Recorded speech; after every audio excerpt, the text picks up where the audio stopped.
observing the entangled emotions and grievances of immortal cultivators from a perspective beyond life itself. He emerged from a modest town and stepped into the vibrant realm of cultivation. His journey was marked by a rhythm of haste and pause, yet he never ceased to move forward. In the era of the end of the law, the age of emperors, and the time of dark upheaval, his presence was felt throughout all epochs, and the only thing he could do was witness the demise of once familiar faces and offer them his final farewell. Chen Changsheng traversed the vast world of cultivation and awakened the longevity system. With each year of slumber, his lifespan would extend by a year, accompanied by the acquisition of an attribute point. Chapter 1. A decade of slumber, time transformed by humanity. Bah, bah, bah. Under the luminous glow of the moon, a young man spat out the dirt from his mouth. Promised to be made of golden enamel wood that doesn't decay for a millennium, and yet it turned to dust in just a few years. Cursedly the lame for daring to deceive me with counterfeit goods. Once he cleared the soil from his mouth, Chen Changsheng stretched his somewhat stiff limbs in the dim moonlight. His rounded form was faintly visible. Yet, at this moment, Chen Changsheng appeared indifferent to the peculiarities of his nocturnal stroll. System, has the decade of slumber come to an end? Response to the host. The 10 years of sleep have concluded, and the attribute points have been credited. Upon hearing the system's reply, Chen Changsheng directed his gaze to the panel within his mind. Host, Chen Changsheng. Strength 1. Speed 1. Defense 1.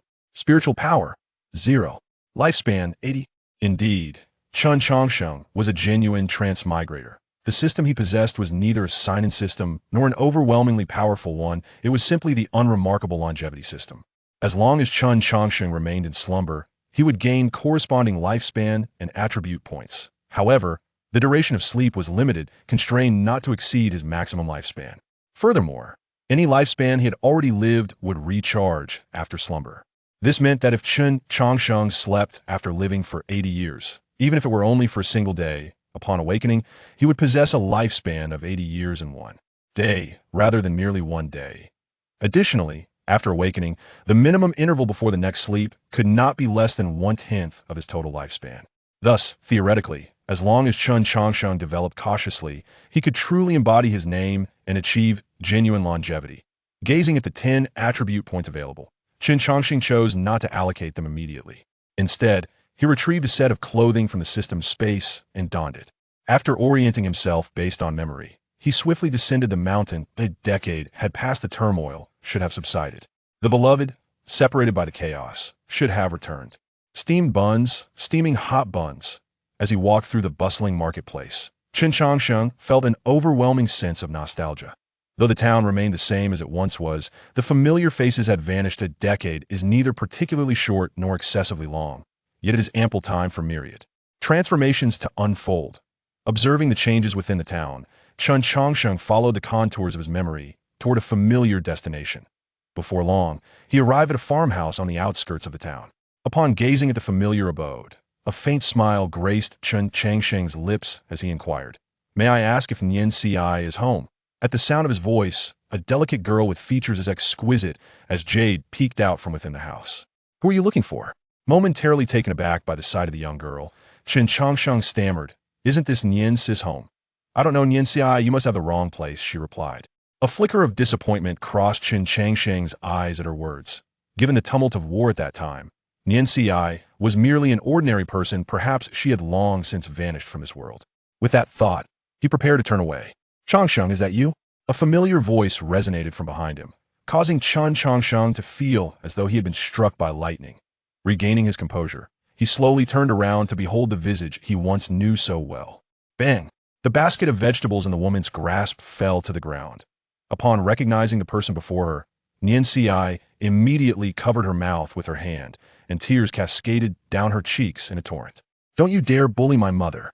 The little girl, witnessing her mother's tears, rushed out of the house and positioned herself protectively between the two. Hearing the child's words, Chen Changsheng cast a puzzled glance at his childhood companion. xianxia met his gaze without flinching, gently reaching out to caress Chen Changsheng's face. "It has been 10 years, yet you remain unchanged. Why?" Chen Changsheng finally voiced the question that had lingered in his heart. In response, xianxia smiled softly, then lowered her head to affectionately stroke the little girl's hair. "After we parted, I was pursued by bandits, but he rescued me from a pile of corpses. Half a year later, I had healed from my injuries, and the war had ceased. He returned here with me, and at that time, Li Kezi mentioned you had purchased a coffin from him. Then I waited for you for 3 years. At this juncture, xianxia paused, a flicker of disappointment and helplessness crossing her eyes. She then exhaled deeply and smiled. He has taken care of me during these 3 years. He has truly been wonderful to me. Hearing this, Chen Changsheng was momentarily taken aback. He then smiled, though tinged with a hint of bitterness. A decade of slumber felt like a fleeting moment to him. Yet, for xianxia, 10 years was an eternity. How many decades could one truly experience in a lifetime? When they had parted, they were both 20 years old. Now, a decade later, he still bore the appearance of a 20-year-old, while xianxia had matured into a woman of 30. In truth, since his arrival in this world, it had been clear that they were destined to inhabit different realms. With this realization, Chen Changsheng knelt and affectionately ruffled the little girl's hair, asking with a warm smile, "What is your name, little one?" Confronted by Chen Changsheng's words, the young girl glanced at her mother, seemingly seeking her approval. "Tell uncle. Tell brother. He is a friend of your mother." With her mother's consent, the little girl cheerfully declared, "My name is Li Nianxing, and I am 6 years old." Nianxing, Chen Changsheng repeated the name several times before smiling. "What a splendid name. My name also contains the character Sheng, but I am called Chen Changsheng. You may call me Brother Changsheng." With that, Chen Changsheng rose to depart. Observing this, xianxia instinctively asked, "Where are you going?" Hearing her words, Chen Changsheng paused momentarily, and, with his back turned to the mother and daughter, waved his hand and said, "My original house is no longer here, but I see that Li Kezi's coffin shop is still standing, that I shall stay there for a while." As he spoke, Chen Changsheng's figure gradually receded into the distance. Watching his silhouette, Li Nianxing looked up and inquired, "Mother, is Brother Changsheng your friend?" "Not a friend, but a very familiar acquaintance." "Then who is xianxia that he is searching for?" "Perhaps she is his childhood sweetheart after all. The name xianxia certainly sounds like a private term of endearment from a man to his beloved." "Is that so? Will Brother Changsheng be able to find his beloved?" "I do not know. Perhaps he has already found her." xianxia murmured to herself, then turned to Li Nianxing and smiled. "All right, your father will be home soon. Shall we prepare a meal for him together?" "Yes," Li Nianxing joyfully exclaimed, then skipped off toward the kitchen. Chapter 2. The Endless Passage of Time and the Cycle of Life. "Li Kezi, there's an issue with your coffin. I demand a refund." "Nonsense. No one has ever complained about my coffins." That a figure abruptly sat up within the coffin, his gaze ablaze with fury as he scanned the surroundings, seemingly in search of the scoundrel who dared to defame his craftsmanship. However, upon seeing the person at the doorway, Li Kezi was so frightened that he flopped back into the coffin. "It seems my time truly draws near. Why has that wretched Chen Changsheng come seek me?" Listening to Li Kezi's ramblings, Chen Changsheng grinned broadly before striding directly to the coffin. Gazing at the closed eyes of Li Kezi, he remarked, "Li Kezi, you once assured me that if there were any issues with the coffin, I could come to you for a refund. Are you now trying to evade your responsibility?" Upon hearing Chen Changsheng's words, Li Kezi reluctantly opened his eyes. "I have no money to give, only a life to spare. If there is anything here that catches your eye, feel free to take it." Faced with Li Kezi's brazen demeanor, Chen Changsheng couldn't help but chuckle. "Li Kezi, are you not afraid of me? After all, it was you who helped me bury the earth upon my grave." This. Li Kezi cast a glance at Chen Changsheng and replied, "I'm 60 this year. The physician says I have at most 3 years left to live. I, Li Kezi, have lived my life without children or kin, nor any old flames that do you think I would care about living 3 years less or 3 years more? And when you came to purchase a coffin, I knew you would return. Why? I have encountered those who buy their own coffins, but it is the first time I've seen someone so exuberantly procure one for themselves." With that, Li the Lame scrutinized Chen Changsheng once more, hesitating before speaking. "By the way, young man, are you interested in becoming my assistant? Room and board included, but no salary. This trade suits a solitary fellow like you perfectly. And once you master my craft, you are unlikely to ever go hungry. After all, in this world, there is a shortage of everything except for the dead." Upon hearing Li the Lame's words, Chen Changsheng felt a stir of interest. Though he was indeed capable of living for a long time, he was still susceptible to harm and could die. Starvation was merely one of many potential causes of death. Initially, he had only intended to stay here temporarily, yet suddenly possessing a long-term arrangement seemed quite appealing. "Li the Lame, your terms are rather stingy, don't you think? At least offer a bit of compensation."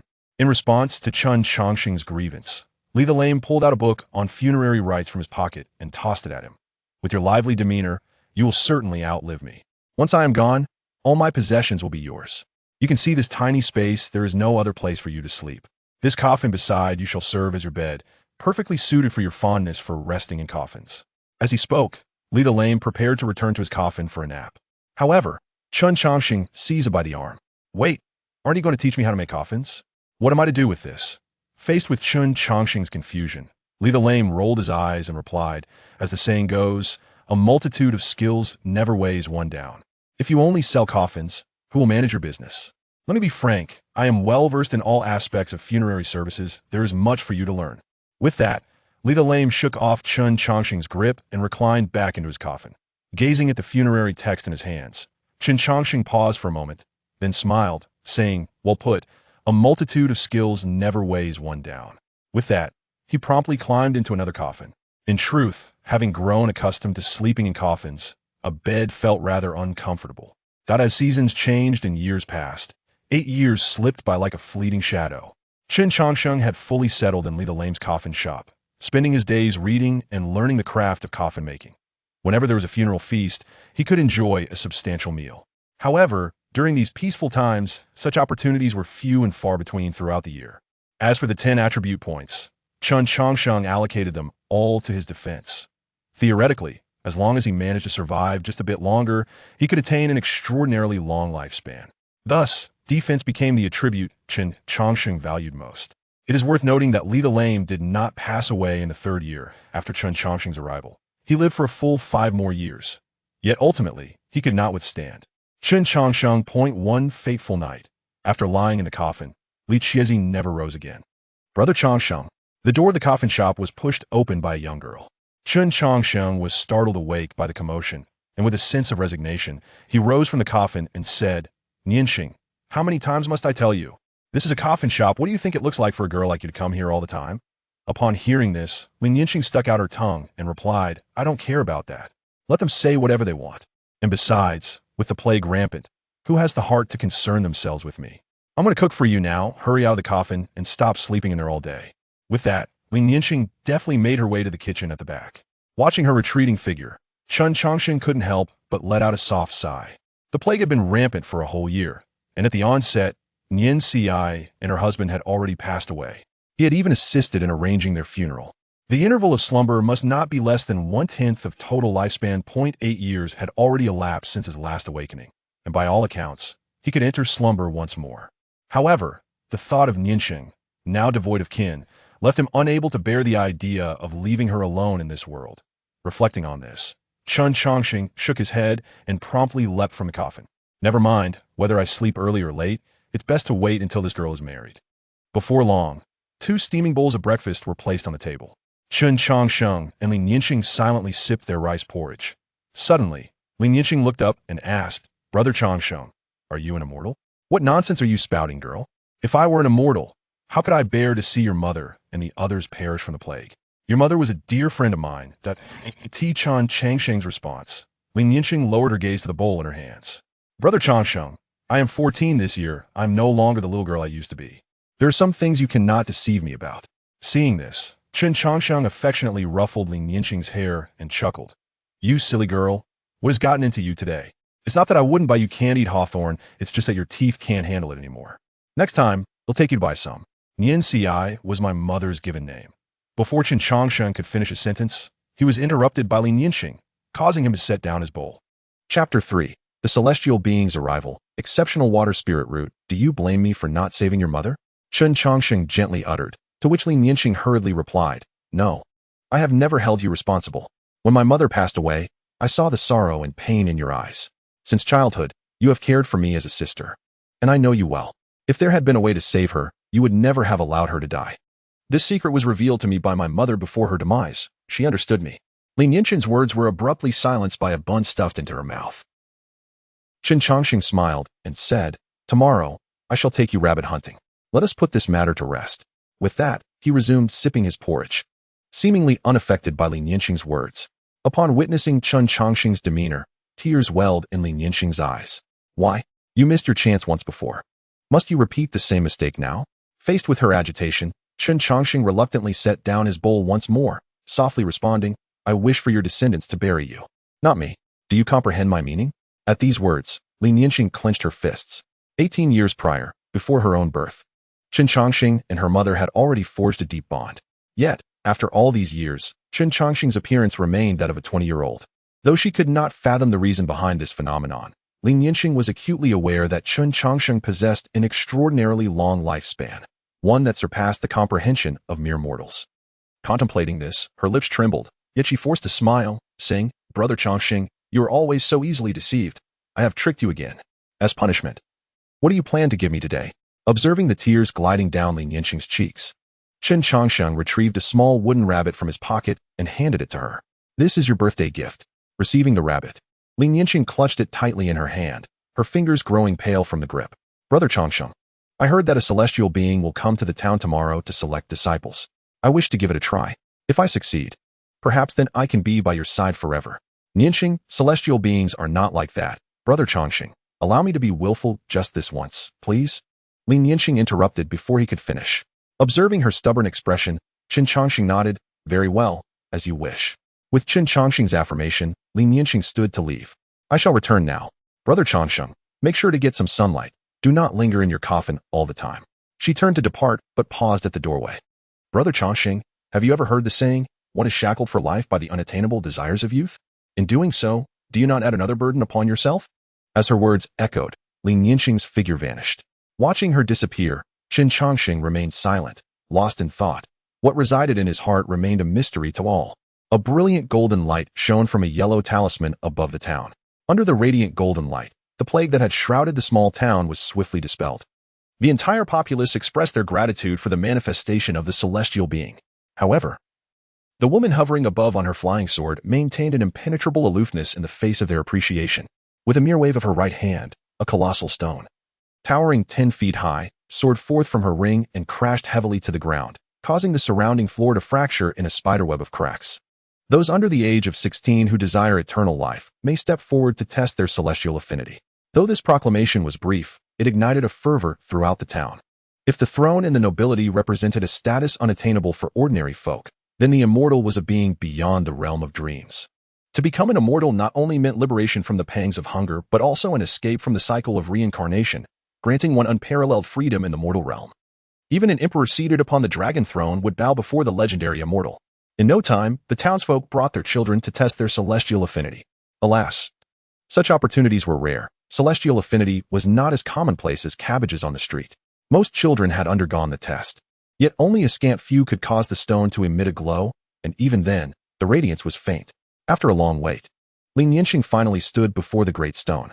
As she gently placed her hand upon it, the stone erupted with a blinding blue light. Observing this, the woman suspended in the air immediately appeared beside Lin Yinxing, scrutinizing her constitution. Indeed, she possessed a rare water spiritual root. Having confirmed Lin Yinxing's aptitude, the veiled woman exclaimed with enthusiasm, "Child, do you wish to become my disciple?" Initially, Lin Yinxing felt elated at the prospect of being accepted by an immortal. However, her smile soon faded, giving way to hesitation. Noticing her expression, the woman remained unperturbed. It was common for mortals to experience doubt upon receiving celestial affinity, as many were reluctant to part from their familial bonds. The woman was well acquainted with this dilemma. "Are you concerned about your family?" she inquired. Lin Yinxing lifted her gaze and asked, "Immortal, if I become your disciple, will I be able to return?" "Of course," the woman replied. "Once you have completed your studies, you may descend the mountain. Furthermore, I have something for you to take home to your family." As she spoke, the woman retrieved a bundle from her spatial ring and handed it to Lin Yinxing. Puzzled, Lin Yinxing asked, "Immortal, what is contained within this package?" "You will discover its contents upon your return home. You have 1 hour to attend to your family matters. After that, I shall take you away." As Lin Yinxing held the parcel, memories of a familiar face surfaced in her mind. She bowed and said, "Thank you, Immortal. Please allow me to attend to some trivial affairs." With that, she turned and departed. Observing Lin Yinxing's retreating figure, the woman's eyes narrowed. It was not uncommon for some to hesitate when invited to become disciples. For those of mediocre talent, it matters little whether they are accepted or not. However, this exceptional spiritual route is indeed rare. Had it not been for my fortuitous passage through this place, the sect would likely have missed this monumental opportunity. Such a chance must not be allowed to encounter even the slightest mishap. In the coffin shop, Chen Changsheng reclined against a coffin, engrossed in the funeral scriptures. When Li Nianxing entered, her lips pressed together. Upon seeing Chen Changsheng's face, a timid voice escaped her lips. Brother Changsheng, an immortal wishes to take me as a disciple. Chapter 4. For the sake of eternal life, a journey of 50 years. Upon hearing Li Nianxing's words, Chen Changsheng set aside his book. During the test of celestial affinity, he had been among the crowd, though he had returned a step ahead of her. Observing Li Nianxing, who dared not meet his gaze, he smacked his lips and inquired, "Do you truly wish to go?" "I do," she replied. "For what reason?" At this, Li Nianxing tightened her grip and softly responded, "For eternal life." The 4 words floated lightly from her lips, yet they bore the weight of 1,000 burdens. For only by attaining eternal life could one remain in the presence of eternity. Seeing Li Nianxing's resolute demeanor, Chen Changsheng could not help but smile and approached her.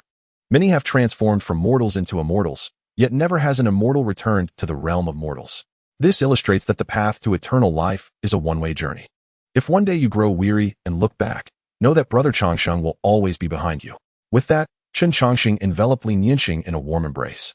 However, during the embrace, he whispered in a low tone, "Cultivating immortality is a place that devours its own. One must be cautious of others." After speaking, Chen Changsheng smiled and released her. "Oh, the arrival of an immortal graces our humble abode. It truly enlivens the atmosphere." Chen Changsheng exaggeratedly bowed to the woman at the door, behaving no differently than the townsfolk.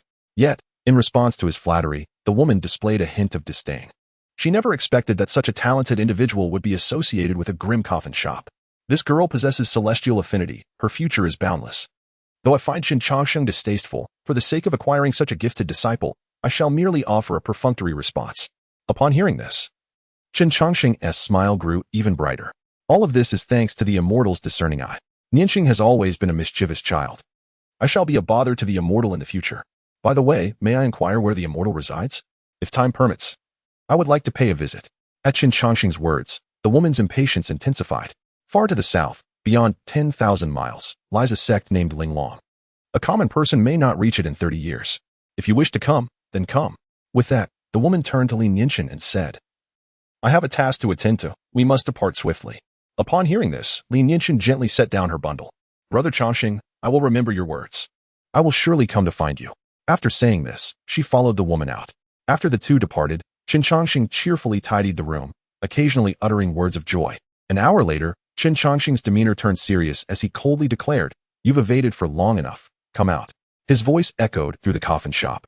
Yet apart from the cold, lifeless coffins, there was no response. "Still not emerging? Do you intend for me to coax you out?" he remarked with a stern expression. After a prolonged silence yielded no answer, he finally exhaled in relief. "It seems that old woman has truly departed. How impressive to fly. I could sleep for a millennium and still soar. I advise against harboring any malicious thoughts, lest I unearth your ancestral graves." With that, Chen Changsheng promptly stored the coffins and the belongings left by Nianxing into his system space. Having lingered here for 8 years, his appearance had remained unchanged, leading to rumors circulating in the town. If he continued to stay, it would not suffice to attribute it merely to good maintenance. With this thought, Chen Changsheng stepped out of the coffin shop he had occupied for 8 years. 30 years won't suffice? Surely, I can endure 50. I am not lacking in time. After another jest at the woman, Chen Changsheng vanished into the distance. His disappearance sparked much speculation in the town regarding his whereabouts. Some claimed he had attained enlightenment, elevating those around him, while others suggested he had clashed with an immortal and met his demise. In any case, various theories proliferated, but as time passed, the memory of Chen Changsheng gradually faded from the townsfolk's minds. Chi refinement, foundation establishment, golden core, nascent soul. Chen Changsheng lay on a patch of grass, perusing a tattered book. It had been 20 years since he left that small town. Naturally, he examined the contents of Nianxing's remaining package. Within, there were but a few items: a cultivation method, a Dan pill, and some silver and gold. The cultivation method was rather simplistic, even rudimentary, briefly outlining the realms of cultivation and including the Qi refinement technique. Upon acquiring this material, Chen Changsheng initially regarded it as a treasure, for it was a method of cultivation. Mastering these techniques would allow him to ascend without enduring a prolonged slumber. However, as Chen Changsheng broadened his horizons, he soon realized the inadequacy of what he possessed. In the realm of cultivation, one must attain foundation establishment to genuinely embark on the path to immortality. Furthermore, cultivators in this world were not as rare as he had once imagined. His lack of encounters with them was solely due to his secluded residence. The Qi refinement technique he held was merely common fare within the martial world, while not ubiquitous. One could easily procure a couple of copies for a mere 1,000 or 1,800 taels of silver. Upon this realization, Chen Changsheng sat upright and cast the martial manual he held into the flames. Over the past 2 decades, he had perused this tome daily, each character engraved in his memory. The system indicated that one who could achieve the first level of qi refinement within 3 days was a genius, while one who could accomplish it within a single day was a prodigious talent. To reach this level in just 1 hour marked one as a once-in-a-century prodigy. What then? Did it signify for someone like me, who took 20 years to attain the first level of qi refinement? Host, the system responded. The realm is merely one measure of strength, but not the sole criterion. The martial arts are but one means of empowerment, yet not the only path. The cultivation system of this era may not suit the host, but it does not imply that the system of the next era will be any more compatible. Upon hearing this, Chen Changsheng's eyes sparkled with intrigue. System, what do you mean by the next era? Nothing in the world is destined to endure eternally. Not even the empires, the system elucidated. The reason sentient beings believe that certain things will last forever is simply due to their fleeting existence. Chapter 5. The Nameless Coffin Shop. The first transaction. When the host lives long enough, they will come to realize that nothing in this world remains unchanged. The way of heaven is such, and so are humans. Ha ha ha. Chen Changsheng chuckled, amused by the system's articulate discourse. Rising with a smile, he glanced at the dawn breaking on the horizon, extinguished the fire, and continued his journey southward. When one possesses an interminably lengthy lifespan, one becomes not only cautious but also prone to boredom. To combat this profound ennui, Chen Changsheng set himself a modest goal, to ascertain whether Niansheng was faring well. Yet, in pursuit of this aim, he stumbled upon another passion, learning. Whenever he encountered a field that piqued his interest, he would pause to invest years in study. Throughout these 20 years, Chen Changsheng had lived as a beggar, sold tofu, and even mastered the art of brewing. Among all these endeavors, however, his greatest affinity lay with the comprehensive services of funerals. The rationale was simple. Apart from the funeral industry, even being a beggar entailed conflicts, as beggars too must vie for territory. Conversely, the trade of coffins offered a semblance of tranquility. Thieves would not steal, and bandits would not raid. Whether one was a dignitary or a noble, all were inevitably confined within these wooden boards. Moreover, Chen Changsheng's skills in locating dragon veins and auspicious sites flourished. While others relied solely on theoretical knowledge, oblivious to its efficacy, Chen Changsheng observed the subsequent developments of families after he assisted in their burials. His longest period of observation spanned 5 years. This meandering approach resulted in his traversing a mere 3,000 miles over 2 decades. Linglong Town. Observing the fleeting shadows overhead, Chen Changsheng smacked his lips in contemplation. No wonder that woman displayed a countenance of disdain upon hearing of my impending visit. It has taken me a full 50 years to arrive at this juncture. For an ordinary person, living to the age of 50 is a feat fraught with challenges. As I momentarily lamented the relentless passage of time, I began my search for a suitable establishment within the town. This locale is a humble town under the auspices of the Linglong sect, a favored haunt for lesser cultivators and the sect's numerous attendants. Initially, I intended to infiltrate the Linglong sect to ascertain the circumstances surrounding Niansheng, yet upon my arrival at Linglong Town, I abandoned that notion. For the tales of Li Niansheng's extraordinary prowess resonated throughout 100 miles. The sect had produced a once-in-a-millennium prodigy, who achieved the golden core stage in a mere 50 years, a remarkable talent that even stirred the long-reclusive sect master from his seclusion. In the face of such an illustrious figure, countless young aspirants flocked to her side, eager to form a partnership. However, in response to the throngs of admirers, Li Niansheng's retort was ever the same. All of you combined cannot compare to Changsheng. Over time, Li Niansheng became revered in the realm of cultivation as the epitome of purity, for her unwavering devotion to Changsheng was unparalleled. In stark contrast to the attention lavished upon Li Niansheng, my presence was nearly imperceptible. The inhabitants of Linglong Town remained oblivious to the opening of a modest coffin shop, capable of accommodating only a few coffins, nestled in the town's most secluded corner. "Is anyone here?" inquired a small, bald-headed figure, peering curiously into the coffin shop. Upon hearing a sound, a figure abruptly sat up from within a coffin. The sudden emergence of a person from the coffin startled the small bald head. Once he confirmed the individual before him was indeed alive, he exhaled a sigh of relief, patting his chest to calm his nerves. "Benefactor? How can you lie in a coffin? Coffins are for the deceased." Observing the earnest demeanor of the small monk, I couldn't help but chuckle. Having operated this coffin shop for 3 years with scarcely a soul to inquire, I would have surely closed it down had I not cultivated and sold some low-grade spiritual herbs on the side. "My dear monk, your assertion is flawed. Whether mortal or cultivator, one cannot escape death. In light of this, Why should the living disdain their ultimate resting place? Upon hearing my words, the small monk tilted his head in contemplation, then brought his hands together in prayer, exclaiming, Ba? Thank you for your guidance. I have been misled. Ha! I did not expect such insight from one so diminutive. With that, I sprang from the coffin and playfully patted the small monk's smooth head. Now, tell me, little monk, what brings you to my humble coffin shop? In response, the small monk lowered his gaze and said, Recently, the Tianfu Temple and Linglong sect have joined forces to subdue a nefarious demon cultivator. The demon, refusing to yield, was ultimately slain by an elder of the Linglong sect.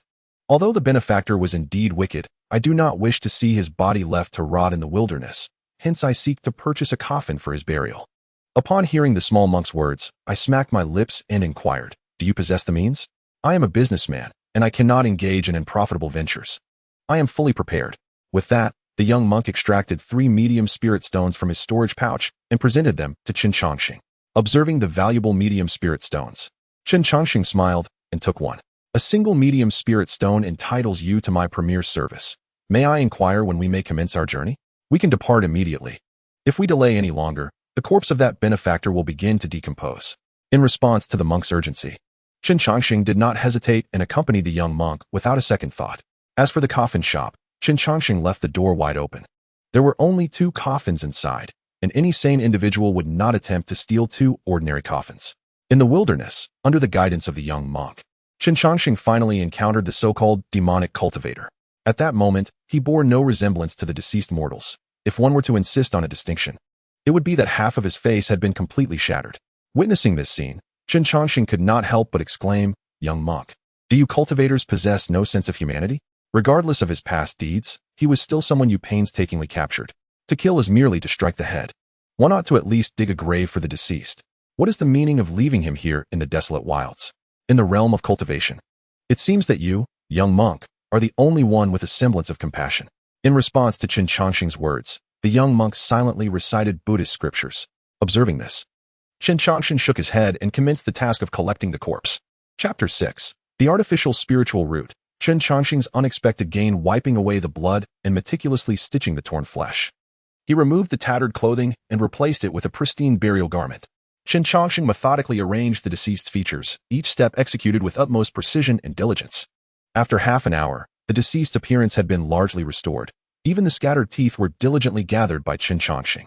Having completed the preparations, Chen Changsheng tapped his beast hide pouch. A fine coffin materialized before him. After placing the body within the coffin, he began to use a compass to locate a suitable burial site. Digging the earth, excavating the pit, and lowering the coffin for burial consumed Chen Changsheng a full 2 hours, even with the young monk assisting him. However, when it came time to erect the tombstone, Chen Changsheng paused his actions. Young monk, to erect a tombstone, one must know the name of the deceased, as well as the name of the person who erects it. What is his name? Upon hearing this, the young monk clasped his hands together and replied, This benefactor is the leader of the heavenly demon sect, known as the Blood Demon Ancestor. His true name remains unknown. As for the one to erect the tombstone, please handle that yourself. Bound by sect rules, the young monk was unable to erect it for him. Faced with this answer, Chen Changsheng clicked his tongue and inscribed on the tombstone, Here lies the Blood Demon Ancestor of the heavenly demon sect, conducted by the Undertaker. Gazing at the inscription on the tombstone, the young monk inquired, Benefactor, is your moniker truly the Undertaker? Indeed, I am a seller of coffins, specializing in collecting corpses and conducting burials. What else could I be but an undertaker? After speaking, Chen Changsheng turned and departed, waving his hand as he said, I have completed my tasks and will take my leave. Should such matters arise in the future, do not hesitate to seek me out. Observing Chen Changsheng's retreating figure, the young monk tilted his head, pondering for a long while, for this was his first encounter with such an enigmatic individual. There was an indescribable aura about him. In the quaint town of Linglong, upon returning to his coffin shop, Chen Changsheng promptly shut the door, then curiously gazed at a tooth he held in his hand. This tooth had been discovered on the body of the Blood Demon Ancestor. At first glance, it appeared no different from an ordinary tooth, yet upon closer inspection, one could discern intricate arrays etched upon its surface. Had it not been for Chen Changsheng preparing the Blood Demon Ancestor's remains, he would never have thought that even a tooth could conceal such secrets. After scrutinizing it carefully, Chen Changsheng stroked his chin and murmured, It appears to be an array of a storage type. Given the Blood Demon Ancestor's meticulousness, the contents within must be quite extraordinary. With that, he waved his right hand. and a multitude of thick tomes materialized before him, each one pertaining to the study of formations. Chen Changsheng's talent for cultivation was lamentably poor. After 50 years, he had barely managed to reach the third level of qi refinement. This level could be attained by most prodigies in but a single meal's time. Upon realizing his lack of innate talent for cultivation, he shifted his focus to the study of formations and alchemy, as these were disciplines that allowed for accumulation over time, which he found most appealing. Lighting an oil lamp, Chen Changsheng commenced his research on the arrays inscribed upon the tooth. Although he had only learned some fundamental knowledge of formations, the complexity of those laid by the blood demon ancestor posed no insurmountable challenge for him, for he possessed an extended lifespan. If he could not master it in a day, he would in a month. If not in a month, then in a year. As long as he did not relent, he was certain that one day he would unravel the mysteries of the array inscribed on the tooth. 3 months swiftly elapsed, during which Chen Changsheng seldom ventured outside. Fortuitously, his coffin shop was typically devoid of visitors, sparing him from attracting undue attention. With a long sigh of relief, he stretched his somewhat stiff limbs. After dedicating 3 months to his studies, he had finally deciphered the array left by the blood demon ancestor. Pseudo-spiritual root? He mused, his countenance rife with curiosity as he gazed at the title of a book in his hand. Spiritual roots are the foundation of a cultivator's abilities and serve as a measure of their innate talent. The most common types are the 5 elemental spiritual roots, categorized as inferior, medium, superior, and exceptional. Exceptional spiritual roots represent the pinnacle of cultivation talent, alongside a few anomalous types that are equally formidable, albeit context-dependent. However, amidst the myriad terminologies surrounding spiritual roots, he had never encountered the term pseudo-spiritual root. Intrigued, Chen Changsheng felt a surge of excitement, for he reveled in the pursuit of knowledge previously unknown to him. Intriguing. I am quite curious to uncover what this so-called pseudo-spiritual root truly is. Murmuring to himself, Chen Changsheng turned to the first page of the book. As the text came into view, he realized that this tome was not a manual of cultivation or secret arts. Rather, it was merely an autobiography chronicling the life and cultivation journey of the blood demon ancestor. The ancestor's innate talent was rather lackluster, arguably one of the most primitive in the realm of cultivation. He possessed a mixed spiritual root of the 5 elements, with its quality being exceptionally poor. After years of struggling during the qi refinement stage, the blood demon ancestor conceived a thought. Since spiritual roots exist, could their quality be enhanced through postnatal cultivation? With this idea taking root in his mind, he promptly embarked on an experiment. However, this notion bordered on the fantastical, and he dared not explore it on himself. Thus, he began conducting experiments on the living. As the number of lives claimed by his hands increased, he indeed began to unravel certain insights regarding spiritual roots. It became evident that their quality could not be enhanced through pills, techniques, formations, or any other methods known to practitioners at the time, but rather, by devouring other spiritual roots, one could elevate their own quality. Upon discovering this secret, the blood demon ancestor truly commenced his path of resurgence. After consuming numerous weaker cultivators, the quality of his own spiritual root improved. Thus, in this virtuous cycle, his prowess grew ever stronger, eventually leading him to become a formidable force.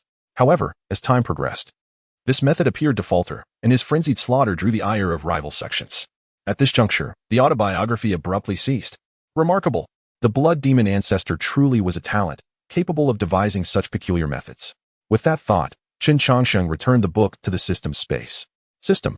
Do you believe the artificially created spiritual roots mentioned by the blood demon ancestor in the text could indeed be realized?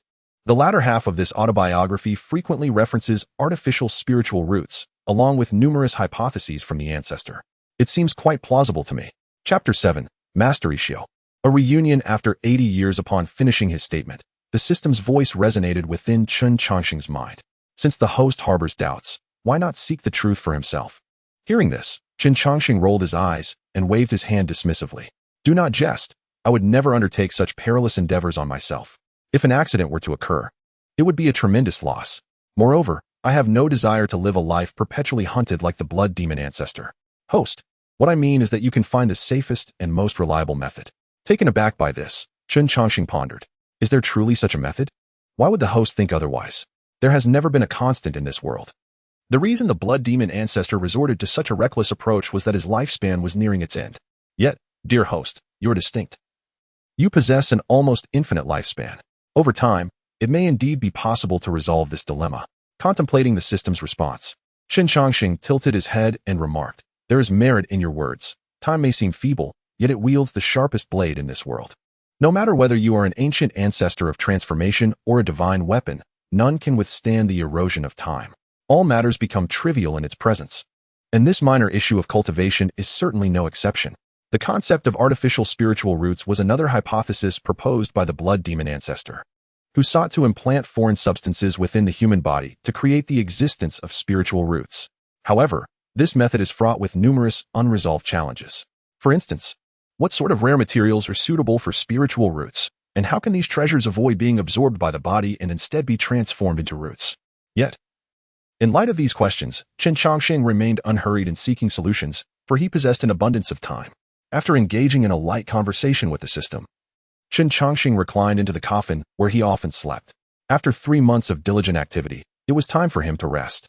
The task of retrieving the blood demon ancestor's remains did not stir any commotion. Thus, Chen Changsheng resumed his tranquil and solitary days. Notably, the kind-hearted little monk would frequently visit him. At times, he would request Chen Changsheng to assist in collecting corpses, and other times, he would share insights from his own cultivation journey. However, their discussions predominantly revolved around Buddhist teachings. For decades, Chen Changsheng had immersed himself in reading, from the sacred texts of Buddhism and Taoism to the mundane tales of the common folk.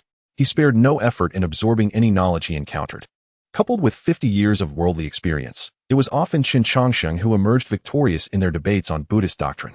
Today, I, a humble monk, must engage you in 300 rounds of debate.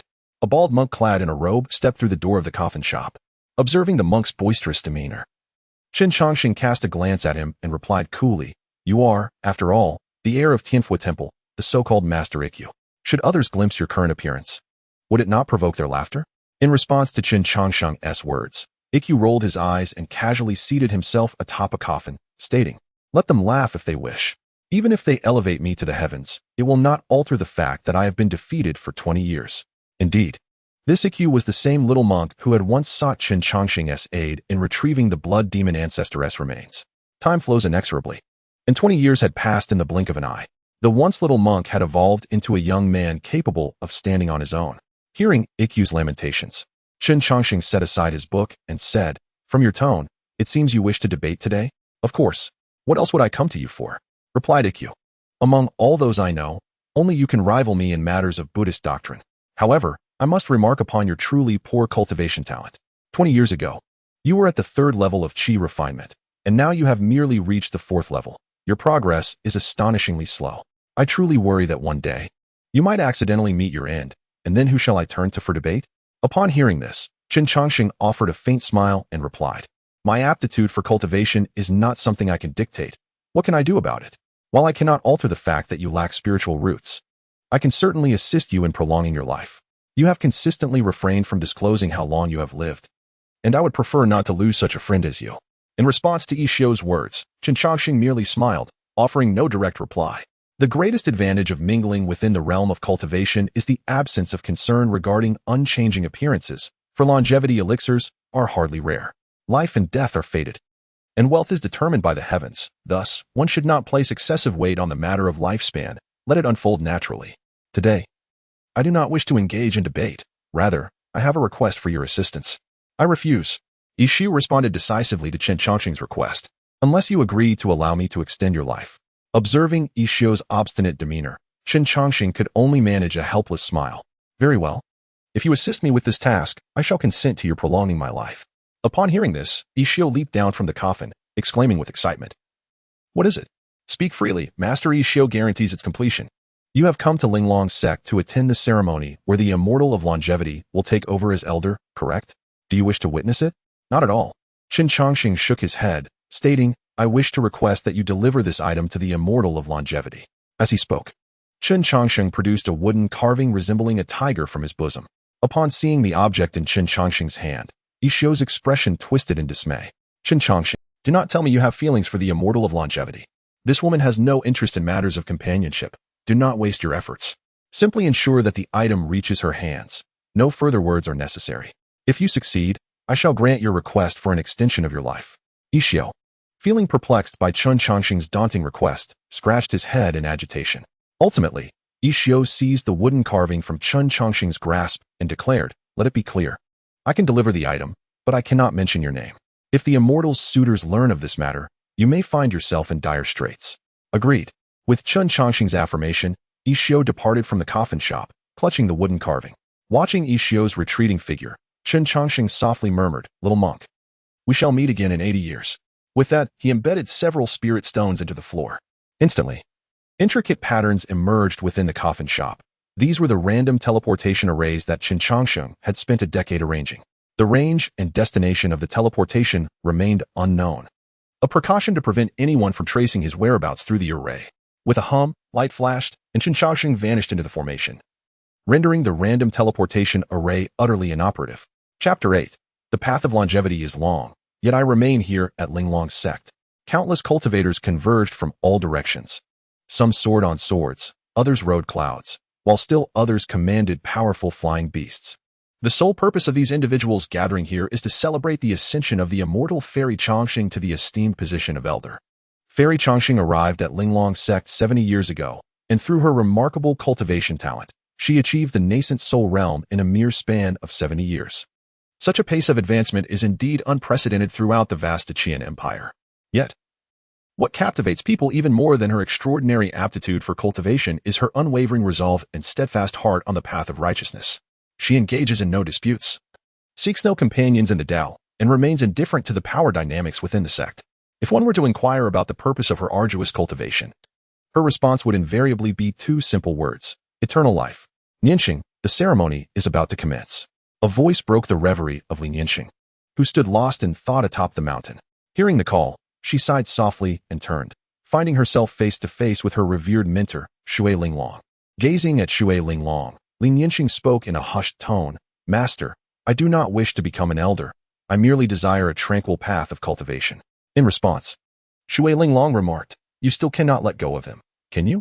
I embarked on the path of cultivation for him. Without him, everything would be devoid of meaning. But he is but a mortal. 70 years have passed, and he has likely become a frail old man. He may even be resting beneath the earth. You belong to two different worlds. Do you comprehend this?" Listening to Shui Linglong's words, Li Nianxing smiled faintly and replied, "Master, you do not understand. Brother Changsheng's words hold weight. He once said that the path to eternal life is long, and if one day I look back, he will surely be behind me. If he has said it, then he must be capable of fulfilling it." Faced with Li Nianxing's determination, Shui Linglong could not help but sigh. Upon arriving at Linglong's sect, Li Nianxing began to shine, yet her obsession with that man grew with each passing day. The sect leader was aware of this, and to alleviate Li Nianxing's fixation, the sect dispatched someone to her hometown with the intent of bringing Chen Changsheng to her. It would require minimal resources to extend the life of a mortal by several decades, and if this could untangle Li Nianxing's fixation, it would be the most advantageous deal imaginable. Regrettably, upon their arrival, they found the coffin shop abandoned. After some inquiries, it was revealed that Chen Changsheng had left shortly after Li Nianxing's departure all those years ago. To locate a mortal in the vast sea of humanity is no simple task. Observing Shui Linglong's silence, Li Nianxing raised the corners of her mouth and declared, "Very well. Master, I shall assume the position of elder. Only by becoming an elder of Linglong's sect can I acquire more resources and superior techniques. I have no intention of pausing on this journey, for I know that Brother Changsheng shall not halt either." With that, Li Nianxing skipped away towards the distant sect. And as she witnessed Li Nianxing's joyful demeanor, Shui Linglong's brow furrowed with increasing concern. For in these past 70 years, only when speaking of Chen Changsheng did a smile grace her face. Yet, how long could this ephemeral fantasy endure? Eternal life is an aspiration cherished by all cultivators. Yet none have ever achieved it, especially not a mere mortal. Should the day arrive when Li Nianxing's dreams are shattered, her resolve would likely crumble in an instant. Contemplating this, Shui Linglong could only sigh once more, for it is an enigma without resolution. At the sect's martial arts arena, the Qingyun Temple presented 2 Yuli pills, while the Tianfu Temple offered a sutra. One celebratory gift after another was presented. However, in the face of these treasures that stirred envy in countless cultivators, Li Nianxing remained seated quietly in the elder's seat, not even sparing them a glance. As the offerings from the Tianfu Temple were presented, Ixio anxiously scratched his head, uncertain how to deliver the wooden carving made by Chen Changsheng. Moreover, that man was notoriously stubborn. If Ixio failed to fulfill their agreement, he would certainly not allow Ixio to extend his life. As the next sect prepared to present their gift, Ixio steeled himself and declared, "Master Changsheng, I have another gift to present." His words plunged the assembly into silence, all eyes converging upon him. The offering from the Tianfu temple had already been made, and this additional gift was clearly Ixio's own preparation. In such a setting, a man presenting his personal gift carried an unmistakable implication. Upon hearing Ixio's declaration, Lin Yanxing turned slightly, her expression devoid of emotion as she remarked, "You are thoughtful." Her cold response met the expectations of the crowd, who were eager to witness the unfolding drama. The most insightful heir of the Tianfu temple had developed feelings for the one and only Changsheng fairy, whose dedication to the path was unwavering. This gossip would certainly last for at least 2 decades. Swallowing hard against the mounting pressure, Ixio presented the wooden carving with both hands. After this spectacle, he anticipated a stern reprimand from his master, possibly leading to a decade-long confinement within the Tianfu temple. As Ixio unveiled the offering, countless minds swept over it, and upon recognizing it as a simple wooden carving, many nearly burst into laughter. Young people often indulge in such fanciful gestures. Over the past 70 years, Changsheng Fairy had received numerous gifts symbolizing affection, yet all had been reduced to ashes by her flames. Just when the audience assumed this occasion would follow suit, the previously calm Changsheng Fairy suddenly rose. With a swish, her formidable yuan in cultivation brought her instantly before Ixio. Gazing at the wooden carving in his hands, Lin Yanxing trembled slightly. She picked it up, gently tracing the marks left by the carving knife, and felt the presence of Chen Changsheng anew. This unique animal form was known only to her brother Changsheng. He had indeed kept his promise, always by her side. With this thought, Lin Yanxing clutched the carving tightly and revealed a smile radiant enough to make the heavens pale. "I truly adore this gift. After the ceremony concludes, come to see me alone. Remember, just the 2 of us." The guests. "No, what is this situation?" The immortal of longevity has taken a liking to a young monk in the foundation establishment stage. The master of Linglong's sect expressed gratitude for the blessings of the ancestors, proclaiming that Yanxing has finally come to her senses. Although Ixio's lineage, strength, and age are somewhat lacking, it poses no significant issue. Once the elderly monks of Tianfu Temple retire, Ixio's status will naturally rise. However, enhancing his strength seems more challenging, as Linglong's sect appears to lack effective dual cultivation techniques. Chapter 9. A woman 3 years older holds golden bricks, artificial spiritual roots upon realizing that Lin Yanxing might harbor feelings for Ixio. The master of Linglong's sect quickly devised several plans. "Young Master Ixio, how is your master, the wise Huihai Zen master, faring these days?" Seeing the master of Linglong's sect greet him warmly, Ixio felt somewhat bewildered. He could not fathom how the famously aloof immortal of longevity could be enamored with such an ordinary wooden sculpture. Moreover, it seemed there was a misunderstanding at play. In response to the master, "My master is in good health. He merely sent me here for some insights," Ixio replied with a demeanor that was neither subservient nor arrogant, proving he was indeed a worthy disciple of a distinguished master. "As for matters concerning the youth, we, the older generation, shall refrain from interference. A century hence, when your cultivation is stable, do remember to come to Linglong's sect to propose." "Ixio? Master, you have misunderstood. I am not." Upon hearing this, Ixio grew anxious and hastily attempted to clarify. However, before he could finish, he was interrupted by the master of Linglong's sect. Young people should not be so overly cautious, nor should they feel embarrassed about their temporary lack of strength. As the saying goes, a woman 3 years older holds golden bricks, a woman 30 years old bestows kingdoms, a woman 3,000 years old ranks among the immortals. Though my cherished disciple is 50 years your senior, this is no grave matter for a practitioner. As for your master, I, Zhao Dizhus, will personally discuss it.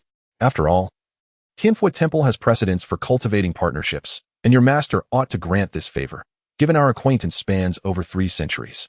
As the situation grew increasingly complicated, Ixio promptly abandoned his intention to explain. The only course left was to clarify matters with the immortal of longevity in private. Lin Yanxing returned to the elder's seat, and the ceremony of Linglong sect resumed. "Linglong town. Master, this is how it is. This wooden sculpture is not mine. This was originally a coffin shop. You must believe me." Looking at the empty coffin shop, Ixio was nearly brought to tears. That rascal Chen Changsheng had vanished suddenly. And even if he had 100 mouths, he would be unable to clarify the situation. After the ceremony concluded, Ixio hurried to find Lin Yanxing to explain. To convince her, he recounted all the encounters he had with Chen Changsheng over the years. However, just as Ixio brought Lin Yanxing to meet Chen Changsheng to prove his innocence, the former coffin shop was gone, and all traces of Chen Changsheng's existence had vanished, leaving behind only an empty storefront, as if he had never existed at all. However, in the face of Ixio's anxiety, Lin Yanxing remained composed throughout. After a considerable pause, he spoke. "Ixio, Do you wish to become my Tao partner? At these words, Xiao's eyelids began to twitch uncontrollably. No, not now, nor ever. This is for the best. Chen Changsheng nodded and said, if you dare entertain such thoughts, I shall remove your bald head from your shoulders. From this moment forth, should anyone inquire, you must never utter the name Chen Changsheng. Should you dare divulge even a single word, your life will be forfeit. Faced with Chen Changsheng's menacing threat, Xiao immediately grasped the gravity of the situation. It seemed that his master was acquainted with Chen Changsheng, and they appeared to have been familiar for quite some time. Rest assured, master, the monk guarantees that not a word will escape my lips. Yet, I frequent this place often. If someone were to investigate, they might uncover some clues. How shall I respond then?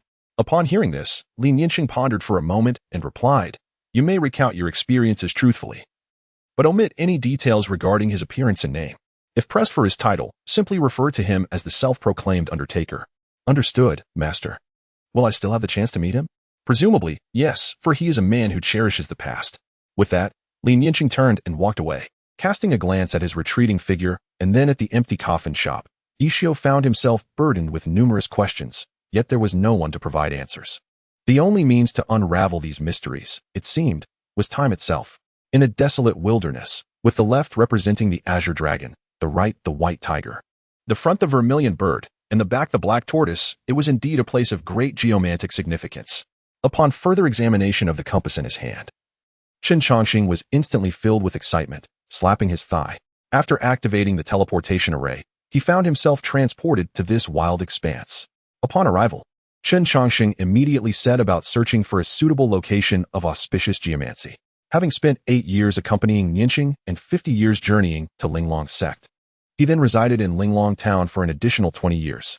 With a lifespan of 80 years, only 2 remained.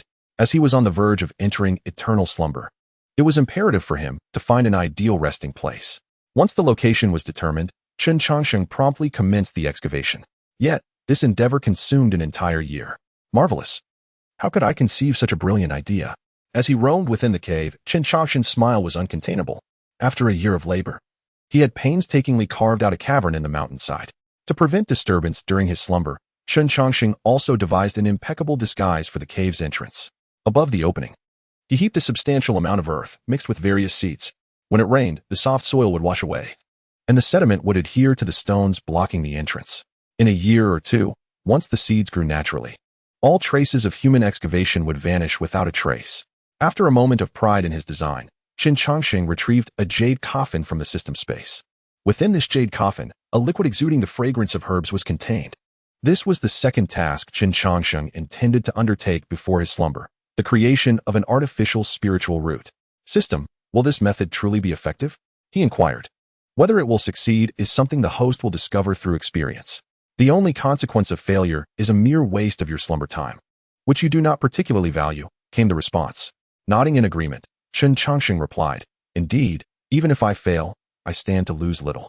With that, he disrobed and immersed himself in the herbal-infused jade coffin, commencing an 80-year slumber.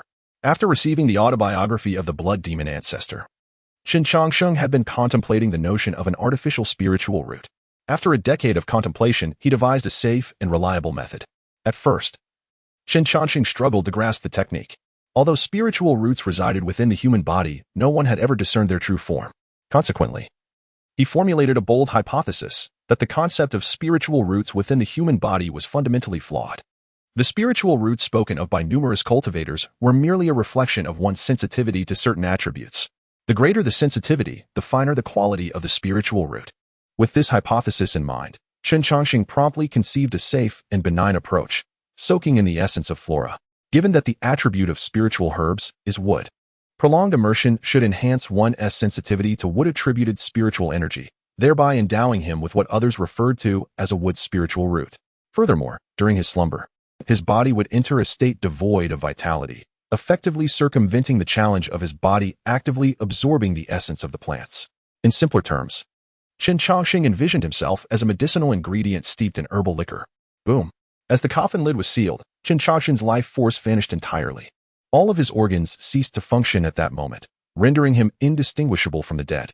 With life stagnated, his body would naturally cease to absorb any energy. However, the herbal essence within the jade coffin continued to permeate his being, albeit at a slow and steady pace. Time flew by, and 80 years for Chen Changsheng might seem to pass in the blink of an eye. Yet, for the world around him, 80 years was no trifling span. The mountains that housed Chen Changsheng had witnessed numerous cycles of life, and the small saplings at the cave's entrance had grown into towering trees, thick as a man's waist. The sound of creaking echoed in the cave as the once glorious jade coffin began to lose its luster. The heavy lid slowly shifted. Crack! A hand covered in green fur grasped the edge of the coffin, followed by a creature, humanoid yet entirely covered in green fur, rising to sit up. A breath of murky green mist escaped the creature's mouth. Indeed, the being before us was none other than Chen Changsheng, awakened after an 80-year slumber. Awakening from slumber. Chen Changsheng did not hastily allocate his attribute points. Instead, he retrieved the artifact designed to test spiritual roots. His hand, covered in green fuzz, rested upon the crystal sphere, which immediately emitted a vibrant green light. Witnessing this spectacle, Chen Changsheng could no longer contain his laughter. Ha ha ha. The artificial spiritual root truly works. I need not worry about being captured by those powerful beings for research any longer. Indeed, ever since his immersion in the realm of cultivation, a persistent anxiety had lingered in his heart, a fear of having his secret of longevity discovered by others.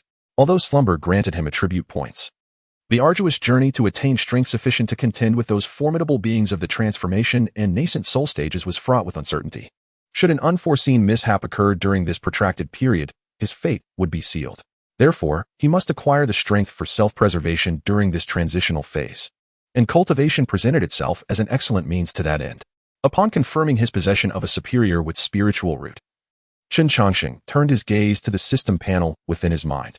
Host, Chen Changsheng, Strength, 1 Speed, 1 Defense, 11 Spiritual Power, 0 Lifespan, 160 Chen Changsheng. Upon seeing his system panel, Chen Changsheng's face was a canvas of confusion. What is happening with the system?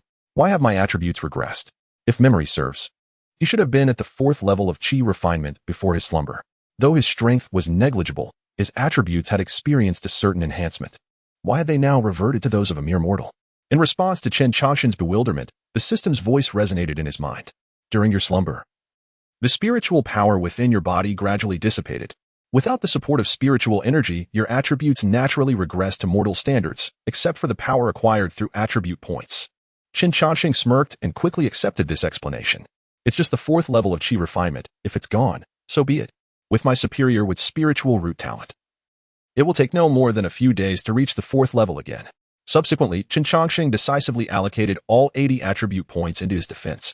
Observing the staggering 91 points in defense, he contentedly inquired, System, what level of cultivator's attack can my 91 points of defense withstand? Host, with 91 points in defense, any attack from cultivators below the mid-stage of foundation establishment will be unable to breach your defenses. Attacks from mid-stage foundation establishment cultivators may inflict damage, while those from late-stage cultivators can cause serious injury. Attacks from fully realized foundation establishment cultivators pose a risk of death. Any assault from beyond that will be fatal to the host. Just as he was speaking, an explosion suddenly erupted at the cave entrance. Moments later, a figure exuberantly leaped inside. Heaven has favored me. This time, I shall surely succeed in breaking through to the 9th level of Qi refinement. As the words left her lips, the intruding figure froze upon discovering a jade coffin within the cave. Even more horrifying was the sight of a corpse, covered in green fuzz, seated upright within the coffin, staring unblinkingly at her. A piercing scream shattered the tranquility of the sky. The shadowy figure swiftly unleashed a flying sword aimed at Chen Changsheng. Confronted with this inexplicable assault, Chen instinctively raised his hand to block. Clang! The sharp blade was immediately deflected away. Witnessing his most formidable tactic fail, the figure's mind raced through the 99 potential deaths that awaited him. Overwhelmed by fear and despair, he rolled his eyes back and fainted. Observing this, Chen Changsheng scratched his head in bewilderment and stepped out of the coffin. As he approached, he discovered that the intruder to his mountain cave was a young girl from the demon clan. She bore 2 fluffy fox ears atop her head, donned coarse linen attire, and appeared to be around 16 or 17 years of age. What could a member of the demon clan possibly seek here? There is not of value in my abode. Chen was thoroughly puzzled by the sudden intrusion. When he chose this secluded resting place, he deliberately avoided locations rich in spiritual energy, intending to prevent any accidental discovery during treasure hunts or cultivation. Yet, judging by the demeanor of this fox-eared girl, it seemed she had intentionally unleashed chaos here. However, this perplexity did not linger for long, as Chen soon uncovered the reason. The fox-eared girl clutched tightly to a sprig of rejuvenating grass, which, based on its growth, appeared to be at least 80 years old. Rejuvenating grass is a common spiritual herb in the realm of cultivation. Chen had casually scattered its seeds at the cave entrance during his arrival. To his astonishment, this particular sprig had surpassed its growth limits, thriving for a full 80 years. If his assumptions were correct, it was this rejuvenating grass that had drawn her here.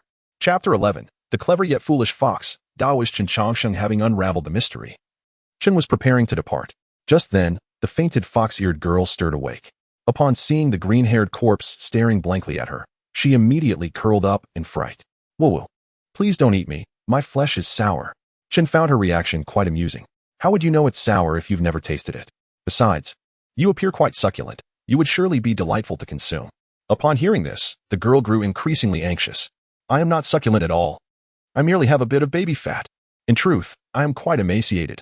My body is nothing but skin and bones. If you were to eat me, it would surely be hard on your teeth. As she spoke, the girl covered her face with her small hands, her fox ears drooping in fear. However, after a lengthy wait, the anticipated pain never arrived. Peeking through the gaps between her fingers, her round eyes cautiously surveyed the surroundings. She noticed that the green-haired corpse had somehow donned a garment, and some of the green hair had been tidied. You said you wouldn't be able to decompose? In response, Chen rolled his eyes and replied, a corpse that remains uncorrupted for a century turns into a zombie. One that endures for a millennium becomes incorruptible. The incorruptible are born from the gathering of the world's deathly energy, impervious to water and fire, and difficult to harm with blades. They draw strength from resentment and feed on flesh and blood. If such a fabled omen were to truly manifest, you would likely be left with naught but remnants. Upon confirming that the individual before her was not the legendary entity of unyielding bones, the fox-eared maiden immediately prostrated herself, uttering, "Esteemed elder, I beg your forgiveness for intruding upon your tranquil meditation." Observing the maiden kneeling before him, Chen Changsheng initially intended to offer her a few casual remarks before parting ways. However, upon further reflection, he resolved to extract some information from this innocent fox-eared maiden first. 8 decades prior, he had been randomly transported to this realm, spending the remaining time constructing a tomb. He remained entirely ignorant of the surrounding environment, and wandering aimlessly could lead to unnecessary complications. Contemplating this, Chen Changsheng pondered for a moment before speaking. How did you find yourself here alone? Where are your kin? In response to Chen Changsheng's inquiry, the fox-eared maiden respectfully replied, Esteemed elder, I am but a wanderer, devoid of any companions. What year is it this evening, and what transformations have transpired in this place? It is now the 380th year of the Great Qian dynasty. All here is well, and no significant upheavals have occurred. However, I have heard whispers that 300 miles to the east, the Upper Clearview has birthed a powerful being. Upon hearing the name of the Upper Clearview, Chen Changsheng immediately searched his memory. To prevent losing his way after being transported, he had diligently gathered numerous maps. While he would not claim to know the entirety of the Great Qian dynasty, he was certainly familiar with more than half of it. If my recollection serves me correctly, the Upper Clearview lies over 1,000 miles from Linglong sect. I did not anticipate being transported such a distance. He mused silently before addressing her. In light of your unintentional intrusion, I shall not pursue the matter further. You may leave. Esteemed elder, I may simply depart? The naive fox-eared maiden instinctively voiced her thoughts.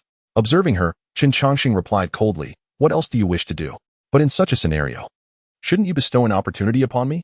Who informed you of that? It is said thus in the legends. Seeing the maiden's clear yet naive expression, Chen Changsheng couldn't help but feel amusement. It is often said that foxes are exceedingly cunning, yet this was the first time he encountered one so innocent. Very well. Our meeting is indeed fate. I shall grant you some opportunities. Subsequently, Chen Changsheng casually shared with the fox-eared maiden some insights he had garnered during his foundational cultivation. These reflections were discussions he had once had with a young monk named Ikkyu. The little monk would frequently visit to converse. And aside from the secrets of the Tianfu Temple's techniques, Chen Changsheng was aware of all aspects of his life, including the fact that he had been prone to bedwetting at the tender age of 5. Upon concluding his words, Chen Changsheng waved his hand and declared, Our connection ends here. You may depart. Should you appear before me again, your life shall be forfeit. Thank you, esteemed elder, for your invaluable guidance. Humain shall forever remember your kindness. After bowing deeply once more, the fox-eared maiden promptly turned and left. Observing the silhouette of the fox-eared maiden, Chen Changsheng smiled softly and then chose a direction opposite to hers to depart. Although his defensive capabilities were remarkably high, his offensive means were virtually non-existent. In essence, He was utterly incapable of contending with this little fox. Should she detect any flaw in him, it would spell significant trouble. As for the insights he had gleaned regarding the Foundation establishment realm, Chen Changsheng had no idea of their utility, given that he had never attained that stage. Having exited the cave where he had slumbered for 80 years, Chen Changsheng embarked once more on aimless wandering. Nianxing had already begun her own life, and she no longer required his concern. The sole task that lay before him was to seek his next objective, thus traversing the protracted span of his awakened years. Chen Changsheng. The roar echoed through the scripture pavilion, as a valiant man clad in a Taoist robe surveyed his surroundings, seemingly in search of something. Upon hearing the shout, Chen Changsheng, still drowsy and clad in his own robe, abruptly lifted his head from a pile of books. Upon recognizing the visitor, he grinned and said, "Senior brother Qi Feng. What brings you here?" Seeing Chen Changsheng's innocent demeanor, Qi Feng could not help but express his exasperation. "Junior brother Changsheng, you have been at the Xianxia Temple for 10 years now. In this decade, you remain stuck at the 9th layer of Qi refinement. Do you truly wish to establish your foundation or not?" In response, Chen Changsheng waved his hand dismissively, saying, "Oh, establishing a foundation cannot be rushed. Taking it slowly is not a grave error. The path of life is lengthy, and a slower pace is quite agreeable." At these words, Qingfeng's eyes twitched. This junior brother Changsheng had arrived at Xianxia Temple a decade prior, possessing a commendable innate talent with a superior wood spirit root. Upon his arrival, he was cherished by all within the temple. He was always cheerful, diligent in his tasks, and notably patient. He engaged in neither scheming nor vying for fame, spending his days either reciting Taoist texts or devoting himself to cultivation. Such a junior would be the beloved of any sect. However, as time passed, others began to discern a troubling pattern: his excessive patience. With a superior wood spirit root, one would typically establish their foundation within about 5 years. Yet, junior brother Changsheng had stubbornly taken 10 years without achieving that milestone. Qingfeng rolled his eyes dramatically at Chen Changsheng's patience and remarked, "This is no longer a matter of being slow. It seems you have no intention of establishing a foundation at all.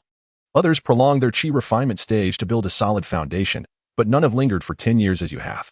Moreover, despite your 9th layer of Qi refinement, you cannot even best an outer disciple at the 7th layer.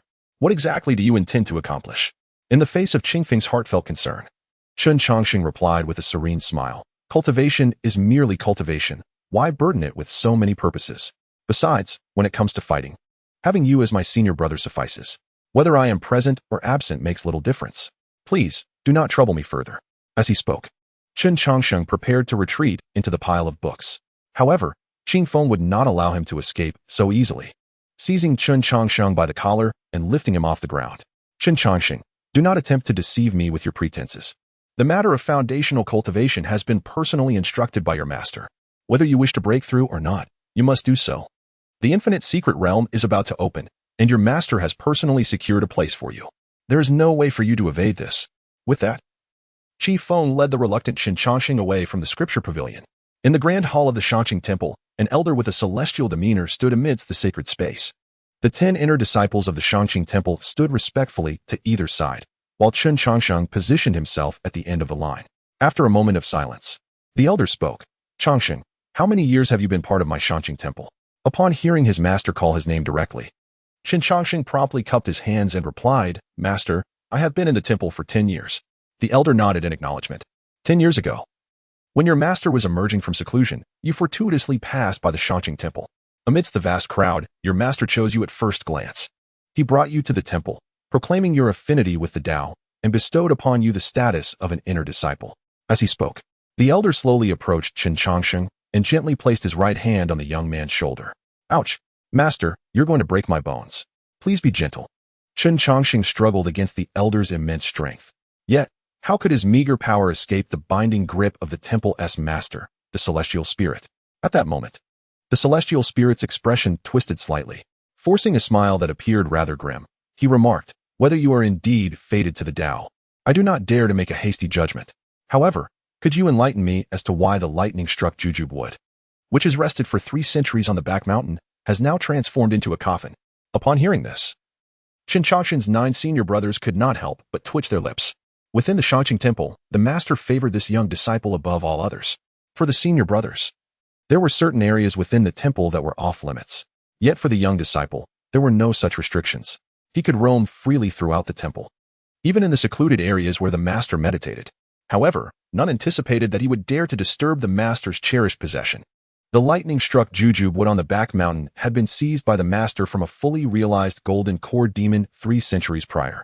For the sake of that wood, the master had secluded himself for 30 years to recuperate. Typically, disciples of the Xianxia temple were not even permitted to glance at it, let alone touch it. Now, to think that the young disciple had the audacity to use the lightning-struck wood as a coffin was truly audacious. Master, the young disciple acted entirely without malice. Please forgive him this once. Qingfeng stepped forward to intercede on Chen Changsheng's behalf, with the other senior brothers joining in to plead as well. Without malice, I merely provided him with the route for the peripheral formation. I never revealed the path for the core formation. 3 years ago, the piece of thunderstruck wood lay in pristine condition, yet yesterday, upon my visit, it had transformed into a splendid coffin. Curiosity piqued. I pondered what inadvertent act could have silently breached my grand formation, converting the wood into such a morbid artifact. As I spoke, the gaze of my master, the primordial spirit, once again turned towards Chen Changsheng.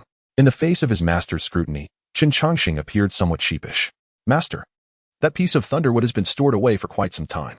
Although such a material is rare and precious, it has become rather inconsequential given your current level of cultivation. Listening to Chen Changsheng's feeble defense, the primordial spirit released his grip on his shoulder, only to seize his ear instead. Though his words were frightening, deep down, he felt a pang of affection for this disciple. Among the inner sect disciples, Chen Changsheng possessed the weakest abilities and the lowest cultivation level. If he were to be too careless, he might inadvertently injure the boy. Do I require your instruction on whether that wood is of use to me? The thunderstruck wood was meant for carving the statue of the 3 pure ones. When outsiders visit my Qingjing temple and behold the majestic statue, they will surely develop a profound respect for our path. Now that the wood is gone, you shall enlighten me on how to remedy this situation. Upon hearing these words, Chen Changsheng instinctively shrank his head, evading the grasp of the primordial spirit. He then pointed towards the clay statue of the 3 pure ones within the hall. The way resides within the heart. The clay effigy of the 3 pure ones suffices. If I wish for others to understand our path, why must I rely on external objects?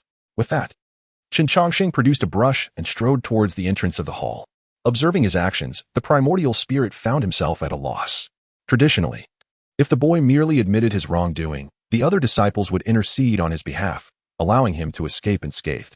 However, this unexpected turn of events left him somewhat disoriented. Soon, the primordial spirit and Chen Changsheng's 9 senior brothers emerged. Chen Changsheng had used his spiritual energy to smooth the couplets outside the hall, and with a flourish of his brush, the 22 striking characters appeared before everyone. With a heart of malice, your offerings yield no benefit. Uphold righteousness. What harm is there if I do not bow? Excellent, exclaimed Qingfeng, admiring the couplets penned by Chen Changsheng. Indeed, my junior brother is fated to the Tao. These 22 characters truly embody the essence of our path. In response to Qingfeng's praise, Chen Changsheng merely smiled, offering no words. Meanwhile, the primordial spirit maintained a stern expression, stating, your understanding is commendable, but your strength is utterly lacking. Set aside the matter of the thunderwood for now. Should you fail to establish your foundation in the infinite secret realm, watch your step. Now, be gone. Your presence vexes me. Seeing that their master had yet to calm down, several senior brothers promptly escorted Chen Changsheng away from the scene. After their departure, the primordial spirit meticulously contemplated the couplets before him. After reciting them 10 times, he declared with satisfaction, only my disciple, Chen Changsheng, could compose couplets so imbued with the spirit of the Tao. Behold this exquisite script, wrought with iron and silver, exuding an extraordinary grandeur that is beyond the capabilities of an ordinary individual to replicate. The likes of Hu Hi and that scoundrel Zhao Des, emboldened by the acquisition of a proficient disciple, parade around with an air of arrogance. Once I attain the foundational stage of longevity, I shall undoubtedly quell their hubris. Having spoken, the sage of the primordial spirit strolled away with an air of self-satisfaction. After a brief interlude, a hazy silhouette materialized at the entrance of the once desolate Great Hall. After cultivating for a millennium, it is intriguing that not a single disciple has seen through the depths of my being. No sooner had the thought crossed his mind than the indistinct figure vanished once more. Several streaks of luminescence streaked across the sky. The mortals on the ground gazed in awe, for these fleeting lights represented the omnipotent immortals of this realm. Yet, unbeknownst to them, among those radiant flashes was an exceedingly unambitious immortal. Senior brother, if only your spiritual energy were a touch more abundant. The fierce winds make it exceedingly difficult for me to concentrate on my reading. A phantasmal flying sword zipped through the air, with the eldest disciple of the upper clear view, Qing Feng, standing nonchalantly at its tip. However, behind him sat a young man in a meditative posture, the gusts of wind repeatedly causing him to press down on the pages of his book. Confronted by his junior disciple's lax demeanor, Qing Feng waved his right hand, thickening his protective spiritual energy. Consequently, the fluttering pages fell into tranquil stillness. Changsheng, you spend your days immersed in books. What exactly do you read? In response, Chen Changsheng smiled softly and replied, I am fond of reading anything that falls into my hands. Not only do I relish reading, but I also cherish observing every aspect of this world. However, the world is vast, and even if I were to spend a millennium or more, I might not be able to explore it all. Thus, I choose to read first and then observe the world. Books are penned by people who endeavor to transcribe their observations, experiences, and insights into words for posterity. Completing a book is akin to grasping a glimpse into a person's lifetime. Although one may not comprehend the entire picture, a glimpse can still be revealing. Upon hearing Chen Changsheng's elucidation, Qing Feng's curiosity was piqued. Given your extensive reading, have these books proven beneficial to you? Indeed, they have. Without reading, how could I unravel my master's core formation? Upon uttering this, not only did Chen Changsheng's brothers express interest, but even the primordial spirit sage at the forefront perked up his ears. Chen Changsheng utilized Thunderstrike wood to craft a coffin, which indeed pained the sage of the primordial spirit. However, what perplexed him further was how a disciple at the 9th level of Qi refinement could breach a formation laid down by a practitioner of the nascent soul stage.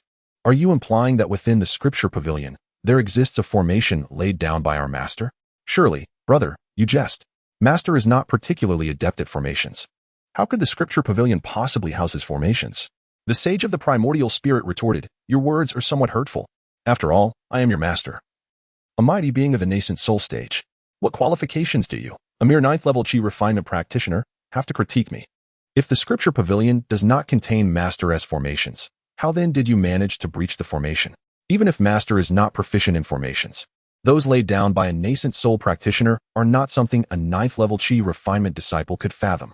The elder brother is not mistaken. According to reason, I naturally would not be able to comprehend the master's formations. However, he has overlooked a fundamental truth. Everything in this world follows a traceable path. The master, as the head of the Upper Qing Temple, has his foundational teachings rooted in its traditions. I have diligently studied nearly 90% of the texts concerning formations housed in the temple's scripture repository. The master's focus lies within the lineage of the 5 elements formations. While perusing these texts, I stumbled upon notes and insights left by the master from years past. Consequently, I have gained some understanding of his habitual methods of arrangement. Upon hearing this, Qi Feng immediately turned to the second elder brother, saying, Mingwei, you oversee the scripture repository. Do we possess the lineage of the 5 elements formations in our Upper Qing Temple?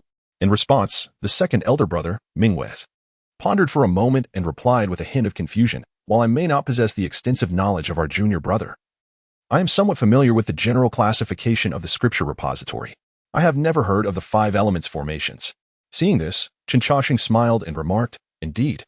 The second elder brother would not know. He has been guarding the scripture repository for 30 years, but the 5 elements formations were removed from the repository 50 years ago.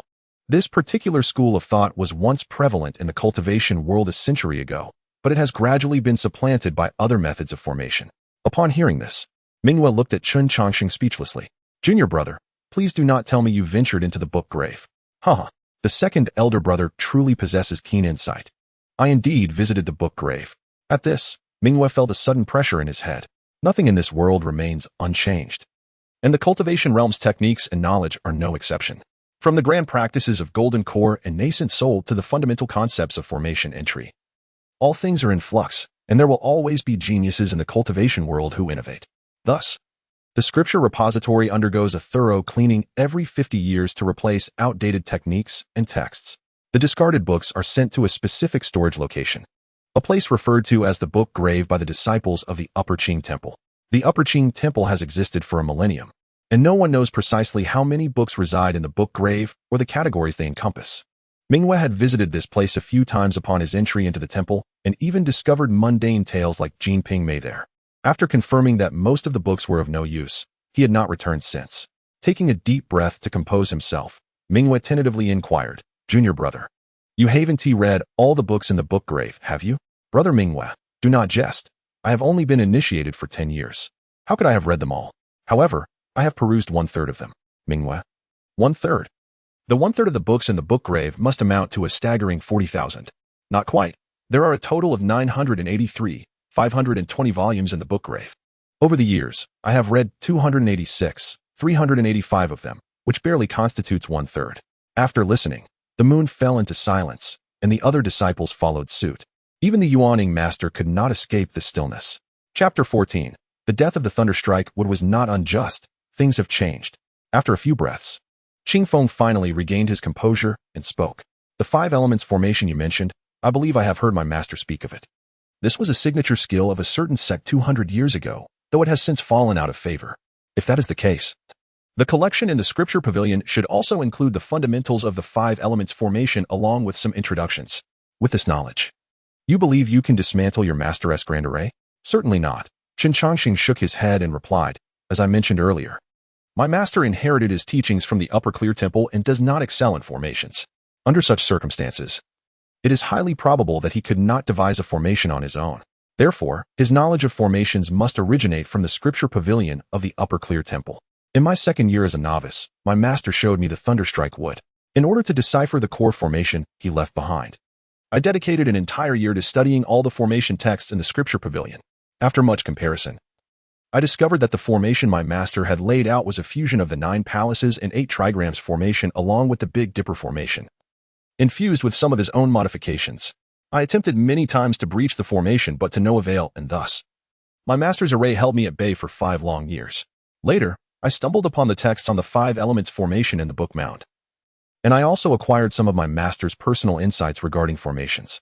With this newfound understanding, I finally grasped how my master had intertwined the 9 palaces and 8 trigrams formation with the Big Dipper formation, employing the principles of the 5 elements formation.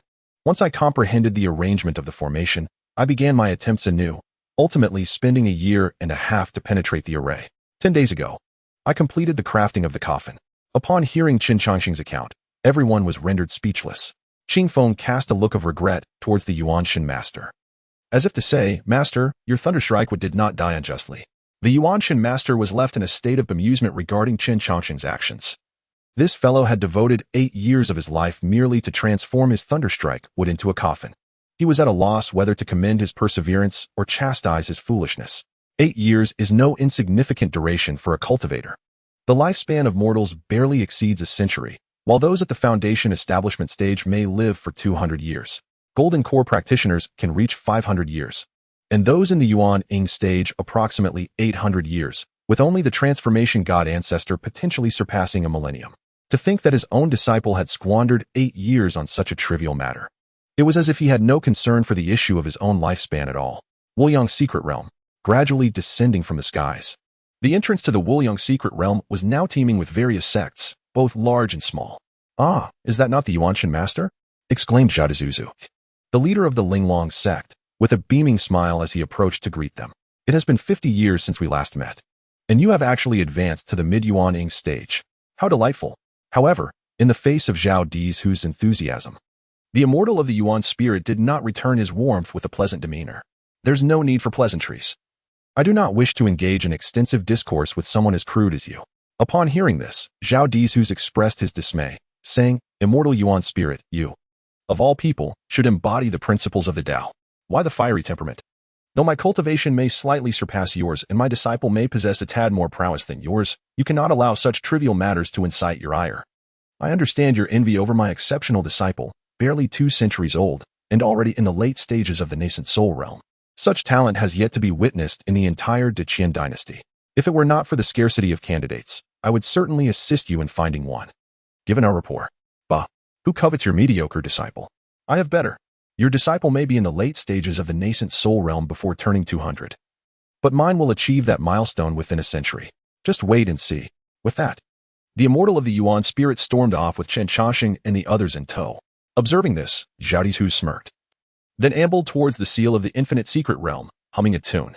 This is intolerable. The more I ponder, the more infuriated I become. Qifeng, take your junior brothers inside shortly. I shall confront that rascal Zhao Dizhu once more. Not long after parting ways, the immortal of the Yuan spirit, consumed by his frustration, sought out Zhao Di's Hus again. Qing Feng, witnessing his master's demeanor, chuckled quietly and chose not to intervene. The camaraderie between Zhao Di's Hus and his master had endured through decades of banter, a spectacle Qing Feng had observed for a century and a half. At that moment, Chen Changsheng, surveying their surroundings, spoke up, "Brother, did you not mention a prodigy known as the Immortal Changsheng from Linglong sect? Where is she?" The Immortal Changsheng has gone to the borders of the Decaying kingdom. Not only her, but even Master Ikkyu from the Temple of the Heavenly Buddha has ventured there as well. Ikkyu, the Zen master? Upon hearing this name, Chen Changsheng instinctively questioned from the depths of his soul. Assuming Chen Changsheng was unfamiliar with the name, Qing Feng began to elucidate. Master Ikkyu is the heir of the Temple of the Heavenly Buddha and a genius second only to the Immortal Changsheng in the Decaying dynasty. He has just surpassed a century and already reached the late stages of the Golden Core realm. It is said that he is the most likely candidate to surpass the Immortal Changsheng. Learning that the once timid and gentle little monk had now become a formidable figure, Chen Changsheng felt a wave of nostalgia. Once, the little monk had frequently engaged him in debates, often losing more than he won. Time truly is the most formidable of arts. After merely a brief slumber, the little monk had transformed into the esteemed Zen master of today. After this reflection, Chen Changsheng inquired once more, "Brother, what purpose do they have at the borders? What else could it be?" "They are preparing for war against the Night Moon Kingdom. As a nation of demons, the Night Moon Kingdom engages in battle with the Decaying dynasty every 2 centuries. Though the Decaying has triumphed numerous times, they have yet to eradicate them. Recently, however, it is perplexing that the Night Moon Kingdom has initiated a war ahead of schedule, merely 170 years since the last conflict, 30 years earlier than anticipated, which is indeed puzzling." Upon the utterance of those words, the smile on Chen Changsheng's face gradually faded.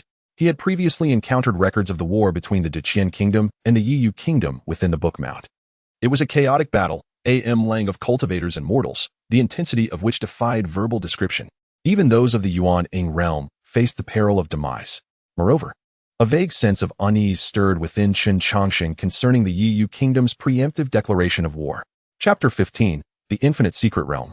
The mysterious stone coffin. Noticing Chen Changsheng's momentary stupor, Qing Feng assumed he was troubled by the prospect of the 2 nations' war and thus chuckled, "Do not dwell on it. Such national conflicts only permit those of the Golden Core realm to participate.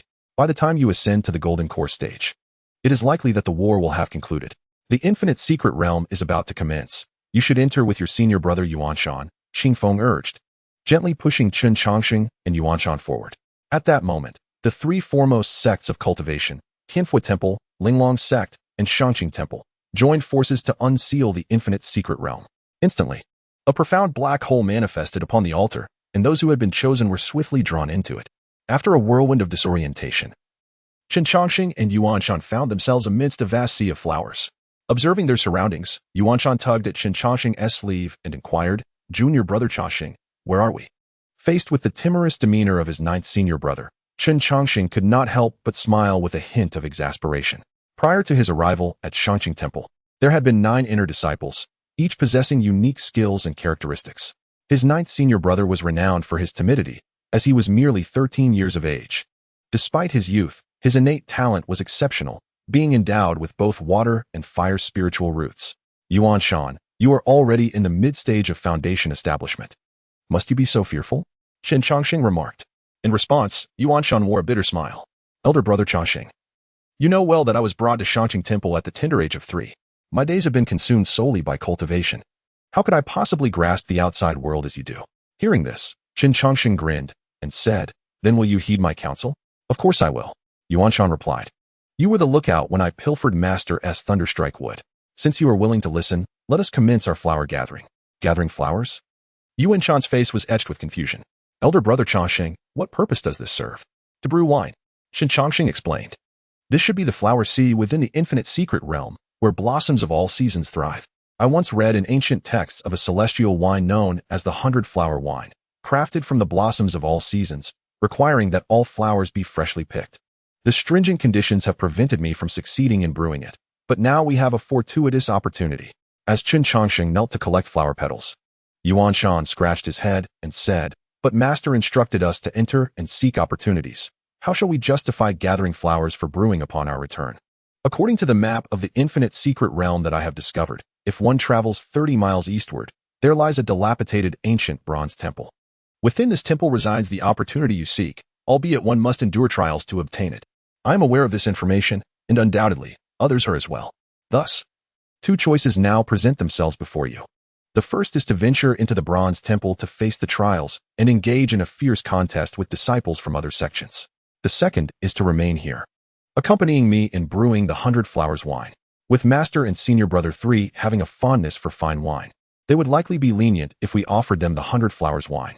Faced with the choices presented by Chen Changsheng, Xianxia pondered for a moment before squatting down to join the flower-picking endeavor. As time passed gradually, the numerous talents who entered the infinite secret realm were desperately seeking opportunities, battling fiercely for them. In stark contrast, Chen Changsheng and Xianxia enjoyed a life of leisure. In the morning, they gathered dew-kissed petals, and at noon, they reclined in the sea of flowers, gazing at the sky. In the afternoon, they restored the 100 Flowers wine according to ancient methods. Their existence stood in sharp relief to that of the other cultivators who had come here. Brother Changsheng, come quickly and see what this is. Xianxia's call drew Chen Changsheng's gaze from the sea of blossoms. He noticed Xianxia waving excitedly, seemingly having discovered something remarkable. What is it? Chen Changsheng instinctively inquired as he approached. Xianxia pointed to the ground and exclaimed, Brother Changsheng, there is a stone slab with patterns on it. Upon hearing this, Chen Changsheng knelt down, gently brushing away the surface dirt, only to uncover a slab intricately carved with designs. As he traced the patterns with his fingers, he furrowed his brow and remarked, This object appears quite substantial. Let us excavate it. With that, the two brothers commenced their digging. After an hour of diligent work, a grand coffin emerged before them. Strange characters adorned the top of the coffin. Xianxia scrutinized it closely and asked, Brother Changsheng, what language is this? I cannot comprehend it. Of course, you cannot understand it, for these are characters from 2,000 years ago. 2,000 years. The Great Qian dynasty has only been established for 1,800 years. Is this coffin predating the Great Qian dynasty? Be silent. I have only encountered some of these characters in ancient texts. There are still many I do not recognize. Allow me to contemplate. Upon hearing Chen Changsheng's words, Xianxia promptly covered his mouth with his hand and stood obediently in place. An hour passed, and Chen Changsheng wiped the sweat from his brow, stating, So this is the situation. We are indeed fortunate. Seeing that Chen Changsheng finally spoke, Xianxia eagerly inquired, Brother Changsheng, what does it say? It is a brief biography of an individual. I began my cultivation at a young age.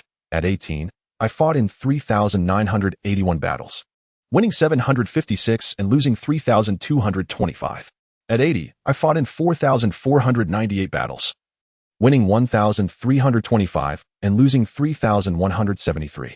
At 200, I fought in 1,650 battles, winning 985 and losing 780.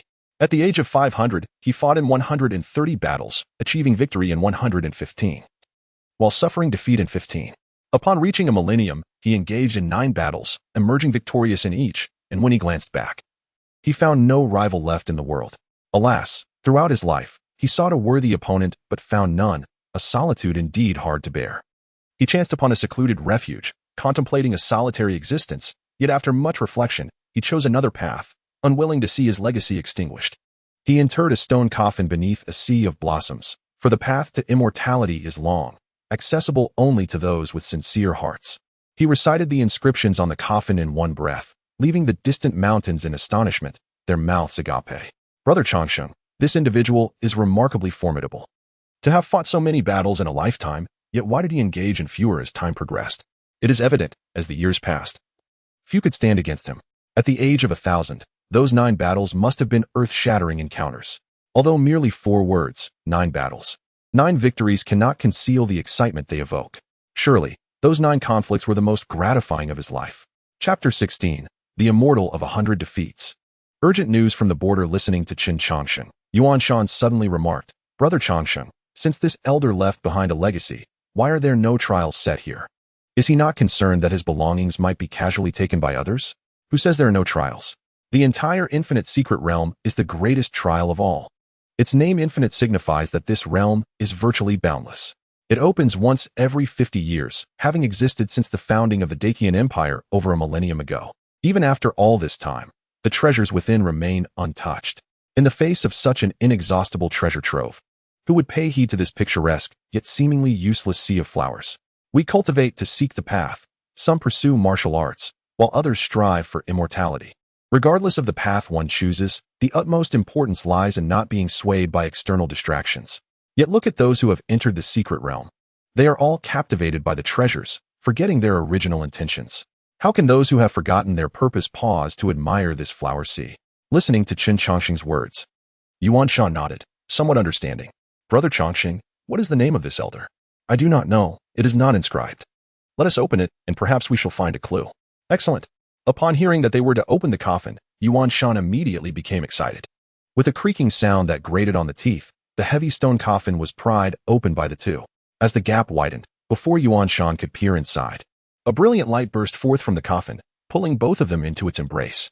After a whirlwind of sensations, Chen Changsheng and Yuanshan found themselves in a vast, white expanse. At the center of this space stood a figure, indistinct in appearance, with hands clasped behind his back. Having received this opportunity proves that you have not been swayed by external distractions. I am adept in the art of boxing. This set of techniques encompasses my lifelong learnings. I hope future generations will cherish it.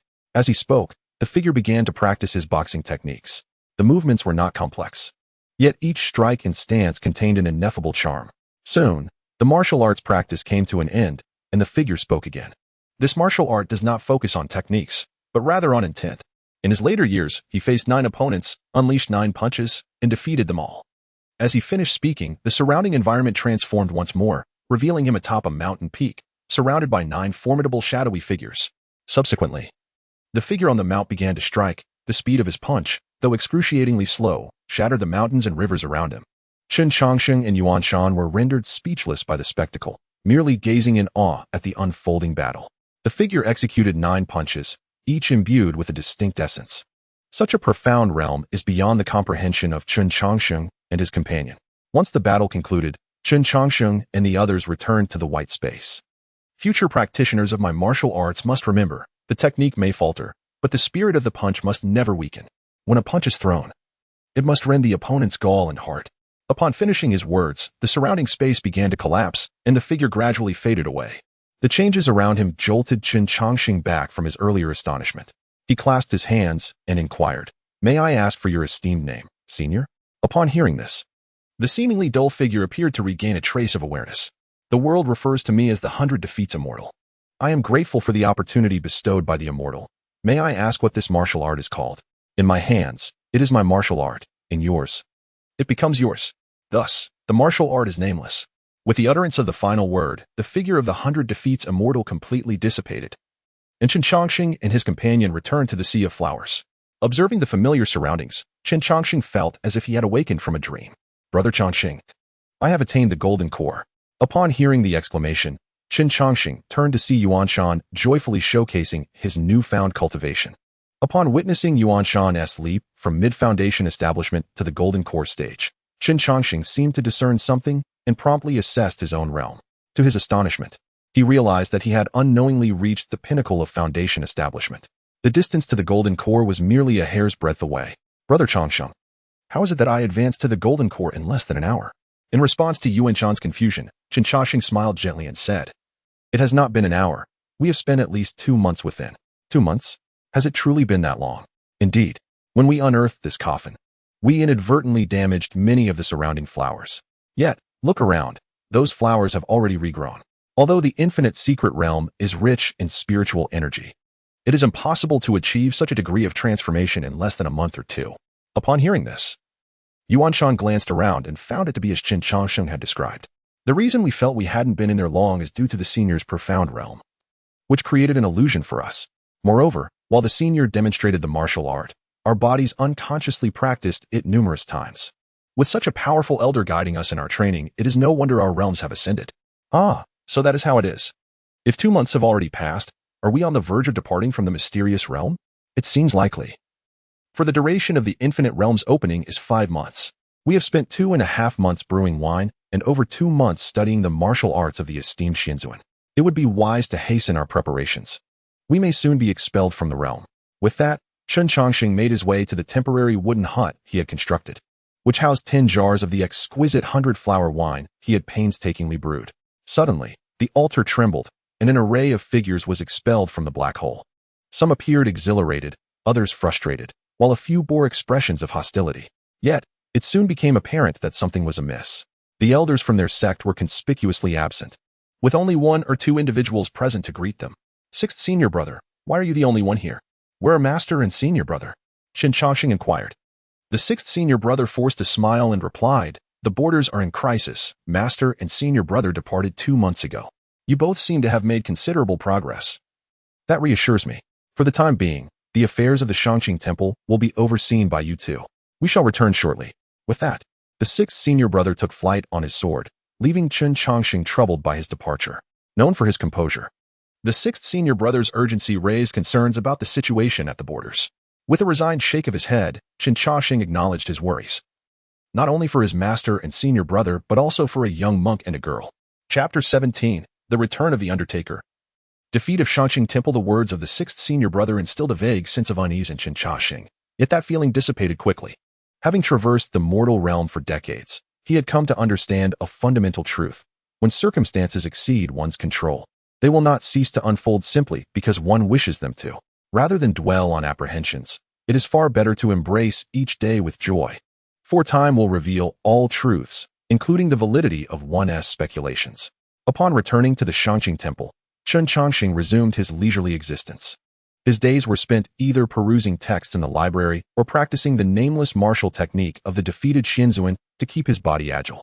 During the elder's journey to the borders, over half of the temple's strength had been withdrawn, yet despite his youth, Yuanshan was able to maintain the temple's operations with Chen Changsheng's assistance. Moreover, as he encountered more experiences, Yuanshan's growth accelerated, allowing Chen Changsheng to assume a more hands-off role. However, during this period, an unexpected development arose. The conflict between the Decaying Empire and the Kingdom of Yi would endure for a full 20 years. By the 5th year, even the long-secluded transformation ancestor ventured to the borders. In the Xianxia Temple's library, Chen Changsheng gently set down the last book, stretching his stiff limbs.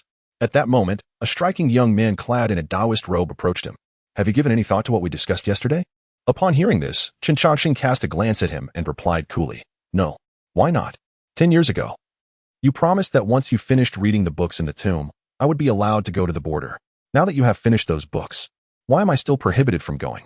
Do not forget, I am the acting master of the Xianxia Temple. Looking at the man before him, who was now shouting in defiance, Chen Changsheng smiled and remarked, it has been 20 years. The once inquisitive little boy who sought my guidance in everything has finally found the courage to challenge me. Indeed, you have made progress. Listening to Chen Changsheng's words, the grown-up Yuanshan felt his eyes redden, his voice trembling as he spoke. The 7th senior brother has perished, the 5th senior brother is blind, and the eldest senior brother, who cherished us the most, has lost an arm. Brother Changsheng, I am now at the late stage of the Golden Core realm. I can assist them. I truly do not wish to witness further misfortunes befall our brothers. Gazing into Yuanshan's reddened eyes, Chen Changsheng found himself at a loss for words. He had been closely monitoring the situation at the border, and the state of the Decaying dynasty was far from optimistic. Over 10 powerful beings at the nascent soul stage had perished, and rumors spoke of even those at the transformation stage falling on the battlefield. In such a brutal arena, allowing Yuanshan to venture forth would undoubtedly be akin to sending him to his death. In that theater of war, even a Golden Core practitioner would merely serve as a slightly elevated form of cannon fodder. Just as Chen Changsheng contemplated finding an excuse to further deter Yuanshan from heading to the battlefield, a familiar aura suddenly emanated from above Xianxia Temple. Sensing this presence, both Chen Changsheng and Yuanshan hurriedly went out to welcome it. However, they were met with the sight of their 3rd senior brother, bloodied, with a severed left arm and a blind right eye. From this moment forth, I am the master of Xianxia Temple, and the 9th junior brother, Song Yuanshan, shall serve as the deputy master. All branches of Xianxia Temple are to retreat 3,000 miles west. The once indolent 3rd senior brother had transformed into a figure of decisiveness, scarcely pausing to greet his long-absent younger brothers. Following the issuance of a series of commands, the tense demeanor of the 3rd senior brother finally relaxed. Observing the drastically changed 3rd senior brother, Yuanshan trembled as he approached. 3rd senior brother, what of our master? In response to Yuanshan's inquiry, the 3rd senior brother replied in a hoarse voice, for reasons unknown, the Night Moon Kingdom has seen a sudden surge in nascent soul practitioners. More than doubling in number, our master was besieged by 3 late-stage nascent soul foes and ultimately fell on Phoenix Mountain. The few of us acted in concert but were unexpectedly ambushed. The eldest senior brother sacrificed himself to ensure my escape. The Decaying dynasty has suffered defeat. Relinquishing 5,000 miles of territory to the Night Moon Kingdom, beginning at the border. Upon hearing this news, Xianxia felt as if the world was spinning. Subsequently, he seized the third senior brother's collar and demanded fiercely, "What of our master's remains? Why did you not bring them back? Do you wish to see our master's body turned into a puppet?" In the face of Xianxia's fury, the third senior brother offered no resistance, only an overwhelming silence. "Cease your shaking. You might very well shake the third senior brother to death," came Chen Changsheng's calm voice from behind, prompting Xianxia to instinctively halt his actions. Turning around, Chen Changsheng had unknowingly carried the thunderstruck wooden coffin from the back mountain. Before Xianxia could comprehend Chen Changsheng's intentions, he had already approached the third senior brother.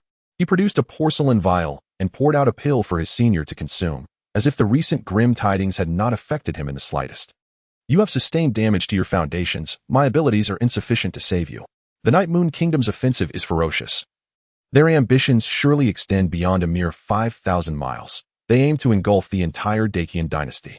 Xianxia possesses commendable talent, yet he remains somewhat juvenile. You must guide him diligently over the next 50 years. The future of Qingjing Temple rests upon his shoulders." Having spoken, Chen Changsheng stored the thunderstruck wooden coffin into the system space and turned to leave. At that moment, the dazed third senior brother came to his senses and immediately inquired, "Changsheng, what are you planning to do?" Hesitating briefly, Chen Changsheng paused and replied, "I am going to retrieve the remains of our master and senior brothers." With a hint of embarrassment, he added, "You may laugh, but before I came to Qingjing Temple, my former profession was selling coffins. That thunderstruck wooden coffin was prepared in advance for master. It is fortuitous that it is now needed. We cultivate immortality for the sake of longevity. Many believe that after attaining longevity, one will experience ultimate freedom. Little do they know, true longevity brings the greatest suffering. The world is akin to a sea of bitterness, and longevity signifies an eternal drift upon these turbulent waters. We should rejoice that our master has transcended this sea of suffering." As he spoke, Chen Changsheng hesitated once more, then turned to the third senior brother and flashed a radiant smile. "I recall you once recounted a tale from the cultivation realm to frighten Xianxia. You spoke of a mysterious being who specializes in retrieving the remains of those whose lifespans have ended. When he appears, it signifies that death is imminent. No one knows his name. He is simply referred to as the Undertaker." Upon hearing this name, the third senior brother's gaze flickered, though he remained silent. Meanwhile, Chen Changsheng continued to recount the past with a cheerful demeanor. "Moreover, you have conducted a thorough investigation into this matter and discovered that the Undertaker's first appearance was to collect the remains of the blood demon ancestor a century ago. Furthermore, the Undertaker has intricate ties with Master Ikkyu of the Tianfu Temple. I merely wish to convey that the Undertaker is not as fearsome as you describe. He is simply a seller of coffins." Having said this, Chen Changsheng turned and waved his hand, striding purposefully toward the exit. Xianxia called out to Chen Changsheng's retreating figure, "Brother Changsheng, will you return? I have crafted a coffin for all of you. When the time comes for its use, I shall return." With that, Chen Changsheng vanished from sight. Watching him depart, the third senior brother was overwhelmed with emotion. In truth, he had sensed something unusual about this junior disciple since his arrival at Qingjing Temple, for it seemed as if time left no mark upon Chen Changsheng. In the realm of immortality, it is indeed true that there exist elixirs capable of preserving eternal youth. However, the passage of time leaves its indelible marks not only upon the physical form but also upon the depths of the human heart. Over the span of 10 years, the once 3-year-old Xianxia has blossomed into a 13-year-old youth, with each individual undergoing some degree of transformation. Yet, despite the passage of a decade, the gaze of his senior brother, Changsheng, remains as clear and pure as when he first arrived at the Xianxia monastery. Initially, one might attribute this clarity to Changsheng's serene state of mind. However, 20 years later, upon returning to the monastery, Changsheng's eyes still reflect the same pristine clarity as before. Reflecting on this, the third senior brother sighed softly and remarked, "Xianxia, in due time, you must publicly declare that a closed-door disciple of Xianxia Monastery has perished due to demonic deviation." "But why? Isn't Brother Changsheng living quite well? Just heed my words. Changsheng has his own path to tread, and his connection with Xianxia Monastery has reached its conclusion." At these words, Xianxia fell silent for a moment before eventually nodding in agreement. He had been brought to Xianxia Monastery by his master at the tender age of 3. And although he had entered a few months earlier than Changsheng, thus acquiring the title of senior brother, he had always regarded Changsheng as his own brother. If possible, he truly wished to avoid witnessing Changsheng's departure. However, it is a truth universally acknowledged that no feast is everlasting.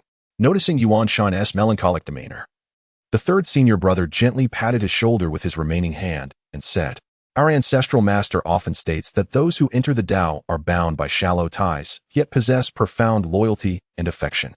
While others may not comprehend him, we must strive to understand." Upon leaving Xianxia Monastery, Chen Changsheng raised his gaze to the azure sky and observed the celestial beings returning from the borderlands. Chuckling to himself, "Oh, my prideful master, you have cherished your reputation throughout your life. How could you allow yourself to rest in a foreign land after death? Allow me, your devoted disciple, to bring you home. For this occasion, I shall not demand any spirit stones." With that, Chen Changsheng set forth toward the border. The great Qian dynasty had suffered defeat, and the path ahead was fraught with the chaos of war. Yet, Chen Changsheng had never been concerned with such matters. His singular aim was to locate his old acquaintances and grant them a peaceful resting place. Entry into the city requires 3 copper coins. 2 demon clansmen obstructed Chen Changsheng's path. Observing that they were merely at the 3rd level of qi cultivation, he promptly submitted the required coins. After paying the entry fee, he smoothly entered the city. Sensing the faint spiritual energy wafting through the streets, Chen Changsheng mused, "It seems wise not to reveal my cultivation level. Even in such a small city, there are golden core cultivators in residence. How has the Night Moon Kingdom suddenly grown so formidable?" With this perplexity in mind, Chen Changsheng checked into an inn. For this journey to retrieve the deceased from the border, he chose not to fly on his sword or utilize spiritual energy for swift travel. Instead, he opted for the most primitive method, taking one deliberate step at a time. The territory he sought had already been claimed by the Night Moon Kingdom. A mere golden core cultivator of the human race soaring boldly through the skies would undoubtedly attract considerable attention. As events unfolded, it became evident that Chen Changsheng's cautious approach was indeed prudent. As he gradually approached the Night Moon Kingdom, he began to comprehend the reasons behind the utter defeat of the great Qian dynasty. Due to the overwhelming number of demon cultivators in the Night Moon Kingdom, foundational practitioners abound, while golden elixirs are as common as dogs, and one can encounter nascent soul cultivators with alarming frequency. Faced with such a multitude of practitioners, it is indeed remarkable that the great Qian dynasty remains unscathed. After a moment of reflection on the circumstances of both nations, Chen Changsheng ordered several local delicacies, eager to savor them before continuing his journey. However, his thoughts on the culinary delights were abruptly interrupted by the conversation of 2 demons. "Have you heard? Our demon king's daughter is to publicly select a consort. Anyone above the foundational stage is welcome to participate." "Of course I've heard. But what does that have to do with us? Our demon king hails from the noble Silver Moon Wolf clan. Do you truly believe we possess the qualifications to be his son-in-law?" Qualifications aside, it wouldn't hurt to witness it, would it? "I've heard the Fox clan has prepared a nascent soul puppet as a congratulatory gift." "A nascent soul puppet? Surely you jest. Why would I deceive you? This puppet was procured by the Fox clan from Phoenix Mountain. They mobilized 3 late-stage nascent soul ancestors just to eliminate the cultivator." Upon hearing these words, Chen Changsheng could not help but murmur in frustration, "Master, I have spent 5 years reaching this point, and you present me with such a formidable challenge right upon my arrival. The Fox clan, being one of the formidable tribes of the Night Moon Kingdom. How am I to retrieve you from their clutches? I cannot possibly match them alone." In the midst of grappling with this predicament, Chen Changsheng scratched his head in agitation. Suddenly, a brilliant idea blossomed in his mind. The Fox clan is a powerful tribe within the Night Moon Kingdom, and the Demon King is the Silver Moon Wolf King. If I were to become his son-in-law, perhaps I could negotiate for the puppet from the Fox clan? Though this notion seemed preposterous, theoretically, it appeared sound. Chen Changsheng continued to vocalize this thought, and the more he did, the more plausible it seemed. In the Night Moon Kingdom's palace, an authoritative voice resonated, "Your Majesty, the princess has fled. Quickly send out search parties. If my daughter loses even a single wolf hair, you shall bring your heads to me." With the sound of this commanding voice, the palace erupted into chaos. Meanwhile, on a hillside beyond the royal city, a lively young woman stuck her tongue out at the distant capital. "If you wish to marry, go ahead and marry. I shall not accompany you." Chapter 19. Trouble descends from the heavens. What should I offer as a betrothal gift? Chen Changsheng sat atop a mountain peak, furrowing his brow in deep contemplation. Ever since learning of the princess's search for a consort, he had been pondering how to win the heart of the beautiful wolf. Yet, after much reflection, he realized he possessed little more than his handsome appearance and vast knowledge. Just as he felt utterly at a loss, a cry for help suddenly pierced the air. Upon hearing the distressing call, he focused his gaze and saw 2 golden elixir demons pursuing a foundational stage young woman. As Chen Changsheng observed the unfolding scene, the fleeing girl abruptly changed direction and flew towards him, exclaiming, "Senior, save me. They wish to kill me." Upon hearing the woman's cries, Chen Changsheng wasted no time, channeling all his energy and swiftly fleeing the scene. The woman exclaimed, "Wait, in such a situation, shouldn't you be a hero rescuing the damsel in distress? You simply ran away without a hint of curiosity?" The distant woman's resentment did nothing to impede Chen Changsheng's speed. As he continued to distance himself, she realized that the two pursuers were closing in on her. With gritted teeth, she produced a jade talisman and shattered it. The talisman fractured, emitting a golden light that firmly bound her to Chen Changsheng. In an instant, she teleported behind him, maintaining a pace that matched his own. Chen Changsheng, taken aback by this tenacious pursuit, thought, "What are you clinging to me for? Senior, they intend to kill me. I implore you to intervene." Upon hearing his plea, the woman again bowed her hands, beseeching Chen Changsheng for assistance.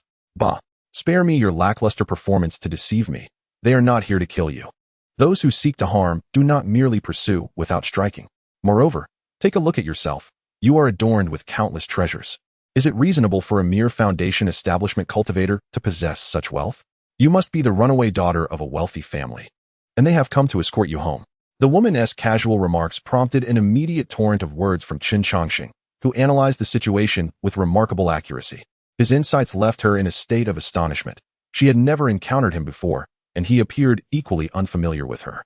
Merely having glanced at her from a distance, he was able to deduce so much. What kind of mind did he possess? With her deception unveiled, the woman decided to lay her cards on the table. "Since you've seen through me, I shall no longer feign ignorance. They truly are here to take me back. Should I be captured, I shall merely face a reprimand and a few days of confinement. However, your fate is different. If you do not help me escape their pursuit, I shall claim that you lured me out. Do you think my family will treat you kindly?" Ignoring her words, Chen Changsheng focused intently on the binding talisman affixed to him. His actions did not escape the woman's notice, yet she remained entirely unconcerned that he could unravel the curse she had cast. "Don't waste your effort. This shadow-following talisman was crafted by a nascent soul cultivator. You, a mere golden core, stand no chance of breaking it. Rather than squandering time, you should run faster. The ones pursuing us are two late-stage golden core demon cultivators, and we are about to be caught." Upon hearing this, Chen Changsheng turned to see the two late-stage golden core demon cultivators closing in on him. As the situation grew increasingly dire, a flicker of irritation ignited within him. "My lady, I have no desire to involve myself in your family affairs, nor do I wish to become entangled with you. Let us consider the previous matters settled. Please, do not cling to me any longer." Listening to Chen Changsheng's words, the woman swiftly produced a pearl, pressing it against her forehead. "I shall do as I please. What can you do about it? If you possess any skill, shatter the protective barriers surrounding me. Since you are so ungrateful, do not blame me for what follows." With a cold expression, Chen Changsheng began to weave intricate hand seals. Initially, the woman paid little heed. After all, a mere mid-stage golden core cultivator was not worthy of her concern. Had her spiritual energy not been nearly depleted, she would not have entertained this stranger's unsolicited assistance. However, it soon became apparent that something was amiss. "This is the blood escape of the upper Clearview. You are of the human race." Observing the astonishment on her face, Chen Changsheng grinned and said, "Congratulations on your correct guess, but alas, there is no reward." Upon hearing this, the woman immediately sought to dismantle the shadowy tether binding her to Chen Changsheng. Yet, the blood escape had already been executed, rendering any action too late. With a cough, he expelled a mouthful of blood, and in an instant, Chen Changsheng transformed into a streak of crimson light, vanishing into the horizon. The two pursuing demon cultivators were left in a state of shock. They had never anticipated that a mid-stage golden core would wield such profound escape techniques. Moreover, how could an unidentified human appear in the heart of the Night Moon Kingdom? "Brother, what shall we do now?" One of the golden core cultivators began to speak, only to be met with a sharp slap from his companion. "What shall we do? Hurry and pursue. If the princess is taken by a human, we shall await our annihilation." With that, the two immediately ignited their lifeblood to chase after Chen Changsheng. However, how could two ordinary mid-stage golden core cultivators hope to catch him? After spending so many years at the Upper Clearview, while Chen Changsheng had not mastered the art of combat, his escape techniques were unparalleled. Not even two late-stage golden core cultivators, let alone mere ordinary nascent soul practitioners, could hope to match his speed. 300 miles away, amidst a tranquil valley, two figures emerged, Chen Changsheng and the enigmatic woman, having executed the blood escape. Without hesitation, he cast several array flags around them, then deftly performed a series of intricate hand seals, showcasing a mastery that seemed honed through countless trials. "Array activate." A shimmering barrier enveloped Chen Changsheng and the mysterious woman. In response to his actions, she warily brandished an ancient dagger. What do you intend to do? I warn you. Should anything happen to me, your fate will be far worse than death. Upon hearing her threat, Chen Changsheng, having completed the array, smacked his lips and replied, I had no intention of stirring up trouble. Yet, you approached me. Do not blame anyone but yourself. Chapter 20. The acquisition of a pet, the bald white wolf. Ha! Do you truly believe you can trap me with this array? Dream on. As she spoke, the woman summoned two formidable magical artifacts, intent on breaking free from the array. However, just as the artifacts took flight, she suddenly collapsed, her body succumbing to weakness. Observing her body, which seemed to be beyond her control, the woman exclaimed in terror. What have you done to me? I have done nothing but suppress the bloodline within you, came the reply. You are quite right. This formation is indeed flawed. For it is merely a remnant I salvaged from an ancient text, patched together to be barely functional. The purpose of this formation is straightforward, to restrain the bloodline of the demon race, revealing their true form.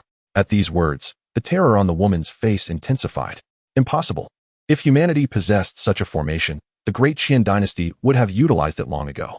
Oh dear, how could you, a creature of the demon race, lack such basic knowledge? Such formations are certainly restricted.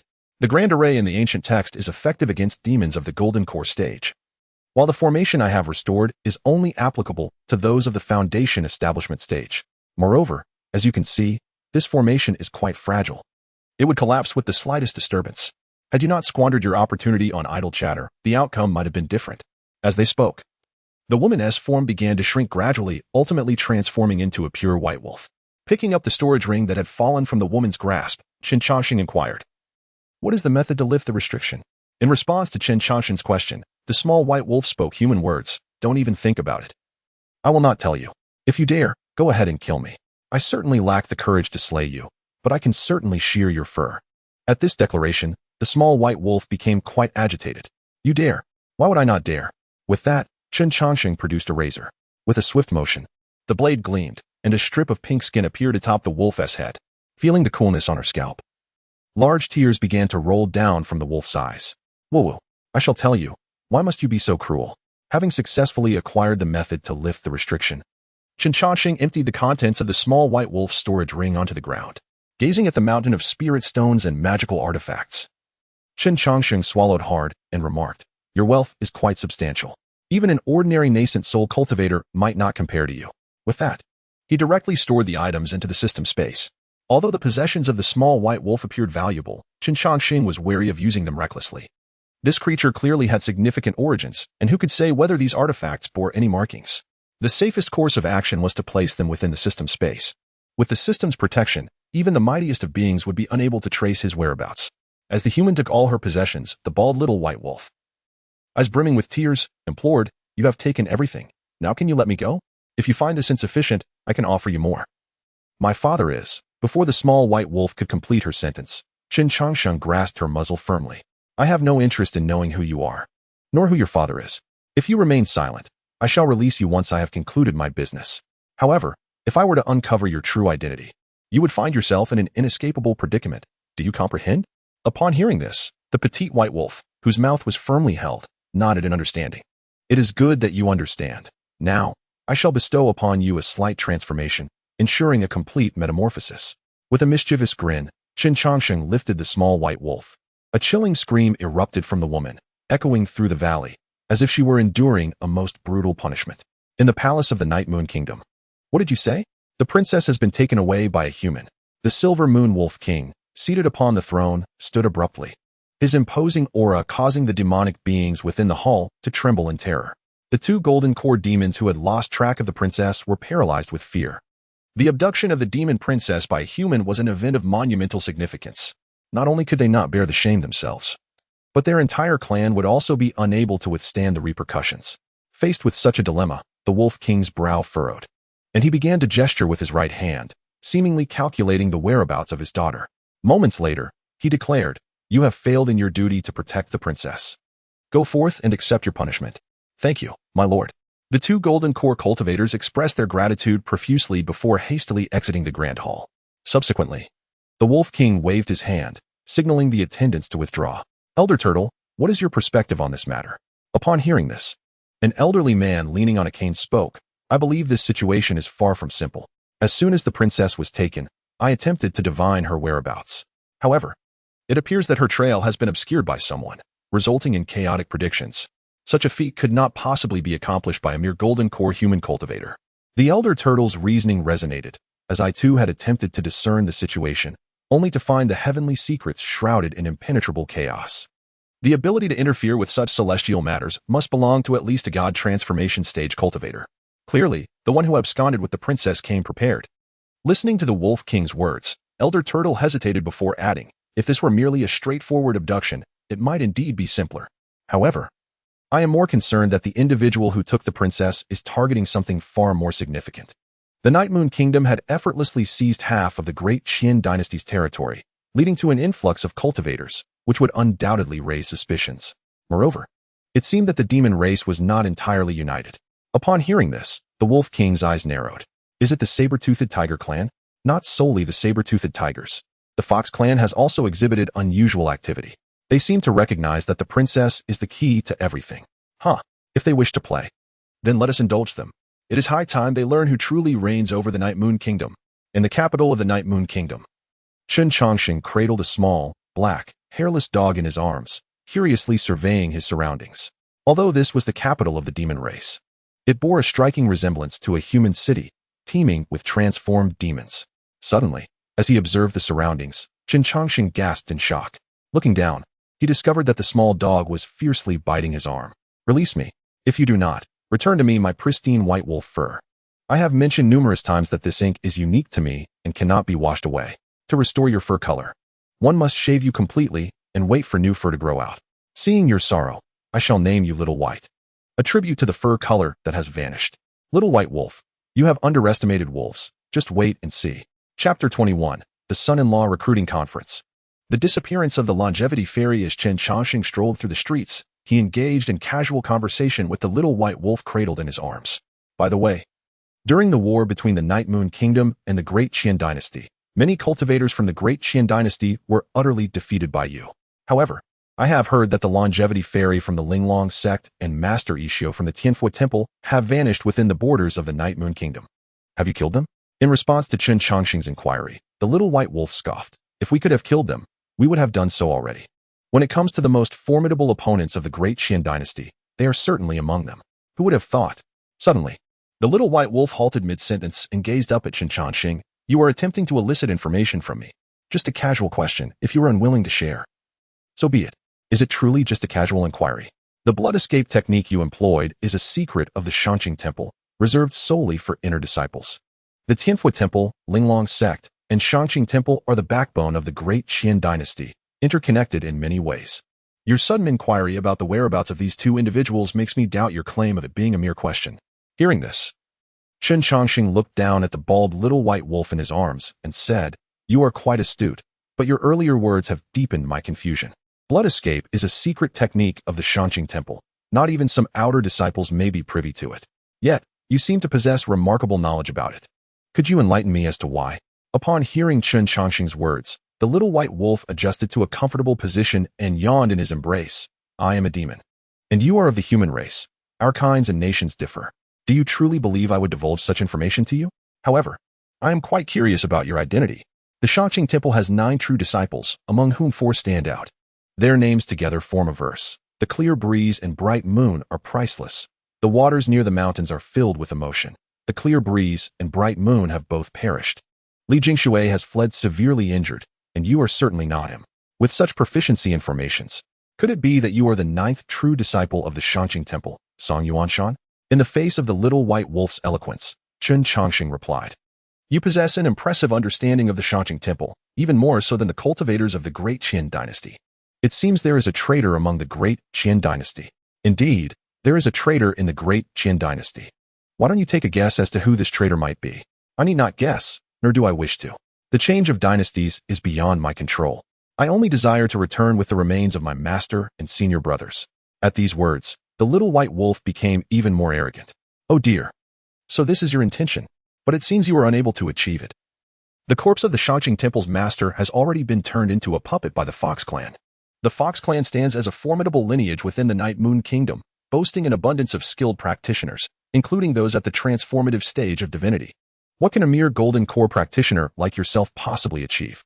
Perhaps it would be wise for you to release me. Who knows, if I am in a generous mood. I might even return your master's remains to you. I appreciate your kind offer. However, until my safety is assured, I cannot release you. By the way, I trust you possess no markings left by your elders? Take a guess. In the face of the little white wolf's audacity, Chen Changsheng merely cast a fleeting glance and remarked, I have examined you thoroughly. There are no discernible markings within you. Yet, this does not preclude the existence of more sophisticated techniques that I may have overlooked. Therefore, for the sake of precaution, I shall implant 87 prohibitions within you. Should any unforeseen circumstances arise, you will instantaneously meet your end. Upon hearing this, the little white wolf was immediately thrown into a state of panic. You dare? It is not a matter of daring. I have already taken action, or do you think I would be holding on to you otherwise? With a flick of his right hand, intricate patterns manifested upon the little white wolf's body. Subsequently, its ability to articulate human speech was entirely lost. Woof, woof, woof. Observing the frenzied barks of the little white wolf, a smirk graced Chen Changsheng's lips as he strode towards the royal assembly in the Night Moon Kingdom. The royal engagement event of the Night Moon Kingdom commenced. The Wolf King sat alone atop a grand throne, while an elderly man with a white beard stood below, serving as the Wolf King's right-hand man, known as Elder Turtle. Shrouded in mystery, Elder Turtle's origins were unknown to the people of the Night Moon Kingdom. Were it not for his significant contributions during the recent conflict between the two nations, few would have recognized his name. As the anticipated clans gathered, the Wolf King rose and proclaimed, the citizens of the Night Moon Kingdom are well aware that I, one Inagujuo, have a sole daughter, one Inyu.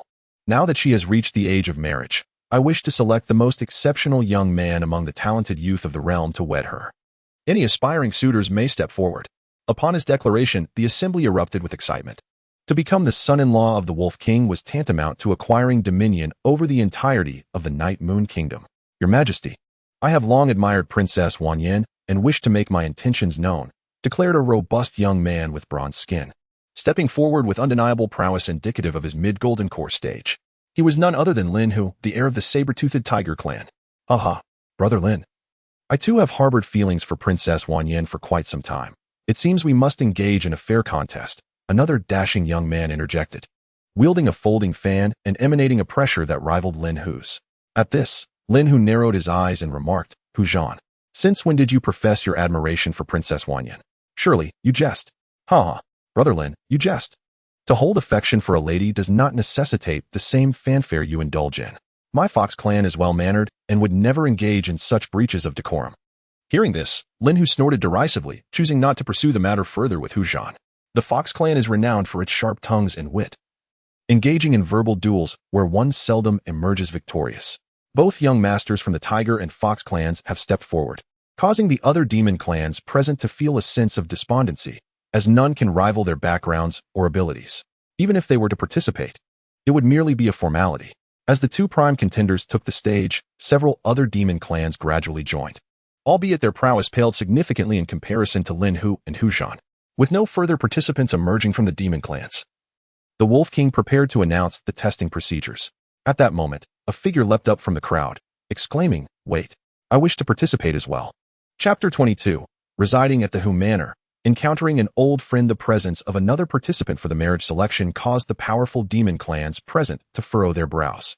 Although this marriage selection was purportedly to choose from the finest young talents of the realm, it was, in truth, an internal selection among the demon clans. Now that all eligible clans had participated, this newcomer's emergence was unexpected. Excuse me, please make way. I'm in a bit of a hurry. Chen Changsheng struggled to push through the crowd. Once free, he adjusted his disheveled attire and clasped his hands in salute, saying, I am Chen Changsheng from the human race, here to pay my respects to the Wolf King. Although I have not had the pleasure of meeting Princess Wanyan, I would like to participate in this marriage selection. His words instantly provoked an uproar among the attendees. Initially, many assumed it was merely a young demon lord who had arrived late, only to be surprised that it was a human. The audacity of a human participating in a demon marriage selection was nothing short of a farce. Humans should leave the Night Moon Kingdom, someone shouted, followed by a chorus of insults directed at Chen Changsheng. Yet, amidst the barrage of vitriol, Chen Changsheng maintained a smile, seemingly unaffected by the hostility. Observing this, the Wolf King raised his hands to restore silence. What gives you the right to court my daughter? Merely a sincere heart. Chen Changsheng replied. It takes immense courage for a human to participate in a demon marriage selection. My presence here should suffice to demonstrate my intentions toward Princess Wan. Hearing this, a slight smile appeared on the Wolf King's lips. A commendable heart you possess. For that sincerity, I grant you permission to participate in the marriage selection. Let it be known, any practitioner above the Foundation Establishment realm is eligible for this event. Though you are human, you meet the criteria. The trials will commence tomorrow, and your success will depend on your capabilities. With that, the Wolf King rose to depart. However, halfway through, he hesitated and remarked, "Old Turtle. This human practitioner has traveled from afar.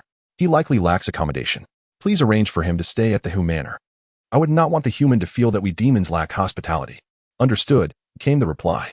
After making the necessary arrangements for Chen Changsheng's lodging, the Wolf King vanished entirely. Although the demon clans were displeased at the participation of a human, the Wolf King's decree left them with no choice but to leave in disappointment. "I will be troubling you at the Hu Manor for the next few days," Chen Changsheng said, addressing Hu. Upon hearing the Wolf King's arrangements, Chen Changsheng immediately greeted Hu Zhan with a cheerful demeanor. Observing this suddenly appearing human, Hu Zhan scrutinized him briefly before responding with a smile. "Brother Chen, your audacity is truly admirable. To dwell under the same roof as you is indeed a remarkable fortune." Witnessing the exchange between Hu Zhan and Chen Changsheng, Lin Hu felt a wave of nausea wash over him. Your Fox clan always resorts to such disgraceful antics. This human-esque attire clearly indicates he hails from the great Qian dynasty. A defeated foe, how can he dare stand before us? Chen Changsheng did not even flinch at Lin Hu's insult, maintaining a composed silence. However, Hu Zhan retorted with a cold smirk, "Lin Hu, if your intellect is lacking, perhaps you should refrain from embarrassing the demon race. While it is true that the great Qian dynasty has fallen to the Night Moon Kingdom, it was merely the dynasty that was defeated, not the human race. Should your words reach the ears of certain powerful humans, it could incite a war between our races. Are you prepared to bear the consequences?" Hu Zhan's words left Lin Hu momentarily speechless. The notion of a race war was an overwhelming burden, and even with 100-fold courage, he would not dare accept it. In his fury, Lin Hu's aura surged as he prepared to confront Hu Zhan. Yet, before they could engage, Elder Turtle leisurely stepped between them. In broad daylight, "Do you wish to provide entertainment for outsiders with your infighting?" With Elder Turtle intervening, Lin Hu let out a cold snort and turned to leave. After Lin Hu departed, Hu Zhan turned to Chen Changsheng with a smile. "Brother Chen, I apologize for inadvertently bringing up a painful subject. Although the Night Moon Kingdom is currently at war with the great Qian dynasty, our Fox clan has always been close to the human race. I hope you do not take offense." "Not at all, Brother Hu. Your candor is appreciated. I would feel remiss to dwell on such matters," replied Chen Changsheng as he walked toward a nearby tree, cradling the raucously barking bald-headed dog in his arms. "Brother Chen, is this your battle pet?" Hu Zhan inquired with a chuckle. "Not quite. I encountered it on the roadside, and seeing it so emaciated and abandoned, I could not bear to leave it behind." "I see, Brother Chen, your benevolence is commendable." Hu Zhan and Chen Changsheng continued to chat amiably as they made their way to the Hu residence, while the small white wolf in Chen Changsheng's arms struggled desperately. Unfortunately, all attention was focused on Chen Changsheng, leaving no one to notice the scruffy, charcoal-colored mutt. In the Night Moon Kingdom's palace, the Wolf King sat quietly upon his throne, rhythmically tapping his fingers against the armrest. At that moment, Elder Turtle entered the chamber. "Your Majesty, the human has been sent to the Hu residence." The Wolf King replied nonchalantly, acknowledging the information before continuing. "The princess was taken by a human, and now another has appeared at the suitor selection event." "Elder Turtle, do you believe these two are connected?" After a moment's hesitation, Elder Turtle responded, "This individual's origins are shrouded in mystery, and the timing of his appearance is indeed suspicious. It is likely that he is intertwined with the princess's disappearance. Even if he is connected to the princess's disappearance, he undoubtedly cannot be the mastermind, as a golden core cultivator lacks the qualifications to obscure the heavenly secrets. This individual is likely a pawn sent by the true instigator. Until we ascertain the whereabouts of the princess, we must refrain from any rash actions. This is indeed reasonable. It falls upon you, Elder Turtle, to investigate this matter. Please uncover the origins of this human, as I am eager to discern who is pulling the strings behind the scenes." "Understood." Elder Turtle turned to leave, and the Wolf King's expression grew colder. His daughter had been abducted, and the mastermind had even dispatched a golden core human cultivator to humiliate him. If he were to capture that mastermind, he would ensure their body was shattered beyond recognition. At the Hu residence, "Elder, do you remember me? I am Yang." As Chen Changsheng prepared to rest, a young woman unexpectedly arrived at his doorstep. Gazing at the beautiful woman before him, Chen Changsheng pondered for a moment before recalling that she was the fox-eared demon he had encountered 30 years ago upon awakening. So it is you. What brings you here? Upon hearing this, Hu Meinyang glanced around and said, Elder, let us speak inside. This is not a suitable place for conversation. Chapter 23, A Grand Deception. Betrayal of the demon clan. Hu Meinyang anxiously pulled Chen Changsheng into the room. Reuniting with an old acquaintance stirred countless emotions within her. And she had a multitude of things to express, yet they lodged in her throat. After a prolonged hesitation, Hu Meinyang could only repeat, Elder, you should not have come to the Night Moon Kingdom. It is a land fraught with peril. Upon hearing this, Chen Changsheng smiled faintly, remarking, It seems this little fox is well informed. However, this does not concern me. My intentions are simple. I merely wish to wed Princess Wanyan. I shall not involve myself in other matters. Observing Chen Changsheng's nonchalant demeanor, Hu Meinyang grew increasingly anxious. Elder, you have never met Princess Wanyan. I know you cannot be here for her. Regardless of your purpose, I implore you to leave the Night Moon Kingdom at once. The marriage selection event is nothing but a ruse, and your presence here will be of no benefit to you.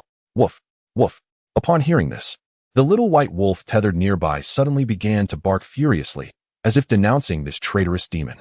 Unfortunately, as a fox, Hu Meinyang could not comprehend the barking of a dog. A ruse? How intriguing. Both the fox and tiger clans, the pillars of the Night Moon Kingdom, are participating. How could this possibly be a deception? Moreover, even if it were a ruse, how would a mere demon like you know of it? Faced with Chen Changsheng's words, Hu Meinyang found herself momentarily at a loss for words. Finally, gritting her silver teeth, she said, Elder, had it not been for the opportunities you bestowed upon me back then, I fear I would have never established my foundation. However, I cannot disclose the truth about the marriage selection event. I can only tell you that the venue will undoubtedly be located in the forbidden area of the Night Moon Kingdom. Without possessing the key items, venturing there would lead to certain death. The fox and tiger clans have already obtained the crucial items, thus they are not at risk. If the elder must depart, then you must seek out those of the human race within the Forbidden Land. 5 years ago, during the Great War between our nations, 2 individuals of the human race grasped certain secrets, only to be pursued by the formidable powers of the Night Moon Kingdom into the Forbidden Territory. Should they still draw breath, they may indeed be the elder's sole path to survival. Upon finishing her words, Hu Meinyang hurriedly exited the chamber, her demeanor fraught with anxiety. Once she had departed, Chen Changsheng picked up the barking little bald dog from the ground and unfastened some of its restraints. Traitor. She is nothing short of a traitor to our kind. I shall ensure she meets a gruesome end. Listening to the little white wolf's vitriol, Chen Changsheng leisurely stroked its fur and inquired, Little White, might you share with me the secrets of the Night Moon Kingdom? If I am not mistaken, those 2 cast into the Forbidden Land must be the immortal Changsheng and Master Ishio, correct? In response, the little white wolf cast a scornful glance at Chen Changsheng and retorted, Do not even think about it. Even if you were to slay me, I would remain tight-lipped. I must warn you, do not release me, or I shall ensure that Hu Meinyang, that wretched vixen, meets a most untimely demise. The Fox clan showed her mercy back then, only for her to betray us and assist outsiders. She deserves her fate. Observing the wolf's fury, Chen Changsheng remarked, It appears that your Night Moon Kingdom has undergone a significant purge. When I encountered Hu Meinyang, she was merely a 9th-tier Qi refinement practitioner, her transformation incomplete. At that time, she spoke with an air of innocence, entirely unlike a practitioner struggling at the lower rungs of society. I was perplexed as to why a young lady of a prominent demon clan would venture out alone to hone her skills. Now it seems she was not merely wandering but was, in fact, driven away by you. The little white wolf coldly regarded Chen Changsheng and replied, Who said Hu Meinyang was a lady of a prestigious clan? She is but an ordinary demon. Ah, but your words suggest a certain disingenuousness. However, this is to be expected, for you have not witnessed the plight of practitioners at the bottom tier. The world of cultivation is one where the strong devour the weak, and those at the lower echelons suffer the most. Sometimes, even friends as close as kin will shed blood over a mere spirit stone. Had Hu Meinyang not belonged to a noble family, with her previous disposition, she would have perished long ago, leaving not a trace. Now that she has returned to the Fox clan, she likely seeks to avenge the deep-seated grievances of the past. Humph. Hearing this, the little white wolf scoffed. Do you truly believe that a mere foundation establishment practitioner can exact revenge? Let alone her, even if you were to join forces. You two would hardly stir the waters within the Night Moon Kingdom. I have stated this many times. I have no interest in the secrets of your kingdom. Nor do I concern myself with whether you choose to annihilate the great Qian kingdom. My sole desire is to retrieve the remains of my master and brothers. Why can you not trust me? If all you seek is to return the bodies of your fallen comrades, why go to such lengths? I now suspect that our chance encounter was something you orchestrated from the beginning. You harbor ulterior motives, intent on undermining the Night Moon Kingdom. As the little white wolf's thoughts spiraled further into absurdity, Chen Changsheng could only shake his head in exasperation before tethering her to the edge of the bed. Think whatever you like. I am going to sleep. How audacious. You dare make me sleep on the floor? Do you believe I won't kill you? In response to the little white wolf's threat, Chen Changsheng waved his right hand, effectively silencing her. Thus, even if the little white wolf harbored immense anger within, she could no longer disturb Chen Changsheng's sweet dreams. As dawn broke, the first rays of sunlight illuminated the earth. The little white wolf, who had caused a ruckus throughout the night, was now curled up in the corner of the bed, sleeping soundly. Suddenly, a large hand grabbed her by the scruff of her neck, lifting her up. No more sleeping, we must set off. Rubbing her sleepy eyes, the little white wolf shot Chen Changsheng a glance before promptly closing her eyes again. Observing this, Chen Changsheng chuckled lightly, unperturbed, and cradled the little white wolf in his arms as he exited the room. Brother Chen, did you rest well last night? Hu Zhen greeted with a broad smile outside the door. Chen Changsheng replied with a smile. I slept wonderfully, thanks to your hospitality, Brother Hu. At that moment, Hu Zhen noticed the bald little dog in Chen Changsheng's arms and curiously asked, Brother Chen, are you planning to bring it along to the trial? Indeed. I share an inseparable bond with Xiaobai. Wherever I go, she will follow. Upon hearing the name Xiaobai, Hu Zhen was momentarily taken aback before chuckling, Brother Chen. You are quite amusing. You named her Xiaobai, how interesting. I had no choice. Xiaobai always imagines herself with a coat of pure white fur. So I bestowed that name upon her. By the way, bringing Xiaobai to the trial won't pose any issues, will it? It will not. This trial imposes no restrictions on means, including battle pets. Please, follow me, Brother Chen. Chapter 24. Encountering the Bronze Ancient Palace. The forbidden land of the Night Moon Kingdom. Following Hu Zhen's lead, they walked for quite some time before arriving at a valley. Feeling the overwhelming presence of numerous powerful auras surrounding them, Chen Changsheng inquired, Brother Hu, what place is this? This is the forbidden land of our Night Moon Kingdom, the very venue for the bride-seeking tournament. Deep within this forbidden land lies a flower known as the Other Shore Flower. Whoever can pluck it will earn the right to wed Princess Wan Yin. I see. But why do I not see any other participating demon races? In response, Hu Zhen explained, they have already entered. I came specifically to fetch you, Brother Chen, which is why I did not proceed inside. Ah, so it was my presence that delayed you, and I feel quite ashamed. Do not be so hard on yourself, Brother Chen. We are like old friends. This minor matter is inconsequential. Moreover, those who entered first may not necessarily have the advantage. Only the one who obtains the Other Shore Flower will emerge victorious. With that, Hu Zhen guided Chen Changsheng into the forbidden land of the Night Moon Kingdom, traversing through the lengthy canyon. Chen Changsheng and Hu Zhen arrived in a dense forest filled with towering ancient trees.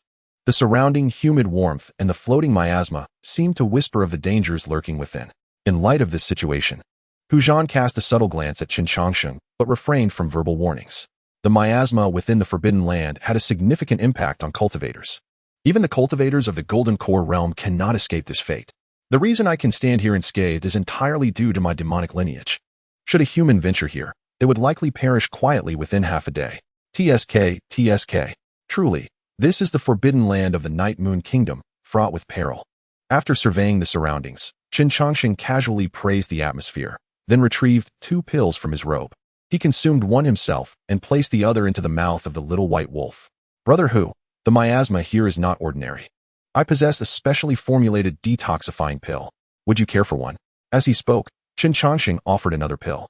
Realizing Chen Changsheng had discerned the danger of the miasma, Hu Zhen expressed his regret. If you hadn't mentioned it, I might have overlooked it. This miasma is exceedingly potent. Even Golden Core cultivators cannot avoid its effects. However, my fox constitution is robust, so I shall not waste your pill. With that, Hu Zhen cheerfully pushed Chen Changsheng's pill back. Consuming such a dubious substance recklessly could be perilous. By the way, Brother Chen, this miasma must be unique to the forbidden land of the Night Moon Kingdom. How did you deduce that? Could it be you have visited the forbidden land before? In response to Hu Zhen's inquiry, Chen Changsheng smiled gently. I have, of course, never been to the forbidden land of the Night Moon Kingdom. However, I once perused an obscure ancient tome that contained similar accounts. Among its descriptions, one location bore a striking resemblance to this place. Is that so? How intriguing. To my knowledge, no outsider has entered the forbidden land of the Night Moon Kingdom in 500 years. Who authored that ancient tome you encountered? I cannot say for certain. When I discovered it, the book was nearly in tatters. Perhaps it was penned 5 centuries ago. That makes sense. Let us hasten our departure. Lin Hu and the others have been inside for some time. With a wave of his right hand, Hu Zhan summoned a lifeless puppet of the nascent soul realm to clear the path ahead. Observing the soulless construct, a flicker of emotion crossed Chen Changsheng's eyes. Deep within the forbidden land, a bald man sat cross-legged above an incredibly dark pool. The water within was thick and periodically emitted a foul stench. Xiao, your heart of no grievance cannot withstand much longer. Upon hearing the voice, the bald man slowly opened his eyes. Wolf King, to borrow such ominous power for the demon race will ultimately lead to your annihilation. There is still time to turn back. The Wolf King replied with a cold smile. Turn back? Why would I? Power is power. There is no distinction between good and evil. Without this strength, how could I possibly annihilate the great Qin dynasty? Though our races differ, I hold you in high regard. If you are willing to abandon darkness for light, I will assist you in transcending to the transformation God realm. Faced with the Wolf King's proposition, Xiao shook his head and closed his eyes once more. Not bothered by Xiao's refusal to compromise, the Wolf King continued undeterred. After 3 centuries of relentless endeavor, I managed to create a slender fissure in the seal of the Forbidden Land. Although it is merely a crack, the power emanating from it surpasses my wildest imagination. With the aid of this formidable force, the cultivators of the Night Moon Kingdom have experienced an exponential increase in their numbers. Yet, regrettably, this news has inexplicably leaked. The 2 old-timers from the Heavenly Buddha Temple and the Linglong sect are hell-bent on sealing this gap, even at the cost of their lives. Despite my utmost efforts to thwart them, they have managed to close a significant portion of the fissure. Currently, I can only watch as Xiao suppresses the last remaining opening. For I dare not act recklessly. Should Xiao be willing to sacrifice himself, this final gap may be sealed, rendering any future attempts to break the seal exceedingly difficult. Contemplating this, the Wolf King's expression darkened. Elder Turtle, have you not yet ascertained the origins of that human? In response to the Wolf King, there are no records of him within the Decaying dynasty. Perhaps he is using an alias. Let him bask in his arrogance for a few more days. Once the blood sacrifice is complete, no one in this realm will be able to impede me. At that point, whether human or demon, all shall bow before me. Listening to the Wolf King's grandiose declarations, Elder Turtle bowed his head in silence, concealing his thoughts. Within the ancient bronze palace of the Forbidden Land, Chen Changsheng and his companions encountered Lin Hu once more. The 2 factions, inherently at odds, were poised for conflict. However, Chen Changsheng disregarded the tense standoff between Lin Hu and Hu Zhan, instead focusing on the bronze palace before him. Gentlemen, rather than plotting each other's demise, why not take a moment to observe these relics? Lin Hu, displeased by his words, retorted, stop with the theatrics. Heaven has a path. Yet you choose to trespass into hell. Today shall mark your end, Chen Changsheng. Lin Hu's words severely disrupted Chen Changsheng's contemplation, leading him to impatiently respond. I am aware of your intent to kill me, but could you perhaps postpone your attempt? Can't you see that I am engrossed in my research? Having said this, Chen Changsheng resumed his examination of the patterns and inscriptions adorning the bronze palace. Lin Hu exclaimed, what do you mean by postpone? I am intent on killing you now. Could you please take this seriously? Chapter 25, The Secrets of the Bronze Palace. An ancient tale. Chen Changsheng's audacious demeanor momentarily stunned Lin Hu. However, as Lin Hu regained his composure, his fury surged. Yet, before he could act, Hu Zhan's nascent soul puppet interposed itself before him. Hu Zhan, what is your intention? Are you siding with the outsiders? Facing Lin Hu's inquiry, Hu Zhan cast a glance at the engrossed Chen Changsheng and replied coolly, Lin Hu, the act of killing can be performed at any time, but let us not forget our purpose for being here. Upon hearing this, Lin Hu's anger dissipated significantly. His ongoing hostility towards Chen Changsheng was not merely due to the latter's participation in the marriage selection event. In the present circumstances, anyone with a modicum of sense would recognize that this human was not here solely for Wan and Yu.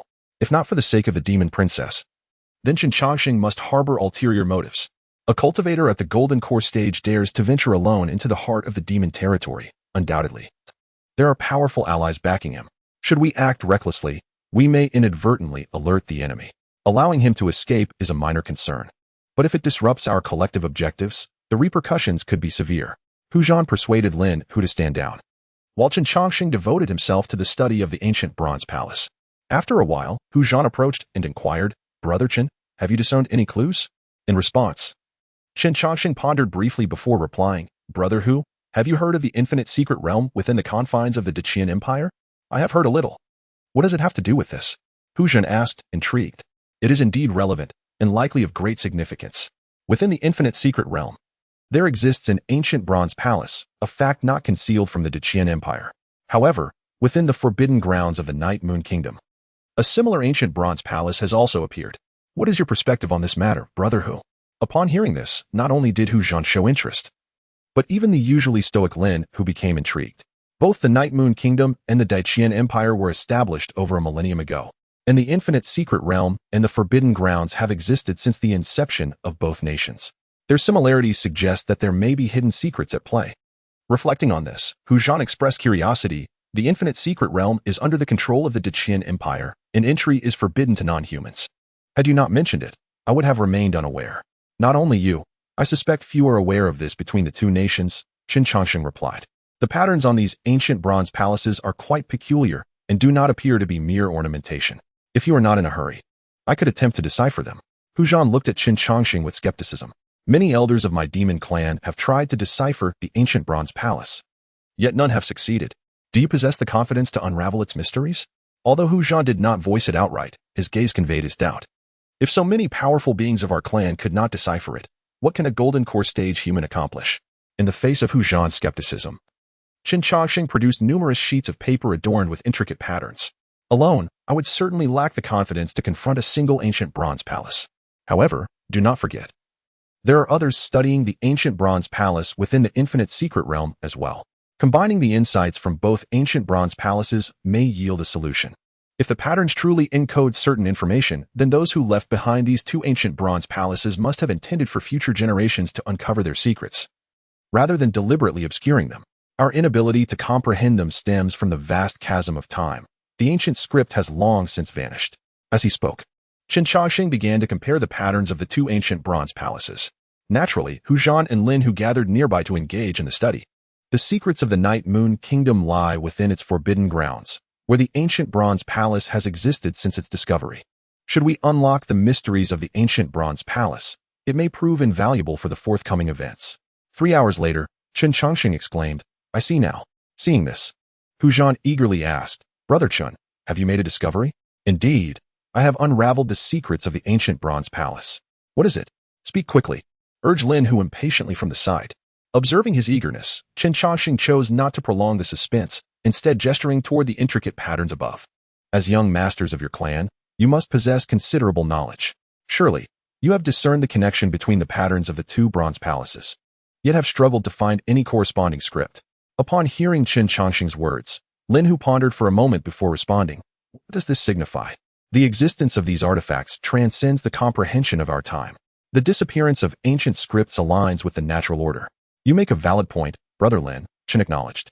But let us not forget that the mighty beings who left behind these bronze palaces intended to convey messages to posterity. Surely, they contemplated this matter. Irritated by Chen Changsheng's cryptic remarks, Lin Hu retorted, Speak plainly and spare us your riddles. Chen Changsheng, undeterred, continued, The ancient being must have considered the passage of time. As ages drift by and landscapes transform, one cannot guarantee that contemporary scripts will endure. Therefore, any being wishing to transmit knowledge would devise a means to transcend time and evade the constraints of written language. The simplest and most effective method is through imagery. With that, Chen Changsheng levitated a sheet of white paper into the air, meticulously arranging it. Once completed, he employed his spiritual energy to imprint the patterns from the bronze palace. The two sets of designs began to merge in the air, ultimately forming a fragmented image. While scripts may exhibit gaps, images endure. For imagery is the primary conduit through which all sentient beings acquire knowledge. From the moment we open our eyes, we learn through pictures. Observing mountains, rivers, and flora, we come to understand their shapes and colors. The patterns upon this bronze palace are not mere text, but rather a vivid illustration. Viewing them as letters, we naturally fail to grasp their true meaning. As Chen Changsheng unveiled the secrets of the bronze palace, both Hu Zhan and Lin Hu felt a surge of respect. This ancient edifice had stood for millennia, yet none had deciphered its mysteries until now. In merely a few hours, this human had unraveled what others could not. His intellect was indeed humbling. Having explained the enigma of the bronze palace, Chen Changsheng and the others began to scrutinize the image suspended in the air. Though fractured, it retained significant portions. From the depiction, they gleaned a tale. Chapter 26. The emergence of the Wolf King and the old tortoise's ruthless strike long ago, at intervals. the sky would unleash a colossal hand to seize the creatures of the earth. In response, the beings below fought valiantly, yet their efforts were in vain. One fateful day, a person discovered an immense power. While the origin of this force remained unarticulated in the imagery, it chronicled how all living beings harnessed it to vanquish the giant hand from the heavens. At first, all living beings believed that this force was a divine blessing. However, they soon discovered that this power was far more perilous than the hands of giants in the cosmos. At this juncture, the narrative came to an abrupt halt. Faced with such a predicament, Lin Hu hastily inquired, "Do you possess any other patterns? Quickly reveal them." What transpired subsequently?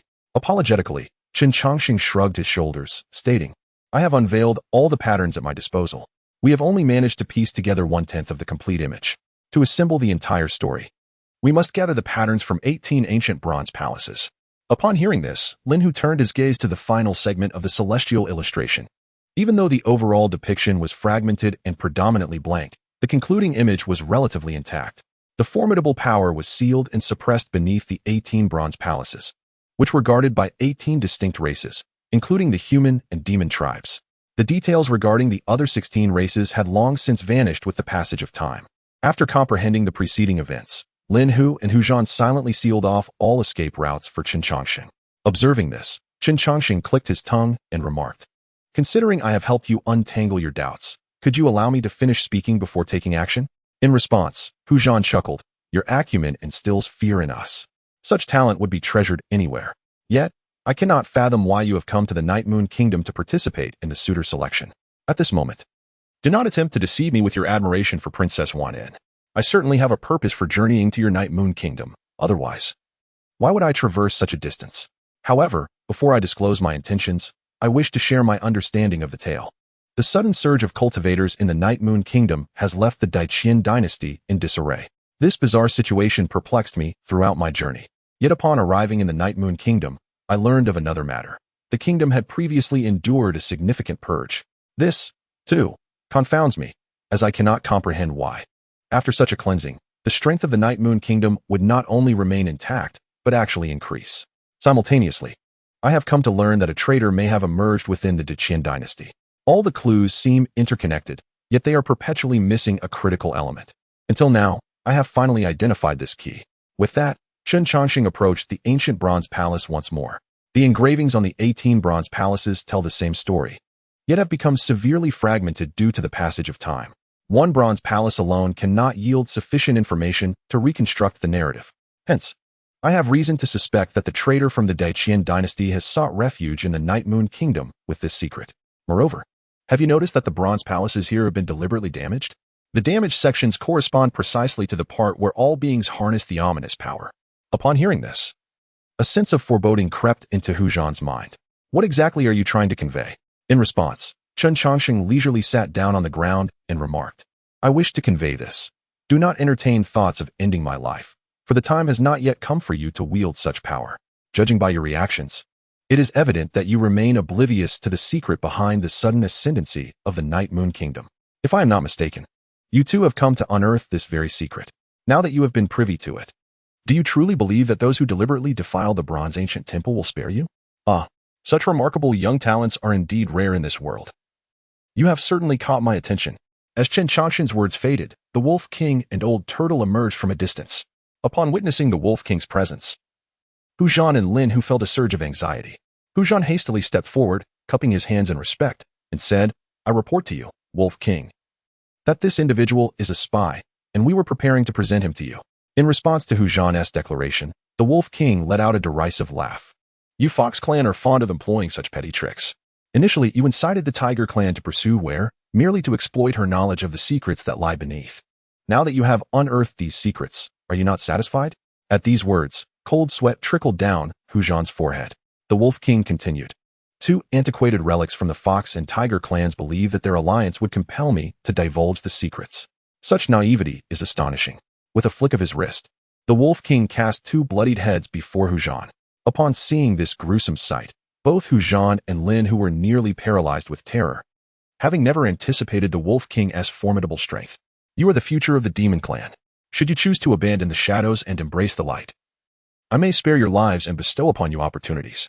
Faced with the olive branch extended by the Wolf King, Hu Zhan and Lin Hu did not hesitate, opting for submission. Having dealt with Lin Hu and Hu Zhan, the Wolf King then turned his gaze towards Chen Changsheng. Chen Changsheng, I hold your talents in high regard.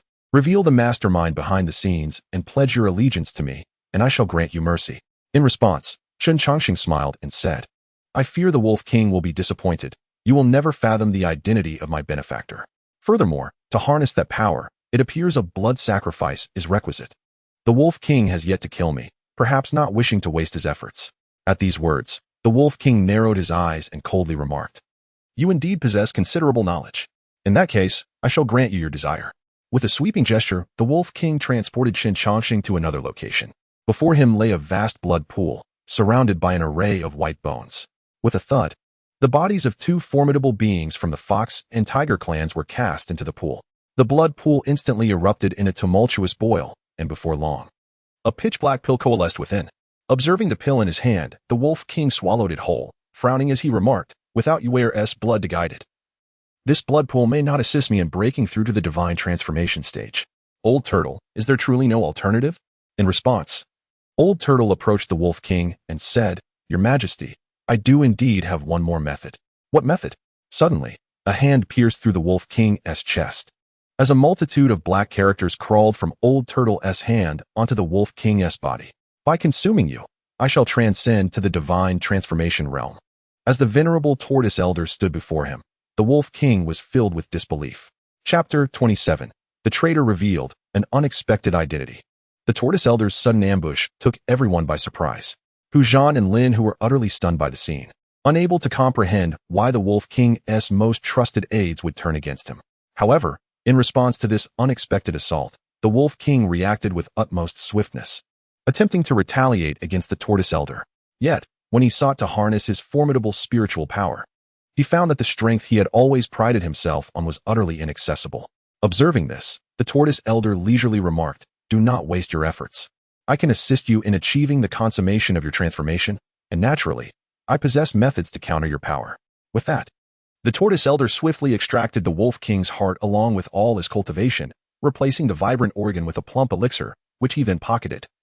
Before turning his gaze toward the composed Chen Changsheng, Why are you not afraid of me? He queried. Boom. As the Tortoise Elder spoke, he effortlessly struck Hu Zhan and Lin Hu to the ground. Confronted by the formidable Tortoise Elder, Chen Changsheng exhibited not a hint of fear. Instead, he softly inquired, Master Ancestor, at this juncture, are you still unwilling to reveal your true self? Upon hearing this, the Tortoise Elder paused momentarily, then replied, You have indeed discerned the truth. You are, without a doubt, the most exceptional disciple of the Xianxia sect in 5 centuries. As he spoke, the frail figure of the Tortoise Elder began to undergo a remarkable transformation, ultimately revealing a refined young man. This individual was none other than the founder of the Xianxia sect and Chen Changsheng's guiding mentor, the Transcended One. You have traveled thousands of miles to the Kingdom of Night Moon. It is truly commendable. Pray tell, how did you uncover my identity? The Transcended One approached Chen Changsheng, his tone imbued with kindness and warmth. Gazing upon the familiar visage, Chen Changsheng's lips quivered slightly as he responded, Since receiving the dire news from Third Senior Brother, I have pondered a singular question. How could the Xianxia sect find itself in such dire straits? While it is true that the number of cultivators in the Kingdom of Night Moon has surged, my masters are not novices in the realm of cultivation. It is inconceivable that they would suffer total annihilation. Upon hearing this, the Transcended One replied with a gentle demeanor, So, you suspect that there is a traitor within the Decaying Empire? Indeed, Chen Changsheng affirmed, but despite my contemplation, I could not fathom what kind of traitor could achieve such devastation. Although the Xianxia sect collaborated with the Empire to fend off external threats, my master's whereabouts are a closely guarded secret. Even the Emperor might not be privy to all details. This implies that regardless of the faction to which a traitor within the Decaying Empire belongs, it would be impossible for them to bring about the total downfall of the Xianxia sect. The only plausible explanation is that a traitor emerged from within the Xianxia sect itself. After arriving at this conclusion, I scrutinized every member of the sect, even suspecting that my master might be feigning death. Yet, I never envisioned that the traitor could be you, Master Ancestor.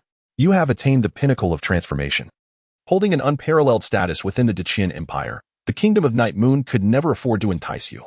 Reasonable and logical, the Ascended Master nodded and inquired, How could you later ascertain that I was the traitor? In response, Chen Changsheng exhaled deeply and said, It was only recently that I dared to confirm that you, my revered master, are indeed that traitor.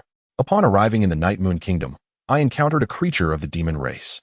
Remarkably, she was able to recognize the secret blood escape technique of the Upper Purity Temple and possessed profound knowledge of it. Interestingly, despite her extensive understanding of the Upper Purity Temple, she was only aware of the existence of 9 true disciples. Although my reputation at the Upper Purity Temple is not prominent, a modest inquiry would easily reveal my existence. This situation further solidified my belief that the traitor hails from the Upper Purity Temple. Moreover, this traitor treated me well, otherwise they would not have severed the information sources pertaining to me. To test this, I revealed my true name at the marriage recruitment conference. Yet, even now, the Night Moon Kingdom remains unaware of my identity, which speaks volumes. Having said this, Chen Changsheng looked up at the Ascended Master. Master, is there anything more I need to elaborate on? Upon hearing this, the Ascended Master smiled, retrieving the little white wolf from Chen Changsheng's embrace. She restrained the wolf's movements and gently caressed it. Please, share your tale. Hearing one's story from another's lips is a unique experience. Of course. Since you wish to listen, I shall recount it well. The traitor from the Upper Purity Temple possesses considerable status and strength. I encountered my master's remains upon entering the Forbidden Grounds. Thus this traitor cannot be my master, until the secrets of the Bronze Ancient Hall are unraveled. I remain unable to comprehend your motives for betrayal, yet as those secrets come to light, your motives become clear. Additionally, I discovered an anonymous travelogue within the Upper Purity Temple's library, detailing the conditions of the Night Moon Kingdom's Forbidden Grounds. This travelogue is likely over 500 years old, indicating that you harbored such intentions 5 centuries ago, correct? Haha. In response to Chen Changsheng's words, the Ascended Master laughed heartily. Inviting you into the Upper Purity Temple was undoubtedly the wisest decision of my life. You unraveled my 500-year scheme in just 5 years. Your insight is truly unparalleled. Why? Observing her amusement, Chen Changsheng restrained his curiosity from surfacing. Master, it is not wrong to seek power. Even if you wish to establish a new dynasty, my master and the others would follow you. Why then did you choose to eliminate them? Hearing Chen Changsheng's confusion, the Ascended Master replied calmly, the great Qian dynasty was my past, and the Upper Purity Temple is my labor of love. I never intended to involve the Upper Purity Temple in this matter. However, they were too obstinate. Upon discovering this secret, rather than supporting me, they divulged it. Do you think Linglong's sect and Tianfu Temple would have uncovered my scheme otherwise? After 5 centuries of planning, I refuse to allow anyone to thwart my ambitions. What of third senior brother? Why did you choose to spare him? The nature of those close to the water is known to be indolent. A truth you cannot be oblivious to. When Chi Feng and the others uncovered the secret, he was out indulging in leisure, thus remaining unaware of the situation. As he spoke, Master Yuhua inquired of Chen Changsheng, by the way, how did you ascertain that acquiring that power necessitated a blood sacrifice? Hearing this, a smile crept onto Chen Changsheng's face as he replied, Master, with your remarkable intellect, how is it that you are now perplexed? You must have visited the infinite secret realm countless times. I have concealed a portion of the patterns. Do you truly fail to perceive it? Ha! Master Yuhua chuckled, patting his forehead. With such an outstanding disciple, I am nearly overwhelmed with joy and confusion. Given your nature, it is entirely reasonable to harbor secrets. Chapter 28. Chen Changsheng's Hidden Cards. 500 years of planning. Upon finishing his words, Master Yuhua pulled Chen Changsheng before the blood pool. Changsheng, among all in the Upper Qing Temple, you are the one I value most. Do you know why I immediately recognized you amidst the throng? It is because I sensed an aura in you that even I lack, a sense of tranquility. You are devoid of the frantic energy of mortals. Nor do you possess the obsessive fervor found in cultivators. It is as if everything in the world is merely ephemeral experiences in your life. Cultivators pursue the Tao solely for longevity, yet even a God transformation stage practitioner who has lived for a millennium does not embody your essence. The evidence proves I have not erred in my judgment of you. Now the opportunity lies before you. If we join forces, we can surpass everyone else. In response to Master Yuhua's invitation, Chen Changsheng silently took a step back. Noticing this, Master Yuhua furrowed his brow and asked, What? Do you also perceive this power as ominous? You need not worry about that, he continued. I have thoroughly researched this matter. Directly absorbing the power indeed invites complications, but filtering it through bloodlines mitigates these troubles. The 18 races guarding the Bronze Ancient Palace serve as the best means to filter this power. That fool, Wanyan Agujuo, has been using his daughter's body to filter it, believing that this would suffice. Yet, he fails to realize that impure bloodlines cannot cleanse it effectively, otherwise, he would not have fallen victim to my countermeasures. Listening to Master Yuhua's eloquence, Chen Changsheng shook his head. Master, My concern does not lie in the safety of this power. I have never contemplated that aspect. My sole purpose in coming to the Night Moon Kingdom is to retrieve the remains of my master and senior brothers. Upon hearing this, the previously exhilarated Master Yuhua's countenance turned cold. You remain unchanged from before, but you must also understand that those who align with me shall prosper, while those who oppose me shall perish. Of course, I comprehend this, but I implore you, Master, out of respect for our past camaraderie, to allow me to gather my Master's remains before taking action. In response, Master Yuhua's expression darkened considerably. Yet, faced with such an exceptional disciple, he ultimately displayed a flicker of patience. With a swift motion of his hand, 7 corpses appeared neatly before Chen Changsheng. The restrictions within the body of the primordial spirit were also lifted, reverting it back to a corpse once more, before the familiar faces of those he once cherished. Chen Changsheng produced 11 coffins and commenced the somber task of preparing the deceased for their eternal rest.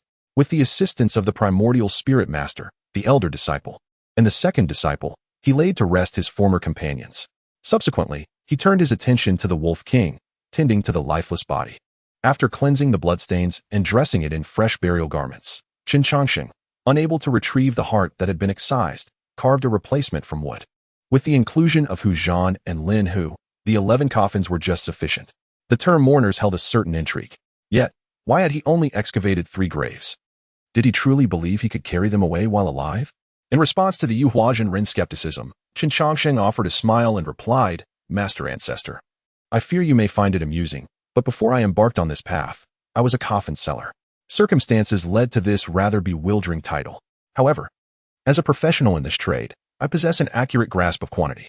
Today, only 11 coffins are necessary, thus I shall not produce any more. Oh, what gives you such confidence? Upon hearing this, Chen Changsheng grinned and said, Master Ancestor, have you heard of the 100 Defeats Immortal Lord? No sooner had he spoken than he sent forth a stone coffin. Upon sensing the aura of the blood pool, the coffin emanated a dazzling brilliance. A towering figure emerged from within. You wretched creature, dare you show yourself? With that, a colossal fist barreled toward Yuhuazhen Ren. Faced with this onslaught, Yuhuazhen Ren hurled the small white wolf in an attempt to delay the inevitable. Yet, how could the 100 Defeats Immortal Lord's fist be so easily thwarted? The spectral fist passed through the small white wolf and struck Yuhuazhen Ren with tremendous force. The perfected Yuhuazhen Ren was sent flying by the blow. However, the apparition of the 100 Defeats Immortal Lord did not pursue further. Instead, it summoned the ancient bronze palace nearby and brought it crashing down upon the blood pool.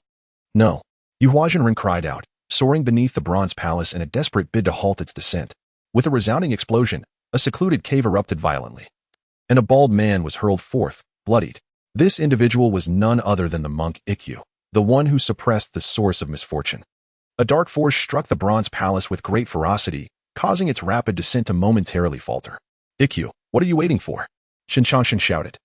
Seizing the fallen small white wolf whose fate remained uncertain, directed at the injured Ikkyu. With his cultivation at merely the golden core stage, he could not escape the realm of Yiyugua without Ikkyu's aid. Though the apparition of the 100 Defeats Immortal Lord was formidable, it was ultimately akin to water without roots, uncertain if it could withstand the ominous force. Thus, his most pressing concern was to flee, and the farther, the better. Upon hearing Chen Changsheng's call, Ikkyu wasted no time. He ignited his vital essence and began to invoke the powers of Buddhism. As Chen Changsheng was on the verge of escaping, Yuhuazhen Ren's expression twisted with rage. Yet, the bronze palace hovering above him rendered him immobile. Countless scriptures swirled around Chen Changsheng and Ishio, their figures gradually becoming ethereal. Master, your disciple is but a mere coffin seller. One day, I shall come to see you off. Chen Changsheng's voice reverberated in the forbidden land, striking hard at the heart of the ascended master. 1,000 miles away, Ishio coughed up a mouthful of golden blood, collapsing onto the ground. Yet, Chen Changsheng appeared oblivious to Ishio's injuries and urged him, do not lie there. Rise quickly and continue running. Faced with this acquaintance from a century past, Ishio nearly fainted from the effort to catch his breath. Ancestor, I just employed the secret technique of Tianfu Temple. Using it not only drains my essence, but also consumes 10 years of my lifespan. We have already fled 1,000 miles. Can you grant me a moment to recover? I am merely a humble nascent soul cultivator, not a mighty spirit transformation adept. Listening to Ishio's complaints, Chen Changsheng anxiously gazed towards the imperial capital. Using it once merely shortens your life by 10 years, but the fully realized spirit transformation expert, one in Agujuo, has not yet made a move under the ascended master's hand. When he arrives, you will not merely lose 10 years, your life will be forfeit. Upon hearing this, Ixio sprang to his feet, hastily employing the life-draining technique once more. With a swish, both Chen Changsheng and Ixio vanished again. Chapter 29. Li Nianxing has disappeared, fleeing thousands of miles with a thud. Chen Changsheng weakly collapsed onto the ground. Beside him lay a pallid Ixio. After learning of the Ascended Master's formidable power, Ixio had successively invoked 6 secret techniques, successfully transporting them 6,000 miles away. Such techniques, which consumed both essence and lifespan, could not be employed many times even by an uninjured Ixio. Now, gravely wounded, he had used 6 in succession, the only difference between him and a corpse being a single breath. Yet, even after escaping 6,000 miles, Chen Changsheng still felt uneasy. He then began to invoke the blood escape technique with the near-dead Ixio. 12 instances of the blood escape technique was Chen Changsheng's current limit. A single attempt beyond that would seal his fate. He casually tossed out several formation flags while struggling to cram a handful of pills into Ixio's mouth. Exhausting his final ounce of strength to complete the task, Chen Changsheng's vision darkened, and he fainted. Before losing consciousness, Chen Changsheng thought to himself, if he can catch up, let him kill me. If I keep running, I shall perish without his hand being raised. Outside the imperial capital of the Night Moon Kingdom, with a flash, the Ascended Master appeared at the location where Chen Changsheng had first paused. A vast consciousness instantaneously enveloped a radius of 1,000 miles. However, after a thorough search, the corners of the Ascended Master's mouth twitched, for he discovered that his disciple was indeed exceptionally swift. Though this body was merely a projection, its strength was certainly not inferior to that of an ordinary spirit transformation cultivator. The auras of Ixio and Chen Changsheng were all too familiar to the Ascended Master. As long as the two had not fled beyond 5,000 miles, he was confident he could capture them, and even if they had escaped that distance. As long as one remains within 10,000 miles, there are ways to perceive their presence. However, despite employing every means at his disposal, he still could not sense Chen Changsheng's aura. This indicated that, within the span of merely 2 hours, Chen Changsheng had already traversed far beyond 10,000 miles. Contemplating this, the Ascendant Master let out a cold chuckle, saying, "My dear disciple, you must hide well. Should your Grandmaster find you, your life may be in grave peril." With that, he promptly turned and flew back to the Night Moon Kingdom. In times of trouble for his true self, this avatar must not linger too long. Changsheng, can we not run any longer? A weak Ixio lay on the flying sword, and having just regained a modicum of spiritual power, Chen Changsheng once again began their flight. Faced with Chen Changsheng's unwavering determination, Ixio felt a wave of exasperation wash over him. The Ascendant Master had merely reached the pinnacle of the transformation stage. He was not above it.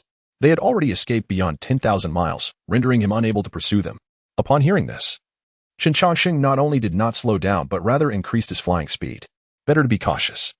One can never know what secret techniques my Grandmaster might possess to locate us. For safety's sake, let us flee another 20,000 miles. Stop talking and focus on healing. Once you recover, you can lead us in our flight.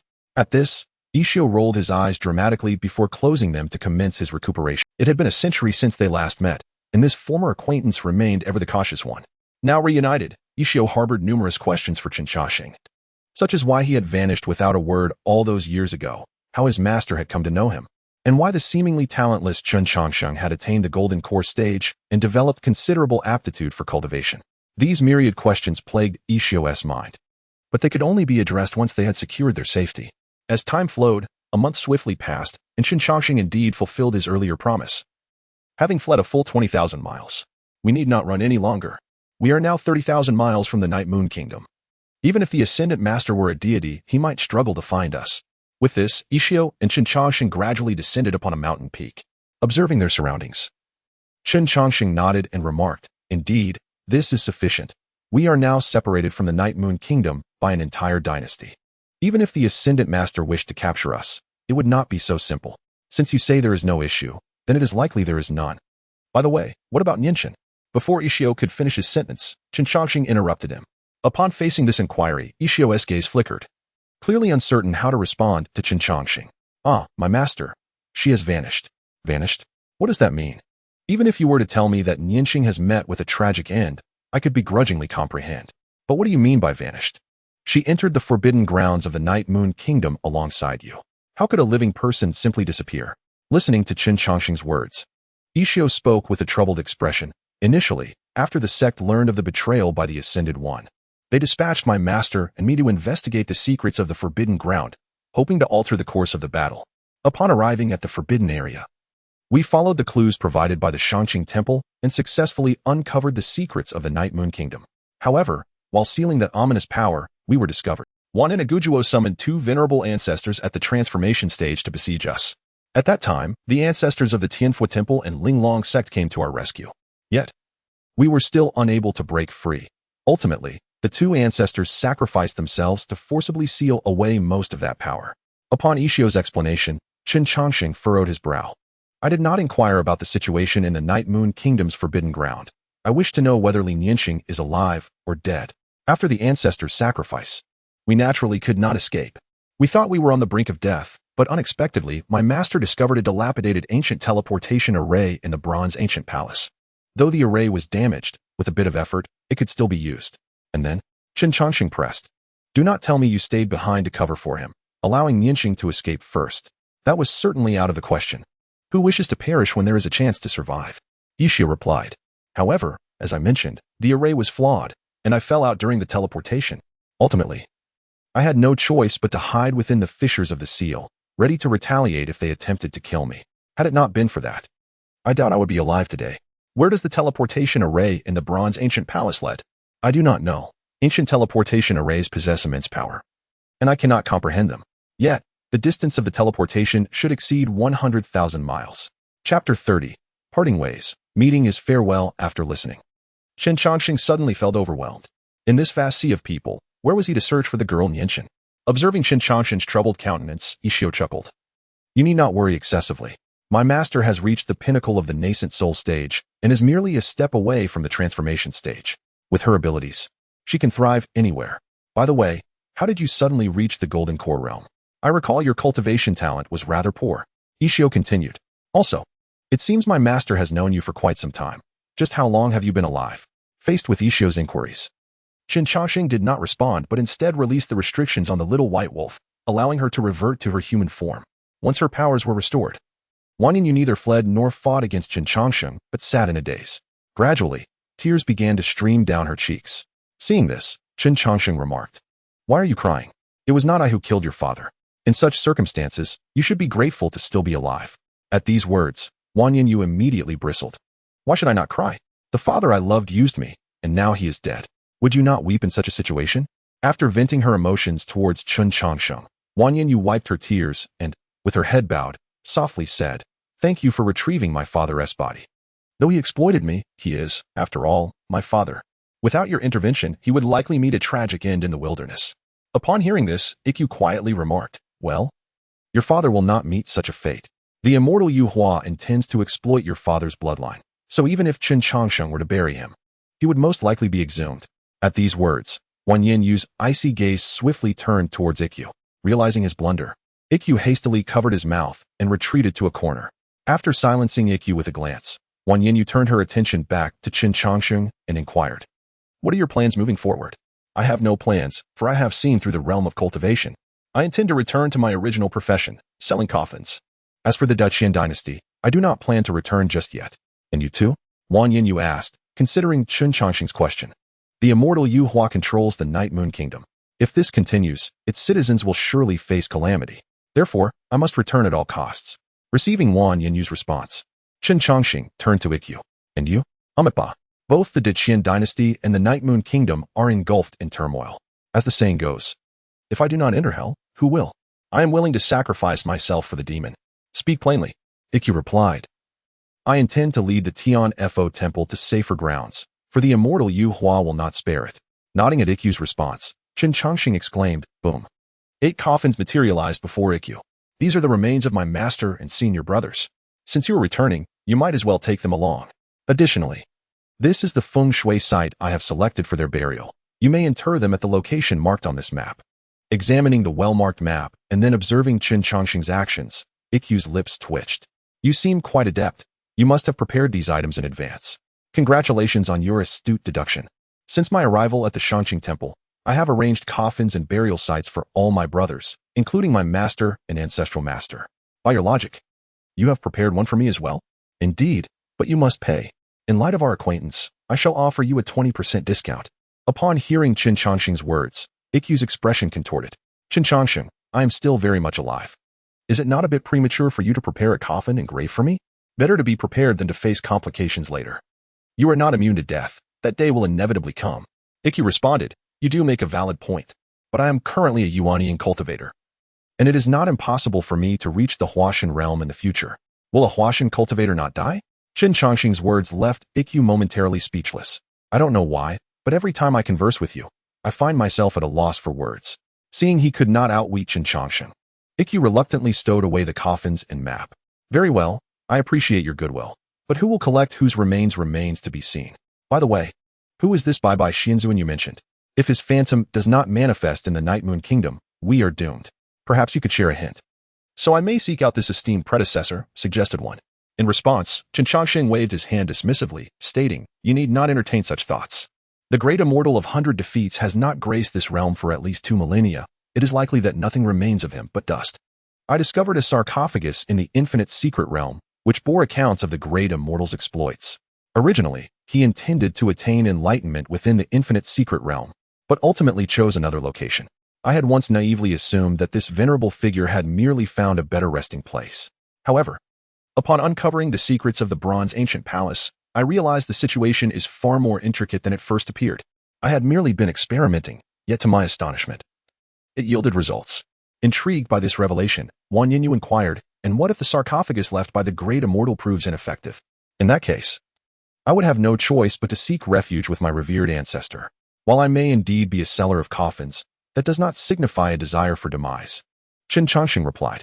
Wang Yinyu remarked, though your reasoning is sound, how can you speak of it so nonchalantly? It is perplexing whether to label you as cold-blooded or as someone of profound loyalty.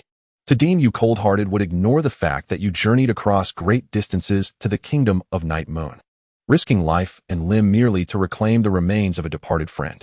Yet, to call you loyal seems disingenuous when you can so easily contemplate aligning with our adversaries without a trace of trepidation. After detailing various specifics to Ikkyu and others, Chen Changsheng gestured for them to depart.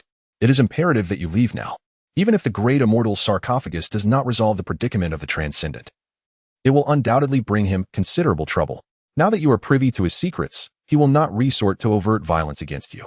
Exercise caution, and you should survive. Observing Chen Changsheng's calm demeanor, Ikkyu questioned, upon our return, we are certain to face numerous perils. Will you not offer us any counsel? The rain will fall, the daughter will marry, and all living beings will inevitably meet their end. Such events are destined to unfold. The only distinction lies in the timing, whether sooner or later. This path is one you must tread yourselves. Why should I intervene? At most, I might offer you a discount on the coffins I sell, he replied. Ikkyu responded. Your words hold merit, yet you truly are a scoundrel. In Chapter 31, in the bustling town of Bittersea within the Xuanwu Kingdom, the business of Chen Changsheng thrived. Faced with Chen Changsheng's indifference, Ikkyu rolled his eyes dramatically and said, I cannot abide your heartlessness. I shall take my leave, perhaps in a millennium or so. I shall return to reclaim your remains. With that, Ikkyu turned away, while Wang Yinyu cast a lingering glance at Chen Changsheng before following suit. Observing Ikkyu's retreating figure, Chen Changsheng smiled subtly, yet remained silent. Though the young monk consistently found himself outmatched in debate, he possessed a keen intellect. It was during the rise of Nianxing at the Linglong sect that Chen Changsheng first encountered him. At that time, Nianxing had already lived for over 60 years. And considering his own prolonged sojourn in Linglong town, more than 80 years had passed. By connecting their early acquaintance with Nianxing, a rough estimate of his lifespan could be deduced. At that time, I was merely a humble chi refining practitioner, and living for such an extended period seemed utterly implausible. However, I never questioned this anomaly. With this thought in mind, Chen Changsheng stretched lazily and turned to gaze at the nation behind him, muttering to himself. I have heard that this country is called Xuanwu, but I wonder what delights it holds. With that, Chen Changsheng leisurely descended the mountain. In the town of Kuwai, Xuanwu Kingdom, a towering man, standing at 2 meters tall, pushed through the throng gathered around a shop and knelt before Chen Changsheng.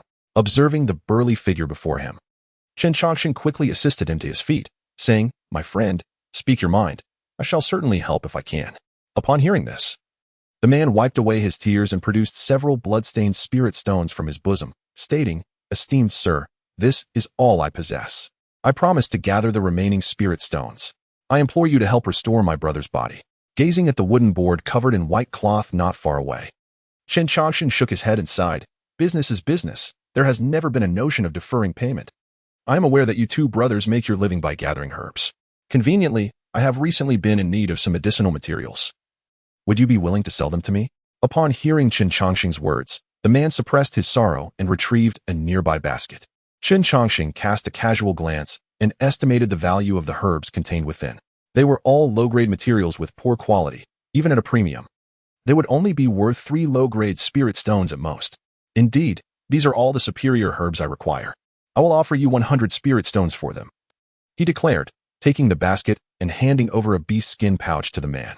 For your brother's funeral, the minimum fee is 100 spirit stones. Our shop is currently running a promotion. I will also provide you with a fine coffin. Thank you, sir.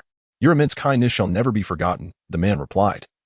As the 100 spirit stones were exchanged once more into Chen Changsheng's possession, he then approached the wooden board nearby, gently lifting the white cloth. A gruesome, mangled corpse was revealed before Chen Changsheng's eyes.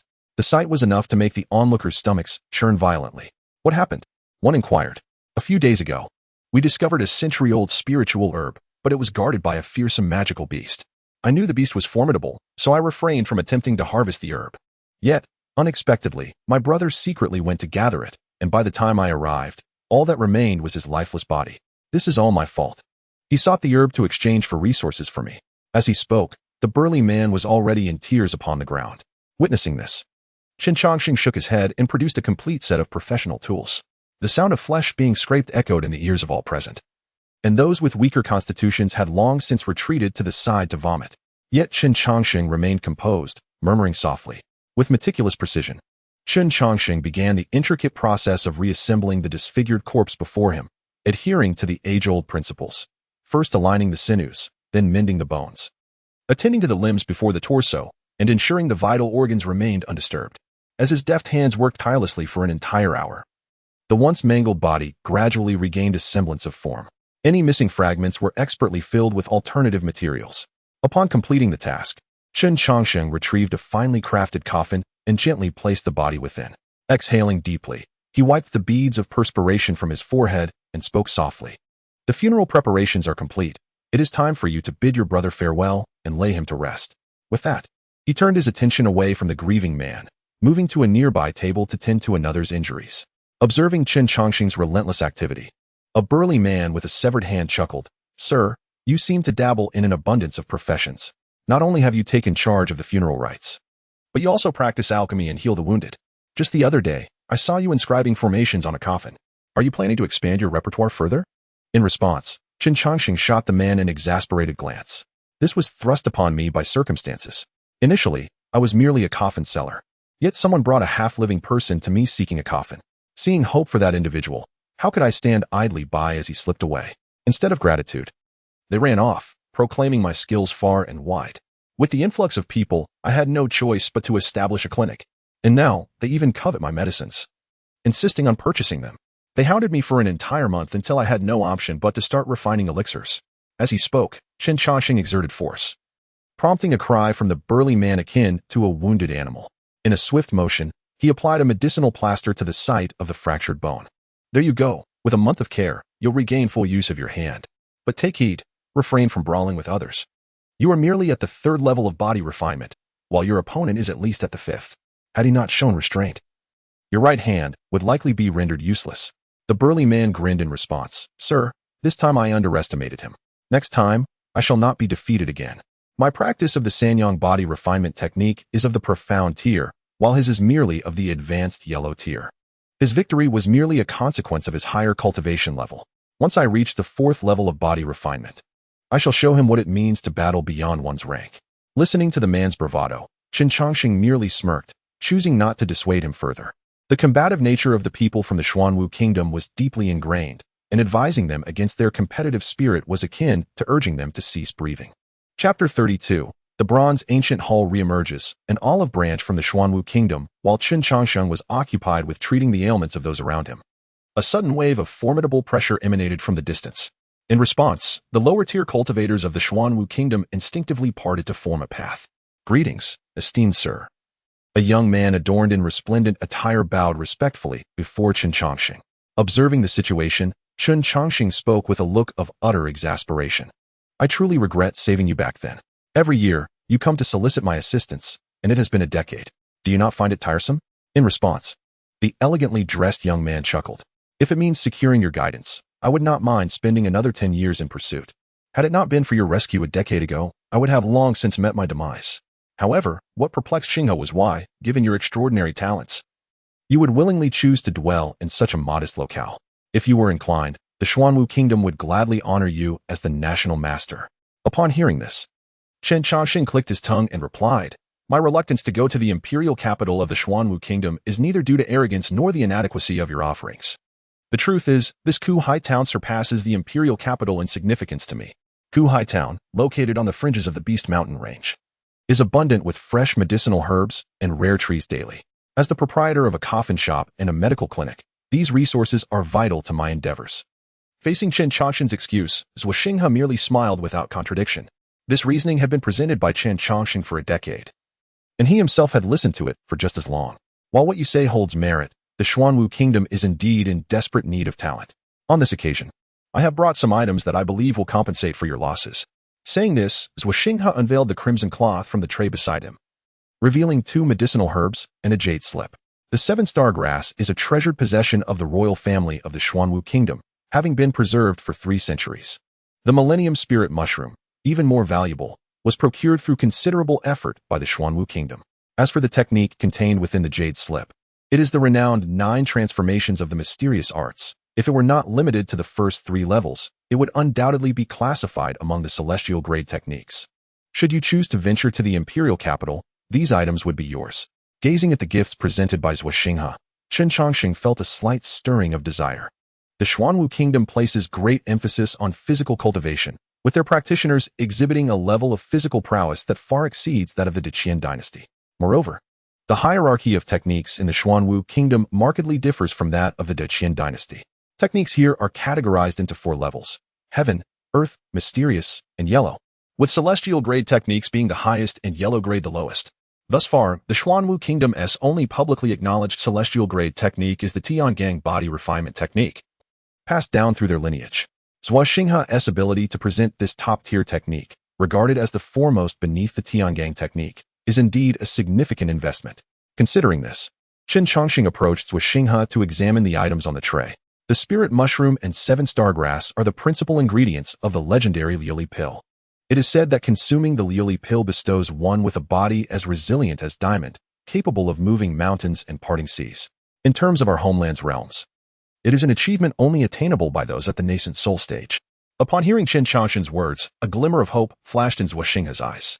However, Chen Changsheng's subsequent action left Zhuo Xinghe greatly disappointed, as he proceeded to cover the tray with the crimson cloth once more. Perplexed, Zhuo Xinghe inquired, Master, is this gift not worthy of your attention? Please express your desires. Whatever you wish for, I shall fulfill, provided it is within my means.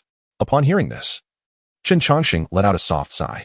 Young Master Xinghe, it is not that I fail to appreciate your generosity, but rather that I am truly unwilling to become embroiled in the complexities of royal affairs. The higher the price you propose, the greater the troubles you wish for me to resolve. I humbly believe my skills are still insufficient. You may wish to seek a more capable individual. With that, Chen Changsheng waved his hand, preparing to return to his coffin shop. At that moment, Zhuo Xinghe suddenly interjected, Sir, do you not wish to learn about the news of the Bronze Ancient Palace? Upon hearing this, Chen Changsheng's steps faltered. Have you truly found it? Indeed. 10 years ago, you casually mentioned it. Though you may not have taken it to heart, it has remained etched in my memory. After a decade of investigation, I have finally uncovered some clues. Moreover, the leads concerning the Bronze Ancient Palace are intertwined with matters of the imperial capital. Thus, if you wish to unravel the secrets of the Bronze Ancient Palace, it seems you must venture to the imperial capital once more. Chen Changsheng found himself in a quandary upon hearing Zhuo Xinghe's words. Ever since he learned of Nianqin's disappearance within the Bronze Ancient Palace, he had been inquiring about other such locations. However, after more than a decade of searching, he had yet to hear anything regarding the Bronze Ancient Palace in the Xuanwu Kingdom. Time had passed, and he had long ceased to dwell on the matter. The 18 Bronze Ancient Palaces were scattered across an unknown expanse, and this world is vast and daunting. Who knows in which country or remote corner these 18 palaces might lie? Now, upon receiving news of the Bronze Ancient Palace once more, it would be disingenuous to claim he was unmoved. Contemplating this, Chen Changsheng remarked, This news truly places me in a difficult position. Very well, I shall accompany you on this journey. However, Let it be known that I can only do my utmost regarding the affairs of the imperial capital. I cannot guarantee success. I shall return to gather my belongings and will join you shortly, he continued. Hearing this, xianxia expressed his excitement. Then I shall await your return outside, sir. Entering his coffin shop, Chen Changsheng stored his possessions within the system space. As he glanced at an ornate coffin resting in the corner of the room, he murmured to himself, "It took me 5 years to retrieve a corpse from the Night Moon Kingdom, and I have spent 43 years selling coffins in the Xuanwu Kingdom. By rough estimation, I have been away from the Xianxing View for nearly 49 years. Back then, my third senior brother was gravely injured and could only expect a lifespan of 50 years at most. Now that turmoil has arisen once again. Is heaven reminding me that it is time to collect my senior brother's remains?" With that, Chen Changsheng gently caressed the intricately patterned coffin. He had dedicated a full 40 years to its preparation. Its future occupant would be the ascended being who had compelled him to the Xuanwu Kingdom. Oh, my esteemed ancestor. Whether it is one or two, a collection is a collection. My third senior brother is nearing death. You need not linger any longer, either. Your disciple has spent 40 years preparing a fine coffin for you. You should be able to rest in peace. With a slight smile, Chen Changsheng stored the coffin within the system space and turned to leave the coffin shop he had inhabited for 43 years. Chapter 33, Conversations in the Carriage. The Emperor of the Xuanwu Kingdom approaches his end within the spacious carriage. Chen Changsheng quietly held a book, engrossed in its pages. Observing this, xianxia immediately praised, "Sir, your wealth of knowledge is truly remarkable. You remain ever devoted to your studies. Such dedication is indeed admirable." On their journey to Chang'an, xianxia had initially intended to arrange for a high-ranking magical beast as Chen's steed. However, considering the peculiar circumstances, he feared that drawing too much attention might lead to unnecessary troubles for Chen. Upon reaching Chang'an, he promised to host a splendid welcome for him. Upon hearing this, Chen Changsheng silently set aside his book and remarked, "If you have any questions, do not hesitate to ask. My previous reticence in our conversations stemmed from a desire to avoid entanglement in the affairs of the Xuanwu royal family. Now that I have agreed to assist you, I shall not withhold my insights. As the crown prince of the Xuanwu Kingdom, it would indeed be rather embarrassing if you cannot navigate even these minor challenges." Realizing that his intentions had been unveiled, xianxia merely smiled and did not offer any defense. Traveling to Chang'an via a magical beast would take no more than half a day, yet this would significantly reduce his opportunity for solitude with Chen Changsheng. A decade ago, in the Monster Beast Mountains, Chen had saved him, and they had conversed for an entire evening, which had greatly benefited Zhua. However, after regaining his identity and seeking Chen's counsel once more, their conversations had ceased entirely. Now that another opportunity presented itself, Zhua was determined not to let it slip away. Gathering his thoughts, xianxia said, "Sir, there is a question that has perplexed me for quite some time. It is well known that human energy is finite, and cultivators are no exception. Yet you not only possess commendable cultivation but are also proficient in alchemy, formations, medicine, dragon-seeking, and many other disciplines. How is it that you have mastered so many fields with such expertise?" In response, Chen Changsheng pondered for a moment and then inquired, "How old are you this year?" Zhou replied, "I have just turned 100. At 100 years of age, your level of cultivation is indeed quite impressive." Chen noted, "You have lived a full century since your birth. The first 20 years can be excused as a time of naivety, during which you may not have learned much. However, what have you accomplished in the subsequent 80 years? With 365 days in a year, that amounts to over 20,000 days and nights, a considerable span of time. For an ordinary person, 80 years may constitute a lifetime. Yet, for a cultivator, those 80 years bear far greater significance. Ordinary individuals are often hindered by illness, hunger, and fatigue, wasting much of their time. Conversely, cultivators are not subject to these afflictions. They can abstain from food and draw vitality from the essence of heaven and earth. Diseases that plague mortals do not affect cultivators, who can also replace sleep with meditation. With all this time that has passed, what have you truly gained?" In response to Chen Changsheng's inquiry, xianxia pondered earnestly before replying, "Over the span of these 80 years, I have attained cultivation, power, and a partner as beautiful as a flower." That sums it up quite aptly, but what else? There are 12 hours in a day. Have you devoted all your time solely to these pursuits? If my intuition serves me right, aside from these 3 aspects, you have also spent time on other endeavors. For instance, indulging in travel, romance, and competitive pursuits. These have similarly consumed a significant portion of your time.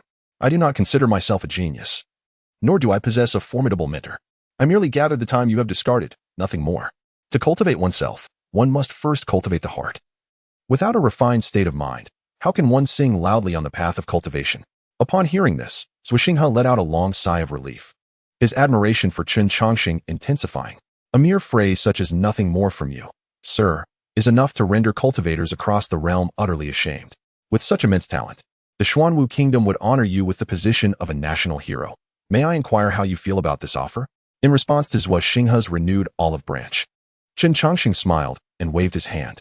Perhaps it is best to decline. My thoughts do not dwell on such matters. Furthermore, your considerable effort to invite me out of seclusion indicates that the situation in Chang'an is rather dire. How much longer can your father endure? Sighing at these words, Zhou Xinghe replied, "My father is the strongest monarch in the history of the Xuanwu Kingdom. However, regardless of his high cultivation or profound abilities, he cannot ultimately defy the 5 declines of heaven and man presently. His time is limited to less than a year. Recently, my father issued a decree. Whoever can locate the dragon's lair shall inherit the throne of the Xuanwu Kingdom." Upon hearing this, Chen Changsheng furrowed his brow and remarked, "The left emperor has lived for 2,300 years. I believe the Xuanwu Kingdom has exhausted all methods of prolonging life. Now, in his desperate search for a burial site, I suspect he is not seeking the dragon's lair, but rather a place that can reverse the passage of life. Such locations are not easily found." Seeing Chen Changsheng directly reveal the underlying implications, Zhou Xinghe offered a wry smile. "If such a place were so easily found, I would not have sought you out. My brothers have already found experts to assist them, and I truly lack the confidence to compete with them. Reluctantly, I have come to disturb your tranquil cultivation. Yet, I wonder, how confident are you in this matter? I cannot claim to be entirely certain, but I possess a 5 or 6 out of 10 level of confidence." Zhou Xinghe. Upon hearing this, Zhou Xinghe was momentarily taken aback. He had sought out numerous reclusive masters across the Xuanwu Kingdom, but their responses were predominantly uncertain or only half confident. How could it be that from Chen Changsheng's lips, a solid 5 or 6 out of 10 emerged? Had he not known Chen Changsheng's character, Zhou Xinghe would have suspected him of boasting. "Sir, do you truly possess such substantial confidence?" "I have confidence in locating that place, yet discovery does not guarantee success. Whether success is achieved depends on how much the Xuanwu Kingdom is willing to invest. Furthermore, do not blame me for not warning you. The desire to reverse one's fate is a longing shared by all those nearing the end of their lifespan. However, few possess the ability to achieve such a feat, and it would be wise to dissuade your father from entertaining this notion." In response to Chen Changsheng's counsel, Zhou Xinghe wore a bitter smile. He was well aware of this truth, yet the will of his father, the emperor, was not something others could easily alter. Chapter 34. The Dazzling Fruit Platter. Chen Changsheng. All trash faced with Chen Changsheng's suggestion, Zhou Xinghe remained silent, offering no reply. Observing this, Chen Changsheng merely smiled and chose not to speak further. The emperor had lived for 2,300 years, his lifespan surpassing that of even the most accomplished of transformation stage practitioners. Indeed, the city of Chang'an could aptly be described as a den of dragons and tigers, were it not for the need to investigate clues regarding the ancient bronze palace. He would never involve himself in this matter. In the imperial palace of Chang'an, the 9 princes of the Xuanwu Kingdom had gathered in the grand hall, where a young man sat regally upon the dragon throne. This young man was none other than the most formidable emperor in the history of the Xuanwu Kingdom. The Xuanwu Emperor, resting his chin on his hand, he smiled as he regarded his 9 sons. At that moment, one of the princes stepped forward and proclaimed, "Father, I have sought out eminent figures and traversed every notable mountain and river in the Xuanwu Kingdom. At last, I have discovered a dragon's lair for you, which will surely grant you another chance at life." Seeing that a prince had already taken the initiative, the other princes were not to be outdone, each recounting the efforts they expended in the search for the dragon's lair. However, among the 9 princes, only the eldest, Zhou Xinghe, remained silent. His reticence stemmed from a simple reason. Chen Changsheng was voraciously devouring the fruit platter before him. As he watched his brothers enthusiastically share their findings regarding the dragon's lair, Zhou Xinghe felt a surge of urgency. "Sir, perhaps we should postpone the feast for a moment. Should we not first discuss the dragon's lair?" Upon hearing Zhou Xinghe's suggestion, Chen Changsheng swallowed the spirit fruit in his mouth and replied, "This is a banquet. Partaking in the feast is of utmost importance. Moreover, you ought to be more concerned about the matter at hand." His words left Zhou Xinghe perplexed. If we are not to focus on the dragon's lair now, then what should we be concerned with? In response to Zhou Xinghe's lack of understanding, Chen Changsheng rolled his eyes dramatically. "Your father is on the brink of death, and you 9 sons are jubilantly searching for a burial site for him. Do you not find this situation somewhat absurd?" Upon hearing Chen Changsheng's words, Zhou Xinghe instantly grasped the gravity of the situation. It was true that his father sought the dragon's lair, and indeed, his time was running out. However, in such a moment, the foremost thought of a son should be one of reluctance, rather than how to procure a suitable resting place for his father. Even if he did not feel this way internally, at the very least, some semblance of decorum should be maintained. With this realization, xianxia softly implored, "Sir, is it still possible to amend this? It is never too late to mend the fold. Remember to be a bit more dramatic." Upon receiving Chen Changsheng's affirmation, xianxia sprang to his feet and dashed forward. In his hurry, he knelt and forcefully pressed his forehead against the ground. "Father, I cannot bear to part with you." The other princes could only stare in bewilderment. The sudden move by xianxia caught the other 8 princes off guard. Meanwhile, the Emperor Zhua, seated upon the dragon throne, turned his gaze toward Chen Changsheng, who was ostentatiously showcasing a platter of fruits. Having lived for over 2,300 years, his formidable strength was beyond dispute. All conversations within the grand hall were within his earshot. Naturally, he was well versed in the thoughts and temperaments of the 9 princes. Yet he found a hint of intrigue in the helper his eldest son had summoned. Reflecting on this, the Emperor spoke, "A true man does not weep easily. Such behavior is unbecoming." In response to his father's mildly admonishing tone, xianxia wept even louder. "Father, it is said that a man's tears are seldom shed, save for the gravest sorrow. Yet now, as I stand on the brink of parting from you, my heart is heavy with reluctance." Observing his eldest son's exquisite performance, the Emperor smirked slightly and used a surge of spiritual energy to lift xianxia. "I am aware of your filial piety, but parting is an inevitable part of fate, and you need not be overly sorrowful." With that, the Emperor waved his hand, and a servant immediately presented Chen Changsheng with an even larger fruit platter. In the face of the Emperor's generous gift, Chen Changsheng flashed a broad smile, revealing his bright white teeth. "Thank you, Your Majesty." He then resumed his flamboyant display with the fruit platter, indulging in both eating and showcasing it. The other princes murmured, "Could you not exhibit a modicum of decorum? What sort of shameless ploy is this? Why did I not think of it?" Although the Emperor did not explicitly state anything, the other 8 princes understood that xianxia's recent antics had indeed earned him points. Once this minor performance concluded, the Emperor finally broached the matter at hand. "My time approaches its end, and I seek a fabled place of immortality to extend my existence. A decade ago, I vowed that whoever could locate the true land of transcendence would inherit the throne of the Xuanwu kingdom. Now is your time to demonstrate your accomplishments." As his words echoed, the 8 princes exchanged glances with their accompanying sages. Subsequently, those sages stood forth, confidently presenting the dragon lairs they had discovered. The descriptions, seemingly fantastical, even piqued xianxia's interest. However, Chen Changsheng, as the helper, remained engrossed in showcasing the fruit platter, showing no inclination to speak. After half an hour had passed, the 8 dragon lairs had been thoroughly introduced. All eyes turned to Chen Changsheng, whose crude behavior prompted the second prince to express his displeasure. "Elder brother, where did you find such a rustic simpleton? This is a critical moment for our father's grand endeavor. To have such a person appear in the grand hall is to disgrace our Xuanwu kingdom." Upon hearing this, xianxia was about to retort when Chen Changsheng leisurely finished the last spiritual fruit and remarked, "Have you not heard of the principle of a grand entrance? The truly remarkable appear last. Why the haste?" Speaking thus, Chen Changsheng turned to the Emperor and inquired, "Might I ask, Your Majesty, if there is a map available? If possible, it should be as large and detailed as feasible." In response, the Emperor gestured, and 5 sturdy men promptly entered, bearing a massive scroll of a map. The map unfurled, covering a significant portion of the palace. Chen Changsheng's gaze meticulously scrutinized the map, simultaneously marking the 8 dragon caverns previously mentioned. Once he completed his task, he clasped his hands and addressed, "Your Majesty, I must speak candidly. In my eyes, these 8 locations are utterly worthless. If one wishes to reverse the course of their life, there exists only one place that holds a modicum of possibility." Upon hearing this, the esteemed individuals present were immediately incensed. "Impudent! From which sect do you hail, daring to utter such nonsense here? Reveal your affiliation, and let us ensure your master teaches you a proper lesson." Unfazed by their ire, Chen Changsheng casually adjusted his ears and replied, "I apologize, but my sect does not specialize in the art of locating dragon caverns. These skills I have acquired through self-study. Moreover, my primary vocation is that of a coffin seller, with a side occupation in locating dragon caverns and handling funeral arrangements comprehensively." Chapter 35, The Ancient Forbidden Land. Chen Changsheng serves as national master. Chen Changsheng's words echoed throughout the grand hall, leaving the esteemed individuals utterly dumbfounded. They had anticipated that the Grand Prince would summon someone of remarkable pedigree, only to discover he was merely a coffin seller. Even more absurd was the revelation that he had taught himself the art of geomancy. Seizing the opportunity, the other 8 princes began to assail xianxia. "Father, brother has brought forth a mere coffin seller to mock you.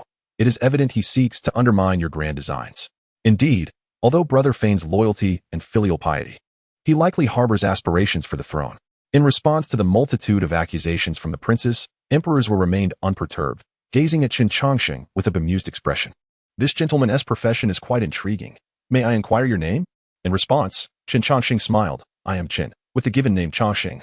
Your Majesty may simply call me Changsheng. Changsheng, a splendid name. Might I ask you to elucidate your earlier statements?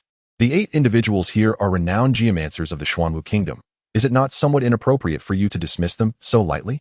At the emperor's inquiry, the assembly erupted in scornful laughter.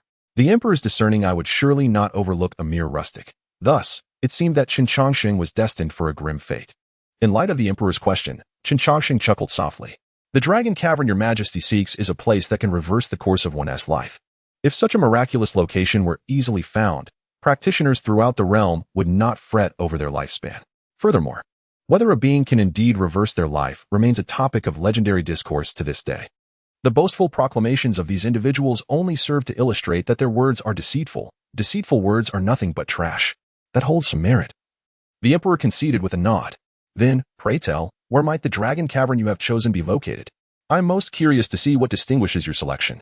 Hearing the emperor's desire to witness his chosen dragon cavern, Chen Changsheng perused the map once more before pointing to a vacant area and stating, in this very place.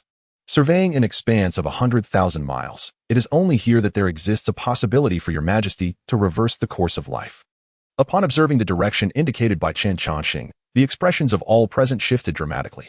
Among them, Zhuoxinga's countenance appeared the most dismal. For the location pointed out by Chen Changsheng was intricately linked to the ancient bronze palace. Zhuoxinga had ample reason to suspect that Chen Changsheng had deliberately indicated that spot. Absurd. The ancient forbidden ground is universally recognized as a taboo. How could it possibly harbor a dragon's lair? An elderly man with a white beard vociferously rebuked Chen Changsheng's actions, beads of cold sweat forming on his brow. In response, Chen Changsheng rolled his eyes and remarked, You speak of taboos daily. May I inquire if you truly comprehend what a taboo is? A taboo is simply a taboo, requiring no further explanation. Your intention to lead His Majesty towards the ancient forbidden ground is utterly reprehensible. I beseech your Majesty to eradicate this boy. The old man refrained from engaging with Chen Changsheng directly and instead implored Zhuo Huang to eliminate him. However, Zhuo Huang displayed no interest in the old man's plea. Instead addressing Chen Changsheng, Mr. Changsheng, why have you chosen such a location? The ancient forbidden ground is a place where no living being may tread. It is an absolute realm of death. Moreover, it seems you possess some understanding of what constitutes a taboo. Hee. Your Majesty jests. Taboos are beyond elucidation throughout history. I merely endeavor to articulate some words to express it, yet it cannot be comprehended, defined, described, or observed. Those possessing these characteristics are what the populace refers to as taboos. Upon hearing this, Zhuo Huang nodded thoughtfully. Your words indeed articulate the terror inherent in taboos. Since you possess greater insight into taboos, why then would you still select that place? Because in the realms of heaven and earth, the capable reside. Before your Majesty's birth, this land was home to other formidable beings. They too were plagued by the issue of lifespan and made choices akin to your Majesty's. While taboos may elude description, one thing remains certain, their formidable strength. The power of taboos has grown to such a magnitude that all living beings dare not even mention it. Such a powerful entity would undoubtedly inhabit the most auspicious of locations. If your Majesty wishes to reverse the course of life, the dragon's lair cannot be understood through conventional reasoning. The 8 dragon lairs previously mentioned, while commendable, are insufficient for your Majesty. To reverse the course of life, one must embrace death and boldly venture into the ancient forbidden ground, for therein lies a glimmer of hope. Chen Changsheng's voice echoed throughout the vast palace, causing the hearts of all present to race with intensity. They were astounded that this rustic villager would dare to propose such audacious sentiments. Should His Majesty heed his counsel, the entire Xuanwu kingdom would be led to ruin. Silence. Following Chen Changsheng's pronouncement, a peculiar stillness enveloped the palace. Time passed, and the Emperor Zhuo, seated upon the dragon throne, finally spoke. I am a bit weary today. You may all return. From this day forth, Master Changsheng shall serve as the national advisor of the Xuanwu kingdom, freely entering and exiting within its borders. With that, the emperor rose and departed. Meanwhile, Zhuoxinga's 8 younger brothers clenched their fists, their eyes brimming with resentment. The position of national advisor, along with the privilege of unrestricted movement throughout the Xuanwu kingdom, was an immense favor. This freedom implied that Chen Changsheng could traverse any corner of the Xuanwu kingdom, including the treasury and the secret chambers of martial arts, places that had only ever been accessible to their father, the emperor. Now, another individual, and an outsider at that, had been granted entry, inciting jealousy among the princes. "No, your majesty, this cannot be," one exclaimed. "The first prince and I had agreed not to hold any position within the Xuanwu kingdom," just as everyone was consumed by envy over Chen Changsheng's sudden fortune. He himself shouted towards the departing emperor's Wu, seemingly reluctant to accept the title of national advisor. Upon hearing this, the crowd fell utterly silent. They thought to themselves, "I am truly grinding my teeth in frustration. Had it not been for the emperor's favor, I would have surely dealt with you. Such a splendid opportunity, and yet you dare utter such words. If you do not wish for it, you may relinquish it to me." Chapter 36, The Emperor's Scheme. Chen Changsheng enters the Xuanwu Pavilion. "Sir, why have you chosen the ancient Forbidden Land?" After the banquet, xianxia directly intercepted the wandering Chen Changsheng. Observing this, Chen Changsheng smacked his lips and replied, "I have already stated my reason. Only the ancient Forbidden Land holds the potential to assist His Majesty in reversing his fate. No other place offers such possibility. Sir, your reasoning is indeed impeccable, but I believe you possess other motives," xianxia insisted, his stubbornness evident. Scratching his head, Chen Changsheng remarked, "I had thought you to be more astute, capable of discerning the current circumstances. It is somewhat disappointing to see that you have not grasped the situation fully." "What do you mean by that?" xianxia inquired. "I ask you, who is the strongest in the Xuanwu kingdom?" "Of course, it is my father. And who understands the Xuanwu kingdom best?" "That would also be my father. Since his ascension, the Xuanwu kingdom has entered an unprecedented era of prosperity, with its territory expanding more than twofold, all secured by his own efforts. He has traversed every inch of the realm. He is the one who knows it best." "Then it is simple." Chen Changsheng spread his hands. "His Majesty is the strongest in the Xuanwu kingdom, and he is also the one who understands it most profoundly. Would he not be aware of the place that could assist him in reversing his fate?" At this revelation, xianxia paused in astonishment. "Sir, are you implying that the ancient Forbidden Land is the will of my father?" "Indeed, as the first prince of the Xuanwu kingdom. You are more familiar with its history than I. His Majesty has lived for 2,300 years, and for the first 2,200 of those years, he had neither offspring nor companion. Yet, in the last century, you were born, along with 8 brothers. For 2,200 years, nothing was accomplished. Yet in the last century, a sudden endeavor emerged. Do you not find this reminiscent of settling one's affairs? The notion of reversing one's life is an endeavor more arduous than ascending to the heavens. A brief period of preparation renders success utterly unattainable." Upon hearing this, xianxia began to grasp the implications. "Are you suggesting that the emperor commenced preparations a century ago? It is likely that the timeline extends even further. Monumental undertakings such as this require no less than 2 or 3 centuries of meticulous planning. The emperor's directive to seek the dragon's lair is not but a test of your capabilities. To expect 9 youthful individuals, each barely a century old, to prepare for such a feat is an absurdity." With that, Chen Changsheng resumed his leisurely stroll.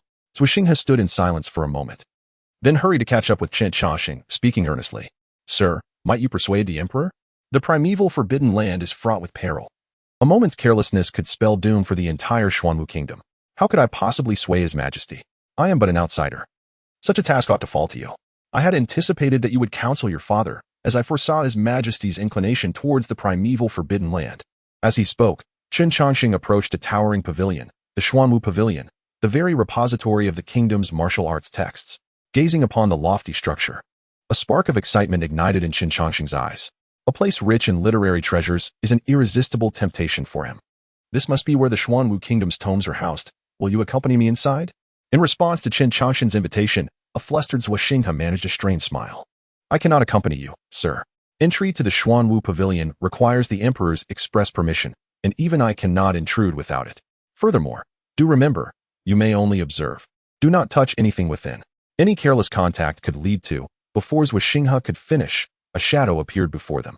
"His Majesty has decreed that you may freely access whatever you desire, Mr. Changsheng. No one shall impede you. Moreover, Prince xianxia is responsible for guiding Mr. Changsheng through the palace, ensuring his utmost satisfaction." "xianxia? Freely access? Is the emperor jesting? Such favoritism is beyond comprehension. Could it be that Chen Changsheng is the emperor's illegitimate son, as none of us legitimate offspring receive such privileges?" "Thank you, Your Majesty." Chen Changsheng expressed his gratitude with a broad smile, then took the bewildered xianxia by the hand and entered the Xuanwu Pavilion.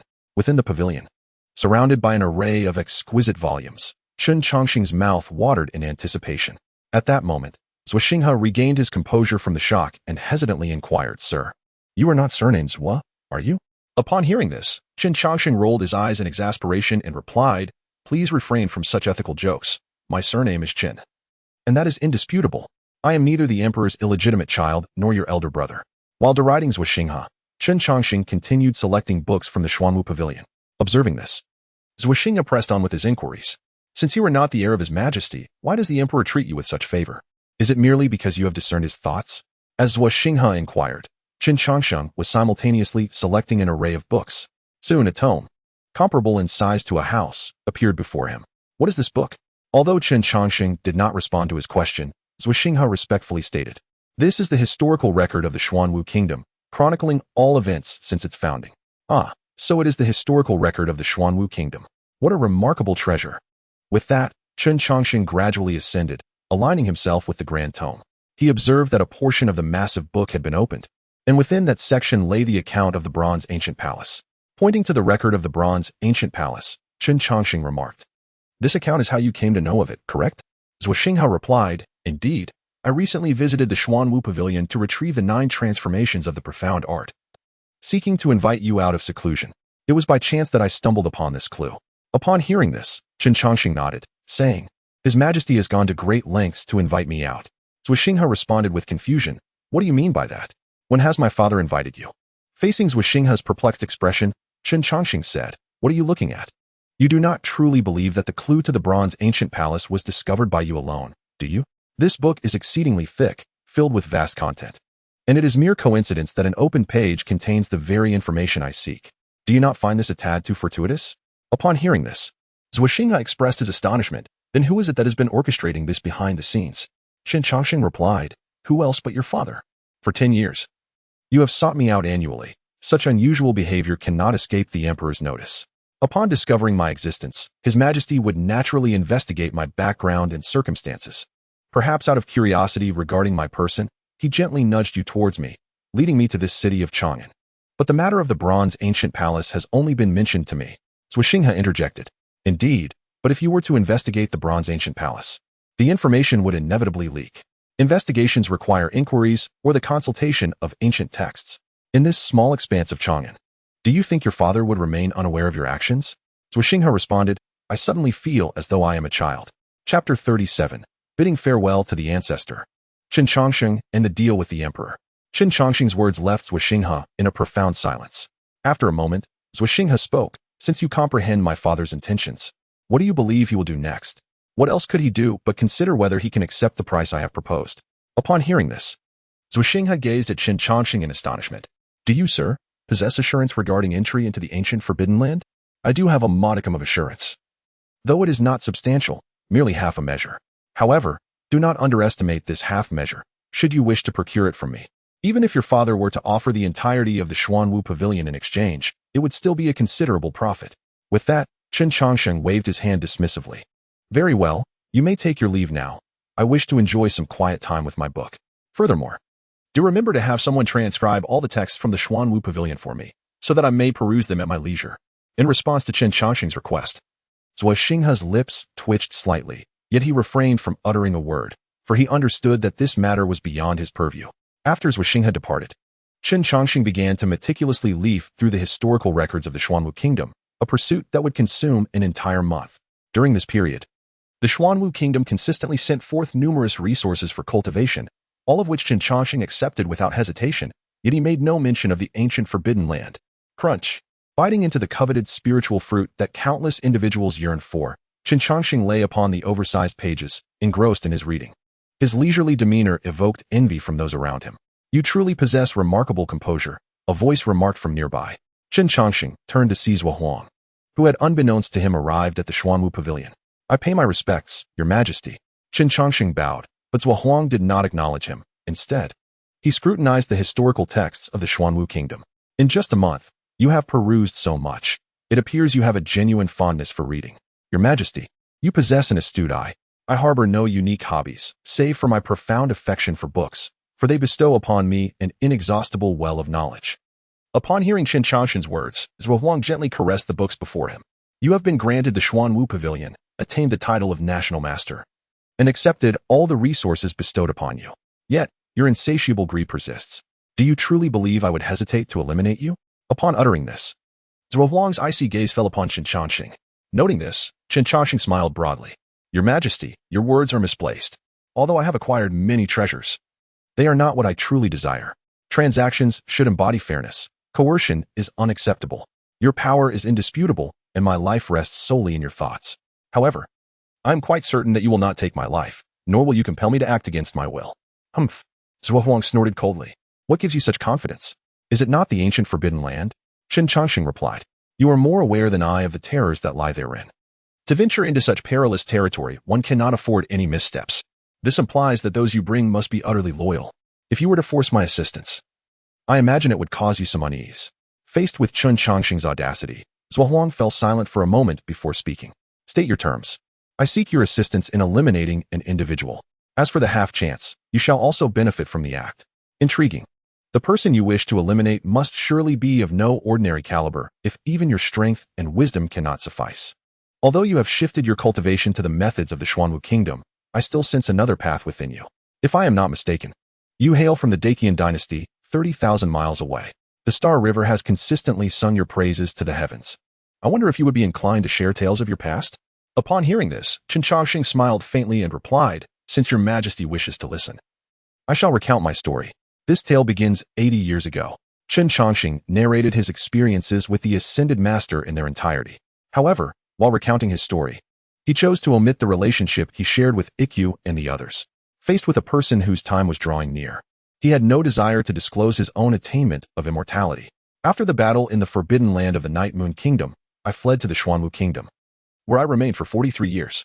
As he completed his narrative, Emperor Zhuo could not help but feel a flicker of curiosity towards Chen Changsheng. The more he pondered, the more inscrutable Chen Changsheng appeared to him. A perilous journey, fraught with near-death experiences, undertaken solely to lay an old friend to rest. One would typically expect such a person to be deeply loyal and sentimental, yet, as Chen Changsheng recounted the tragic fate of his sect, his gaze remained tranquil. This contradiction was perplexing. Reflecting on this, Emperor Zhuo spoke. You risk incurring my wrath to request my hand in slaying your ancestor. What is your motive, revenge? Not at all. My request for your Majesty's assistance is merely to honor a past promise. When I departed from the Night Moon Kingdom, I vowed to give him a proper burial, and a promise must be kept, Chen Changsheng replied earnestly. Haha, you truly are a man of your word. Emperor Zhuo chuckled at Chen Changsheng's serious demeanor. According to your account, there are 18 ancient bronze palaces, which must be interconnected in some manner. One of these palaces has appeared in the forbidden land of the ancient, which likely accounts for your half-formed certainty, correct? Indeed, Chen Changsheng confirmed. You are not afraid that by revealing the secrets of the ancient bronze palace to me, I might, like your ancestor, harness its ominous power? In response to Emperor Zhuo's skepticism, Chen Changsheng remained composed. As I have stated, I do not concern myself with this ominous power. My search for the ancient bronze palace is solely because a dear friend vanished within its confines. I seek only to ascertain her safety. Having spoken, Chen Changsheng awaited Emperor Zhuo's response in silence. I must admit, your request is one I cannot refuse. The dangers of the forbidden land of the ancient are manifold. Even the slightest increase in the chances of success is worth pursuing. Prepare yourself. We shall depart tomorrow, for my time is limited. With that, emperors would turn to leave. Your Majesty, my ancestor achieved full transformation 50 years ago. Are you truly confident?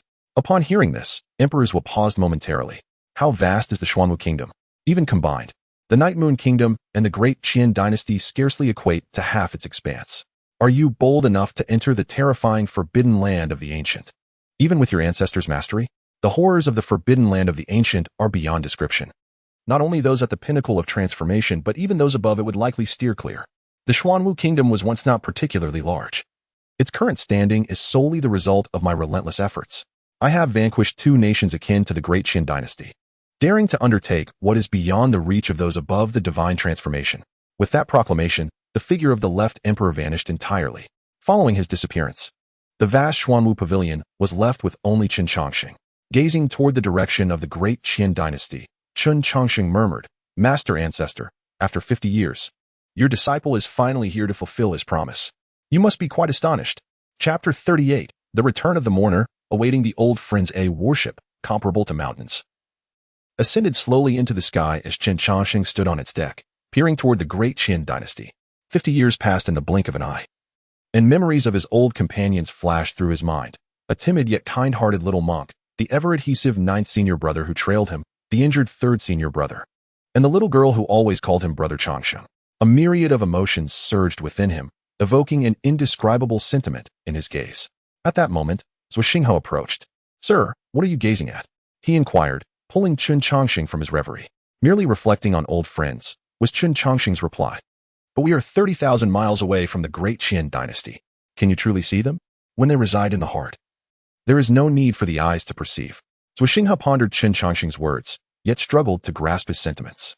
Observing this, Chen Changsheng chuckled and patted his shoulder, saying, "Do not dwell on it. Your current self cannot comprehend such emotions. In the long passage of time, when you look back once more, you will understand this feeling. You are a decent lad, quite sharp-witted. As we have crossed paths, I shall offer you a discount of 20% when that day arrives. I shall personally see you off." Upon hearing this, Xianxia's countenance fell. At merely 100 years of age, he was still in the bloom of youth. Given Chen Changsheng's extensive experiences, he must have lived for over 2 centuries. By the reckoning of time, he should naturally precede Xianxia. After silently grumbling in his heart, Xianxia replied with a forced smile, "Thank you for your kindness, sir, but as for coffins, let us postpone that discussion." Regarding Xianxia's forced cheeriness, Chen Changsheng merely cast him a fleeting glance before turning to return to his quarters. Even the formidable left emperor would one day face the inevitability of mortality. Thus, Xianxia too could not escape that fate. For him, time was but a trivial matter. At the Qingjing temple, Li Jinshui erupted into a violent fit of coughs before the presence of 8 graves. These graves belonged to his former master and brethren. Once a serene environment, the Qingjing temple had fallen into disrepair, and the couplets written by Chen Changsheng had grown somewhat blurred. "Brother, why have you come here again?" Song Yuanshan chided the faltering third senior brother. In response, Li Jinshui chuckled and said, "That is a question I should be asking you. You are now the master of the Qingjing temple, an illustrious undefeated Taoist, and it is you who must withstand the onslaught from the Night Moon Kingdom. If you encounter difficulties, what will become of others? And I, a man on the brink of death, am of no consequence to the Night Moon Kingdom, even if they discover my existence." Upon hearing these words, Song Yuanshan fell into silence. Years ago, when Chen Changsheng departed from the Xianxia temple, he sought to return with the remains of his masters. Time passed, and just as Song Yuanshan was on the verge of despair, the long-absent master Ixia returned. Not only did he bring back the princess of the Night Moon Kingdom, but he also carried the bodies of the masters. However, he did not return with Chen Changsheng. After a lengthy pause, Song Yuanshan spoke. "Brother, do you believe Changsheng will return?" "Of course he will return, for he must see to my burial." Li Jinshui, a man of unwavering promises, would never renege on his word. Now that death looms near, it signifies that his return is imminent. As he spoke, Li Jinshui gazed into the distance, as if already beholding that familiar figure. Moments later, he wearily leaned against the gravestone of the master of primordial spirit and waved his hand. "Go on, you bear many burdens and need not linger with a mere corpse. I am soon to meet my masters, and I have many heartfelt words to share with them. As for what transpired in the forbidden grounds of the Night Moon Kingdom, relinquish any hope of uncovering the truth. Master Ixia will not reveal it to you, nor will Princess Wan In. We have sworn to take the secret to our graves." In response to the words of his third brother, Song Yuanshan fell silent once more, yet he refrained from pursuing the truth as he once did. For the grown-up Song Yuanshan understood that sometimes, knowing the truth is not a boon. After Song Yuanshan departed, Li Jinshui caressed the gravestone of the master of primordial spirit, whispering, "Master, how could the once vibrant Xianxia temple have come to this? Do power and longevity truly outweigh all else?" As he spoke, sorrow filled Li Jinshui's eyes. When Master Ixia returned, he had already divulged all the truths to him. Upon learning the reality, Li Jinshui found it impossible to accept, for he could not fathom that the kind Master Zuzu had caused the demise of his own mentors and brothers. Yet, harsh realities do not bend to the whims of individual acceptance. In desperation, Li Jinshui and Ixia forged a pact to never disclose the secret. As for the ascendant of Xianxia Temple, he had perished soon after the onset of the national war. Aboard the grand warship, it had traversed the skies for a full month, bringing Chen Changsheng and his companions ever closer to the Decaying Empire. As the distance diminished, Chen Changsheng began to receive tidings regarding the Decaying Empire. It had been completely overtaken by the Night Moon Kingdom, with only a fragment of its power struggling to survive.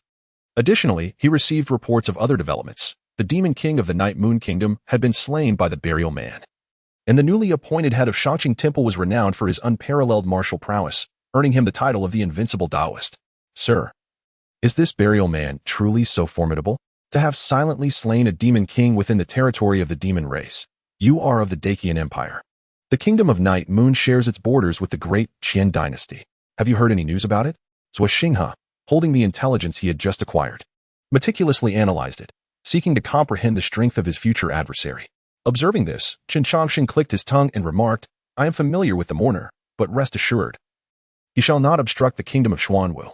Upon hearing Chen Changsheng's words, Xianxia immediately voiced his dissent. Sir, that assertion is flawed. This individual's movements are shrouded in mystery, and his temperament is elusive. He could very well be a capricious maniac. Otherwise, why would he bear such an ominous title as the mourner? It is prudent to prepare for any eventuality. The mourner is merely a moniker of mine. Am I not aware that I am capricious and a maniac? Xianxia. Chapter 39. The Courage to Pursue Longevity. Farewell to the third senior brother. Chen Changsheng's declaration left Xianxia momentarily speechless. Sir, how could you possibly be the mourner? Why could I not be the mourner? Do not forget that I am in the coffin business, handling funerals from start to finish. Is it so peculiar to possess the title of mourner, given that I specialize in collecting and burying the deceased? In light of Chen Changsheng's response, Xianxia fell silent once again. Though Chen Changsheng's statements sounded peculiar, they seemed to possess a certain logical consistency. Seeing this, Chen Changsheng smiled and said, when confronted with certain information, living beings tend to embellish or perhaps choose narratives that serve their interests. After numerous retellings, the original truth can become utterly distorted. To uncover the truth amidst myriad legends, one must calm their mind and confront the essence of the matter directly. Once you achieve this, you will be able to reconstruct the past from the faintest traces. With that, Chen Changsheng summoned his flying sword and departed from the warship. As he left, Xianxia called out, Sir, where are you going? I am not adept at fighting, so I shall refrain from getting involved for the time being. Although the kingdom of Xuanwu is formidable, it cannot swiftly annihilate the kingdom of Night Moon. I have some matters to attend to and shall return shortly. By the time Chen Changsheng's words reached Xianxia's ears, his figure had already vanished. Once he disappeared, Zhuo Huang appeared beside Xianxia. Watching the direction in which Chen Changsheng had departed, Xianxia hesitated and said, Father, why did you not stop him? Are you not afraid he might flee? In response to Xianxia's inquiry, Zhuo Huang replied nonchalantly, You are astute, but your experience is still lacking. To be more precise, you are yet unable to discern the differences among individuals. If you ever come to see through Chen Changsheng's true nature, you will be worthy of wielding control over the kingdom of Xuanwu. Alas, my time is limited. The path ahead must be traversed by you alone. Hearing this, a glimmer of reluctance flickered in Xianxia's eyes. Father, must you truly venture into the ancient forbidden land? Perhaps there are alternative means to extend your life. Observing Xianxia's bewildered expression, Zhuo Huang chuckled. You resemble me too closely. I was once just like you, eager to learn, yet dismissive of everything. In my youth, I was convinced that no challenge could ever thwart me. The issue of mortality barely crossed my mind. At that time, I believed that one should live as a remarkable individual and die with grace. To merely exist in a state of lingering survival was the epitome of my disdain. However, after living for over 2 millennia, my perspective has transformed. As I listened to the words of Zhuo Huang, Xianxia silently lowered his head, refraining from voicing any opinion. Observing this, Zhuo Huang smiled and remarked, Among all my brothers, you hold the greatest contempt for me. You believe that your once mighty father has become feeble, that he shies away from confronting death. With a thud, Xianxia suddenly knelt. Yet, Zhuo Huang pressed on, undeterred by this display. Your views are both correct and misguided. They are correct in that you possess such thoughts at this moment. They are misguided because you underestimate me too greatly. Mortals often extol love using phrases like until the seas run dry and rocks decay. For in their understanding, stones do not perish, and the ocean remains eternal. But when you witness a stone gradually disintegrating into dust, or the vast sea transforming into a boundless plain, you realize that time is the greatest adversary of all living beings. It possesses the power to alter everything, even those truths we once held dear.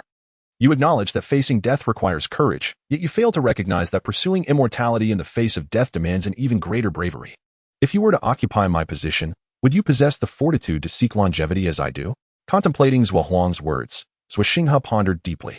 After a considerable pause, he spoke deliberately, I do not possess such courage. Ha ha ha. Lacking such courage can be a blessing. At least your future is secure.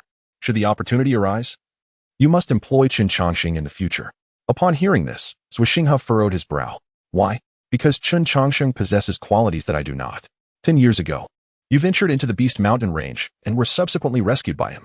In truth, I have been watching over you all along, that you were oblivious to my presence. I have listened to every word exchanged between you and Chen Changsheng, and from that moment, my interest in this coffin seller was piqued. I observed him for a decade, a span that may not seem long to a cultivator, yet it is sufficient for some transformation. However, even after 10 years, Chen Changsheng remains unchanged, as if time has no effect on him. Cultivators seek change, for only through change can one break through limitations.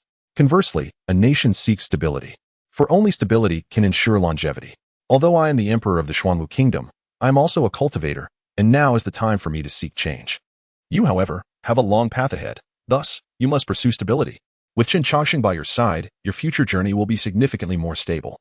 Upon hearing this, xianxia hesitated and remarked, "Yet Chen Changsheng appears to harbor no interest in power? This is your affair. I cannot assist you in managing every detail. For some matters must be addressed by you alone." With that, Zhuo Huang turned and departed. Left alone, Xianxia knelt in place, his brow furrowed in contemplation. At the Shangqing temple, Li Jinshui lay feebly upon the ground beside a freshly dug grave. His remaining eye had grown dim, shrouded in darkness. Just then, the sound of crunching leaves echoed, and Li Jinshui, who was on the verge of closing his eyes, suddenly stirred. "Little junior brother, is it you who has come?" Witnessing his once dashing senior brother reduced to such a pitiful state, Chen Changsheng pressed his lips together and softly replied, "Senior brother, it is I." Hearing that familiar voice, Li Jinshui smiled. "I knew you would come, for you always fulfill your promises." Observing this, Chen Changsheng assisted Li Jinshui to his feet. "Senior brother, you are on the brink of death. I should hasten to prepare your burial garments. Once your body grows cold, changing clothes will become quite troublesome." Chapter 40. A new grave added to the old. Zhuo Huang takes action as he spoke. Chen Changsheng began to change Li Jinshui's attire. However, Li Jinshui, mustering his remaining strength, pushed Chen Changsheng's hand away. "You rascal, though I am nearing death, I am not yet gone. It has been 50 years since we last met. Do you not wish to converse with me?" Rolling his eyes, Chen Changsheng replied, "Senior brother, at this stage, do not tell me you still have unfulfilled aspirations. You know me well, I detest trouble. While I can manage the tasks of collecting corpses and conducting funerals in a haphazard manner, fulfilling last wishes is not my forte." At Chen Changsheng's words, Li Jinshui seemed to experience a resurgence of spirit, suddenly invigorated. "Nonsense. Am I the sort of person who cannot let go? The matters left unfinished in life shall not burden anyone after my death. I merely wish to praise you before I depart. Is that too much to ask?" Upon hearing this, a smile spread across Chen Changsheng's face. "Of course, it is welcome. It is rare to receive such commendation from you, senior brother. Your praise serves as encouragement, but do not allow it to inflate your pride." The two conversed as they once did, yet the smiles did not linger long, and silence enveloped them once more.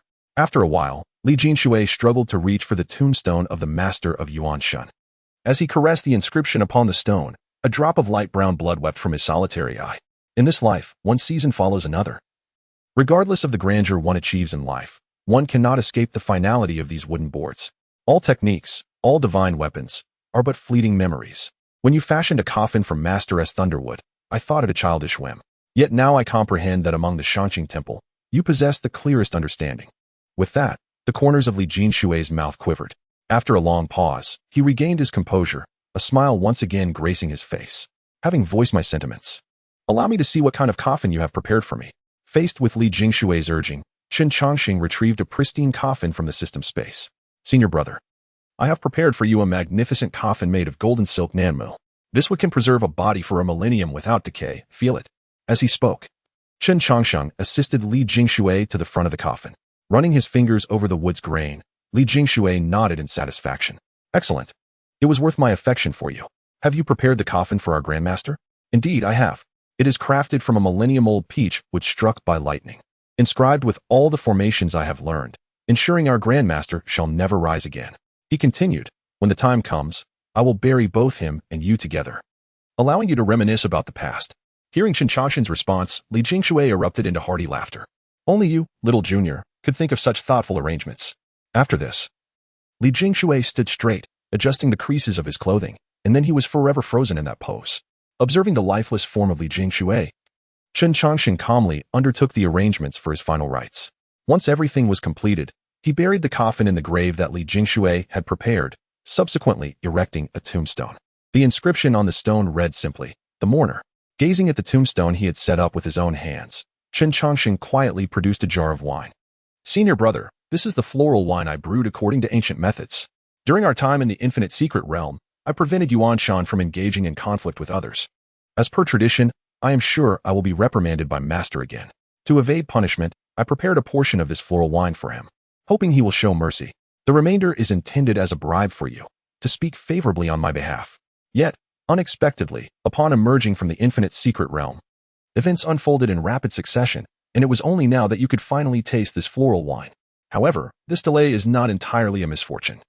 The 70 years of maturation have elevated its flavor, and both you and Master are sure to enjoy it. With that, Chen Changsheng poured the floral wine at the graves of his third senior brother and the primordial spirit. Once the pouring was completed, he remarked, "Sharing a jar between two is indeed a bit stingy, but I possess only 10 jars in total, and I still intend to partake in the rest. I trust you will manage." He added with a smirk, "After all, you cannot rise from below to scold me." With that, Chen Changsheng turned to leave the dilapidated Xianxia temple. However, as he departed, he waved back at the 9 graves. "Master, senior brothers, I must go retrieve our grandmaster to meet you. I shall take my leave." His tone bore no hint of sorrow, as if in his heart this was merely a fleeting farewell to departed friends. The horde of the Xuanwu kingdom's offensive soon echoed across the land. Although the Night Moon Kingdom had absorbed the Great Qian dynasty, both nations had suffered considerable depletion during this period. Now, faced with the might of the Xuanwu Kingdom, the Night Moon Kingdom could only retreat step by step. There was no rationale, no superfluous dialogue. Emperors would disregarded any negotiations from the Night Moon Kingdom, sweeping through with overwhelming strength. In the brief span of a month, Emperor Zhua has shattered the Night Moon Kingdom into fragments. Concurrently, the locations of the 2 ancient bronze palaces have been completely encircled by his forces. Father, the infinite secret realm is now firmly within our grasp. We are only awaiting the conquest of the forbidden grounds occupied by the ascended being, Zhua Xinghe reported to Emperor Zhua. Upon hearing this, Emperor Zhua replied nonchalantly, "Let the forbidden grounds of the Night Moon Kingdom remain besieged without assault. As for those from the Heavenly Buddha Temple, instruct them to wait. One must see matters through to their conclusion." This situation arose due to Chen Changsheng, and it is only fitting that he also bring it to a close. With that, Emperor Zhua paused and gazed into the distance. How fortuitous! Just as he mentioned him, he arrived. A point of light appeared on the horizon, gradually expanding until it landed upon the deck. "Your Majesty, I beg your pardon. I was delayed as I attended to some personal matters," Chen Changsheng said, bowing respectfully. Observing Chen Changsheng's demeanor, Emperor Zhua smiled. "Not at all late. Your timing is impeccable. I have confined your master within the forbidden grounds, eagerly awaiting your arrival to send him off. I must say, your master possesses considerable skill. It took me 2 strikes to shatter his avatar. Moreover, it seems your old acquaintance is aware of your return. Will you pay your master a final visit first, or seek out your old friend?" Faced with Emperor Zhua's proposition, Chen Changsheng grinned and replied, "I shall certainly visit my old friend first. Although your Majesty regards my master as insignificant, I am no match for him. Should he retaliate at the brink of death, I would be ill-prepared. Thus, it is prudent for us to act separately." "Ha." Emperor Zhua laughed, pointing at Chen Changsheng. "I admire your cautious approach to matters. Very well, I shall allow your master a final breath, permitting you both to reminisce." With that, Emperor Zhua instantly appeared above the forbidden grounds, his right hand clenched into a fist before striking down fiercely. Boom! A colossal fist imprint manifested upon the earth, shattering the mountains and rivers within a 100-mile radius into dust. "Is it truly this formidable?" Chen Changsheng exclaimed in astonishment. Chapter 41. The Intent of Falling Flowers and the Indifference of Flowing Water. Bidding farewell to the master as Emperor Zhua unleashed his punch, a massive cauldron soared from within the forbidden grounds, hurtling towards him. Witnessing this cataclysmic clash, Chen Changsheng couldn't help but marvel. The world of cultivation is indeed perilous. I am fortunate to have no penchant for combat. After his reflection, he swiftly made his way towards the distant figures of Xiao and the others. Upon seeing Chen Changsheng reappear after a 50-year absence, a wave of joyous reunion surged through the group. "Brother Changsheng, I knew you would return," Song Yuanshan exclaimed excitedly as he stepped forward to greet him. Chen Changsheng assessed Song Yuanshan, now clad in a Taoist robe, and smiled. "It has been decades. The once inseparable shadow has finally grown up. Excellent. Your elder brother's diligent teachings have not been in vain." Observing the exchange between Chen Changsheng and Song Yuanshan, a stunning beauty with a hint of wildness hesitated, her thoughts unspoken. She was none other than the princess of the Night Moon Kingdom, Wang Yinyu. "What are your plans next?" she inquired. Wang Yinyu ultimately could not restrain herself from asking a question. Listening to her, Chen Changsheng smiled and responded, What else is there to do? Naturally, I must tread my own path. Upon hearing this, Wang Yin cast a glance at the formidable army of Xuanwu Kingdom. Her expression grave. Are you truly determined to leave? Although Wang Yin did not articulate her thoughts explicitly, Chen Changsheng discerned a hint of reluctance in her tone. Noticing this, he reassured her, it is not quite leaving. Each individual has their own duties and a place they are meant to return to. I am merely heading to where I am destined, to fulfill my obligations. Why? Song Yuanshan inquired, perplexed. The troubles have been resolved. And the Upper Qing Temple is in dire need of revival. Are you truly willing to abandon it? In response to Song Yuanshan's slightly agitated demeanor, Chen Changsheng gently patted his shoulder and said, rebuilding the Upper Qing Temple is your mission, not mine. The fates of individuals differ. Some are inherently suited to plant roots in one place, while others are destined to roam the world. The Tao emphasizes the concept of fate. My bond with you all has reached its conclusion, and it is time to bid farewell. Upon hearing Chen Changsheng's words, Song Yuanshan clenched his fists. Since Chen Changsheng joined, the entire Upper Qing Temple had anticipated his departure. Although Chen Changsheng had performed admirably, the others never sensed any intention of permanence from him.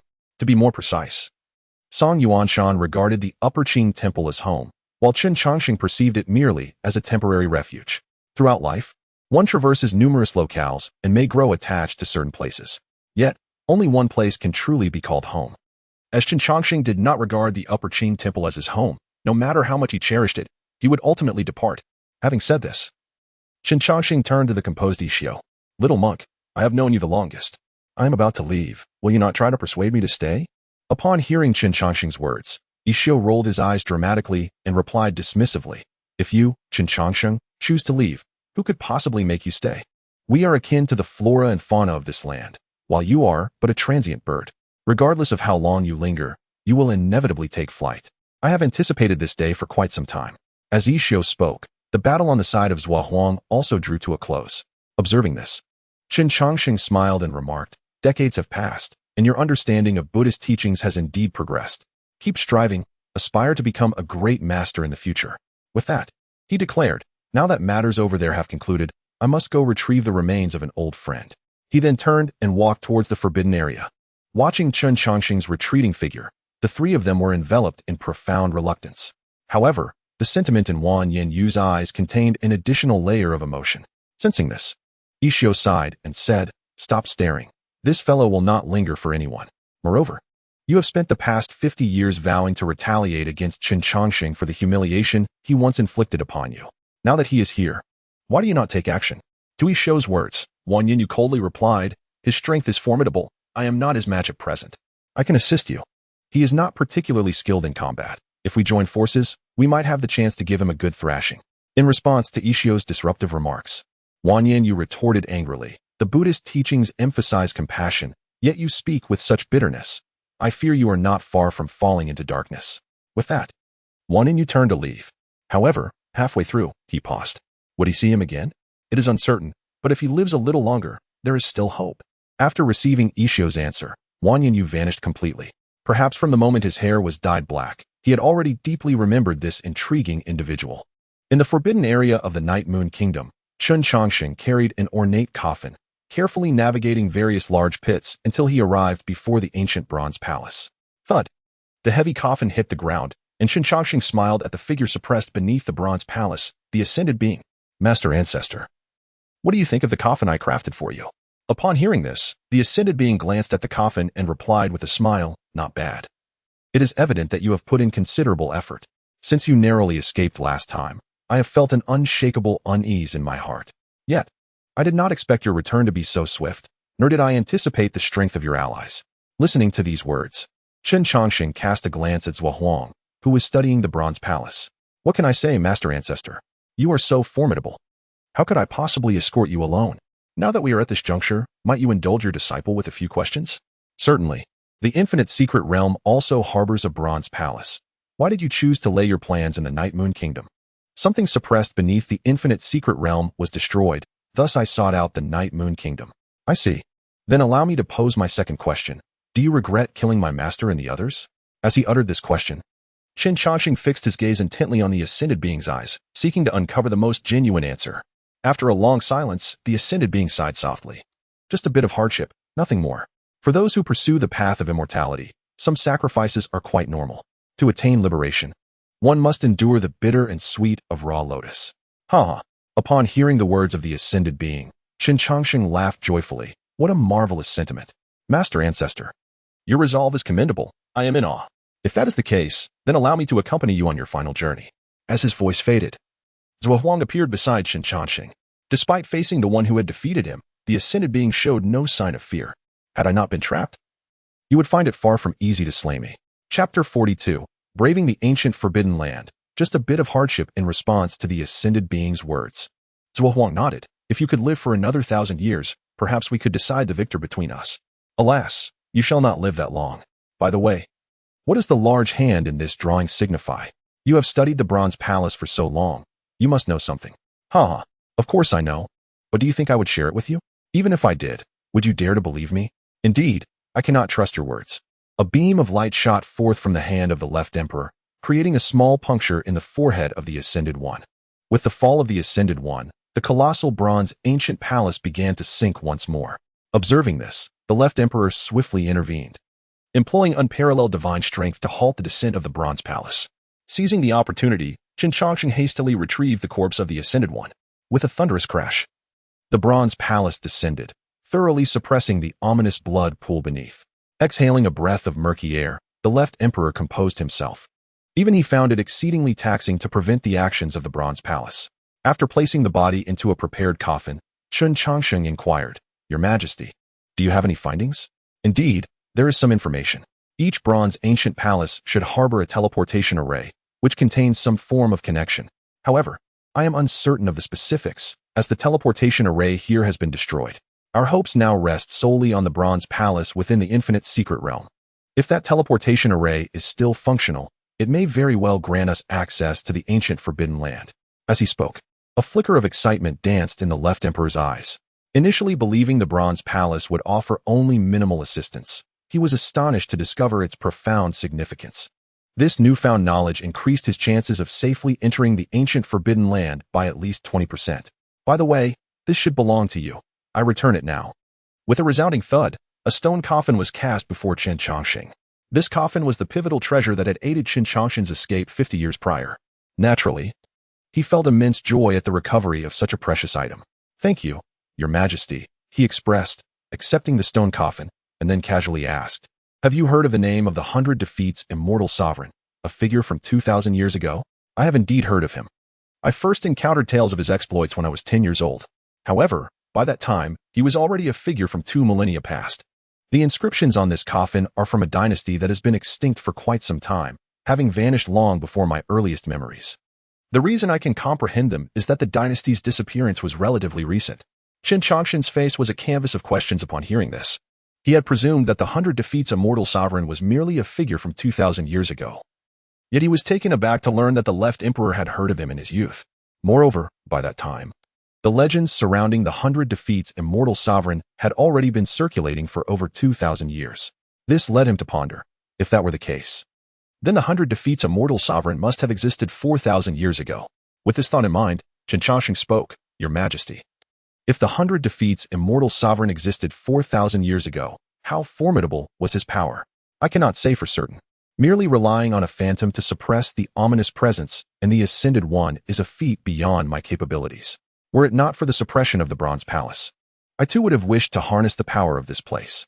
Chen Changsheng inwardly criticized the left emperor for not mentioning the ominous power earlier, thinking he was merely dismissive of its utility, when in reality, he was unable to leverage it.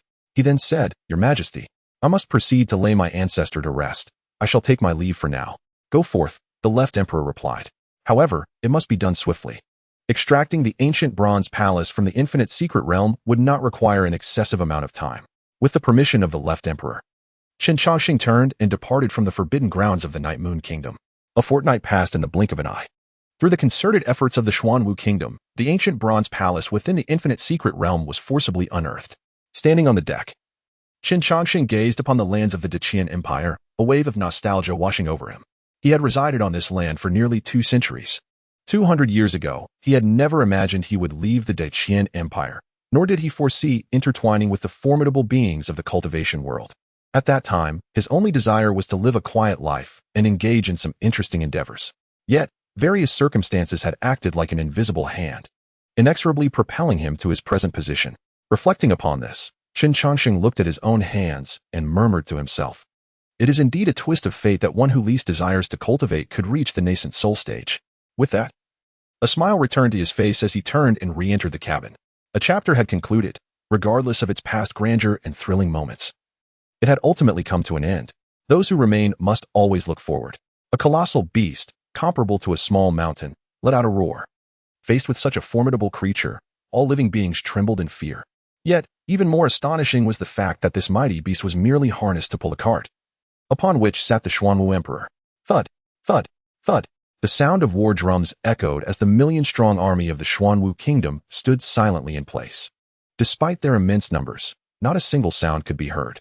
Chen Changsheng swallowed hard, wiping the cold sweat from his forehead. "Your Majesty, I fear I am not particularly adept at storming ancient forbidden grounds. Perhaps we should wait a moment before entering?" Observing Chen Changsheng's timidity, the left emperor's lips curled into a slight smile. "There exists another ancient bronze palace within the forbidden grounds. If you do not enter, how will you ever see it?" The reasoning was sound, but he lamented, "I am not skilled in combat. Staying by your side would only hinder you." Despite Chen Changsheng's persistent refusals, the left emperor did not express anger but instead patiently explained, "There is but one opportunity to breach the ancient forbidden grounds if you do not accompany me. The likelihood of entering diminishes greatly. Moreover, you are overseeing the restoration of the ancient bronze palace. If you do not join me, how can I trust that everything will be in order?"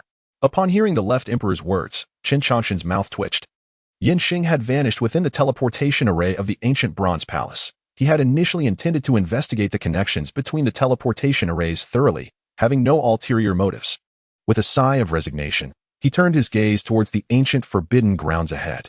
Even if the left emperor abandoned his desire for a second chance at life, Chen Changsheng would find a way to enter the forbidden grounds himself.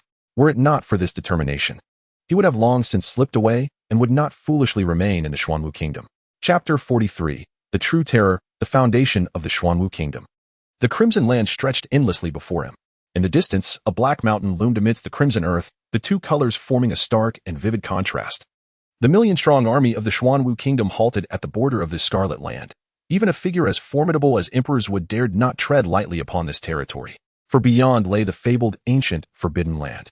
The specific dangers of this realm were such that even the most ancient texts of the Xuanwu kingdom provided no clearer insight.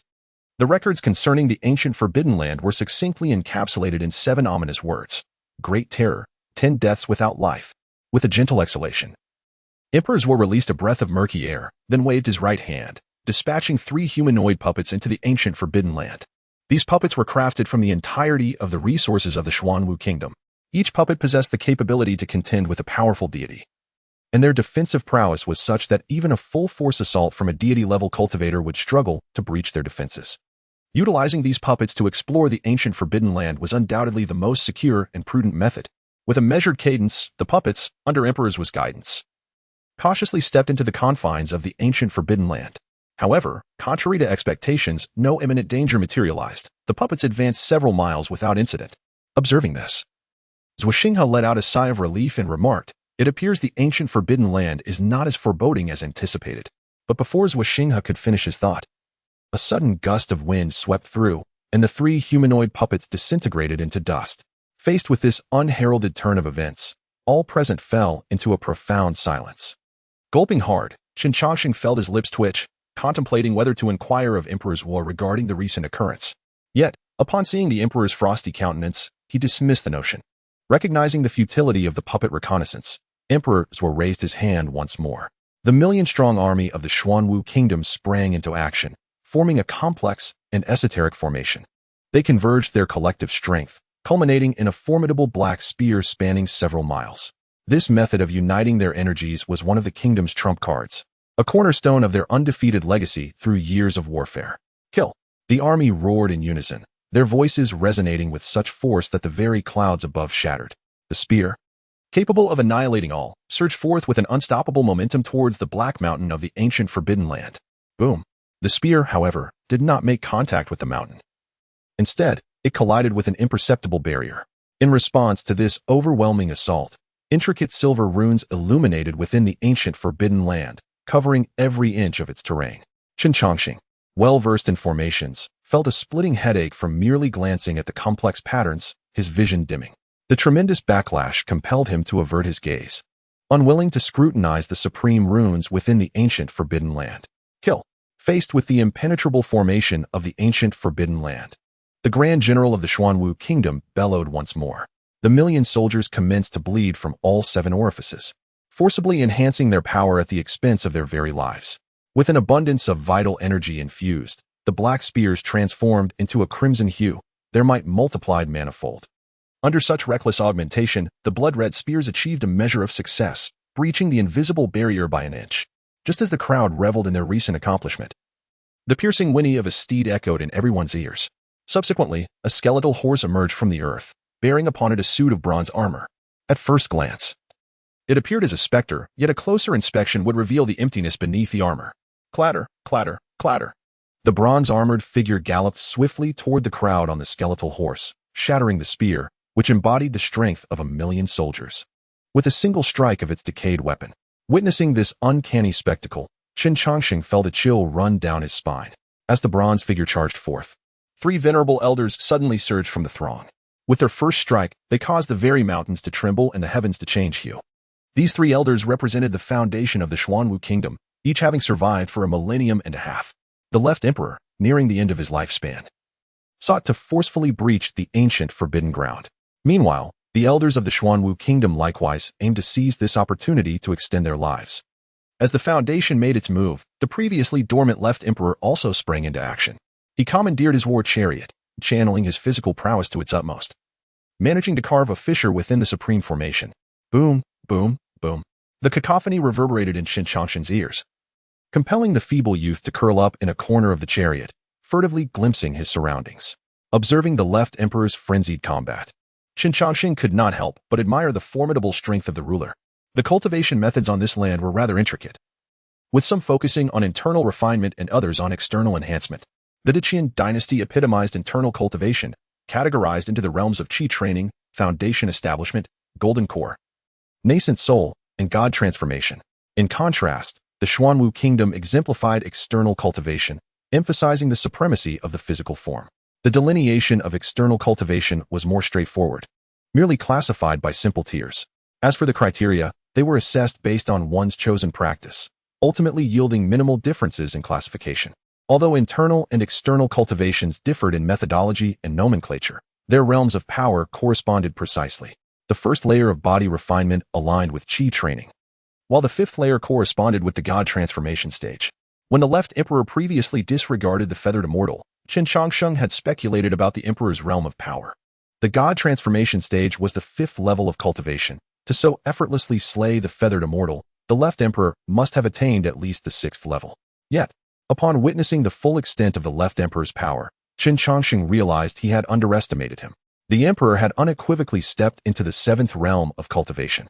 The only silver lining was that he likely had only recently entered this tier. A soft sigh echoed from the Black Mountains, and the 3 elders engaged in combat with the bronze armor instantaneously transformed into a mist of blood. Chen Changsheng.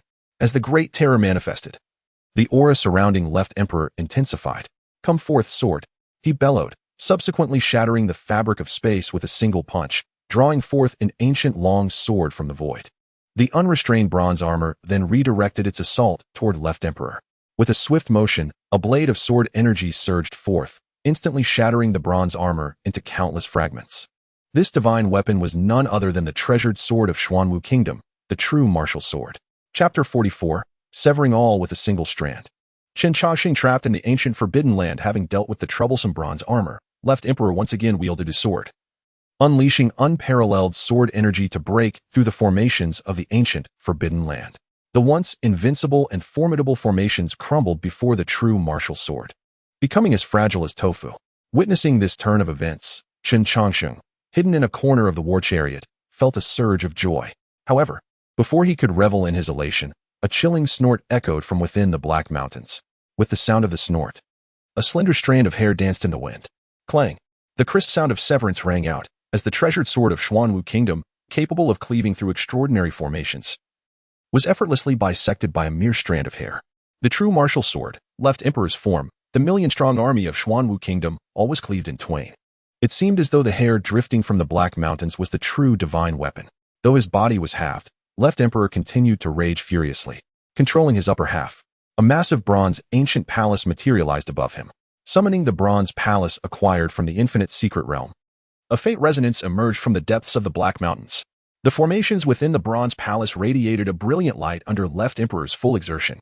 As the teleportation formation was about to activate, another object flew forth from the Black Mountains. To be precise, it was merely a golden character. Clang. The golden character struck heavily against the bronze palace, causing it to tremble and rendering all of Left Emperor's flesh and blood into nothingness. Thus, Left Emperor met his demise, while the bronze palace vanished into thin air as the formation activated. Drip. Blood trickled down from Left Xingha's chin. The dispersed bronze armor reassembled, casting a hollow gaze upon Left Xingha before galloping back into the Black Mountains. They are dead. All are dead.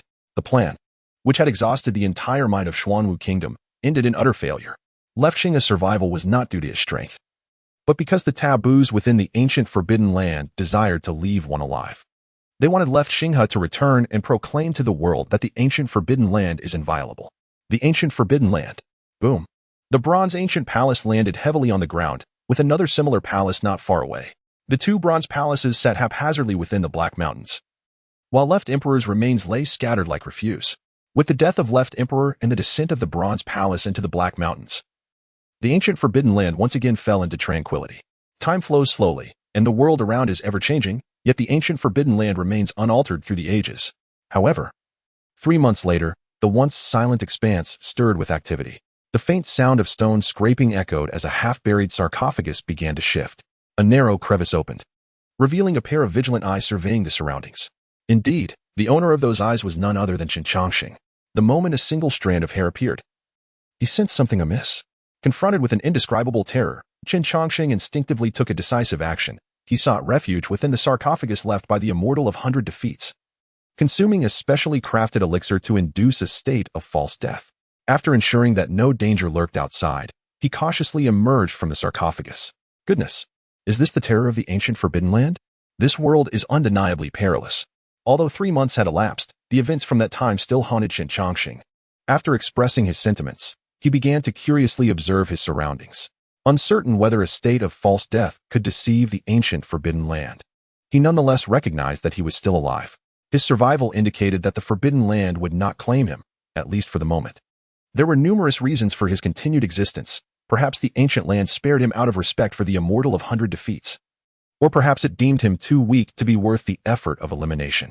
Given his current cultivation level, he likely appeared less than insignificant in the eyes of such formidable entities.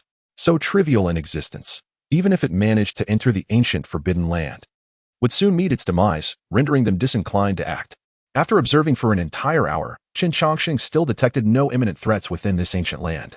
The absence of danger only heightened his unease, for in the Forbidden Land, the lack of peril constituted the greatest peril.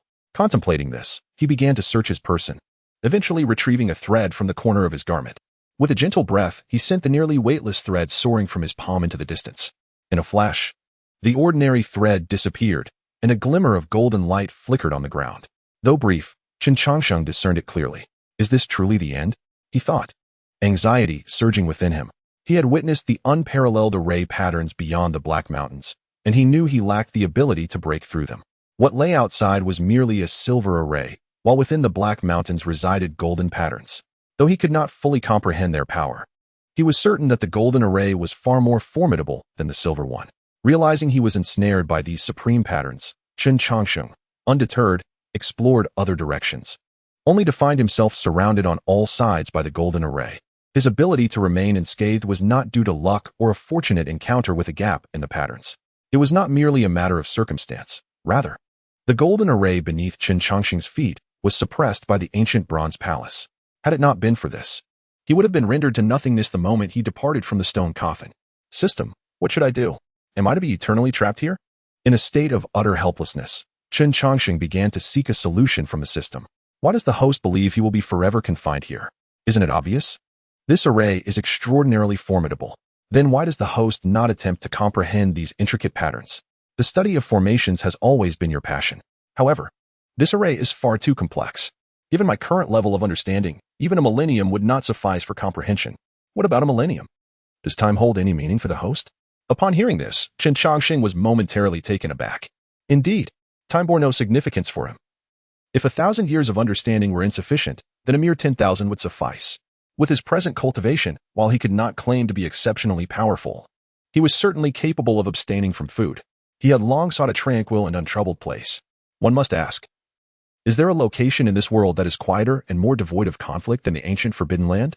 As long as the great terrors within the ancient Forbidden Land do not seek trouble with this insignificant insect, he could live quite freely. With this thought, Chen Changsheng smiled brightly and said, "Thank you for the reminder, dear system. After spending so much time with others, I almost forgot my own situation." With that, he cheerfully walked toward the ancient bronze palace.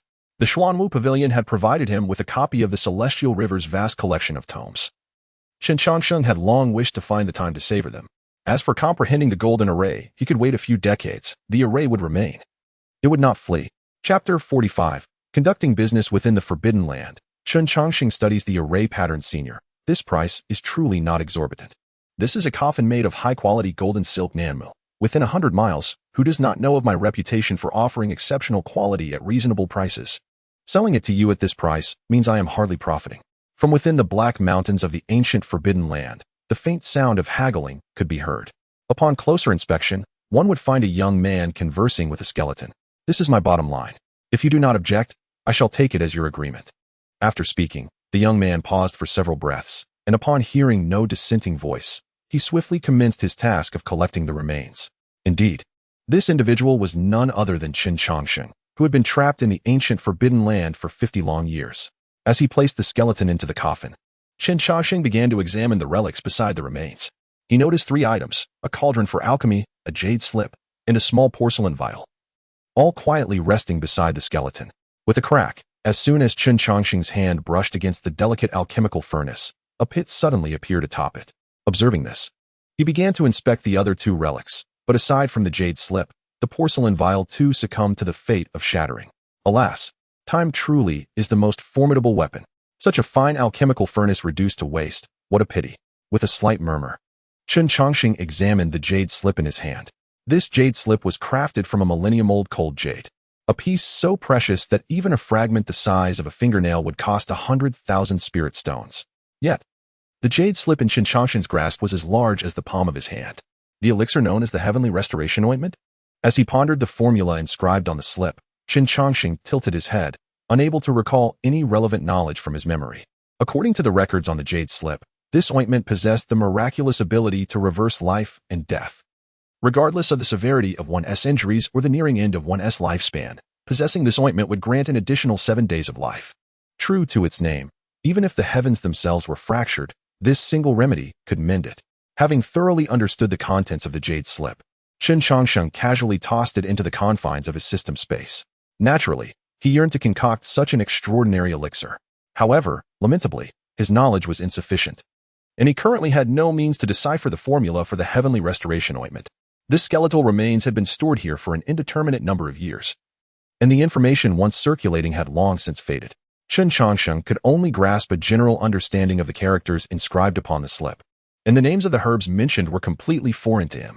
As time passed, the medicinal materials from centuries past might still exist, yet their names could have changed countless times. With only the formula at hand and no corresponding illustrations, Chen Changsheng found himself utterly unable to concoct the Heavenly Restoration Ointment. After successfully selling a coffin, he turned his gaze towards the ancient bronze palace 500 paces away. Behind him stood another ancient bronze palace, albeit 300 paces apart from the first.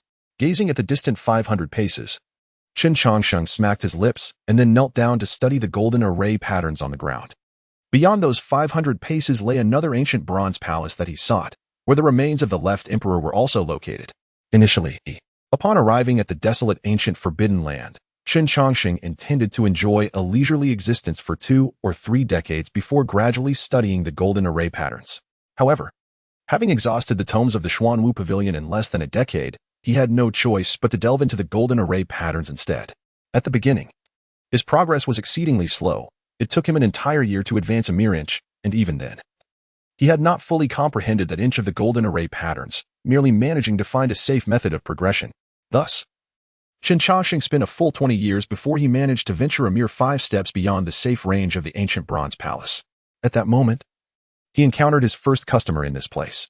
Upon seeing the corpse left exposed in the wilderness, Chen Changsheng's professional instincts took over, and he retrieved the coffin to collect the remains. Interestingly, while much of the items on the decayed skeleton had rotted away, a book bound in unknown animal hide remained intact. With the price offered by the customer, Chen Changsheng accepted it without hesitation. After a thorough examination, he discovered that the owner of the animal hide book was a master of formations, and that book contained the entirety of his life as teachings. Through the study of the animal hide manuscripts, Chen Changsheng not only achieved remarkable progress in his understanding of formations, but also discerned the name of the golden array patterns. Typically, formations harness the natural topography of mountains and rivers or operate along specific trajectories to unleash formidable powers. However, the patterns within the ancient Forbidden Land are distinct. They are manifestations that have evolved from the great principles of heaven and earth. More precisely, these golden patterns represent a form of the great principles, also referred to as Tao patterns. The original text from the animal hide manuscripts describes them thus. Tao patterns possess the ability to reverse mountains and rivers, to upend the sun and moon. Only those of supreme mastery can wield such power. Progress, however, felt sluggish. After successfully taking a step forward, Chen Changsheng gazed at the remaining 499 steps, involuntarily twitching the corners of his mouth. Despite the fact that his speed had increased severalfold after acquiring the manuscripts, traversing this distance of 300 steps still consumed him 40 years. In addition to the 10 years spent studying in the ancient Forbidden Land, Chen Changsheng had now lingered within the ancient Forbidden Land for a full 50 years. It had been 130 years since his last slumber, leaving him with less than 30 years until his next.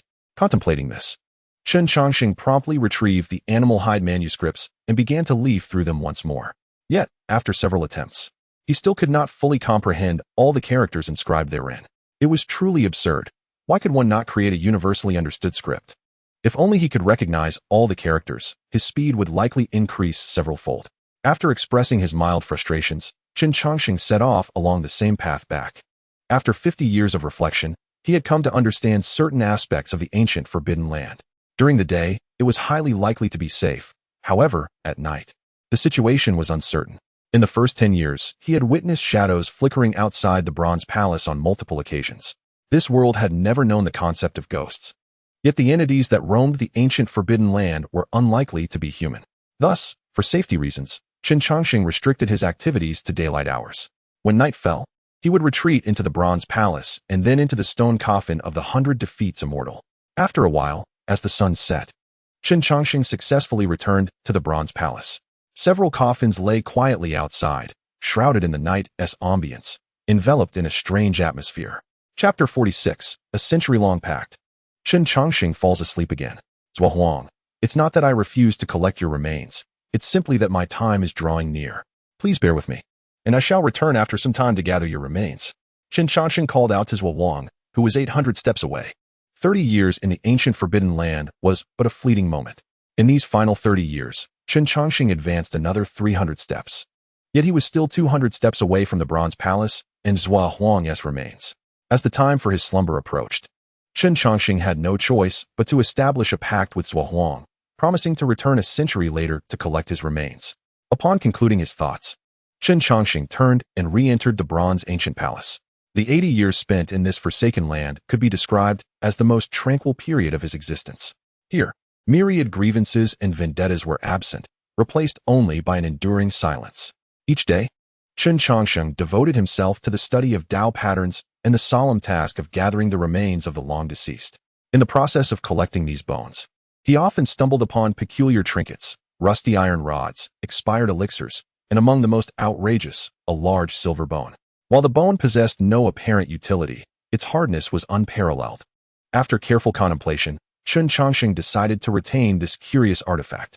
Within the Bronze Ancient Palace, he stored his collected curiosities in the system's space and then reclined within the stone coffin. The darkness enveloping him was something he had grown accustomed to. Before succumbing to slumber, a lingering concern surfaced in his mind. System, despite my prolonged stay in this ancient realm, I still lack assurance of safety. Will any issues arise while I am in slumber? In response to Chen Changsheng's apprehension, the system's voice resonated within his consciousness. Host, you need not worry. During your slumber, You will be in an invincible state. No force can inflict harm upon you. Furthermore, all signs of life will cease while you sleep, rendering you indistinguishable from a mere stone. What entity would senselessly attack a rock that poses no threat? Upon hearing this, a spark of brilliance flickered in Chen Changsheng's eyes. So, according to your assertion, I could traverse the ancient realm at will during my slumber? The system cautioned, I advise against such a course of action. As the invincibility is time-limited, you will possess this state for only 10 breaths, after which you will be forcibly awakened. At this revelation, Chen Changsheng's expression fell. He had envisioned utilizing this invincibility to execute various plans, such as launching himself from a large slingshot and promptly falling into slumber, thus granting him unrestricted access to the ancient realm. Although the intervals might be slightly prolonged, it was nonetheless a brilliant strategy. However, he had not anticipated the limitations of the system's invincibility, quite miserly indeed. After a brief moment of playful lamentation regarding the system's stinginess, Chen Changsheng declared, System, initiate slumber. Maximize the duration, my attributes are still too feeble. As the slumber commenced, the duration was set for 160 years. The final word echoed in Chen Changsheng's ears. And at that moment, his consciousness came to a complete halt. He fell into a deep slumber, and the last vestige of life within the ancient realm vanished entirely. The vast expanse of the forsaken land remained unchanged. It was as it had always been. With a creaking sound, the heavy coffin lid was pushed open, and a disheveled Chen Changsheng rose from within. After stretching his stiff body, Chen Changsheng surveyed his surroundings. Everything around him remained unchanged, even the dust was undisturbed. Were it not for the decayed garments draping his form and the additional 160 attribute points displayed on the system panel, he might have assumed he had merely taken a brief respite. The unchanging environment was indeed stifling. No wonder it is often said that 7 days in the mountains equate to a millennium in the world. Time certainly seemed to pass swiftly in such a place. With a fleeting sense of nostalgia, Chen Changsheng turned his attention to the system panel in his mind. Host, Chen Changsheng, Strength, 1, Speed, 1, Defense, 91, Mystical Power, 0, Lifespan, 320. Chen Changsheng had long grown accustomed to his strength being reset. Without a moment's hesitation, he allocated all 160 attribute points to his defense. Once completed, he nodded in satisfaction and spoke, System, could you provide me with a label? One that translates these various metrics into specific realms, for otherwise, I have no idea of my true capabilities. In response to Chen Changsheng's request, the system's cold voice resonated. Label is being added. Label addition complete. Soon, a minor alteration appeared on Chen Changsheng's system panel, with each statistic now accompanied by an appropriate power level. Interestingly, aside from the defense attribute, which was marked as the early stage of the nascent soul, all other metrics were designated as mundane. Interesting. The defense at the early stage of the nascent soul is indeed formidable. It should suffice for self-preservation outside. With that, Chen Changsheng assumed a lotus position and commenced his first cultivation in the ancient Forbidden Land. At present, he possessed no cultivation, rendering fasting impossible. If he did not acquire strength swiftly, he might very well face starvation. A torrent of spiritual energy began to flood into Chen Changsheng's body, propelling his realm from the chi refining stage to the nascent soul stage in a meteoric rise. This astonishing velocity was attributed to his profound familiarity with these realms and the abundance of resources at his disposal. While others toiled endlessly to enhance their cultivation, Chen Changsheng devoted considerable time to reading. Though he never deliberately studied cultivation techniques, he had nonetheless perused an extensive array of texts. He was intimately acquainted with the cultivation methods of the three nations, Qingjing, Xuanwu, and Yiyu. He had memorized the entire collection housed in the Xuanwu Pavilion, and the tomes in the book grave were nearly worn from his perusal. Additionally, Chen Changsheng had reaped significant rewards during his 2 visits to Yiyu. The likes of Yu Huazhenren, Wan Yanegua, Hu Zhan, and Lin, who were individuals he had assisted in collecting remains. Naturally, their storage rings had found their way into his possession, for even those who bear the responsibility of burial cannot engage in unprofitable ventures. Chapter 47, The Heaven and Earth Death Trap, another fragment of truth an hour passed, and Chen Changsheng successfully emerged from his meditative state. Feeling the profound cultivation of his later stage of the nascent soul, Chen Changsheng smacked his lips and mused, this level should suffice. But if I wish to break through to the divine transformation realm, I estimate it would take at least a decade, which hardly seems worthwhile. With that thought, he emerged from the stone coffin to stretch his stiff body. He began to ponder the issue of vanishing spiritual energy during his slumber. All vitality within him ceases to function. Consequently, the spiritual energy within his body would dissipate slowly, akin to the moisture in meat. Although he could quickly cultivate back to his previous state, Having to restart his training each time he fell asleep was quite troublesome. With this in mind, Chen Changsheng retrieved a tome of beast skin and began to peruse its contents, soon discovering a solution. The Heavenly Earth Absolute Death Formation, it is, he exclaimed, joyfully selecting a particular formation. The Heavenly Earth Absolute Death Formation is one of the 3 formidable killing formations recorded in the tome. According to its description, those who enter this formation will find their paths to heaven severed above and their passage to the underworld blocked below, absolutely cutting off both heaven and earth, as well as life itself. Such an immensely powerful formation should effectively seal the slow leakage of spiritual energy from his body during slumber. Having chosen the formation, Chen Changsheng cheerfully exited the bronze ancient palace to continue his exploration of the external patterns. The Heavenly Earth Absolute Death Formation was a killing formation, and transforming it into one that traps without killing was no simple task. However, Chen Changsheng had ample time. Such endeavors could be accomplished gradually. Carefully taking his final, Chen Changsheng finally reached the safe zone of another bronze ancient palace. Your Majesty, I devoted a full 90 years to retrieve your remains. Surely, you wouldn't allow my efforts to be in vain, he muttered to the bones of the left emperor as he placed the translucent bones into the coffin.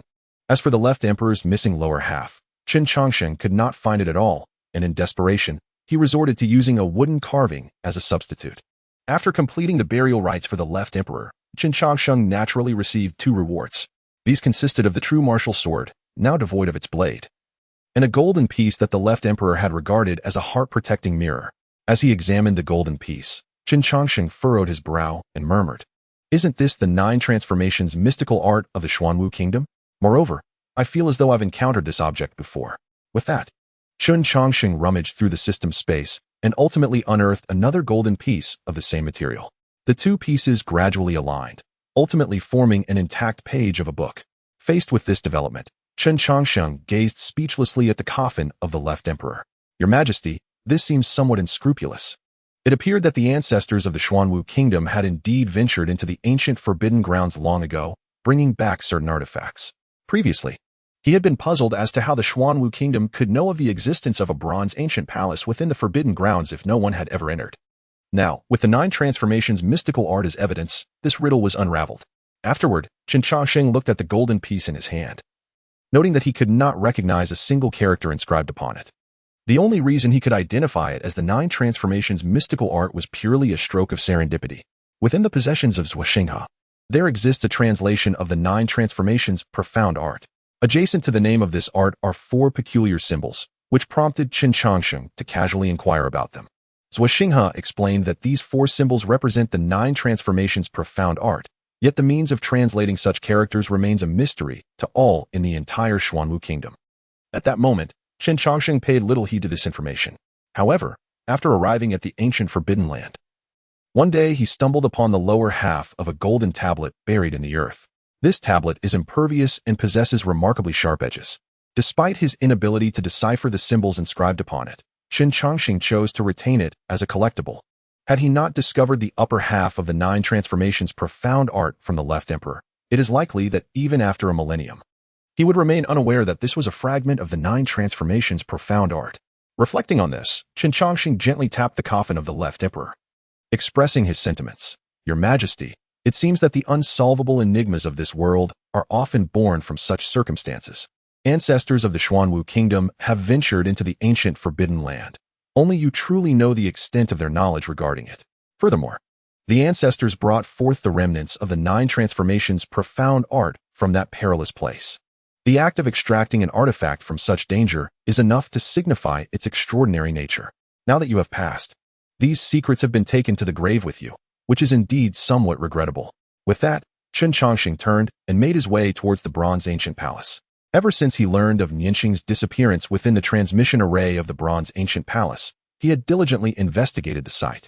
After 290 years of perseverance, he now sought to uncover the truths hidden within the bronze ancient palace. Inside the bronze ancient palace, countless patterns continuously rearranged themselves, ultimately forming a partially incomplete scroll.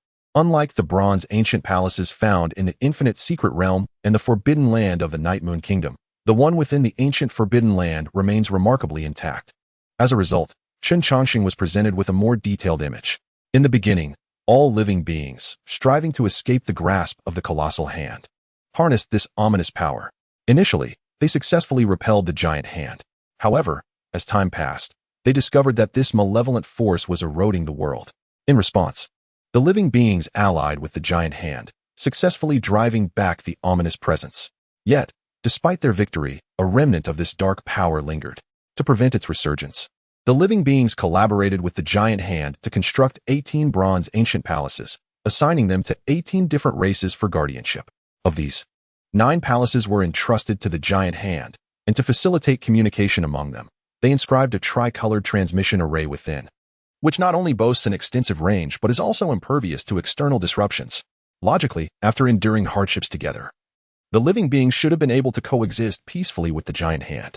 Yet, unexpectedly, conflict erupted once more. And the narrative has clearly delineated into distinct layers at this juncture. The patterns at the front and those at the back are evidently not inscribed at the same time. After perusing all the tales, Chen Changsheng was left in a state of utter bewilderment.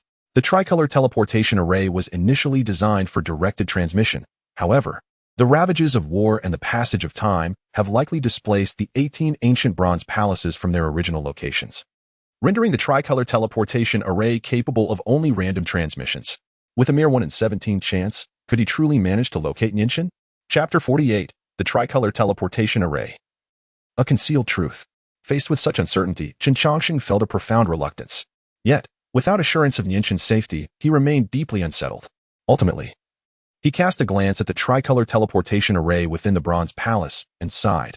Little girl, you truly know how to present challenges. Some of the patterns here have been deliberately erased, evidently to obscure certain truths.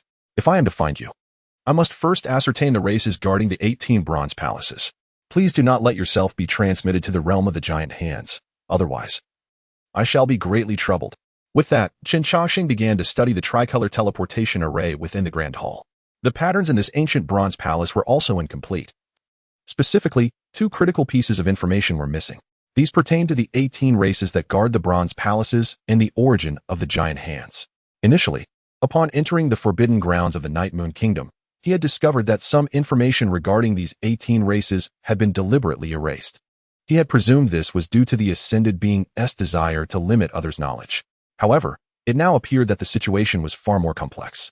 The entity capable of erasing patterns within the ancient forbidden lands must be unimaginably powerful, or perhaps these patterns were deliberately obliterated by the great terrors residing within those lands.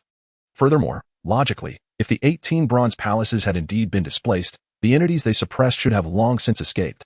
Yet, this was not the case. The ominous presence within the infinite secret realm had been eradicated. This signified that some life form was quietly eliminating these calamities, regardless of which hypothesis held truth. The forces behind them were beyond what Chen Changsheng could contend with at present. As time flowed by, Chen Changsheng dedicated 2 months to deciphering how to activate the tricolor teleportation array. His rapid progress was attributed to 2 factors: his burgeoning mastery of formations and his prior understanding of the tricolor teleportation array gained while mending the bronze palaces within the infinite secret realm. Although the tricolor array had been in disrepair, he had nonetheless accumulated significant experience. Drawing spiritual energy from the spirit stones, he infused it into the tricolor teleportation array. As the spiritual energy flowed in, the array began to glow. He meticulously filled in the minor gaps according to his understanding and adjusted any misaligned tricolor patterns. At last, the tricolor teleportation array was functioning properly. Gazing at the array before him, Chen Changsheng swallowed hard and retrieved the stone coffin of the 100 Defeats Immortal. Lying within the coffin, he formed a seal with his hands and promptly closed the lid. The 3-color teleportation array had not been thoroughly comprehended. Its current activation was already the utmost limit. Heaven knows what unexpected occurrences might arise from the modified array. In such circumstances, I would never resort to mere physical teleportation. Buzz. The 3-color teleportation array sprang to life, and the stone coffin within it vanished in an instant. Clang, clang, clang. The incessant sound of knocking reverberated within the coffin, causing Chen Changsheng to break out in a cold sweat, clutching his ears. With his profound knowledge of arrays, he easily deduced what was transpiring outside. At that moment, countless rifts in space-time were slicing through the coffin, indicating a malfunction in the teleportation arrays on both sides. The presence of so many space-time rifts was a clear sign of such a flaw. Fortunately, I had exercised sufficient caution. Had I attempted physical teleportation, I would likely have been reduced to nothingness. With a lingering sense of trepidation, Chen Changsheng settled into a quiet wait. Hey. Several hundred robust men, clad in animal skins with bronze-hued skin, danced around a fire, seemingly engaged in some ritual. Not far from the fire, a towering bronze altar stood, where an elderly high priest was incessantly kneeling and murmuring incantations. Buzz! Suddenly, the long-sealed altar emitted a dazzling three-colored radiance. This spectacle left not only the crowd below in awe, but also rendered the high priest beside the altar speechless. The crowd wondered. This ritual is supposed to be conducted once every decade. It should merely be a formality. Why has it suddenly reacted? Boom! A heavy stone coffin crashed onto the altar, shattering the already indistinct three-color array patterns completely. Faced with this bizarre situation, the onlookers fell silent. Creak! The stone coffin atop the altar began to stir, startling the worshippers, who instinctively took a step back. The coffin lid was pushed open, revealing a peculiar, delicate skinned being sitting up. At that very moment, thousands of pairs of eyes turned toward him. Chen Changsheng thought to himself, is this truly happening? I just landed, and already there's such a dramatic scene unfolding. Is this a game? Indeed, the figure that emerged from the altar was none other than Chen Changsheng himself, having escaped from the ancient Forbidden Land via the three-color teleportation array. Glancing at the shattered array and then at the densely packed circle of onlookers, Chen Changsheng pondered for a fleeting second before deciding to engage these individuals in amicable conversation. Where's this? He tentatively inquired, noticing their lack of response. He switched to another language. A well-read scholar, Chen Changsheng was fluent in dozens of languages. The tongue spoken by the individuals around him was unlikely to be the common language of the Great Qian dynasty or the Xuanwu kingdom. To ascertain his whereabouts, he first needed to resolve the communication barrier. Thus, he attempted 28 different languages in succession. Finally, when he employed a fragmented dialect, the high priest beside him responded, "This is the 10,000 Great Mountains. Who are you?" Having resolved the communication issue, Chen Changsheng let out a sigh of relief. As an outsider, he was not well versed in their language and inquired whether they could communicate through their consciousness. Upon hearing his request, the high priest nodded and subsequently emanated a wave of consciousness to connect with Chen Changsheng. However, it was rather peculiar, despite the high priest's formidable presence. His consciousness was alarmingly feeble, lacking the strength even of a golden core practitioner. Although the situation was odd, Chen Changsheng did not dwell on it, as his immediate goal was to swiftly repair the tricolor teleportation array and depart from this place. Yet, as soon as their consciousnesses intertwined, the high priest was instantly paralyzed by the overwhelming force of Chen Changsheng's consciousness. He promptly knelt, fervently bowing before Chen Changsheng, and urged his kin to join in the reverence. Due to the rapid pace of their speech and the unfamiliarity of the fragmented language, Chen Changsheng was momentarily baffled by their utterances. Nevertheless, he managed to discern a few familiar words: deity, gratitude, and white witch. Chen Changsheng pondered, could they possibly be mistaking me for a remarkable being? Moreover, it seems I am not leaving anytime soon. Chapter 49. The subtle hostility within the witch clan. Divine Sir, please take your time. The high priest respectfully exited the chamber, leaving before Chen Changsheng an array of unfamiliar meats and some fresh spiritual fruits. Observing the spread, Chen Changsheng chuckled wryly and addressed the woman beside him with his consciousness. I cannot consume all of this alone. Why not join me? Upon hearing this, the woman swiftly shook her head, chattering away in a torrent of words. Though he could not comprehend her language, Chen Changsheng inferred her meaning. In response, he smiled and said, since you do not wish to eat, perhaps you could teach me the language of this place? I find it rather challenging to understand. The woman, clearly delighted by Chen Changsheng's request, nodded enthusiastically. She then began to instruct him in the local tongue. The long night passed swiftly, and after a night of diligent study, Chen Changsheng was finally able to grasp the language to some extent. Simultaneously, he gleaned insights about the local circumstances from the woman. This place bore no specific name. It was merely referred to as the 10,000 Great Mountains. The true expanse of this mountain range had never been conclusively determined, as no one had ever ventured beyond its confines. Moreover, the cultivation system here was intriguing. It did not focus on physical enhancement or inner elixirs, but rather specialized in the mastery of goo insects. These insects possessed a myriad of functions, capable of both lethal and healing applications. However, the exclusive focus on goo insects came with a critical drawback. It failed to effectively enhance one's consciousness. Although Chen Changsheng was not particularly fond of cultivation, he had a profound passion for studying formations. However, such studies often necessitated the use of consciousness. Through prolonged refinement, Chen Changsheng's consciousness had surpassed that of some practitioners in the transformation stage, which was precisely why the high priest held him in such high esteem. Very well, let us pause for now. A man, you may return to rest. Upon glancing at the sky, now awash with the light of dawn. Chen Changsheng suggested that the weary young girl from the White Witch clan take her leave. Complying, a man rose obediently to depart. However, midway through her exit, she suddenly knelt, her voice tinged with desperation. Great divine envoy, I implore you to save the White Witch clan. If this continues, we shall be driven to our demise by the Black Witches. Listening to a man's fervent plea, Chen Changsheng's expression bore the weight of resignation. He had no desire to meddle in the strife between the races. With the world rife with conflict, he pondered how one could assist every individual in need. Moreover, beyond the discord between the White and Black Witches, there loomed another pressing issue, the restoration of the tricolor teleportation array. The altar was indeed a fragment of the ancient bronze palace. To be precise, the altar merely served as the foundation, while the upper structure had long since vanished. Restoring the tricolor teleportation array demanded an abundance of materials, most crucially, the metal used in forging the bronze palace. As the indigenous inhabitants, the White Witches possessed the most profound understanding of this land. Without their assistance, locating the missing bronze palace would be an insurmountable challenge. Yet, to solicit their help, one must first extend a hand in aid. Otherwise, their cooperation would likely remain elusive. Contemplating this, Chen Changsheng spoke. I am not well versed in the matters between your clan and the Black Witches, but I am willing to mediate.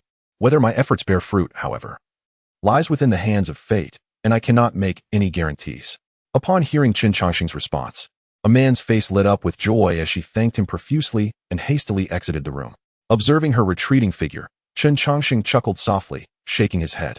The people here are indeed remarkably sincere. Had I been in another place, I would likely have been apprehended and subjected to scrutiny by now.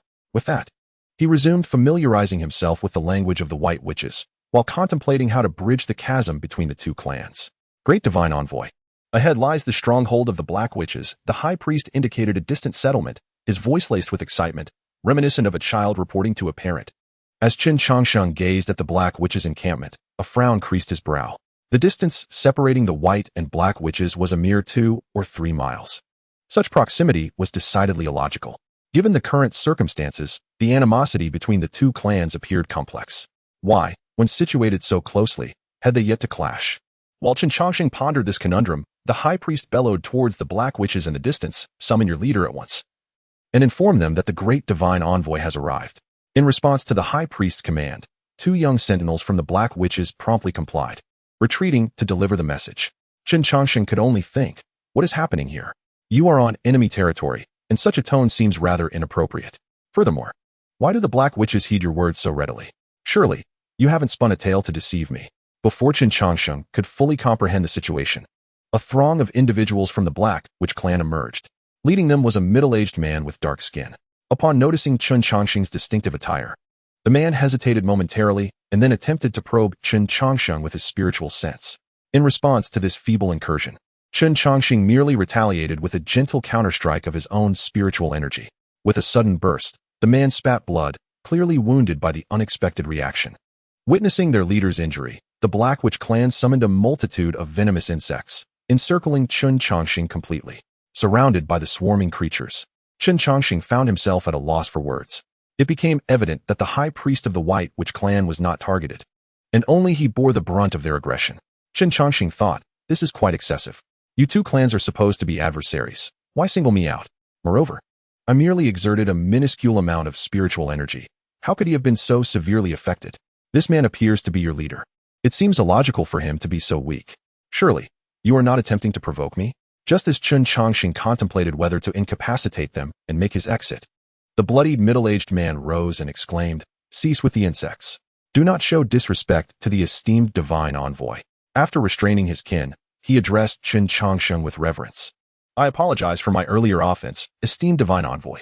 The Black Witch clan holds you in the highest regard." "Wait a moment," Chen Changsheng interjected. "Why do you presume I am the divine envoy?" "Because the high priest has declared you as such, and you have just validated your identity," the man replied. "However, as far as I am aware, the Black Witch clan and the White Witch clan are sworn enemies, correct?" "Indeed," he conceded. "Then why do you believe his words?" "I believe him," Chen Changsheng remarked. "Your reasoning appears somewhat flawed. This predicament has left me rather perplexed." Chapter 50. Chen Changsheng's spitting incident and the fate of the Bronze Ancient Palace. The nuanced enmity between the White and Black Witch clans left Chen Changsheng bewildered. To unravel the truth, He promptly requested that both the high priest and the leader of the Black Witch clan elucidate the entire matter. Once the full story was revealed, Chen Changsheng spoke. The Black and White Witches were originally one family. It was only due to your inability to coexist that some members were cast out. Indeed, it was a legacy left by our ancestors, the Black Witch clan leader affirmed. Whenever our clan faces insurmountable challenges, we must divide into two factions, one strong and one weak, their fates unconnected. Faced with the leader's explanation, Chen Changsheng found himself momentarily speechless. While such a course of action might serve to preserve the lineage, it was undeniably the most inhumane of solutions. Witnessing the demise of one's own kin and friends is perhaps the cruelest punishment imaginable. Reflecting upon this, Chen Changsheng pondered before inquiring. You appear to have only recently split apart. What circumstances led you to make such a heart-wrenching decision? Upon hearing Chen Changsheng's words, the leader of the Black Witch clan hesitated before responding. Although life in the 10,000 Great Mountains is arduous, our witch clan manages to survive. However, 3 years ago, a thunder beast encroached upon our territory, incessantly constricting our living space. If we were not driven to desperation, we would not have forced our own kin to leave. The mere mention of the thunder beast piqued Chen Changsheng's curiosity, prompting him to delve into his thoughts. He swiftly unearthed information regarding the thunder beast. It is a formidable entity among the beast clan. While the beast clan and the demon clan share certain similarities, they are not entirely alike. The demon clan consists of ordinary beasts that have taken on forms, whereas the beast clan is an ancient lineage that has persisted through the ages. They possess a bloodline far more potent than that of the demon clan and are endowed with extraordinary innate abilities from birth. Moreover, unlike the demon clan, which has close ties with humanity, the beast clan harbors a deep-seated animosity towards humans, viewing the demon clan as a disgrace to their kind. They believe that the beast form represents the pinnacle of existence, and to abandon it for a human guise is an act of betrayal against their race. After organizing the information regarding the beast clan, Chen Changsheng remarked, the prowess of the beast clan is indisputable, and given the current state of the witch clan, it would be quite challenging to resist. How about this? I shall assist you in finding a new habitat, and in return, you may aid me with a request. Thank you, esteemed divine envoy. The high priest rejoiced upon hearing Chen Changsheng's words. Given the present circumstances, it was clear that the White Witch clan was destined for demise, and the opportunity to survive brought him immense joy. However, the leader of the Black Witch clan did not share the same sentiment. Esteemed divine envoy, you may not fully comprehend the 10,000 Great Mountains. This place is rife with miasma, and venomous creatures and formidable beasts abound. Discovering a suitable refuge here is akin to an insurmountable challenge. Where there's a will, there's a way. Let us first endeavor to find a place. If we truly cannot locate one, you may revert to your ancestral teachings, Chen Changsheng replied. Seeing that the conversation had reached this juncture, the leader of the Black Witch clan reluctantly nodded in agreement, as he too did not wish to witness the demise of the White Witch clan. May I inquire? Esteemed divine envoy, if there are any other matters at hand, the Witch clan shall offer our utmost assistance. Nothing of great importance. I am in search of an artifact, a bronze ancient hall. You must have encountered it before. Upon hearing this, the countenance of the Witch clan members suddenly shifted. Observing their reaction, Chen Changsheng inquired, is there an issue concerning this bronze ancient hall? Esteemed divine envoy, we are indeed aware of the bronze ancient hall. It was once a sacred site for our rituals. However, 3 years ago, it was taken by the Thunder Beast, and we are no match for it. Noticing the leader's troubled expression, Chen Changsheng swiftly grasped their implication. They likely believed he intended for them to retrieve the bronze ancient hall. With a smile, he reassured them. As long as I am informed of the location of the bronze ancient hall, I shall devise a plan for the rest. Does anyone know where the Thunder Beast resides? I wish to speak with it, for not all of the Beast clan are inflexible. I know where the Thunder Beast is. I will lead you there. A sturdy-looking youth stepped forward as soon as Chen Changsheng finished speaking. Upon witnessing the young lad stepping forward, the chieftain of the Black Witch clan immediately rebuked him. Ollie, return at once. When adults are speaking, children should refrain from interrupting. In the face of the chieftain's admonition, the boy did not shrink back. Instead, he proclaimed loudly, Father, I am already 16 years old. I recently underwent the coming-of-age ceremony last month. I am no longer a child. I wish to contribute to the clan and prevent the elders from perishing. Understanding the situation in the Watermoon Cave, he asserted, I am the best guide. Hearing Ali's words, the chieftain's lips quivered slightly, but he ultimately continued to voice his objections. Meeting the Thunder Beast is perilously dangerous. Although I am your father, I must treat all members of the clan equally. With this thought, the chieftain gritted his teeth and said, Since you insist, then you shall lead the esteemed envoy to the Watermoon Cave.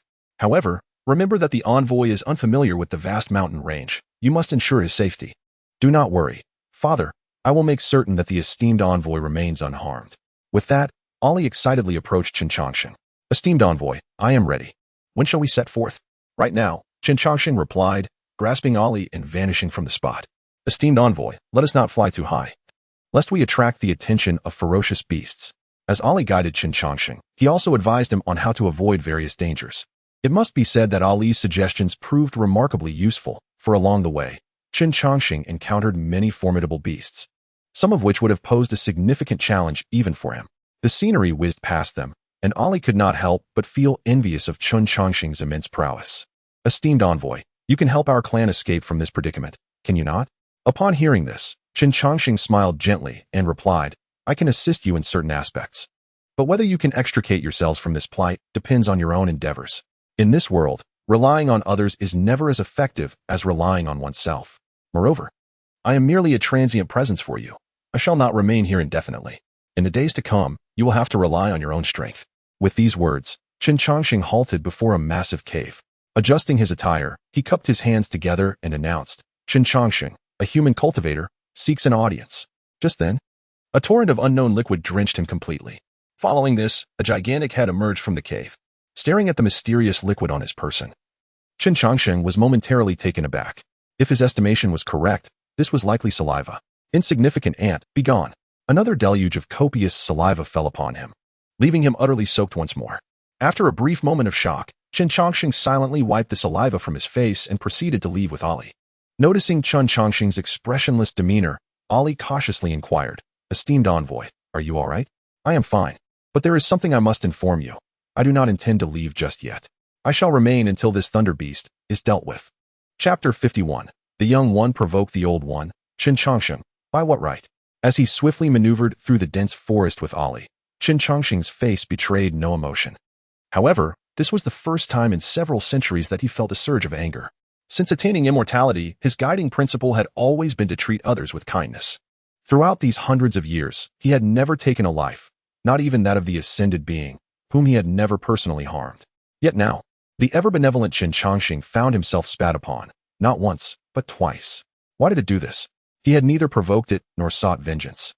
It had no justification for such behavior. Moreover, by what right did it act in this manner? It was merely a thunder beast of the transformation stage. He had encountered many practitioners at the transformation stage, all of whom were renowned figures.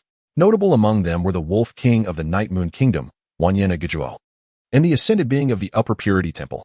In addition to these transformation stage powerhouses, he had also encountered many formidable beings far beyond that realm, such as the Xuanwu Emperor, who had ascended to the seventh realm, and unfathomable terrors from the ancient Forbidden Lands. Even the mightiest among them had never dared to spit upon him. He was a direct disciple of the Upper Purity Temple, a distinguished guest of the Xuanwu Kingdom, and a mourner traversing the rivers of history. Countless prodigies were his friends, and the great powers who could move mountains and fill seas engaged him in jovial conversation. With all this in mind, why should he be subjected to such indignity by a mere thunder beast? Fueled by his anger, Chen Changsheng quickened his pace, soon arriving back at the witch clan's village. As he landed, the high priest and the clan leader immediately approached to inquire about the situation. However, before they could speak, Chen Changsheng interjected, stating, If you consider me a divine envoy, then you should also have faith in my capabilities. I intend to eliminate the thunder beast of the Watermoon Cave within a decade. If you believe I can succeed, then assist me. If you doubt my ability, then leave swiftly to avoid becoming collateral damage. With that, Chen Changsheng turned and departed, leaving the high priest and clan leader bewildered. Inside the wooden cabin, Chen Changsheng busily scribbled on the bark, seemingly plotting something. At that moment, Amon entered, carrying a plate of fresh spirit fruits. My lord, please have some spirit fruits to calm your anger, she suggested.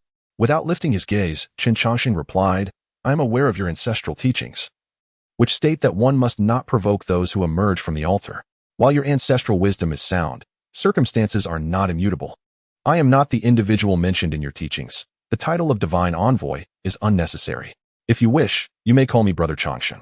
Regarding the matter of the thunder beast, he added, this is a private affair between it and me. It will not involve the witch clan, so rest assured. Upon hearing this, Amon responded, Brother Changsheng, that is not what I wanted to discuss. At her words, Chen Changsheng raised his gaze to meet Amon's bright eyes, which sparkled with a hint of longing.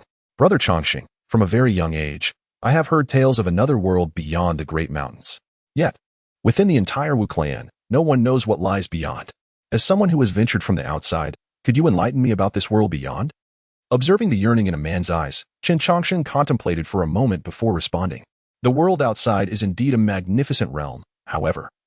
I would advise against your desire to explore it. Why? Because the perils of the outside world surpass even the venomous creatures and fierce beasts inhabiting these 10,000 mountains. In that realm, death may sometimes serve as a form of liberation. With this, Chen Changsheng unfastened the wooden carving at his waist and, along with the bark in his hands, presented them to her. Please give this bark to Chief Gully and have him arrange it as indicated. If my instincts serve me right, you will likely choose to confront the Thunder Beast alongside me. As for this wooden carving, consider it a gift. Ever since my arrival, you have been so fixated on it, I feel quite embarrassed. Upon hearing this, a man's cheeks flushed bright red. Brother Changsheng, I did not. Can't you see through me? It is merely an ordinary wooden carving, nothing of great significance. Take it and enjoy it. The wooden carving at Chen Changsheng's waist depicted an endearing sheep. Having spent much time as a carpenter, his carving skills were undoubtedly remarkable. It was entirely reasonable for a man, having lived in seclusion within these mountains, to be captivated by such a novel trinket. Thank you, Brother Changsheng. A man joyfully expressed her gratitude and then cheerfully left the room. Watching her departing figure, Chen Changsheng smiled, then redirected his thoughts towards the matter of the Thunder Beast. Beasts typically dwell in groups, and Chen Changsheng felt little concern for the Thunder Beast of the Watermoon Cave, which had reached the stage of transformation. What truly troubled him was the race behind the Thunder Beast. When the young are defeated, the elders come forth. When the elders are vanquished, even older ones appear. Such occurrences have become commonplace within the realm of cultivation. For this reason, Chen Changsheng devoted considerable effort to strategizing. After all, the annihilation of an entire race is no simple endeavor. While he was kind to others, he was never a soft target to be easily manipulated. The grievances stemming from this spat could not simply be overlooked. Under Chen Changsheng's guidance, the Wu clan soon embarked on their task with fervor. Towering trees were felled, and many intricate patterns were carved out by the clan members. As Chen Changsheng surveyed the progress of the formation, he offered corrections where necessary. At that moment, Chief Gully approached. Divine Messenger, will these provisions be sufficient to fend off the Thunder Beast? Not quite, Chen Changsheng replied. This is merely a modified spirit-gathering array. While it can indeed gather spiritual energy, it also serves to shield against the miasma within the mountains. I have observed the Wu clan's use of goo insects. Their power is formidable. Unfortunately, you have encountered their natural nemesis, the Thunder Beast. Its formidable scales can withstand most goo insects, and its innate abilities effectively counter them. Had it been otherwise, you would not find yourselves in such a dire predicament. Upon hearing Chen Changsheng's analysis, Gully could not help but smile wryly.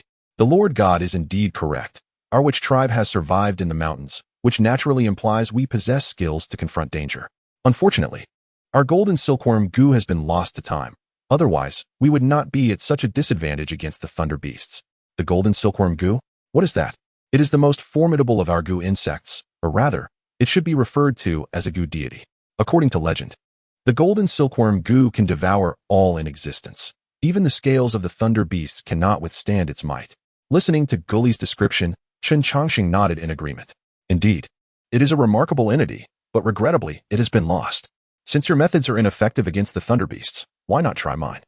I observe that the members of the witch tribe possess robust physiques, which are exceptionally suited for cultivating body refinement techniques. Here, take these 2 manuals for now. Once your kin's strength is enhanced, we can discuss further plans. Additionally, you may find my writing somewhat perplexing. However, I have already conveyed the meanings to A-Man, so you may inquire with her for specifics. As Gully accepted the 2 pieces of bark that Chen Changsheng handed over, he could barely contain his joy. Thank you. Lord God, we shall not disappoint your expectations. With that, Gully departed with the manuals. Once Gully left, Chen Changsheng did not linger with the witch tribe, but sought a secluded spot to delve into the intricacies of the 9 transformations profound technique. His previous disinterest in cultivation stemmed from a lack of need for combat. However, with the impending war, it was only prudent for him to engage in some practice. Why on earth can I not master this 9 transformations profound technique? Chen Changsheng pondered, perplexed as he scrutinized the technique in his hands. The translation of the upper portion of the 9 transformations profound technique had already been provided to him by xianxia. Based on this translation, Chen Changsheng had deduced the entirety of the technique's interpretation.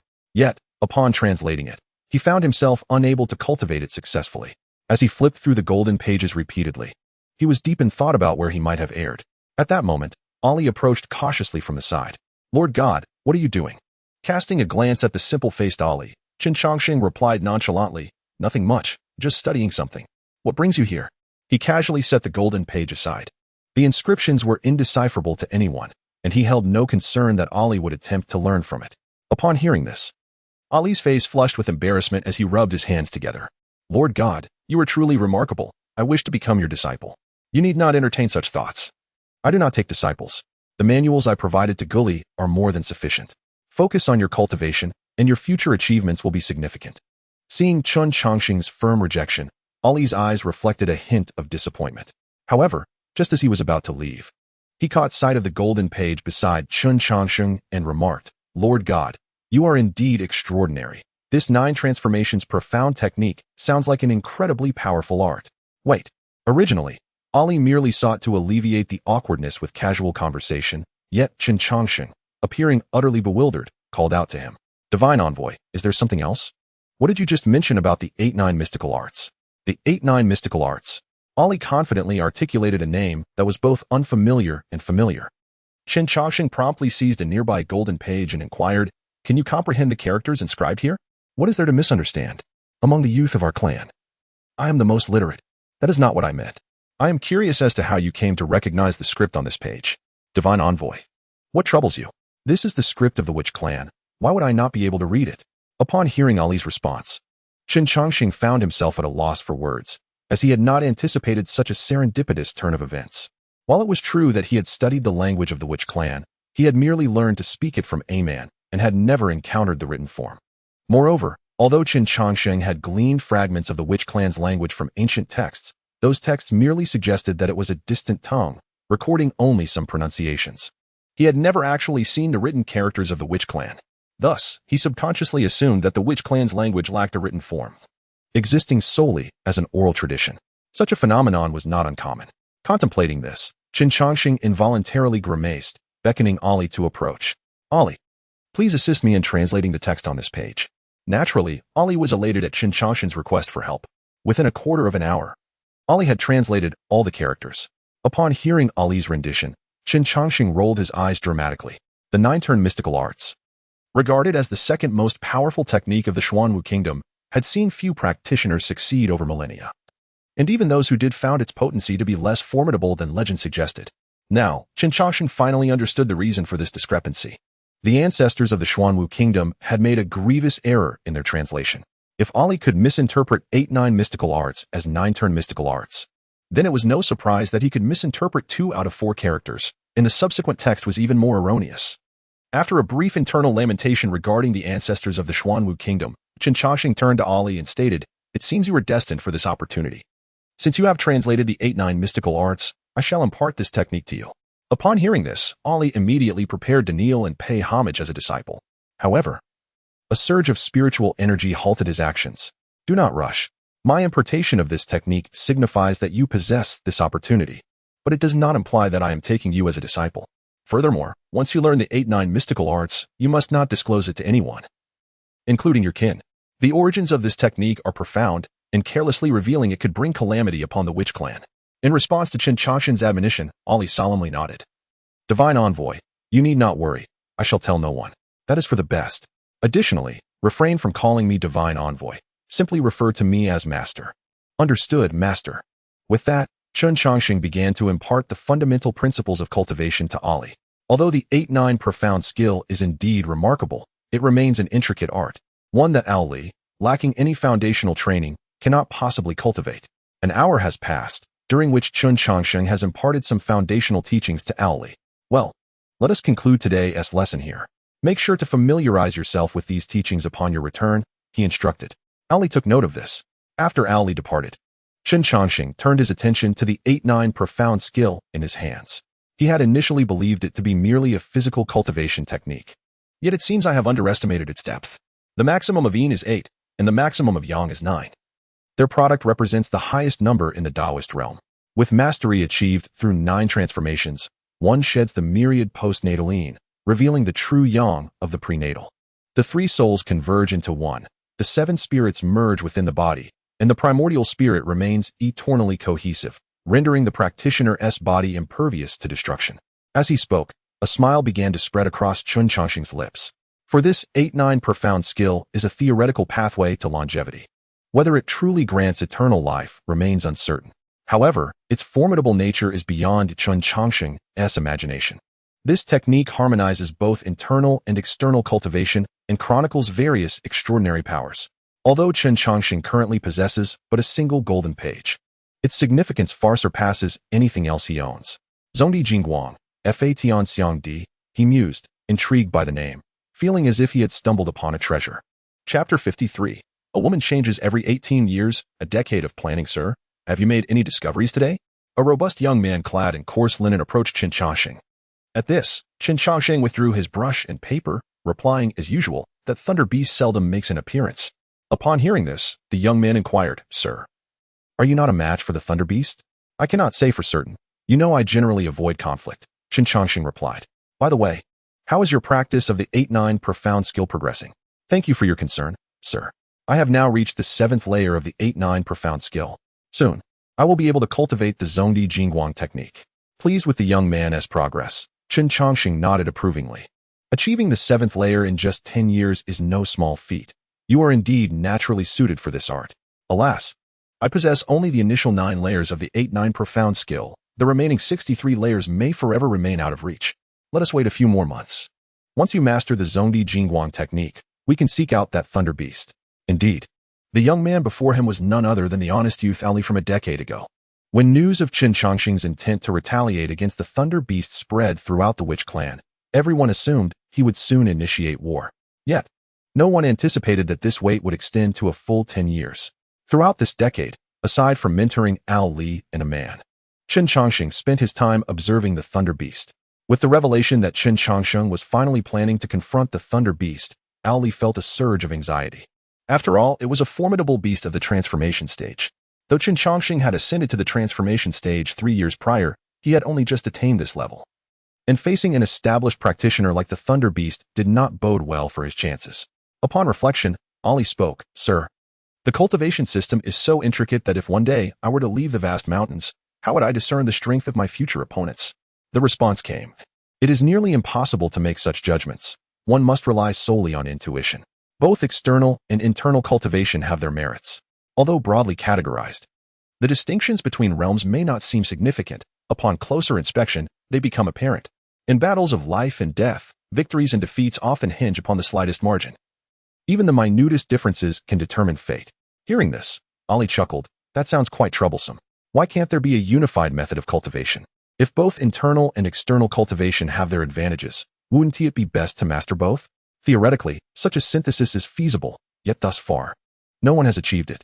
While the 8 or 9 mystical arts can cultivate the primordial spirit through physical means, they still lean towards external practices. You possess knowledge of both internal and external methods, and your theories are quite intriguing. However, there are numerous unresolved issues that you must address on your own. Perhaps, centuries from now, you may unify the entire realm of cultivation and establish a wholly new system. As Chen Changsheng spoke with confidence, Ali merely smiled, dismissing the gravity of his words. The theory of integrating both practices was simply a topic of casual conversation between him and Chen Changsheng. Even as the initiator of the discussion, he never truly believed it would come to fruition. What are you discussing? May I join in? At that moment, a modestly dressed young woman approached, carrying a food box. Despite her simple attire, it could not conceal her extraordinary beauty.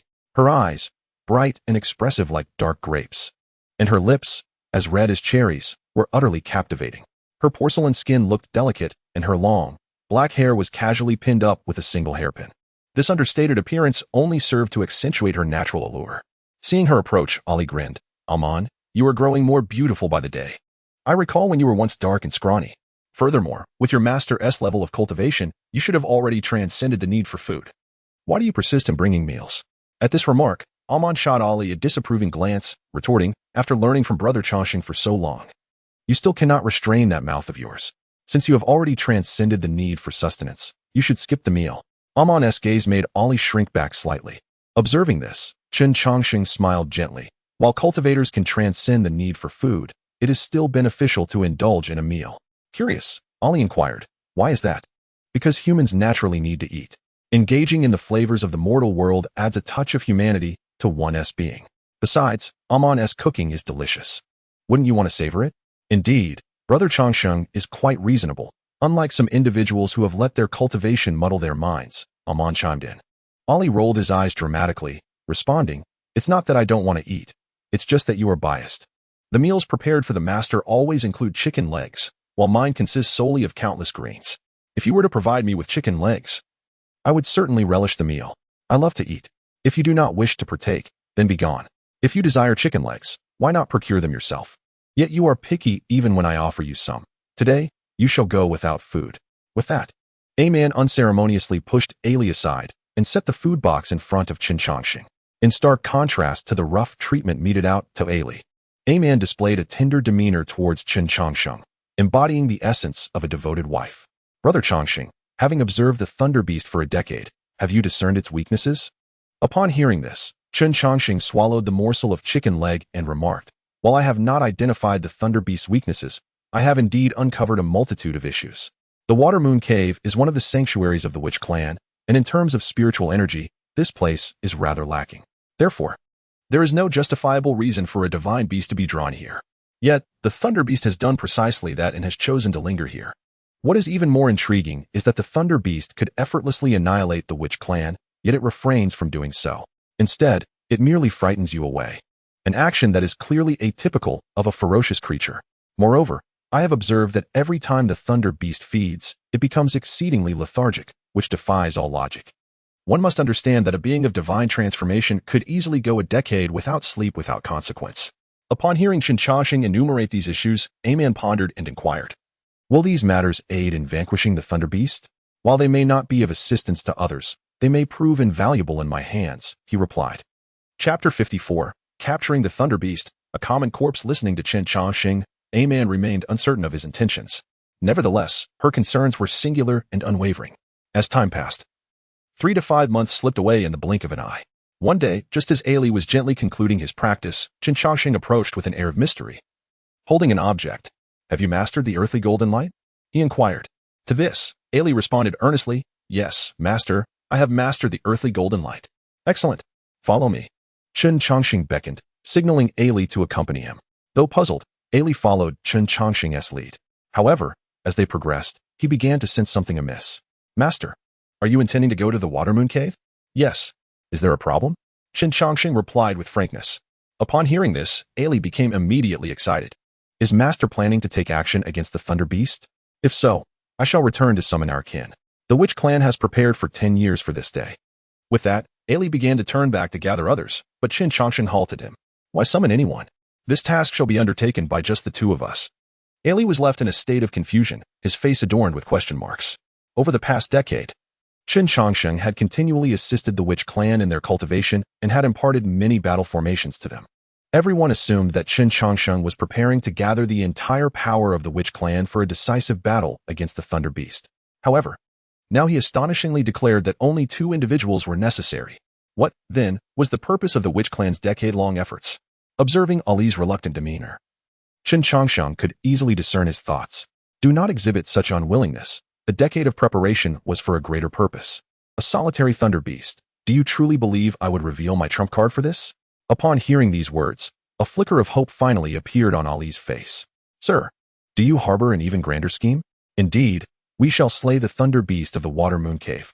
Do you think the race behind the thunder beast would let us go unpunished? Our actions today not only mark the commencement of a larger strategy, but also represent a critical juncture within it. Should we fail to meet my expectations, we must be ready to flee." At this pronouncement, Ali immediately thumped his chest and vowed, "Rest assured, sir, in this endeavor, even if it costs me my life, I shall assist you with unwavering resolve. No need for such extremes. Merely keep your mouth shut for the time being."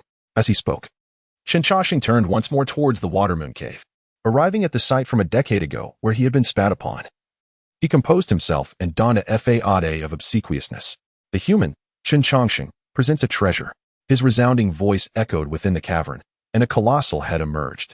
Upon seeing the human cultivator from 10 years prior, the thunder beast erupted in fury. "Human, do you dare return here? Do you truly believe I cannot slay you?" In the face of the thunder beast's wrath, Chen Changsheng hastily assumed a fearful demeanor. "Great Lord Thunder Beast, forgive my transgression. I have come to express my gratitude for your mercy a decade ago. 3 years ago, I fortuitously acquired a piece of celestial stone. Alas, my fortune is insufficient to comprehend its mysteries, so I have come to present it to you, great Lord Thunder Beast. As he spoke, Chen Changsheng unveiled a stone the size of a grinding disc and extended it forward. The Thunder Beast, gazing at the stone in Chen Changsheng's hand. The Thunder Beast's large eyes brimmed with confusion, for this stone appeared to be nothing more than an ordinary rock. Yet if it were merely a common stone, what could be the intent behind such an act? To humiliate itself and bring about its own demise? Unable to fathom the human's ruse, the Thunder Beast instinctively lowered its head to sniff the stone Chen Changsheng offered, even licking it with its tongue. The Thunder Beast? This is simply an ordinary stone, it thought. There is no poison, nor any peculiar sensation. It merely tastes of wild grass and earth. Preposterous. This is clearly an ordinary stone. Do you dare mock me? The immense pressure emanating from the Thunder Beast caused Chen Changsheng to tremble, and the stone he held fell heavily to the ground. Great Lord, please see clearly. When I first encountered this stone, it radiated with vibrant light, and within it, there seemed to be a hint of celestial gold. Regrettably, my abilities are insufficient to break it, which is why I present it to you, my lord. Still daring to argue? Begone. The fierce breath of the Thunder Beast knocked Chen Changsheng off balance. Realizing that the beast was enraged, he hastily took Li and fled. Once they had distanced themselves, the Thunder Beast hesitated as it gazed at an ordinary stone on the ground. With a flick of its tongue, it swallowed the stone. After a meticulous chewing, it found no celestial gold within. Gulping down the crushed rock, the Thunder Beast cast a glance in the direction Chen Changsheng had departed, sneering.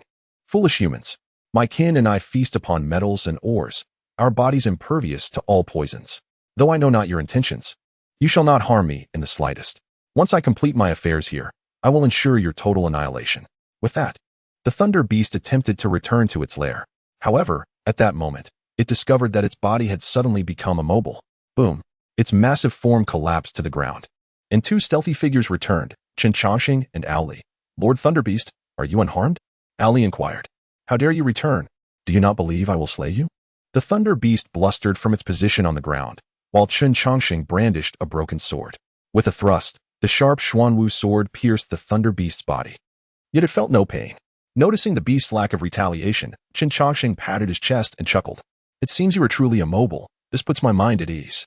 He swaggered over to the Thunder Beast, inspecting its scales and tapping on its teeth. Curiosity shone in Chen Changsheng's eyes. But the noble Thunder Beast could hardly endure such indignity. Human, dare you touch me again, and I will slay you. The Thunder Beast's threat was interrupted by a resounding slap from Chen Changsheng. Although he did not exert much force, the humiliation was palpable. What are you shouting about? Can you not see, I am contemplating how to make your demise more excruciating? Your raucous outbursts disrupt my train of thought. The Thunder Beast retorted. How can you utter such words with a straight face? Chapter 55, The Thunder Beast's Fatal Weakness. Torn apart by 1,000 blades, Chen Changsheng's audacity rendered the Thunder Beast speechless. Meanwhile, Ali curiously examined the incapacitated beast and asked, Sir, how did you render this transformation stage, Thunder Beast, immobile? In response to Ali's inquiry, Chen Changsheng produced an ordinary dagger and began to scratch the Thunder Beast's body, explaining. The Thunder Beast feeds on metals and various ores, its scales nearly indestructible. Its body can evade most poisons. Such a creature is indeed a favored child of the heavens. I have observed it for a full decade, pondering how one might extinguish such a formidable species. Upon uttering these words, the Thunder Beast, unable to move, burst into laughter. Ha! You believe you can annihilate my Thunder Clan? Such delusions. Though I am unaware of how you have rendered me immobile, my kin will surely avenge me. Observing the audacious demeanor of the Thunder Beast, Chen Changsheng calmly nodded and remarked, You are not mistaken, rationally speaking. I cannot conceive of any means to annihilate your entire clan. However, the past decade has not been in vain. I have uncovered a minor secret about your Thunder Clan, a secret that perhaps even you are unaware of. Upon hearing this, a flicker of doubt crossed the Thunder Beast's eyes. What secret? Over the course of these 10 years, you have consumed sustenance merely 20 times, averaging twice a year. In my observations of your initial 6 feedings, I noted that after 2 of those instances, you displayed a pronounced tendency to doze off. This led me to ponder the underlying cause of such lethargy.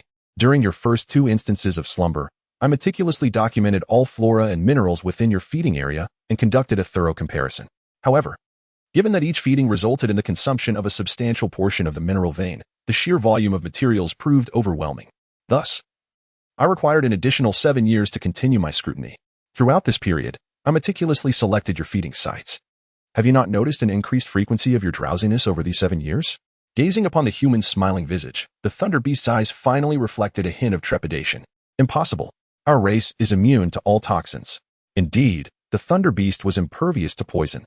Yet what if the substances in question were not toxic? As he spoke, Chen Changsheng produced a wildflower and a weed from his bosom. This is the fire-red flower and the flax grass, names I have bestowed upon them. They typically flourish atop mineral veins, not exceedingly rare, yet not commonly found either. Regardless of whether consumed together or separately, they do not yield any toxins. However, they possess a peculiar property. They induce paralysis throughout your kind. Admittedly, this hypothesis has only now solidified in my mind. The initial 2 instances of your drowsiness arose from your inadvertent consumption of these substances while devouring the mineral vein. The quantity ingested was merely insufficient to induce full paralysis. Therefore, to validate this theory, I coated that stone with a concentrated extract of these weeds. By what means can you be so certain I would consume that stone? The Thunder Beast's tone grew increasingly agitated, for if these weeds were indeed inherently adversarial to the Thunder Clan, it could spell catastrophe for their entire lineage. I certainly do not presume to be certain. Thus, I incorporated additional substances, rendering the extracts of these weeds exceedingly volatile. Beasts, after all, are inherently driven by certain flawed instincts.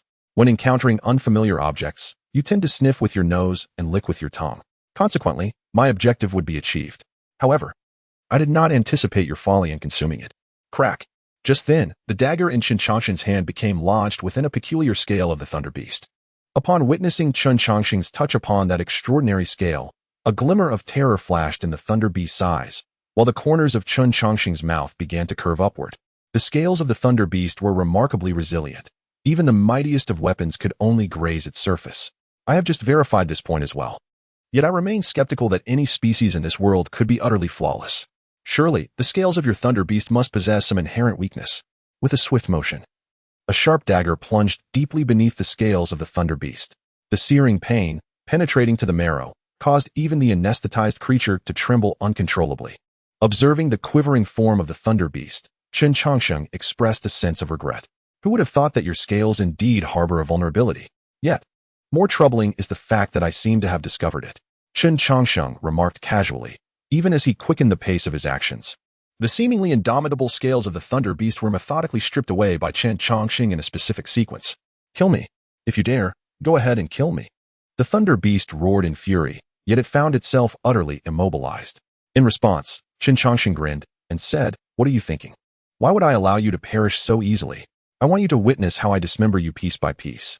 Then, I will meticulously study every part of your body to uncover its weaknesses. These weaknesses will become the harbingers of doom for your entire species." The air was filled with an endless cacophony of wails and curses within the water moon cave. As time passed, the effects of the drugs within the Thunder Beast began to wane, yet it remained unable to move. This was because Chen Changsheng had severed its source of power, the Thunder Pill. Moreover, he had cut off all of its meridians, ensuring that the dissipating effects of the medication would only amplify its suffering. With a swift motion, the enormous heart was extracted, and the Thunder Beast, clinging to the last vestiges of life, finally succumbed to death. Gazing at the pristine, bone-white skeleton before him, Ali struggled to swallow. "Sir, is this not somewhat cruel?" Upon hearing Ali's words, Chen Changsheng, drenched in blood, turned and smiled. "Cruel? It's rather mild, I assure you. The world outside is 100 times more brutal. Besides, you are no stranger to the savagery of beasts devouring humans. Limbs crushed while the remaining half writhes in agony on the ground. Did you find that cruel? Would the beast spare their prey merely because you deemed it so? Growing up in the depths of the 10,000 Great Mountains, you should understand this well. Speaking of emotions may work with humans, but discussing feelings with other species is simply laughable." Having addressed Ali's unspoken doubts, Chen Changsheng waved his hand. "Go back and call for assistance. We cannot consume all this meat alone. It will serve to improve everyone's rations." Chapter 56. Ancient Moon illuminates the present, wrath from the Thunder Clan before long. Ali had summoned all the members of the Witch Clan. As they beheld the mountain of meat piled before them, astonishment filled their eyes. Observing their reactions, Chen Changsheng smiled faintly and said, "The flesh of the Thunder Beast is exceedingly delectable. I suggest you partake promptly. However, I must inform you that beasts possess an acute sense of smell. Once you consume the meat of the Thunder Beast, you will undoubtedly attract the attention of other Thunder Beasts. In other words, there is no turning back after this step." With that, Chen Changsheng gazed at the witch clan members with a twinkle in his eye. 10 years is a lengthy period for them indeed. Time has stretched long enough for them to forget their original purpose. Confronting the Thunder Clan is no trivial matter. Chen Changsheng can tolerate solitude, but he will never allow betrayal in critical moments. Upon hearing Chen Changsheng's words, the leader of the Gully clan instantly grasped their significance. Without a moment's hesitation, Gully exclaimed, "What are we waiting for? Let us roast the meat. This is a gift bestowed upon us by the divine envoy." With Gully's rallying call, the members of the witch clan sprang into action. Observing their choice, Chen Changsheng smiled faintly and turned to leave the cave entrance. Atop the mountain peak, Chen Changsheng sat alone on a massive stone, gazing at the luminous moon. At that moment, Amon approached, wrapping a freshly roasted piece of meat in clean leaves. "Brother Changsheng, you must try this. I just roasted it," she urged. Chen Changsheng grinned and replied, Amon, you have a good heart, unlike that scoundrel Ali, who only thinks of himself when something delicious comes along." After praising Amon, he leisurely savored the roasted meat, while Amon rested her chin on her hands, her eyes sparkling with happiness as she watched him. "Brother Changsheng, after resolving the Thunder Beast issue, what are your plans?" she inquired. "Of course, I shall depart from here and continue with my former pursuits," he replied. Although Amon had anticipated this, a pang of disappointment washed over her. "Brother Changsheng, what is it that weighs so heavily on your mind?" "Nothing much. I am searching for someone. She has strayed quite far, and I have spent nearly a century without finding her. Who knows how much longer it will take?" Upon hearing this, Amon's eyes glistened with tears. "She is a woman, isn't she?" she asked. "Indeed," Chen Changsheng confirmed. A silence enveloped them, and after a long pause, Amon's lips quivered as she forced a bittersweet smile. "She must be someone very special for you to search for her for so long." "Aha." Chen Changsheng chuckled at her tear-filled eyes, affectionately ruffling Amon's hair. "You, my dear, are still young. Why burden your mind with such matters? Just because one seeks a woman does not necessarily mean to love her." A hint of confusion flickered in Amon's eyes. If it is not a profound love, what then fuels your relentless search for so many years? Love indeed brings happiness, but it is not the only force that drives one forward. The person I seek is an old friend, entrusted to me on her deathbed. Therefore, I must ensure her safety. Even if she has passed, I must bring her remains back for a proper burial. This is a promise, a cherished remembrance of the past. Upon hearing this, Amon wiped away the tears that threatened to spill and asked, "Brother Changsheng, could you share the story of the past with me?" "Certainly." Chen Changsheng smiled gently and began recounting the tale of that once ordinary story. A gentle breeze swept by, and the moon remained bright. Amon, biting her silver teeth, glared at Chen Changsheng with wide eyes. "She likes you." "Yes, but you rejected her." "Indeed. I am aware of everything, including the feelings that Niansheng harbors for me." Upon hearing these words, a man immediately stood up in excitement. "And what about me? Will you reject me just as you did her?" Observing the redness in a man's eyes, Chen Changsheng replied calmly, "Yes." "Why? You are not fixated on cultivation. You pursue each endeavor with your heart's desire. If that is the case, why do you persistently refuse? If you intended to reject from the very beginning, why be so kind to those around you? Why not harden your heart from the start?" Upon hearing this question, Chen Changsheng did not answer immediately. Instead, he gazed at the bright moon over Tianshan and said, "The moon of today is not seen by the ancients. Tonight's moon once illuminated those of old. There is a saying, one only learns to cherish after losing something. If you were to know in advance that something was destined to be lost, would you refrain from cherishing it? You are evading the issue. How could one possibly predict the future? On what grounds do you believe you will inevitably lose? Why not? Such foresight is within your reach. For instance, your kin from the witch clan will gradually perish. This is an unchangeable reality and a foreseen future." These words left a man momentarily stunned. Although Chen Changsheng did not explicitly state anything, a man had already inferred the answer from his words. Trembling, a man said, "Brother Changsheng, can you truly see everyone's future?" "Yes." With Chen Changsheng's affirmation, a man slowly raised her right hand, gently caressing his face. Gazing upon Chen Changsheng's youthful and handsome visage, a man's heart ached. After enduring for so long, your heart must be in great pain. Pain eventually becomes a habit, which is why I find solace in retrieving the remains of the deceased. For in gathering the remains of the departed, I can enshrine their memories within my heart, while also laying them to rest in my soul. Listening to Chen Changsheng's response, a man remained silent. To hold your beloved's hand and grow old together is the greatest blessing for lovers. Yet, if this blessing were bestowed upon Brother Changsheng, it would be the most malevolent curse in existence. To witness the one you cherish age gradually, to see them fade away and ultimately become mere dust. Can there be a more cruel curse than this? At the gathering place of the thunder beasts, thunder rumbled. A thunderbolt, as thick as a barrel, struck fiercely against a metallic mountain, and a colossal figure soared from the mountainous embrace. Who is it? Who has slain my child? A gigantic thunder beast hovered in the air, its scales distinct from others, shimmering with a faint purple hue. Boundless fury surged within its heart, for it had just sensed the fall of its progeny. At this moment, other thunder beasts emerged from the mountains. Addressing its kin, the purple thunder beast roared, "My child, Lei Shan, the pride of the Thunder Clan, has fallen. Whoever has taken their life shall pay in blood." With that, countless powerful roars echoed into the sky. It was evident that the Thunder Clan intended to unleash their full might. Chapter 57. Chen Changsheng. So this is my power. Instantly slaying the Thunder Beast, two colossal figures materialized above the water moon cave. Upon sensing the aura of their fallen kin, the two Thunder Beasts immediately let out a deafening roar. "Hold your horses. You shall soon meet the same fate."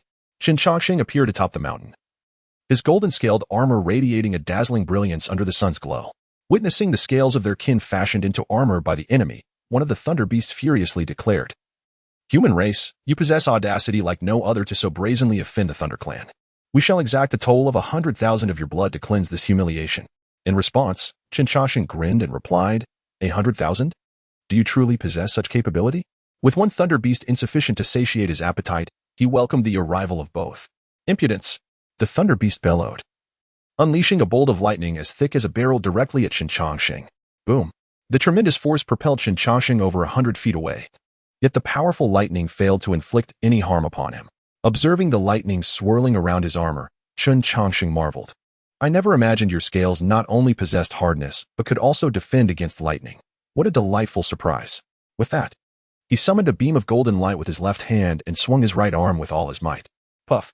The golden light pierced through one Thunder Beast's body, while the sword aura severed the claw of the other.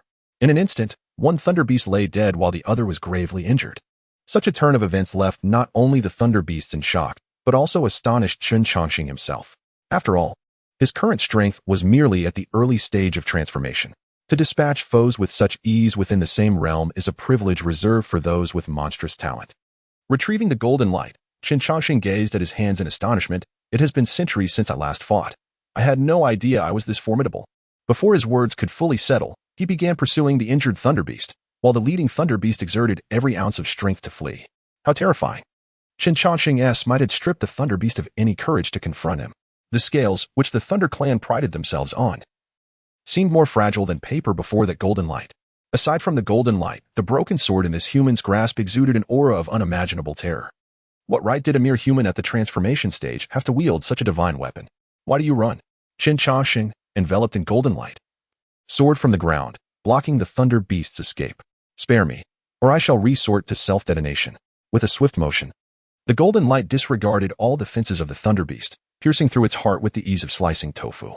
Gazing at the slender wound upon its body, the Thunder Beast was filled with confusion, slowly descending from the air. It could not fathom what weapon this human wielded, capable of bypassing all its defenses. Moreover, how did he always find its vital points? With all these questions lingering, the Thunder Beast gradually closed its eyes. Having successfully dealt with two pioneering scouts, Chen Changsheng furrowed his brow in confusion. This made no sense. According to historical records, the Thunder Beasts were an ancient bloodline of the Beast clan. Renowned for their formidable strength, how could they be so easily vanquished? Muttering to himself, Chen Changsheng glanced at the two weapons in his hands. These were the true martial sword, which lacked a blade tip, and the golden page inscribed with the 8-9 mystical arts. After a moment of contemplation, he shook his head and remarked, "It must not be related to the weapons. It is likely that these creatures are simply too weak. Even the weakest of Thunder Beasts should be able to withstand what I salvaged from the ancient Forbidden Land." With that, Chen Changsheng took the corpses of the two Thunder Beasts away. However, were his words to reach the ears of the deceased Emperor Zhua, entombed within the ancient Forbidden Land, he would likely spring forth from his grave to deliver two resounding slaps. Grabbing Chen's collar, he would vehemently interrogate him. "Trash. How dare you label these items as rubbish? The true martial sword is a weapon of a 7th realm expert, and the golden page in your possession was regarded by me as a protective talisman. To consider something a 7th realm master, deem a trump card as worthless is utterly absurd."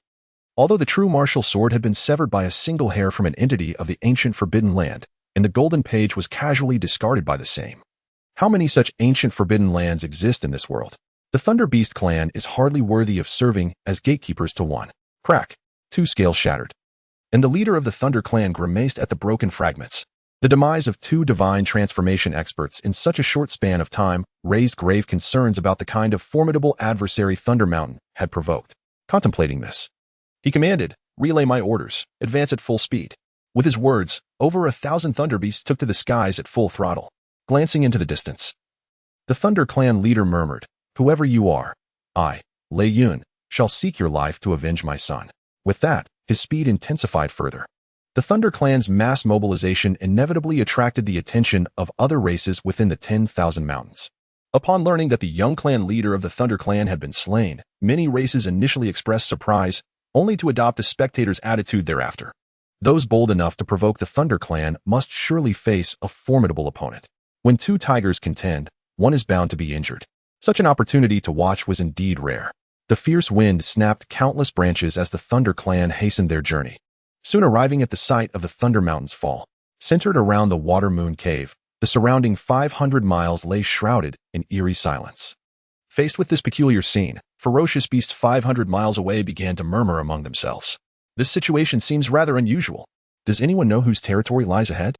Upon hearing this question, numerous ferocious beasts engaged in discussion. At that moment, a spider the size of a small mountain spoke up. "It appears that we are approaching the territory of the Witch Clan." "The Witch Clan? Have they lost their minds, daring to provoke the madman Lei Yun?"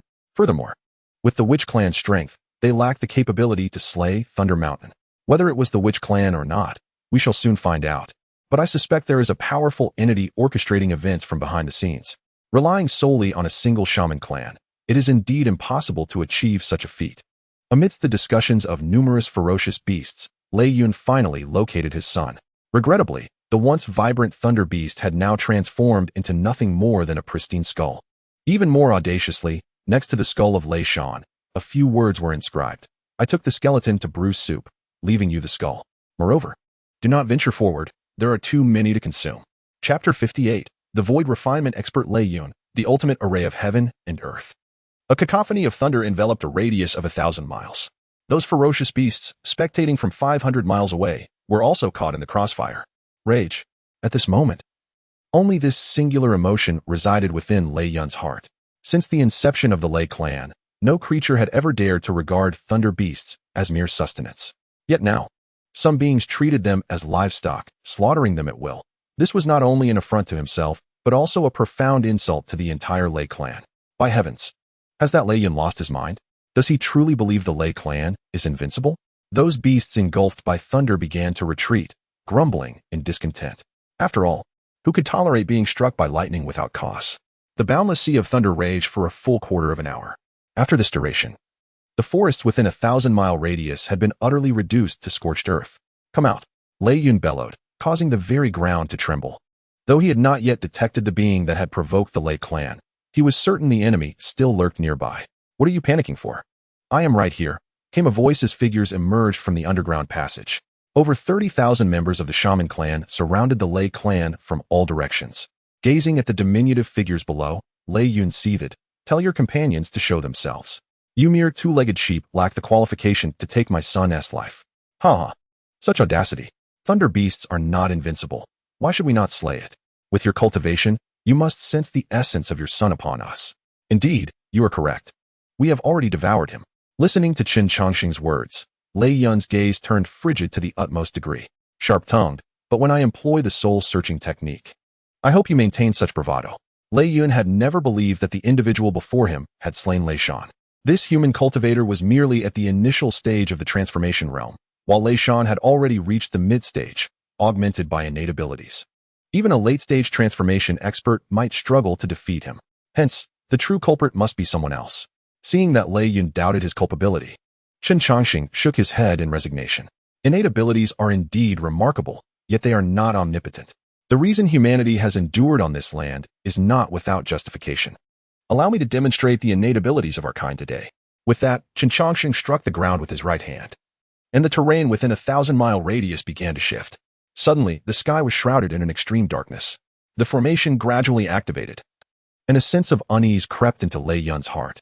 However, when it attempted to summon thunder to break the formation, it found itself unable to resonate with the will of heaven. Observing this, Chen Changsheng grinned and remarked, "What is the matter? Have you realized you can no longer harness the power of the heavens and the earth? Allow me to introduce this formation. It is called the heavenly and earthly fatal array. It severs heaven and earth, and also life. Upon hearing this, Lei Yun cast a sidelong glance at Chen Changsheng and coolly replied, "The formation is impressive, but unfortunately you lack the fate to fully activate it." Boom. Before the words had fully left his lips, Chen Changsheng was sent flying. The tremendous force caused him to crash through 3 mountains, spitting out a mouthful of blood. He crawled out from the debris. Meanwhile, Lei Yun had already taken position where Chen Changsheng had been. Earlier, Lei Yun had used its formidable physical strength, striking Chen Changsheng with its sharp horn. Had Chen Changsheng not sensed the impending danger and defended with a golden page, he would have been reduced to mere flesh. Seeing that the human before him still drew breath, Lei Yun expressed a hint of surprise. "To withstand my strike, you are quite impressive. Now I believe you were the one who killed Lei Shan." Spitting out the blood from his mouth and discarding the shattered scales from his body, Chen Changsheng replied, "Your cultivation should have reached the 6th realm. My lineage is somewhat unorthodox, and I am not well versed in the names of the 6th realm. Could you enlighten me?" Refining void, came the response. Nodding, Chen Changsheng said, "Thank you. Furthermore, do you intend to confront me one by one or all at once? I shall not allow your deaths to be too easy. All of you shall live, but your cries of sorrow will echo through the heavens and the earth." Understanding this, he bellowed, "Let us begin." The members of the witch clan, grouped into units of 500, formed a battle array and commenced the slaughter of the weaker thunder beasts. The martial formations of the Xuanwu kingdom are renowned throughout the world, and Chen Changsheng, well versed in all the tomes of the Xuanwu pavilion, understood this well. 10 years of preparation had been for this day. In an instant, the battlefield was filled with the sounds of combat, and upon witnessing the casualties among his kin, Lei Yun was taken aback. It is worth noting that although the Thunder Clan could not draw upon the power of the heavens within the formation, they still possessed boundless thunderous might within them. Yet, the humans below appeared to disregard this thunderous force entirely. Additionally, each time they struck, they accurately targeted the Thunder Clan's vital weaknesses. While Lei Yun was distracted, Chen Changsheng's voice resonated from the side, "Law of heaven, symbol of earth." Suddenly, Chen Changsheng's body began to swell rapidly, ultimately matching Lei Yun's size. Indeed, Chen Changsheng had unleashed his ultimate trump card, the divine ability of the 8-9 mysteries. The law of heaven, symbol of earth. This extraordinary technique, recorded in the 8-9 mysteries, signifies the emulation of heaven and earth. Although ensnared within the heavenly and earthly fatal array, Chen Changsheng could not draw upon the strength of the heavens and the earth, yet as the orchestrator of the formation, he could still wield its power. The dark energy of the heavenly and earthly fatal array surged into Chen Changsheng's colossal form, and the phantasm he transformed into was tinged with black. His strength surged to the pinnacle of transformation. "Prepare to meet your end," Chen Changsheng bellowed, subsequently unleashing the nameless fist technique of the 100 defeats immortal sovereign upon the thundercloud. Witnessing the myriad of techniques employed by the human, the thundercloud was compelled to take the situation seriously. Boom, boom, boom. The earth trembled as the clash between the thundercloud and Chen Changsheng shattered countless mountains and rivers. The spectacle of 2 colossal beings engaged in battle left the ferocious beasts observing from 1,000 miles away in awe, as they had not anticipated such formidable power from the humans dwelling within the 10,000 mountains. Ever since mastering the nameless fist technique of the 100 defeats immortal sovereign, Chen Changsheng diligently practiced his punches every day, rain or shine. After a century of relentless training, his martial art had reached a state of perfection. Moreover, the technique only grew stronger with each confrontation. Initially overwhelmed, Chen gradually evolved to a point where he could defend himself against the thundercloud. As time progressed, the formation of the heavenly absolute array began to converge. In that fleeting moment when the array closed, Chen Changsheng swiftly drew forth a massive bone and struck it against the thundercloud's head. Clang! The metallic sound caused all the thunder beasts to momentarily freeze, while confusion spread across Chen Changsheng's face. Why didn't it dodge just now? He pondered. Regardless, he decided to deliver several more strikes. Chapter 59, The Root Bone of the Gluttonous Beast. Chen Changsheng, what flavor do you wish to be made into? Clang, clang, clang. Seizing the opportunity while the thundercloud was dazed, Chen Changsheng struck its head multiple times in rapid succession. Crack! A sharp horn atop the thundercloud's head was forcefully shattered by Chen, and the excruciating pain jolted the thundercloud back to reality. However, instead of retaliating, the thundercloud quickly distanced itself from Chen Changsheng. "Where did you acquire that root bone of the gluttonous beast?" Upon hearing the thundercloud's words, Chen Changsheng curiously examined the large bone in his hand. He had unearthed it from the depths of the ancient Forbidden Land. Had it not been for its remarkable hardness, he would have discarded it long ago. Now, with the thundercloud's revelation, he understood why all the thunder beasts had momentarily halted upon his revealing the bone. It was a suppression of bloodline. Realizing the significance, Chen Changsheng wasted no time and immediately dispelled the heavenly law and began to flee. The thundercloud exclaimed, "Wait, why are you running? You possess divine weapons. You cannot flee." After expressing his disbelief at Chen Changsheng's hasty retreat, the thundercloud commenced a vigorous pursuit. Meanwhile, the previously passive 7 or 8 thunder beasts joined the fray.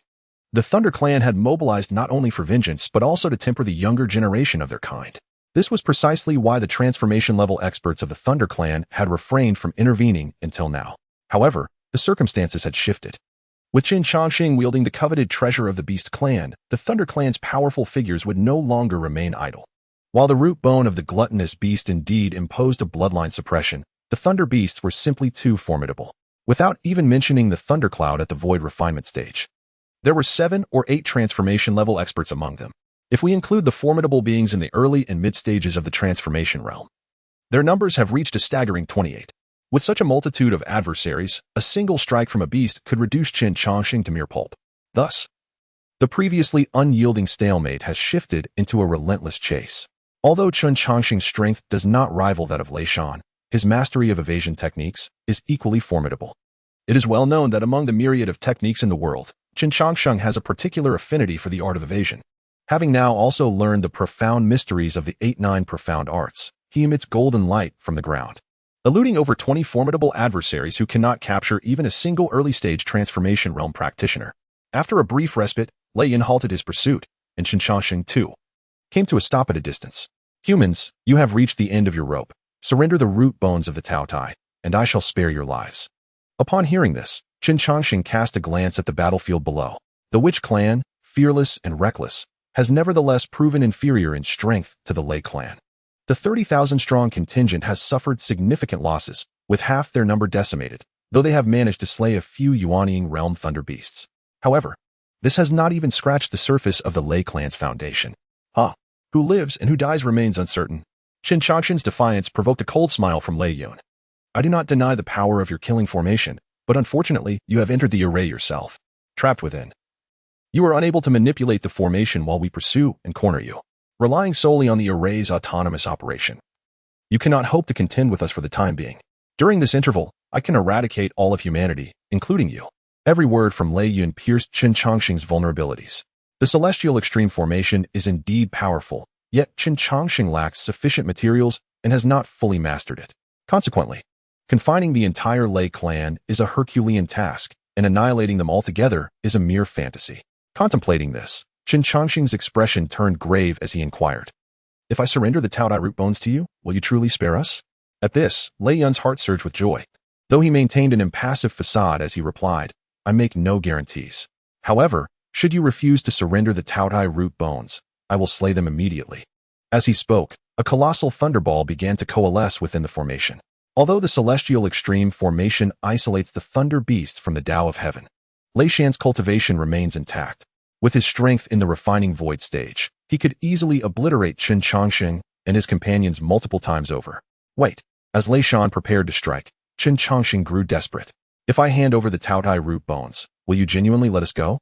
Hearing Chen Changsheng's words, Alitan, who was engaged in a bloody battle below, shouted, "Sir, do not believe him." Bang!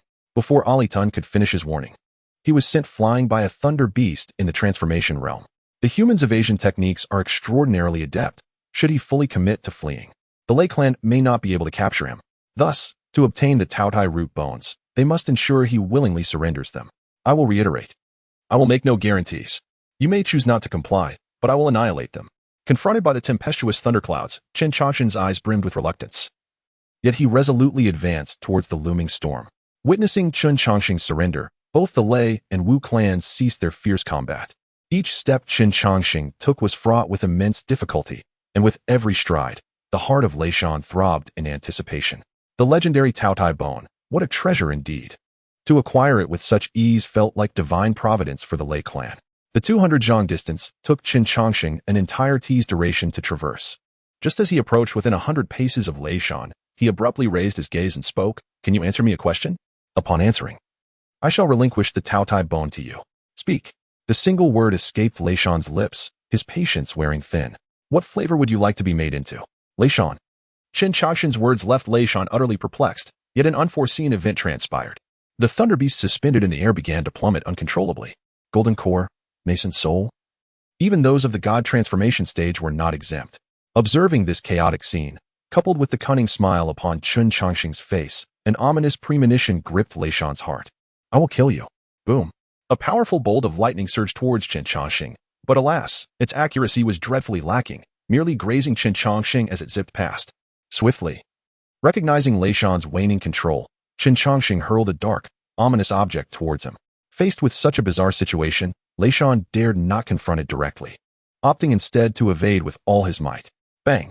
When the concealed weapon detonated near Lei Shan, the explosion was not particularly forceful, yet the resultant dust enveloped him completely. Whoosh! Lei Shan exhaled a gust of wind, dispersing the dust, but his body grew increasingly uncontrollable. Chapter 60. The Relentless Lei Shan, a bloodbath sparked by 2 drops of spittle. Boom! Lei Shan's massive form plummeted to the ground. What have you done? Lei Shan bellowed at Chen Changsheng, terror evident in his eyes. Is it necessary to inquire what I have done? I am, of course, here to eliminate your entire clan. Chen Changsheng approached with a smile, producing a vial of elixir and forcefully administering it to Lei Shan. Once he confirmed that Lei Shan had ingested the specially concocted anesthetic, Chen Changsheng finally exhaled in relief. To be honest, among the entire Lei clan, you are my greatest concern. Although this potion is remarkably effective against thunder beasts, your cultivation level is exceedingly high. Should this potion fail, I fear none here, save for myself, would survive. Yet, it appears my apprehensions were unfounded. Even the thunder beasts of the refinement void stage could not withstand the inherent flaws of their bloodline. Listening to Chen Changsheng's words, Lei Shan exclaimed, when did you administer the poison? How did I not notice? Moreover, our Lei clan is immune to all toxins. If there exists a poison potent enough to affect us, why are the others unharmed? I refuse to believe that the human constitution surpasses that of the Lei clan. As Lei Shan remained steadfast in his belief regarding his lineage, Chen Changsheng rolled his eyes and remarked, the bloodline of the Lei Beast clan is indeed formidable. However, have you truly delved into the depths of your own heritage? The principle of mutual creation and destruction among all things is not lost on you, I trust. The heavens, in their wisdom, have endowed your resilient race with certain strengths, yet inevitably, they have also bestowed upon you specific shortcomings. The concoction I employ is not a poison, but rather a tranquilizer meticulously tailored for your clan. Once the Lei tribe is exposed to this substance, they will be rendered utterly powerless, devoid of any capacity to resist. You are deceiving me, Lei Shan bellowed, his voice booming and startling Chen Changsheng. Annoyed, Chen Changsheng smacked Lei Shan's massive frame and retorted, are you incessantly bothersome? Can't you see I'm in the midst of locating your vital points? You startled me with that outburst. After chastising Lei Shan, he resumed counting the scales. Seeing Chen Changsheng engage with him, Lei Shan's agitation grew ever more pronounced, for he could not fathom how an ostensibly assured victory had devolved into this predicament. When did you administer the toxin? With my cultivation. It is impossible for me to have been oblivious. In response to Lei Shan's bewilderment, Chen Changsheng continued his meticulous task of counting scales while explaining, when you first arrived. Did you not observe us emerging from the underground passage? I did not directly administer the drug to you. Rather, I infused it into the soil within a radius of 500 miles. Moreover, I have set up numerous large iron cauldrons beneath the passage. As the flames burn, the medicinal liquid seeps through the earth, allowing me to administer the drug silently and without detection. With a swift motion, Chen Changsheng peeled away a scale the size of a basin. As this unique scale was removed, gaps appeared among the tightly closed scales on Lei Shan's body. Subsequently, the sound of flesh being sliced echoed continuously. Chen Changsheng, drenched in blood, extracted a thunderous core the size of a human head from within Lei Shan's abdomen. Having severed the source of Lei Shan's power, he proceeded to cut off the meridians throughout Lei Shan's body. After completely incapacitating Lei Shan, Chen Changsheng let out a deep sigh and leaned against the enormous head of the beast. Ah, a true warrior you are. The thunder core is the lifeblood of your kind, and such pain emanates from the very depths of the soul. Its effects cannot be numbed. When I vivisected your son, his wails echoed through the heavens and the earth. Yet, you managed to remain utterly silent, truly remarkable. Observing Chen Changsheng's nonchalant demeanor, Lei Shan's eyes reddened with fury. You have long since orchestrated this trap. The lethal formation here is merely a tool to draw attention. Indeed, the heavenly absolute formation serves merely as a supplementary device. The Lei tribe is numerous, Even a single escaped perfected god transformation cultivator could spell disaster for me. Thus, despite having grasped your clan's fatal weakness, I dare not act recklessly. This formation is merely a veil. I aim to envelop this territory to prevent the dispersal of the drug's potency. The task ahead is to prolong the confrontation. A powerful clan such as yours, when faced with mere minnows like us, will inevitably adopt the cat-and-mouse approach, savoring the game. At this moment, it appears that I have made no missteps. Listening to Chen Changsheng's words, Lei Shan's heart brimmed with the desire for self-detonation. Alas, with Lei Dan taken by Chen Changsheng, he found himself incapable of even that. Upon finishing his words, Chen Changsheng rose to stretch his body and then swallowed a healing pill. Well, you may watch slowly. I shall be the one to end your life in due time. I want you to witness your kin perish amidst their lamentations. Observing Chen Changsheng's retreating figure, Lei Shan bellowed, I will not let you escape, even if I perish. I shall return for vengeance. A commendable thought, yet reality is harsh. You will find no opportunity for revenge. Your scales shall be fashioned into armor.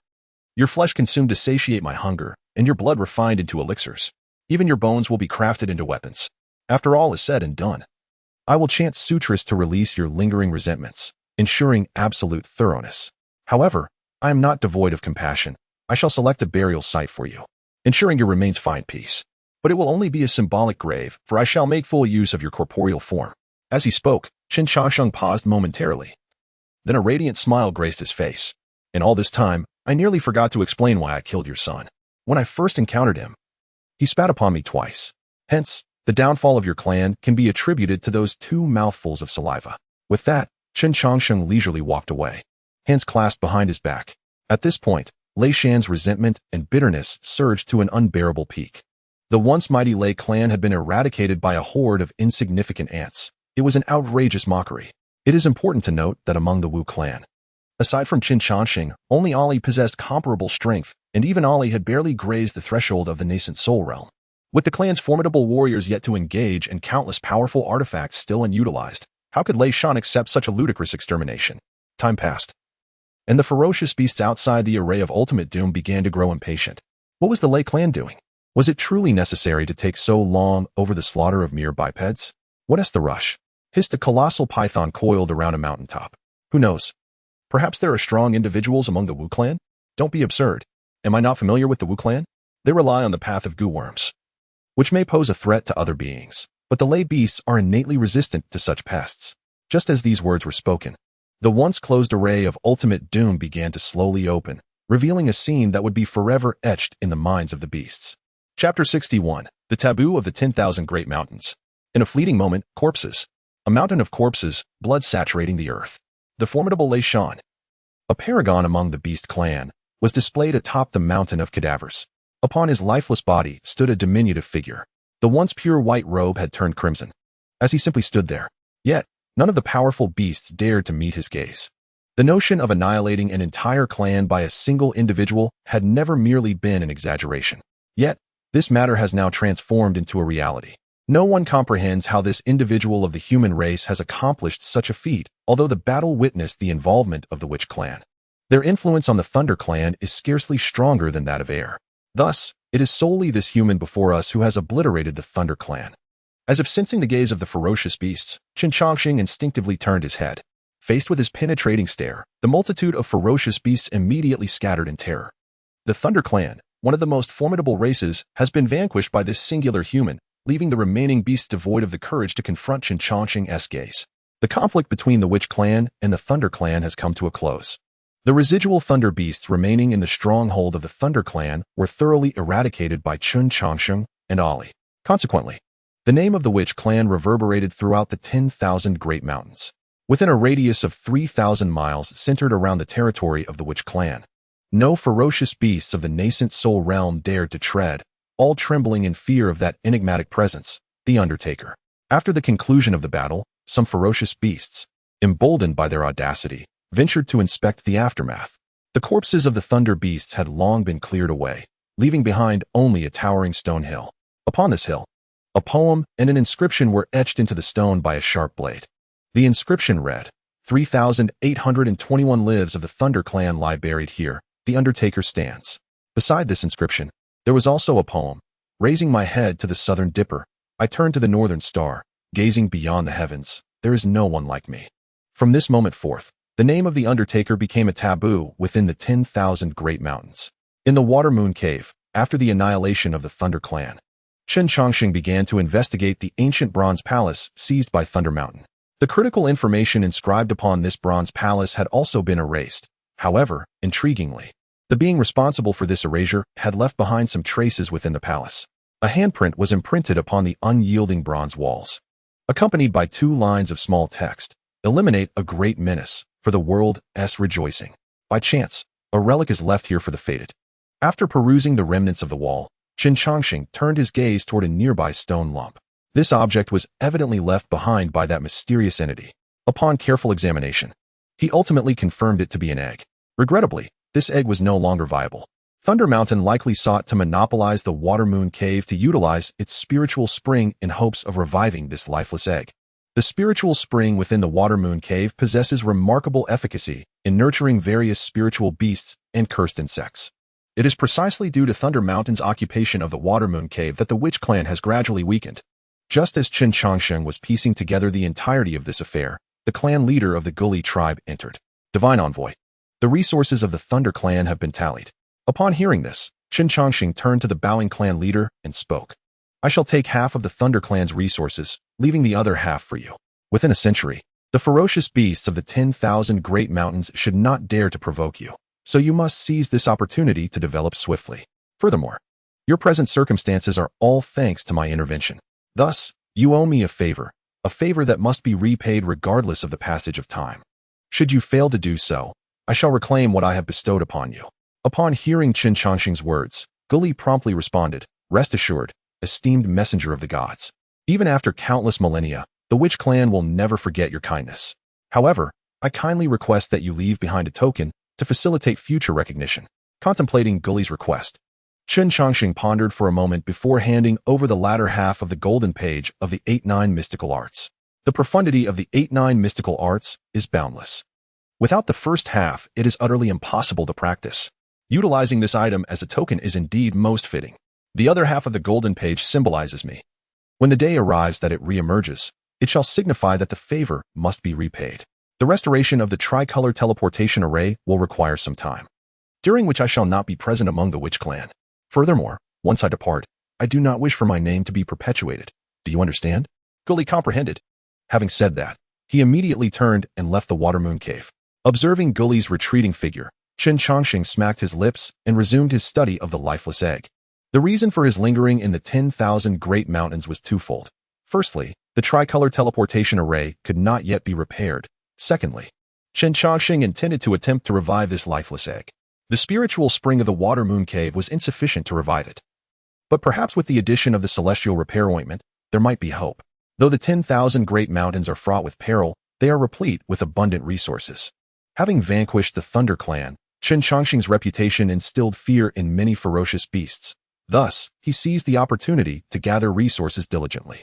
After all, rare herbs for alchemy are not easily found outside. In this manner, Chen Changsheng secluded himself within the Water Moon Cave. Initially, he thought he would stay for only a couple of years, yet he did not anticipate that this delay would extend to a full decade. The complexity of the tricolor teleportation array exceeded his expectations. Even with the ample resources from the Thunder Clan, Chen Changsheng squandered countless top-tier materials for array formation.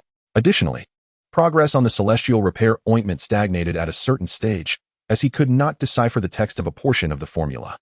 Efforts to substitute with other herbs also ended in failure. During these 10 years, apart from Ali and Aman, no one from the Witch Clan could see Chen Changsheng.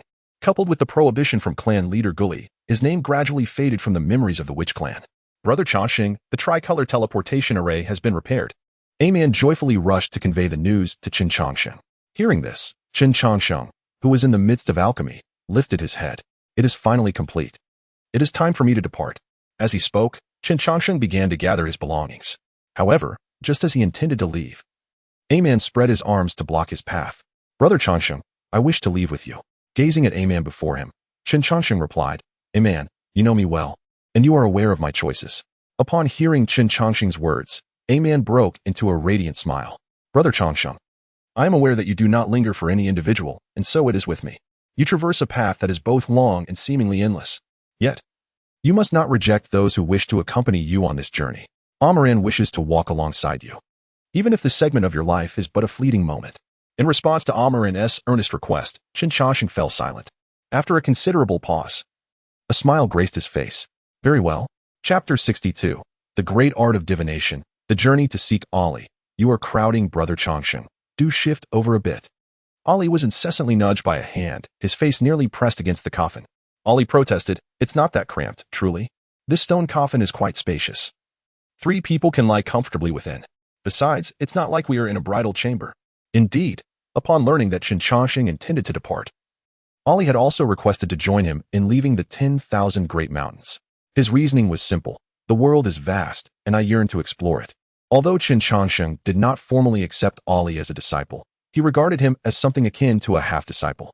Naturally, Chen Changsheng could not refuse this modest request. Thus, the aforementioned situation unfolded.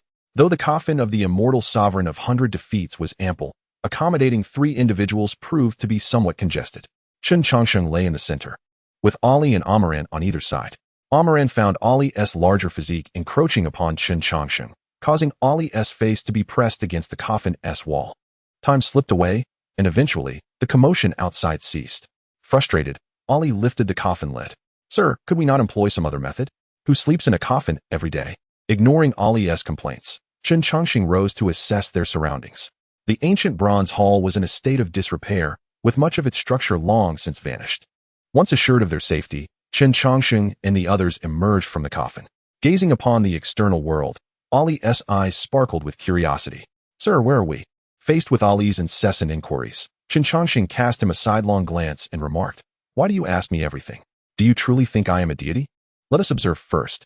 With that, Chen Changsheng stepped out of the ancient bronze hall to survey the environment. After a thorough examination, aside from a dying, old tree, they found only dense wood surrounding them. Observing this, Ali scratched his head and suggested, "Shall we teleport once more? This place does not appear to harbor the person you seek. I am quite experienced in repairing the 3-color teleportation array. I assure you it can be functional within 3 to 5 years. Hearing Ali's words, Chen Changsheng did not respond immediately but instead gazed at the gnarled tree outside the hall. Gently caressing the bark, he murmured a nursery rhyme. "Malong blooms at 21, 28, 25, 6, 28, 25, 7. As he recited the numbers of the rhyme, his fingers glided rhythmically over the withered tree. Upon concluding the final word of the rhyme, a formation materialized upon the tree. With a snap, an object fell into Chen Changsheng's hand. Gazing at the tiger wood carving in his hand, Chen Changsheng couldn't help but smile slightly. After a few breaths, he remarked, "I have found it. Now it is time for us to attend to our own matters." Upon hearing this, Ali was filled with confusion. "What have you found?" "Of course, it is the person I have been searching for," Chen Changsheng replied, raising the wooden sculpture. "This carving is the person you seek?" "Indeed. This sculpture was a gift to a dear departed friend, and her decision to leave it here signifies that she is alive and thriving. Now that I am aware of her fate, my purpose is naturally fulfilled." Ali was baffled by Chen Changsheng's words, yet a man understood the underlying meaning. Nianqing had relentlessly pursued eternity to remain by Chen Changsheng's side, and the reason he had spent centuries searching for her was merely to ascertain her safety. Until she attained eternity, Nianqing would not meet Chen Changsheng, as circumstances had not changed since those earlier days. After contemplating for a moment and realizing he could not comprehend Chen Changsheng's words, Ali quickly dismissed the matter from his mind.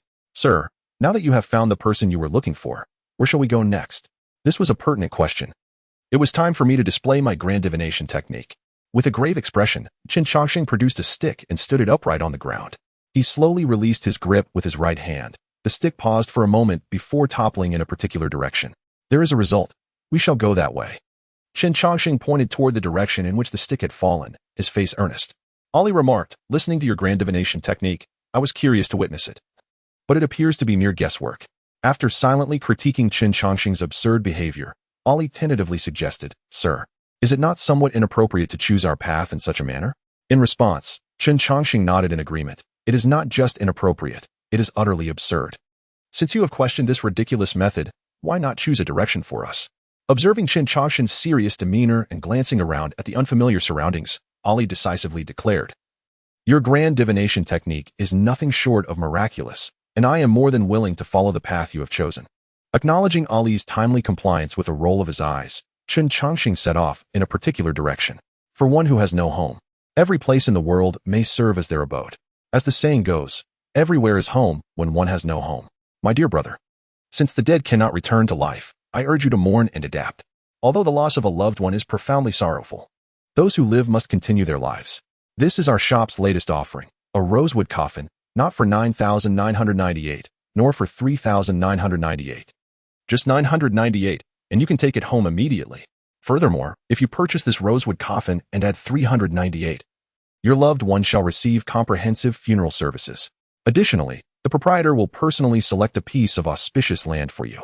A young man is fervently promoting a coffin. Logically, such an item should not be marketed, as it could easily provoke hostility. However, the proprietor possesses genuine skill. 3 years ago, there were rumors of a family experiencing a resurrection, and somehow, they engaged the proprietor. Initially, one would assume the proprietor would be frightened beyond measure. Yet, to everyone's astonishment, upon arriving at the scene, he sat cross-legged and spoke with eloquence. In an instant, extraordinary phenomena unfolded, and the resurrected corpse was remarkably guided to peace. Since then, this nameless coffin shop has flourished. After bidding farewell to the last customer of the day, the young man wearily sank into a chair, lamenting, "Aman. What is happening with those from Kunlun Sacred Land? They keep coming to purchase coffins, and I am nearly overwhelmed." Chapter 63, Trouble Approaches for Jiang Bufan. The sacred son of Kunlun. Upon hearing this complaint, a woman emerged from behind. "Brother Changsheng, your temper is rather peculiar. When business is slow, you lament the solitude. And when it flourishes, you still complain. Do you desire prosperity or adversity in your business?" In response to Alman's remarks, Chen Changsheng replied thoughtfully, "In a business like this, I neither wish for it to thrive excessively nor to languish. The cycle of life and death is a fundamental principle, and excess of deaths could lead to troubles, while too few could also raise issues. In essence, a balanced state is essential. By the way, where has Ali gone?" In response, Alman placed the meal she was holding on the table and said, "He is probably out seeking spiritual sources with those from Kunlun Sacred Land. 40 years ago, we arrived here, and you kept him in the shop for a full 20 years. Naturally, after you released him 2 decades ago, he would want to explore freely." Listening to Alman's report, Chen Changsheng leisurely enjoyed his delicious meal. Confining him for 20 years was intended to familiarize him with this environment and to cultivate his skills, at least to the point of self-preservation. Once he possesses that ability, I will allow him to venture forth. Moreover, we should prepare to leave this place soon. I have a premonition that unrest is imminent here. Upon hearing this, Alman paused, puzzled. What about Ali? He likely won't return soon. Precisely because he may not return soon, we should depart, Chen Changsheng asserted. Ali's aspirations lie within this vast world, not in my modest coffin shop. Remaining by my side will only hinder his growth. Away from me, his accomplishments will soar even higher. Upon hearing Chen Changsheng's response, Alman smiled gently and said, "Brother Changsheng, I will always support your decisions. I will begin tidying up now. Take your time with these matters. I am not leaving immediately. Come, sit down and enjoy dinner." At this, Alman smiled and joined Chen Changsheng for their evening meal. Their companionship was tranquil and familiar, a lifestyle they had shared for 40 years. Alman cherished this serene existence, for such companionship was more than sufficient for her. At that moment, a voice suddenly echoed from outside the door. "The Holy Land of Kunlun requests an audience with Jiang Bufan." Upon hearing that the son of the Kunlun Holy Land sought an audience, a man immediately prepared to rise. However, Chen Changsheng beside her halted her actions. "Do not engage. This is merely a nuisance." Upon hearing this, a man glanced at the young man outside, ultimately complying and remaining seated. Seeing that Chen Changsheng was indifferent to him, Jiang Bufan outside the door was not angered. He merely stood silently. Time passed gradually as a man cleared the table, while Chen Changsheng reclined in a rocking chair, perusing an ancient tome. After a considerable while, Chen Changsheng beckoned, saying, "Come in." With the esteemed son of Kunlun standing at the door, how am I to conduct my business? Listening to this, Jiang Bufan immediately bowed and replied, "Thank you, sir. Today, Bufan has come with a request. I wish to ask you." Stop. Chen Changsheng raised his hand to interrupt. "Inviting you in does not signify my agreement to assist you. The reason I called you in was to convey a message to Ali. Tell him that all gatherings eventually disperse, and he must forge his own path henceforth.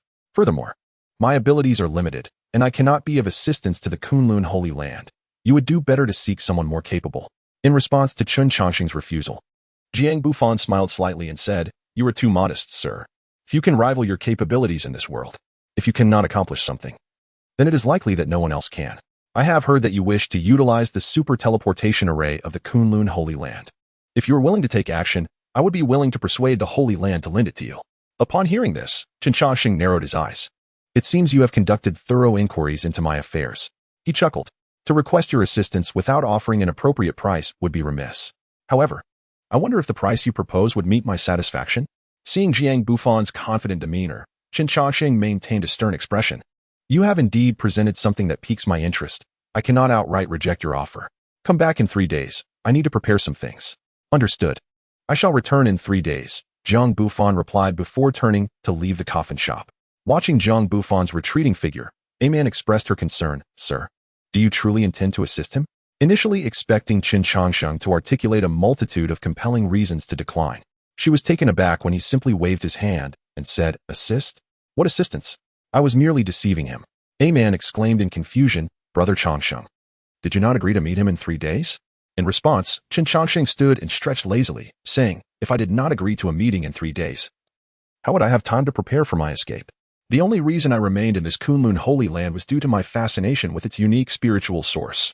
Spirit stones are harvested from veins, yet this spiritual source is an even more precious resource. It not only contains extremely pure spiritual energy, but also preserves various ancient artifacts. However, after learning about the origins of the spirit source, my interest in it has waned. The birthplace of the spirit source is shrouded in ominous locales. And now the Kunlun sacred land has begun to explore the sacred ruins, a place deemed forbidden. Only a fool would assist them in this endeavor." Upon hearing this, Amon pondered for a moment and said, "But Brother Changsheng, without relying on the super teleportation array, how will you return to the eastern wasteland? Currently, we are situated in the central courtyard, which is separated by countless miles." "What are those countless miles?"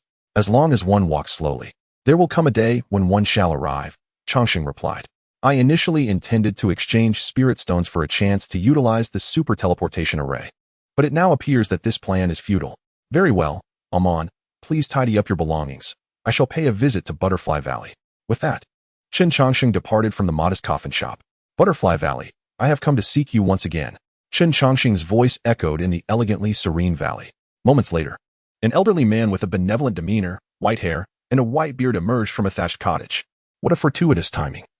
I just translated this celestial repair ointment the day before yesterday." Upon hearing this, Chen Changsheng beamed and replied, "I knew you would accomplish it, Elder Yao. It was worth my waiting for 40 years. Spare me the flattery. Without your assistance, I could have spent 400 years and still not deciphered this celestial repair ointment." Chapter 64. Deciphering the celestial repair ointment. Chen Changsheng makes his escape after exchanging pleasantries. Chen Changsheng and Elder Yao entered the thatched cottage together. Gazing at the translated prescription laid out on the table, Chen Changsheng felt a surge of excitement. In the past, amidst the 10,000 great mountains, he had exhausted all means yet failed to decipher the complete formula for the celestial repair ointment. After leaving the mountains, he had not relinquished his pursuit of understanding the ointment. By a stroke of fortune, he became acquainted with the healer of Butterfly Valley, Elder Yao. Though Changsheng was a master of alchemy and Elder Yao was a distinguished physician, their paths of study were divergent, yet they shared common ground. Through discussions with Elder Yao, Changsheng finally grasped why he had been unable to crack the celestial repair ointment. It was not, in fact, an alchemical formula but rather a medicinal prescription. Alchemists excel in crafting elixirs that enhance cultivation and fortify the body, as well as heal wounds. However, in the realm of healing, they fall short when compared to pharmacists, who not only utilize medicines to treat ailments but can also employ various techniques in the process, an area where alchemists struggle. To his astonishment, the ingredients for the celestial repair ointment were surprisingly simple. After reviewing the prescription, Changsheng could not help but express his amazement. Elder Yao, stroking his beard, remarked, "Indeed, to elevate one's cultivation, one must employ precious spiritual herbs, for they harbor immense energy. Yet, in the realm of healing, sometimes ordinary medicinal materials can surpass those of higher quality. The predecessor who devised the celestial repair ointment, using these commonplace ingredients to create a life-restoring elixir, truly possesses unparalleled talent." Upon hearing the words of the esteemed Elder Yao, Chen Changsheng carefully stowed away the jade slip along with the translated prescription. The formula for the restorative ointment, known as the, was a product of your translation, and it is expected that you have committed it to memory. As a friend, I advise you to refrain from revealing its existence for at least a century, even if you possess the ability to concoct it. The Kunlun sacred land is intent on exploring the sacred ruins, and many lives have already been lost in recent endeavors. Should they discover that you possess the restorative ointment, you would inevitably encounter insurmountable troubles. In response, Elder Yao turned to Chen Changsheng with a smile and inquired, "Are you departing?" In recent days, I had intended to utilize the teleportation array of the Kunlun sacred land, but given the current circumstances, it seems I must travel on foot. The realms of the West Continent, East Wilderness, North Desert, South Plains, and Central Court. Never did I imagine the world to be so vast. Journeying from the Central Court to the East Wilderness, who knows how many centuries it would take. Acknowledging Chen Changsheng's lamentations, Elder Yao chuckled softly and produced a jade slip from his robes, offering it to him. "Since you are leaving, allow me to bestow upon you a gift. A token of gratitude for the restorative ointment." Upon examining the contents of the jade slip, Chen Changsheng looked at Elder Yao with a puzzled expression. "You have imparted your lifelong knowledge to me. You cannot possibly intend to take me as your disciple." "That is out of the question," Elder Yao replied. "Considering your capabilities, it seems more fitting for me to be your disciple rather than the other way around. My medical expertise has yet to find a successor, and with the impending turmoil, I cannot be certain of my own safety. Should I fail to pass on my legacy, I may have to seek your assistance in the future to find a fated individual to whom I can entrust this jade slip." After contemplating Elder Yao's request, Chen Changsheng replied, "Very well, I shall not find this task burdensome. When I encounter a destined person, I will hand it over to them. However, it would be better for you to seek a successor yourself." With that, Chen Changsheng turned and departed from Butterfly Valley. Observing his graceful silhouette as he left, Elder Yao smiled and returned to his humble abode. Chen Changsheng left, taking on man with him from the place he had inhabited for 40 years. Upon learning of Chen Changsheng's departure, two individuals were particularly agitated. One of them was Jiang Bufan, the prospective saint of the Kunlun sacred land. "How ungrateful! Chen Changsheng, you must not cross my path again. Otherwise, I, Jiang Bufan, will ensure you live to regret it." Enraged, Jiang Bufan wreaked havoc upon the items within the room, simultaneously harboring resentment towards Ali, who was associated with Chen Changsheng. In front of the coffin shop, a solitary figure stood quietly before the empty establishment, murmuring, "Master, do you truly wish to part ways with Ali? Or has he gone astray?" After a long moment, Ali departed from the coffin shop. From that moment forth, the young shaman who emerged from the depths of the 10,000 great mountains began his journey of growth. It was from this time that he learned to confront challenges independently. Yet, that figure remained indelibly etched in his heart. 3,000 miles away, Chen Changsheng and Man appeared atop a mountain peak. Having distanced themselves from the Kunlun sacred land, Chen Changsheng chose not to activate the teleportation array any further. "Brother Changsheng, are we now headed back to your homeland?" Upon hearing this, Chen Changsheng raised his head, pondered for a moment, and replied, "It could be considered my hometown. The eastern wilderness carries too many memories for me. Being there still evokes a semblance of home. Moreover, we can seize this opportunity to witness the vastness of the world." Listening to Chen Changsheng's words, a man clasped his arm and softly said, "As long as I can be by Brother Changsheng's side, I am willing to go anywhere." Although her words were filled with sweetness, they carried a hint of subdued sorrow. When Chen Changsheng once remarked that everyone could foresee the future, a man did not fully comprehend his meaning, nor could she grasp the depth of his feelings. However, as time passed, she began to understand. As a cultivator's prowess grows, so does their lifespan. In the Qi refinement stage, one's lifespan is akin to that of a mortal. In the foundation establishment stage, it can reach 200 years, 500 in the golden core stage, and 800 in the nascent soul stage. The lifespan in the transformation stage even surpasses 1,000 years. To anyone, such spans of time are exceedingly lengthy. Yet, for Brother Changsheng, even a millennium is but a fleeting second in the grand tapestry of life. Lacking the innate talent for cultivation like Ali, a man realized that despite Brother Changsheng's utmost efforts, she could only attain the foundation establishment stage. This was the foreseeable future that Brother Changsheng spoke of. She would not be able to accompany him forever. Contemplating this, a man buried her emotions deep within her heart and cheerfully exclaimed, "Brother Changsheng, you must take me on a wonderful adventure this time. I have been your companion and maid for 40 years. In response, Chen Changsheng smiled gently and said, "No problem. I will show you the splendor of the world and the beauty of sunrise and sunset. Whatever you wish to see, I will take you there." Chapter 65. A journey of 10 million miles. The former young monk Chen Changsheng departed, leaving behind the formidable Kunlun sacred land and the bustling central court. He took with him the girl who had accompanied him out of the 10,000 great mountains. Over the course of several centuries, Chen Changsheng encountered countless beings. Among them were prodigies endowed with unparalleled talent, scions from noble families, and powerful entities who could not articulate their strength. Yet, amidst all these encounters, Only the girl from the 10,000 Great Mountains was willing to exchange her entire life for a mere moment with Chen Changsheng. The Kunlun sacred land did not undergo any transformation due to his departure, nor did the world shift in response. If there was any change at all, it was perhaps the emergence of a pair of inseparable souls. The distance from the central court to the eastern wilderness spanned millions of miles. To others, it might seem a journey that could never be completed in a lifetime. However, to some, a million miles is but a fleeting instant. No one had ever calculated the exact distance from the central court to the eastern wilderness. Yet, Chen Changsheng accompanied a man, gradually uncovering that distance bit by bit. The distance from the Kunlun sacred land to the Great Qian dynasty measured a total of 13,280,000 miles. Over the course of 240 years, Chen Changsheng and a man traversed this vast expanse. At a certain moment, Chen Changsheng fervently wished that the journey from Kunlun's sacred land to the eastern wilderness would never reach its conclusion. Yet, like all paths in the world, it must eventually come to an end, much like the span of human life. Brother Changsheng, is this truly where it all began for you? A man inquired curiously, surveying the desolate scenery around them, seemingly attempting to conjure an image of what it once was in her mind. Time flows inexorably, and the once vibrant little town had utterly vanished. Even Chen Changsheng could only approximate its former location. Observing A man's cheerful demeanor, he calmly said, "A man, what kind of coffin would you desire?" Upon hearing this, A man turned to him with a smile, saying, "I wish for the finest coffin you possess, Brother Changsheng. Additionally, please ensure I am adorned beautifully. I do not wish to leave an unfavorable impression in your heart." In response to her request, Chen Changsheng smiled gently. "Very well. As you wish." The air of pride dissipated as A man tenderly caressed Chen Changsheng's face. "Brother Changsheng, please do not be saddened. I know you cannot bear the thought of my death. Otherwise, how could I have lived for so long?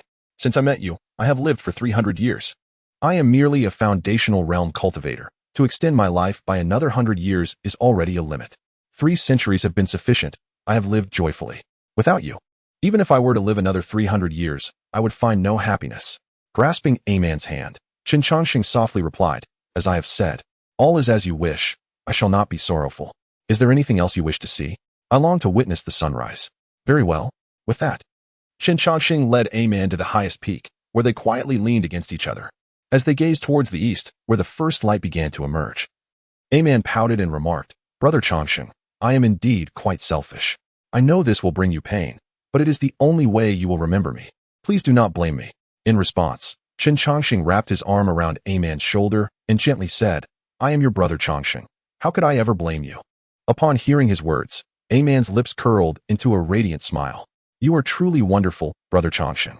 I wish to accompany you through every sunrise and sunset. However, I am a bit weary now. I would like to take a nap, so I shall not join you for this sunrise." Before she could finish her sentence, A man's hand fell limply. The first rays of dawn illuminated the two of them. Silence. In the face of A man's death, Chen Changsheng exhibited only profound silence. For the past 240 years, he had exhausted every means to prolong her life. Her endurance until now was solely attributed to the unwavering resolve within her heart. When the journey reached its terminus, that resolve naturally dissipated. Time passed unmeasured, and holding A man, Chen Changsheng slowly rose. He produced an ordinary coffin, applying the most exquisite makeup to A man. Gazing down at her resting form, he softly uttered, "A man, I have changed my mind. I cannot grant you the finest coffin, for that would allow you to linger in this world for far longer in the guise of the deceased. I do not wish for you to find no peace even in death. Rather, I dread the day I might intrude upon your tranquility. Therefore, you should rest for a while, and I shall return shortly to keep you company." With that, Chen Changsheng closed the coffin lid. Gently caressing the casket, he sighed, "System, the time for my next slumber should be nearing, correct?" In response to Chen Changsheng's inquiry, the system's electronic voice replied, returning to the host, "Since your last awakening, you have spent 18 years in the ancient Forbidden Land. Then you spent 20 years in the 10,000 Great Mountains, studying the Spirit Source and the Celestial Restoration Ointment for 40 years. The journey from Kunlun's sacred land to this place took 240 years. In total, you have lived for 318 years, and there are still 2 years remaining until your next slumber." Upon hearing the system's words, Chen Changsheng smiled and said, "When I met A man, she was but 18 years old. This implies that she was born right after my last awakening. Do you think she came specifically to accompany me during this time?" The system replied, "Host, this is merely a coincidence. If the host wishes to infuse this coincidence with a touch of romance, this system will not object." "Aha.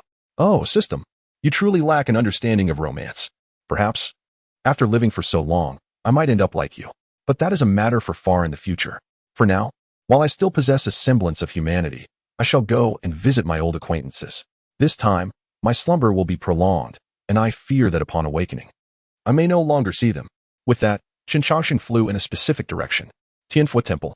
Master, what is it that you cannot let go of? Within Tianfu Temple, a multitude of monks knelt before an old monk who was already worn out and dimmed in spirit. This man was none other than the abbot of Tianfu Temple, Master Ikkyu. In response to the inquiries of his numerous disciples, Ikkyu's murky eyes flickered. I am waiting for someone. Master, who are you waiting for? Shall we send for him? One monk proposed, but Ikkyu shook his head and said, the one who bears the funeral cannot be summoned. When the time comes for him to arrive, he will come of his own accord. The disciples were left puzzled by the abbot's words. Seeing that persuasion had failed, they had no choice but to exit the meditation room. Time passed, and the tightly shut door was pushed open once more, revealing a figure that approached Ikkyu's side. Casually stroking his bald head, the figure sat down beside Ikkyu. Little monk, after a few centuries apart, how have you transformed into this? Upon hearing the familiar voice, a spark of clarity ignited in Ikkyu's murky eyes. Is it you who has returned? Of course it is I. Who else would come to visit you? The dying old monk? Upon confirming the visitor's identity, Ikkyu immediately withdrew 18 silver needles from his body. The once-aged form rapidly rejuvenated before the eyes. Chen Changsheng. You wretched scoundrel, why are you still alive? Observing Ikkyu's furious demeanor, Chen Changsheng casually pulled out an orange and began to eat. How can a monk speak such vulgarities? You are, after all, a renowned monk of the Night Moon Kingdom. Have a little decorum, will you?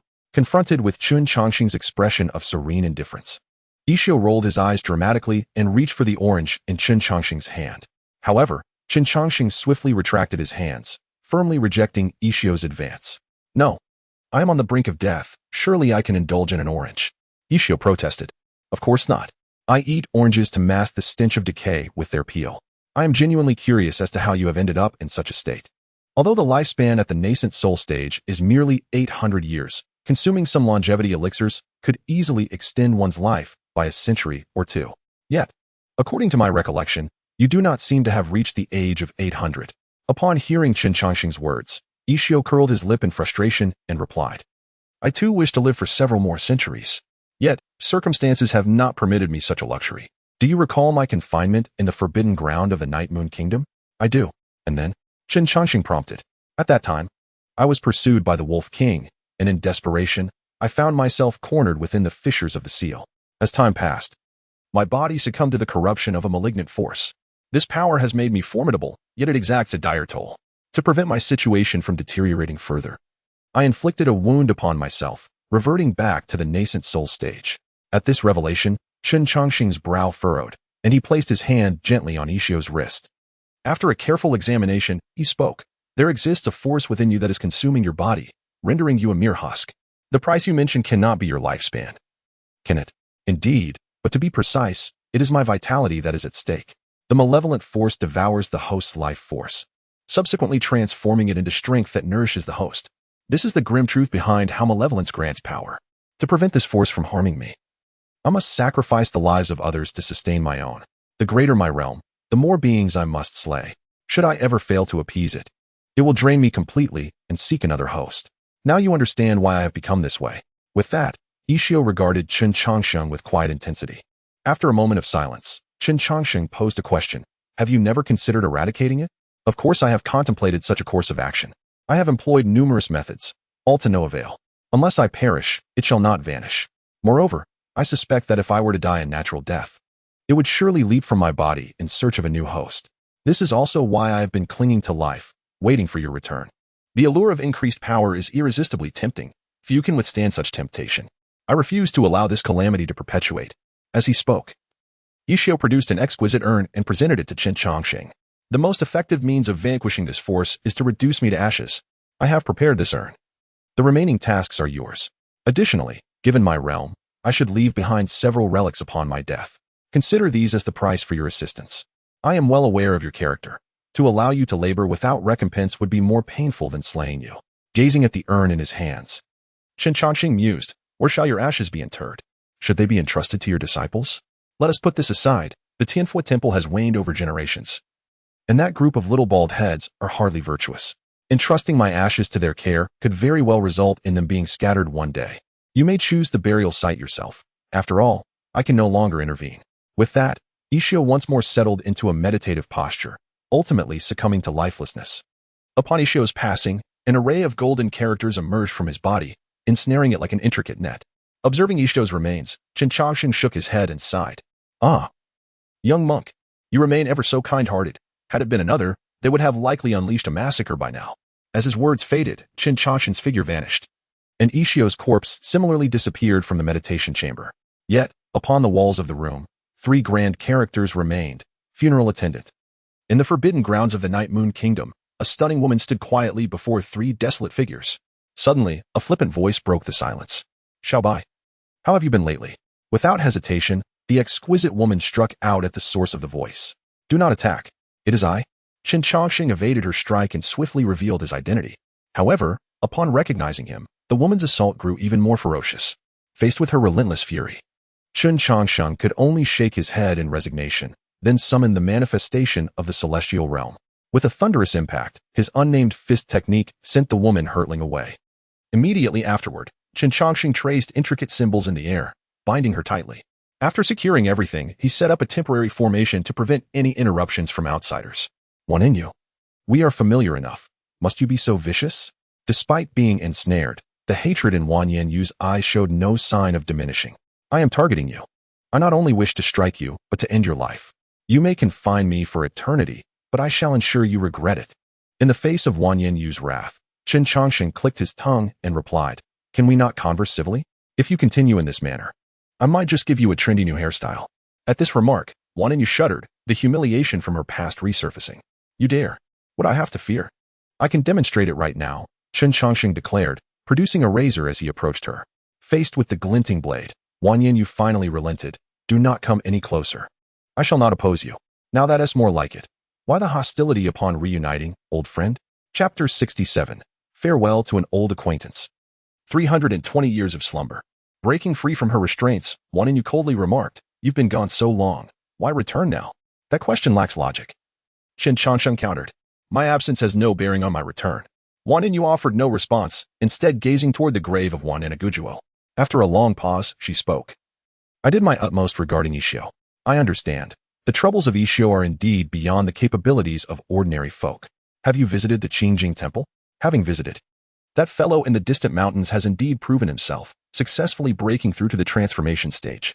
I have been to both places. What brings you here? I came to ascertain the security of the treasures beneath the bronze ancient palace. Yet as soon as I greeted you, you launched an attack. After posing the question, Wan Yenyu fell silent for a moment before continuing. Where have you been all these years? I have wandered extensively, moving from place to place. And it is difficult to articulate all that I have experienced in a brief moment. Upon your return, how long do you intend to stay? I do not know. Perhaps I shall depart as soon as tomorrow. And if I were to forcibly keep you here, you cannot defeat me. In response to Chen Changsheng's candid retort, Wan Yenyu was finally taken aback.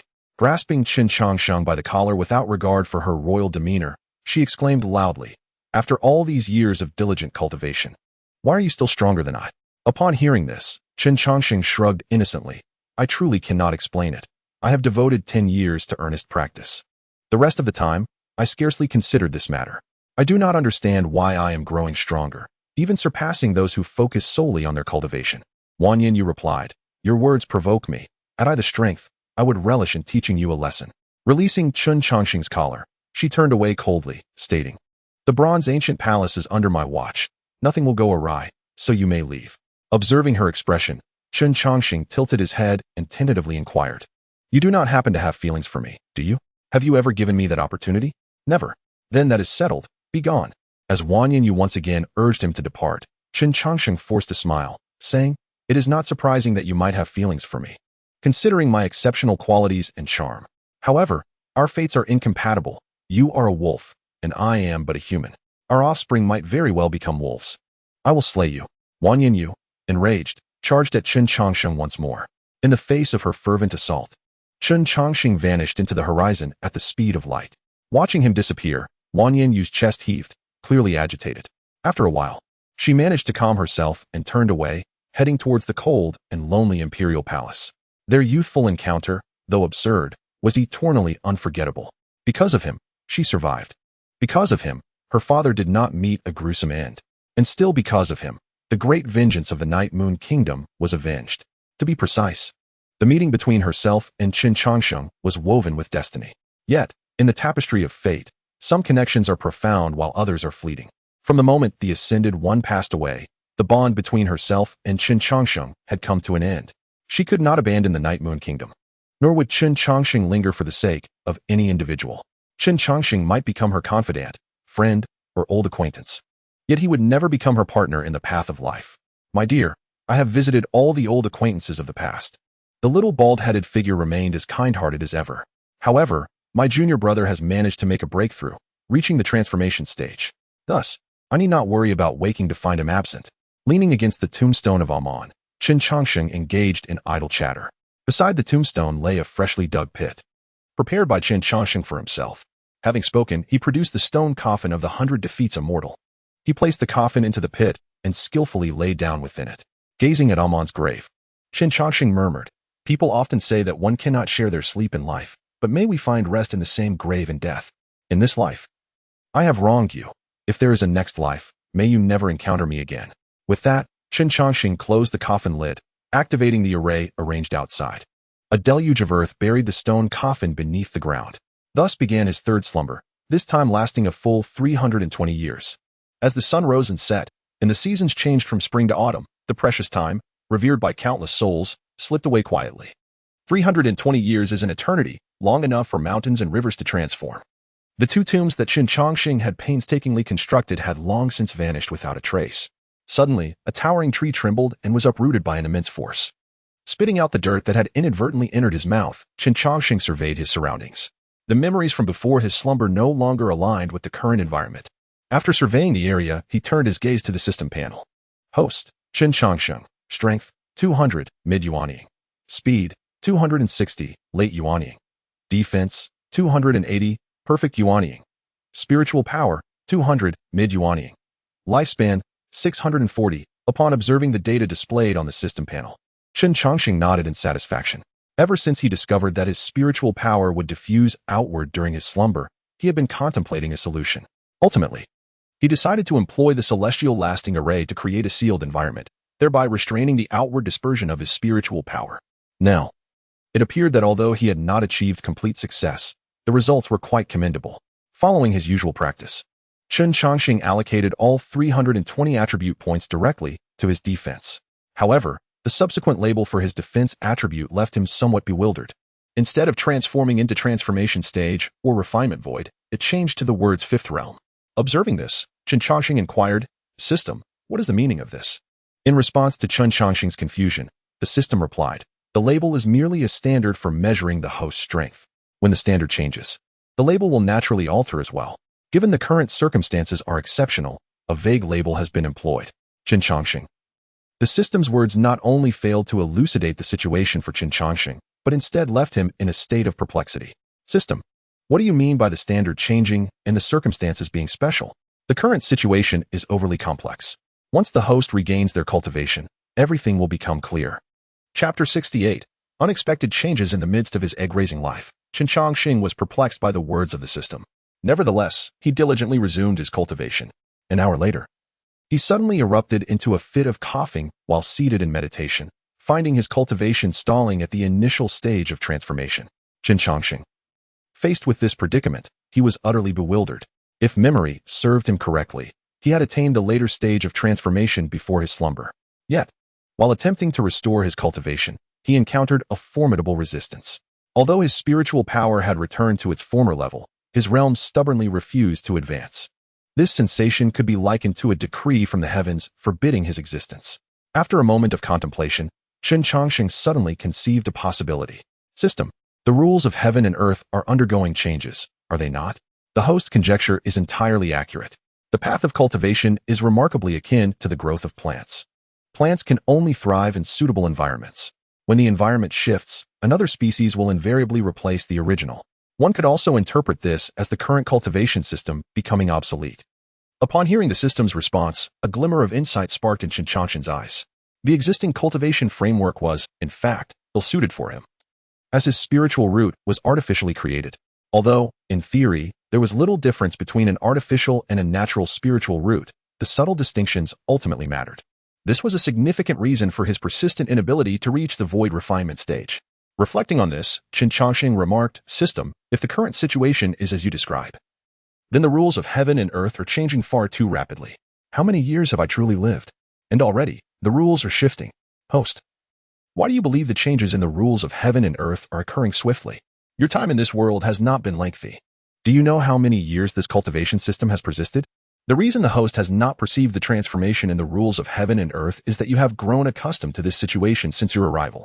If the host had come to this world 10,000 years earlier, or even longer, would you still harbor such doubts?" Upon hearing this, Chen Changsheng was taken aback, realizing that his understanding was overly limited. In his original world, there existed a remarkable text titled Xianxia, which chronicled all manner of peculiar creatures. However, everyone deemed the accounts within as the fanciful imaginings of ancient people. Yet, if one were to extend the timeline, would future generations, thousands or tens of thousands of years hence, not regard contemporary records as mere fabrications of the ancients? For instance, the parrot, a bird familiar to Chen Changsheng, was well known, if not ubiquitous. However, should millions of years pass and the parrot become extinct, how would future generations react upon discovering descriptions of it in ancient texts? In a realm where a bird adorned with resplendent plumage, possessing talons and a sharp beak, can articulate human speech, known as a parrot, one might envisage future generations chuckling at such a description, subsequently marveling at the fertile imagination of the ancients. After all, how could a bird possibly converse? Surely, this must be a fabrication of olden times. Similarly, the current cultivation system mirrors this sentiment. Chen Changsheng's mind is filled with numerous techniques, many of which describe the formidable powers attained upon mastery. Although he has mastered these techniques, the power they manifest does not align with the described prowess. Chen Changsheng finds no surprise in this, believing it merely to be an exaggeration by the predecessors who devised these techniques. Yet, upon reflection, it seems these techniques might indeed possess such formidable power. It is merely the discrepancy in the laws of heaven and earth that has changed over time. His subconscious inclination to think this way stems from his familiarity with the present environment. Contemplating this, Chen Changsheng inquires, "System, since a new cultivation system has emerged, what is its origin? Is it decreed by the heavenly path, or does it derive from another source?" Replying to the host, the system elucidates, "The heavenly path does not intervene in specific cultivation systems. It merely creates an environment. The specific systems are conceived by sentient beings. Whoever devises the most suitable cultivation system for this environment will ascend to dominance in this era." Upon hearing this, Chen Changsheng's mouth nearly waters with excitement. "System, if what you say holds true, does that imply I too can succeed? Theoretically, this method is viable." Receiving an affirmative response from the system, Chen Changsheng erupts into laughter, exclaiming, "Truly, the heavens assist me. Such a splendid opportunity. I, Chen Changsheng, shall retreat for a millennium or two. System, did I mishear? Host, analysis suggests that the probability of creating a technique that aligns with the era through solitary study is quite low. Only by forging a path through this golden age can you hope to create a technique worthy of the time. Do not jest, system. Do I appear to be a fighter? I merely wish to witness this golden age, not to forge it myself. Once the new era's sovereign emerges, I shall ingratiate myself with him. When he eventually falters, I will befriend him, and such an affiliation would surely elevate my status." The system, confronted with Chen Changsheng's aspirations, fell silent. No one could discern its thoughts. However, in stark contrast to the system's silence, Chen Changsheng was filled with exhilaration as he surveyed the terrain, preparing to construct an extraordinary formation for hatching eggs. Having successfully refined the heavenly restoration bomb, he reflected that without it, a man might not have persevered until the end. Now, with most matters settled, Chen Changsheng was ready to commence the hatching process. Although uncertain of its success, it served as an excellent means to pass the time. He inscribed array patterns within a radius of 500 miles, pouring his lifelong knowledge into the crafting of this grand formation. In addition, Chen Changsheng inscribed the Tao patterns he learned from the ancient Forbidden Land onto the formation. Once everything was arranged, he placed the lifeless egg at the very center of the array. As the formation activated, the essence of heaven, earth, sun, and moon gradually converged, nurturing the egg that had long since succumbed to death. Observing the operation of the grand array, Chen Changsheng nodded in satisfaction, then retrieved the heavenly restoration ointment and the spiritual spring from the water moon cave. Carefully mixing the two in precise proportions, he gently poured the concoction over the egg. while others tended to flowers. Chen Changsheng nurtured an egg. Thus, he continued this process for 2 centuries. However, on a certain day, the arrival of an individual shattered the tranquil routine of nurturing the egg. Chapter 69. The Talented Gathering. Chen Changsheng. Am I the disciple of the Undertaker? The junior xianxia bowed before his senior. Before the vast green mountains stood a young man clad in a Taoist robe. His sharp brows and bright eyes exuding a sense of purpose as he respectfully saluted, seemingly seeking an audience with someone. Yet, in response to the young man's visit, the boundless mountains offered no reply. Perceiving the silence, the young man appeared somewhat anxious. However, as he attempted to step forward, he was impeded by the formidable formation. While contemplating a solution, a youth of around 18 or 19 years emerged from the distant mountains. He bore a hoe upon his shoulder, walked barefoot, and wore a straw hat, leisurely making his way toward a nearby thatched cottage. Noticing someone exit the grand array, xianxia quickly approached and spoke. "Good sir, might I trouble you to convey a message?" The youth responded with confusion. "What message?" "It is thus. My master shares a profound connection with the esteemed elder here, and I have come to invite the elder out of seclusion." Upon hearing this, the youth scratched his head and scrutinized the stranger before him. "Do you know the name of this elder?" "I do not know, but I have heard the elder referred to as the Undertaker." The youth was utterly bewildered by xianxia's words, for the Undertaker was none other than himself. Indeed, the youth before him was Chen Changsheng, who had spent over 2 centuries in the nurturing of the egg. Chen Changsheng had set up the grand array, harnessing the essence of heaven and earth, with the intention of reviving the once lifeless egg. Throughout this period, he continuously poured the spring water and heavenly restoration ointment over it. Gradually, the essence of heaven and earth permeated Chen Changsheng, leading to his rejuvenation. Although this transformation could not extend a cultivator's lifespan, it certainly rendered his physical appearance youthful. Faced with his increasingly youthful form, Chen Changsheng found himself in considerable distress, for he did not wish to bear the guise of a child. Recently, he constructed a thatched cottage outside the grand array in hopes of addressing this minor inconvenience. However, just as he stepped outside, he was informed that someone sought an audience with him, and astonishingly, that individual did not recognize him. Contemplating this, Chen Changsheng pondered his next steps. Few are aware of my presence here, and most of them are old acquaintances. If it is indeed an old friend seeking assistance, then this individual before me ought to be familiar with my true name. "May I inquire, esteemed sir, what is your surname?" Chen Changsheng tentatively asked. Xianxia clasped his hands in greeting, replying, "I am Yi, with the given name Henxing." Xianxia. I cannot shake the feeling that this name carries a certain malice towards me. However, it must be mere coincidence. What are the odds of such a name being crafted solely to insult me? "Ah, it is Brother Yi. My apologies. I am not privy to the identity of your master. I have resided in these mountains for some time, and am not well acquainted with the world beyond." Upon hearing Chen Changsheng's words, Xianxia grew serious. From the outset, he had taken note of this young man. The formation surrounding this place was not one that ordinary individuals could breach. The fact that this young man could come and go freely indicated a singular truth. Noticing that Xianxia had deduced his identity, Chen Changsheng offered a slight smile, ready to reveal his own. It was highly probable that an old acquaintance had reached out to him for help, though whether he would extend assistance remained to be seen. First, he needed to ascertain the situation. "My good brother, I sense that you possess a remarkable presence. You must be." Upon hearing this, Chen Changsheng nodded, smiling, "Indeed. I am the disciple of the Undertaker." Before Chen Changsheng could finish speaking, Xianxia interrupted. "The Undertaker?" Confronted with this peculiar situation, Chen Changsheng hesitated for merely a moment before declaring resolutely, "Indeed, I am the Undertaker's disciple, Chen Changsheng." "Oh, I am honored to meet the esteemed disciple of such a revered master. Please, Brother Chen, do convey my regards and allow me to see my master," Xianxia exclaimed. Elated to discover that the young man before him was indeed the legendary disciple of the Undertaker. However, Chen Changsheng casually remarked, "I could convey your message, but my master has issued a decree. No outsiders may be received. You have yet to inform me who your master is, which makes it difficult for me to carry your message." Upon hearing Chen Changsheng's inquiry, Xianxia hurriedly responded, "My master is the Wolf Emperor of the Night Moon Kingdom." Understanding the origin of Xianxing's name, Chen Changsheng immediately recognized the connection to the Wolf Emperor. "Ah, so it is the esteemed elder. My master indeed has ties to the Wolf King. However, I am curious as to the reason for the Wolf Emperor summoning my master from seclusion." Xianxin's expression shifted to one of hesitation as he replied, "My master instructed that this matter must be conveyed to the elder in person." "Is that so? Then you shall wait patiently. I am uncertain when my master will emerge," Chen Changsheng remarked as he hoisted his hoe, preparing to return to his humble abode. Observing this, Yi Hengqin grew anxious. "Brother Chen, this matter is of utmost urgency. I implore you to deliver my message." Ignoring Yi Hengqin's plea, Chen Changsheng continued on his way to the thatched cottage. The Talented Youth Conference. A Talented Youth Conference is to be held in the central courtyard, and it requires the elders' presence.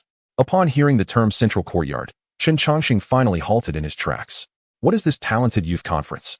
The Talented Youth Conference is a prestigious event hosted by the Kunlun Sanctuary in the central courtyard. The recent assembly gathered the finest talents from the Central Court, Western Continent, Eastern Wilderness, Northern Desert, and Southern Plains. The purpose of this gathering is twofold.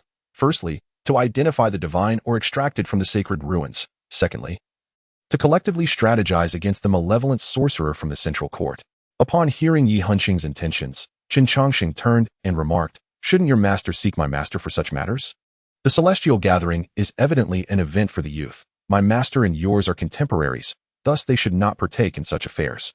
Moreover, your master possesses considerable strength. Even if we were to confront the wicked sorcerer, it would hardly require my master's intervention." In response, Yi Hengqin offered a wry smile and explained, logically, "That should be the case. However, my esteemed teacher is currently in seclusion, as is the national master, the unyielding Taoist. Before entering seclusion, my master provided me with an address and instructed me to summon individuals, the particulars of which remain unknown to me." Upon hearing this, Chen Changsheng's lips curled slightly, as he comprehended the situation entirely. It was evident that Wang Yinyu and Song Yuanshan were seeking to shirk their responsibilities and assign him the role of protector. Chapter 70. The Ailing Puppy and the Beating of Kindergartners. Upon grasping Yi Hengqin's purpose for this journey, Chen Changsheng felt an overwhelming reluctance. This so-called celestial gathering was clearly a source of trouble, and given Chen Changsheng's disposition, he was naturally disinclined to attend. Just as he was contemplating a pretext to evade Yi Hengqin, the latter spoke again. "Brother Chen, this celestial gathering is unprecedented in its grandeur. Do you not wish to witness it given your prowess?" At this remark, Chen Changsheng paused momentarily. By age alone, he was ineligible to participate in any celestial gathering, for he had lived nearly a millennium. However, unlike others, he possessed a system that perpetually kept his biological age at 20. Thus, in terms of evidence, he could indeed be considered a prodigy at this moment. With this thought, Chen Changsheng's eyes brightened instantly. He might not be able to best the world's most formidable experts, but against those fledgling individuals who had only recently embarked on their journeys, he was confident in his abilities. The idea of decisively defeating such novices was exhilarating. Furthermore, if memory served him correctly, Ali's original name was indeed Wu Li. After centuries apart, Chen Changsheng genuinely yearned to reconnect with that youthful spirit. Pondering this, he feigned contemplation and said, "Brother Yi, to be candid, my master had mentioned this matter long ago. Is that so? When will your esteemed father emerge from seclusion?" "Well, my master indicated that such trivial matters do not necessitate his involvement. I can accompany you instead." Yi Hengqin's expression was one of utter confusion. Did the elder truly convey this? "Indeed, my master asserted that a true genius requires no protector. With nothing but iron fists, they can carve a bloody path. Those who rely on guardians are, in his eyes, mere ineffectuals." Listening to Chen Changsheng's words, Yi Hengqin felt a surge of frustration. Such superficial pleasantries could be uttered by anyone, yet the reality was far from it. Without the guardians attending the Tianjiao conference, there would indeed be dire consequences. Concerning this unreliable behavior, Yi Hengqin remarked, "Brother Chen, perhaps you should speak with the elders again. This matter is truly perilous." "Yi brother, why are you being so overly cautious? My master's decisions are absolute and cannot be altered. Do not waste your efforts. Moreover, he assured me that he has his own arrangements for critical moments, so there is no need for concern." With these words, Yi Hengqin found himself at a loss for further response. While other disciples had their masters and ancestors present at the Tianjiao conference, fearing even the slightest harm, he found himself in a rather unfortunate position, with his master and the national master both in seclusion, leaving him in the care of some peculiar escort. To make matters worse, this escort had the audacity to send him alone to the Tianjiao conference. When did the world become so absurd? As Yi Hengqin lamented, Chen Changsheng dashed back to the main formation, cradling a small white dog. Observing the sickly creature in Chen Changsheng's arms, Yi Hengqin inquired, "Brother Chen, what is this?" "This is my little dog, which has recently fallen ill. I intend to take it to the central court for a doctor's care.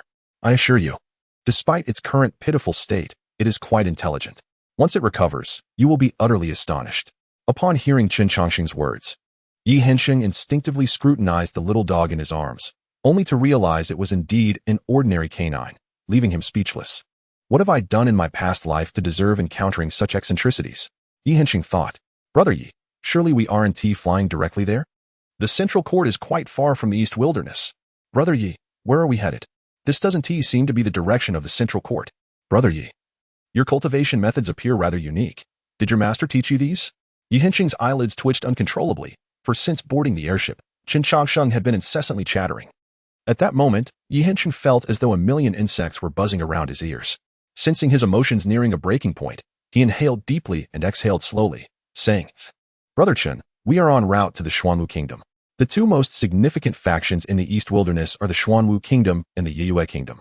To reach the central court, one must utilize the super teleportation array, which is located in the Xuanwu Kingdom. Additionally, aside from myself, there is another companion from the Yue Kingdom attending the Tianjiao conference. If you find yourself bored, Brother Chen, you may explore the airship. With that, Xianxia retreated into the cabin and firmly shut the door, seemingly unwilling to see Chen Changsheng again for the time being. Observing Xianxia's hasty retreat, a subtle smile graced Chen Changsheng's lips as he continued to stroke the little dog in his arms. Indeed, the little dog before us is a being hatched from a lifeless egg. Despite Chen Changsheng's meticulous efforts to bring it to life, the egg had long since perished, leaving the creature's foundation severely damaged. Consequently, the being is currently in a state of great weakness, its life hanging by a thread. One of the reasons Chen Changsheng is willing to venture into the central courtyard is to utilize the celestial materials and earthly treasures there for healing. The central courtyard serves as the nexus of the 5 continents, abundant in resources for cultivation. In the land of Xuanwu, a young man clad in a python robe approached Xianxia with a warm greeting. Their familiarity suggested a long-standing acquaintance. After exchanging pleasantries, the young man cast a glance at Chen Changsheng, who stood beside Xianxia, and inquired, Yi brother, who is this? I am Chen Changsheng, a helper summoned by the Night Moon Kingdom. By the way, when do we depart for the Young Heroes Conference? Chen Changsheng asked, his demeanor youthful and his aura rather feeble. The young man in the python robe furrowed his brow, then pulled Xianxia aside. You brother, what is the situation here? This individual appears to have only recently emerged into the world. Furthermore, where is your protector for this journey? Upon hearing the young man's questions, Xianxia's lips twitched slightly. Brother Su, this matter is rather complicated. Allow me to explain. He then began to share the burdens of his heart. After a quarter of an hour, the young man's expression began to reflect incredulity. Yi brother, you have truly endured much. After deliberation, Xianxia and the young man in the python robe ultimately decided to adopt a nonchalant attitude towards Chen Changsheng. After all, the mourner was an old acquaintance of the Wolf Emperor, and it was assumed that his strength could not be too lacking, as Chen Changsheng was his disciple. Despite his apparent lack of prowess and experience, a measure of respect would still be afforded to him. While the Young Heroes Conference presented dangers, avoiding unnecessary conflicts would likely prevent any significant troubles. They resolved to allow him to broaden his horizons. With this in mind, the young man in the python robe approached Chen Changsheng with a smile, exclaiming, So, Brother Chen is a distinguished disciple of the mourner. It is an honor to meet you at last. The mourner has always been enigmatic. Should the opportunity arise, I, Su Tian, would certainly wish to pay my respects to the elder. In response to the young man's greeting, Chen Changsheng smiled warmly. My master has always preferred a reclusive life, but if it is Brother Su's desire to meet him, I believe my master would grant an audience, as he does have some connections to the Xuanwu Kingdom. Oh, is that so? Indeed, I have heard my master mention it in passing, though I am unaware of the particulars. Then I shall seek an opportunity to visit the elder. Su Tian said, exchanging pleasantries with Chen Changsheng before arranging for him to rest. While the outward decorum appeared considerate, in truth, Su Tian had no intention of including Chen Changsheng in the festivities. Faced with this situation, Chen Changsheng merely smiled faintly, not taking it to heart. Venturing into the central court was never about vying for the title of the foremost prodigy. Avoiding trouble would indeed be the most favorable outcome. After a few days of sojourn in the Xuanwu Kingdom, the magnificent teleportation array was finally ready. The exceptional talents from both the Night Moon Kingdom and the Xuanwu Kingdom gathered within this grand array. Curiously, the foremost figures from both nations were not of direct royal lineage. Leading the Night Moon Kingdom, renowned as the Demon Clan dynasty, was Xianxia, a true human. The leader of the Xuanwu Kingdom was Su Tian, who, despite not being of royal blood, had been adopted by the left emperor due to his extraordinary talent, earning the title of Duke of Shoulder to Shoulder. As the journey to the central court approached, the reclusive left emperor, xianxia, rarely seen, made an appearance. Observing the illustrious talents within the array, Xianxia delivered a few words of encouragement before activating the teleportation array. Although the talents from both nations were commendable, they paled in comparison to the prodigies from the central court and other realms. Thus, the purpose of this gathering was merely to broaden their horizons. Xianxia held no expectations for them to shine. As the array emanated a radiant glow, Xianxia prepared to depart. However, just as he was about to turn away, he spotted a familiar visage amidst the crowd. Though the aura had shifted and the face appeared younger, Xianxia would never forget that countenance. Simultaneously, Chen Changsheng, concealed within the throng, sensed Xianxia's gaze. A radiant smile broke upon Chen Changsheng's lips at the sight of an old acquaintance. Before Xianxia could utter a word, the teleportation array was activated, and over a dozen prodigies vanished from their original positions. With a gulp, Xianxia, the monarch, felt a tremor coursing through his body. He was alive. He had truly emerged from the ancient forbidden lands. Although his appearance had slightly altered, his demeanor and gaze remained unchanged.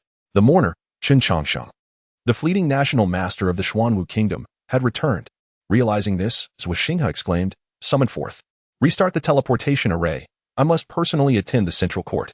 Upon hearing the emperor's command, an elder stepped forward, saying, "Your Majesty, there seems to be a malfunction with the teleportation array. To restart it will likely take 2 months." As he spoke, beads of cold sweat adorned his forehead, for he was uncertain as to why the previously functioning array had faltered. Fortunately, the prodigies had not encountered any issues, had they? Even 100 lives would not suffice for his demise. Xianxia bore no resentment towards the individual responsible for the array, for he understood that this incident was undoubtedly orchestrated by Chen Changsheng. With his profound understanding of formations, executing such a subtle maneuver would be a mere trifle. "Make haste to repair it. I wish to see the array restored to normalcy at once." With that, Xianxia turned and departed. At this moment, his heart was tumultuous. The once deceased had re-emerged, and Xianxia found himself beset with an abundance of questions for him. A spatial passage enveloped everyone in a transparent bubble, swiftly traversing the void. More than a dozen prodigies stood with their hands clasped behind their backs, gazing silently ahead, seemingly rendered mute. Chen Changsheng comprehended this demeanor perfectly. After all, the essence of a prodigy lies in maintaining an air of sophistication. Engaging in incessant chatter along the journey would be quite unbecoming. Disregarding the others' efforts to uphold their poise, Chen Changsheng settled into a corner, casually feeding a dispirited little white dog in his arms a pill. As he stroked the dog's fur, his thoughts began to churn. During this emergence, he realized the immense impact of the heavenly laws on cultivators. Most cultivators had entered seclusion, and those with greater strength were increasingly inclined to retreat into deeper isolation. Reflecting upon this, Chen Changsheng murmured softly, "Devising an entirely new cultivation system is no trivial task." To his surprise, the suppression of the heavenly laws not only diminished the potency of the original cultivation systems, but also curtailed the lifespan of those within them. No wonder the central court was convening a gathering of prodigies. It seemed that the ancient sages were approaching their limits. As he spoke, Chen Changsheng glanced at the more than a dozen prodigies not far away. They exuded a myriad of energies, yet intriguingly, the auras they radiated indicated significant divergences from the traditional cultivation systems. To put it plainly, they were akin to experimental subjects for the powerful, probing into new pathways of cultivation. Success could elevate them to great heights, while failure would lead to their demise. With a clearer understanding of the situation, a smile began to form on Chen Changsheng's lips. He was acutely aware of the straightforward method by which cultivators validate the efficacy of their techniques. Through combat, victory signifies correctness, while defeat denotes error. Consequently, this gathering of prodigies was poised to unleash a cataclysmic clash. Chapter 72, The Gathering of Prodigies. Chen Changsheng, earning a bit of pocket money after a lengthy journey. Chen Changsheng and the others finally arrived at their destination, the sacred land of Kunlun in the central court. Yet, scarcely had their feet touched the ground when the sounds of battle echoed from afar. "Holy Maiden of the Purple Mansion, I, from the Golden Light Cave, dare to challenge you today." A young man, blood surging, was illuminated by a radiant sun behind him. In response, a veiled woman merely cast him a fleeting glance. Then, with a delicate gesture, she began to ascend gracefully into the air. Buzz, crash, a vibrant, emerald sea phenomenon erupted behind her, and with a gentle push of her hand, a formidable manifestation surged forth, accompanied by a devastating attack. The air of the Golden Light Cave was sent flying with a single strike. Witnessing this spectacle, the crowd frowned in concern. However, it was Chen Changsheng's exclamation that shattered the tense atmosphere. "Incredible!" At that moment, the hundreds of prodigies present turned their gaze towards Chen Changsheng. their expressions brimming with incredulity and disdain. We are aware of her remarkable prowess. Yet it would be prudent to refrain from such blatant declarations. Surely, we are all exceptional individuals. Cannot you exhibit even a modicum of pride? To react with such astonishment before a confrontation is rather embarrassing. Faced with the gaze of the assembly, Chen Changsheng paused momentarily before speaking. What are you all staring at? Is she not impressive? The battle has already manifested extraordinary phenomena. Is that not formidable? Upon hearing Chen Changsheng's words, Xianxia felt a throbbing at his temples. Brother Chen, please refrain from further comments. The world has undergone a significant transformation. As long as it is not from the original cultivation system, any technique could potentially yield phenomena. Ah, I see. So, do all newly created techniques produce such manifestations? The moment these words escaped his lips, the disdain in the eyes of those around him intensified. This individual was evidently a not emerging from some obscure nook. Not at all. Only techniques with substantial potential can give rise to phenomena. The greater the potential, the more pronounced the manifestation. Then she is indeed formidable, producing such phenomena. At this, Xianxia nearly lost his composure and wished to silence Chen Changsheng, for his remarks were nothing short of mortifying. Brother Chen, we are at the gathering of the exceptional. Exceptional individuals can achieve what ordinary people cannot. In other words, each person here possesses manifestations. Surely, you must have one as well?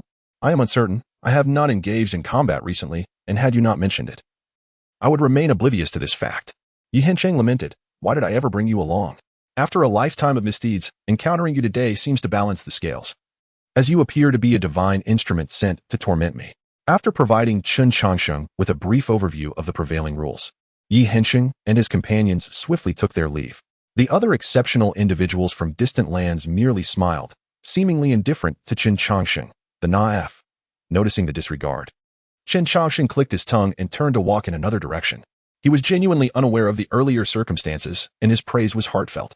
Xianxia's embarrassment stemmed from an overemphasis on decorum and reputation. In the face of time, all matters seemed trivial, especially the laughable notions of decorum and reputation.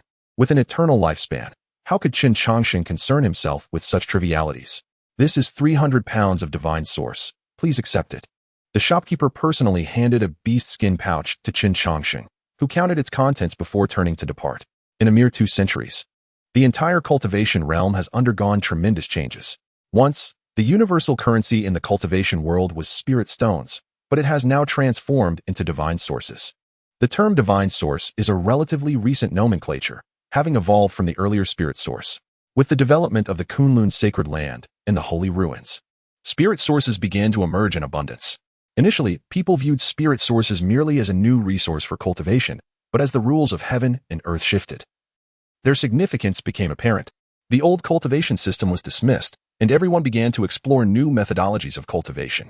Gradually, the populace began to realize that the efficacy of the new cultivation system, known as the spiritual source, far surpassed that of spirit stones. Subsequently, the term spiritual source evolved into divine source, which became a cherished resource exclusively for the esteemed cultivators. Observing the 300 pounds of ordinary divine source within the animal skin pouch, Chen Changsheng smacked his lips and remarked, with a conversion rate of 1 to 10. I feel I've lost quite a bit of coin. It seems I must recuperate my losses from elsewhere. With that, Chen Changsheng lifted his gaze toward the nearby stone gambling house. As the laws of the universe shifted, some ordinary divine sources began to manifest within the once abundant spirit stone veins. However, certain rare divine sources were exclusively found within the ore's mine from forbidden lands. The stone skins enveloping the divine sources thwarted all attempts at detection, prompting various powerful factions to establish stone gambling houses as a lucrative venture. Within these establishments, one might achieve modest gains, yet the masterminds behind the scenes would invariably emerge unscathed. Coincidentally, Chen Changsheng possessed considerable knowledge regarding divine sources, formerly known as spiritual sources. After all, several centuries prior, divine sources were still relatively inexpensive. As for the ores extracted from the forbidden lands, they could be procured for a modest sum of spirit stones. To thoroughly investigate the properties of divine sources, Chen Changsheng excavated an entire mountain's worth of ore. He deemed half of the divine sources he unearthed to be of little value, thus gifting them to Ali, while the remaining half he buried beneath a grand formation as a foundational element of the array. At the Kunlun stone house, countless cultivators were sifting through stones of various sizes, as these stones might very well harbor rare divine sources. The adage "one cut brings poverty" Another brings wealth resonated continuously within the gambling house. Boss, I wish to purchase this stone. Chen Changsheng's voice resonated throughout the establishment, causing all present to halt their activities and regard him with incredulity. The stone he intended to buy was the very hallmark of the Kunlun stone house. The crowd murmured, "Surely, you must be out of your mind. That is merely an ordinary stone, serving as a mere ornament at the entrance. What were you thinking?" Soon, the manager of the Kunlun stone house approached, his expression darkened.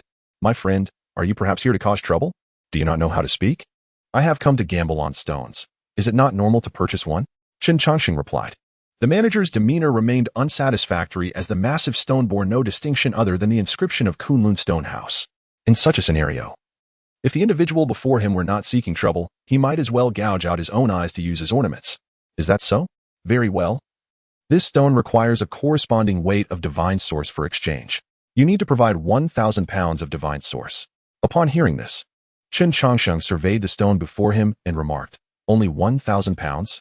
That seems rather inexpensive. This stone must weigh at least 4,000 to 5,000 pounds. In response, the manager snickered disdainfully. Theoretically, this stone should indeed warrant 4,000 to 5,000 pounds of divine source. However, considering your earnestness, I shall offer you a discount." Disregarding the sarcastic remarks of the steward, Chen Changsheng once again scrutinized the stone sign before him. After a thorough examination, he nodded in acknowledgement. The price seemed reasonable. However, with only 300 pounds of divine source on hand, he implored, "Might you grant me a reprieve? I will gather the funds and return to purchase it." If that would suffice? At this utterance, the steward's countenance darkened instantly. "Esteemed guest, I fear this proposition may be untenable. Today, you are faced with two options. First, produce 1,000 pounds of divine source to acquire this stone. Second, allow us to escort you out." Perceiving the tense atmosphere, onlookers quickly congregated, for there is an undeniable allure in witnessing such spectacles. Chen Changsheng, however, paid little heed to the steward's threats. Having encountered numerous formidable beings, he was unfazed by such minor threats. His reluctance to respond with undue severity stemmed solely from a desire to avoid conflict, particularly as he was the one seeking to purchase from them, an action that felt somewhat improper.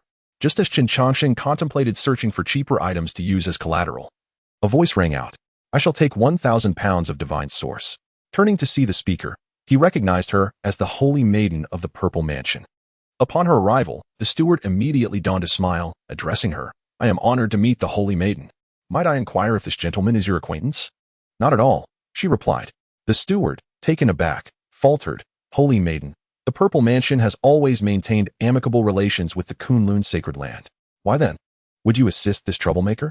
In response to Wang Defa's inquiry, the Holy Maiden replied coolly, "The stone shop is a place for selling materials. If I wish to purchase this stone, why should I be denied? Of course, if it is the Holy Maiden who wishes to buy, it shall be 800 pounds of divine source." With that, she tossed a leather pouch into the steward's hands. Yet, Chen Changsheng felt discontented. "Wait, what is this? I never declined the stone. This seems rather excessive." Hearing his words, Wang Defa retorted coldly, "Young man, do not be ungrateful. Were it not for the Holy Maiden's intervention, you would likely remain trapped within this Kunlun stone shop today. Should you not express your gratitude?" As Wang Defa admonished Chen Changsheng, the Holy Maiden approached him with grace. "This stone is a gift for you."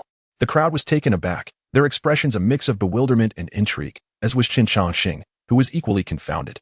"Holy Maiden, if memory serves, we are not acquainted. Why bestow upon me this stone? 800 pounds of divine source is not a trifling sum. In terms of spirit stones, that amounts to 8 million. In response to Chen Changsheng's bewilderment, her bright eyes remained unwavering. 800 pounds of divine source is merely a trifle. Should you be willing to pledge your allegiance to the Purple Mansion, I would offer 8,000 pounds of divine source. Upon hearing the price, a collective gasp echoed through the crowd. 8,000 pounds of divine essence. Such a sum could easily claim the life of a late-stage nascent soul cultivator. Yet, 8,000 pounds seemed a trifle insufficient. I shall offer 800 pounds of divine essence for this stone, declared Chen Changsheng, as he grasped the hand of the Holy Maiden of the Purple Mansion and placed a leather pouch into her palm. Within it lay 300 pounds of divine essence. The remaining 500 shall be owed, which I shall provide shortly. With that, Chen Changsheng retrieved a massive iron hammer from his possession, spitting into his palm for grip. 80, he shouted, and with a resounding crash, a corner of the colossal stone was shattered under the force of his strike. Witnessing Chen Changsheng's brutish action, Wang Defa's countenance darkened. Such behavior was hardly indicative of someone engaged in the extraction of divine essence, though the essence was indeed hard. It could not withstand such brutal force. This fellow was clearly intent on causing a ruckus, and once the holy maiden departed, I shall see how I deal with him. Accompanied by Chen Changsheng's bizarre exclamation, the sign of Kunlun Stone Workshop lay in ruins. After a full 9 strikes, the once intact stone had been reduced to a mere basin-sized fragment. At this juncture, most spectators were convinced that Chen Changsheng had come to disrupt the Kunlun Stone Workshop. Yet, the gaze of the holy maiden of the Purple Mansion remained unperturbed. She had encountered this man at the teleportation array, where everyone else had marveled at her prodigious aura, while he alone had not displayed such astonishment. To be precise, he bore no semblance of surprise at all. Such an expression typically arises in one of 2 scenarios. Either he is stronger than I, or he has encountered beings far more formidable than myself. In either case, this individual is worth befriending. 800 pounds of divine essence is hardly an exorbitant price. Once the 9 strikes were completed, Chen Changsheng summoned every ounce of strength to deliver the final blow. 80, he proclaimed, and an unusual crimson light erupted from the stone. Seasoned gamblers, well-versed in the workings of the stone workshop, cried out, "It's risen." The sight of Chen Changsheng genuinely extracting divine essence left not only Wang Defa dumbfounded, but also stirred a hint of surprise in the holy maiden of the Purple Mansion. The stones within the workshop had been meticulously selected by masters, rendering the likelihood of extracting essence exceedingly slim. This individual had indeed managed to unearth divine essence from what was deemed a worthless stone, indicating that he was no ordinary person. After breaking through the outer layer of stone, Chen Changsheng rummaged within, ultimately retrieving 2 fiery red pieces of exotic divine essence. One was substantial, comparable to a man's fist, while the other was no larger than a bird's egg. Weighing them in his hands, Chen Changsheng turned to the holy maiden of the Purple Mansion and said, "I am not well acquainted with the market for exotic divine essence. Since the Purple Mansion also possesses its own stone workshop, might you, esteemed maiden, offer an appraisal?" In response, the holy maiden surveyed the exotic divine essence in Chen Changsheng's grasp and replied, "The Kunlun sacred land once unearthed a mountain-sized mine from the sacred ruins. From it, a singular, entirely red divine essence resembling a fire dragon was extracted. Thus, this type of exotic divine essence is known as fire dragon essence. 1 pound of fire dragon essence equates to 100 pounds of ordinary divine essence." Upon hearing the valuation provided by the holy maiden, Chen Changsheng nodded and tossed the bird egg-sized fire dragon essence to her. The density of divine source is exceedingly high. Even this minuscule piece weighs a staggering 5 to 6 pounds. Converting that, this fragment is just sufficient to settle the debt. In Chapter 74, titled In the Inner Courtyard of the Kunlun Stone Workshop, Chen Changsheng, with a cheerful demeanor, places the fire dragon source into a leather pouch and hands it to Wang Defa. This pouch is specially crafted for divine source. Although its spatial volume is modest, it adeptly counterbalances the terrifying weight of the divine source. Otherwise, an excess of divine source could shatter a storage ring due to its immense weight. Manager Wang, I recall that entry into the courtyard of the Kunlun Stone Workshop requires at least 10,000 pounds of divine source as collateral. I believe I have sufficient assurance now. May I enter? Upon witnessing Chen Changsheng genuinely extract divine source from a piece of waste stone, Wang Defa's attitude towards him underwent a remarkable transformation. Presently, the Kunlun Sacred Land is hosting a gathering of prodigies, attracting countless talents from all directions. A person with such skill and insight must undoubtedly possess an extraordinary background. How could Wang Defa dare to neglect someone of such caliber? Of course, esteemed guest, please follow me, Wang Defa warmly invited. Following his enthusiastic gesture, Chen Changsheng entered the inner courtyard of the Kunlun Stone Workshop, with the holy maiden of the Purple Mansion trailing closely behind. However, their ability to enter freely did not extend to others. Soon, the entire Kunlun Sacred Land was abuzz with news of an unnamed prodigy intending to gamble on stones in the inner courtyard of the Kunlun Stone Workshop. Such excitement naturally drew the attention of other prodigies as well. Inside the inner courtyard of the Kunlun Stone Workshop, the quantity of stone stands in stark contrast to that of the outer courtyard, for here, the stones are few and far between. In this expansive courtyard, only a little over a dozen stones are available, yet each one exudes an extraordinary aura. Some stones resemble welcoming pines. Whenever a gentle breeze passes, they sway slightly. Others are diminutive, merely the size of a fist, yet their shape is remarkably round, rolling on a platter as if animated. After scrutinizing the stones in the inner courtyard, Chen Changsheng furrowed his brow. The essence emanating from these stones is exceedingly rich. If he is not mistaken, they must have been extracted from the depths of the sacred ruins. What these stones might yield remains uncertain to him. Esteemed sir, may I inquire which stone has captured your interest? Wang Defa suggested. I find that welcoming pine quite appealing. To be frank, I have personally heard the sound of wind rustling through leaves emanating from within that stone. In response to Wang Defa's sales pitch, Chen Changsheng rolled his eyes and replied, I am well aware of the wonders contained within the stones of the sacred ruins. But I also understand that 9 out of 10 are empty. Here, the most affordable stones cost at least 5,000 divine source per pound, with individual stones often priced in the hundreds of thousands or even millions of divine source. If you would entertain the idea of credit, I would be interested in acquiring 3 to 5 pieces when the time comes. Upon hearing this, Wang Defa rubbed his hands together, a forced smile plastered across his face. Dear guest, you jest. We operate on a modest scale. Extending credit is simply not feasible. However, for someone of your stature, 100 to 180,000 divine source is merely a trifle. Come now, inform your superiors, for the matter I presented is beyond your jurisdiction. How could I possibly possess such a vast fortune to acquire tens of millions of pounds of divine essence? I must resort to collateral. Upon hearing this, Wang Defa chuckled and responded, No problem, esteemed guest. Please wait a moment while I attend to this matter. With that, he ordered the servant to bring forth spiritual tea and respectfully withdrew. Seated in the pavilion, Chen Changsheng continued to observe the surrounding stones while savoring the tea, seemingly unfazed by the ethereal grace of the purple. After a while, the silent purple finally spoke. With your capabilities, the quantity of divine essence should not concern you. What you seek lies within the divine essence. In response, Chen Changsheng turned to the purple and said, What do you mean, esteemed lady? As the saying goes, wealth, companions, laws, and land are paramount. Resources are always the foremost priority on the path of cultivation. I have come to Kunlun Stone Workshop precisely for the divine essence. For who would ever disdain having an abundance of it? To Chen Changsheng's reasoning, the purple calmly replied, while others may visit the stone workshop for divine essence. You are different. Why? Because your gaze is remarkably serene. That fire dragon essence alone is worth no less than 50 pounds, equivalent to 25,000 pounds of ordinary divine essence. Such a resource cannot be overlooked, even by prodigies. Yet, when you beheld the fire dragon essence, you did not even blink. This indicates that to you, 25,000 pounds of divine essence is of little significance. It is well known throughout the Kunlun sacred land that the stones within the inner courtyard of the workshop are of astronomical value. Even the finest divine essence cannot recoup such an investment. The only opportunity lies in uncovering the divine essence that contains something sealed within it. Hence you have come in pursuit of what lies within the divine essence. After reflecting on the purple's analysis, Chen Changsheng nodded and acknowledged. Your assessment is both reasonable and insightful. Indeed, I have come for what is concealed within the divine essence.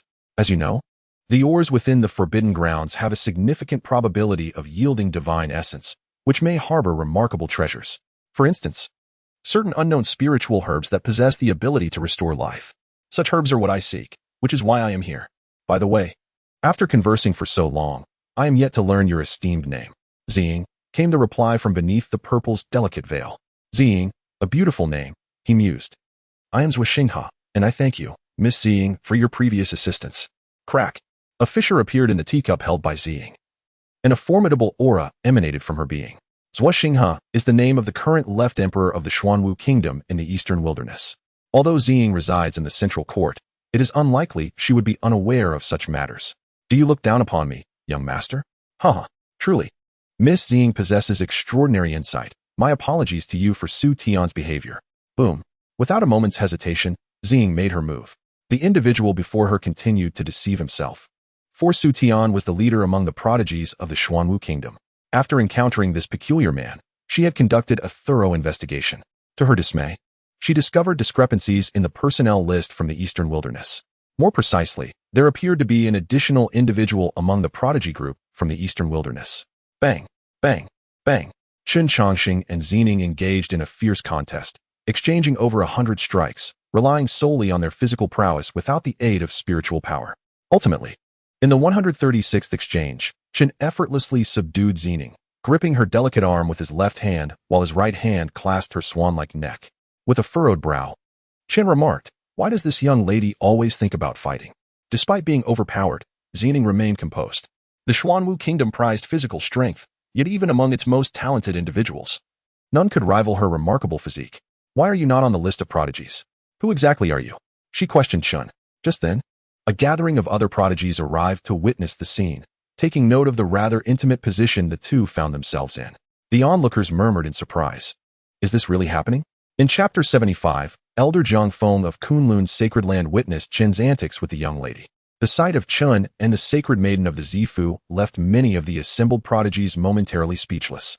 The Zifu sacred maiden was recognized as one of the three most beautiful women of the younger generation in the central court, and this unexpected scenario caught many off guard.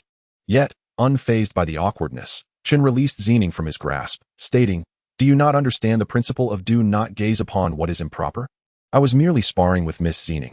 Do you not find it rude to stare?" Upon hearing this, some prodigies quickly offered their apologies and lowered their heads. However, a few among them reacted with indignation. "Miss Xianxia, has this man been disrespectful towards you? If so, we shall ensure he pays for it." Xianxia cast a disinterested glance at them, revealing no reaction. While she acknowledged this enigmatic man as shamelessness, she found herself more repulsed by the hypocrisy of those around her. A man of stature ought to act decisively, regardless of whether his actions are deemed good or bad. If they truly wish to defend her, they should have acted without hesitation rather than seeking her approval. Their incessant inquiries stemmed from their fear of Chen's evident superiority in their earlier exchange. Moreover, Xianxia believed her affairs required no intervention from others. Though he possessed great physical strength, she was confident in her own abilities. As Xianxia chose to ignore them, the surrounding prodigies felt a palpable discomfort. Interestingly, the instigator of this situation, Chen, had integrated himself among the crowd of prodigies, offering unsolicited advice. "My esteemed friends, pursuing a woman cannot be achieved through such methods. You have just committed a cardinal error." Most of the onlookers scoffed at Chen's audacity to engage them. Yet, with curiosity piqued among the throng, a few inquisitive souls inquired, "What do you mean?" "It is quite simple. To win a woman's heart, one must rely on their own character and charm to captivate her. You are all aware of Miss Xianxia's extraordinary background and talent. Such a woman places little emphasis on certain conditions.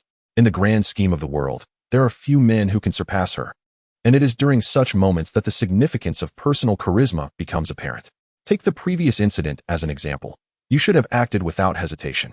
Any sign of doubt would only suggest a certain timidity.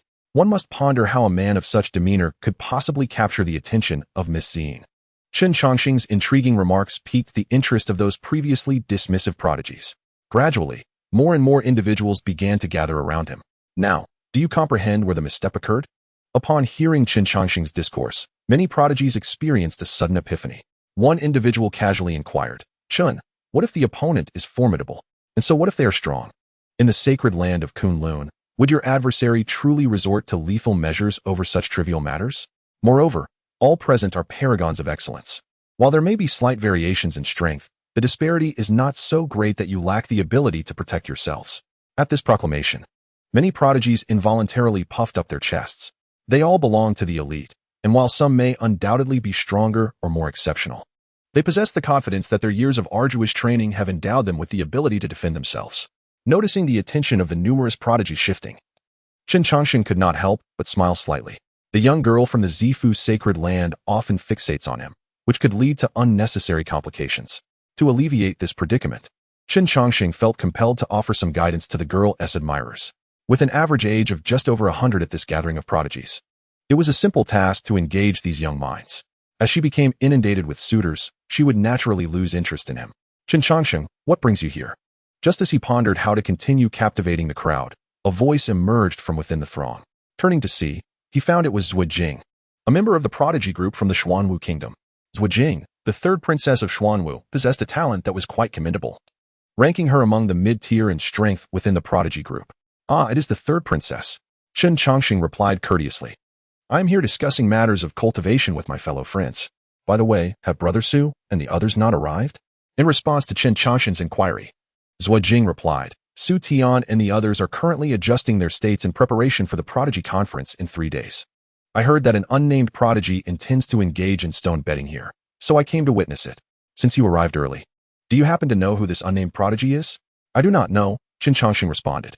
"I came to stroll through the Kunlun stone workshop, and suddenly the crowd grew larger. I did not catch sight of any unnamed prodigy." After understanding the situation, Zhuojing conversed with Chen Changsheng for a few more moments before quietly awaiting the appearance of the unnamed prodigy. As for those listening to Chen Changsheng's teachings, They did not perceive him as the individual destined to engage in stone betting, for his attire was exceedingly ordinary, giving no indication of a person with deep connections. Although the confrontation between him and Zicheng indicated that his prowess was far from ordinary. The stones within the Kunlun Stone Pavilion would not grant leniency simply because one was a prodigy. Thus, the sole individual privy to the truth was Zicheng. However, as the sacred maiden of the Purple Mansion, she possessed her own pride and would never condescend to explain herself to others. At that moment, Wang Defa approached from a distance, accompanied by a middle-aged man. Upon seeing this man, the numerous prodigies present instantly adopted a serious demeanor, including the usually aloof sacred maiden of the Purple Mansion. For the newcomer was none other than Jiang Feng, the second elder of the Kunlun Holy Land. In the previous contest for the position of the Holy Master, Jiang Feng had narrowly lost to the current Holy Master, Jiang Bufan. Despite his defeat, Jiang Bufan had once remarked, "Were it not for luck, the outcome between us remains uncertain." Furthermore, another incident had catapulted Jiang Feng into prominence 6 centuries ago. The notorious rogue Wu Li had emerged in the central court, casting a shadow over the younger generation. Ultimately, Wu Li encountered the equally youthful Jiang Feng, and the two engaged in a fierce battle that lasted 3 days and nights, culminating in a draw. This encounter had quelled Wu Li's rampage for a full century. To this day, Jiang Feng remains the only one to have achieved parity with the infamous rogue. As Jiang Feng approached, the crowd adjusted their attire, preparing to present their finest selves. However, their astonishment grew when Jiang Feng bypassed everyone and directly approached Chen Changsheng, who was engaged in casual conversation. "I apologize for the inadequate reception at the Kunlun Stone Pavilion. Please do not take offense, young friend," he said. Chen Changsheng paused his conversation and bowed in return. "Elder Jiang, you flatter me. It is my honor to visit the Kunlun Stone Pavilion." With that, the two strolled amicably toward the pavilion. This spectacle left the other prodigies in utter disbelief. Though they bore the title of prodigy, in the presence of true luminaries, they paled in comparison. Jiang Feng was not only a prodigy but also a survivor from the previous generation's elite ranks. In terms of talent, status, lineage, and strength, none present could claim equality with him. Pouring a cup of hot tea for Chen Changsheng, Jiang Feng smiled and said, "I have heard that you wish to open a few stones for fun. May I inquire if you have a specific target in mind?" Chen Changsheng replied with a smile.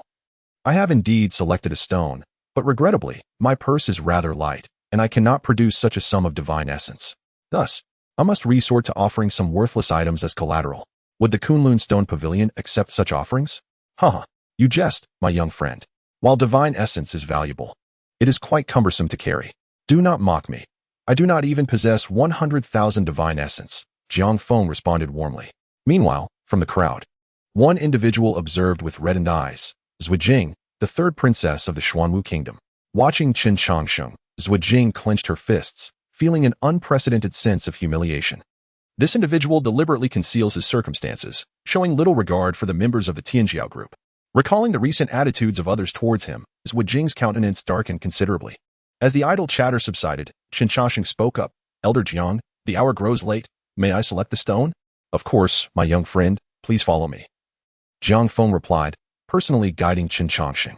After browsing through the selections, Chen Changsheng ultimately chose the rolling stone. This stone, no larger than a fist, possessed an exceptionally smooth and rounded exterior. Unlike the other stones, which remained stationary, this stone inexplicably rolled continuously within the jade plate. Upon seeing Chen Changsheng's choice, Jiang Feng began to elaborate. This stone is called the Zuopanju and was retrieved from the depths of the sacred ruins. Intriguingly, it is sealed within another piece of divine source.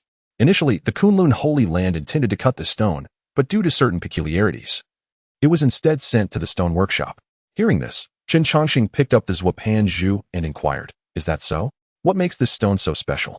Since you dare to gamble on stones in the inner courtyard, you must possess some knowledge of the stones enveloping divine sources," Jiang Feng replied. "Stones that contain divine sources cannot be penetrated by spiritual power or divine consciousness. However, this stone is somewhat unique. Both spiritual power and divine consciousness can penetrate it. Yet they vanish without a trace upon doing so." Contemplating Jiang Feng's explanation, Chen Changsheng examined the Zuopanju and stated, "Among the various materials, there exists a type known as black charcoal stone. This material also absorbs divine consciousness and spiritual power, taking on countless elusive forms. Even more intriguingly, its weight closely resembles that of a divine source. When black charcoal stone is enveloped in a layer of stone skin, it creates the illusion of containing a divine source.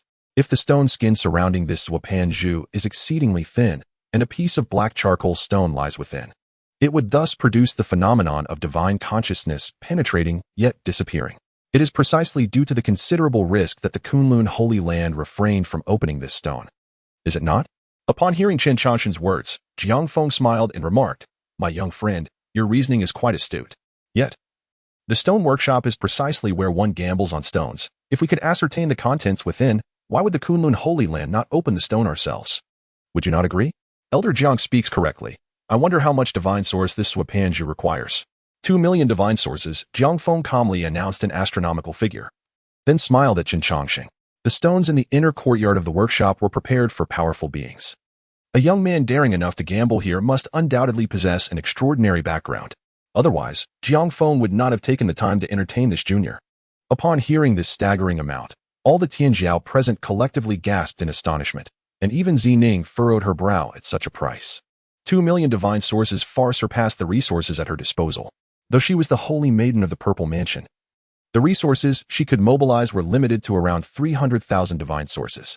Even if she counted her entire fortune, it would barely reach 500,000 divine sources. I had long heard that the stones within the Shifang courtyard were exorbitantly priced, yet I never imagined the cost could soar to such heights. 2 million divine sources, a price that seems quite reasonable. Just as the crowd marveled at the steepness of this valuation, Chen Changsheng's calm voice resonated. The onlookers were taken aback, questioning, "Are you truly serious? 2 million divine sources deemed reasonable? I could sell you a piece. Would you be interested?" Ignoring the astonished expressions of the crowd, Chen Changsheng waved his right hand, casting a dark shadow onto the ground. Boom! The shadow struck the soft grass, creating a depression. Observing the situation nonchalantly, Chen Changsheng remarked, "Elder Jiang, why not appraise this?" Upon discerning the object on the ground, Elder Jiang's astonishment was palpable. "Zijin Copper Mother." Sensing Jiang Feng's incredulous tone, Chen Changsheng finally shifted his gaze from the object to Jiang Feng. "Why the surprise, Elder Jiang? The Kunlun sacred land is vast and prosperous. Surely, you possess Zijin Copper Mother." "Indeed, I have encountered Zijin Copper Mother before. It is a premier material for crafting artifacts and the finest for refining alchemical furnaces. However, such materials are rare, and this sizable piece, the size of a basin, is a first for me. Not bad. I merely found it at my doorstep. You may appraise it as you see fit." The crowd murmured, "Why can't we find such treasures at our doorsteps?" Contemplating the situation, Jiang Feng proposed a price of 800,000 divine sources, a fair valuation. Boom! Chen Changsheng casually commented, then produced another metallic object. The emergence of this metal left even Jiang Feng unable to maintain his composure. "Young friend, where did you acquire this?" "Unearthed while farming," Jiang Feng retorted. "Could you fabricate a more convincing tale?" Chen Changsheng paid little mind to the two metals he had revealed, for he possessed an abundance of such materials. The Thunder Beasts, endowed with an innate talent for exploring various metal ores and subsisting on them, had been eradicated by Chen Changsheng in the 10,000 Mountains. Thus their treasures naturally found their way into his possession.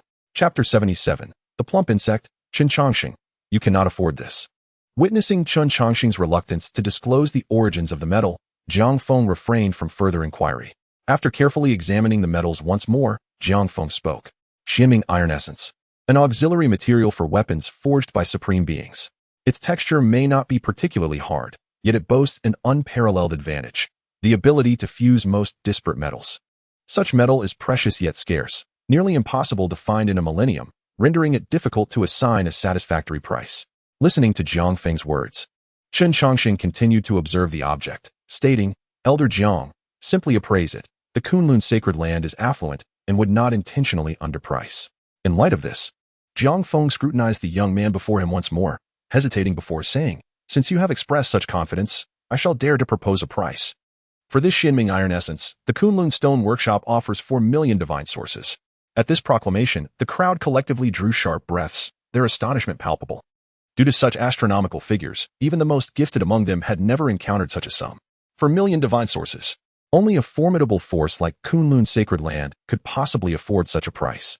Upon hearing the figure proposed by Jiang Feng, Chen Changsheng nodded and remarked, "The price is somewhat modest, yet still reasonable.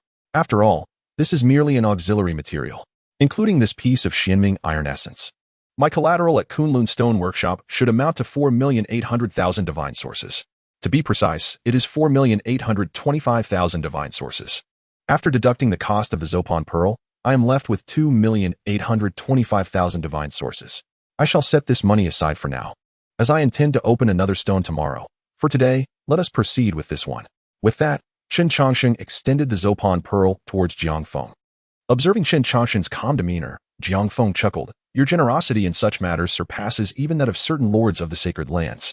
It is indeed a fortunate occasion to assist you in this endeavor." He accepted the Zopon pearl from Chen Changsheng's hand, and simultaneously, the magnificent formation of Kunlun Stone Workshop began to activate. Within divine sources, peculiar items occasionally emerged, and the protective formation served to avert unnecessary troubles. Furthermore, wealth can incite greed. Should any extraordinary treasures be unearthed from the inner courtyard stone materials, the formation would shield against prying eyes. Exhaling a deep breath, Jiang Feng's formidable aura unfurled instantly. With his sixth realm cultivation, even Chen Changsheng could not help but raise an eyebrow. The previous golden core system had been constrained by the laws of heaven and earth, prompting many prodigies to forge their own paths and create new techniques. 6 centuries ago, the suppression of these laws began to intensify. Ali's foundational cultivation, rooted in the peculiar 8-9 mysteries, remained unaffected by such constraints, which was one reason he had dominated the younger generation of the central court 600 years prior. Jiang Feng's ability to match Ali demonstrated that he too had carved out his own path. With a swift motion, sword lights emanated from Jiang Feng's fingertips, each beam grazing the Zopon pearl. With every pass of the sword light, a small amount of stone powder was delicately removed from the pearl. The stone skin of the Zopon pearl was exceedingly thin, making this method the most effective for opening the stone. Other methods risked damaging the treasures within if mishandled. As the stone skin was gradually worn away, golden light began to emanate from the Zopon pearl, merely by observing the radiance. Onlookers recognized this as the most superior golden divine source among divine materials. A single pound of golden divine source could equate to 1,000 pounds of ordinary divine source. Such quality would be a tremendous fortune in anyone's possession. However, at present, all attention was diverted from the golden divine source itself. The Zopon pearl was too small. Even if it yielded a golden divine source, it would fail to recoup the exorbitant 2 million divine sources. The sole hope now rested on whether there was anything within the golden divine source. With a final flash of sword light, all the stone skin of the Zopon pearl was entirely stripped away, leaving the golden divine source unscathed. There was indeed something inside the divine source. In the midst of the crowd, an unknown voice called out, bringing everyone back to their senses from Jiang Feng's astonishing techniques. Within the golden divine source, a plump white silkworm was wriggling. Observing the creature, Jiang Feng couldn't help but furrow his brow, for he had never encountered such a being before. Just as he was pondering the identity of this unfamiliar insect, Chen Changsheng's voice reached him. "Elder Jiang, the stone has been successfully opened. May I have the item now?" Chen Changsheng's words jolted Jiang Feng back to reality. "Of course, after all, it already belongs to you, my young friend." Taking the divine source ball from Jiang Feng's hands, Chen Changsheng shook it gently, the large silkworm inside moving about. "I never expected to meet you here. It seems that fate is indeed marvelous." Hearing Chen Changsheng's words, the previously silent holy maiden of the Purple Mansion became intrigued and spoke up. "Do you know what this is?" "I certainly do, but I doubt you are aware." He continued, "Let me put it this way. The combined value of shimming iron essence and purple gold copper mother does not even equate to one of its legs. Well, the day is drawing to a close. I must return to rest. We can open another stone tomorrow." With that, Chen Changsheng put away the divine source ball and swaggered towards the exit. "Young friend, please wait." However, as soon as Chen Changsheng lifted his foot, Jiang Feng called out to him. "Elder Jiang, is there something else? May I inquire whether the item just opened is for sale?" "Certainly, but I fear the price may be beyond your means, Elder Jiang." "Oh, your words pique my interest. While Kunlun's sacred land may not claim the title of the foremost in the central court, its strength and foundation are evident. I am curious to know what price is so steep that even Kunlun cannot afford it." Upon hearing the pride in Jiang Feng's tone, Chen Changsheng smiled slightly and replied, "Elder Jiang, you misunderstand. I am not suggesting that Kunlun's sacred land cannot afford it. Rather, I am implying that you, Elder Jiang, cannot. To obtain what I possess, you would need to offer 1/3 of Kunlun's sacred land in exchange." At these words, Jiang Feng's expression darkened instantly. "Young friend, you cannot be serious. I assure you, I am not jesting. Your astonishment stems from your lack of understanding of this item's true value. Were you to grasp its worth, you would find that 1/3 of Kunlun's sacred land is, in fact, a most reasonable price. However, it appears you lack the authority to make such a decision. Hence my assertion that you cannot afford it." Jiang Feng retorted, Even the master of the sacred land could not afford such a price. The sacred land is not governed by a single individual. To offer 1/3 of it for a mere worm is sheer folly. Chapter 78. The Witch Clan's Golden Silkworm Goo. The prototype of immortality. Observing Jiang Feng's sullen demeanor, Chen Changsheng chuckled softly, choosing not to delve further into the matter. After all, even if Kunlun's sacred land were willing to pay such a price, he might not be inclined to sell. By the way, Elder Jiang, having unveiled such a precious treasure, I hope it won't attract unwanted attention. In response to Chen Changsheng's inquiry, Jiang Feng steadied his emotions and replied, during the talent's conference, "No one may act against a talent. Violations will be regarded as provocations against Kunlun's sacred land. The Kunlun sacred land will remain steadfast in its resolve. Yet the competition among the extraordinary is permitted. It is for the best. With such exceptional treasures at stake, I harbor concerns of attracting ill-intentioned individuals. With the assurance from Elder Jiang, I shall proceed with confidence.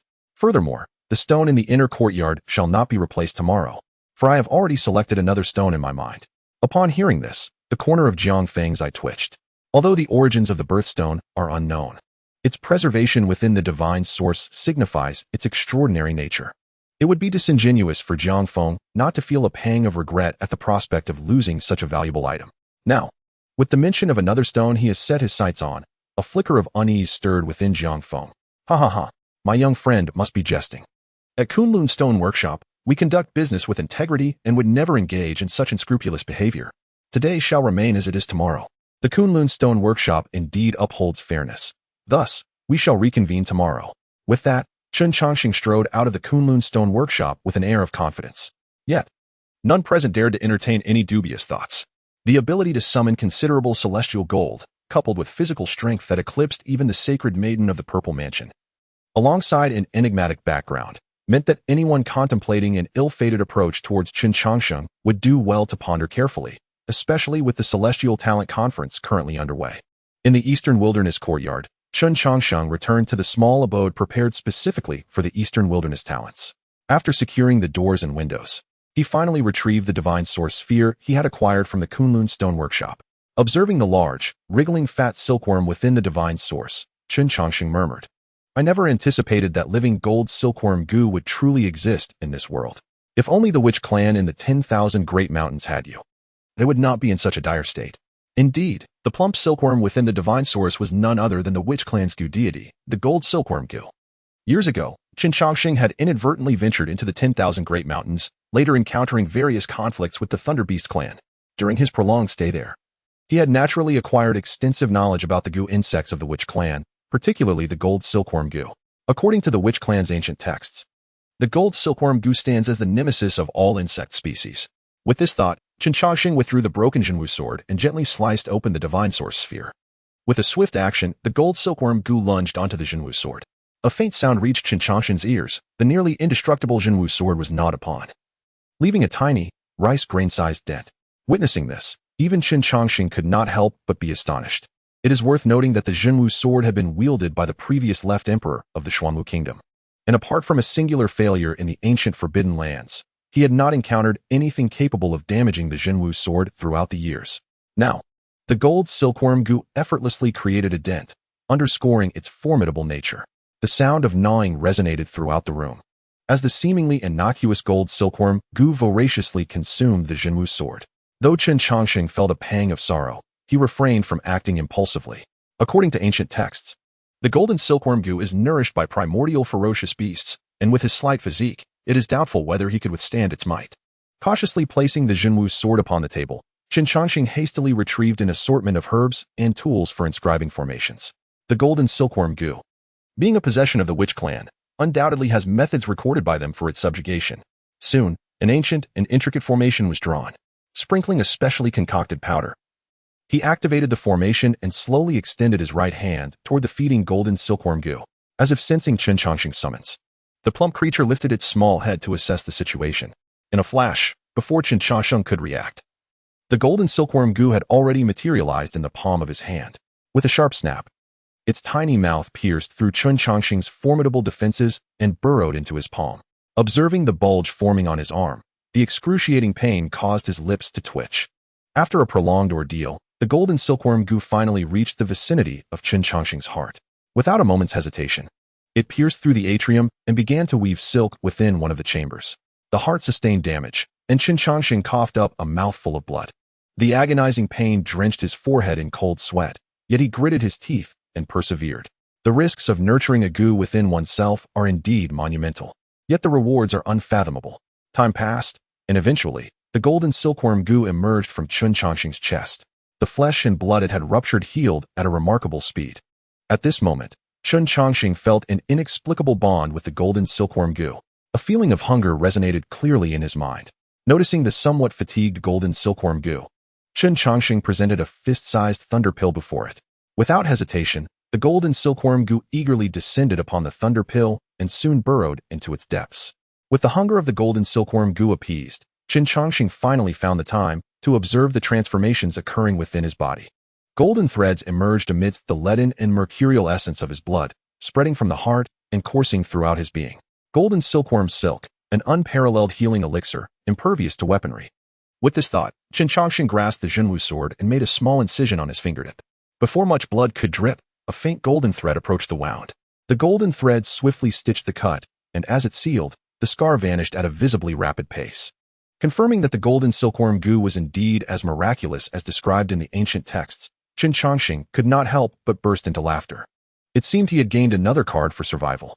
Once the golden silkworm silk enveloped his entire being, even decapitation would not guarantee his demise. With the profound techniques and abundant attributes he possessed, his physique had already become extraordinarily resilient.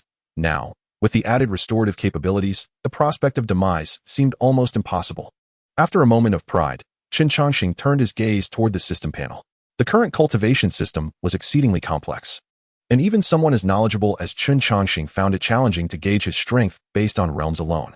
Fortunately, Chen Changsheng possesses a system that offers him a degree of reference through various attribute points. In Chapter 79, titled Abnormal Defense, Chen Changsheng harbors concerns. Host, Chen Changsheng, Strength, 300, 4th stage. Speed, 300, 4th stage. Defense, 520, 6th stage. Spiritual power, 240, 4th stage. Lifespan, 640. The data from Chapter 67 has been corrected. The figures displayed on the system panel left Chen Changsheng scratching his head. Since his last awakening, the suppression of the heavenly rules has progressively intensified. Given Chen Changsheng's temperament, he would naturally not endure such indignities. Thus, a century ago, he dismantled his original cultivation system and embarked on the development of a new one. Faced with this self-created cultivation system, Chen Changsheng found himself adept in his practice, and his various statistics soared rapidly. However, after over 100 years of cultivation, he remains perplexed about his actual level, merely from the numerical values. His strength and speed should have long since reached the transformation stage, the 5th tier of his previous cultivation system.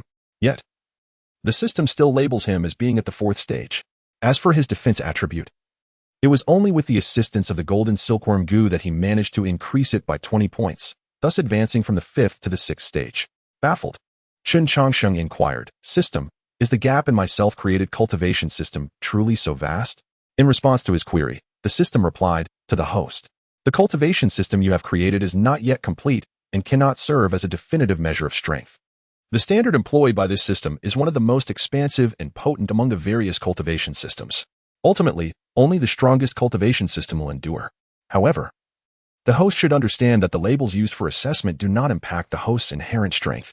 This is also the reason why the system initially did not establish labels." Upon hearing this, Chen Changsheng grasped the situation. In simpler terms, the standards of the entire world have become thoroughly chaotic. For instance, the original requirement for transitioning from the golden core to the nascent soul stage was an increase of 100 attribute points to be deemed successful. However, now, the requisite increase in attribute points for advancing from the 3rd stage to the 4th stage could have escalated to 150 or even 200. Thus, while the stages may appear identical, the disparity in strength is indeed vast. Reflecting on this, Chen Changsheng remarked, "No wonder they are holding the talented individuals conference. In such circumstances, there is scarcely a better approach than to engage in combat. Yet, it seems I am not particularly fond of fighting." After muttering to himself, he turned his gaze towards the ailing little white dog. Confronted with his pet, the once lively thoughts of Chen Changsheng grew solemn. Seeing the creature reminded him of a person and certain events. Years ago, following the lead of the bronze ancient palace, Chen Changsheng had pursued the trail to the central court. Although he had successfully ascertained the fate of Nian Sheng at that time, as the years passed. The heart he had once set aside began to stir with concern once more. It took 240 years to traverse from the central courtyard to the eastern wilderness, followed by 320 years of slumber, not to mention the subsequent years spent in the realm of incubation. A full 760 years have elapsed. And this does not even account for the years preceding. If we consider the years of Xianxia has already lived through a millennium. A millennium is an exceedingly long duration, the very limit that most cultivators in the world can aspire to. The question lingers, has that girl Xianxia truly perished? Or does she yet live? Reflecting on this, Chen Changsheng shook his head, cradling the little white dog in his arms. Little black. In this vast sea of humanity, where shall I find any trace of Xianxia?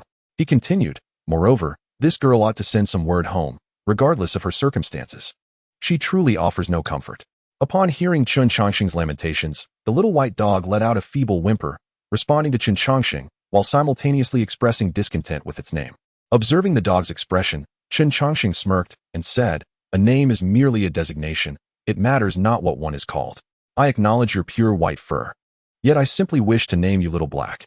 Can you not fulfill this modest request of mine? Furthermore, who was the being that left you in the bronze ancient palace? I am not overly concerned about the ominous troubles, for I have discerned that a powerful entity is silently addressing these issues from the shadows. Nonetheless, I dread the colossal hands chronicled in the bronze ancient palace. The Witch clan, nestled within the 10,000 Great Mountains, was likely one of the 18 tribes that once guarded the palace. You have just witnessed the ferocity of the golden silkworm goo, yet even such a tribe was subdued by those enormous hands. Ultimately, it was only through the aid of the ominous force that they were repelled. If those colossal hands were to descend again, how shall I confront them? Others may not live long enough to witness the arrival of the colossal hands, but I can foresee it. I still have a protracted existence ahead of me. Chen Changsheng lamented to Little Black, yet the feeble creature had succumbed to a deep slumber. Noticing this, Chen Changsheng gently patted Little Black's head, grumbling, you heartless, and yet you fall asleep while I converse with you. Once you are healed, I shall indulge in dog meat hot pot. But alas, I remain uncertain of how to remedy your condition. Chun, are you there? A voice interrupted Chen Changsheng's soliloquy. Recognizing the somewhat familiar tone, he immediately surmised that it was Xianxia and his companions. Rising to sit in a chair facing the entrance, Chen Changsheng lazily remarked, come in. I have not locked the door. As his words fell, Xianxia entered, accompanied by two others, Wang Sutian, standing shoulder to shoulder, and Princess Wujing of the Xuanwu Kingdom. Xianxia's demeanor appeared somewhat grave, with a hint of astonishment in his eyes. Wang Sutian wore an eager expression, clearly itching to challenge Chen Changsheng. However, the most intriguing among them was Wujing. Her gaze towards Chen Changsheng was tinged with anger, coupled with a demeanor that suggested an accusatory stance. The three individuals stood silently before Chen Changsheng, who neither invited them to sit nor dismissed them. The atmosphere grew awkward in an instant. After a prolonged silence, Chen Changsheng gently stroked the soft fur of his small black pet and spoke, if you have something to say, please do so directly, one at a time, without causing too much chaos. Furthermore, please refrain from beating around the bush, as I find it bothersome. Upon hearing this, Xianxia clasped his hands and said, I have heard of your remarkable deeds, Chen brother, and I. However, Chen Changsheng interrupted him, did I not instruct you to avoid circumlocution? Why do you persist in disobedience? You are not entitled to know my origins. If you are curious, you may inquire with your master. If she is willing to share, then it signifies your eligibility to know. If not, you must rely on conjecture. If you can deduce it, then you are clever. If you cannot, it merely indicates a lack of intellect. Hearing Chen Changsheng's words, Xianxia's lips moved a few times, but he ultimately refrained from pursuing his question. Having dealt with Xianxia, Chen Changsheng turned his attention to the eager Su Tian. He wishes to inquire about my origins. What do you wish to discuss? I wish to challenge you. Su Tian calmly declared his intent. In response to this request, Chen Changsheng nodded approvingly. It is commendable for the youth to be daring and tenacious. However, you currently lack the qualifications to challenge me. What must I do to gain such qualifications? Su Tian inquired. Simple. Are you aware of the three great beauties of the central courtyard? I am. Su Tian replied. The holy maiden of the purple mansion, Zining, Gongsun Huayu of the 72 Wolf Smoke, and Yao Yingying of the No Regrets Pavilion. These three are universally acknowledged as the foremost beauties of the younger generation in the central courtyard. Their beauty is unparalleled, and their abilities are equally exceptional. It would not be an exaggeration to say they possess both talent and charm. Indeed, Chen Changsheng nodded in agreement. It appears you have given some thought to the power dynamics of the central courtyard. Only after you defeat all three of them will you be qualified to challenge me. Upon hearing this, Su Tian's eyelids twitched slightly. Are you truly that formidable? As for my strength, I myself am uncertain. I have only encountered one of these three beauties. The other two, I know only by reputation. However, I am confident that, should I choose, I could effortlessly best the holy maiden of the Purple Mansion. With Chen Changsheng's nonchalant demeanor, Su Tian's gaze turned resolute. No problem, I will defeat all three of them, and then seek you out. Having resolved the matters with the two relatively minor characters, Chen Changsheng's gaze shifted to the visibly displeased Zhuijing. As her turn approached, Zhuijing did not wait for Chen Changsheng to speak and directly questioned, "Why do you feign weakness, only to revel in our misfortune? What gives you the right to speak before me?" Before Zhuijing could finish her words, she was met with a scornful glance from Chen Changsheng, which extinguished her anger in an instant. For reasons unknown, Zhuijing found herself unable to meet Chen Changsheng's gaze. You are the third princess of the Xuanwu Kingdom, a title of noble stature, yet you lack the authority to question me. The status of a princess holds significance only within the confines of the Xuanwu Kingdom. Beyond its borders, it bears no weight. In this arena of the Tianjiao Conference, your voice can only derive its merit from your prowess. I understand your sentiments. You perceive that I regard you as a mere jester. While I harbor no interest in such trivialities, you may indeed maintain that belief, for in my eyes, you are indistinguishable from a clown. Upon hearing Chen Changsheng's words, Zhuijing bit her lip tightly. Throughout her life, she had never endured such humiliation. Observing her distress, Chen Changsheng scoffed, "What is this? Are you on the verge of tears? TSK, is this the caliber of Xuanwu Kingdom's prodigy? Surely, you haven't yet weaned. I challenge you." The intense humiliation incited a furious roar from Zhuijing. In response to her outburst, Chen Changsheng's disdain became even more pronounced. Your reaction only serves to emphasize your immaturity. Yet, considering that you are on the brink of tears, I shall indulge your wish. Su Tian, let her witness the harsh realities of the world beyond. Hesitating at Chen Changsheng's command, Su Tian appeared uncertain. What is the matter? Afraid to act? The left emperor has bestowed upon you the title of prince for your talent and potential. Your choice to align with Xuanwu Kingdom can be likened to a fine bird selecting a sturdy tree to roost upon. But the left emperor did not intend for you to become a mere hound for Xuanwu. Do you grasp the essence of the Tianjiao Conference? It is a contest of the great path, where every being within sight is an adversary, devoid of allies. You must contend not only with the prodigies of your era, but also with those from the previous one, such as the emperor of Xuanwu, Xinghe. After all, he too is a cultivator. As long as neither of you falters on this path, you will inevitably cross paths. What then shall you do? Contemplating Chen Changsheng's words, Su Tian fell into deep thought. Meanwhile, Zhuijing grew anxious. If Su Tian, a genius of Xuanwu Kingdom, were to be swayed by Chen Changsheng, the consequences would be dire. You speak nonsense. My father holds Su Degu in high regard. How could he ever act against him? That is the truth. You do not represent the Xuanwu Kingdom, nor does your father. The kingdom can exist without you or your father, but it cannot thrive without a guiding light. For without such guidance, the only path left for the Xuanwu Kingdom is demise. Both your father and Su Tian aspire to be that guiding light and wish for the other to assume the role. Who ultimately claims that position is a matter of fate. With that, Chen Changsheng resumed his leisure. Su Tian silently approached Zhuijing. Princess, please. Seeing the inevitability of the situation, Zhuijing, in a fit of stubbornness, declared, "What nonsense about a guiding light. I shall prove that I am superior to all of you." With that, she turned and exited the room, eager to engage Su Tian in a contest of strength. As the drama unfolded, Chen Changsheng's interest peaked. He swiftly retrieved a small stool, made his way to the door, and seated himself, accompanied by an array of fruits and snacks. The commotion caused by the two individuals naturally drew the attention of the other members of the Eastern Wilderness elite group. Brother Su, if there is something to discuss, please take a seat and share it slowly. Indeed, the third princess can be a bit temperamental. Do not take it to heart. Some elites from the Xuanwu Kingdom began to persuade the two, but this only displeased Chen Changsheng, who wished to witness the spectacle. Su Tian, why do you stand there in a daze? Is it not enough embarrassment for you? Their elite group has at most 1 or 2 members, while the Eastern Wilderness is burdened with over 10 deadweights. With so many burdens, do you not intend to rectify the situation? Otherwise, onlookers might think you are here for a free meal. Seeing Chen Changsheng stoking the flames, the Eastern Wilderness elite group became furious, and 3 to 5 members immediately contemplated teaching Chen a lesson. Bang, bang, bang. Before they could approach him, a figure swiftly sent them all flying. Upon closer inspection, it was none other than Su Tian. Calmly surveying the familiar faces that had been dispatched, Su Tian stated, "One from the Xuanwu Kingdom is sufficient. You may return."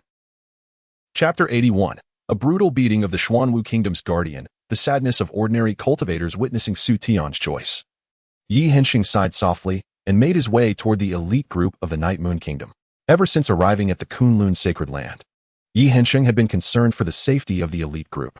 It was not due to a lack of excellence among his companions, but rather because the younger generation from other regions was overwhelmingly strong.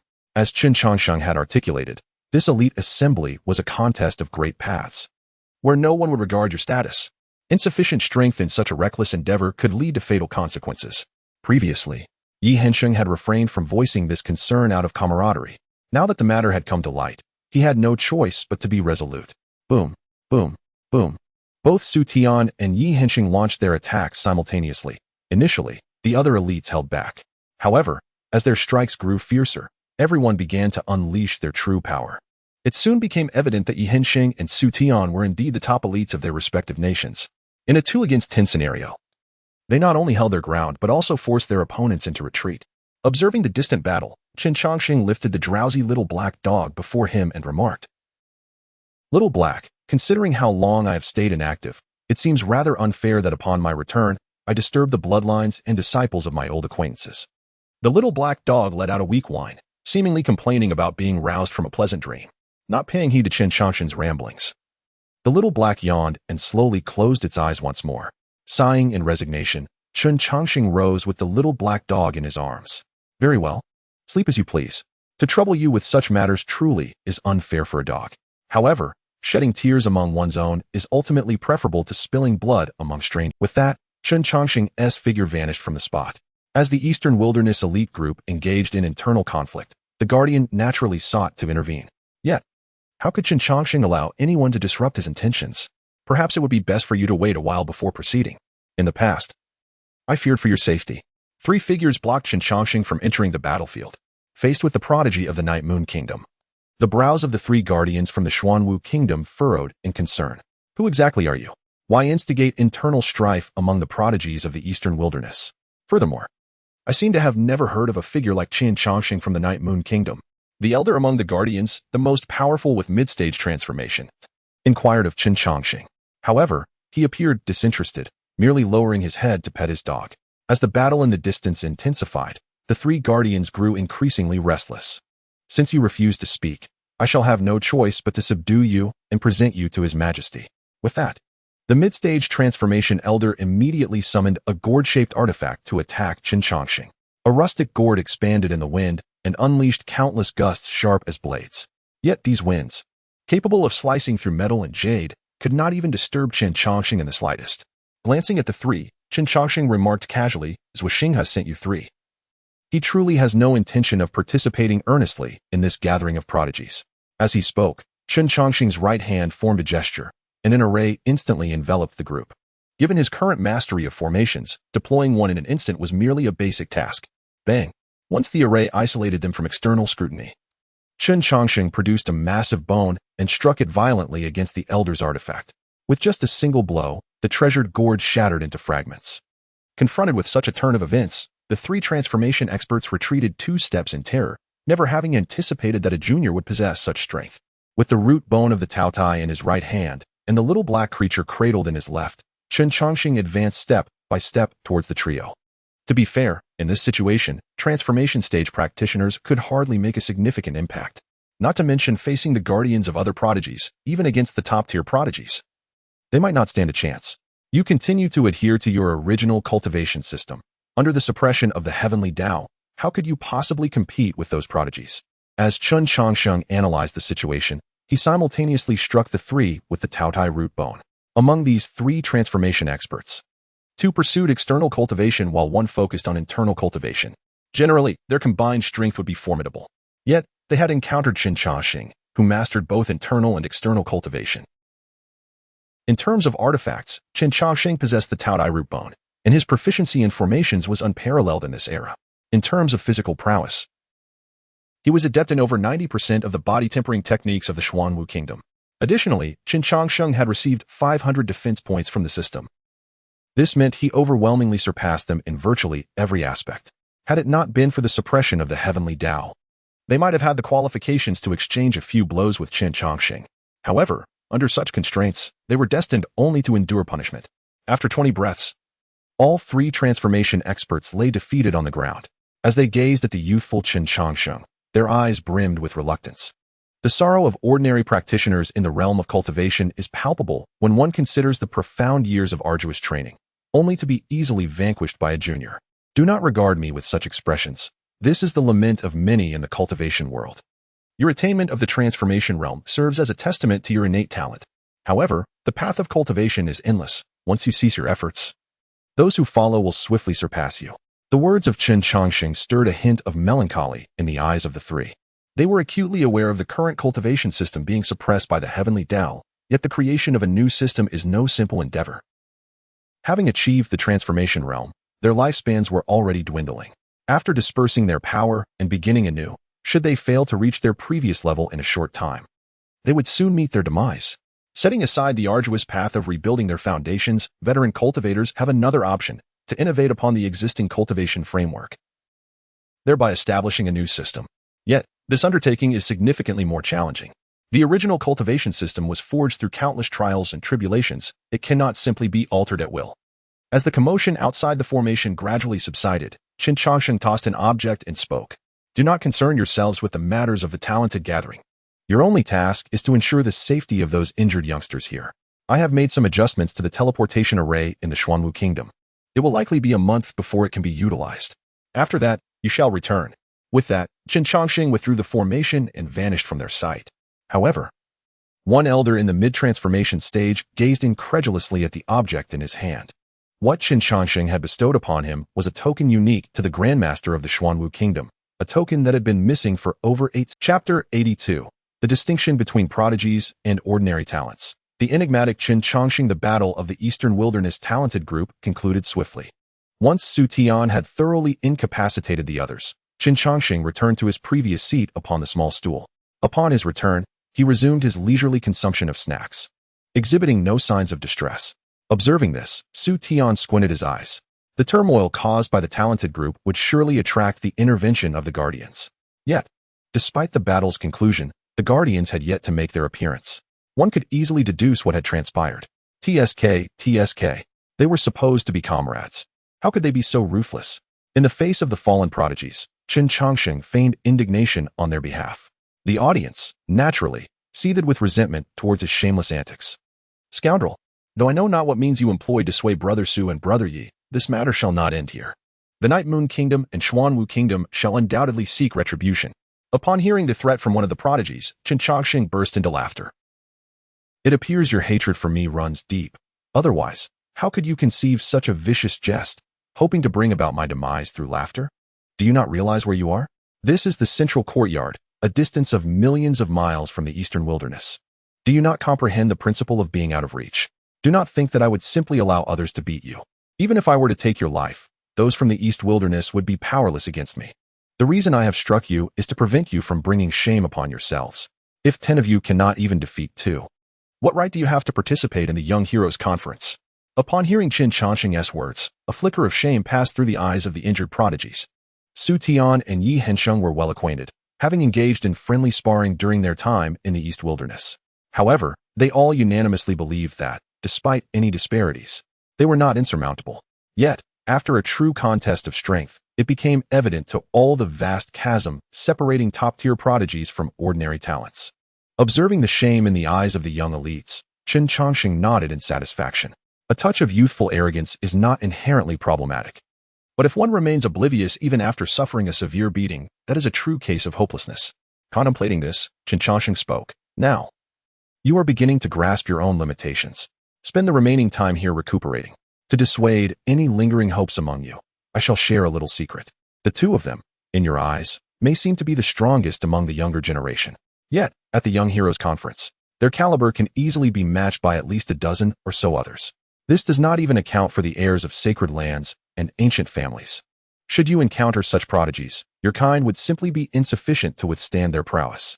The crowd replied, while we acknowledge the truth in your words, your bluntness is rather excessive. Could you not afford us a modicum of dignity?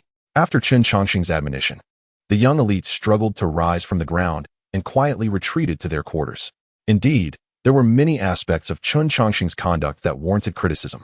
Yet they chose to bury their grievances deep within their hearts. 10 against 2, and they could not prevail. Even the most compelling reasoning would not grant them the audacity to speak in their defense. Once the prodigies had departed, Chen Changsheng waved his hand and said, "You two should also return. The Young Heroes Conference will be held the day after tomorrow. Prepare yourself well. The outcome you witnessed today may very well mirror your own future." With that, Chen Changsheng turned and returned to his room. Watching his retreating figure, Su Tian and Yi Hensheng were filled with questions, for they could not discern the true nature of Chen Changsheng.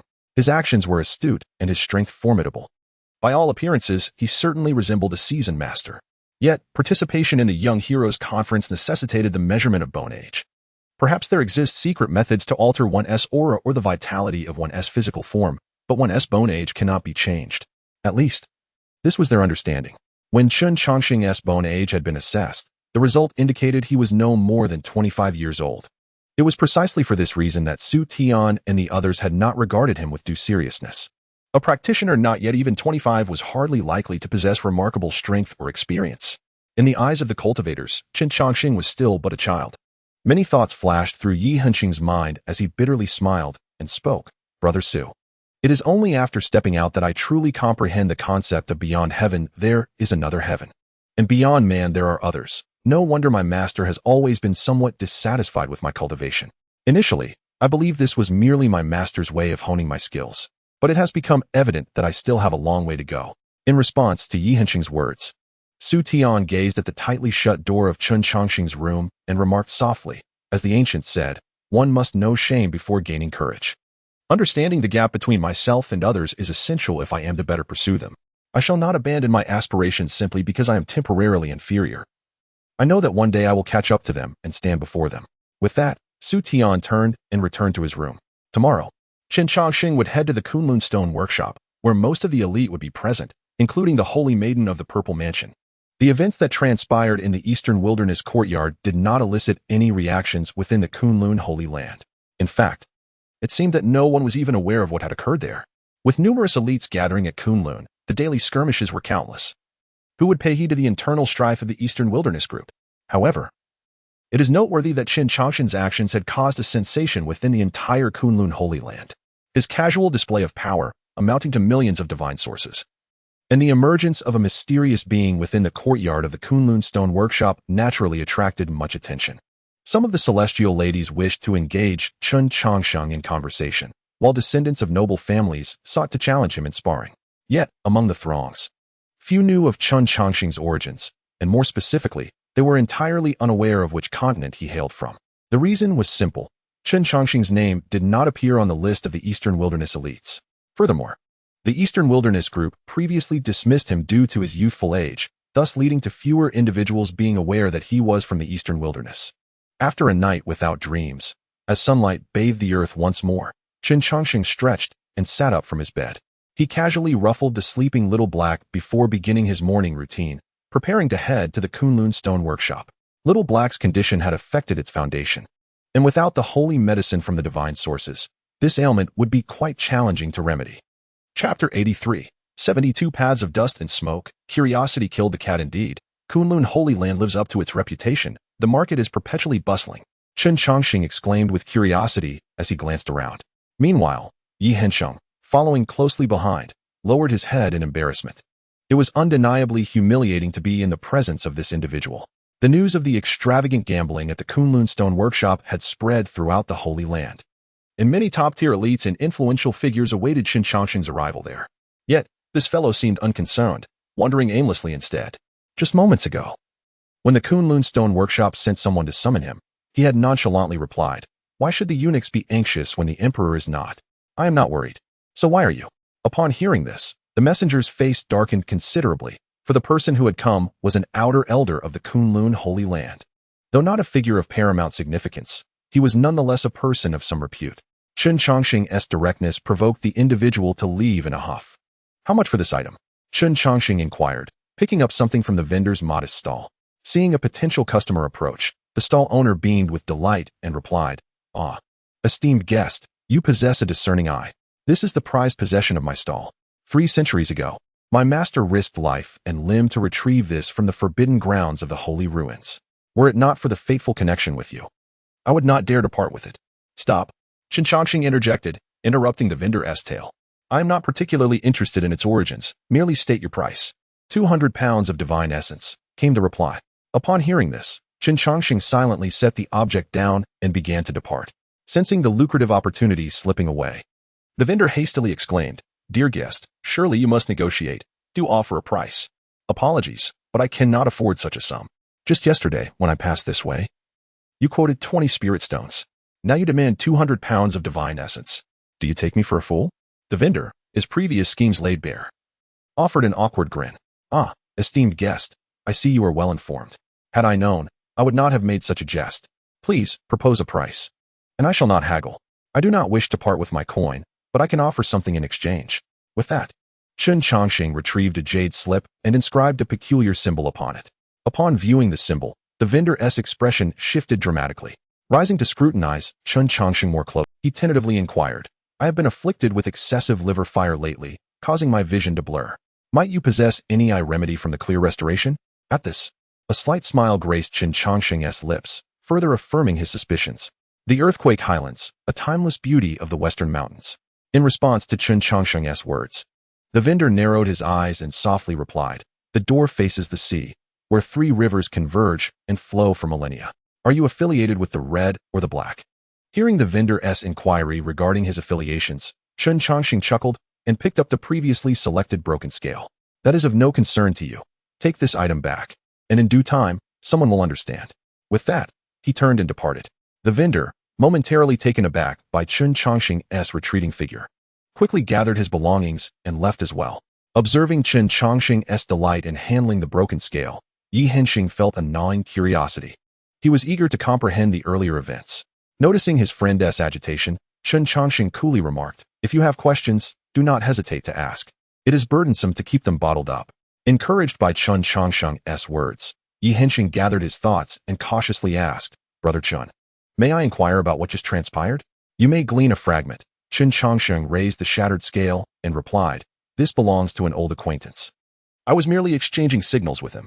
If all goes as anticipated, he should seek me out soon. At this juncture, Chen Changsheng paused, allowing a knowing smile to escape. I suddenly feel you might be privy to a bit more. Do you wish to know? Chen, if you are willing to speak, I am more than eager to listen. The code you just mentioned is specifically used by the 72 roads of dust and smoke. Upon hearing this, Xianxia's curiosity vanished without a trace, and he felt an urge to slap himself twice. The 72 roads of dust and smoke are the sworn enemies of the Kunlun sacred land, led by the notorious villain Wu Li, who has roamed the central courtyard for many years. Anyone associated with the 72 roads of dust and smoke is regarded as an adversary by the Kunlun sacred land. Realizing this, Xianxia forced a bitter smile and said, Brother Chen, please don't jest. Such words should not be thrown around carelessly. I am not joking. This is news more genuine than gold. Since you are so curious, I have even more explosive news to share. Would you like to hear it? I am no longer curious, not even a little. Xianxia quickly shook his head, aware that the more secrets one hears, the quicker one meets their demise. Observing Xianxia's fearful demeanor, Chen Changsheng smiled slightly and ceased to tease him further. Little fellow, asking so many questions all day, you nearly scared yourself to death. Kunlun Stone Pavilion. After wandering for most of the day, Chen Changsheng and his companions finally arrived leisurely at the Stone Pavilion. The once sparsely populated inner courtyard had now become livelier. Upon seeing Chen Changsheng, a young man with sharp eyebrows and bright eyes strode forward and said, You must be Brother Chen. I am Jiangping of the Kunlun Sacred Land. I was unable to welcome you personally yesterday due to prior commitments. I hope you can forgive me. Facing this Kunlun Saint's son, Chen Changsheng responded with a smile. It is a great honor for me to be personally received by the Saint's son. I have come today to engage in stone gambling, and I hope Brother Jiang will offer me some guidance. After exchanging pleasantries, Jiangping turned his gaze to Xianxia and his companion. These two gentlemen must be the prodigies from the Eastern Wasteland, I presume? I did not expect Brother Chen to be from the Eastern Wasteland. Why is your name not on the list of prodigies from the Eastern Wasteland? Haha, Brother Jiang, you flatter me. The Eastern Wasteland is brimming with talent. My humble abilities are nothing significant. Thus, I am merely a supporting character, and a person of my modest stature naturally cannot make it onto the list of prodigies. Upon hearing Chen Changsheng's explanation, a glimmer of amusement flickered in Jiangping's eyes. If someone of your caliber does not make it onto the list of Eastern Wasteland prodigies, it seems that this list is truly remarkable. I must seize the opportunity to witness it firsthand. Please follow me. A few fellow friends are also here, and I will introduce you." With that, Jiang Ping led Chen Changsheng and his companions to an exquisitely adorned pavilion. Inside the pavilion were 5 individuals, 3 men and 2 women. Among them was one person Chen Changsheng recognized, the saintess of the Purple Mansion, with whom he had dealings yesterday. Chapter 84, A Gathering of Talents. The Mysterious Magu. Upon arriving at the pavilion, Jiang Ping pointed to the most elegant young man on the far left and said, "Brother Chen, this is Mei Yongxi, the heir of the Langia Pavilion, known as the Qilin Talent." Hearing Jiang Ping's words, the refined young man bowed slightly to Chen Changsheng. After assessing the heir of the Langia Pavilion, Chen Changsheng spoke, "In the central courtyard, where extraordinary individuals gather, if one were to ask who holds the most formidable power, few could respond with certainty. However, if one were to inquire as to who possesses the most astute information throughout the entire central courtyard, it must be the Langia Pavilion beside the Jinsha River, a place where the heroes of the world converge, and at the banks of the river, one finds the distinguished Mei Lang. It is indeed an immense honor to witness the Mei Lang of Jiangsu today." "Haha, Brother Chen, you flatter me. This mere reputation is but a favor from my many friends." After exchanging pleasantries with Mei Yongxi, Chen Changsheng turned his gaze to the man beside him. This individual was the antithesis of Mei Yongxi's refined demeanor. While Mei Yongxi exuded an air of elegance and amiability, this man was robustly built. Clad primarily in animal hides and wool, his appearance unmistakably divergent from that of the central court and the eastern wilderness. After a careful assessment, Chen Changsheng formed a conjecture in his mind. Before Jiang Ping could speak, Chen Changsheng interjected, "This brother's attire and demeanor are distinctly different from that of the central court. It seems you hail from the southern plains. I have heard some legends about that region. It is said that a remarkable prodigy emerged from the southern plains, capable of tearing apart tigers and leopards at the age of 5, and by 18, was honored as the foremost warrior by all 36 tribes of the southern plains." Upon hearing Chen Changsheng's words, the burly man grinned widely. "I didn't expect you to be so well-versed in matters of the southern plains. The central court does not emphasize physical cultivation. Having been here for some time, I have yet to find a worthy opponent. I have heard that there exists a powerful nation in the eastern wilderness that places great importance on physical prowess. Might you be from the Xuanwu Kingdom?"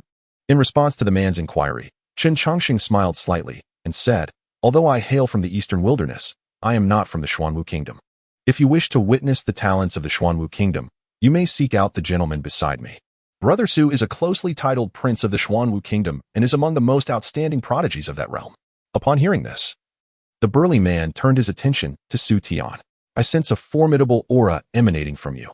Your fighting spirit soars higher than that of the eagles in the sky, and your battle intent is fiercer than the wolves of the grasslands. I wish to engage in combat with you. My name is Borzajan Bachalu, but you may simply call me Bachalu." To Bachalu's invitation, Su Tian clasped his hands and replied, "I am Su Tian, the closely titled prince of the Xuanwu Kingdom. I too wish to spar with you.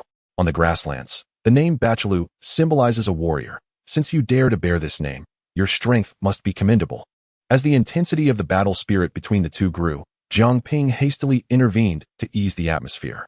"I did not anticipate that Brother Chen not only possesses great wealth, but also profound knowledge. It seems that Brother Su and Bachalu have hit it off remarkably well. Truly, heroes appreciate each other. Since Brother Chen is so knowledgeable, why not take a moment to guess the identities of the remaining friends here?" In response to Jiang Ping's challenge, Chen Changsheng offered a gentle smile, unfazed. Talents are often solitary. Those who do not reach a certain level of achievement typically disregard others. Amused by Jiang Ping's little schemes, Chen Changsheng turned his gaze to the last man, who exuded an air of noble grandeur. "Brother, your every gesture radiates an inexplicable nobility. Throughout the central court, only the saint of the Yaoguang sacred land possesses such an aura. 80 years ago, in the sacred land of Yaoguang, a child was born amidst a magnificent display of crimson light. By the age of 3, he had mastered the sacred texts of Yaoguang, and by 5, he had already triumphed over numerous disciples. At the age of 8, he stood unrivaled among the younger generation of Yaoguang. By the time he reached 10, there were no challengers worthy of his skill. Am I correct in saying this?" The one acclaimed as the Celestial of Yaoguang smiled and replied, "Brother Chen, you jest. The title of Celestial is but a hollow name. If you do not mind, simply call me Fuyao." Fuyao? Like the great rock that soars with the wind, rising to an altitude of 90,000 miles. What a splendid name. Having praised the enigmatic Celestial of Yaoguang, Chen Changsheng turned his attention to the two ladies present. However, upon facing them, he furrowed his brow. He He was already acquainted with the fairy Xianxia from the previous day, yet the origins of this other fairy remained unclear to him. Might you offer a hint regarding your background? I come from a humble sect. You would not know of it, the fairy replied. That assertion is not entirely accurate. Chen Changsheng countered. I possess a fair understanding of the circumstances in the central court. How can you be certain that I am unaware? In response to Chen Changsheng's inquiry, the fairy with a round face introduced herself. I am Ma Gu of the Qianshan Sword Sect. Upon hearing this name, those present began to ponder. The Qianshan Sword Sect lies 3,800 miles from the Kunlun Sacred Land. The sect is small, with only one successor per generation. Chen Changsheng accurately recounted the origins of the Qianshan Sword Sect, knowledge he acquired from conducting business with them 6 or 7 centuries ago. Interestingly, the Qianshan Sword Sect had already been in decline during that era. Given the passage of time, it seemed improbable that the sect had endured. Just as Chen Changsheng contemplated this, xianxia spoke up. According to the records of Langya Pavilion, the Qianshan Sword Sect vanished 300 years ago. I never expected to encounter a descendant of the Qianshan Sword Sect today. It seems I must re-evaluate the intelligence gathered by Langya Pavilion. Ma Gu, showing no sign of emotion in response to Chen Changsheng and Mei Yongxi's accurate recounting of her lineage, simply stated, my purpose in attending the Tianjia conference is solely to restore my sect. I have no desire to engage in competition with anyone. Are you not here to bet on stones? If you don't start soon, I shall take my leave, she added. Oh dear, exclaimed Jiang Ping, smacking his forehead. How could I have almost forgotten Brother Chen's important matters? Today is the day for Brother Chen to showcase his prowess. If I delay him, I would truly be at fault. With that, Jiang Ping led Chen Changsheng to several blocks of stone, where many prominent figures were already waiting. Clearly, prior to Chen Changsheng's arrival, several had employed various means to investigate the stones. Chapter 85, Assault on Kunlun Sacred Land, the Manifestation of Tao Patterns. Upon Chen Changsheng's arrival, the eyes of many powerful beings gleamed with intrigue. Within the Forbidden Realm, the inner nature of the stones remains an enigma. Yet this young man has unexpectedly unearthed something on his first attempt, demonstrating extraordinary talent. The only uncertainty that lingers is whether his prowess is genuine or merely a stroke of luck. Should he indeed possess such unique abilities, Chen Changsheng would undoubtedly become a sought-after guest among the great powers. Young friend, how did you rest last night? Are you satisfied with the accommodations arranged by our Kunlun Sacred Land? Jiang Feng greeted Chen Changsheng with a smile. After a night of inquiry, Jiang Feng had gathered sufficient information about Chen Changsheng. He had arrived with the Eastern Wilderness's prodigies but did not belong to either the Night Moon Kingdom or the Xuanwu Kingdom. This significantly increased the likelihood of Chen Changsheng's recruitment. Thank you, Elder Jiang, for your concern. I slept exceptionally well last night. However, I must warn you that today I intend to acquire a remarkable stone from the stone workshop, so please do not feel disheartened. Merely a few pieces of stone. Our Kunlun Sacred Land can certainly afford it. If you are willing to join us, I would gladly gift you these stones, Jiang Feng offered, extending an olive branch. Chen Changsheng smiled, but chose not to engage in that topic. Noticing this, Jiang Feng remained unperturbed and quietly accompanied Chen Changsheng as he selected the stones. A genius who can be easily recruited would hardly be deemed a genius at all. After a careful observation, Chen Changsheng halted. Elder Jiang, these 9 peculiar stones are indeed extraordinary. However, I fear I cannot discern much merely by sight. May I employ some methods? Of course. As long as the stones remain unblemished, all methods are permitted, Jiang Feng replied. Upon receiving his consent, Chen Changsheng entrusted the small black object in his arms to Yi Hensheng and began to weave his hands in the air. Golden patterns materialized seemingly out of thin air. At this sight, Xianxia instinctively exclaimed, Tao patterns. Without a moment's hesitation, she began to observe the Tao patterns that Chen Changsheng was conjuring. Tao patterns are manifestations of the heavenly principles, accessible only to supreme beings. Although the major sacred lands possess some Tao patterns, very few can comprehend them. Moreover, these patterns are sacred and rarely revealed.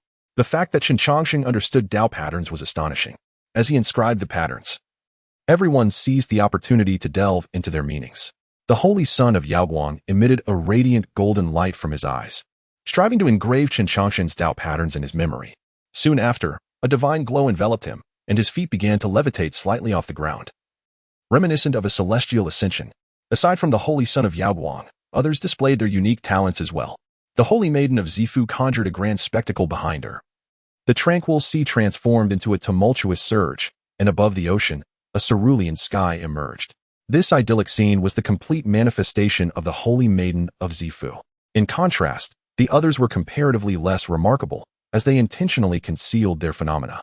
However, when it comes to sheer momentum, the extraordinary manifestations of these prodigies are by no means inferior to the two.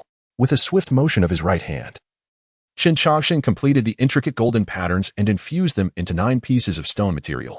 As the formations merged, the stones revealed 9 indistinct images. An elderly man, nearly bald, pointed at one of the phantoms with fervor, exclaiming, "This weapon is mine. Anyone who dares to contest me shall face my wrath."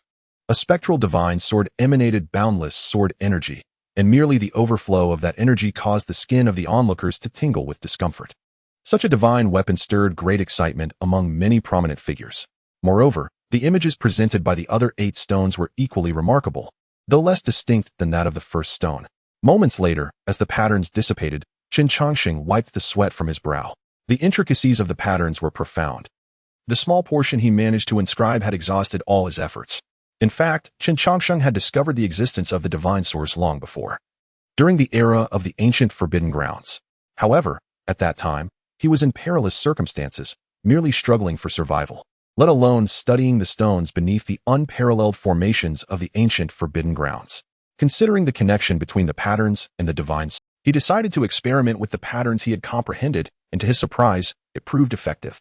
"Elder Jiang, I have chosen my stone material." Upon hearing Chen Changsheng's words, the crowd understood that the opportunity to comprehend the patterns had vanished. Although all present were esteemed powerhouses and extraordinary prodigies, the fleeting display of the patterns, coupled with the fact that they were merely a fragment, left them unable to glean any insights. "Oh, which piece has the young friend selected?" Jiang Feng's gaze toward Chen Changsheng grew increasingly fervent. Each time Jiang Feng believed he had witnessed Chen Changsheng's limits, the latter would unveil new abilities. To put it plainly, Chen Changsheng resembled an inexhaustible treasure trove. Such a genius was someone that the Kunlun sacred land would strive to recruit at all costs. "I have selected this piece." The welcoming pine, Chen Changsheng declared, revealing his choice. At this proclamation, some of the ancient figures exhaled in relief. Although they had professed their determination to acquire a particular stone, rules were rules. Since Chen Changsheng arrived first, he naturally had the right to choose first. The Kunlun sacred land would not condone any violation of the rules of the Kunlun stone workshop. Now that Chen Changsheng had made his selection, the remaining 8 stones would be subject to fair competition. Suddenly, the entire Kunlun sacred land trembled, and a voice resonated in everyone's ears. "Kunlun sacred land. I have come to take my revenge. Where is that scoundrel Jiang Feng?" Upon hearing this voice, Jiang Feng's expression instantly turned icy. In a flash, he appeared above the Kunlun sacred land, and numerous powerful figures present rushed to offer their support. The grand formation of the Kunlun sacred land was being fiercely assaulted by a giant, while 72 masked masters exerted their utmost to dismantle the formation. "Wu Li, you dare return here? Today you shall not escape. Haha, do you truly believe I fear you? Come forth and battle me for 300 rounds. With a cold huff, Jiang Feng brandished an ancient bronze sword that materialized in his grasp. As Jiang Feng prepared for earnest confrontation, Wu Li scoffed, effortlessly splitting the grand formation to create a fissure through which he slipped away. The arrival of the 72 signal fires surprised everyone. At this moment, Jiang Ping turned to Chen Changsheng and remarked, "Brother Chen, one of the 3 beauties of the central court, Gongsun Huayu, hails from the 72 signal fires. Why don't we compete to see who captures this rogue lady first? Serving her tea and water would be quite delightful." However, before Chen Changsheng could respond, the low-profile Mazu interjected, "Would you dare to drink the tea I serve?" Chapter 86. The 3 Beauties, Gongsun Huayu. Has Chen Changsheng been captured? Boom.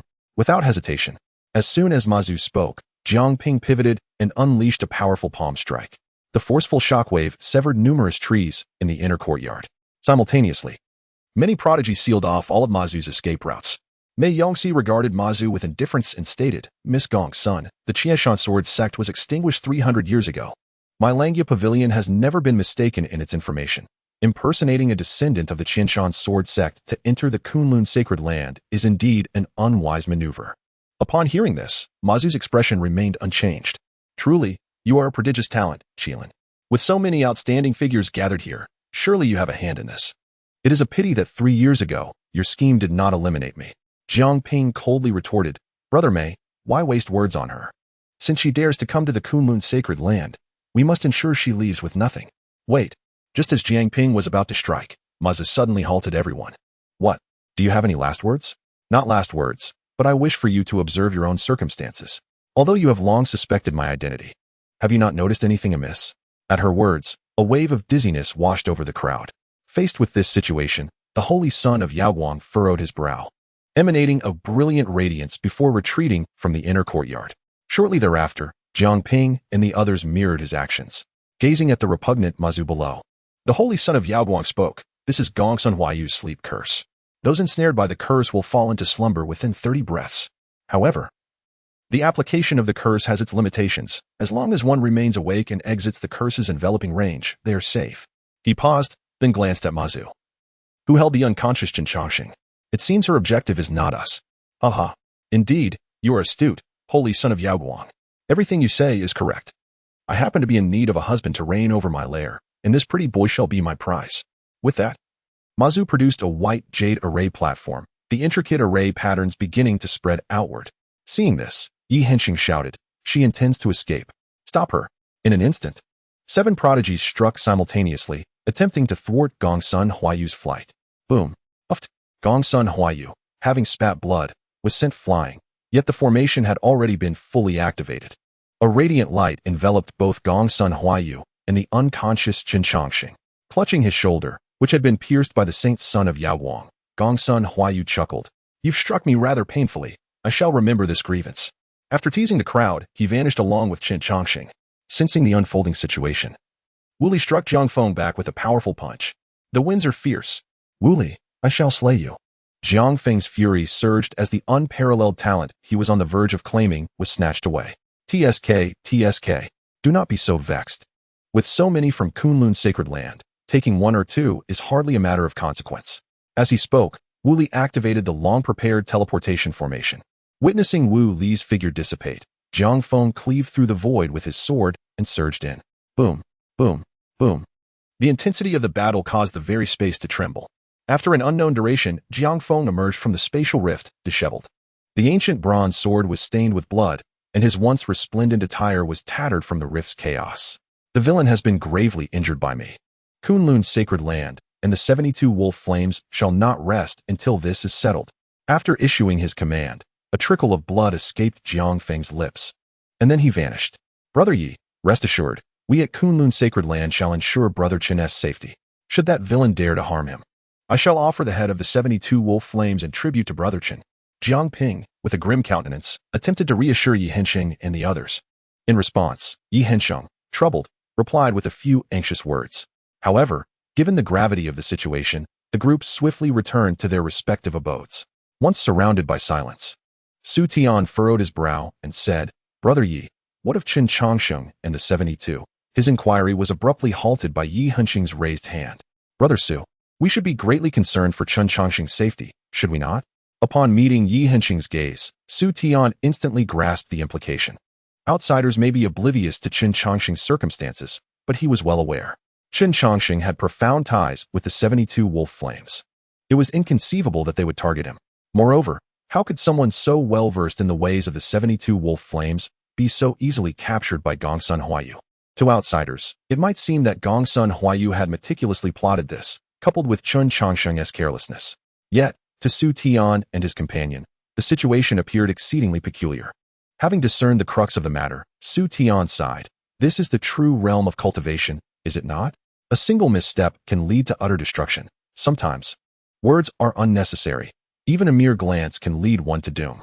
With that, Su Tian and Xianxia returned to the Eastern Wilderness Villa. In the time that followed, they would need to feign urgency. If their act fell short and revealed any flaws, the consequences would likely be dire. In an unknown cave, a sudden crash echoed as the gravely injured Gongsun Huayu fell to the ground. "Ouch, that hurts terribly." He swallowed a healing pill, yet continued to wail in agony. Surrounded by 7 formidable champions, Gongsun Huayu's survival is a testament to her extraordinary prowess. Had it been anyone else, they would have surely succumbed to their fate. As her injuries began to mend, Gongsun Huayu limped toward the unconscious Chen Changsheng. With a sly smile, she licked her lips, savoring the imminent prize. It was worth the effort to extricate you. To casually squander 4 million divine sources, you are indeed an unprecedented treasure. Let me see what delightful items you possess. Just as Gongsun Huayu reached for the belongings nestled within Chen Changsheng's embrace, a powerful hand seized her wrist. "My dear, even in such a state of injury, You still covet riches. Do you not value your life? The sudden awakening of the unconscious Chen Changsheng startled Gongsun Huayu. In a flurry, she aimed to strike at him. But even at her peak, Gongsun Huayu could not contend with Chen Changsheng, let alone in her current weakened state. In less than 3 exchanges, she was effortlessly subdued. Chapter 87. Reunion with an old friend, Chen Changsheng. Have I become my son? After restraining Gongsun Huayu, Chen Changsheng surveyed the surroundings of the cave. Once assured of their safety, he began to remove her garments. Alarmed by his actions, Gongsun Huayu exclaimed, "What are you doing? What do you think I am doing?" Chen Changsheng retorted casually, having already stripped away the obstructive attire. Having completed the preliminary tasks, Chen Changsheng extracted several silver needles from Gongsun Huayu's neck. As the needles were removed, her previously unappealing visage transformed dramatically. Her dark skin became fair and smooth, and the blemishes vanished without a trace. Her once broad face morphed into a perfect oval. However, the exquisite features bore a pallor that lent an air of morbid beauty. Your disguise is rather rudimentary, Chen Changsheng remarked, lacking the capacity for significant expression while in use. It may deceive the inexperienced, but it is easily seen through by skilled practitioners. As he spoke, he deftly unfastened a sleeve of her skin-tight armor. Gongsun Huayu was taken aback by his proficiency. This armor was forged through secretive techniques, and only a unique approach could dismantle it. Furthermore, this disguise technique was a signature skill of the 72 smoke signals. How could he possibly know of it? Having cleared the shattered bones and excised some flesh, Chen Changsheng began to channel his spiritual energy to regenerate Gongsun Huayu's skeleton. As her bones began to mend, he produced a jar and retrieved some white ointment, applying it to her wounds. The moment the ointment made contact, an abundance of granulation tissue. Realizing that Chen Changsheng harbored no malevolent intent, Gongsun Huayu's mind began to stir with renewed thoughts. What kind of ointment is this? Its efficacy surpasses even the finest healing elixirs of the sacred land. With such kindness towards me, could it be that you harbor feelings for me? Despite Gongsun Huayu's incessant chatter, Chen Changsheng silently tended to her wounds. After the passage of half an hour, he finally completed his treatment of all her injuries. Baqilu, Fu Yao, Ziqing, and Mei Yongxi, 5 top-tier prodigies, alongside Yi Hensheng, 2 first-rate talents, unleashed their full strength.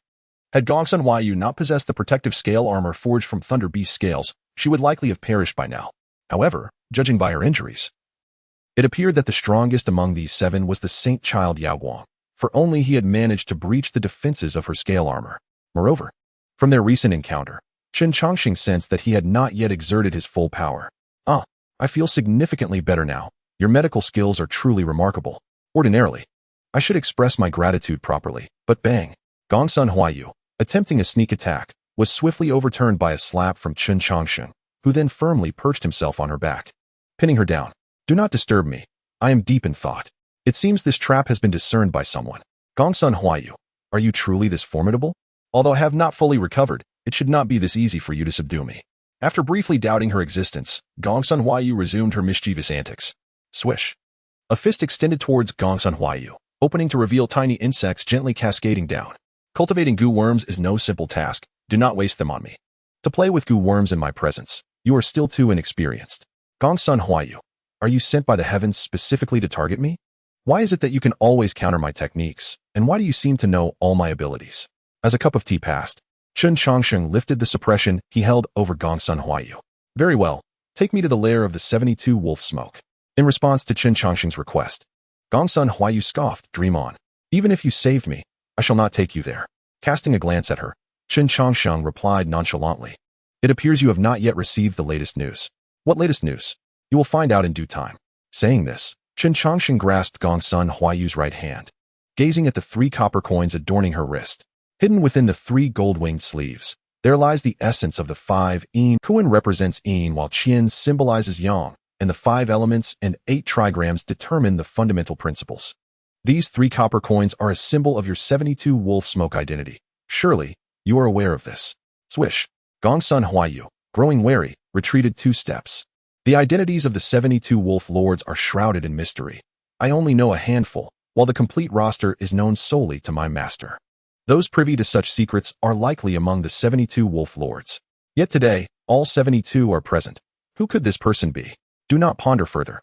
My origins are beyond your imagination. If you refuse to divulge the location of the 72 wolf smoke's lair, I shall seek it out myself. And you may come to regret it. Confronted with Chen Changsheng's words, Gongsun Huayu pondered for a moment before resolutely stating, "Since you are so eager to witness the lair of the 72 signal fires, I shall oblige you. I only hope you do not come to regret it." With that, Gongsun Huayu produced a directional array platform. Noticing this, Chen Changsheng smiled gently and walked directly toward the center of the platform, displaying no concern over any potential tricks from Gongsun. This method of transportation was one he had meticulously devised himself. As the progenitor of this art, none understood it better than he did. After numerous intricate transmissions, Gongsun Huayu transported Chen Changsheng to a secluded valley. In this valley lay a hidden village, where the houses were neatly arranged, the fields fertile, and the scenery enchanting. Winding paths intertwined throughout the fields, and faint sounds of chickens crowing and dogs barking could be heard, making it truly deserving of the title paradise. Upon Gongsun Huayu's return, the villagers in the fields greeted him warmly. However, upon noticing the unfamiliar Chen Changsheng, they instinctively paused their labor. Among them were some formidable individuals. "Master, I am back." Gongsun Huayu joyfully waved at a farmer tending to the land. Upon hearing this, a smile broke out on the farmer's face, but it froze completely upon seeing Chen Changsheng. Abandoning his hoe, the farmer hurriedly approached Chen Changsheng, his right hand reaching out to touch Chen Changsheng's face, though it trembled in hesitation, stopping short in midair. "Master, what is wrong?" Gongsun Huayu sensed something was amiss and instinctively inquired. The farmer's eyes glistened with moisture as he replied, "Huayu, he is the descendant of your grandmaster. By lineage, you should refer to him as uncle." Chen Changsheng, taken aback, thought, "He cannot possibly believe I am dead. Have I become my own son?" Chapter 88. The difficult and prolonged path. Troubles left behind. The farmer's words left Chen Changsheng utterly bewildered, and even Gongsun Huayu beside him wore a face full of questions. How had the once promising lamb transformed into an uncle? Observing the increasing number of onlookers, Chen Changsheng calmly remarked, "This is not an appropriate place for discussion. Might we find a more secluded spot? How could I overlook such a detail?" With that, the farmer led Chen Changsheng to a wooden cottage. Once the doors and windows were secured, the farmer excitedly gazed at Chen Changsheng and urged Gongsun Huayu, "Huayu, what are you waiting for? Hurry and pay your respects to your uncle." Faced with the farmer's insistence, Gongsun Huayu's face was marked with reluctance. At that moment, Chen Changsheng raised a hand and said, "Let us postpone these formalities. Come closer, I have some words to share with you." Upon hearing this, the farmer wiped away the tears in his eyes and replied with enthusiasm, "Indeed, my master was a person of sentiment. He surely left many words of wisdom before his passing. Rest assured, I will fulfill his last wishes." With that, the farmer leaned in closer. Chen Changsheng extended his right hand, grasping the ear of the rustic man and drawing his sturdy head closer. Simultaneously, Chen's tone grew somewhat indifferent. "Ali, did I not make it clear to you before that you are not my disciple?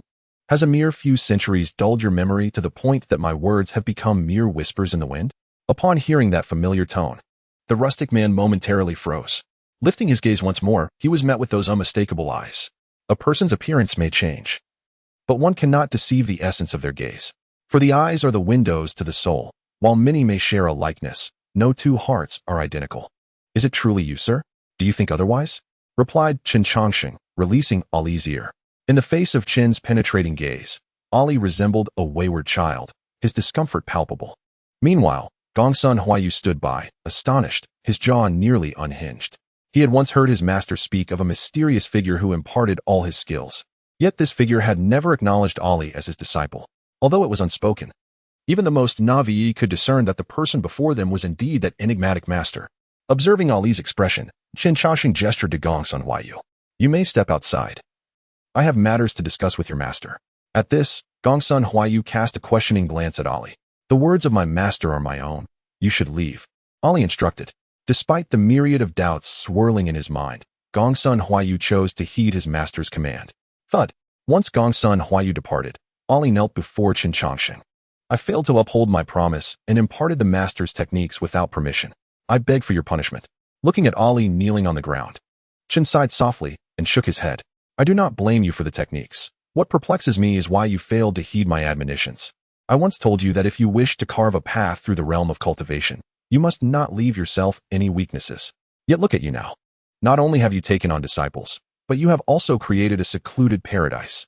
Do you truly believe that no one in the world can see through your little ruse? The sacred lands and aristocratic families have stood upon this earth for countless years. Their depth beyond your imagination. What will you do if one day they discover this place?"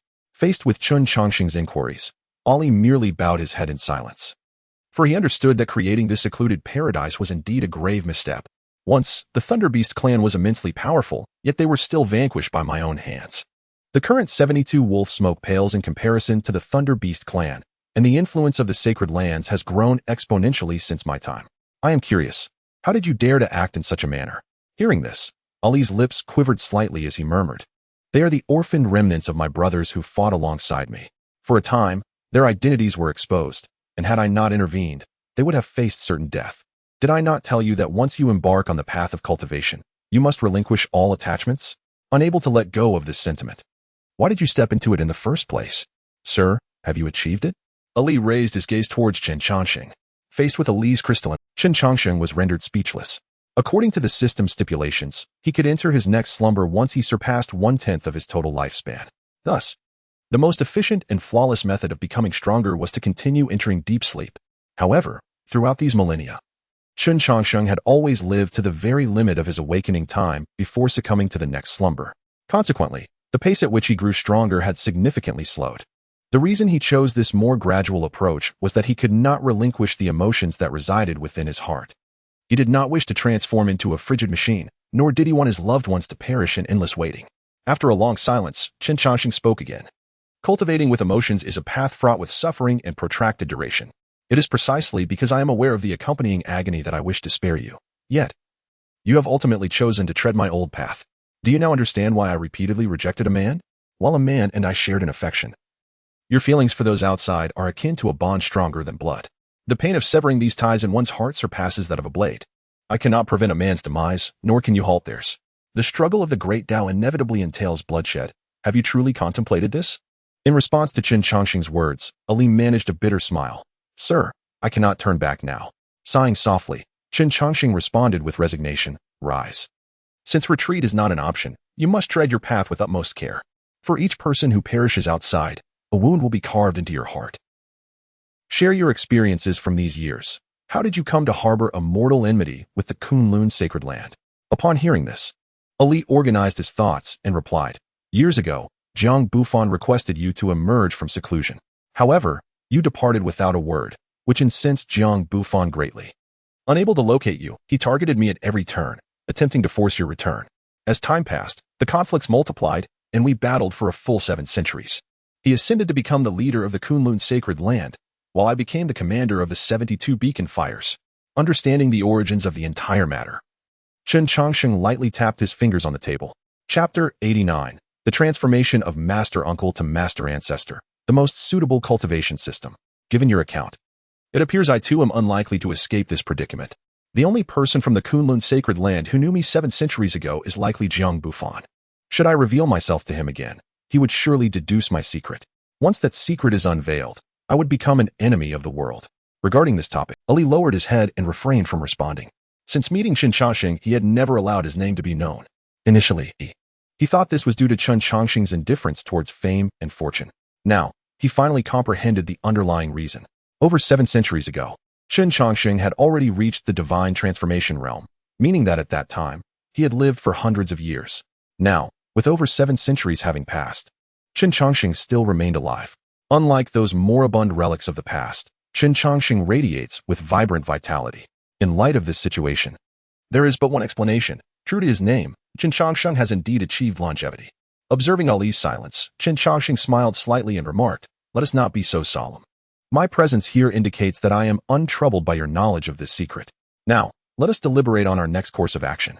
Upon hearing Chen Changsheng speak, a smile graced Ali's face, for the latter's words affirmed his faith in Ali, treating him as an ally rather than an outsider. "Sir, what do you intend to do?" Ali inquired. "What else is there to do but silence those who pose a threat?" Chen Changsheng replied, "While I cannot guarantee success against the Kunlun sacred land, eliminating Jiang Bufan should pose no insurmountable challenge. He is currently the sovereign of the sacred land, rendering us incapable of striking him there. Our only recourse is to draw him out through the contest of the Great Path. To achieve this, your collaboration is essential." Upon realizing Chen Changsheng's intention to return to Kunlun, Ali hesitated and said, "Sir, might this course of action be somewhat perilous? It is indeed fraught with danger. But since this predicament originated with me, it is only fitting that I resolve it as well. Surely, you do not believe I am the sort to cast my troubles onto others? Ha ha ha. Surely, You are not that kind of person, sir. Others may be unaware of your true character, but I am not oblivious. Your actions are conducted with integrity, seeking only a clear conscience. There are few in this world who can match your caliber. Enough, Chen Changsheng interjected, rolling his eyes to interrupt Ali's flattery. Cease this obsequiousness. It does not appeal to me. Go fetch your disciple. I have some matters to impart to her, and I would like her to listen in on our discourse. This will benefit her cultivation in the future. What discourse? Ali instinctively asked, only to be met with a piercing gaze from Chen Changsheng. Do you believe your current cultivation system is flawless? Or do you think your skills surpass mine, rendering me unworthy of discourse? To dare teach others without mastering your own practice is truly shameless. Facing Chen Changsheng's admonition, Ali quickly apologized and hurriedly exited the room. Inside the chamber, the once imperious Gongsun Huayu now stood as meek as a well-behaved child. It was inevitable, for Chen Changsheng's origins were far too. His own master had been instructed by Chen, and now he had come to participate in the Talents Conference. One must understand that participation in the Talents Conference has specific requirements, namely that one's bone age must not exceed 100. The fact that Chen Changsheng was able to successfully participate could only imply two possibilities. First, his methods are extraordinary, capable of altering one's bone age. Should this be the case, Gongsun Huayu would only be astonished by Chen Changsheng's formidable prowess. However, what truly terrified him was the second possibility, the notion of true longevity. This concept, which has been but a hypothesis throughout history, has now manifested into reality. The mere thought of it sent shivers down his spine. Noticing Gongsun Huayu's expression, Chen Changsheng spoke calmly. Child, if you have deduced certain truths, it speaks to your remarkable intellect. However, merely guessing does not grant one the liberty to speak indiscriminately. Do you understand? Upon hearing this, Gongsun Huayu nodded repeatedly. I comprehend, sir. I shall not speak thoughtlessly. Observing the flustered expression on Gongsun Huayu's face, Chen Changsheng smiled gently and chose not to frighten her further. After all, she was but a child, and his playful teasing was merely a reflection of his good spirits upon reuniting with an old acquaintance. Having startled Gongsun Huayu momentarily, Chen Changsheng continued. The world is undergoing profound transformations. Numerous prodigies are pioneering new systems of cultivation. I have witnessed many at the Prodigy Conference of Kunlun Sacred Land, where some approach their cultivation through the acupoints of the body, while others delve into the extraordinary meridians. Even more remarkably, some initiate their journey from the realm of intent. Jiang Feng, the esteemed elder of Kunlun Sacred Land, is a master of such intent, his sword intent unparalleled in the world. Having encountered so many prodigies, whom do you believe excels among these paths? Faced with this question, both Gongsun Huayu and Ali found themselves at a loss for words. In this era of exceptional talents, nearly every prodigy embodies a distinct system of cultivation. While some among them are stronger and others weaker, determining which system reigns supreme proves to be a formidable challenge. After a moment of contemplation, Gongsun Huayu tentatively inquired, Sir, I cannot answer this question. Do you possess the knowledge? Regrettably, I do not know. Nor is it imperative to know, replied Chen Changsheng. Gongsun Huayu? If you yourself are unaware, then why shrouded in such mystery? You must understand that the path to the pinnacle has never been singular. The myriad paths in the world are as numerous as the stars, and each path, when cultivated to perfection, can lead to the summit. Indeed, the golden elixir system may be repudiated by the heavens, yet that does not denote its fallibility. It simply indicates that it no longer aligns with this era. When you fixate on identifying the most potent path, you have already strayed into misdirection. More accurately, you should seek a path within the myriad that is the most stable and congruent with this time. After all, only those who endure to the end can be deemed the victors. Upon hearing Chen Changsheng's words, Ali's eyes flickered with newfound insights, while Gongsun Huayu experienced a moment of clarity. Sir, your implication is that we should not confine ourselves to a singular perspective of elevation. For instance, a particular cultivation system might appear weaker in the second or third realms compared to others, yet once it reaches the fourth realm, the dynamics could shift dramatically. Haha. Chen Changsheng chuckled, pointing at Gongsun Huayu. Ali, your disciple possesses a keen understanding. Gongsun Huayu felt a surge of pride at Chen Changsheng's commendation. After all, such praise came from her esteemed master. After calming her excitement, she continued, Sir, among the current paths, which one is most suitable? Undoubtedly, it is the path we are cultivating, replied Chen Changsheng. Vital energy, meridians, acupoints, and intent. These are directions I have explored. While these foundations can indeed forge formidable systems of cultivation, none align as harmoniously with this era as the path of body refinement. Body refinement? Not merely cultivating the body, but refining it. Chapter 90. The precious nature of the 8-9 profound arts and the discourse among 3 generations of master and disciple. Faced with this entirely new term, Gongsun Huaiyu's face was riddled with questions. Although he considered himself a contemporary prodigy and had encountered considerable knowledge, he had never heard of the concept of refining the body. Noticing Gongsun Huaiyu's confusion, Chen Changsheng replied nonchalantly, "Do not ponder it too much. This term was coined by me, and you surely have not encountered it before." "Oh, I see. May I inquire, what is the distinction between body refining and body cultivation?" "There is indeed a distinction, and it is quite significant. Prior to any substantial alterations in the laws of heaven and earth, the predominant cultivation systems on this land can be classified into 2 categories: internal cultivation and external cultivation. Internal cultivation primarily focuses on the opening of the dantian and the condensation of the golden elixir. The advantage of this cultivation system lies in its formidable spiritual consciousness and spiritual power. However, while the golden elixir system boasts obvious strengths, it also has significant weaknesses, such as a frail physical body that heavily relies on innate talent. Yet, no matter how exceptional one's talent may be, it ultimately reaches its limits. And once that threshold is met, the path of cultivation comes to an end. In contrast to internal cultivation, the other system is external cultivation, commonly referred to as body refining. This path is less dependent on innate talent and places greater emphasis on resources and rigorous training. To strengthen the physical body, one must engage in relentless, daily refinement of their corporeal form. Upon achieving mastery, one can move mountains and fill the seas solely with physical, provided they employ certain methods to compensate for deficiencies in spiritual consciousness. When combat ensues between practitioners of equivalent cultivation levels, the outcome remains uncertain. However, among the survivors, there will undoubtedly be body refiners. Body refiners possess formidable survival capabilities, yet their shortcomings are equally pronounced, namely, the scarcity of resources. You should be well aware that cultivation resources are limited. Upon hearing Chen Changsheng's words, Gongsun Huaiyu felt an immense tumult within his heart. The concepts he articulated could be deemed common knowledge within the cultivation realm. However, this was the first time Gongsun Huaiyu had encountered such a meticulous analysis of the 2 cultivation systems. These insights were often disregarded by those prodigies who focused solely on devising stronger techniques, which naturally included themselves.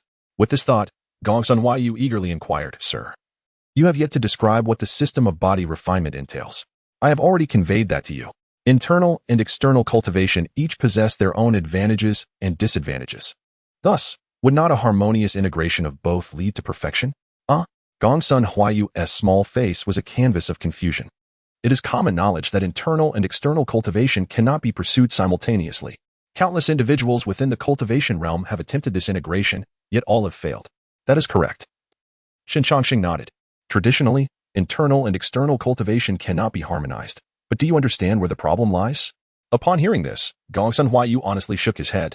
Observing this, Chen Changsheng pointed to his abdomen and explained, "The issue resides above the dantian. For practitioners of internal cultivation, the first task is to open the dantian and form a whirlpool of spiritual energy. Subsequently, they must forge the foundation of the great Tao, condense energy into the elixir, and ultimately give birth to the infant. To simplify, practitioners of internal cultivation concentrate all their strength within the dantian, which is also the reason for the frailty of their physical bodies. Due to the considerable depletion of physical strength, the practitioners of body refinement face a fundamental conflict with the essence of their cultivation, which is to channel strength throughout the entirety of the body. Upon hearing this, Gongsun Huaiyu pondered momentarily before articulating, "If what you say holds true, it seems there exists a feasible solution to this conundrum. By augmenting the acquisition of cultivation resources, wouldn't it be possible to strike a balance between the 2? Theoretically, this is indeed the case, and there have been those who have attempted it. Long ago, a prodigious talent meticulously maintained a balance between internal and external cultivation, expending countless resources to achieve a harmonious integration of both. Yet, in confrontations with others, this formidable genius was effortlessly defeated. The reason for this defeat was not a lack of strength, but rather the fragility of the balance within." At this juncture in their discourse, Gongsun Huaiyu felt unqualified to continue the discussion with Chen Changsheng, as her knowledge and experience were insufficient to navigate these complexities. It was then that Ali, who had been deep in thought beside them, spoke up. "Sir, I have some insights I wish to share, if I may. Feel free to express your thoughts, and also allow your disciple to witness this," Chen Changsheng encouraged. "You have traversed much of the correct path, yet you always seem to falter at the final hurdle." In response, Ali gestured with his right hand, summoning a stream of golden energy that coalesced into a humanoid form. This figure, crafted from golden energy, lacked facial features but clearly exhibited the meridians and dantian within. Ali vividly illustrated his own condition using spiritual energy, including the flow of his cultivation method. Child, pay close attention. Such opportunities are rare and precious. Revealing one's entire state is not something even a father and son might do, he advised. Upon hearing Chen Changsheng's words, Gongsun Huayu hastily observed her master's cultivation route. The privilege of witnessing a 6th-level practitioner demonstrate the workings of their technique is a rarity, even among the sons of sacred lands. Sir, if the issue of internal and external cultivation arises from the dantian, then the solution should also be sought there, correct? Chen Changsheng nodded in approval of Ali's observation. Very astute. You have pinpointed the crux of the matter. Your cultivation system is fundamentally based on the 8-9 profound arts. This method, inherently inclined towards body refinement, diverges from other techniques in that it necessitates the opening of the dantian. By harnessing the spiritual energy of the dantian, one refines the physical body. This innovation has indeed set a precedent in the realm of cultivation, as body refinement practitioners cannot refine themselves with the spiritual energies of heaven and earth. However, this approach does carry a notable limitation. The entirety of one's internal spiritual energy is devoted to refining the body, thus restricting the means of combat against adversaries. After all, certain spells and evasion techniques require spiritual energy while others might not regard this limitation as a concern, since body refinement practitioners are accustomed to such constraints. The powerful being who conceived the 8-9 profound arts was dissatisfied. Consequently, he devised numerous formidable divine skills to compensate for these shortcomings, such as the earthly golden light and the heavenly law manifesting the earth. Thus, the most valuable aspect of the 8-9 mystical art lies not in the technique itself, nor in the formidable powers it bestows, but rather in the subtle skills employed to refine the physical form with spiritual energy. As he spoke, a slender golden needle materialized at the tip of his right index finger. Release your defenses. Allow me to assist you in taking this crucial step forward. In Chapter 91, the moment of action arrived, destiny unveiled. Without a hint of hesitation, Ali complied with Chen Changsheng's request, lowering his defenses. Under such circumstances, should Chen Changsheng harbor any ill intent, the commander of the 72 smoke signals would be severely injured, if not dead. With a swift motion, the sword tip struck Ali's abdomen, and the golden needle pierced through his dantian. Following this action, Chen Changsheng swiftly arranged a formation around the dwelling. Buzz. As Chen Changsheng withdrew his hand, Ali's physical form began to wither at a visible rate. Alarmed, Gongsun Huayu exclaimed, "What have you done?" Ignoring her inquiry, Chen Changsheng focused intently on Ali's response. Ali had traversed the path of internal and external cultivation further than himself, yet remained stuck at the 6th realm due to a critical deficiency.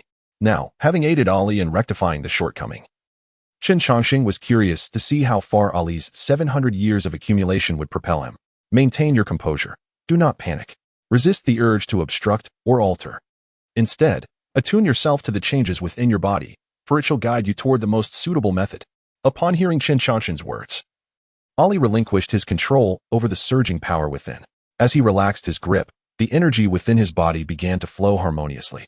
Spiritual energy, vital essence, and mental force, all were voraciously consumed by Ali's form. Once absorbed, these energies converged within the dantian, ultimately surging forth from the breach in the dantian. Golden-hued energy erupted forth, coalescing into an expansive ocean within the dantian. As these extraordinary energies coursed back through the meridians, Ali's body underwent another transformation. Boom!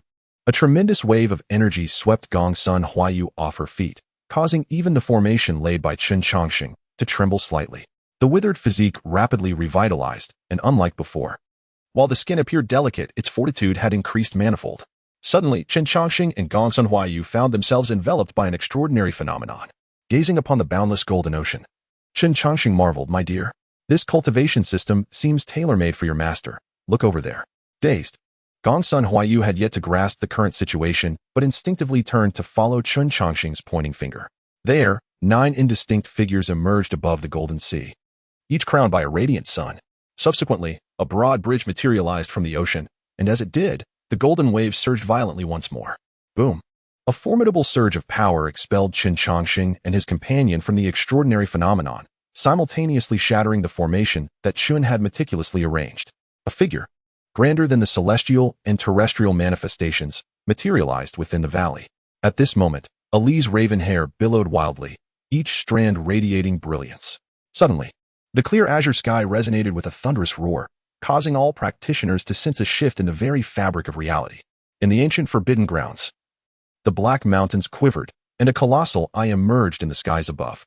After 30,000 years, a destined individual had finally arisen. A voice, tinged with a hint of lament, echoed through the ancient confines, followed closely by another voice declaring, "Humph! What does it matter to awaken? Only the strong can truly bear it. Without a guardian to protect you, even the chosen shall meet their demise." Upon utterance, a coffin soared from the depths of the ancient forbidden grounds. As the lid opened, a handsome youth awakened, inhaling the fresh air deeply. With a smile, he remarked, "What a tumultuous era, what a grand destiny. This destiny rightfully belongs to me." With that, the striking youth strode purposefully towards the central courtyard. In the sacred ruins, a deafening explosion occurred, comparable in size to a room, as a man with wings sprouted from his back gazed skyward. "This time, the destiny shall return to the ancient clan," he proclaimed, as his words settled. A silver spear and a page of golden scripture soared from the depths of the sacred ruins towards him. After 5 millennia of silence, it was all for this moment. The aura surrounding the destined one emanated the essence of profound techniques. Seize the destiny, and also bring back the profound techniques. Hearing the voice from the depths of the sacred ruins, the winged man retorted coldly, "With me, I am invincible. The destined one is not worth considering." Following Ali's resonance with the heavens and earth, many buried existences became aware. Yet the architect of it all was reveling in his creation. "My dear, do you now comprehend what it means to cultivate the body? It is not merely about strengthening the flesh or absorbing spiritual energy, but rather about unearthing one's own potential. Spiritual force, vitality, and mental power. These 3 energies undergo a transformation through the crucible of the physical body, ultimately evolving into a new form of energy. After this baptism, when blended with mental power, the practitioner gains a stronger command over this force. By incorporating elements of the profound techniques, the dilemma of spiritual power failing to enhance the physical form is entirely resolved. Thus, the body, cultivation, and consciousness are all harmoniously developed. This is the essence of true cultivation, a synthesis of both internal and external refinement. Listening to Chen Changsheng, Gongsun Huayu stared in awe at his immensely powerful master. At this juncture, Gongsun Huayu finally understood why his master held such reverence for Chen Changsheng. This admiration was not merely for his strength, but for his unparalleled talent. What kind of genius could conceive such a flawless method of cultivation? From any perspective, this cultivation system displayed no weaknesses. Perhaps this was the true definition of invincibility.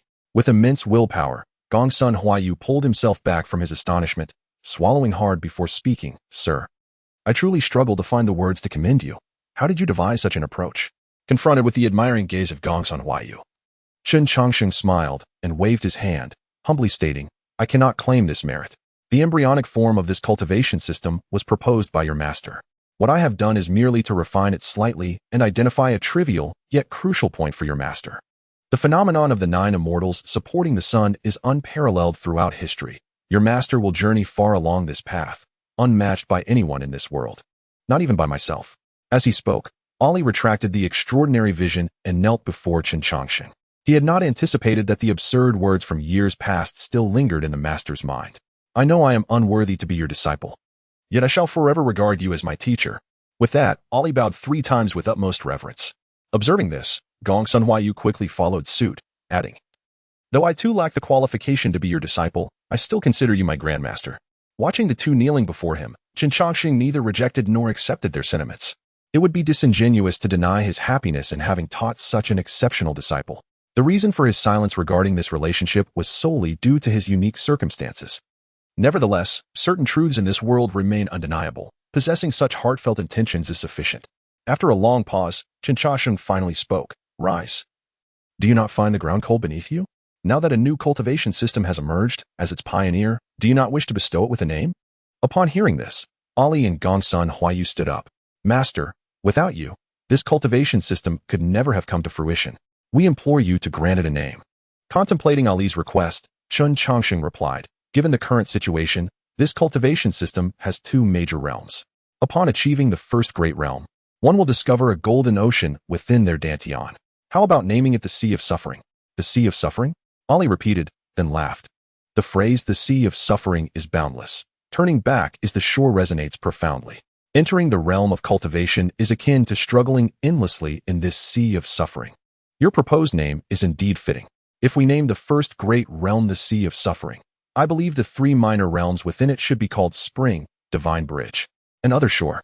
My Dantian at present resembles a vast ocean, and the point you pierced is like a spring, continually surging forth with power. Naming it Spring would be most appropriate.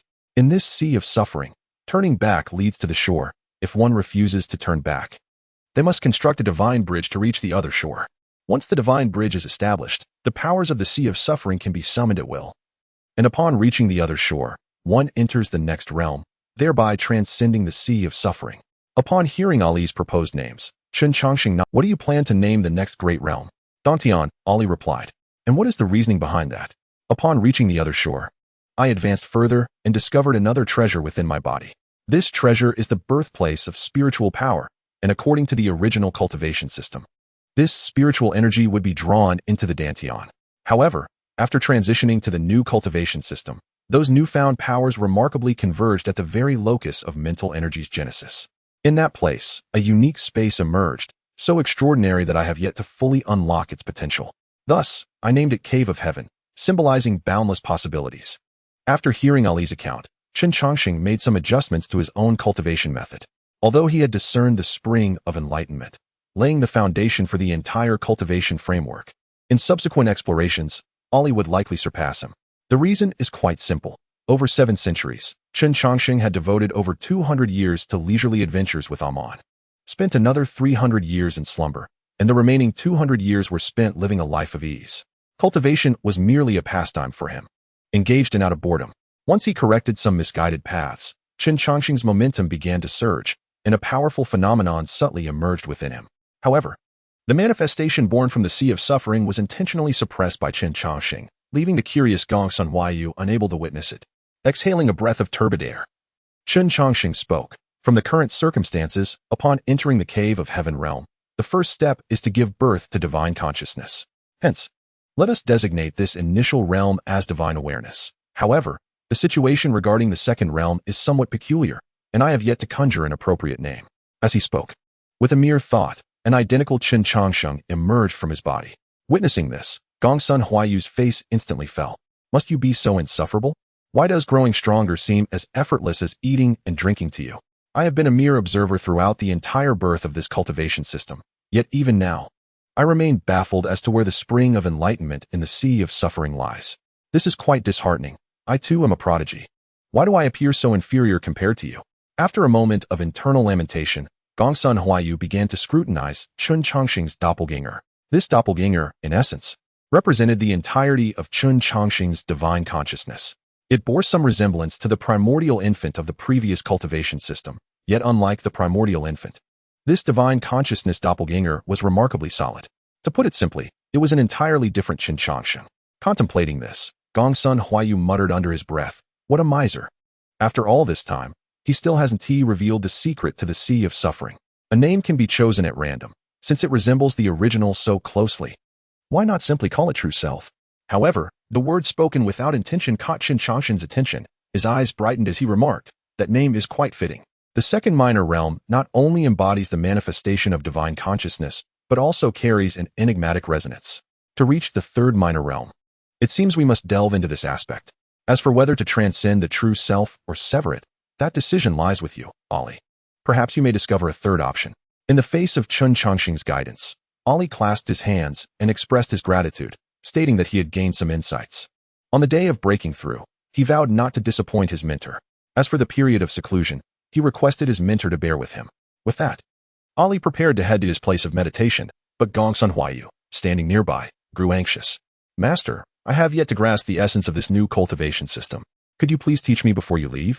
Upon hearing this, Ali shot a disdainful glance at Gongsun Huayu, thinking to himself how this usually clever girl seemed rather foolish today. "I may possess some skills, but your master's master is right here. How could I be the one to teach you? Have you lost your mind?" Ignoring Gongsun Huayu's plea, Ali vanished from the room. Gongsun Huayu, taken aback by her master's abrupt departure, found this behavior uncharacteristic of him. Soon, she regained her composure and clung to Chen Changsheng's arm. "Sir, would you teach me?" In response to her somewhat coy tone, Chen Changsheng replied indifferently, I am not your master, so why should I teach you? But you know my master. You share a bond that is akin to life and death, making you a senior to me. Isn't it quite normal for a senior to guide their junior? Observing the quirky Gongsun Huayu, Chen Changsheng chuckled and affectionately patted her head. Very well, since you refer to me as a senior, I shall offer you a few pointers. With that, Chen Changsheng and Gongsun Huayu exited the room. As Ali entered seclusion, the responsibility of overseeing the 72 beacons naturally fell upon Chen Changsheng. As for Gongsun Huayu, he truly regarded her as a granddaughter.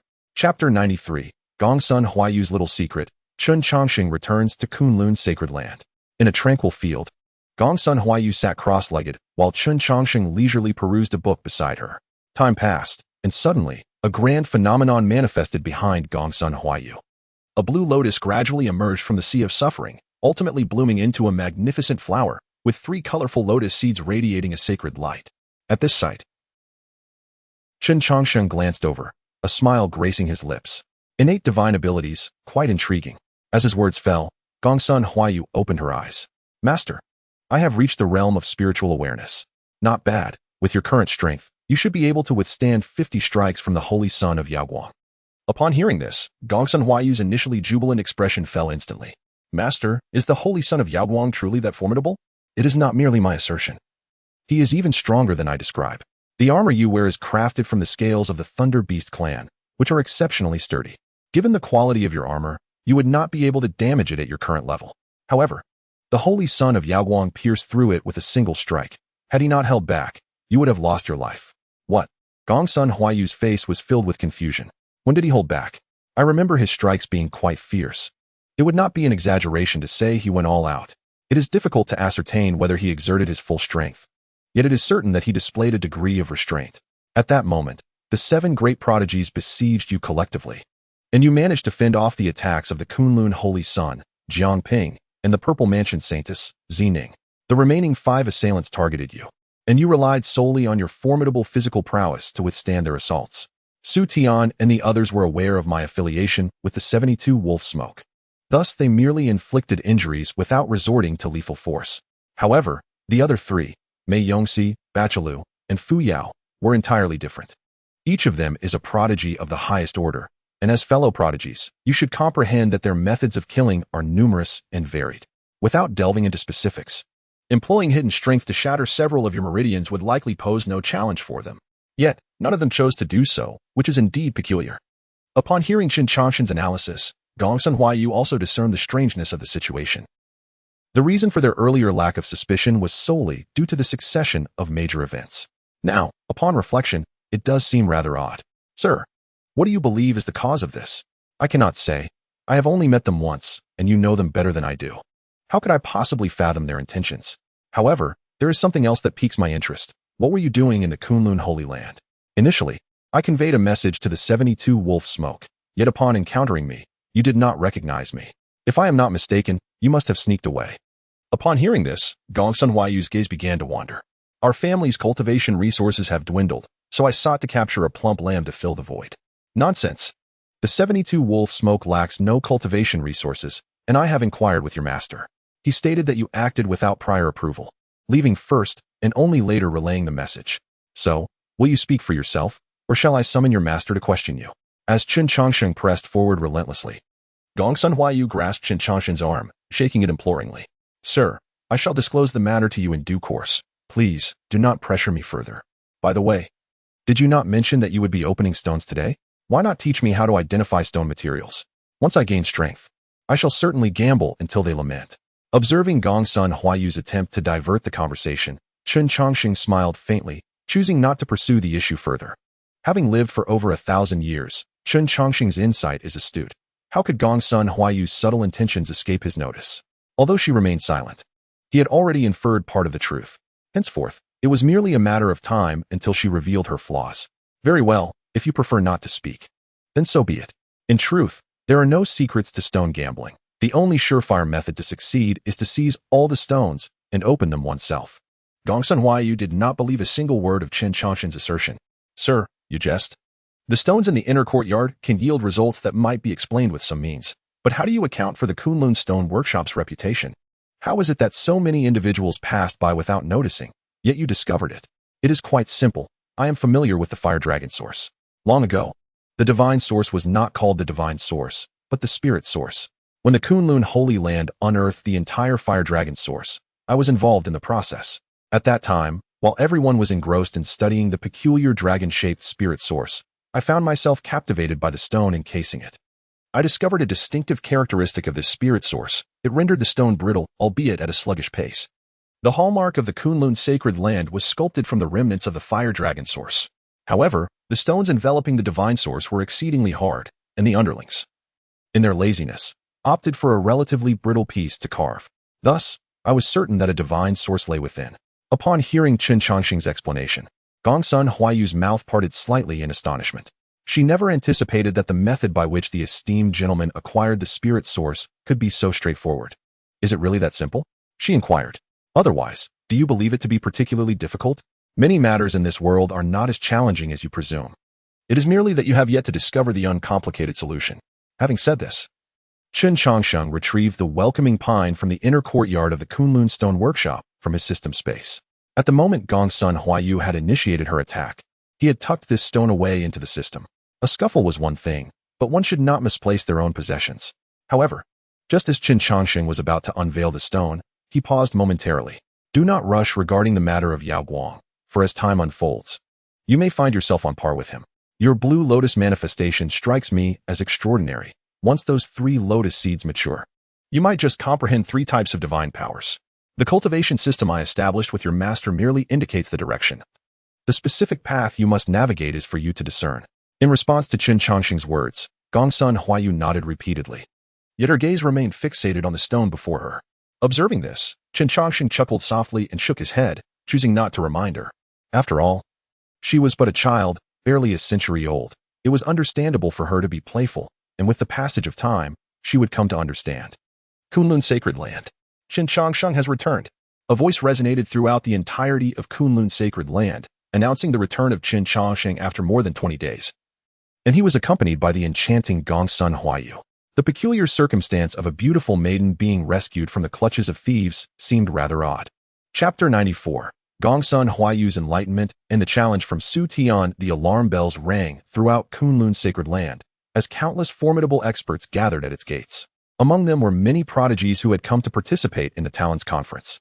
Ever since Chen Changsheng had been taken, the Kunlun Sacred Land had indefinitely postponed the event, declaring that they would not convene until they had either seen Chen Changsheng alive or his remains. The prodigies did not oppose this decision, for they too sought affirmation of their own prowess by the Kunlun Sacred Land. Everyone believed in the strength of Kunlun Sacred Land, which is why they had traveled from afar to attend this gathering. However, the abduction of a prodigy within the very stronghold of Kunlun Sacred Land raised grave doubts about their ability to protect their own. Yet, the current situation exceeded the comprehension of Kunlun Sacred Land. At that moment, Jiang Feng stepped forward with a grim expression and spoke. Enchantress, release Chen Xiaoyu, and I shall spare your life today.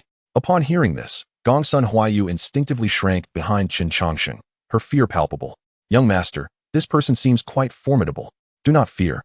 Elder Jiang is merely concerned for my safety.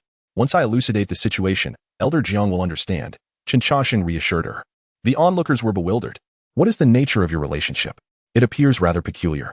Observing their interaction, Jiang Feng furrowed his brow. Young friend, what do you mean by this? It is nothing. She has turned from darkness to light, Chen Changsheng replied casually, a statement that left many of the elite staring in disbelief. Such a rationale was utterly absurd, akin to one abducting Chen Changsheng, only to betray the sect that nurtured them after 20 days and join him instead. This ludicrous explanation caused Jiang Feng to twitch his lips, yet for the greater good, he suppressed his emotions and spoke. Do not fear, young friend. This place is fortified with an impenetrable net. No matter her abilities, this enchantress shall not escape, whether she curses you or employs sorcery. Our Kunlun Sacred Land has means to ensure your safety. Elder Jiang, you are gravely mistaken. Miss Huayu has indeed turned from darkness to light. I can vouch for her integrity, Chen Changsheng insisted, resolutely affirming Gongsun Huayu's allegiance. Jiang Feng, sensing the futility of further discourse with Chen Changsheng, directly addressed Gongsun Huayu. If you claim to have turned from darkness to light, what is your pledge of allegiance? Gongsun Huayu, hiding behind Chen Changsheng, smiled playfully.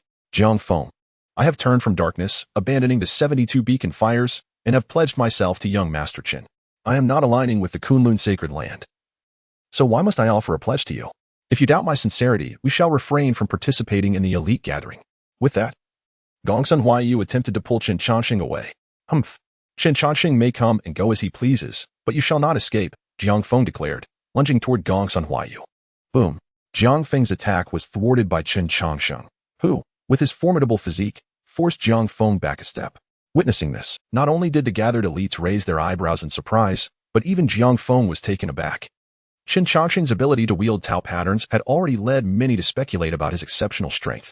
Yet, who could have anticipated that he possessed the power to confront Jiang Feng directly, although Jiang Feng had not exerted his full strength in his recent attack? Chen Changsheng had equally demonstrated remarkable proficiency. Elder Jiang, regarding the elite gathering, Kunlun Sacred Land has previously stated that anyone of appropriate age may participate, regardless of status or background. Why, then, do you seek to prevent Miss Gongsun from attending? Are you suggesting that the vast Kunlun Sacred Land fears a mere girl? Upon hearing Chen Changsheng's words, Jiang Feng scrutinized the two of them closely. Chen Changsheng's extraordinary prowess and mysterious origins indicated that he must have substantial backing. Were it not for dire circumstances, Kunlun's sacred land would prefer to avoid provoking such an unknown yet formidable adversary. Gongsun Huaiyu is the direct disciple of Wu Li, and her presence here signifies a degree of confidence. Moreover, given the gravity of the situation, should Kunlun's sacred land continue to cling obstinately to this matter, it would indeed appear somewhat petty. Contemplating this, Jiang Feng remarked, "You speak wisely, young friend. The breadth of Kunlun's sacred land's character cannot be fathomed by mere bandits. Miss Gongsun, renowned as one of the three beauties of the middle court, is undoubtedly a remarkable talent and possesses every right to partake in the talent conference. However, the enmity between the 72 Wolf Smoke and Kunlun's sacred land is profound. Thus, I advise you to refrain from entangling yourself in this affair once the conference concludes." In response to the veiled threat in Jiang Feng's tone, Chen Changsheng smiled faintly. "I have no desire to intervene in the grievances between the 72 Wolf Smoke and Kunlun's sacred land. However, it must be made clear that Miss Gongsun has forsaken the darkness for the light. She is no longer affiliated with the 72 Wolf Smoke. Surely, Kunlun's sacred land would not trouble a young woman." "Huh?" Jiang Feng scoffed. "Of course not. Once I sever Wu Li's head, if she remains unfazed, what does it matter if she has turned her back on the shadows? The talent conference has already been delayed for far too long. Now that you have returned, it shall commence tomorrow. Please, both of you proceed." With this, Jiang Feng stepped aside, allowing Chen Changsheng and Gongsun Huaiyu to enter with a confident stride. Observing Chen Changsheng's retreating figure, countless talented individuals ignited with fervent combat spirit. The prowess showcased by Kunlun Stone Square was nothing short of extraordinary. As they had emerged unscathed from the 72 Wolf Smoke, participating in the talent conference as sworn enemies and holding their ground against Jiang Feng, every occurrence served to affirm that Chen Changsheng was indeed an exceptional being. To triumph over such a peer was the aspiration of countless talented individuals. In the Eastern Wilderness courtyard, as he beheld the stunning beauty Chen Changsheng had brought back, Yihanshen's lips twitched. He had envisioned myriad scenarios for Chen Changsheng's return to Kunlun's sacred land, yet he had never imagined such a scene. "My room is quite spacious. You may take the one next to mine." Having arranged Gongsun Huaiyu's lodging, Chen Changsheng turned to retire to his own chamber. At that moment, Su Tian blocked his path. "Brother Chen, you previously mentioned that once I defeat the three beauties of the middle court, I could challenge you. May I inquire if I am now permitted to challenge Miss Gongsun?" Hearing this, Chen Changsheng scratched his head and glanced at the eager Gongsun Huaiyu beside him. "You wish to fight? My lord, the talent conference is indeed meant for contests. What purpose would it serve if we did not engage in battle? Your assertion holds merit. Then by all means, engage in combat. The courtyard outside offers ample space. Moreover, allow me a moment to prepare. Do not rush into action just yet." With that, Chen Changsheng enthusiastically dashed into his room. Once he departed, Gongsun Huaiyu regarded Su Tian with a playful smile, saying, "I have heard you and my lord hail from the same place, yet I wonder how much of his prowess you possess. Should your strength prove insufficient, would it not tarnish his reputation?" In the face of Gongsun Huaiyu's derision, Su Tian responded calmly, "A true strong individual is never born, but forged. I can only look up to Brother Chen's strength, yet I am certain that one day, I shall surpass him. You, my friend, are merely the first stepping stone on this journey." His words provoked a fit of laughter from Gongsun Huaiyu, who found his audacity amusing. "Your abilities may be limited, yet your bravado is quite substantial. Out of respect for your ambition, I shall ensure that you are unable to rise afterward, sparing you the embarrassment of facing young master tomorrow. I shall await you outside." With that, Gongsun Huayu skipped away, observing her retreating figure. Xianxia scratched his head and remarked, "Are you truly going to fight her? The inheritor of the 72 smoke signals possesses formidable strength. If you lose, the reputation of the Xuanwu kingdom will be tarnished." In response to Xianxia's words, Su Tian turned and declared, "The reputation of the Xuanwu kingdom has never been built on the foundation of intimidation. It is forged through repeated challenges against the strong. One day, when I defeat those seemingly insurmountable foes, the world shall remember my victories, not my defeats. For in this world, only results matter." With that, Su Tian also turned to leave. What manner of individuals are these? Why do they always dwell on the prospect of combat? Xianxia lamented before heading outside himself. Should Su Tian falter, it would be his turn to step into the fray. Though he harbored a distaste for reckless brawls, it did not imply he would concede to anyone. Outside the courtyard, the confrontation between Su Tian and Gongsun Huayu drew a considerable crowd, including those from the Eastern Wilderness elite who had suffered defeat at the hands of Su Tian and Xianxia. Despite their losses, they still viewed the two as the hope of the Eastern Wilderness. As long as they stood firm, the region would not be defeated. In stark contrast to the crowd's intense focus on the impending battle, Chen Changsheng exhibited a leisurely demeanor. Sitting comfortably in a chair with a bowl of peanuts and sunflower seeds, he cradled a small black cat in his arms, a blanket draped over him. He waved his hand dismissively, saying, "Do hurry and commence. I am fully prepared. Why do you still delay?" In response to Chen Changsheng's urging, Gongsun Huayu rolled her eyes with an elegant flourish, stating, "Young master, there are so many of them. If I win, what will happen when they swarm me afterward? Would you not simply knock them all down?" Chen Changsheng retorted, "If a prodigy can be intimidated by mere numbers, they ought to be called worthless instead." Upon hearing this, Gongsun Huayu nodded thoughtfully, "Young master, your words are indeed insightful." Boom. Before the echoes of her words faded, Gongsun Huayu suddenly launched an attack on Su Tian, striking with lethal intent. This unexpected assault incited furious protests from the onlookers, who deemed her tactics unsporting for employing such a base ambush. "Is this the prodigy you speak of?" Zhuo Jing, her face pale, furrowed her brows and questioned Chen Changsheng. To her inquiry, Chen Changsheng, still munching on his seeds, replied nonchalantly, "Indeed, this is how I perceive a prodigy. Gongsun Huayu is a prodigy, as is Su Tian, yet you all do not qualify. On the battlefield, the difference between life and death lies in the finest of margins. At such a critical moment, how could one afford to be distracted?" From the instant Su Tian issued the challenge, his entire focus was directed towards Gongsun Huayu. His concentration remained unperturbed by any external factors. The reason for his disadvantage was not due to Gongsun Huayu's ambush or seizing the initiative, but rather because Gongsun Huayu was simply superior to him. Upon hearing this, Zhuo Jing lifted her gaze to survey her surroundings. Xianxia observed the battle with a grave expression, while the other prodigies stood at a distance, quietly watching. In their eyes, there existed only their opponent and the fervor of battle, paying no heed to Chen Changsheng's seemingly frivolous demeanor. In stark contrast, the prodigies of the Eastern Wilderness were still engaged in discussions about Gongsun Huayu's recent actions, expressing their criticisms of Chen Changsheng's conduct. Realizing the situation, a hint of disappointment flickered in Zhuo Jing's eyes. "You are correct. The Eastern Wilderness prodigy group is indeed a farce. Among them, only Xianxia and Brother Su are worthy of participating in this gathering of elites. How amusing. To recognize one's shortcomings and strive for improvement is commendable. Yet whether one can truly amend their faults depends solely on oneself." In the brief interlude of conversation between Chen Changsheng and Gongsun Huayu had already exchanged over 30 blows with Su Tian. After a fierce clash, both combatants created some distance. Gongsun Huayu lightly perched atop the highest point of the rooftop, while Su Tian stood on the web-covered ground below. Observing Su Tian's trembling right hand, Gongsun Huayu playfully pouted and remarked, "Dear brother, why must you strike so fiercely? I'm but a girl. Can't you show a touch of tenderness?" Despite her seemingly pleading words, Su Tian's heart was overwhelmed with dread. She was formidable. The woman before him was extraordinarily powerful. Although he was a prodigy of the Xuanwu kingdom, he was no mere fool devoted solely to cultivation. Having engaged in battles and faced formidable foes, Su Tian had experienced his share of life and death situations. Yet, he had never felt such pressure as he did now. Gongsun Huayu's techniques were honed to perfection, devoid of any flaws. What astonished Su Tian even more was Gongsun Huayu's physical strength, surpassing even that of himself, who was a practitioner dedicated to physical cultivation. In terms of cultivation level, experience, and mental state, Gongsun Huayu maintained an overwhelming superiority. Under such circumstances, Su Tian truly struggled to conceive any rationale for victory. At that moment, Chen Changsheng, who had been watching from the sidelines, suddenly erupted in frustration. What are you all doing? Playing house? After all this time? Not a single drop of blood has been shed. If you don't wish to fight, then scram back. Seeing Chen Changsheng's anger, Gongsun Huayu instantly suppressed her smile. Dear brother, it seems the gentleman is furious. I must be serious now. In response, Su Tian coldly retorted, then come at me. With a hum.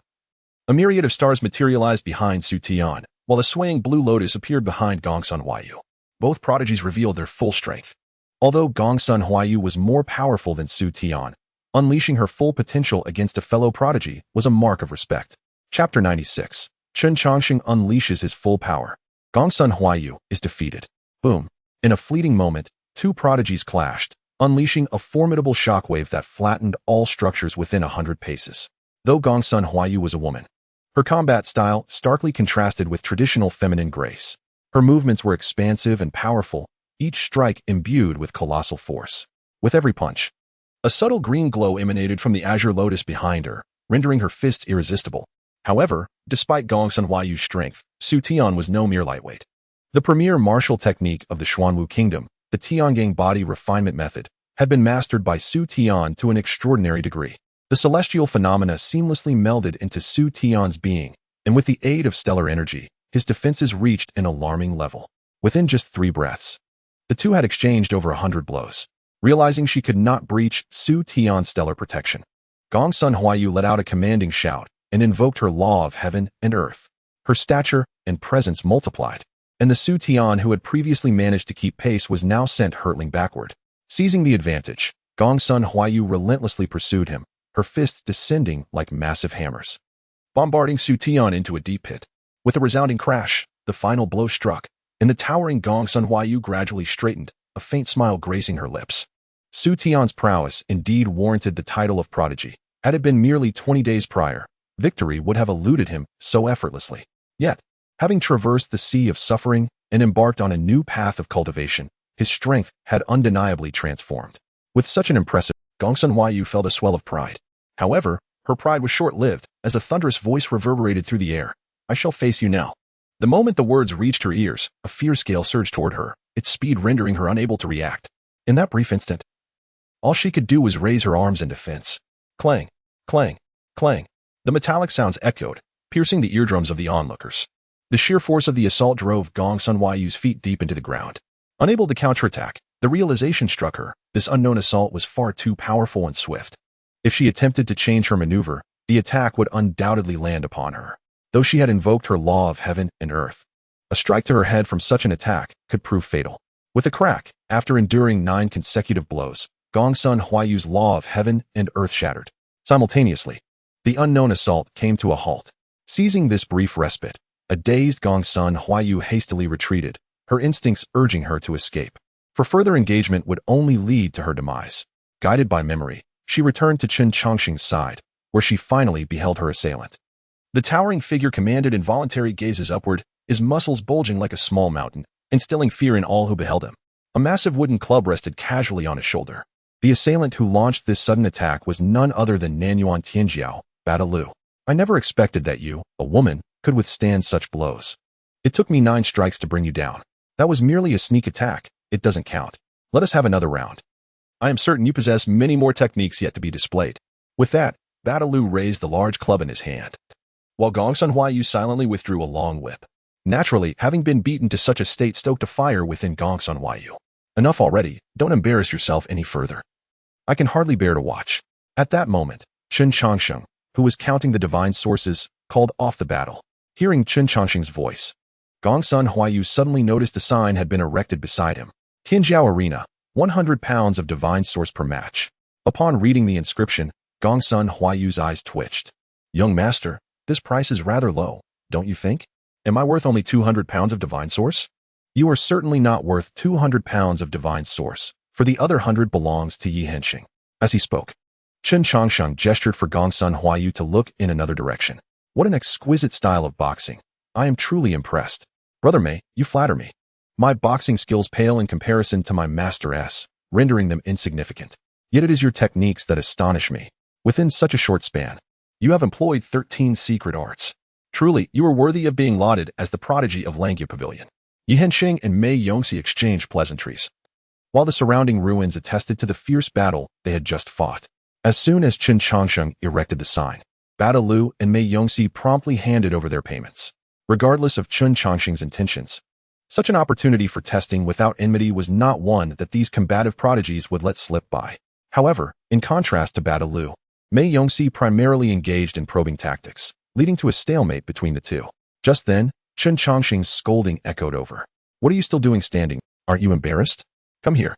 Chen Changsheng's voice made Xianxia tremble slightly. Observing this, Mei Yongxi feigned concern, saying, "Brother Yi, your talent would shine even in the sacred lands. Although Chen Changsheng might be slightly stronger, you shouldn't allow him to treat you in such a manner." Unfazed by Mei Yongxi's attempts to sow discord, Xianxia merely replied coolly, "I am willing. Do you have any say in it?" With that, Xianxia swiftly approached Chen Changsheng. Xianxia's compliant attitude left Mei Yongxi utterly perplexed. Mei Yongxi thought, are the people from the eastern wilderness all masochists? 3 figures stood obediently before Chen Changsheng, with Su Tian in the most disheveled state, covered in dirt and bearing significant injuries. What a disgrace. You've made fools of yourselves. Chen Changsheng pointed a finger at the 3, unleashing a torrent of reprimands. With such conduct, how can you dare to call yourselves prodigies? Spare us the embarrassment and return home to tend to the manure. Today has enlightened me to a truth. There is no such thing as the worst. There is only worse. After venting his pent-up fury, Chen Changsheng turned to Su Tian and inquired, "What cultivation technique are you practicing?" "The Tiangang body refinement technique." Su Tian replied, "Ah, so you are aware of the method you are training in. I had assumed you had forgotten," Chen remarked. "If the emperors of the Xuanwu kingdom were to learn that you have reduced the Tiangang body refinement technique to such a farce, they would likely rise from their graves in indignation." Chapter 97, Mei Yongxi's scheming and the greatest fool in the world. The profundity of the Tiangang body refinement technique far surpasses your imagination. If it were merely a technique for physical cultivation, it would not have endured in the Xuanwu kingdom for centuries. Observing Chen Changsheng reprimanding Su Tian, Gongsun Huaiyu maintained a detached demeanor, unconcerned that the wrath might be directed towards him. After all, he felt quite satisfied with his recent performance. Although he had been defeated by Badalu, it was due to a surprise attack. Had it been a fair confrontation, the outcome might have been uncertain. While Gongsun Huaiyu was lost in his thoughts, Chen Changsheng's ire was already directed at him. "Laugh. You still have the audacity to smile. Among the 3 of us, you are the most incompetent. Your cultivation level surpasses Su Tian's, and the resources you have received are also greater. If I were you, I would ensure that within 30 moves, I would leave him reeling. If not, I might as well find a block of tofu to end my shame. Do you understand why I mentioned tofu? Because if you don't die from the collision, you will surely perish from embarrassment. Who told you that being physically strong necessitates engaging in close combat? Don't tell me that you excel in hand-to-hand combat. While others leverage their strengths and avoid their weaknesses, you seem to do the opposite, highlighting your shortcomings and avoiding your strengths. Why not establish your own sect? After all, being as foolish as you is a rarity in the cultivation world. I've even thought of a name for you, the greatest fool sect." Chen Changsheng's words left Gongsun Huaiyu's face flushed with shame. Though he had faced reprimands from his master during his own training, he had never experienced such a scathing rebuke. The incisiveness of Chen's critique struck at the core, and his unique style of admonishment was unparalleled. At that moment, Gongsun Huaiyu would have preferred to suffer physical harm than endure Chen Changsheng's chastisement. After successfully reducing Gongsun Huaiyu to a state of humiliation, Chen Changsheng sighed with relief and then turned his gaze towards the 3rd victim. Faced with Chen Changsheng's penetrating stare, Xianxia suddenly felt a wave of panic. He quickly began to reflect on his recent shortcomings, hoping to preemptively admit fault and mitigate the impending scolding. Your issues, while significant, are somewhat less pronounced than theirs. Furthermore, your problems do not entirely stem from you, so let us set this matter aside for now. Come to my room tonight. I have some matters to discuss with you." Chen Changsheng's unexpected gentleness left Xianxia quite disconcerted, and even the onlooking talents were taken aback. Ignoring the puzzled expressions around him, Chen Changsheng casually threw out a wooden puppet. Golden threads shot from his fingertips, connecting to the puppet. After guiding the puppet through a series of movements, Chen Changsheng beckoned Mei Yongxi from a distance, saying, "Since I couldn't let you unleash your full potential earlier, I consider it a shortcoming in my service. To make amends for your loss, how about I personally entertain you?" Confronted by Chen Changsheng's demeanor, Mei Yongxi narrowed his eyes and chuckled. "I just had an exhilarating exchange with Brother Yi. Perhaps it is best to refrain." Must I take the initiative to engage you? Upon hearing this, the smile on Mei Yongxi's face faded.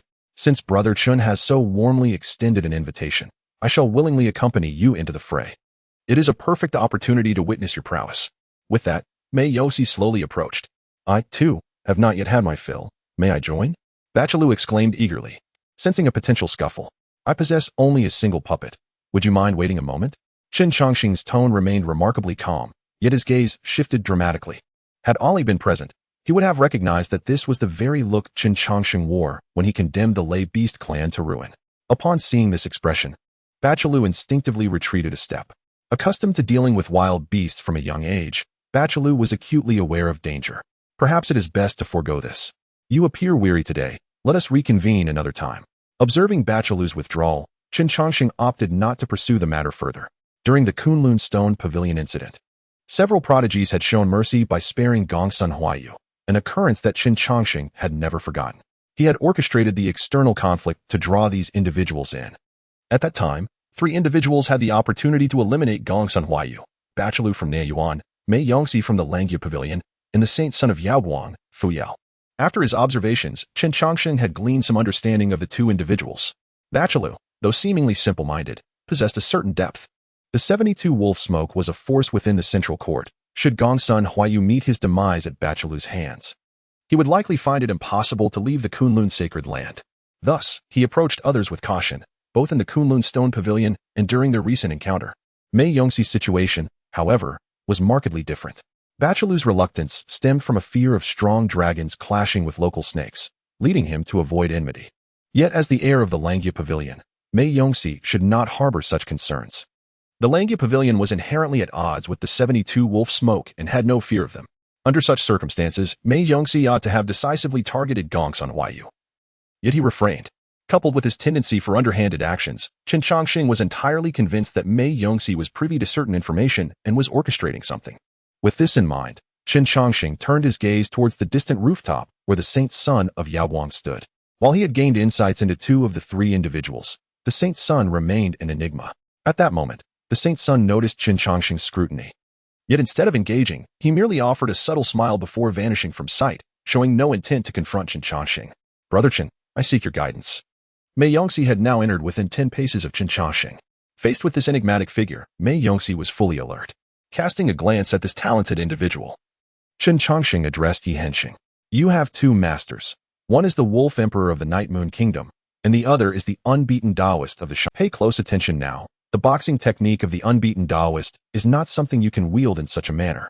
As he spoke, Chen Changsheng commanded the puppet to charge toward Mei Yongxi. Boom. With a single punch, he sent the talented disciple of the Langyue Pavilion staggering back. Witnessing the technique of the puppet, Mei Yongxi felt a tempest brewing within him. The puppet's boxing style was identical to that recently employed by xianxia. However, their power was worlds apart. While Mei Yongxi believed he could withstand xianxia's blows with an 80% certainty, he found himself lacking even 30% confidence against Chen Changsheng's strikes. It is crucial to note that this was merely the puppet executing the technique. Should Chen Changsheng perform it himself, would he possess the ability to endure such a blow? Chapter 98. A frightening beatdown of the youngster. Chen Changsheng. Some burdens must be borne by others. The lifeless puppet continued to unleash its punches upon Mei Yongxi. Not only did the puppet mirror xianxia's technique, but it also maintained the exact sequence of strikes. Yet, faced with the same maneuvers, Mei Yongxi found himself utterly defenseless. No matter the myriad of secret techniques at his disposal, Chen Changsheng delivered his blows with unyielding force. The disparity between xianxia's punches and those of Chen Changsheng was as vast as the heavens and the earth. As Mei Yongxi was driven back further, xianxia's eyes widened in astonishment. This nameless boxing style was known only to his master, the unbeaten Taoist, who had imparted it solely to him. With Chen Changsheng now wielding this technique, xianxia's suspicions were firmly confirmed. As the puppet forced the beleaguered Mei Yongxi to retreat, Chen Changsheng remained expressionless. To be more direct, he held no interest in dealing with these children. The prodigies of the Kunlun sacred land were indeed formidable, yet they had yet to fully integrate their learnings. In less than a century, they were tasked not only with rigorous cultivation to enhance their powers, but also with mastering various offensive techniques. Confronted with their current circumstances, they were compelled to contemplate a new system of training. Coupled with various trivial matters, their time was exceedingly limited. In contrast, facing someone like Chen Changsheng, an individual who had diligently studied and assimilated the strengths of many and had lived for a millennium. Beating them was an effortless endeavor.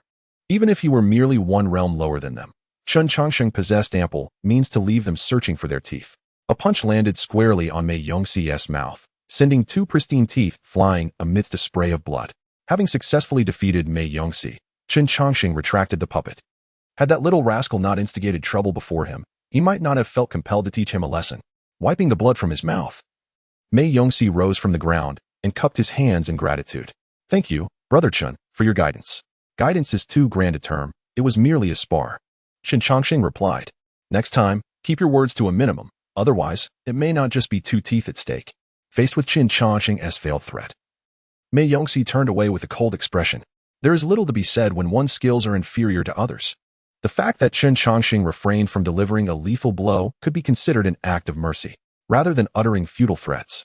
It would be wiser to conserve energy and contemplate how to contend with Chen Changsheng. This matter cannot simply be dismissed. Observing Mei Yongxi's retreating figure, Chen Changsheng smacked his lips and remarked, "The fight is over. I shall return to rest. You may amuse yourselves." With that, he turned and made his way back to the Eastern Wilderness Villa, leaving the 3 individuals to their own thoughts. Knock, knock, knock. A sound echoed from outside the door. Chen Changsheng, leisurely savoring his tea, glanced over and said calmly, "Come in." Creak. The door swung open, and Xianxia entered. "Did I not instruct you to come this evening?" Chen Changsheng inquired. In response, Xianxia smiled and said, "Brother Chen requested my presence tonight merely to evade the prying eyes of others. Since Miss Gongsun has ventured out and Brother Su is recuperating, this moment seems more opportune than the evening." "That is indeed a reasonable point. Please take a seat." After appraising the composed Chen Changsheng, Xianxia gradually approached a stool. Thud. Just as Xianxia reached the halfway point, he suddenly knelt down. Disciple of the 46th generation of the Upper Clearview sect. "I pay my respects to Master Uncle Changsheng." Faced with Xianxia's prostration, Chen Changsheng remained silent, quietly sipping his tea. After a long pause, he finally spoke. "How did you come to this realization?" In response to Chen Changsheng's inquiry, Xianxia bowed his head and replied, "My master often encourages me to read during his leisure time. Hence, I have come to learn much about past events. Within the text of the Upper Clearview sect, I discovered that it once experienced a glorious era, situated in a nation known as the Great Qian Dynasty. My master was born during that time. And according to my findings, there were 10 true disciples of the Upper Clearview sect at that time. The first 8 masters fell in a great battle. Yet records pertaining to the last true disciple are scarce throughout the sect. Driven by curiosity, I scoured the ancient tomes of the Upper Clearview sect and ultimately unearthed a passage that described the 10th true disciple, who perished from a sudden breakdown while cultivating." Xianxia continued, "I have held lingering doubts about this account until the convening of the Talented Youth Conference, which finally illuminated these uncertainties." Upon hearing Xianxia's words, a memory stirred deep within Chen Changsheng. The name of the Great Qian Dynasty resonated with familiarity. Back then, the Upper Clearview sect was an enemy of the Night Moon Kingdom. Reflecting on the past, Chen Changsheng remarked, "This is intriguing. How did the Talented Youth Conference assist you in resolving this mystery?" In response to Chen Changsheng's inquiry, Xianxia respectfully said, "Initially, my master directed me to a certain location to invite an elder known as the Undertaker to return from seclusion. Upon learning of this, my second master sought me out, stating that I would have a formidable protector at the Talented Youth Conference and thus would not accompany me. At that time, I was rather perplexed and inquired further. However, my second master merely replied that his martial arts were superior to mine. After witnessing your martial arts, my disciple has become even more resolute in his conjecture that you are indeed the long-lost true disciple." Realizing that his identity had been uncovered, Chen Changsheng chuckled and remarked, "Your master still cannot overcome this soft-hearted flaw of his. Had he not revealed himself here, I would have intended to play with you a little longer. Although your second master has assisted you, this has disrupted your master's plans. Given Wan Yinyu's temperament, your second master will undoubtedly face a severe beating." Upon Chen Changsheng acknowledging his identity, Xianxia exclaimed with excitement, "Uncle Master, why have you not returned all these years? Master and second master often stand atop the mountain, gazing in the direction of your seclusion. Do you truly not wish to see them?" Hearing Xianxia's words, Chen Changsheng sighed softly and replied, "What would it matter if I were to meet them? They have their paths to tread, and I have mine. Different paths lead to different destinations. Meeting would only deepen the sorrow of parting." "Then why, Uncle Master, are you willing to emerge this time?" Xianxia inquired. "It is simple. Firstly, I have matters to attend to here. Secondly, I wish to ensure that certain individuals remain alive. The heroic gathering heralds the dawn of an era, and some burdens must be shouldered by someone. If you cannot bear them, then it falls upon your master. Do you understand my meaning? Chapter 99. All are family. Chen Changsheng. You won't sleep well tonight listening to Chen Changsheng's words. Xianxia calmly responded, I comprehend your meaning, Uncle Master. If you did not have hope for us, you would not have chastised us earlier. Our performance in the heroic gathering has been passable, yet in the grand contest of the Tao, we are scarcely worthy of being called cannon fodder. With the world undergoing great transformation, no one can predict how the future will unfold. Yet one thing is certain, the strongest will emerge from this competition. Along the way, there will be mountains of corpses and rivers of blood. Uncle Master wishes for us to alleviate some of the burdens on our masters. Having spoken, Xianxia continued to kneel on the ground.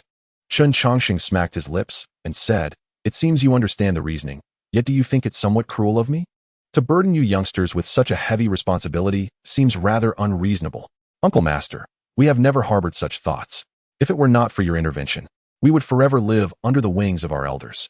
Though their actions are for our benefit, we do not wish to be mere flowers in a greenhouse.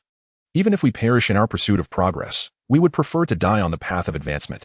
Seeing the determination in Xianxia's eyes, Chen Changsheng nodded in satisfaction. Excellent. Your words confirm that I have not misjudged you.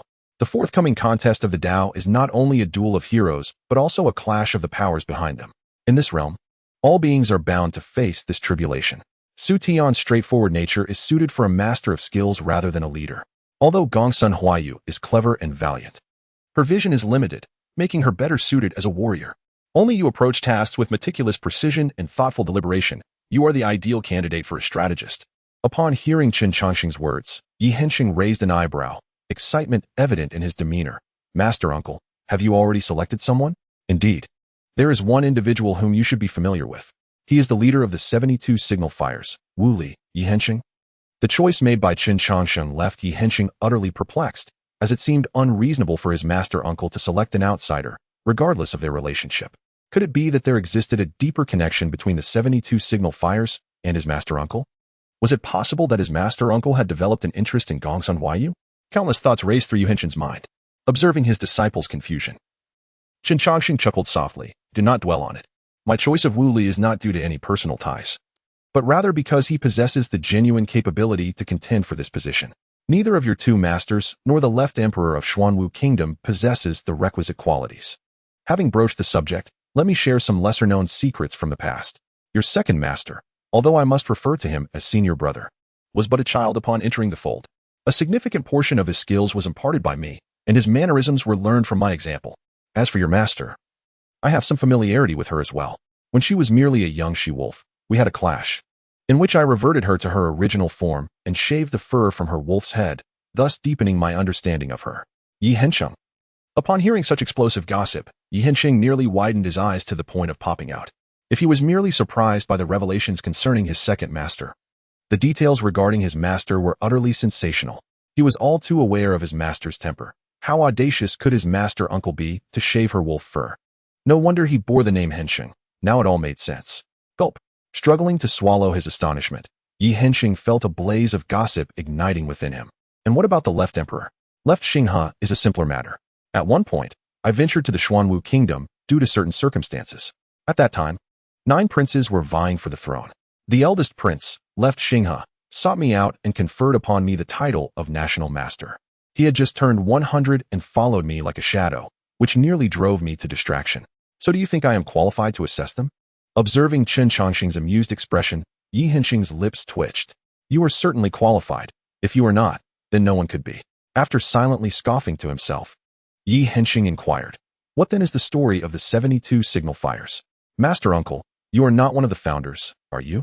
Of course not. Upon hearing this, Xianxia released a sigh of relief, for it seemed his master uncle's identity was already quite formidable. However, Wu Li's abilities were indeed taught by me. The infamous rogue Wu Li, who roams the central courts, is actually your disciple? That would mean Gongsun Huayu ought to refer to you as her grandmaster. From a theoretical standpoint, that is indeed the case, but I do not accept disciples. Chen Changsheng's calm demeanor left Xianxia utterly speechless.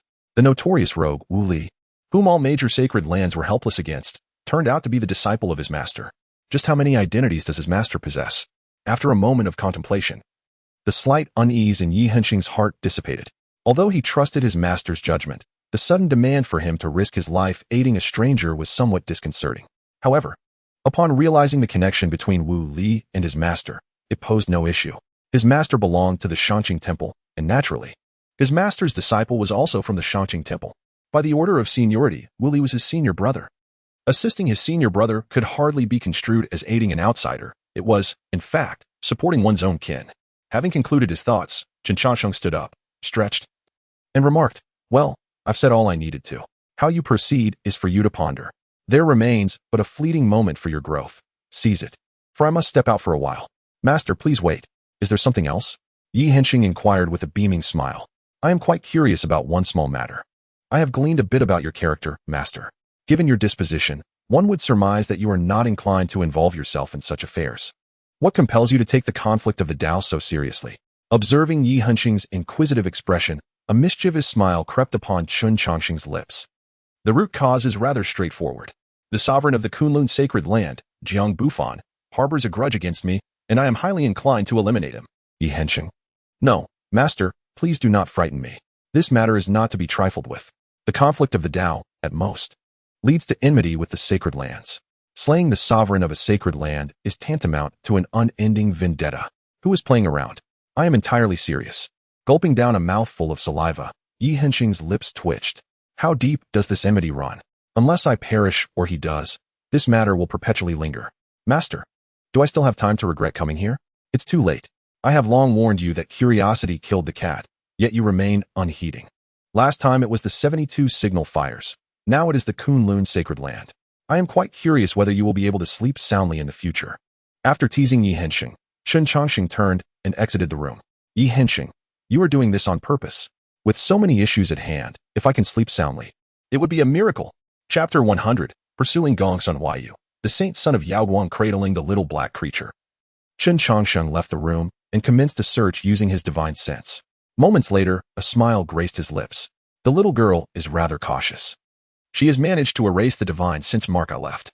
However, her cultivation is still somewhat lacking. Saying this, Chen Changsheng affectionately patted the little black creature's head and murmured, "She should not have run far. Let us see what you can do next." Upon hearing Chen Changsheng's words, the feeble little black creature barked in a particular direction. Observing this, Chen Changsheng leisurely followed the path indicated by the little creature. In the realm of cultivation, tracking enemies relies on divine sense. Evading such searches generally involves two methods: concealing one's aura, while whether one can successfully evade detection depends on the skills of both parties involved. Secondly, one should strive to distance oneself from the enemy, escaping the pervasive reach of their consciousness. The Kunlun sacred land is teeming with practitioners, and employing a large-scale search using spiritual perception is evidently imprudent. Thus, theoretically, it would be quite challenging for Chen Changsheng to locate Gongsun Huayu.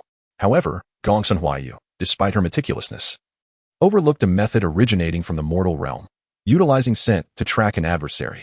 Although Little Black's condition was far from optimistic and it possessed minimal combat prowess, it remained a creature of the wild, with a sense of smell far superior to that of humans, capable of discerning Gongsun Huayu's general location, knowing her approximate whereabouts. How could Chen Changsheng fail to uncover Gongsun Huayu's trail? Woof! Little Black barked from his arms, seemingly attempting to showcase its ferocity. Yet, with its juvenile yelp, any semblance of menace was utterly lost. "TSK, TSK. You lost track of Gongsun Huayu, yet you cannot vent your frustrations upon me. To follow me, you are still somewhat inexperienced." With that, Chen Changsheng discarded the person in his grasp onto the ground, wiping the blood from the corner of his mouth. The Kunlun scout coldly remarked, "Chen Changsheng, this is the Kunlun sacred land. You cannot act recklessly here." Gongsun Huayu had suddenly evaded surveillance. Where had she gone? Chen Changsheng paid no heed to the scout's words whatsoever. "Such grand matters are beyond your station. Simply report today's events truthfully. Furthermore, cease sending others to follow me. If you wish to keep an eye on me, it must be Jiang Feng himself who comes." With that, Chen Changsheng's figure vanished before the scout's eyes. This minor upheaval did not concern Chen Changsheng. His primary focus lay on Gongsun Huayu. What could possibly compel her to undertake such a risk, potentially alarming her foes? This situation piqued his interest. "Nailing, is this an herb?"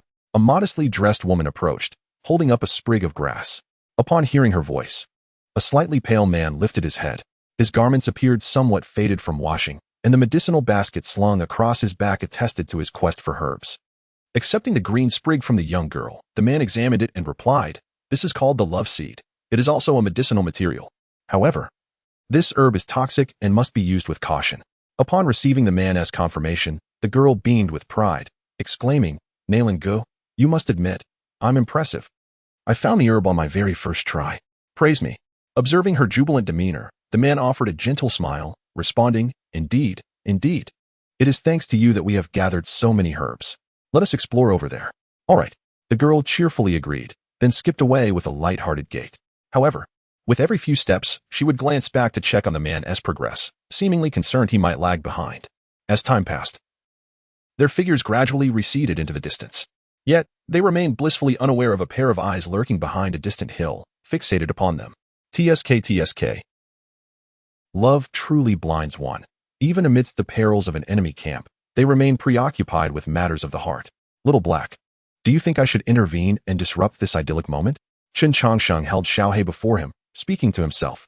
However, the weary Xiaohe had no inclination to engage, yawning before gradually closing his eyes.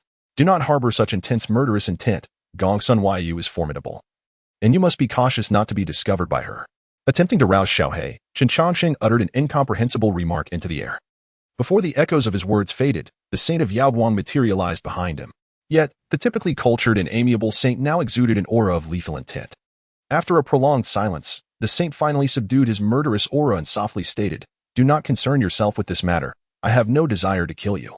Upon hearing the saint's words, Chen Changsheng turned with a smile and replied, "Just a moment ago, I was pondering how Gongsun Yu suddenly became so formidable. She managed to silently evade the pursuit of Kunlun's sacred land. It appears you, esteemed saint of Yaoguang, had a hand in this. I suppose your reluctance to strike decisively at Kunlun's stone workshop was influenced by this reason. However, your earlier actions were rather ruthless. Had you pressed any harder, her life would have been forfeit." In response to Chen Changsheng's remarks, the saint of Yaoguang did not reply immediately but instead turned to observe two figures in the distance. "During our time at Kunlun's stone workshop, you deliberately lagged behind. It seemed to be a ploy to safeguard your chosen materials. Yet it was truly to allow Gongsun Yu to catch up with you. Engaging with the 72 beacon fires indicates a connection between you and them. With your presence, Gongsun Yu is safe.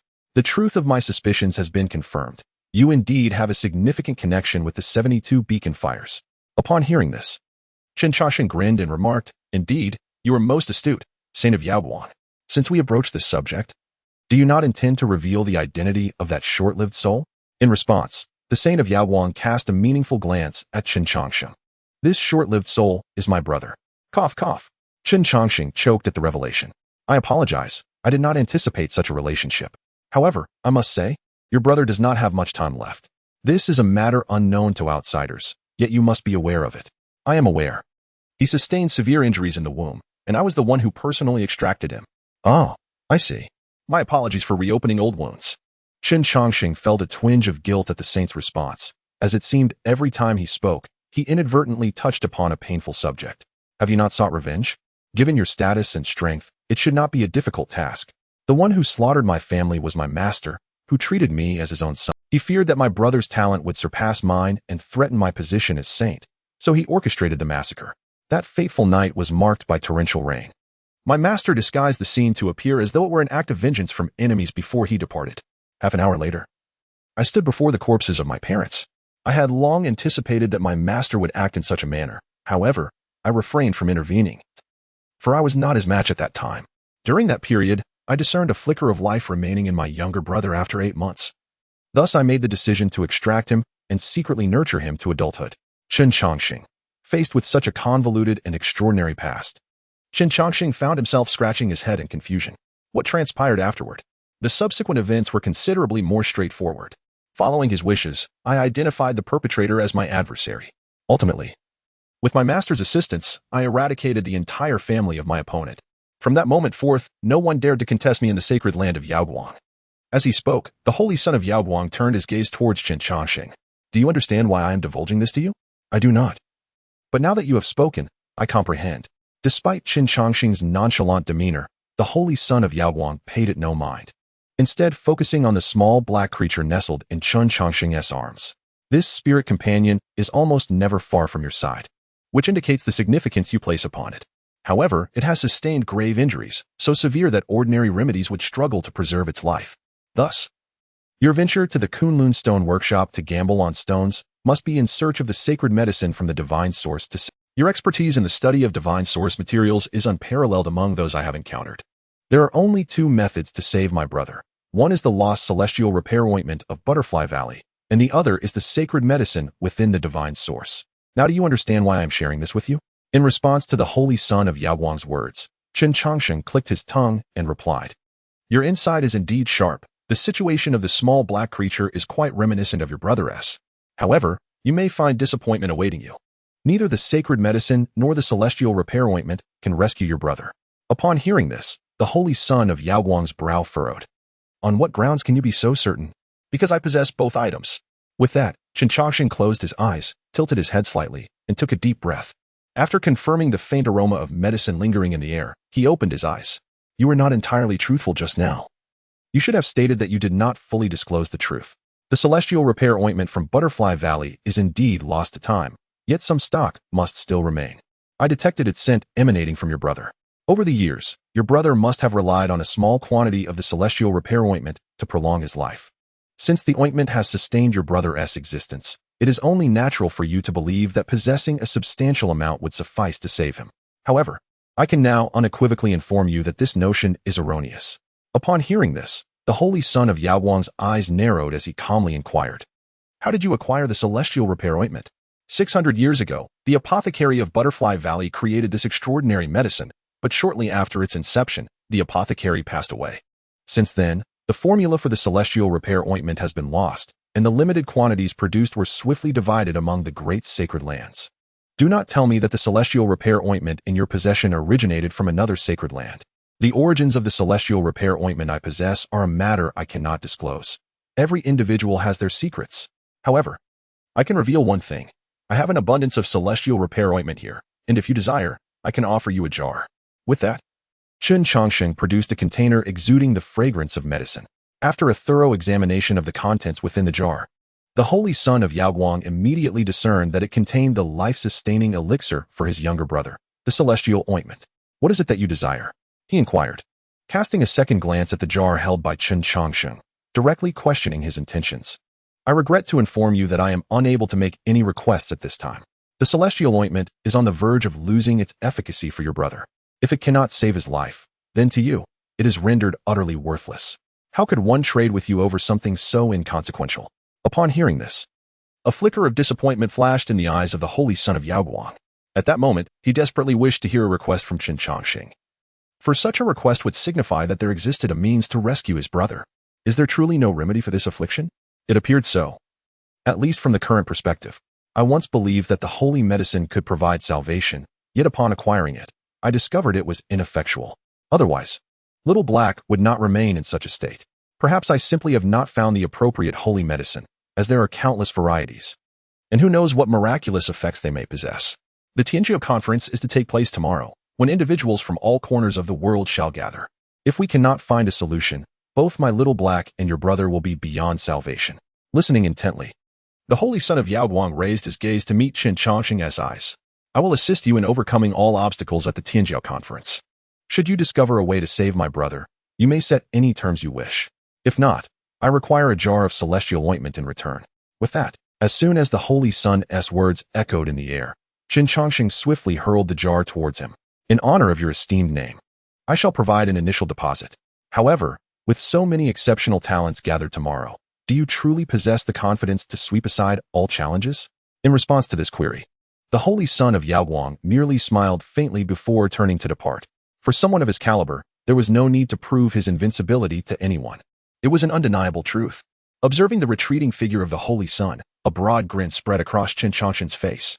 How fortunate he was to have acquired such a formidable ally. By the way, is your master still alive? If you find it inconvenient to act, I could lend a hand, and you could consider it a favor owed to me. He has passed 5 years ago. I personally saw him off. The voice of the holy son lingered in the air, yet his silhouette had vanished without a trace. Ah, this lad, seemingly amiable, conceals a fierce resolve within. Chen Changsheng exclaimed, My dear girl, you have truly rendered me a tremendous service. With that, he departed in high spirits. As for Gongsun Yu, Chen Changsheng had no intention of intruding upon their romance. He had no desire to dampen their joyous atmosphere. A resonant and prolonged horn echoed throughout the Kunlun sacred land. The long-awaited Tianzhou conference had finally commenced. Suddenly, a colossal shadow appeared upon the earth. Upon looking up, it became evident that the shadow was not a mere cloud, but rather a magnificent divine bird adorned with resplendent, multicolored feathers. Perched atop the bird was a woman who resembled a celestial being.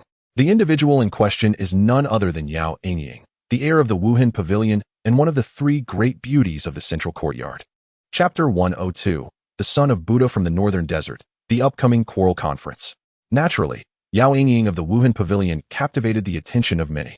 However, soon their gaze was drawn to another commotion. A colossal elephant, comparable to a mountain, approached slowly, its towering tusks seemingly capable of toppling the very world. Upon this giant beast stood the paragon of the southern plains, Bachalu, accompanied by two elderly figures clad in animal hides. Despite their emaciated forms, the aura they emanated instilled trepidation in countless hearts. Concurrently, the saintly son of the Yaoguang sacred land, Fuyao, made his entrance. Petals fell from the skies, and with each step he took, a golden lotus blossomed beneath his feet. Clad in white, enveloped in radiance, he resembled a celestial being descended from the heavens. While many prodigies made their entrances in grandiloquent styles, two individuals opted for a more humble approach to attend the gathering of the illustrious. Shall we simply enter like this? My lord? Gongsun Huayu's mouth nearly watered as she gazed at the lofty assembly of prodigies in the air. Those who could attend the gathering were typically backed by significant powers, and thus their appearances represented the prestige of their respective factions, with a hint of youthful navet. Gongsun Huayu envied the spectacle. In response to her words, Chen Changsheng cast her a sidelong glance and replied coolly, "How would you prefer we enter? Su Tian and the others represent their nations, while I am but a solitary figure without any grand display." Hearing Chen Changsheng's words, Gongsun Huayu pouted and whispered, "My lord, who says you lack support? The relationship between my master and you is well known. Indeed, that holds true. In that case, you could summon the 72 smoke signals and have them escort us in. I assure you, our entrance would surpass that of anyone else." Chen Changsheng's suggestion elicited a delicate eye roll from Gongsun Huayu. The 72 smoke signals in the Kunlun sacred land were archenemies. It was already a stroke of luck for her. The direct disciple, to be admitted. If the 72 smoke signals were to emerge en masse with great fanfare to usher her into the gathering, the Kunlun sacred land would undoubtedly retaliate vehemently. Realizing this, Gongsun Huayu forced a smile and said, "Perhaps it is best to refrain from troubling my masters for such trivial matters. After all, my identity is not entirely suitable. Since you are aware of your unsuitable identity, it would be wise to diminish your presence. Once the gathering commences, numerous opponents will await your challenge. Let us hope you do not end up in tears." At this remark, Gongsun Huayu immediately bristled. "My lord, while I may not dare to claim the title of the foremost prodigy, I would hardly be reduced to tears. I have faced many life and death battles. I am not as fragile as you presume. I never suggested you engage in combat. The gathering is a venue for disputes. Can you hold your ground in an argument?" An argument? Gongsun Huayu's expression was filled with confusion at Chen Changsheng's words. Precisely, an argument. The celestial prodigy of the northern desert has arrived, and with great fanfare. Has the prodigy really come? Why have I not heard of it? Nor have I seen anyone from the northern desert? Gongsun Huayu gazed around, yet he could not discern the presence of the northern desert's prodigy. Of course, you have not heard, for your thoughts are not inclined towards this matter. The northern desert's prodigy arrived a month ago, but he chose to make his way to the Kunlun sacred land at a leisurely pace. Over the course of a month, he consecutively challenged the three great sacred lands, Zifu, Yaoguang, and Kunlun. He has toppled 19 strongholds across these three sacred lands. Each sacred land boasts its own holy sun, alongside several quasi-holy suns. Do you know why they are absent from the prodigy conference? Because they have all been dispatched to thwart that prodigy from the northern desert. Upon hearing this, Gongsun Huayu could not help but gasp in astonishment. Those who can attain the status of quasi-holy sun undoubtedly possess strength that surpasses the majority of prodigies. Yet, despite the multitude of them, they could not halt the northern desert's prodigy. Just how formidable is he? Young master, is he truly that powerful? I am unsure of the specifics, for the three great sacred lands would not publicly proclaim their humiliations. However, I do know of his audacious challenge of 19 strongholds.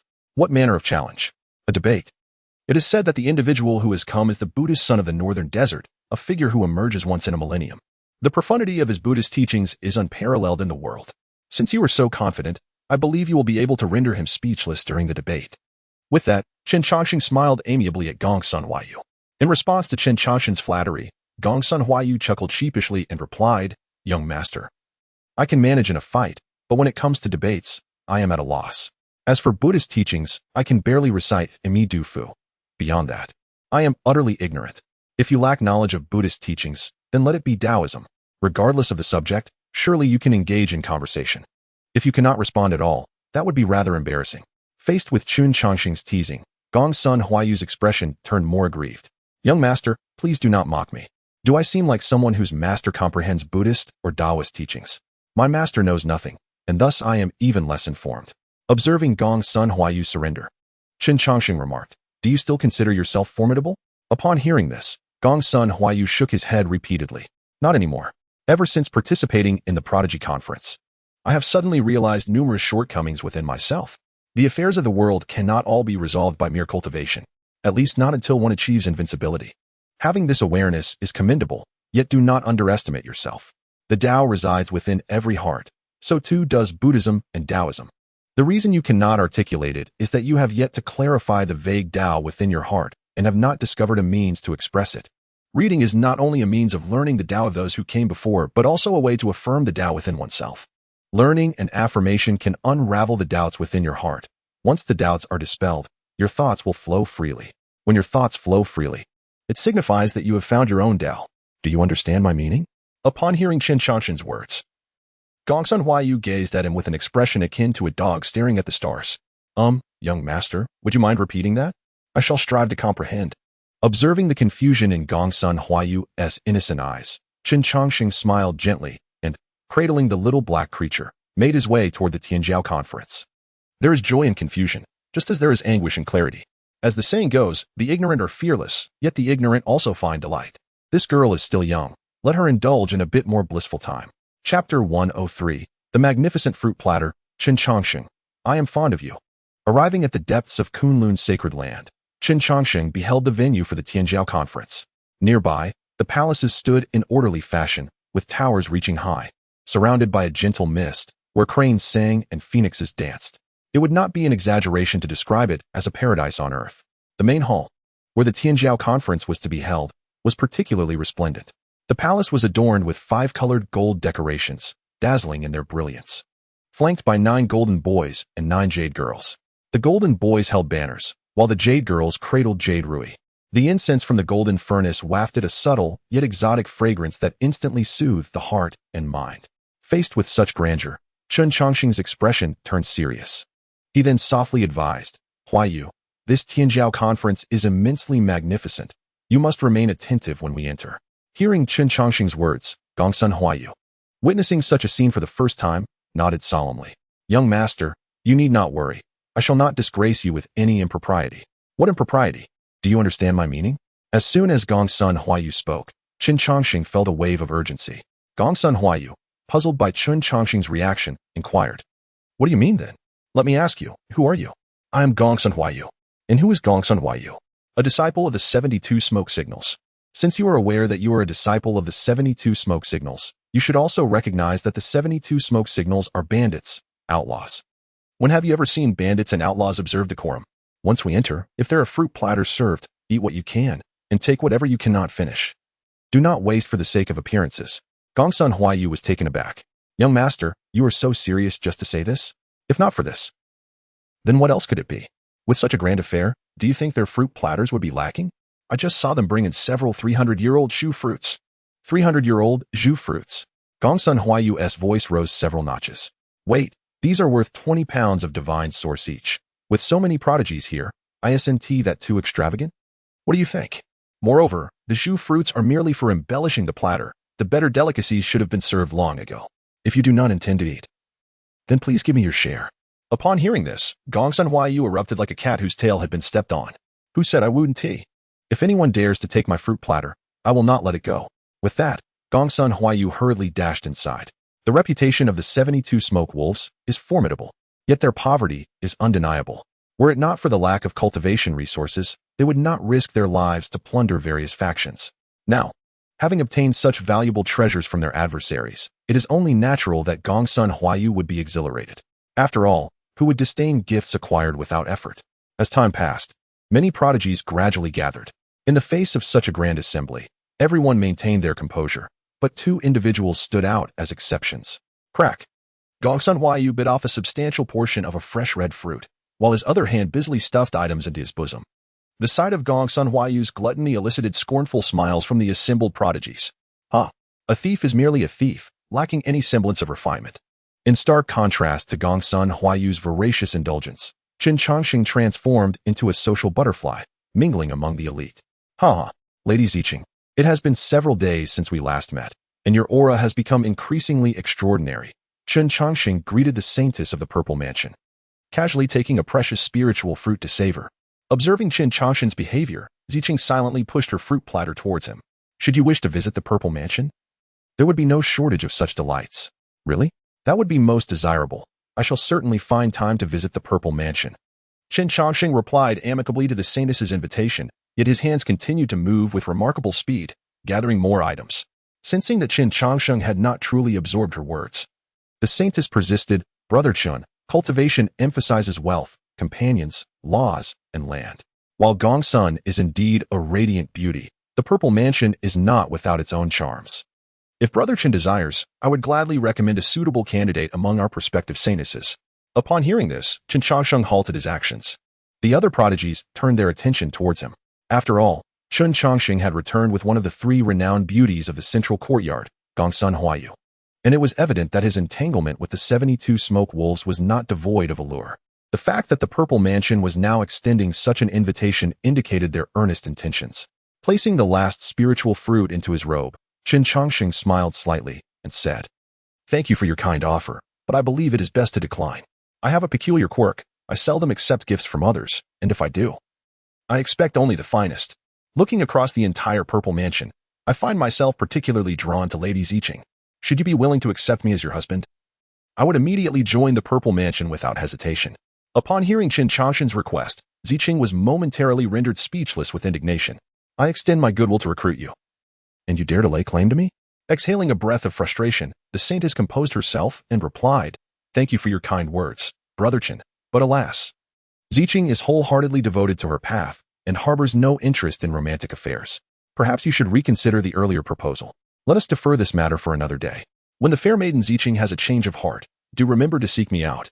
With a playful glance towards Ziqing, Chen Changsheng shifted his attention to the next illustrious seat. His subsequent target was, of course, the esteemed saint of Yaoguang. Noticing the desolate tabletop of the holy maiden of the Purple Mansion, Fuyao offered a gentle smile, and, before Chen Changsheng could speak, she took the initiative. "I have recently been fasting. If you desire, Brother Chen, feel free to take whatever you wish." How considerate. Yet I must insist on leaving one for you," said Chen Changsheng, cheerfully bestowing upon Fuyao the smallest spirit fruit before resuming his jovial antics. Most of the prodigies present remained silent in response to Chen Changsheng's behavior. Given his stature, no one doubted his ability to afford such luxuries. Prodigies often possess peculiar quirks. If a few spirit fruits could forge a connection with a top-tier prodigy like Chen Changsheng, it would be an astute investment indeed. However, Chen Changsheng's generous act was not without its challenges. For instance, the scoundrel Bachalu not only devoured everything on his own table, but audaciously attempted to claim Chen Changsheng's share as well, an act of utter shamelessness. Chen Changsheng held no inclination to entertain such individuals. Yet, just as his benevolent gesture was nearing fruition, a voice rang out. "Country bumpkin, you remain a mere country bumpkin, unacquainted with the grandeur of the world." Upon uttering these words, the expressions of Yi Hensheng and others turned hostile. To insult Chen Changsheng was tantamount to insulting themselves. With this voice echoing, the entire gathering of prodigies fell into silence, all eyes fixed upon Chen Changsheng. Since his rise to prominence, many had sought to uncover the origins of this prodigy from the Eastern Wilderness. However, their inquiries revealed that even members of the Eastern Wilderness prodigy group were unaware of his lineage, and it seemed Chen Changsheng was intentionally evading confrontation. Consequently, those wishing to investigate his background found themselves increasingly frustrated. Yet now, Chen Changsheng could no longer evade. With the provocation cast, unless he chose to retreat like a timid turtle, this matter would not conclude peacefully. The heir of the frenzied dragon fortress, Wantong, renowned for his family's secret art, the frenzied dragon hand, had gained fame a decade ago by single-handedly battling 5 late-stage nascent soul cultivators. But if my memory serves me correctly, I broke one of your legs 5 years ago. What emboldens you to speak in my presence? Gongsun Huaiyu set down the spirit fruit in her hand and cast her gaze towards the seats further back. Though Chen Changsheng had not publicly acknowledged their mentor-student bond, Gongsun Huaiyu genuinely regarded him as her ancestral master. Perhaps her master would not be perturbed by the foolish howls of these clowns. Yet she could not allow anyone to insult him. Upon hearing Gongsun Huaiyu's words, a pale-faced young man scoffed disdainfully and replied, "What? Am I mistaken? Everyone present is a person of stature. We have gathered here for discourse, not to exploit like certain individuals. It is truly perplexing to ponder the thickness of some individual's skin, traveling such a distance merely to partake in a meal." Upon uttering these words, Wantong cast a derisive glance at Chen Changsheng, then proceeded to indulge in fine wine alone. Suddenly, a thunderous noise erupted beside Chen Changsheng. Upon closer inspection, it became apparent that Gongsun Huaiyu had unleashed his fury, only to be thwarted by Chen Changsheng's intervention. "Why do you stop me, my lord? In 3 moves, I shall surely claim his head," Gongsun Huaiyu declared. In response, Chen Changsheng offered a faint smile and replied, "Huaiyu, a young lady should temper her temper. This gentleman speaks the truth. Our actions have indeed been somewhat opportunistic." With that, Chen Changsheng approached Jiang Ping directly. With a flourish, a multitude of spiritual fruits cascaded onto Jiang Ping's table, including one that Chen Changsheng had recently taken from Xianxia. "I sincerely apologize. I was unaware that these fruits were off limits. I hope you can forgive my oversight. Some of the fruits have already found their way into my stomach, so I regret I cannot return them to you. Here is 500 pounds of divine essence, which shall cover our recent indulgence in fruits."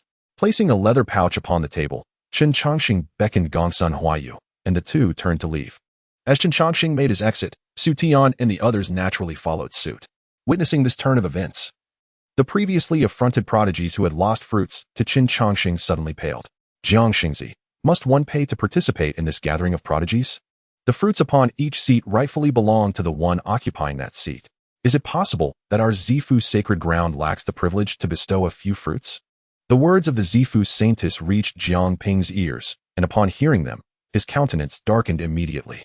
It is essential to understand that each top-tier prodigy is a rare find, and those like Chen Changsheng, who do not possess a clear allegiance, are even more It is precisely due to the potential for alliances that the Kunlun sacred ground has shown repeated tolerance towards Chen Changsheng. Even if an alliance cannot be forged in the end, at the very least, he would not become an adversary. However, now, due to some trifling fruits, they had managed to offend Chen Changsheng, a truly regrettable trait. Simultaneously, Fu Yao and Bada Lu each placed some divine essence upon the table, preparing to depart. Clearly, both felt themselves affronted. Top-tier prodigies possess a pride of their own, one that cannot be easily sullied by mere commoners. As the situation spiraled beyond control, Jiang Ping hastily interjected, "Everyone, please hold on. Our Kunlun sacred ground bears no such intention." With this, Jiang Ping cast a murderous glare towards the distant one. At this moment, with the significant figures yet to arrive, it fell upon him to preside over the gathering. Should such a considerable blunder occur in this brief interval, his position as Saint Sun would undoubtedly be jeopardized. "Impudent! How dare you speak here, Kunlun sacred ground? Hurry over and apologize to Brother Chun." Upon hearing Jiang Ping's reprimand, Wantong's forehead broke into a cascade of cold sweat. Logically, having instigated the provocation, he would surely face retaliation. Thus, a confrontation between them would. Although I am no match for Chen Changsheng, this battle will undoubtedly elevate the name of Quanglong Fort to great heights within the central court. Furthermore, during this grand event, the Kunlun sacred land will not permit any loss of life. However, I never anticipated that Chen Changsheng would deviate from the expected course. As I witnessed him moving further away, I felt as restless as an ant on a hot pan. Just as I was preparing to intercept him, Chen Changsheng halted his steps. A group of individuals was approaching from outside the palace, engaged in jovial conversation. "Ha ha ha. I am truly honored that the 3 esteemed friends have chosen to personally grace us with their presence at the Kunlun sacred land. Lord Jiang, you jest. Such a momentous occasion as the talented gathering surely warrants our presence from Xuanwu Kingdom. We experienced some issues with the teleportation array, which delayed our arrival." As they spoke, the approaching group caught sight of Chen Changsheng, who was about to depart. The gazes of both parties locked, and the atmosphere instantly grew tense. The individuals emerging from outside could be considered the strongest within the central court. Among them were the leaders of Kunlun, Yao Wang, Zifu, and Langya Pavilion, along with several formidable figures from other central court factions. Initially, these powerful beings intended to commence the talented gathering, but upon receiving news of the arrival of friends from the eastern wilderness, they felt obliged to greet them in person. However, upon their return, they stumbled upon the scene before them. On seeing Chen Changsheng's visage, the three powerful beings from the eastern wilderness could not help but clench their fists. After several centuries, they finally laid eyes on this individual once more. Unlike before, they had now become masters in their own right, revered as mentors by others. Although their appearance had remained unchanged, the passage of time had undeniably etched its mark upon them. In contrast, Chen Changsheng still exuded the same youthful vigor as ever, as if time had completely overlooked him. What was even more infuriating was that he appeared even younger than before. The two parties maintained their gaze for 2 breaths, after which Chen Changsheng burst into tears. Whoa, you've finally arrived. Let us return home. The Kunlun sacred land has been too oppressive. Chapter 105, The Arrival of Friends. A slap in the face to the Kunlun sacred land. Witnessing Chen Changsheng's outburst, Jiang Ping beside him panicked instantly. You are speaking nonsense. What has Wantong done to you that you would place the blame on me? As he observed the weeping Chen Changsheng, Song Yuanshan's lips curled into a subtle smile. Although he was nominally the junior brother to Chen Changsheng, he was, in reality, his senior. It seemed that his elder brother Changsheng still took great delight in teasing others. Throughout the passage of countless years, I have changed, yet he remains unchanged. Meanwhile, Jiang Bufan, the leader of the Kunlun sacred land, was also scrutinizing Chen Changsheng. How similar. So strikingly similar. Though the individual before him was considerably younger and exuded a distinctly different aura, their appearance bore an uncanny resemblance. At that moment, the undefeated Taoist Song Yuanshan spoke up. Lord Jiang, even if the Kunlun sacred land is vast and prosperous, you ought not to look down upon others. In response to Song Yuanshan's inquiry, Jiang Bufan narrowed his eyes and replied, My esteemed friend, it appears there has been a misunderstanding. The sacred land of Kunlun would never neglect any of its illustrious talents. Perhaps there is some confusion at play. However, I notice your considerable concern for this young friend. May I inquire about the nature of your relationship? Jiang Bufan's question left Song Yuanshan momentarily speechless. Naturally, Chen Changsheng's original identity could not be disclosed. Yet he could not possibly assign his elder brother the status of a disciple. If he were to do so, given his elder brother's character, it would undoubtedly lead to complications. As Song Yuanshan pondered this, Chen Changsheng preemptively spoke up. I am his little master uncle. Is there a problem with that? The crowd gasped in disbelief. You hold such a high rank. Jiang Bufan chuckled at Chen Changsheng's explanation. I am of the same generation as the undefeated friend. By that reckoning, does this not make me your junior? Theoretically, yes. Although I may appear youthful, my standing is indeed elevated, Chen Changsheng replied, gesturing towards Xianxia. In terms of rank, I am of the uncle generation to him. He should respectfully address me as second uncle. Xianxia, amused by Chen Changsheng's opportunistic assertion, After all, he had once invited Chen Changsheng out of seclusion and referred to him as master, which indeed placed him in the uncle's generation. Chen Changsheng's finger hovered over Wan Yanyu as he hesitated, for she was regarding him with an unfriendly gaze. It was clear that should he elevate the rank too much, she might become incensed. Cousin. After a brief pause, Chen Changsheng opted for a less elevated title. Upon hearing this designation, Wan Yanyu's expression softened somewhat. Now that the identities were established, the 3 former acquaintances naturally began to voice their grievances. Although they understood that few could impose upon Chen Changsheng, they nonetheless sought to challenge the Kunlun sacred land. For them, Chen Changsheng was a friend, an elder, a family member. No one would wish to witness their kin suffer indignities, even if only on the surface. Lord Jiang. My cousin has come to participate in the Talons Conference, yet he has been looked down upon by your Kunlun sacred land. I would like to inquire whether your disdain is directed at him or at my Night Moon Kingdom. Wan Yanyu coldly questioned Jiang Bufan, her formidable presence palpable. Meanwhile, Xianxia approached Chen Changsheng with a smile. Second uncle, Kunlun's sacred land is a prominent force in the central court. How could they dare to bully you? Surely there must be some misunderstanding? In response to Xianxia's words, Chen Changsheng began to feign tears. Rubbing his somewhat dry eyes, he lamented, Dear nephew, I am terribly wronged. I merely indulged in 2 of their fruits, and they began to gossip about me. Is this not bullying? Haha. At this, Xianxia chuckled and replied, Second uncle, therein lies your misstep. When you visit others, how can you casually consume their provisions? One must offer compensation for food. Indeed, Master Jiang, my uncle has consumed many fruits from your Kunlun sacred land, and I, from the Xuanwu Kingdom, shall compensate tenfold for the offense. I wonder what your thoughts are on this matter? Upon the conclusion of Xianxia's enigmatic remarks, all individuals from the Kunlun sacred land felt a burning embarrassment upon their faces. This was an unadulterated affront, one that left them with no grounds for indignation. The grand gathering of talents was so grandiose, with a significant number of prodigies from across the 5 continents in attendance. Yet, upon the arrival of guests, they were expected to pay for a few fruits. How could they maintain their dignity if word of this spread? In light of such blatant humiliation, Jiang Buffan's countenance darkened considerably. "Saint Sun, what is the meaning of this?" he inquired. In response to the master, this matter originated from the Mad Dragon Fortress. Jiang Ping hastily explained as he sensed the master's mounting displeasure. After recounting the entire incident, Wan Yinyu and her companions did not even raise an eyebrow.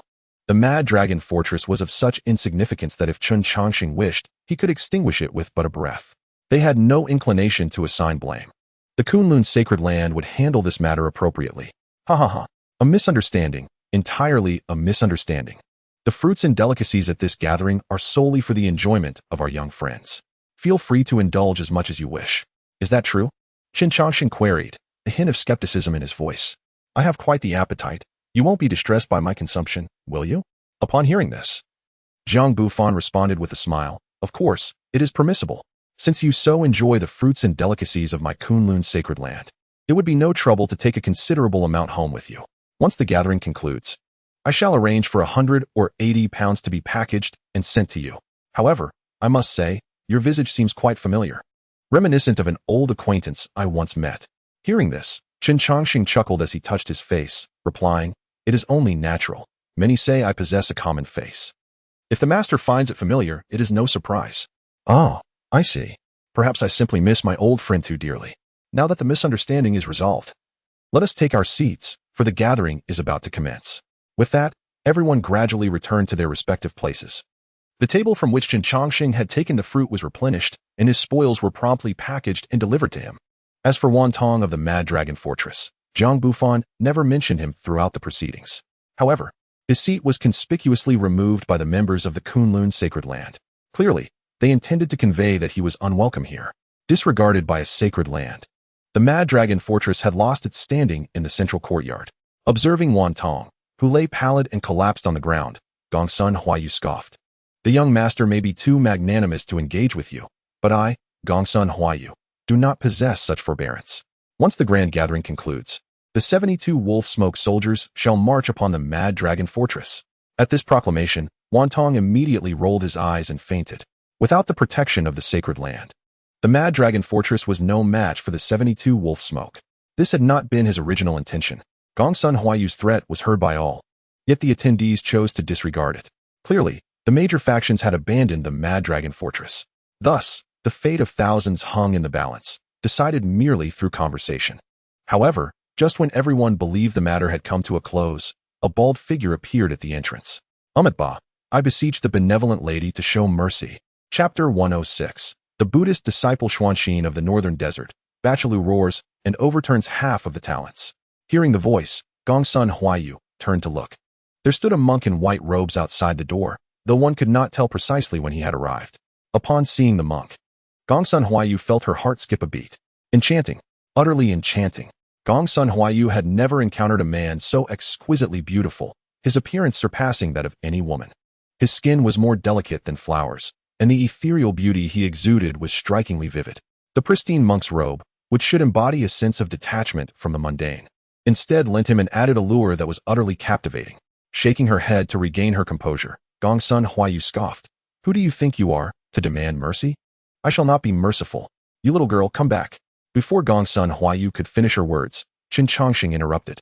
The carefree demeanor that Chen Changsheng had previously displayed had now turned serious. Hearing his call, Gongsun Huayu shot a fierce glare at the monk in white before rushing to Chen Changsheng's side. Young master, why are you stopping me again? I am more than capable of handling them. In response to Gongsun Huayu's complaints, Chen Changsheng cast a glance at the distant monk, replying coolly, I shall not hinder you from doing as you wish, but it would be wise to avoid contact with that individual. Should you ever find yourself facing him, you will have but two options. First, turn and flee without a moment's hesitation. Second, before he speaks, sever his head, and in doing so, do not hesitate. Upon hearing Chen Changsheng's earnest warning, not only did Gongsun Huayu's interest peak, but the others present were equally intrigued. Bachalu, who had been voraciously consuming spirit fruits, swallowed his mouthful and exclaimed, Is he truly as formidable as you claim? You, Chen Changsheng, do not seem like one to shy away from confrontation. Shall I strike him a few blows on your behalf? To Bachalu's challenge, Chen Changsheng smiled slightly and replied, "Very well. Then do strike him a few times for me." In a flash, before Chen Changsheng's words had fully registered, Bachalu had darted to stand before the monk in white, wielding a wooden club thicker than a man's leg, and brought it down forcefully upon the monk's head. The monk, known as the Buddhist disciple of the northern desert, had achieved unparalleled glory by conquering 3 major holy lands and 19 strongholds. Many gifted individuals had longed for a chance to duel with him, Bachalu included. His dialogue with Chen Changsheng was merely a pretext for action. Boom. Crack. The powerful shockwave shattered countless fruit platters, yet the monk caught the blow with a single hand. Although the ground beneath him was already entangled with spiderwebs, he ultimately withstood Bachalu's strike. Witnessing this, Bachalu, known for his brash personality, was taken aback. Though I exerted merely half of my strength in that moment, a strike infused with such power is not easily met.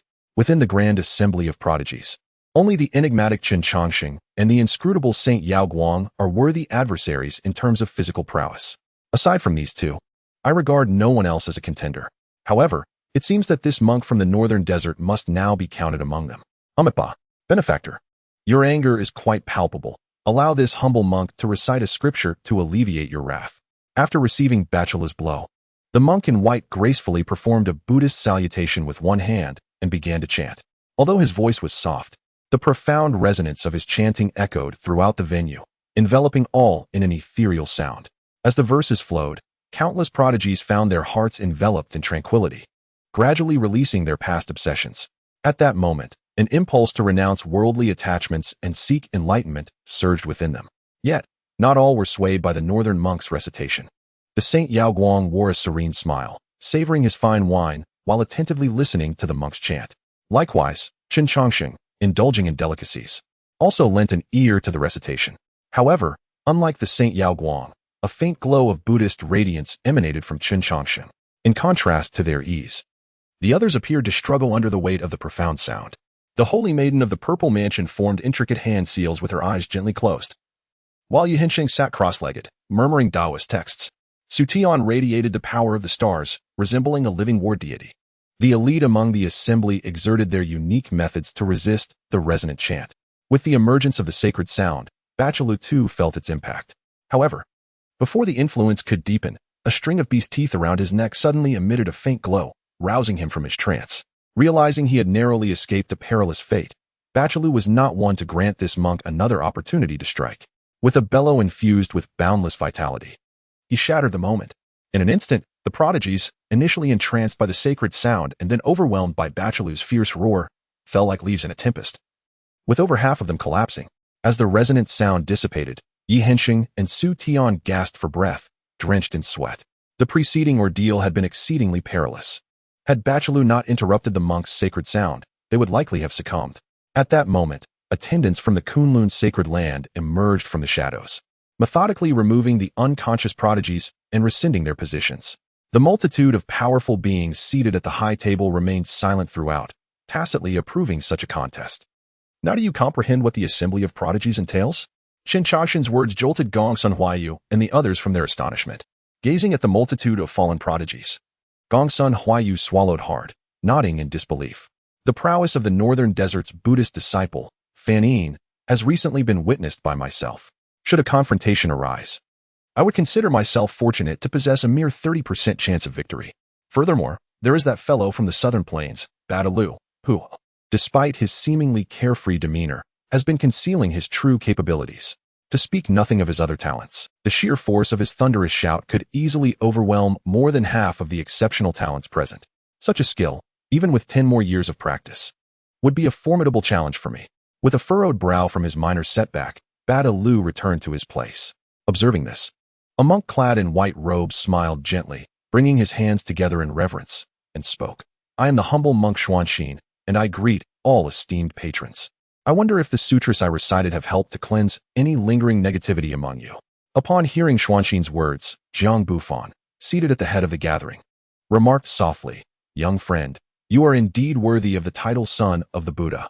The profundity of your teachings is truly humbling. The gathering of exceptional talents is about to commence. Please take your seats. Chapter 107.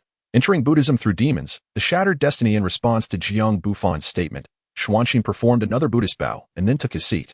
Observing this monk, who had nearly ensnared him in his trap, Gongsun Huayu whispered, "My lord, have you encountered this Buddhist disciple before?" "Not at all. How could I know of his prowess without having met him? Is there some deeper understanding at play here?" Upon hearing Gongsun Huayu's inquiry, Yinxing and Su Tian eagerly leaned in to listen. "You might not recognize his strength because your understanding of Buddhist teachings is limited, as is your grasp of the Buddhist realm. The terrors within this domain far exceed your imagination, and among them exists a particular monk whose bald head should never be trifled with. This is the demon monk who enters Buddhism. Such individuals are exceptionally troublesome. They lack the compassion of the Buddha yet possess none of the madness of demons. In essence, they embody both the virtues of the Buddha and the demons, while being devoid of their flaws." After hearing Chen Changsheng's explanation, Gongsun Huayu still found himself perplexed. Noticing his confusion, Chen Changsheng continued, "Your lack of understanding of Buddhist principles prevents you from grasping my meaning. Allow me to illustrate with an example. If you intend to annihilate the dragon fortress, and he seeks to prevent you, do you comprehend how he would respond?" Pondering this question, Gongsun Huayu tentatively suggested, "Would he kill me to avenge the people of the dragon fortress?" "Not quite." Chen Changsheng shook his head. "Ultimately, yes. He would seek to eliminate you, but the process would not be so straightforward. He would preemptively destroy the dragon fortress, and then devise myriad ways to ensure your demise." The crowd was taken aback. Wait, how did saving lives turn into killing? And not just killing, but wiping out entire families? What logic is this? Wasn't he supposed to prevent me from destroying the dragon fortress? Why does it involve murder? The explanation is simple, according to the Buddhist principle of causality. When he is unable to stop you from annihilating the dragon fortress, the karmic consequences have already been set in motion. To absolve you of the bloodshed, he must naturally assist in the destruction of the dragon fortress. Furthermore, your actions led to the downfall of the dragon fortress, which is a consequence of your own doing. Where there is cause, there must be effect. If you sow the seeds of malevolence, you shall inevitably reap the bitter fruit. As the process unfolded, he accumulated immeasurable merits, while you descend into the depths of hell. For he has not only shielded you from the sins of murder, but also resolved the karmic ties of the mad dragon fortress." Gongsun Huayu remarked, "This reasoning sounds peculiar, yet it appears to hold some merit." Upon hearing this, Gongsun Huayu involuntarily shuddered and instinctively distanced herself from Xianxia, though she was unafraid of formidable adversaries. The presence of a madman, especially one of such formidable strength and deceptive charm, unnerved her. Many had overheard the exchange between Chen Changsheng and Gongsun Huayu, including the Buddhist disciple from the North Desert, Xianxia. "Amipa, you, esteemed practitioner, possess profound knowledge of Buddhist principles, and you are connected to our Buddha. Might I inquire if you would consider renouncing worldly ties and ascending to the Western paradise?" In response to Xuankong's invitation, Chen Changsheng merely cast a fleeting glance his way and replied, "Mad monk, your intentions are of no concern to me, but it would be wise not to provoke my ire. I possess a deeper understanding of the demonic path leading to enlightenment than you do. Should you anger me, I might just remove that bald head of yours and use it as a ball." Xianxia merely smiled faintly at Chen Changsheng's threat, choosing not to respond. At that moment, the fainted prodigies had been tended to. Rising from his exalted position, Jiang Bufan proclaimed, "Today, the prodigies have gathered at the Kunlun sacred ground. A fortunate event for both the central court and the world at large. With the manifestation of destiny, we find ourselves in an unprecedented opportunity. The Kunlun sacred ground is willing to take the lead, uniting various factions to support the destined one in fulfilling their destiny." Upon hearing this declaration, a flicker of confusion passed through the eyes of many prodigies. They had anticipated the Kunlun sacred ground would present some extraordinary treasure for competition, yet now, the notion of destiny emerged unexpectedly. Puzzled, Bachalu inquired, "Holy Master, what exactly is this destiny you speak of? What qualifies it to warrant the support of various factions?" In response, Jiang Bufan replied gravely, "The concept of destiny is a distant legend. It is said that the one who bears destiny will become the strongest. Whenever a previous bearer of destiny perishes, a new one arises among the myriad of powerful beings, with a destined one to carry the fate.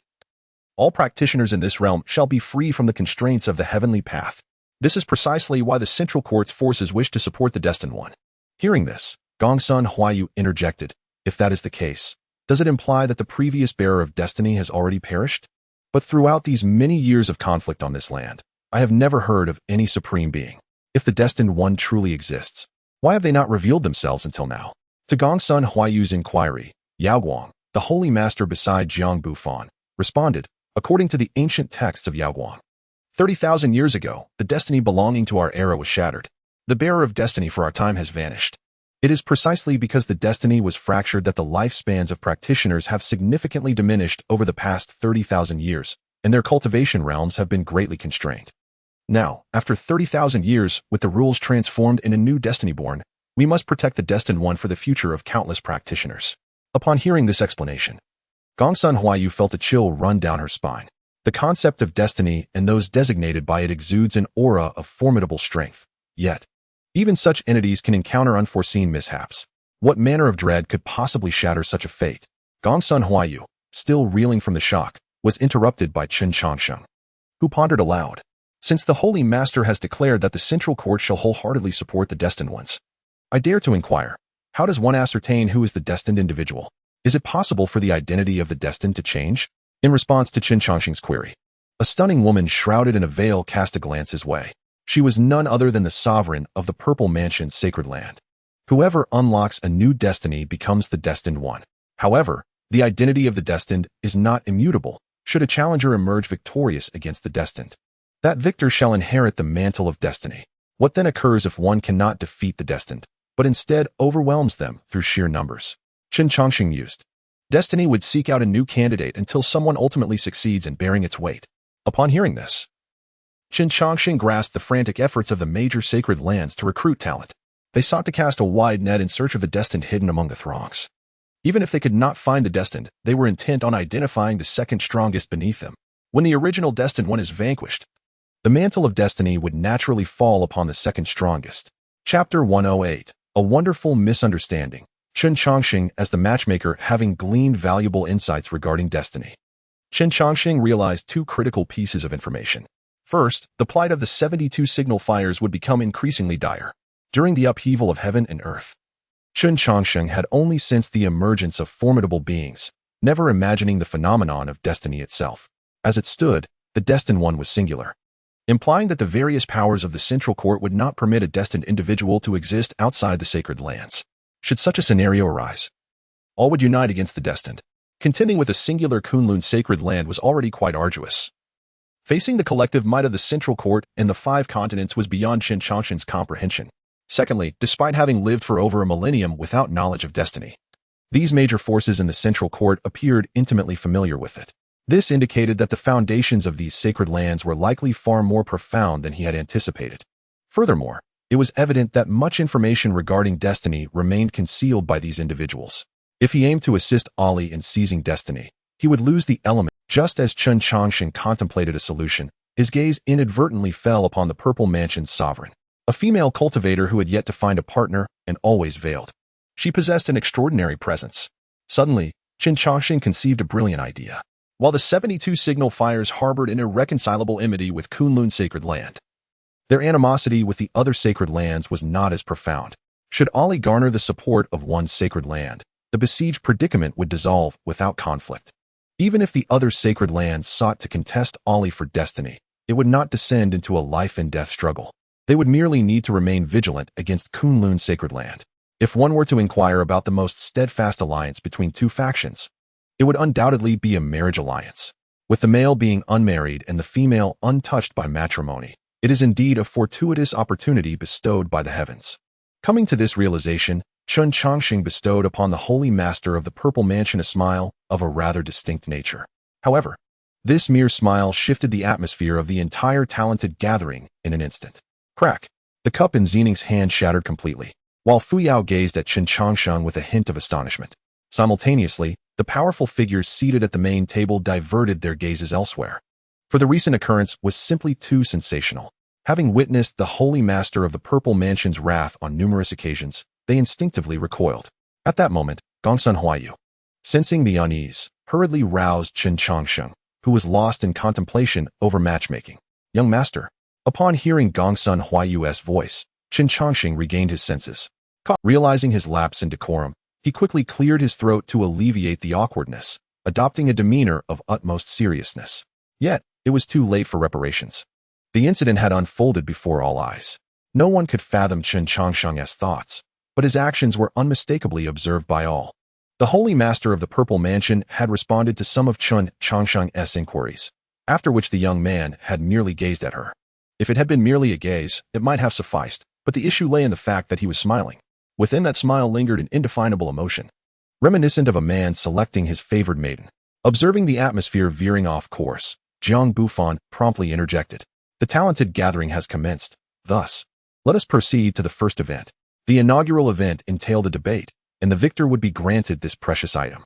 As he spoke, Jiang Bufan revealed a golden page with a flourish of his right hand. Upon seeing this golden page, Chen Changsheng's eyes narrowed instantly. Ever since acquiring the 8-9 profound art, he had been vigilant for news regarding remaining techniques. However, after a prolonged search, he found not even a trace of the 8-9 profound art. And now it unexpectedly appeared at the talented gathering. This gathering indeed presented a rare opportunity for him. This object is indestructible and exceptionally sharp, forged from primordial gold. Inscribed upon it is an extraordinarily profound technique, and whether it can be deciphered depends on the fortune of those present. Upon witnessing the prize unveiled by Jiang Bufan, the many talented individuals could not help but be captivated. Primordial gold, a legendary celestial metal from ancient lore, is said to forge weapons that no one can break. Moreover, the true value of this treasure lies not solely in the supreme celestial metal, but in the technique inscribed upon it. Given the preciousness of the material that bears the technique itself must be of even greater worth. Understanding the significance of this, the talented individuals began to prepare themselves eagerly, ready to contend for this treasure. Suddenly, the usually reticent holy maiden of the Purple Mansion stood up. Chen Changsheng, I challenge you. As she spoke, her chest heaved violently. There was no denying it. At that moment, Xining's sole desire was to see Chen Changsheng utterly obliterated, with no other thoughts occupying her mind. From the moment the Purple Mansion intended to recruit Chen Changsheng, Xincheng envisioned countless possible scenarios. After all, attracting a prodigy of Chen Changsheng's caliber was no simple feat. She contemplated every conceivable condition, including resources, magical artifacts, companions, and status. Xincheng even imagined that Chen Changsheng might propose becoming her partner in the Tao. Although she would never agree to such a proposal, she could accept the possibility of it occurring. However, amid all her calculations, she never anticipated that Chen Changsheng would take a liking to her master. The thought of him wanting to be her master's husband was utterly intolerable. Miss Xincheng, please do not be so agitated, Chen Changsheng began. But he was abruptly interrupted by her ire.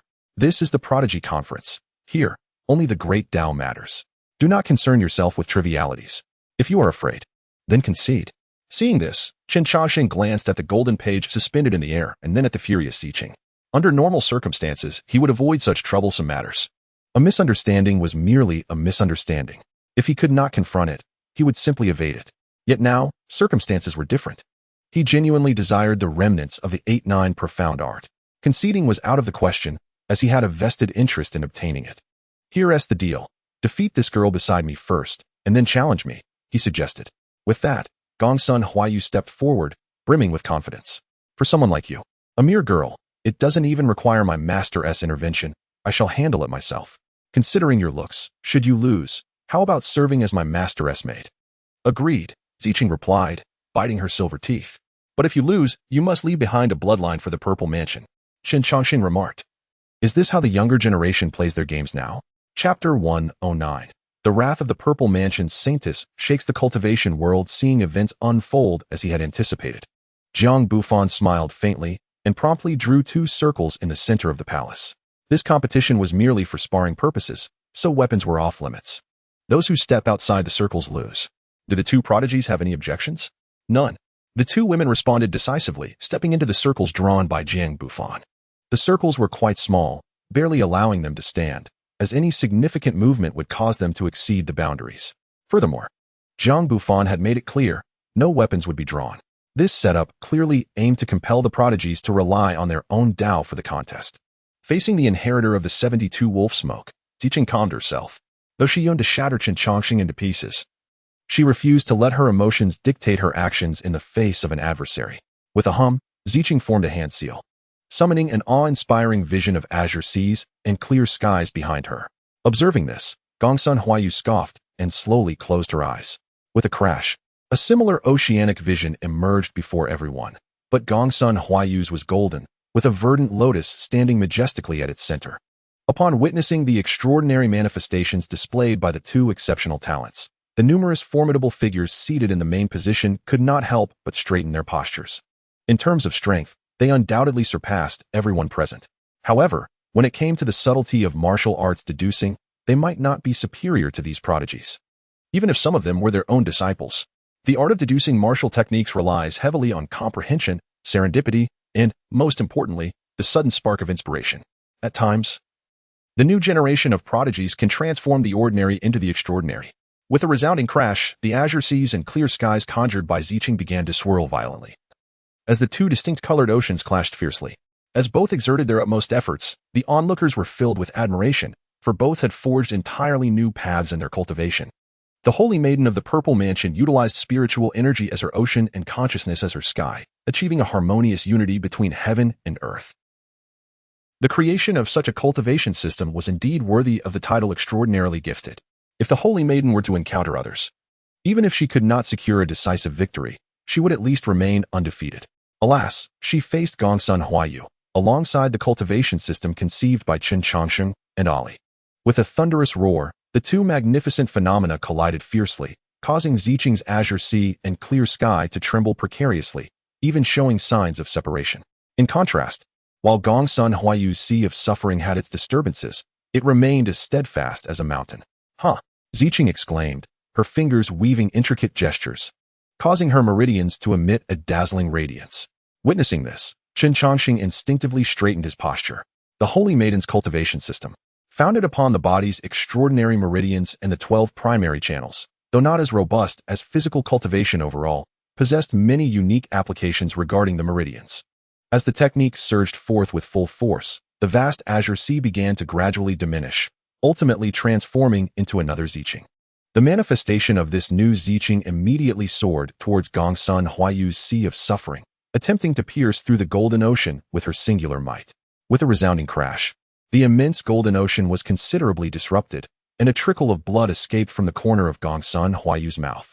Having barely adapted to the new cultivation system for less than a month, Gongsun Huayu, despite his stable foundation, was still significantly inferior to Xianxia. However, as Xianxia relentlessly assaulted the golden ocean, the azure lotus underwent a transformation. The previously closed lotus began to slowly unfurl, revealing a figure seated within. Upon witnessing this scene, Chen Changsheng, who had been somewhat anxious, was completely reassured. Having reached the primal self, the girl had already secured her victory in this battle. With a resounding impact, the ethereal Xianxia was sent flying by Gongsun Huayu's fist from within the lotus. What followed was an unforgettable spectacle for all present. The figure within the phenomenon, Gongsun Huayu, began to step forward, one deliberate step at a time. With a swift motion, Jiang Bufan, seated in the main position, rose in excitement. As Gongsun Huayu's actions completely overturned the established norms of the cultivation world, challenging both the soon-to-be obsolete Golden Core system and the various new systems currently being developed. Almost all systems adhere to a common principle: the essence of consciousness cannot be employed in combat. This essence stems from the soul of living beings, which is inherently fragile and cannot withstand even the slightest harm. Thus, no one would dare to utilize their own essence of consciousness in battle. The fact that the Holy Maiden of the Purple Mansion was able to devise a method for engaging in combat with consciousness amidst extraordinary phenomena is indeed groundbreaking. However, it is utterly shocking that Gongsun Huayu has allowed his consciousness to emerge from his own extraordinary manifestation. With the astonished gazes of onlookers upon him, Gongsun Huayu smiled triumphantly, striding deliberately towards the injured Xianxia. "Oh dear, it seems you are on the verge of defeat. When do you intend to fulfill our wager, Holy Maiden?" As Gongsun Huayu approached slowly, Xianxia glanced at her own essence, leisurely feasting on spiritual fruits within the circle, her eyes filled with disbelief. "Impossible. I refuse to believe your consciousness can fight externally. You are merely posturing. Is that so? If I were merely bluffing, then what is this?"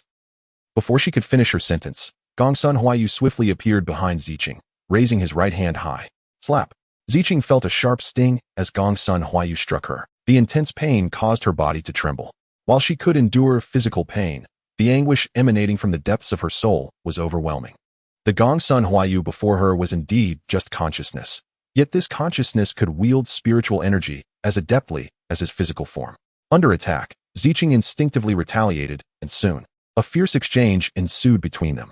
As the clash intensified, Xianxia's astonishment grew. The ability to summon spiritual energy and cast spells rendered this Gongsun Huayu indistinguishable from his true self.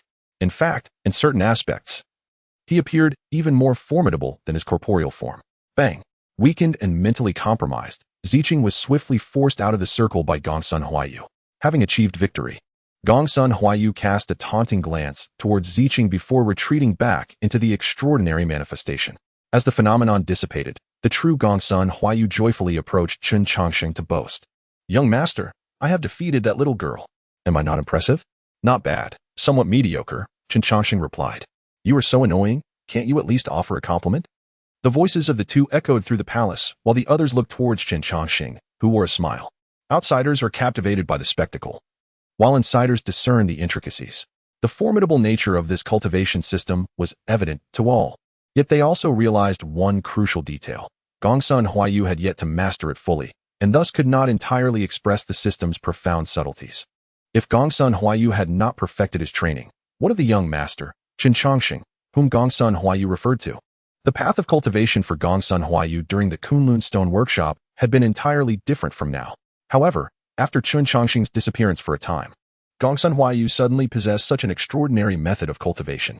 Anyone who claims this matter bears no relation to Chen Changsheng would not be believed, not even by a dog. Chapter 110, The Challenge of the Ruthless Fairy. The gazes of the crowd were intensely fixed upon Chen Changsheng. In response to this scrutiny, he merely offered a serene smile before resuming his light-hearted conversation with Gongsun Huayu. At present, Ali was in seclusion, and his primary concern was to secure ample time for him. The emergence of a new cultivation system was of little consequence, for even if they racked their brains, they could not fathom the most critical aspects of this system. As long as the secret remained undisclosed, their attention would remain steadfastly upon him. After exchanging a few more words, Gongsun Huayu turned to Jiang Bufan with a playful remark. "Master Jiang, you mentioned that the victor in this discourse would be awarded the Xianhuang Mother Gold. It has been half a day, yet no one has come to challenge me. Might I claim my prize now?" In response to Gongsun Huayu's statement, Jiang Bufan chuckled. "Naturally, the prize is reserved for the victor. However, before proceeding, I must inquire whether any of the other esteemed young friends wish to continue the challenge."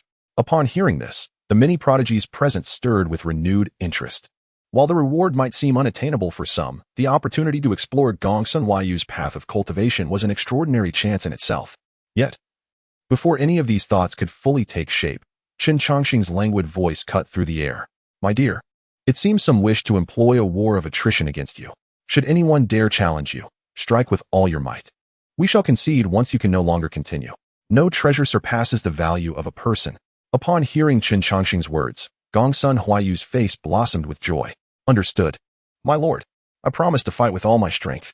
Observing her eager demeanor, many prodigies began to reconsider their intentions. Even the likes of the Purple Mansion Saintess had been injured. A confrontation would likely leave them grievously harmed. To contend with Gongsun Huayu, one would need to be of the caliber of the top prodigy, Yaguang Saint's son. With this realization, the others felt no courage to step forward. After Chen Changsheng's admonition, a profound silence enveloped the gathering. Noticing this, Jiang Bufan furrowed his brow, as he had yet to fully comprehend Gongsun Huayu's cultivation system. After waiting for a while without any challengers emerging, he reluctantly declared Gongsun Huayu the winner of the first round of discourse. "Since none of you esteemed friends are willing to challenge Miss Gongsun, let us proceed cautiously." After a lengthy silence, Yao Yingying rose to her feet. "Master Jiang, I wish to challenge Master Chen." However, as Yao Yingying stood forth, the ever-smiling demon monk, Xuanqin, also rose, saying, "This humble monk is also eager to engage in discourse with Master Chen." Seeing the two challengers, Chen Changsheng's eyes flickered with intrigue. Ever since Yao Yingying had arrived at the prodigy convention, she had appeared somewhat distracted. Clearly, she had shown little interest in the Xianhuang Mother Gold or in him. Yet now, she was stepping forward to challenge him. This scenario seemed to clear the path for others. As Chen Changsheng pondered the underlying intricacies, Gongsun Huayu was filled with elation. Intriguingly, when they do not arrive, not a single one comes, yet when they do, two appear at once. "Very well. I shall indulge you in this game."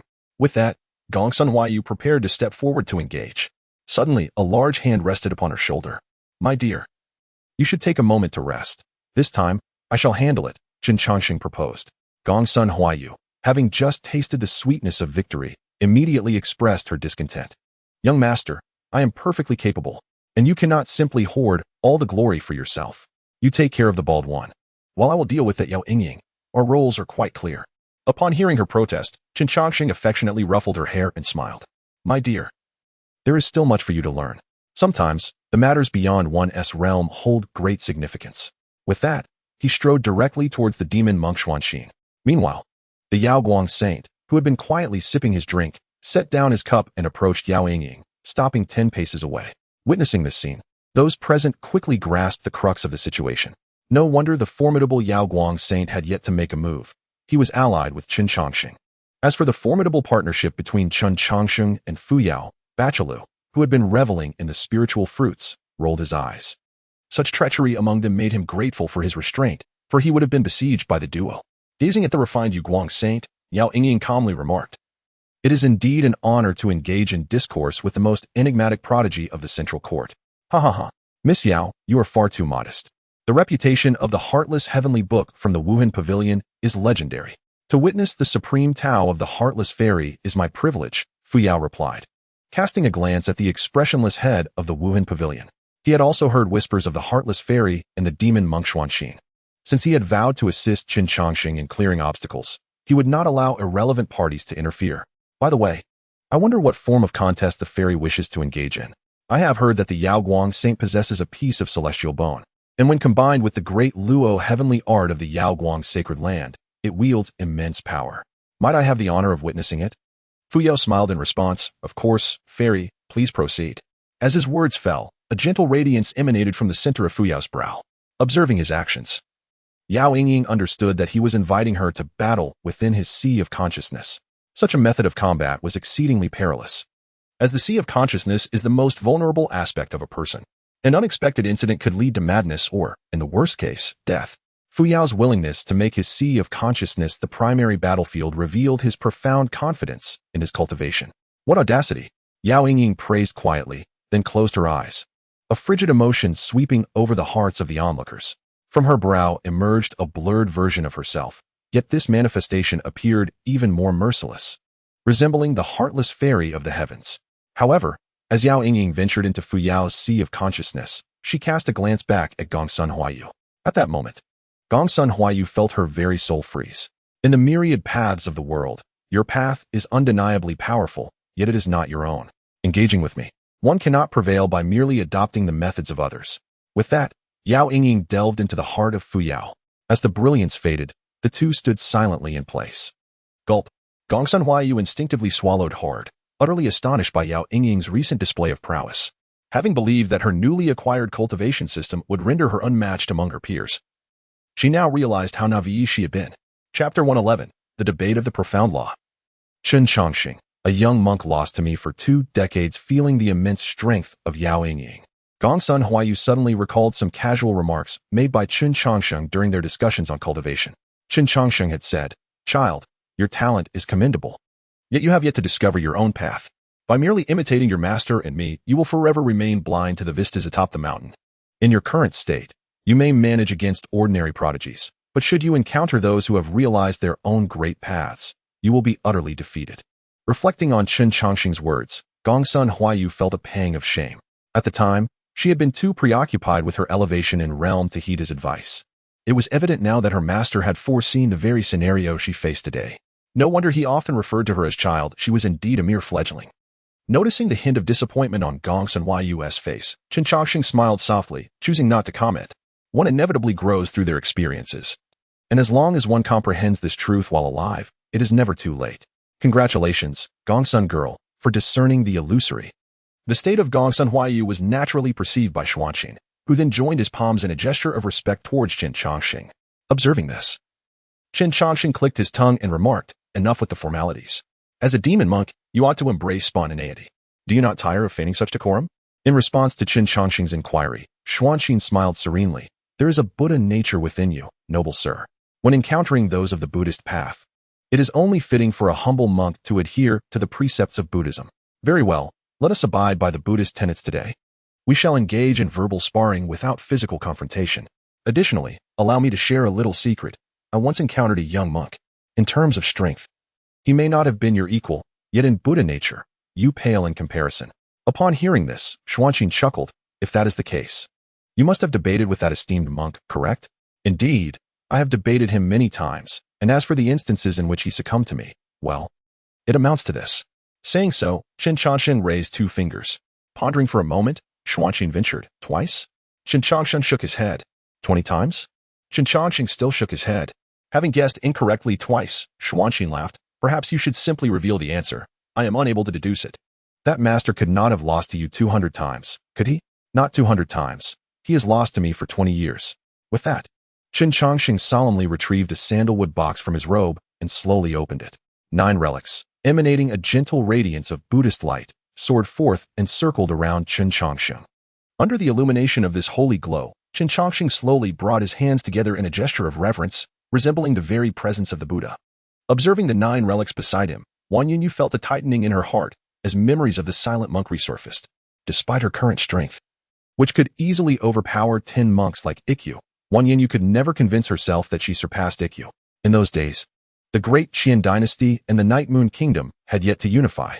Throughout the realms, only Chen Changsheng stood as an exception capable of besting Ikkyu. Alongside the illustrious immortal of longevity from Linglong sect, the 9 foremost disciples of the Upper Clear View were not contenders, nor was she, the princess of the Night Moon Kingdom. However, a millennium had passed, and the once renowned immortal of longevity had faded into obscurity, while the illustrious Ikkyu had achieved enlightenment. Had it not been for a myriad of unforeseen events, they would have persevered through the arduous times just like her. What heights might they have reached today? Perhaps they would surpass her in prowess. Gazing upon the majestic Chen Changsheng, Xuanqin spoke. Indeed, you possess profound connections to the Buddha. May I dare to seek? Pray tell, what is the essence of the Buddha? However, before Xuanqin could articulate his inquiry, Chen Changsheng interjected. Is there something else you wish to discuss? While we may debate the Dharma, I shall not engage with you in Buddhist doctrine. Rather, I will converse with you through the principles of Tao. Upon hearing Chen Changsheng's words, Xuanqin's eyelids twitched, and the onlookers could not suppress their reactions. Such audacity! Chen Changsheng's recent actions and words unmistakably conveyed his mastery of Buddhist teachings. Yet now, he intended to challenge Xuanqin with Taoist philosophy, directly signaling to all present that while he acknowledged Xuanqin's expertise, he would triumph through a different avenue. In light of this circumstance, Xuanqin remained silent, merely joining his palms in a gesture of respect towards Chen Changsheng. Observing this, Chen Changsheng promptly inquired, Pray tell, what is the Buddha? With his opening words, Chen Changsheng aimed straight at the essence of Buddhist teachings, to which Xuanqin responded unhurriedly. The one who liberates sentient beings is the Buddha. Upon hearing Xuanqin's answer, both the eminent figures and the talented individuals present nodded in silent agreement, for Xuanqin's response resonated with their understanding of the Buddha. A single phrase encapsulated the essence of what the populace deemed the Buddha, highlighting the profound depth of Xuanqin's Buddhist wisdom, which was certainly not to be underestimated. Nevertheless, this satisfactory answer did not pass muster with Chen Changsheng, who slowly shook his head. Incorrect. The Buddha is without form. It is through sentient beings that the Buddha takes shape, hence all sentient beings are Buddhas. You assert that the one who liberates sentient beings, which indicates you have yet to grasp the true essence of Buddhist teachings. At Chen Changsheng's words, Xuanqin felt compelled to respond, yet found himself at a loss for words. For the first time since his journey from the North Desert, he encountered someone who could render him speechless in matters of Buddhist doctrine. Reflecting on this, Xuanqin smiled faintly and replied, Life encompasses 8 sufferings: birth, aging, illness, death, the pain of separation from loved ones, the agony of enduring grievances, the yearning for the unattainable, and the inability to let go. In the realm of Buddhism, we possess the supreme scriptures that enable individuals to transcend suffering and reach the other shore. May I inquire what methods the Taoist path offers for liberation from anguish? Upon hearing this, Chen Changsheng smiled gently and replied, The Tao follows the natural order. What does it mean to follow the natural order? It is to heed one's true heart, which embodies the essence of the Tao. In life, indulge in the experience of existence. In old age, cherish the tranquility of nature. In times of illness, cultivate a broad-minded perspective. And in death, return to one's roots. When in love, embrace fervor. When in resentment, forge ahead with determination. While Buddhism guides the world to forget the 8 forms of suffering, the Tao teaches one to understand and remember them. Birth, aging, illness, and death, along with love, hate, separation, and reunion, are the inevitable experiences of humanity. Rather than seeking methods to relinquish them, it is far more virtuous to confront them with fortitude. Once one truly comprehends the 6 forms of suffering in life, the subsequent desires for unattainable things will naturally dissipate. As he spoke, a soft radiance emanated from Chen Changsheng, intertwining with the light of the Buddha that enveloped him. Simultaneously, the divine bridge amidst the sea of suffering widened tenfold. The boundless sea of suffering offers a chance for redemption. Yet Chen Changsheng chose not to turn back, but to face the sea head-on. Thoughts arise from the heart. When thoughts move, intentions follow, and the body responds. Chen Changsheng advanced another step on his path of enlightenment. Chapter 112. Chen Changsheng, the blade is in your hands. The mysterious Yao Guang Holy Sun, perceiving the shift in Chen Changsheng's realm, Xuanqin's eyes flickered with an unusual emotion. The Buddhist teachings instruct one to forget the 8 sufferings of the world, yet he himself remains unable to let go. It is precisely for this reason that he journeyed thousands of miles to the central court to participate in the Talented Individuals Conference. Noticing Xuanqin's state, Chen Changsheng smiled faintly and continued, Xuanqin, are you a demon or a Buddha? In response to Chen Changsheng's inquiry, Xuanqin clasped his hands together and said, this humble monk is aware of the 48,000 teachings of Buddhism, destined to save all beings. Thus, I am a Buddha. If you are a Buddha, why does a butcher's knife still reside in your heart? I possess no knife in my heart. Yet you do. The knife is in your hand. As he spoke, Chen Changsheng pointed with his right hand, and a bloody butcher's knife materialized in Xuanqin's grasp. Gazing at the knife, the light of the Buddha in Xuanqin began to dim, and a menacing figure of a Buddha shrouded in dark mist appeared behind him. At this sight, the eyes of Zhang Bufan and others narrowed instantly. Xuanqin, embodying both demon and Buddha, found his dark nature exposed by Chen Changsheng's words, placing him at risk of succumbing to darkness entirely. After a long pause, Xuanqin looked up at Chen Changsheng once more. The Buddhist doctrine states that one becomes a Buddha upon laying down the butcher's knife. Since I harbor a knife in my heart, it proves I am not far from Buddhahood. With that, the butcher's knife in his hand began to gradually dissipate, and the light of the Buddha around him surged once more. Is that so? If you lay down the knife and become a Buddha, what of the knife in my hand? With the 48,000 teachings of Buddhism, is there no doctrine that can guide me? If I were to slay all the Buddhas in the world and then lay down the knife, could I still attain Buddhahood? In response to Chen Changsheng's inquiry, Xuanqin merely replied calmly, the Buddha does not forsake any being. As long as the practitioner is willing to lay down the butcher's knife, they may achieve Buddhahood. Nonsense. The origin of my butcher's knife lies within you. If you do not perish, how can I set down this knife? If you wish for me to relinquish it, you must first lay down the knife in your own heart. From the moment you stepped out of the northern desert's Buddhist kingdom, you compelled everyone to wield the blades of their hearts. Are you here to enlighten others or to slay them? Upon uttering these words, Xuanqin's form wavered, and the previously vanished blade reappeared in his grasp, the terrifying visage of the Buddha materializing once more. Observing Xuanqin's state, Chen Changsheng's lips curled into a subtle smile, for he recognized that this debate was now leaning in his favor. However, this seemingly perplexing dialogue was not comprehensible to all, including Gongsun Huayu. Is this what one calls a debate? Why does it feel like mere nonsense? Gongsun Huayu scratched her head, utterly baffled by the underlying meaning. Sensing her confusion, Yi Hensheng approached and whispered, Miss Gongsun, please lower your voice. Brother Chen and Xuanqin are engaging in a profound discourse on Buddhist principles. It would be quite embarrassing to misunderstand. Upon hearing this, Gongsun Huayu turned to Yi Hensheng and inquired, what profound principles are they discussing? In response to her bewilderment, Yi Hensheng fixed his gaze upon Xuanqin and Chen Changsheng, elucidating, both of them are well-versed in Buddhist teachings. Hence they do not explicitly mention the doctrines, but rather inquire about the essence of Buddhism. Brother Chen's question to Xuanqin, whether he is a demon or a Buddha, essentially probes the nature of Xuanqin's path. When Xuanqin claims to be a Buddha, he is, in fact, indicating his mission to save all beings. Conversely, Brother Chen asserts that Xuanqin is a demon because he is engaged in killing. Gongsun Huayu replied, Yi Hensheng's explanation only deepens my confusion. What does killing have to do with saving others? Could you clarify further? Faced with Gongsun Huayu's obtuse perspective, Yi Hensheng sighed and patiently continued, Xuanqin has journeyed from the northern desert, toppling 19 strongholds along the way. This has undoubtedly incited a great deal of greed, anger, and delusion. How could a Buddha, whose purpose is to save beings, evoke such feelings? Thus, Xuanqin's actions are indeed demonic. Moreover, being well-versed in Buddhist teachings, Xuanqin understands this, which is why he speaks of laying down the blade to attain Buddhahood. In essence, he intends to assist the world in relinquishing their inner blades. After this explanation, Gongsun Huayu grasped a fragment of understanding. And then, since Xuanqin has clarified his actions, why does he present himself in this seemingly possessed manner? Upon hearing her question, Yi Hensheng's excitement surged. This is where Brother Chen's brilliance shines. Xuanqin wishes to help the world abandon their blades. Yet Brother Chen asserts that the source of these blades lies with Xuanqin himself. This point was just acknowledged by Xuanqin. To resolve a problem, one must address its root. But the root originates from Xuanqin himself.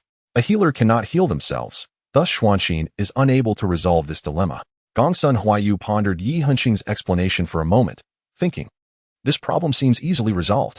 Xuanqing could simply withdraw from the Genius Conference. At this naive suggestion, Su Tian, who had been listening, could no longer restrain himself. While Xuanqing's withdrawal from the Genius Conference might alleviate Brother Chen's predicament, have you considered why Xuanqing came to the Genius Conference in the first place?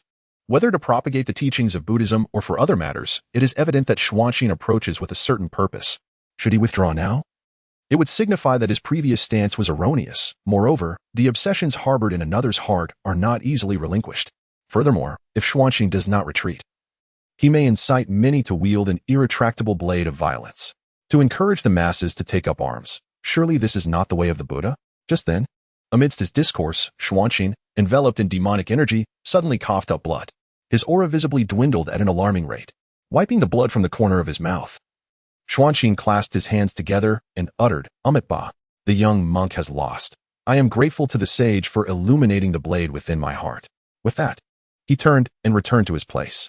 Observing Xuanqing's condition, Chen Changsheng refrained from further pursuit. After all, Xuanqing is a disciple of the North Desert. Should he completely debilitate him, trouble would surely follow from that region. As their debate concluded, the contest between the holy son of Yaoguang and the heartless fairy also drew to a close.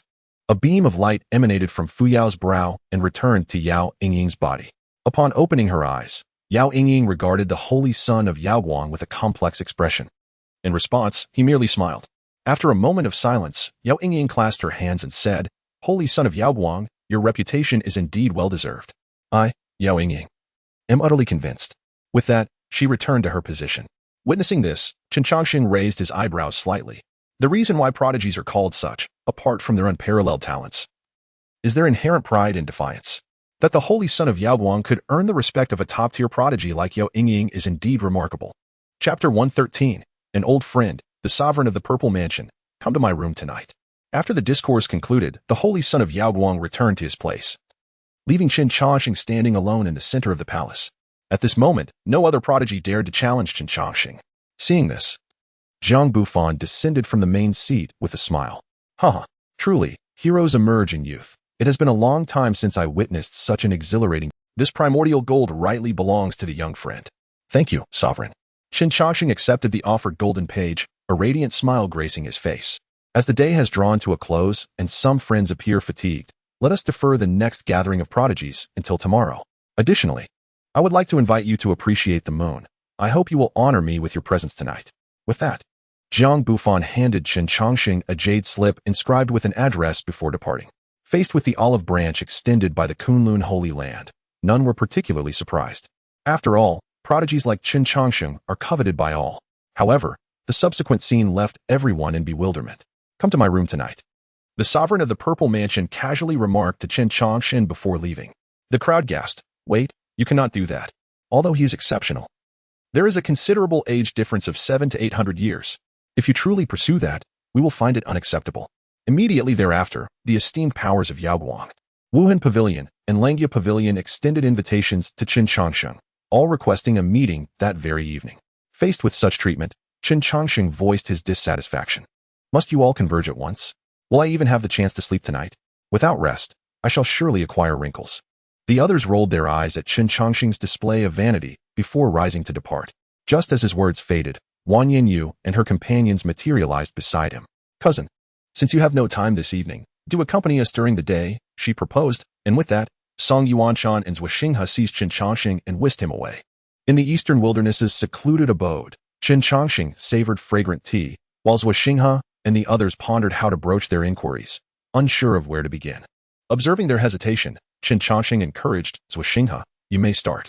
The questions from nearly a millennium ago must be weighing heavily upon you." At Chen Changsheng's prompting, Zhuoxinghe hastily spoke, "Sir, my father has passed. I buried him myself." However, before Zhuoxinghe could elaborate, Chen Changsheng interjected. The ancient Forbidden Land offers no means to attain immortality. However, paths toward demise are plentiful. My longevity is unrelated to the ancient Forbidden Land. In response to Chen Changsheng's assertion, Zhuoxinghe smiled but refrained from further comment. He had long suspected a connection between the Night Moon Kingdom and Chen Changsheng. Yet Wan Yanyu and Song Yuanshan had never divulged the latter's whereabouts. A millennium had elapsed, and Chen Changsheng remained unchanged in appearance and vitality. Even a fool could discern the anomaly, yet judging by Wan Yu and her companion's demeanor, it seemed Chen Changsheng's circumstances were indeed disconnected from the ancient forbidden land. Why did you involve yourself in the Tianjiao conference? This is uncharacteristic of you, Wan Yu remarked coolly. In the face of her reproach, Chen Changsheng retorted. How dare you speak? Have you observed the disciples you have trained? They have barely shed their infancy before venturing forth into the world. Do not presume I am oblivious to your intentions. You merely wish to protect them a little better, so you can shoulder the weight of this era. But do consider your own capabilities. Can you truly manage this? From the cultivation paths of your disciples, it is evident that you have not progressed far along the new road. You have each lived for over a millennium. Do you not realize you are nearing the end of your days? At Chen Changsheng's words, a flicker of melancholy crossed the eyes of the three. Within the golden elixir system, the lifespan of a transformation stage cultivator is but a fleeting limit, even with desperate efforts. A few hundred years more is all that could be achieved. Over the years, they had tirelessly sought to devise a new cultivation system, hoping to reverse the course of their lives. Yet, the creation of a successful cultivation paradigm is no trivial endeavor. After a prolonged silence, Song Yuanshan finally spoke. Then, Brother Changsheng, what do you intend to do? To contend for destiny, allowing you few inept individuals to extend your existence a while longer, Chen Changsheng replied. The cultivation system possessed by Gongsun Huayu offers far greater benefits to longevity than the golden elixir system. Though I have long prepared coffins for you, I find myself lacking the heart to bury you at present. Perhaps you may linger a while longer. Upon hearing these words, the three felt a warmth within them that had been absent for far too long. Across a millennium, not only those who once protected them, but even those with whom they exchanged words had dwindled. Perhaps in this world, only Chen Changsheng would continue to care for them as a friend, an elder, or a family member, offering both concern and admonishment. So, you intend to contend for destiny? Wan Yu cast a glance at Chen Changsheng, who waved his hand dismissively. I cannot contend for destiny. My temperament is ill-suited for it. However, there is one individual I find quite commendable, Wooly, the leader of the 72 signal fires. Upon hearing Chen Changsheng's choice, Wan Yu and the others were not overly surprised. Gongsun Huayu had been shadowing Chen Changsheng incessantly. To suggest that Chen Changsheng had no connection to the 72 signal fires would be met with disbelief. You hold him in such high regard. He can't possibly be your son, can he? In response to Wan Yu's sardonic remark, Chen Changsheng cast a disdainful glance and retorted. Do not speak carelessly about someone's identity if you are unaware. I am but an innocent young man. You cannot slander me at will. This lad is someone I brought from a certain place, possessing commendable character and talent. He has a considerable chance of contending for destiny. Listening to Chen Changsheng's explanation, Wan Yu secretly breathed a sigh of relief. Furthermore, I hold a grudge against Jiang Bufan, and I intend to find an opportunity to eliminate him. At these words, Song Yuanshan immediately adopted a serious demeanor. Brother Changsheng, how has Jiang Bufan offended you? 700 years ago, I arrived at the Kunlun sacred land, where Jiang Bufan was still a prospective saint. He sought my assistance in his endeavors. I pretended to acquiesce, but secretly betrayed him. Unable to find me, he vented his frustrations upon Wooly, which is the root of the enmity between the 72 signal fires and the Kunlun sacred land. 700 years have passed. Upon our reunion, he is certain to sense my secret. Even if he cannot discern it now, he will eventually uncover it. Thus, for safety's sake, he must be eliminated. As soon as Chen Changsheng finished speaking, Wan Yu and Song Yuanshan unhesitatingly declared, I shall assist you. Observing this, Zhuxinghe pondered for a moment before speaking. You are the national teacher of the Xuanwu kingdom. To oppose you would be to oppose the Xuanwu kingdom itself. Chapter 114. Farewell to the woodcarving. The imprint of a palm above 3 feet. Seeing the support of the three, Chen Changsheng was not taken aback. Had he not trusted them, he would not have revealed his greatest secret. Very well, let us discuss these matters later. You three should first tend to your own affairs. Expedite the consolidation of your cultivation and adjust your states. I will handle those young ones outside. Though their behavior may still be somewhat immature, it is manageable. I have a premonition that significant events are about to unfold. Upon hearing Chen Changsheng's words, Song Yuanshan inquired, what significant events? I do not know, but there has been a persistent sense of unease in my heart. The East Wilderness, the South Plain, the North Desert, the Central Court, and the Western Continent, these 5 regions can be considered the collective name of this land. However, during this gathering of the prodigies, the champions from the Western Continent have yet to make their appearance, which strikes me as peculiar.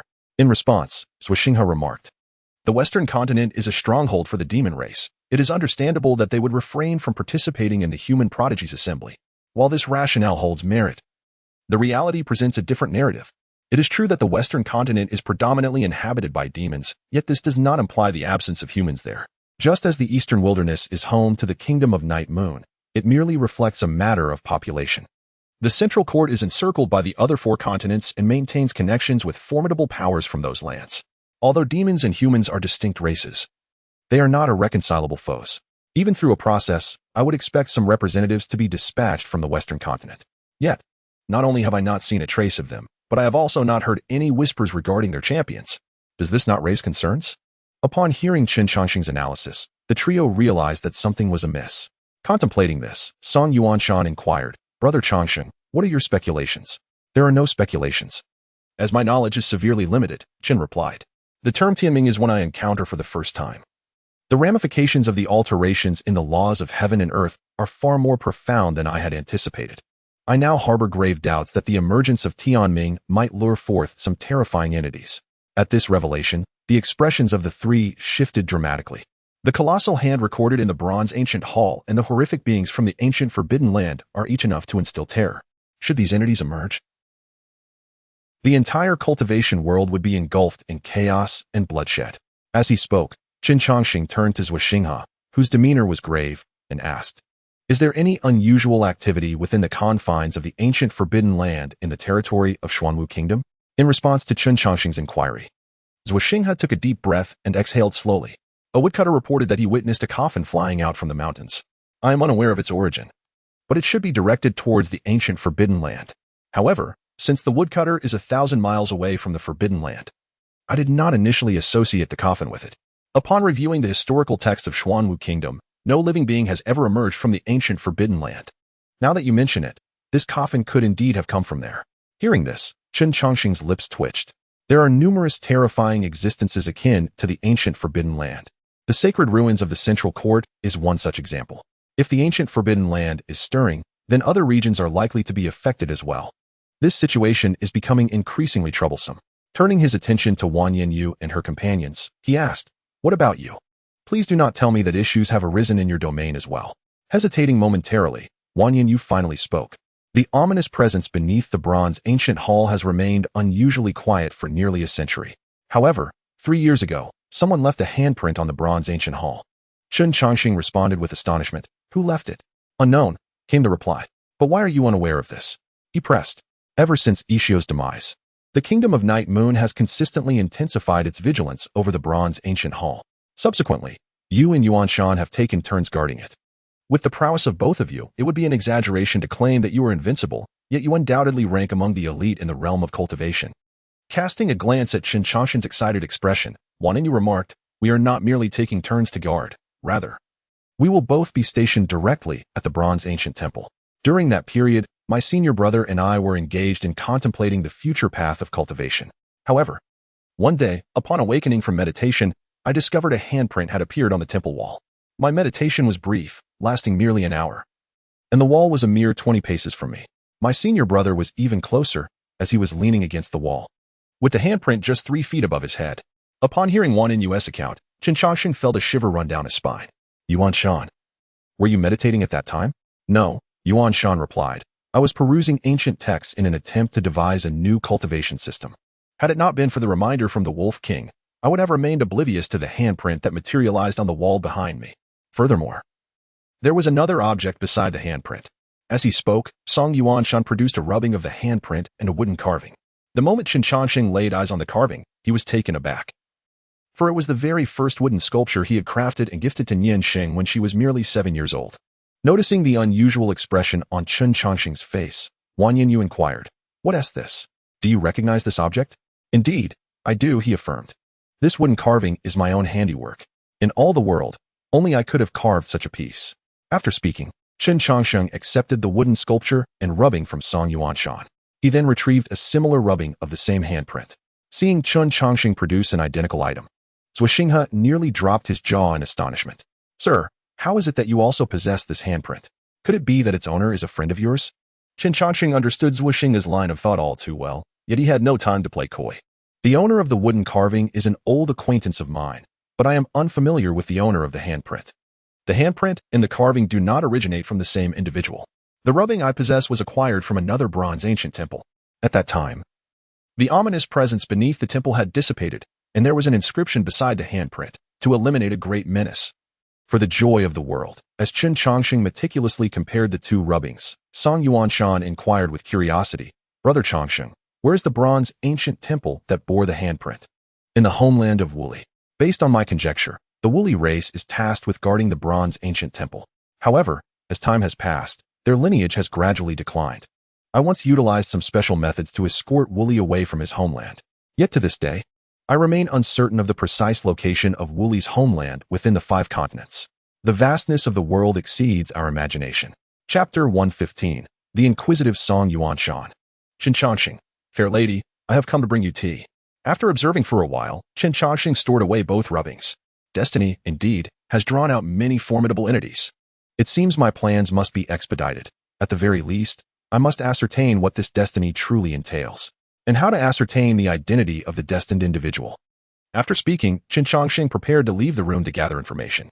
"Elder brother Changsheng, please clarify the matter before you depart." Song Yuanshan obstructed Chen Changsheng's path, the flames of gossip in his eyes nearly igniting the room. As the national master of the Night Moon Kingdom, he was quite familiar with one Yin Yu. He was well aware of whom the Silver Moon Wolf Emperor favored. However, the sudden emergence of a wooden sculpture's master rendered the situation rather intriguing. Faced with Song Yuanshan's prying curiosity, Chen Changsheng cast a disdainful glance in his direction. "If you were more well-read, you would not be so curious about the identity of the wooden sculpture's master." "Elder brother Changsheng, you cannot say that," Song Yuanshan retorted. "You have stated that this sculpture was hand-carved by you, and no one in the world can replicate it. If you and the master of the sculpture remain silent, how could we possibly know?" At this, Chen Changsheng's expression of disdain deepened. "Why should you not know? You ought to have heard of the master of this wooden sculpture. Perhaps even met them. When the great Qian dynasty still existed, the Linglong sect nearly formed an alliance through marriage with the Tianfu Temple. Surely, you must remember this, as it circulated for nearly a century within the great Qian dynasty."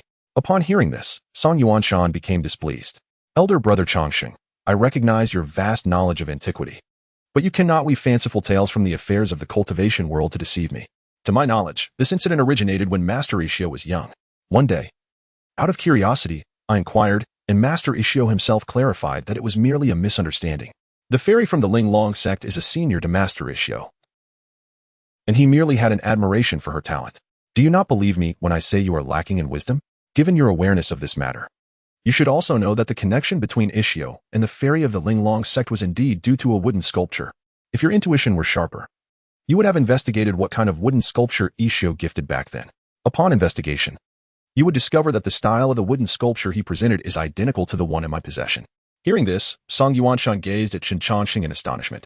"Elder brother Changsheng, when Master Ishio gifted that wooden sculpture, you must not have yet joined the Xianxia Temple, correct?" "Indeed. What of it? Who decrees that I could only have friends after joining the Xianxia Temple? The wooden sculpture gifted by Ishio was at my behest. Thus the master of the sculpture is none other than the prodigy of the Linglong sect, Fairy Changsheng. Furthermore, while it is known that Ishio and I are acquainted, he has never divulged how we came to know one another. After all these years, have you not harbored even a shred of doubt?" Song Yuanshan responded. "You raise a valid point. We indeed should have harbored suspicions. Ishio is over 100 years our senior, and you were merely around 20 when you joined the Xianxia Temple. By all accounts, you should not know him." "Ah." As the saying goes, the observer is often blinded by the situation. Song Yuanshan continued, reorganizing his scattered thoughts as he delved further into the gossip. But wait, the Changsheng fairy of that era was an unparalleled genius, a rarity from the Linglong sect for a millennium. Due to her unwavering dedication to cultivation, and frequently rejecting various talented youths with the notion of immortality, she has earned the title of the Immortal Fairy. Such a person would hardly accept a wooden carving from you, brother Changsheng. Even if you were acquainted, it is rather improbable, for such an object can easily convey alternative meanings. Upon finishing his statement, Song Yuanshan gazed at Chen Changsheng with eager anticipation, seemingly awaiting a reply. "What is my full name?" Chen Changsheng inquired. "Just know it," he replied curtly. After posing an inexplicable question, Chen Changsheng departed from the room. A breath later, Song Yuanshan suddenly grasped the underlying message. It turned out that the term Changsheng, as mentioned by the Immortal Fairy, carried dual significance, one as a person and the other as an aspiration. The Immortal Fairy must have long been aware of Chen Changsheng's potential for eternity, hence her relentless pursuit of immortality, ultimately aimed at accompanying someone for an extended period. Contemplating this, Song Yuanshan let out a soft sigh, for within that room resided a she-wolf ensnared by emotions.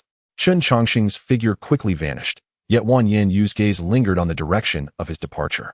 During the time when Yi Xiu was still alive, he had vaguely advised her against waiting any longer, for Chen Changsheng would not pause for anyone. Living solely for an obsession would only amplify her suffering. There once existed another individual who was even more fervent in their pursuit, yet still failed to retain Chen Changsheng. At that time, she had not comprehended what it meant to be more devoted, but now she understood. What kind of fixation could compel a woman to seek that elusive immortality, simply to remain by someone's side for a longer duration? In a secluded garden, Chen Changsheng quietly knocked on a door. "Dear lady, I have come to deliver tea." As he spoke, a rather lewd grin spread across his face. There was no denying that this delightful misunderstanding was simply too entertaining. What if, when he entered, he were to propose the notion of becoming her doubt partner? How would the solitary female cultivator, who had been single for over 7 centuries, respond? Lost in thought, the door swung open, and a piercing gaze met Chen Changsheng's lascivious smile. Instantly, his expression fell. For the one who opened the door was none other than the holy maiden of the Purple Palace, with a young girl present. The prospect of teasing an older female cultivator lost its charm. Young men often exhibited impulsive tempers and would resort to conflict at the slightest disagreement, their temperament lacking compared to seasoned practitioners. After all, the most thrilling aspect of such encounters lay in the other party's reluctant yet welcoming demeanor, enduring humiliation for a particular cause. "What brings you here?" she inquired. "Why shouldn't I be here?" he retorted. "Come in, my master is awaiting you." The two exchanged a few cold remarks before Xing led Chen Changsheng into the room. Upon entering, Chen Changsheng beheld the holy master of the Purple Palace. Seated gracefully at the table, her visage veiled in delicate fabric. "Hey there," he exclaimed. "How repulsive," Xing responded. "How could such a disgusting person exist in this world? I truly wish to strike him down." "Master, you have endured much," she added. Chapter 116. Recruiting Chen Changsheng in the room, the three sat quietly at the table, none daring to break the silence. After a considerable time, the master of the Purple Mansion spoke first. "Young Master Chen, your exceptional talent is indeed a rare gem, appearing once in a millennium. May I inquire as to whom you owe your teachings?" Hearing this, Chen Changsheng allowed a subtle smile to grace his lips as he replied, "I am but a self-taught individual, with no sect or master to claim." "Ah, I see. Yet, I cannot help but notice the close ties you share with the 3 friends from the eastern wilderness. You wouldn't happen to be their disciple, would you?" "Ha ha ha. You jest, esteemed master. In this life, who does not have a few friends and acquaintances? I am merely fortunate to have crossed paths with them. Much like how Miss Xiqing is acquainted with Elder Jiang from the Kunlun Sacred Land. Surely, you cannot suggest she is also his disciple?" Upon hearing Chen Changsheng's words, a glimmer of intrigue sparkled in the eyes of the master of the Purple Mansion. While one might hesitate to declare him invincible among the younger generation, it was undeniable that his prowess stood shoulder to shoulder with any of the sacred heirs. Sacred heirs are the designated successors of their respective sanctuaries, and nurturing such a prodigy requires immense resources. Now, with such a wild talent before him, the prospect of recruiting Chen Changsheng was a stroke of fortune indeed. With this thought in mind, the master of the Purple Mansion continued, "You make a valid point, young master. What is your impression of my less than stellar disciple?" Chen Changsheng turned his gaze towards Xiqing. Though her face was partially veiled, the beauty that graced her exposed features was enough to captivate the world. Her demeanor rivaled that of celestial beings, with both talent and appearance of the highest order. The praise for the 3 great beauties of the Central Palace was not unwarranted. "Since you hold such esteem for my less than stellar disciple, allow me to play matchmaker and weave a thread of fate for you. What do you think, young master?" At these words, Xiqing's cheeks flushed, yet a hint of reluctance flickered in her eyes. Having been defeated by Gongsun Huayu at the talent gathering, it indicated that the Purple Mansion had lost its standing to contend with the elite. Without seeking alternative paths, once her master stepped down, the Purple Mansion would remain overshadowed by other sacred lands. "Ha ha ha. You jest, master. My relationship with Miss Xiqing is purely one of gentlemanly friendship, devoid of any ulterior motives." Seeing Chen Changsheng's refusal to be swayed, the master of the Purple Mansion turned his gaze toward him and said, "Young master, in these tumultuous times, achieving greatness alone is a formidable challenge. The offerings of other sacred lands are equally enticing, and I assure you, the Purple Mansion possesses sincere intentions. Jiang Ping, Fu Yao, xianxia, Bachilu. These individuals are all prodigies amongst prodigies. Even should you join them, full support cannot be guaranteed. Beyond these top-tier forces, I truly cannot fathom what other options remain for you." Surely, you do not wish to be associated with the likes of the 72 smoke wolves and their ilk? Observing the master of the Purple Mansion's confident gaze, Chen Changsheng smiled. Since the conversation had reached such a point, to continue being evasive would seem rather ungrateful. Surveying the central courtyard, the pricing offered by the Purple Mansion's sacred grounds is undeniably the most enticing. However, I harbor no interest in that yellow-haired girl. What I desire is you. With a sharp crack, the cup in Ziqing's hand shattered, and a glimmering sword was suddenly poised at Chen Changsheng's throat. Preposterous. Chen Changsheng, do you truly believe that the Purple Mansion is dependent upon you? In the face of Ziqing's fury, Chen Changsheng displayed no inclination to engage, quietly sipping his tea instead. Depart. The master of the Purple Mansion uttered these words with a hint of indifference. Observing this, Ziqing protested, Master, depart.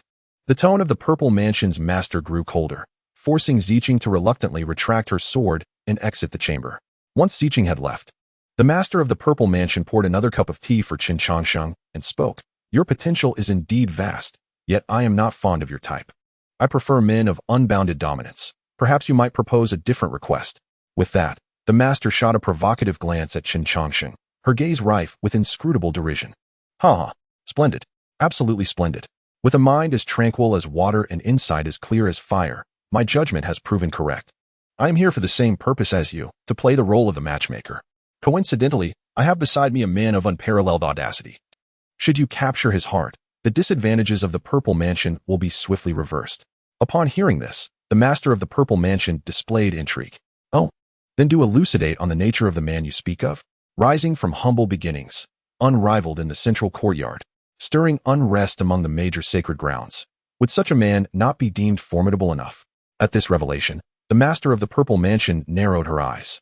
Is this notion yours, or does it belong to him? It is undoubtedly my notion. That fellow is utterly oblivious when it comes to matters of love. If he remains oblivious, he shall be a bachelor for life. You and Jiang Bufan are contemporaneous prodigies, yet 7 centuries ago, the younger generation was overshadowed by Jiang Bufan. Such was the case 7 centuries ago, and so it remains today.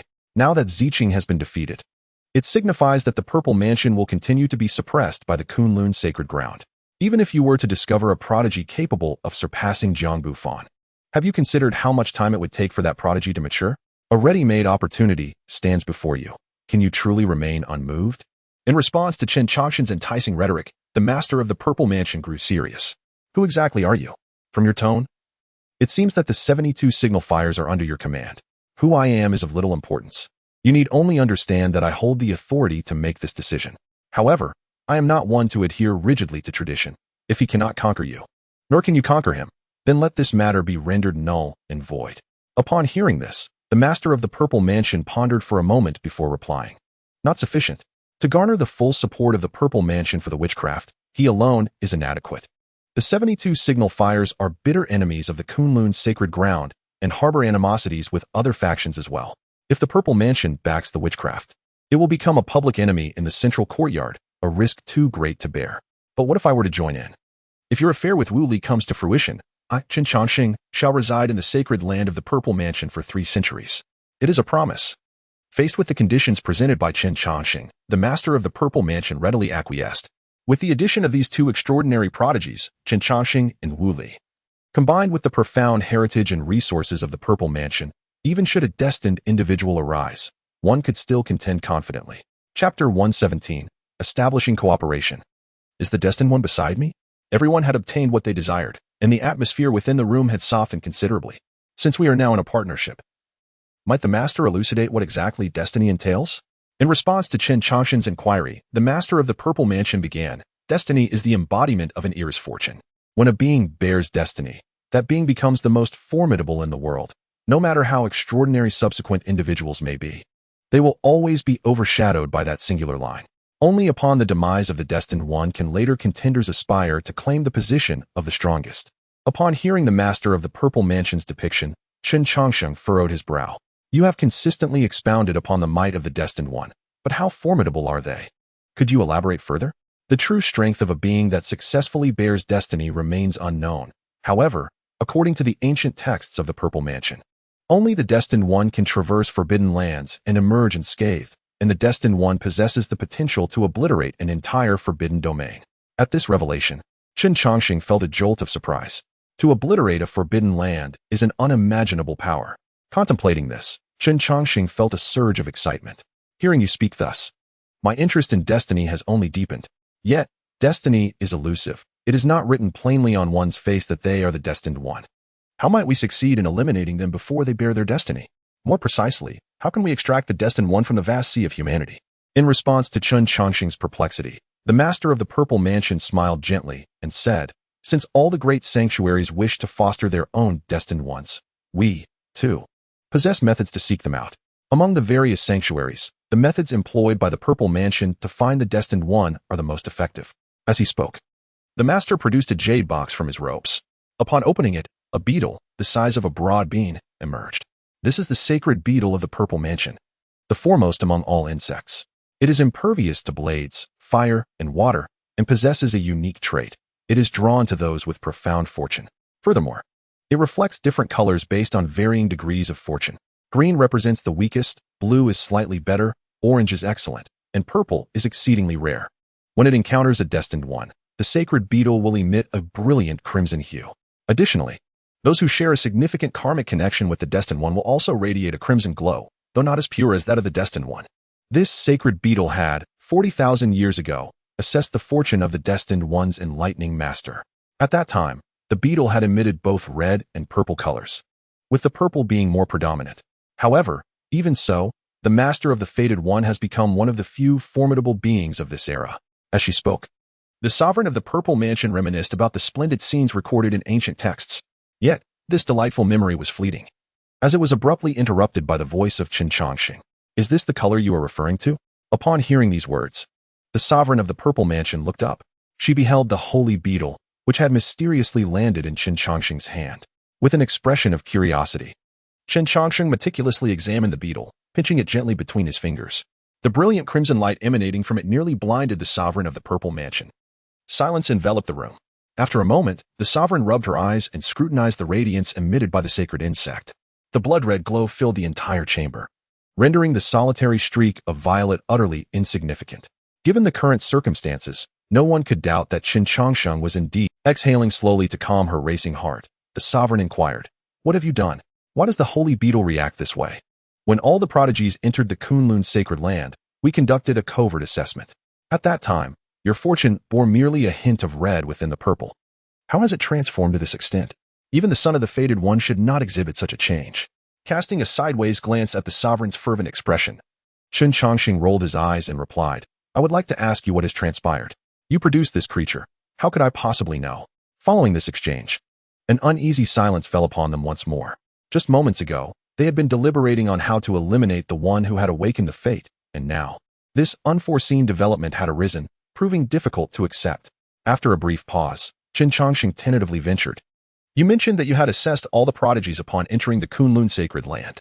Is it not possible that the awakening of fate occurred after your evaluation? After all, if you understood how to trigger fate, you would have done so long ago." The sovereign of the Purple Mansion regarded Chen Changsheng with an incredulous expression. During the Prodigy Conference, all prodigies were under surveillance within the sacred land. Although the awakening of fate may not exhibit any overt signs, it would certainly create a commotion. During this period, only you managed to escape the Kunlun sacred land and elude our watch. Upon hearing this, Chen Changsheng scratched his head sheepishly, as he seemed to have deduced who the awakened one truly was. With such a monumental revelation thrust upon him, it appeared his plans would require some adjustments. The current situation had indeed deviated from their original scheme, yet it was not insurmountable. Furthermore, I wish to inquire if there is any means to eliminate this beetle, he asked. Observing Chen Changsheng's demeanor, the sovereign of the Purple Mansion, though maintaining a facade of composure, felt a surge of joy within. The intensity of Chen Changsheng's fortune, now transformed to such crimson brilliance, indicated a profound connection to the genuine fated one. In light of the reactions from the 72 wolf smoke, it becomes evident to any discerning mind who the true fated one is. Originally, my intention was merely to recruit a prodigy capable of rivaling the fated one, yet unexpectedly, I have stumbled upon the fated individual directly. Such occurrences are akin to a windfall from the heavens. Besides this unexpected delight of discovering the fated one, Chen Changsheng himself is also a rare treasure. Judging solely from the feedback of the Holy Scarab, it can be asserted that Chen Changsheng ranks as the foremost individual beneath the fated one. Should any minor mishap arise, it is highly plausible that Chen Changsheng could ascend to become the fated one himself. The preeminent and second most powerful figures are already within the grasp of the Purple Mansion Holy Land, with such an unparalleled advantage. If the Purple Mansion Holy Land fails to establish itself as the paramount sacred ground, it would be akin to seeking a block of tofu in one's own life, although a tempest rages within. The Lord of the Purple Mansion remains composed and states, "The Holy Scarab is an artifact of our Purple Mansion Holy Land. Even I possess no effective means to vanquish it. However, I can seal it away, ensuring that the other sacred lands remain oblivious to your and Wu Li's identities. After all, the methods of the other sacred lands pale in comparison to that of the Holy Scarab." Chapter 118. The innocent demise of the Holy Scarab and Chen Changsheng's tactics. As soon as the Lord of the Purple Mansion concluded his statement, a beam of golden light erupted from Chen Changsheng's embrace. Crack! The Holy Scarab, the supreme among insects of the Purple Mansion Holy Land, met its demise at the jaws of a large, plump silkworm, gazing at the table where the voracious silkworm gnawed upon the corpse of the Holy Scarab. Both individuals fell into a profound silence. Is this truly the supreme among insects? Not anymore. By the way, do you have any more Holy Scarabs? None left. This was the only one the Purple Mansion Holy Land possessed in thousands of years. Following this brief exchange, the two lapsed into silence once more. After the plump silkworm completely consumed the remains of the Holy Scarab, Chen Changsheng retrieved the golden silkworm goo. Since an agreement had been reached, matters were thus settled. You had not rescinded your word previously, and now you surely shall not do so. With that, Chen Changsheng rose to depart. Wait, is there anything else?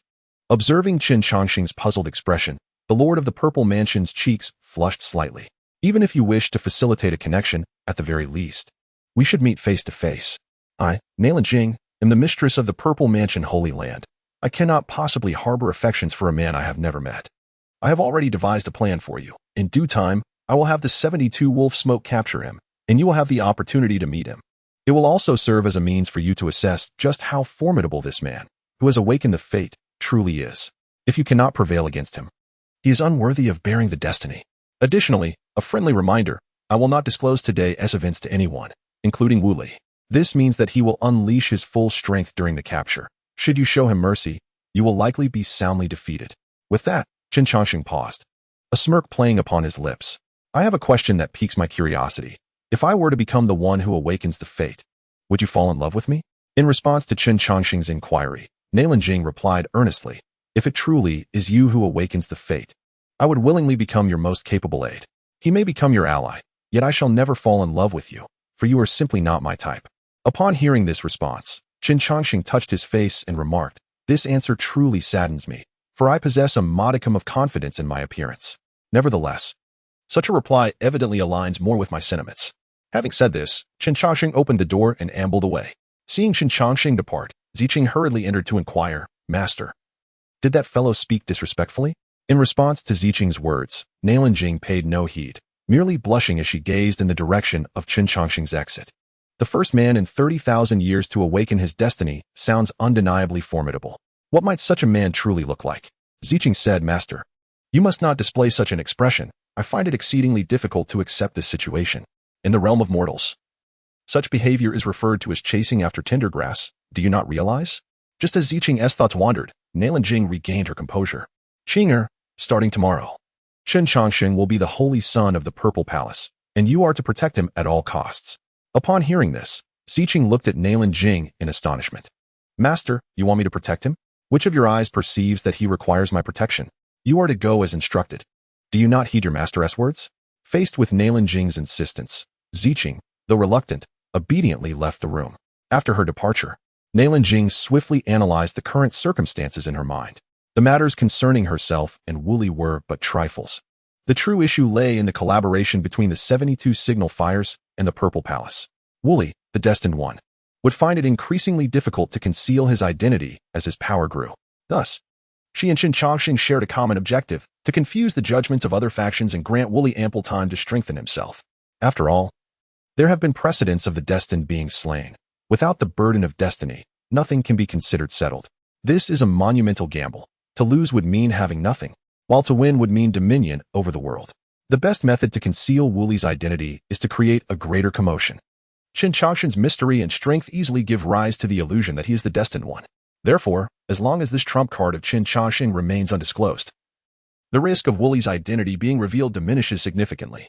Merely relying on Gongsun Huayu is insufficient to withstand the probing of various prodigies in sacred lands, which is why she had chosen to send Ziqing to assist. Contemplating this, Nailan Jing sighed deeply and murmured, to use oneself as bait. With the Purple Palace as a hidden pillar, what a grand scheme indeed. The Eastern Wilderness forces share a profound camaraderie with you. The descendant of the 72 signal fires is treated as a servant by you, and you are intimately familiar with the major factions of the Central Court. Even the untouchable holy son of Yao Guang must concede to you. Who exactly is Chen Changsheng? As she spoke, Nailan Jing fell into contemplation once more.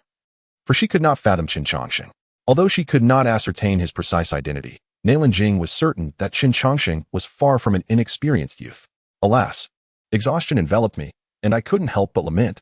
Could you not convene and discuss matters collectively? Must I be the sole bearer of this burden? Observing the names crossed off the list, Chen Changsheng could not restrain his grievances once more. After emerging from the Zifu sacred ground, he had visited various factions one by one. The conversations were relatively straightforward. Typically, the other party would present their terms, and Chen Changsheng would gracefully decline. Thereafter, both parties would engage in casual banter, establishing an unspoken pact, if not friends, at least not foes. However, Chen Changsheng harbored not a shred of faith in such agreements. When the crucial moment arrived, it would be a miracle if these individuals did not stab him in the back. Having vented his frustrations, he turned his gaze to the last two names on the list, the Wuhan Pavilion and the Kunlun Sacred Ground. Given that Yao Yingying had unexpectedly challenged him during the Tianjiao conference, there was likely something amiss, which prompted Chen Changsheng to defer his visit to the Wuhan Pavilion. As for Jiang Bufan, the reason was even more straightforward. Jiang Bufan's ascent from a quasi-saint to the position of sacred master was not merely a result of chance. His prowess and cunning were exceptional. Since his ascension, the Kunlun Sacred Ground had been steadily growing, even hinting at a potential to become the foremost sacred ground in the Central Court. Faced with such a formidable opponent, Chen Changsheng knew he must prepare meticulously. With a decisive stroke, he crossed off the Wuhan Pavilion's name and strode purposefully towards its residence. The formidable Jiang Bufan would naturally be left for last. Chapter 119, Blood-Handed Treasure Ginseng, Chen Changsheng. You are truly revolting. Upon arriving at the Wuhan Pavilion stronghold, he found the pavilion master, the formidable Master Mieju, waiting patiently. Upon seeing him, Chen Changsheng flashed a smile and remarked, I sincerely apologize for my tardiness in meeting you, Master. I hope you can forgive my delay. You have arrived. The timing is inconsequential, she replied. Please, take a seat. Inviting Chen Changsheng to sit, Master Mieju poured him a cup of fragrant tea. Contemplating the tea before him, Chen Changsheng mused, as the hour grows late, if you have matters to discuss, it would be best to speak plainly. As far as I am aware, the disciples of the Wuhan Pavilion have always been female. In light of this, the likelihood of your intent to recruit me seems rather slim. In response to Chen Changsheng's words, Master Mieju cast him a glance and stated, It is indeed true that the successors of the Wuhan Pavilion are not male. The reason for my invitation is to request your assistance with another matter. Oh, what is it that you require from this junior? If it is a minor task, I shall not decline. At this, Master Mieju remained silent, merely sliding a warm jade box across the table. This is the price for your assistance. Take a look before responding. Observing the box, Chen Changsheng opened it with a casual motion. Upon revealing its contents, a flicker of emotion stirred within his otherwise calm gaze. For nestled within was a hand, entirely crimson, and upon closer inspection, one could discern plant-like patterns adorning its surface. Staring at the peculiar object, Chen Changsheng clicked his tongue in contemplation. The blood-hand ginseng, when ingested, elevates the vitality of the consumer to a higher tier, all without any adverse effects. Furthermore, it serves as a primary ingredient in numerous ancient elixirs. If my memory serves me correctly, this item is one of the 3 treasures of the Wuhan Pavilion.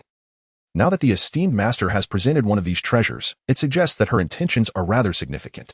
In response to Chen Changsheng's words, Master Mieju remarked coolly, Gongsun Huayu's cultivation method is truly unparalleled through the ages. Although I cannot discern the key elements, I have gleaned some insights. The unity of essence, qi, and spirit, both internally and externally complete, indeed mitigates many flaws.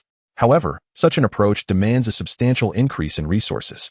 While spiritual energy can be supplemented through the natural aura of heaven and earth and divine sources, the matter of vitality is more challenging. The human race is inherently frail. To enhance one's vitality and strengthen the physical form, nourishing substances are essential. The higher the realm, the scarcer the extraordinary treasures that can nourish the self. This blood-hand ginseng can assist you in ascending to greater heights. You may take it with you, but you must slay Xuanqing. Upon hearing Master Mieju's demand, Chen Changsheng narrowed his eyes. Master, while the blood-hand ginseng is indeed a rare treasure, I am not destitute. Is it not somewhat fanciful to think that I would kill the bodhisattva of the northern desert for such an item? This alone is insufficient. Once you have slain Xuanqing, I can allow Yingying to leave a legacy of bloodline for you. Yingying's constitution is extraordinarily rare, and any offspring you conceive together will undoubtedly become the most radiant prodigies. Upon hearing this, Chen Changsheng leaned back slightly, incredulous. This just is rather unamusing, though I may resemble the handsome Panin. I have not deluded myself into believing that all women would be enamored with me. Matters of companionship rely on mutual affection. One cannot merely dictate such things. Suddenly halting mid-sentence, he cast a disdainful glance at Master Mieju. Are you contemplating manipulative tactics? Indeed, Master Mieju replied, sipping her tea. To cultivate the heartless heavenly book to its utmost pinnacle, one must attain a state of devoid desires. Yet, she has fallen for the bodhisattva of the northern desert. Although she has not defied my orders and has separated from Xuanqing, her heart remains tethered to him. By slaying Xuanqing and bearing offspring, her heart will be utterly extinguished, thus allowing her to master the heartless heavenly book at its highest level. As Master Mieju calmly articulated her thoughts, Chen Changsheng felt a wave of revulsion wash over him. No wonder Xuanqing had faltered so swiftly in the prodigy conference. It seems her heart was ensnared by attachments. Bodhisattvas of the Buddhist kingdom are not permitted to have companions. His participation in the prodigy conference must have been a hard-fought endeavor. Indeed, Xuanqing forcefully breached the Buddhist kingdom's Arhat formation, departing at the cost of her own sanity. Due to this incident, the Buddhist kingdom has relinquished Xuanqing, though some antiquated figures still hope for her return, which is why she has not been expelled. Should you slay Xuanqing, the Northern Desert Buddhist kingdom will not pursue you too harshly. Utilizing Yingying's form as compensation, you shall not suffer any loss. Upon hearing this, Chen Changsheng pushed the blood-red treasure aside. Frankly speaking, you truly repulse me. Because of you, Yao Yingying has endured the painful sacrifice of her beloved. And you dare to scheme against her from the shadows. Were I in her position, you would meet your demise. Casting a glance at the disdain etched on Chen Changsheng's face, the master of the ruthless sect remained as serene as still water. She was the most compatible heir to the heartless heavenly book in the millennia of the ruthless sect. The heartless heavenly book can only be perfected by the founder of the ruthless sect, yet she possesses this rare opportunity, and I cannot allow her to stray from the path, whether you hate me or resent me. As long as she can master the heartless heavenly book and attain the pure body, I would gladly sacrifice my life. What an extraordinary master of the ruthless sect. What an exceptional ruthless sect. I, Chen Changsheng, have broadened my horizons. This task is beyond my capabilities. Master, I implore you to seek another. Upon finishing, Chen Changsheng rose and departed. If you refuse, there will be others who will comply. Hearing this, Chen Changsheng paused momentarily, then turned his head to respond. Others complying is their affair. I, Chen Changsheng, will not engage in such distasteful acts. Your schemes against your disciple do not concern me, and I will not hinder you from killing Xuanqing, but do not let such matters transpire under my very eyes. Should I witness it, I will certainly intervene. You have truly sickened me. With that, Chen Changsheng strode away from the headquarters of the ruthless sect. Observing Chen Changsheng's departing figure, the master of the ruthless sect maintained her impassive expression. Sighing, upon leaving the headquarters, Chen Changsheng took out the wooden carving from his pocket and said with a gentle sigh, "My dear, when you first entered the realm of cultivation, I was always worried you would encounter the ugliness of this world. As it turns out, you have alleviated my concerns. You have chosen a different path.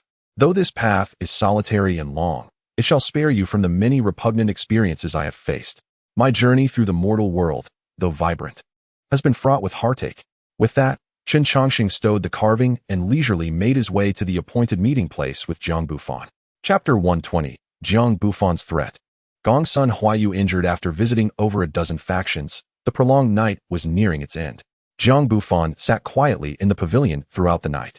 Just as the eastern sky began to lighten, Chen Changsheng arrived, albeit late. "I sincerely apologize, Master Jiang. I was the first to be invited yet the last to arrive.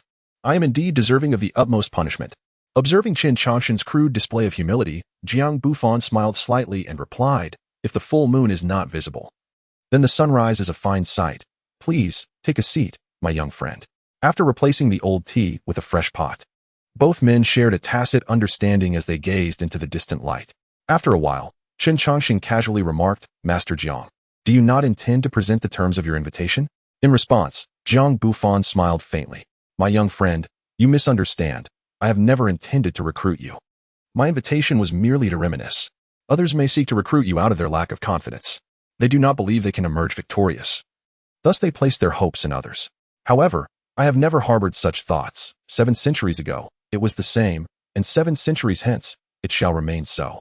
Is the esteemed Lord Jiang truly this confident? Chen Changsheng gazed at the radiant light on the horizon and remarked, in this era of exceptional talents, attempting to carve a bloody path through them is indeed a task as daunting as ascending to the heavens. I wonder from whence your confidence springs, Lord Jiang? In response to Chen Changsheng's straightforward inquiry, Jiang Bufan did not exhibit anger, but instead chuckled heartily. My confidence stems from within, just as it did in my earlier years. At that time, no one believed that I, a mere quasi-saint, could replace the true saint. Furthermore, none believed I could ascend to the position of Lord amidst universal opposition. I vaguely recall that after defeating the true saint of the Kunlun Holy Land, the entirety of the holy ground held me in disdain.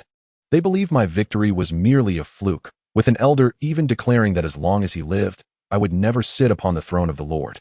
Yet, as time passed, I did indeed ascend to that position, with the very elder who once opposed me crowning me. I remember the reluctant glint in his eyes, masked by a facade of obsequiousness. You cannot imagine how comical he appeared at that moment. As he recounted these stirring memories, Jiang Bufan could not help but erupt into laughter, slapping his thigh in amusement. To an outsider, it might seem as though Jiang Bufan were sharing a jest. However, Chen Changsheng discerned the underlying currents of bloodshed and valor in Jiang Bufan's seemingly casual tone. After a spell of hearty laughter, Jiang Bufan composed himself and continued. While my ascent to the position of Lord was indeed a result of my own efforts, there is one individual's contribution that can never be erased. Do you know who this person is, my young friend? In response to Jiang Bufan's inquiry, Chen Changsheng regarded him calmly and uttered a name, Wu Li. He is, without a doubt, the principal architect of your rise to the Lord's throne. You triumphed over the former saint, Jiang Feng, and usurped his position. Yet those who supported Jiang Feng would not permit such an occurrence lightly. If you wish to solidify your position as the saint, continuous achievements are imperative. Thus you were the initial benefactor of the 72 smoke signals. Applause erupted from Jiang Bufan, who regarded Chen Changsheng with admiration. You strike at the heart of the matter. Your insight is indeed sharp. Choosing Wu Li as my adversary was both the most astute and the gravest decision of my life. He is truly formidable. And with each passing interval, his strength undergoes a qualitative transformation. It is precisely due to the immense pressure he exerts that I have been able to amass power within the Kunlun Holy Land, for at that time, only I could stand against Wu Li. Yet, before long, I regretted this choice, for I discovered that not only was Wu Li exceptionally talented, but he was also quite astute. While I sought to harness him to control the Kunlun Holy Land, he was simultaneously leveraging me to augment his own power. By the time I fully grasped the reins of the Kunlun Holy Land, I found myself unable to eliminate him effectively. Even now, the memory stirs within me a twinge of regret. Observing Jiang Bufan's reflective demeanor, Chen Changsheng urged, Lord Jiang, please feel free to speak your mind. Continuing to beat around the bush, how long must we converse? Hehe, I greatly admire individuals of your intelligence. My intentions are rather straightforward. I require your assistance in navigating this path. Yao Guangxingzi, Nanyuan Ba Tu Lu, Bei Emotian Xin, and Yao Ying from Wuhan Pavilion. Alongside several formidable figures yet to reveal themselves, even in their collective presence, I find myself incapable of delivering a decisive blow. My understanding of these prodigies is profound. If I cannot strike them down in one fell swoop, they will undoubtedly grow stronger. I have traversed this path myself, and I shall not err as my adversaries have. In response to Jiang Bufan's demands, Chen Changsheng remained silent, his gaze fixed intently upon Jiang's eyes. What if I refuse to comply? Then I shall strangle you. No matter your intentions, I shall thwart you. I am aware that you have likely secured allies who may preserve your life, yet they cannot wholly impede my progress. With my intervention, do you believe you can still vie for destiny? Upon hearing this, Chen Changsheng smiled, employing the same tactics in similar circumstances. Are you not afraid of cultivating another Wu Li? Not at all, for one cannot stumble in the same place twice. However, the path I have forged may equally be tread by others. What if there exists someone akin to you behind me? If so, then so be it. Dealing with one is far preferable to confronting a multitude. As he spoke, Jiang Bufan rose to stretch his limbs. At that moment, the first rays of sunlight illuminated the two. In the ultimate contest for destiny, all schemes will falter. Only one's own cultivation can genuinely determine victory. I concede that my innate talent may not rival that of top-tier prodigies like Wu Li. Therefore, over these 7 centuries, I have endeavored to compensate for my shortcomings. After preparing for 700 years, I am equally eager to see the outcome. At this juncture, Zhang Bufan turned to Chen Changsheng and remarked, "Your character and appearance bear a striking resemblance to a dear departed friend of mine. In the past, I was deceived by that acquaintance. And to prevent a similar fate from befalling our collaboration, I have resolved to lend you my aid. Look over there." Zhang Bufan pointed with his right hand, and the distant formation gradually dissipated. As the barrier vanished, the cacophony of battle erupted forth. A giant was seen fiercely engaged in combat, her form drenched in blood. This was Gongsun Huayu, employing the law of heaven to earth. You seek death. Chapter 121. The Son of the Forbidden Land, Chen Changsheng at full power. Witnessing Gongsun Huayu's grievous injuries, Chen Changsheng was immediately filled with rage. However, the prepared Zhang Bufan had already positioned himself a mere 10 feet away from Chen. "My friend, had you arrived sooner, this girl would not have suffered such severe wounds. Yet she is remarkably resilient. Even after a night has passed, she remains alive, indicating her fate is not yet sealed." Glancing at Zhang Bufan and then at the bloodied Gongsun Huayu, Chen Changsheng did not hesitate but unleashed the golden light of the earth, rushing towards her. At this moment, the paramount task was to save her. Issuing empty threats would be foolish. With the barrier's dissolution, the tumult of battle also caught the attention of the individuals within Kunlun's sacred land. Upon gaining a clear understanding of the situation, the people from the East Wilderness and the Purple Palace swiftly made their way towards the scene. However, amidst the multitude of figures, one individual moved with unparalleled speed, driven by a sense of urgency that surpassed all others. This person was the holy son of Yao Guang, Fu Yao.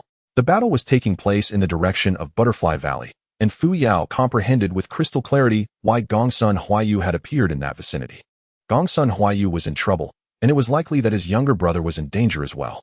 A resounding impact echoed as a fist struck Gongsun Huayu from behind, causing a torrent of blood mixed with shattered bone to erupt from his mouth. The scales adorning Gongsun Huayu's body were already in a state of disrepair. Struggling to extricate himself from the debris, he wiped the blood from the corner of his mouth, his gaze icy as he surveyed the surrounding adversaries. At that moment, a figure with wings strode towards him from the distance. "The prodigies of this era have truly disappointed me. I never anticipated you would be so feeble. Ever since I stepped into the central court, I have heard tales of the so-called 72 signal fires. I expected the heirs of the 72 signal fires to be remarkable, yet they couldn't even contend with my pet. How utterly laughable." In response to the man's derision, Gongsun Huayu remained impassive, his mind still reeling from the ambush he had endured the previous night. Even more astonishing was the fact that a prodigy from the Western Continent's demon clan had become his battle pet. Throughout the night of conflict, this enigmatic figure had refrained from intervening, merely observing. Faced with such a formidable opponent, Gongsun Huayu felt utterly devoid of confidence. "Let us engage in battle. Spare me the superfluous words. I, Gongsun Huayu, am merely a minor pawn of the 72 signal fires, and when confronted by the true prodigies of the 72 signal fires, your only recourse will be to kneel and plead for mercy." Haha. The man laughed upon hearing Gongsun Huayu's words. "Very well, I shall slay you, this insignificant pawn, and then proceed to obliterate your precious 72 signal fires. At that point, you will truly comprehend what it means to be a prodigy." Boom. Before his words could fully dissipate, a tremendous explosion resonated beneath him. Upon closer inspection, the newcomer was none other than Chen Changsheng, arriving to render aid. However, Chen Changsheng's furious strike failed to reach the mysterious man. "Now this is becoming interesting. Yet your speed is too sluggish. It seems you cannot reach me." The man hovered in the air, looking down at Chen Changsheng with disdain. Casting a glance at the wings behind the man, which shimmered with the power of wind and thunder, Chen Changsheng retaliated by tossing numerous formation platforms. Buzz. A simplified version of the Heavenly Doom formation was swiftly established. The moment the formation closed in, a brilliant light surged forth, observing the devastation in Butterfly Valley and the gravely injured Gongsun Huayu. The radiance emanating from Fu Yao intensified with undeniable brilliance. Clearly, the holy son of Yao Guang was incensed. Upon witnessing Fu Yao's arrival, Chen Changsheng exchanged a glance with him. "Eliminate him." The 3 words, uttered with nonchalance, unleashed 2 terrifying auras that sent the Heavenly Doom formation trembling. Chen Changsheng faced 4 prodigies from the Western Continent's demon clan, while Fu Yao confronted the winged man. As soon as the 2 sides clashed, cries of anguish echoed through the air. Chen Changsheng, with sheer force, snapped the teeth of a prodigy from the giant divine elephant clan. A massive black butterfly had its wing torn apart, while a colossal diamond bear, comparable to a small mountain, had one of its paws severed by Chen Changsheng wielding a broken sword. The corrosive waters of the xianxia turtle could not inflict the slightest harm upon Chen Changsheng. The impenetrable shell of the xian turtle was shattered by 3 of Chen Changsheng's punches. The 4 prodigies from the western continent could not withstand even 3 breaths in his presence. During those fleeting moments, Fuyao had already exchanged over 300 blows with the enigmatic man. Every strand of Yaoguang Saint's hair radiated brilliance, and a lustrous celestial bone heightened his aura to its zenith. Faster, even faster. Only someone like you is worthy of battling me. The mysterious man laughed heartily during his confrontation with Fuyao, clearly underestimating the Yaoguang Saint before him. Unable to restrain his movements in such a short time, a different aura began to emanate from Fuyao, hinting at some hidden power about to be unleashed. Just as Yaoguang Saint prepared to execute his technique, Chen Changsheng, who had been waiting in the wings, seized the opportunity.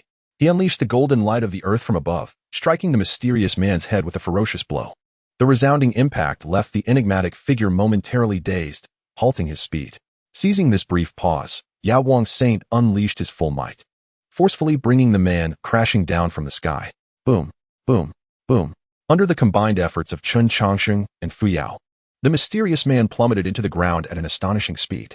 In less than a breath, the 3 had descended to a depth of 100 feet underground. A thunderous roar erupted from beneath, as an immense energy upheaved the earth for 10 miles around, reaching depths of 100 feet. Yet, when the furious mysterious man emerged from the soil, Chen Changsheng and Fuyao stood nearby, unperturbed. Simultaneously, the powerful figures of Kunlun's sacred land arrived at the scene. 6 breaths. From the moment Chen Changsheng arrived to the conclusion of the battle, only 6 breaths had elapsed. Witnessing the scene before him, the mysterious man realized he no longer had the opportunity to act. After all, no matter how arrogant he was, he could not presume he could single-handedly overpower all the experts present. Jiang Shangzhu, what is the meaning of this? Can Kunlun's sacred land still guarantee the safety of its prodigies? Facing the situation, Nailan Jing was the first to apply pressure.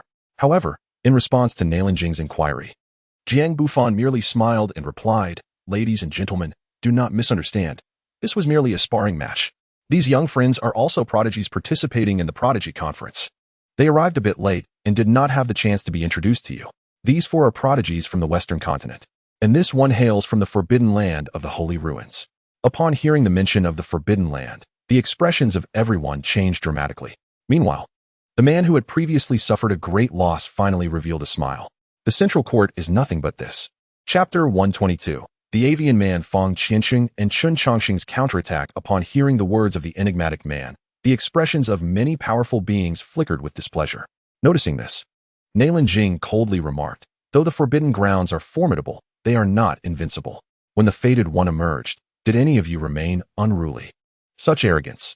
Do you not fear that when the Destined One assumes their mantle, they may pay a visit to the sacred ruins?" In response to Nailan Jing's threat, the mysterious man smiled and said, "I do not dispute the strength of the Fated Ones, yet as of now, none have yet to bear their destiny. I am the one destined. You are merely a backdrop." Humph. Nailan Jing snorted in disdain, choosing to remain silent thereafter. The fated individual had yet to appear, and it was unwise to provoke the denizens of the Forbidden Lands at this juncture. At that moment, Chen Changsheng, tending to Gongsun Huayu's injuries without lifting his gaze, inquired, "Avian Man, what is your name?" Upon hearing this, the enigmatic man's fury erupted. Yet, as he prepared to Wan Yinyu and her companions obstructed his path. Observing this, Chen Changsheng cast a calm glance at the mysterious man and said, "Do not look so fierce. If you dare to make a move, I shall dismantle your wings and roast them for a meal. If you doubt my resolve, then do try. No matter how swiftly the birds may fly, they shall ultimately fall to the hunter." Faced with Chen Changsheng's words, the mysterious man soon regained his composure. While it is true that hunters pursue their prey, one must also consider the nature of the quarry. If the hunter's target is a majestic eagle, the hunter may not only fail to capture it but be slain by it instead. And I, Fang Qianxing, am that eagle. Upon hearing the name Fang Qianxing, Fuyao's brow furrowed. Fang Qianxing. According to the records of the Yaoguang texts, this continent once hosted many ancient races, collectively known as the ancient clans. However, these powerful clans gradually vanished after the collapse of destiny, with the last to disappear being the Celestial Wing clan, which bore wings upon their backs. 5,000 years ago, the Celestial Wing clan produced a prodigy, born with wings of wind and thunder, whose speed reached the pinnacle of the world. Thus, he was named Chen Changsheng, signifying that possessing this Qilan child was worth 1,000 cities. Haha. Upon hearing the holy son of Yaowang accurately recount his origins, Chen Changsheng laughed heartily. 5 millennia have passed, and yet someone still remembers the tales of yore. You are quite impressive and worthy of being my adversary. However, before I slay you, I must first silence this annoying fellow. Unperturbed by Chen Changsheng's threat, Chen Changsheng paid him no mind. He lifted the injured Gongsun Huayu and instructed Su Tian to assist Fu Yao's younger brother. Turning to Jiang Bufan, Chen Changsheng spoke, Master Jiang, what will the second round of the Prodigy tournament entail? The second round will test our cunning, Jiang Bufan replied. The Kunlun Sacred Land has discovered a bounteous divine ore mine, located 3,000 miles west of the Kunlun Sacred Land. However, within the mine, terrifying anomalies have emerged. Should anyone be able to eliminate these anomalies, the mine shall be granted to them. Yet, considering the current condition of you young friends, this contest will be postponed for 5 days. In order to ensure fairness in the competition, no prodigy is permitted to leave the Kunlun Sacred Land during this period. Understood. Chen Changsheng replied casually, before leading the group away. Observing Chen Changsheng's retreating figure, Jiang Bufan could not help but smile. No matter how extraordinary your talents may be, you ultimately cannot escape my grasp. Chen Changsheng has severely injured Gongsun Huayu, and I have also severed your opportunity to set up early. I shall see whether you, Chen Changsheng, will fight with all your might 5 days hence, and whether you will unveil your true abilities. At the Eastern Wilderness Courtyard, upon returning to the gathering place, Chen Changsheng neither blamed Gongsun Huayu for venturing out nor boasted about killing Chen Changsheng. After stabilizing the injuries of both individuals, Chen Changsheng turned to Wan Yanyu and Nailan Jing, instructing them, I shall enter seclusion for 5 days. During this time, I do not wish to see anyone, nor shall anyone disturb me. You four are to remain on guard and cut off all means of surveillance. Having said this, Chen Changsheng retreated to his chamber. Nailan Jing, who had just formed an alliance with Chen Changsheng, found herself utterly bewildered by his intentions.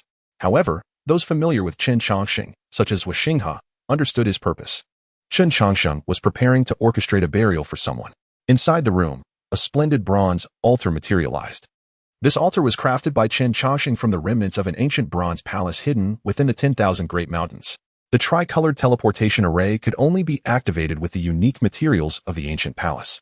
Chen Changsheng had long coveted such a teleportation array, which transcended vast distances and disregarded array restrictions. After centuries of research, he had indeed managed to create a miniature version of this tricolored teleportation array. Although its range was limited and its direction uncontrollable, it offered Chen Changsheng a means to depart the Kunlun Sacred Land silently. This was also the confidence that allowed him to bring Gongsun Huayu to the Kunlun Sacred Land. Activating the array, Chen Changsheng's figure abruptly vanished from the room. Outside the Kunlun Sacred Land, a figure appeared in the wilderness, and the great formation enveloping the sacred land issued no warning whatsoever. Gazing at the distant Kunlun Sacred Land, a subtle smile graced Chen Changsheng's lips. Jiang Bufan, if you desire for me to clear your path, I shall gladly indulge you. Furthermore, your prodigy gathering has generated insufficient commotion. I shall amplify it for you. With that, Chen Changsheng oriented himself and soared towards the competition grounds set for 5 days hence. Chen Changsheng's attack on Gongsun Huayu was clearly orchestrated by Jiang Bufan. Should Gongsun Huayu perish, there would be no chance for reconciliation. As I engage in battle with Chen Changsheng, other prodigies will soon take sides. Even those who wish to remain uninvolved will be subtly urged by Jiang Bufan. As the saying goes, when 2 tigers contend, one will surely be injured. Whether I am defeated or Chen Changsheng falls, Jiang Bufan will eliminate a formidable opponent. According to reason, Jiang Bufan's scheme has already succeeded, leaving little room for retreat. However, Jiang Bufan, despite his meticulous calculation, ultimately failed to foresee Chen Changsheng's ability to elude his surveillance. Even more surprising was the fact that Chen Changsheng was a masterful array master, wielding an unparalleled killing formation. For Chen Changsheng, a distance of 3,000 was hardly a challenge. He swiftly located the divine source vein that Jiang Bufan had mentioned. Observing the mine, encircled by the Kunlun Sacred Land, Chen Changsheng couldn't help but smirk in disdain. He then produced a compass, beginning to assess the surrounding mountainous terrain. After 3 hours, Chen Changsheng had meticulously surveyed the topography within a 300-mile radius centered around the mine. Remarkable! The land was a dragon's lair, a place where winds converged and waters gathered. Indeed a prime location for array formations. With this thought, Chen Changsheng retrieved a tome bound in beast skin, a relic acquired from the ancient Forbidden Lands. Among the three formidable killing formations inscribed within was the celestial mortal array, yet the one he intended to set up was another, known as the heavenly withering array. Distinct from the celestial mortal array, the heavenly withering array placed immense emphasis on the terrain. The stronger the topography and the dragon vein, the more potent the array became. This formation transformed the protective dragon vein into a fierce dragon, leveraging its backlash to strike down enemies. After vanquishing foes, the entire dragon vein would become transforming the surrounding area into a barren wasteland. Once familiarized with the heavenly withering array, Chen Changsheng commenced the intricate layout. The guardians of the mine were also enveloped within his design. 3 days swiftly passed. At this juncture, Chen Changsheng appeared haggard, his eyes bloodshot. To orchestrate such an expansive and complex lethal array demanded tremendous mental and spiritual fortitude from its creator. Fortunately, Chen Changsheng had recently achieved a minor breakthrough in his cultivation. Otherwise, the time required for the formation would have increased tenfold. Surveying his flawless masterpiece, Chen Changsheng nodded in satisfaction. This was surely sufficient. That winged creature flew at an astonishing speed, and ordinary arrays would struggle to contain it. Alas, no matter how swift the bird, it could not escape the hunter's meticulously woven net. With that thought, Chen Changsheng prepared to depart for the Kunlun sacred land. Just before his departure, he instinctively cast another glance at the distant mine, only to furrow his brows in concern. Something seemed amiss. It was illogical. Such a location should not present such anomalies. Dismissing his intent to leave, Chen Changsheng retrieved numerous books for comparison, all pertaining to the art of geomancy. Like cultivators, mortals also revered the practice of locating dragon veins and burial sites from a technical standpoint. A cultivator's skill in this art could be seen as an evolved version of that of mortals. After all, among cultivators, those who understood the intricacies of locating dragon veins were renowned masters of array formations. A skilled array master could often manipulate the forces of mountains and rivers to their advantage, though there are subtle distinctions between the two. The dragon's lair chosen by the master of formations is beyond reproach for any mundane geomancer. However, as Chen Changsheng gazes upon this land through the lens of a geomancer, he is startled to discover that it is, in fact, a site of great misfortune. How could this be? Why does such a paradox arise? Perusing every tome on geomancy, all of Chen Changsheng's knowledge insists that this location is indeed one fraught with calamity. Yet, from the perspective of a master of formations, it is an auspicious. Faced with this stark contradiction, Chen Changsheng is utterly perplexed, his mind occupied from afternoon until nightfall. A chill breeze awakens him from his contemplation, accompanied by an eerie sound reminiscent of a woman's weeping echoing through the forest. With his level of cultivation, Chen Changsheng merely casts a casual glance and pinpoints the source of the sound, a common bird. Suddenly, he rises with fervor. Recalling a verse from a geomancy text, the century-old owl transforms into a wooden spirit, its laughter rising from the azure. While the owl is merely an ordinary bird, in the eyes of a mundane geomancer, it is considered. The wooden spirit refers to plants influenced by negative energy, granting them a feeble semblance of power, though they scarcely qualify as true spirits. Nevertheless, the presence of such entities significantly impacts mortals, which is why they regard them with trepidation. Contemplating this, Chen Changsheng casually strips the bark from a large tree. Observing the vibrant red sap that flows from the wound, a realization dawns upon him. He understands the peculiarity of this place. Mortals, with their brief lifespans and limited strength, pay greater attention to subtle changes in their surroundings than cultivators, who, due to their longevity and formidable power, often overlook trivial matters. This encompasses the so-called ill-omened owl and the wooden spirits, whose combat prowess is scarcely stronger than that of air. Though these entities are diminutive, they possess acute sensitivity to their environment. From this reasoning, only one conclusion emerges: something is altering the terrain here. However, the strength of the dragon vein is so potent that this entity remains suppressed. Over time, this place will transition from a dragon vein to a site of great misfortune. Having unraveled these mysteries, Chen Changsheng gazes into the distance with excitement, exclaiming, "There are few things in legend that can directly influence a dragon vein. Moreover, such dragon veins are scarce throughout the Central Plains. The emergence of something that cannot be contained is quite intriguing." With that, Chen Changsheng employs the technique of earthly radiance and gradually sinks into the ground. Despite his best efforts to conceal himself, the guards of the mine remain oblivious to his infiltration. As night swiftly passes, the first rays of sunlight illuminate the earth, and Chen Changsheng bursts forth from underground. "What a fright! What a fright!" he exclaims, his pallid face betraying his shock as he repeatedly pats his chest to calm his racing heart. After taking several deep breaths, Chen Changsheng finally managed to quell the fear that had gripped his heart. Gazing at the tranquil mining veins in the distance, He reflected with trepidation. The Kunlun sacred land truly possesses audacity, daring to extract divine essence from such a source, coupled with the heavenly withering grand formation. They seem to be playing a perilous game. However, this matter does not warrant my concern. The Kunlun sacred land is vast and formidable, and they should be able to withstand such trivialities. Moreover, I must refrain from recklessness in the future. That entity nearly escaped. Had it not been for the suppression of the dragon vein, I might have met my end here.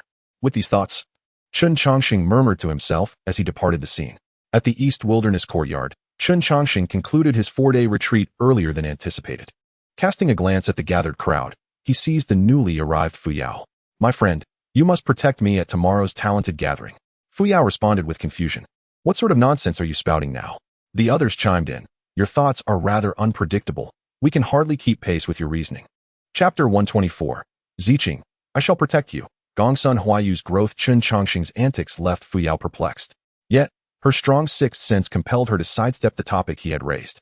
Brother Chen, you jest. Your prowess is unparalleled. How could it fall to me to protect you? Such jokes are best left unsaid. Upon hearing Fuyao's polite refusal, Chen Changsheng swiftly displayed his talent for changing expressions. If you won't protect me, why are you even here? You may leave. Their injuries are not serious. Seeing Chen Changsheng dismiss her, Fuyao took no offense, exchanging a few pleasantries before turning to leave the East Wilderness courtyard. Confronted with Chen Changsheng's cowardly yet shameless behavior, Xiqing could not hold back her remarks. If you were so afraid of danger, why participate in the talented gathering? Would it not be better to hide at home? Xiqing's ridicule prompted Nailin Jing to reprimand her, but she was halted by Chen Changsheng's raised hand. It seems Miss Xiqing wishes to protect me during tomorrow's talented gathering? My master has commanded me to ensure your safety. Though I may dislike you, I shall still fulfill my duty to protect you. I cannot guarantee victory over all adversaries, but I assure you I will not flee ahead of you. Impressive, Chen Changsheng exclaimed, applauding Xiqing's words. Indeed, Miss Xiqing possesses remarkable courage. Since you have expressed your commitment, I shall not be stingy in return. As long as you do not flee tomorrow, I will personally impart my cultivation methods to you after the talented gathering. This technique is precisely what Gongsun Huayu practices. Upon hearing this, Xiqing's eyes sparkled with excitement.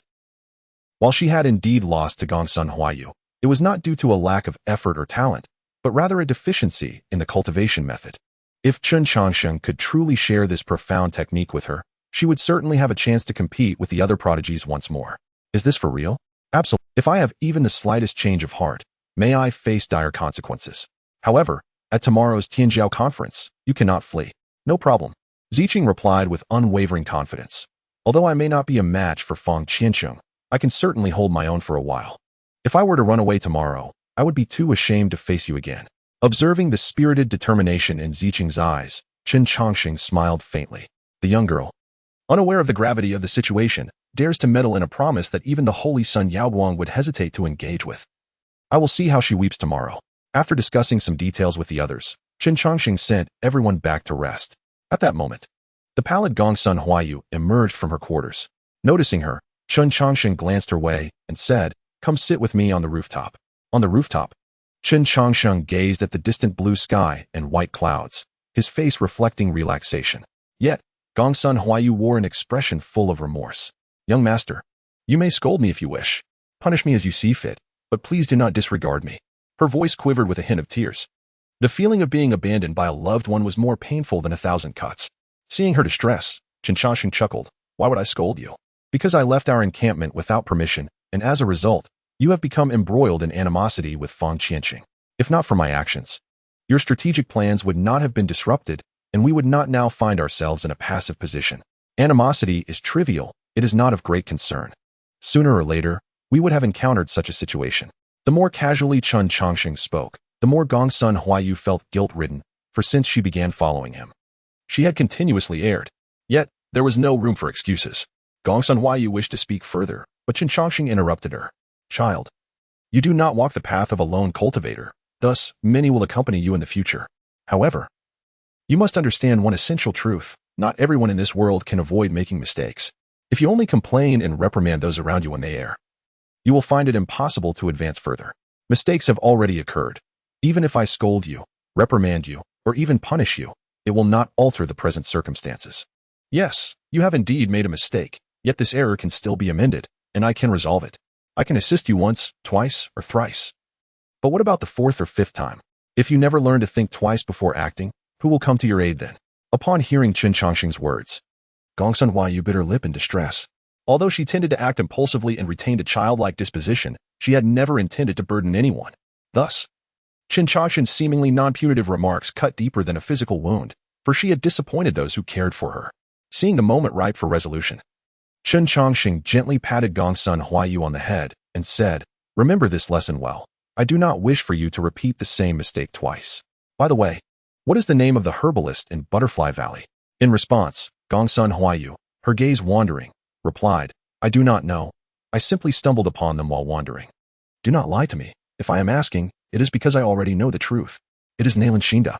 Gongsun Huayu lowered her head and uttered a name, Xianxia. This name held a certain charm. "How did you come to know him?" 5 years ago, I was gravely injured in the sacred land of Kunlun.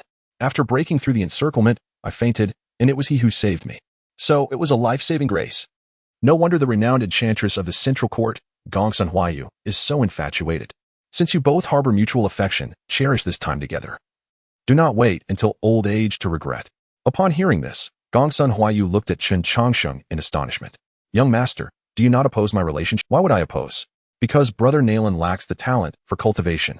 If he lacks it, so be it. Am I the kind of person who would dictate your unions? As long as you both care for each other, that is sufficient. We shall not interfere with other matters. Furthermore, should you ever find yourself in peril, and neither I nor your master is by your side, you may seek assistance from the holy son of Yaoguang." Confusion was etched on Gongsun Huayu's face. "I am not familiar with him." Because Xianxia is his younger brother, although Xianxia is unaware of this fact. Given this connection, Fuyo would not remain indifferent. If it were not for his silent efforts to manage the situation, your relationship with Xianxia would have been discovered long ago. Did you truly believe you could conceal it from everyone? Moreover, do not disclose this matter to Xianxia, or he may find himself in danger. Chapter 125, Delving into the Mines. From Chen Changsheng's reminder, Gongsun Huayu was profoundly shocked by Chen Changsheng's revelation. She had never imagined that Brother Nalan would be the younger brother of the holy son of Yaoguang. Ignoring Gongsun Huayu's astonishment, Chen Changsheng stood up to stress. Tomorrow's Talents Conference holds several crucial points you must remember. First, do not engage in any conflicts, including with Feng Qianqing. Second, do not venture deep into the mines. Faced with Chen Changsheng's peculiar requests, Gongsun Huayu, who would typically probe for reasons, chose to comply without question. "Young master, must these two rules be adhered to under all circumstances? Indeed, even if Feng Qianqing were to spit in your face, you must not violate these rules. Not only must you adhere to these two principles, but you must also persuade others to follow them, including Ziying?" "Yes." Upon hearing Chen Changsheng's response, Gongsun Huayu pressed her lips together and said, "Young master, rest assured, I shall not disappoint you." "Ha ha ha." Observing Gongsun Huayu's demeanor, Chen Changsheng smiled with satisfaction. A lesson learned through hardship indeed signifies growth. With that, Chen Changsheng leaped down from the rooftop and returned to his room. As the saying goes, secrecy ensures success. Disclosure leads to failure. To avoid any flaws in tomorrow's arrangements, the best course of action is to tell no one.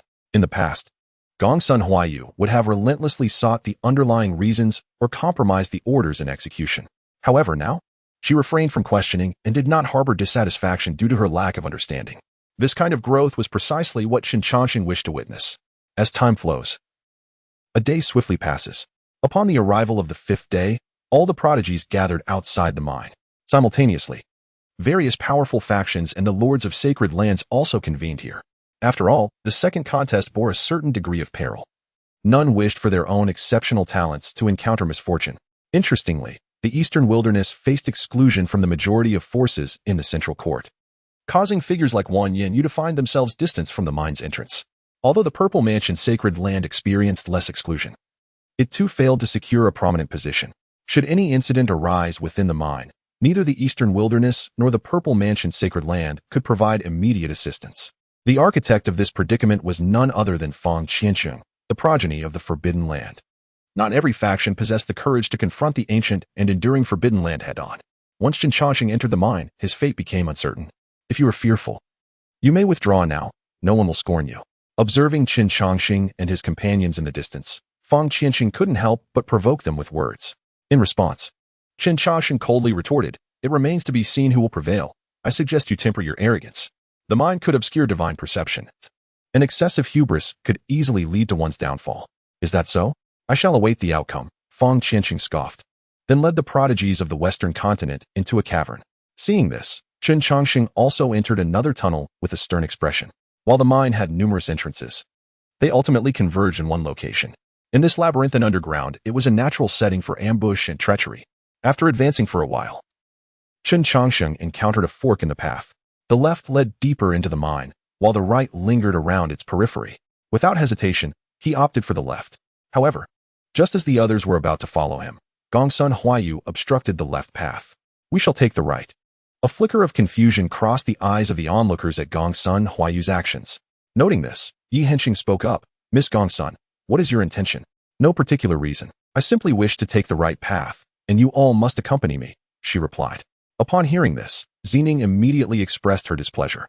Who do you think you are? Since when did it become your prerogative to dictate our choices? I want to go that way, and you have no say in it. In the face of Xining's words, Gongsun Huaiyu remained silent, merely blocking the passageway, glancing at the already vanished figure of Chen Changsheng and then at Gongsun Huaiyu. Yi Hensheng narrowed his eyes and said, Miss Xining, please temper your anger. Miss Gongsun must have her reasons for this. How about we split our group? A portion can assist Brother Chen, while the rest accompany Miss Gongsun down another path. The mine is vast, with multiple routes leading to its depths. Upon hearing Yi Hensheng's suggestion, Xining's ire subsided somewhat. After all, with so many individuals gathered together, the objective is indeed substantial, and dividing our forces seems reasonable. No. Gongsun Huaiyu unequivocally rejected Yi Hensheng's proposal. No one is permitted to traverse this path. Miss Xiqing, please temper your anger. Since Miss Gongsun forbids our passage, let us consider an alternative route. Chen Xiong, possessing formidable strength, would inadvertently hinder our progress if we remain by his side. Xiqing, incensed by Gongsun Huaiyu's obstinate demeanor, felt her ire rise. Fortunately, with Yi Hensheng acting as a mediator, a conflict was averted. Ultimately, under Gongsun Huaiyu's insistence, the group opted for the right passage. Within the intricate 5 elements and 8 trigrams formation and the ghostly shadows maze, they strolled leisurely through the mine. At every fork in the path, Chen Changsheng meticulously left behind a trapping formation. These formations were not particularly robust. For the talented individuals present, they could be dismantled in the blink of an eye. Interestingly, Chen Changsheng did not choose to delve swiftly into the depths of the mine, but rather meandered through its midsections. After establishing formations along the majority of the inevitable routes, he retrieved a map, generously provided by the Kunlun Sacred Land. The purpose of the Tianjiao Conference was to identify the strongest among the many talents. The mine resembled a labyrinth. It would be utterly absurd for everyone to squander time searching for their way. Upon closer inspection, Chen Changsheng's gaze settled upon the central point of the map. Observing the red dot, he could not suppress a shiver. How could he entice them to draw out that entity? Should they discover his involvement, he would undoubtedly be in dire straits. After a moment of contemplation, Chen Changsheng activated the earthly golden light and gradually descended into the ground. To prevent others from realizing his machinations, the only recourse was to approach that fearsome presence once more. The strange occurrences at the end of the mine were entirely influenced by the entity below, which was situated a full 300 feet beneath the surface. If he were to secretly excavate the intervening soil and ore, it would certainly raise suspicions. Should someone, in a moment of curiosity akin to his own from days past, inadvertently stumble upon the oddity, the plan would be set in motion. Chapter 126. Xiqing's Discontent and the Red-Eyed Old Man Gongsun Huaiyu. Enough is enough. Do you truly believe I am afraid of you? After being obstructed by Gongsun Huaiyu once more, Xiqing was thoroughly enraged. Since parting ways with Chen Changsheng for the first time, Gongsun Huaiyu had persistently led the group around the periphery of the mine. Each time they encountered a passage that would allow deeper entry, Gongsun Huaiyu would block their way. Once or twice this might be bearable, but after it had occurred thrice, Xiqing could no longer contain herself. In response to Xiqing's fury, Gongsun Huaiyu remained composed. Your fear of me is inconsequential. What matters is that you cannot enter. Upon hearing this, Xiqing's wrath reached its zenith. Gongsun Huaiyu, I concede that you are stronger than I, and I am aware that I am no match for Chen Changsheng. However, your repeated obstructions from entering the mine suggest that this is not merely your own idea. Yet, even if you and Chen Changsheng possess extraordinary strength, it would be imprudent to regard us as mere children. Deep within the mine, only the most exceptional talents reside. Honestly speaking, do you believe we can be of assistance? Upon hearing this, Gongsun Huaiyu found himself at a loss for words. Indeed, the prowess of Xining and her companions, when considered individually, pales in comparison to the extraordinary genius that is Chen Changsheng. However, when united, they form a formidable force that cannot be disregarded. Currently, they are in a collaborative state, seeking to enter and aid Chen Changsheng, which is a reasonable request. Yet, Chen Changsheng has issued a strict command, forbidding them from venturing. Faced with this dilemma, Gongsun Huaiyu experienced, for the first time, the challenges inherent in leading a team, particularly one composed of such exceptional individuals. The very reason they are called prodigies is that they excel in certain aspects. Consequently, a team like this is bound to generate a multitude of differing opinions, each of which is difficult to contest. Xianxia's circumstances differ from his own. She is unaware of Chen Changsheng's true identity, thus she cannot trust him unreservedly. Logically, if he were to reveal Chen Changsheng's identity, Xianxia would undoubtedly have faith in his decisions. However, this truth must remain concealed. Just as Chen Changsheng has not disclosed the rationale behind his orders to prevent anyone from entering the mine, it appears that not every matter can be laid bare for all to see. Contemplating this, Gongsun Huaiyu spoke. There are no reasons, no justifications. In essence, you simply cannot delve deeper into the mine, nor can you depart from it. Observing Gongsun Huaiyu's unwavering demeanor, Xianxia felt disheartened. If he refuses to enter, then let him face his fate. You share a recent bond with him, yet you seem indifferent to his safety. What concern is it of mine? I shall await Chen Changsheng's good news in silence, eager to see whether he can indeed conquer the world single-handedly. With that, Xianxia resigned herself to inaction. Meanwhile, Su Tian and Yi Hensheng exchanged glances, a flicker of disappointment passing between them. They felt that Chen Changsheng had never regarded them as significant. Otherwise, he would not have permitted Gongsun Huaiyu to impede their entry into the mine. Did he truly perceive their strength as utterly inadequate? Thus, a schism emerged within Gongsun Huaiyu's team. Concurrently, deep within the mine, Chen Changsheng was diligently excavating the earth. Suddenly, a cascade of gravel tumbled into a rather confined stone chamber. With a gulp, Chen Changsheng swallowed hard, beads of cold sweat cascading from his brow. Within the chamber lay a nearly decaying jade coffin, illuminated by the dim glow of a flickering oil lamp positioned above it. A frail, diminutive old man, with a vacant expression, sat atop the coffin, fiddling with the almost extinguished wick. Even more chilling was the fact that the old man's eyes were a striking shade of red. Although he had encountered this scene before, Chen Changsheng's heart raced uncontrollably. In the beginning, I utilized the golden light to delve into the mine, and after a thorough search, I stumbled upon this stone chamber. Upon encountering the peculiar combination of a jade coffin and a bronze oil lamp, it was only natural for Chen Changsheng to delve deeper. Thus, I cautiously pried open a narrow gap in the jade coffin. However, this seemingly innocuous action nearly cost me my life. For within that coffin lay a corpse. At the instant I lifted the lid, the once vibrant body began to decay at a visible pace, sprouting golden hair and fangs. Realizing the dire situation, Chen Changsheng swiftly closed the coffin. Yet, the damage had been done. It was too late to mend the breach, and the corpse within was undergoing a rapid transformation. Just as I prepared to flee, an old man with red eyes appeared. It was his presence that rekindled the flickering bronze oil lamp. And it was then that Chen Changsheng grasped the gravity of the situation. This old man was the essence of the dragon vein in this place, while the corpse within the coffin was the very entity that the dragon vein suppressed. Ordinarily, such a powerful dragon vein would eradicate any malevolent force. However, the entity within the coffin was far too formidable. It not only resisted the suppression, but began to corrupt the dragon vein itself. After countless ages, the dragon vein here had gradually transformed into a malevolent dragon. The transformation was on the cusp of completion, but my actions hastened the process. Given the current trajectory, within a year at most, the entity in the coffin would break free, and this was without any external interference. With all this information flashing through my mind, Chen Changsheng began to withdraw from the stone chamber. Upon re-emerging in the mid-level of the mine, a sigh of relief escaped me. The 300 zhang of ore had been thoroughly excavated, and now only a mere 3 inches of stone separated the mine passage from the stone chamber. Given the strength of those individuals, they should easily perceive something amiss. If they continued their habitual recklessness of striking first at any hint of trouble, they would surely find themselves in peril. The malevolent dragon, awakened by the withering great formation, combined with the corpse resembling the legendary undying zombie, would undoubtedly pose a significant threat to them. With that thought, I adjusted my attire and leisurely made my way deeper into the mine.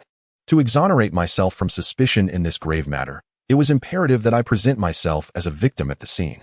However, fully aware of the lurking dangers, I would not venture too deep.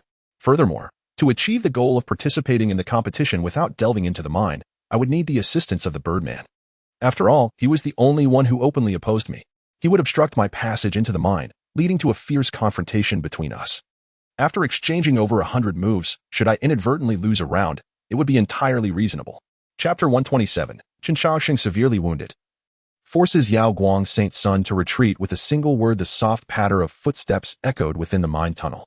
Yet the sound halted at a fork in the path. Fang Qiancheng, Xuanxin, and Chen Changsheng, three extraordinary talents, stood before three separate passages. In the face of such circumstances, the three individuals hesitated not for a moment and instantly plunged into a chaotic battle. Within the depths of the mine, it was exceedingly difficult to discern the situation. This meant that it was the perfect locale for treachery and violence. If one did not slay others, others would surely seek to slay them. Boom. A tremendous commotion sent tremors throughout the entire mine, prompting other prodigies to hasten towards the source of the disturbance. Although Chen Changsheng and Xuanxin had not made prior arrangements, they instinctively chose to confront Fang Qiancheng together at the onset of the skirmish. They initially believed that the confined space of the mine would hinder Fang Qiancheng's speed, yet, in truth, his swiftness remained unaffected. Within merely 3 breaths of combat, both Chen Changsheng and Xuanxin found themselves at a disadvantage. Thud! Chen Changsheng was sent flying by a single punch, and Xuanxin narrowly escaped, having his eye gouged out by Fang Qiancheng. Pushing aside a massive stone, Chen Changsheng emerged, disheveled and dirt-streaked. Observing Xuanxin's striking features marred by blood, Chen Changsheng remarked, "Bald monk, are you capable of holding your own? I recall that those of the Buddhist path typically possess formidable physical strength. How is it that a mere scratch has left you so disfigured?" In response to Chen Changsheng's inquiry, Xuanxin offered a faint smile. "This benefactor possesses unparalleled speed. The monk cannot hope to defeat him. Were my golden body to manifest within this mine, it would inevitably lead to its collapse. While you, benefactor Chen, might emerge unscathed, others would be placed in peril, which is something I would prefer to avoid." Upon hearing Xuanxin's explanation, Chen Changsheng rolled his eyes dramatically, clearly skeptical of the monk's reasoning. The bald monk, harboring dark intentions, was undoubtedly withholding his full strength for reasons unknown. After a moment of internal criticism regarding Xuanxin's actions, Chen Changsheng turned a cold gaze towards Fang Qiancheng and stated, "Fang Qiancheng, your repeated hostilities towards me, what is your true intent? He. If you wish to discern my motives, first relinquish your head. Only then shall I enlighten you." Fang Qiancheng replied, as he launched yet another assault on Chen Changsheng. Meanwhile, Xuanxin, who had previously aligned himself with Chen Changsheng, made a hasty retreat. Faced with this predicament, Chen Changsheng could scarcely afford to curse, focusing all his energy on fending off Fang Qiancheng's onslaught. Fang Qiancheng was formidable. His mastery over his abilities had reached an extraordinary level, and his physical prowess was exceedingly rare. However, what troubled Chen Changsheng most was Fang Qiancheng's ghostly speed. In their exchanges, Fang Qiancheng landed 10 strikes on Chen Changsheng, while the latter barely managed to touch Fang Qiancheng once. In such a disadvantageous position, even Chen Changsheng could not endure for long. Whoosh! A flash of golden light streaked past, blood splattering within the mine's passage. Clutching his chest and retreating swiftly, Chen Changsheng warily fixed his gaze on the golden page in Fang Qiancheng's hand. Noticing Chen Changsheng's wary expression, Fang Qiancheng smirked slightly. "You truly surprised me. I did not expect this strike to leave you alive. Your life is indeed resilient. Since I failed to take your life, I shall refrain from further efforts. Return and inform those behind you to surrender the 8-9 profound art. Last time, I spared Gong Sun Huayu's life, and this time, I have granted you a reprieve as well. Should you remain ungrateful, only a dire fate awaits you." In response to Fang Qiancheng's words, Chen Changsheng remained silent, merely turning away in silence. Witnessing the once indomitable Chen Changsheng's defeat, the approaching prodigies were left in utter astonishment, ignoring the fearful gazes of the onlookers. Fang Qiancheng turned his attention to the distant Fuyao. "Will you also engage me in battle?" he inquired. In response, Fuyao said nothing, offering only a faint smile before turning to depart as well. With a single word, he had repelled the Saint Son of Yao Guang and severely wounded the enigmatic prodigy Chen Changsheng.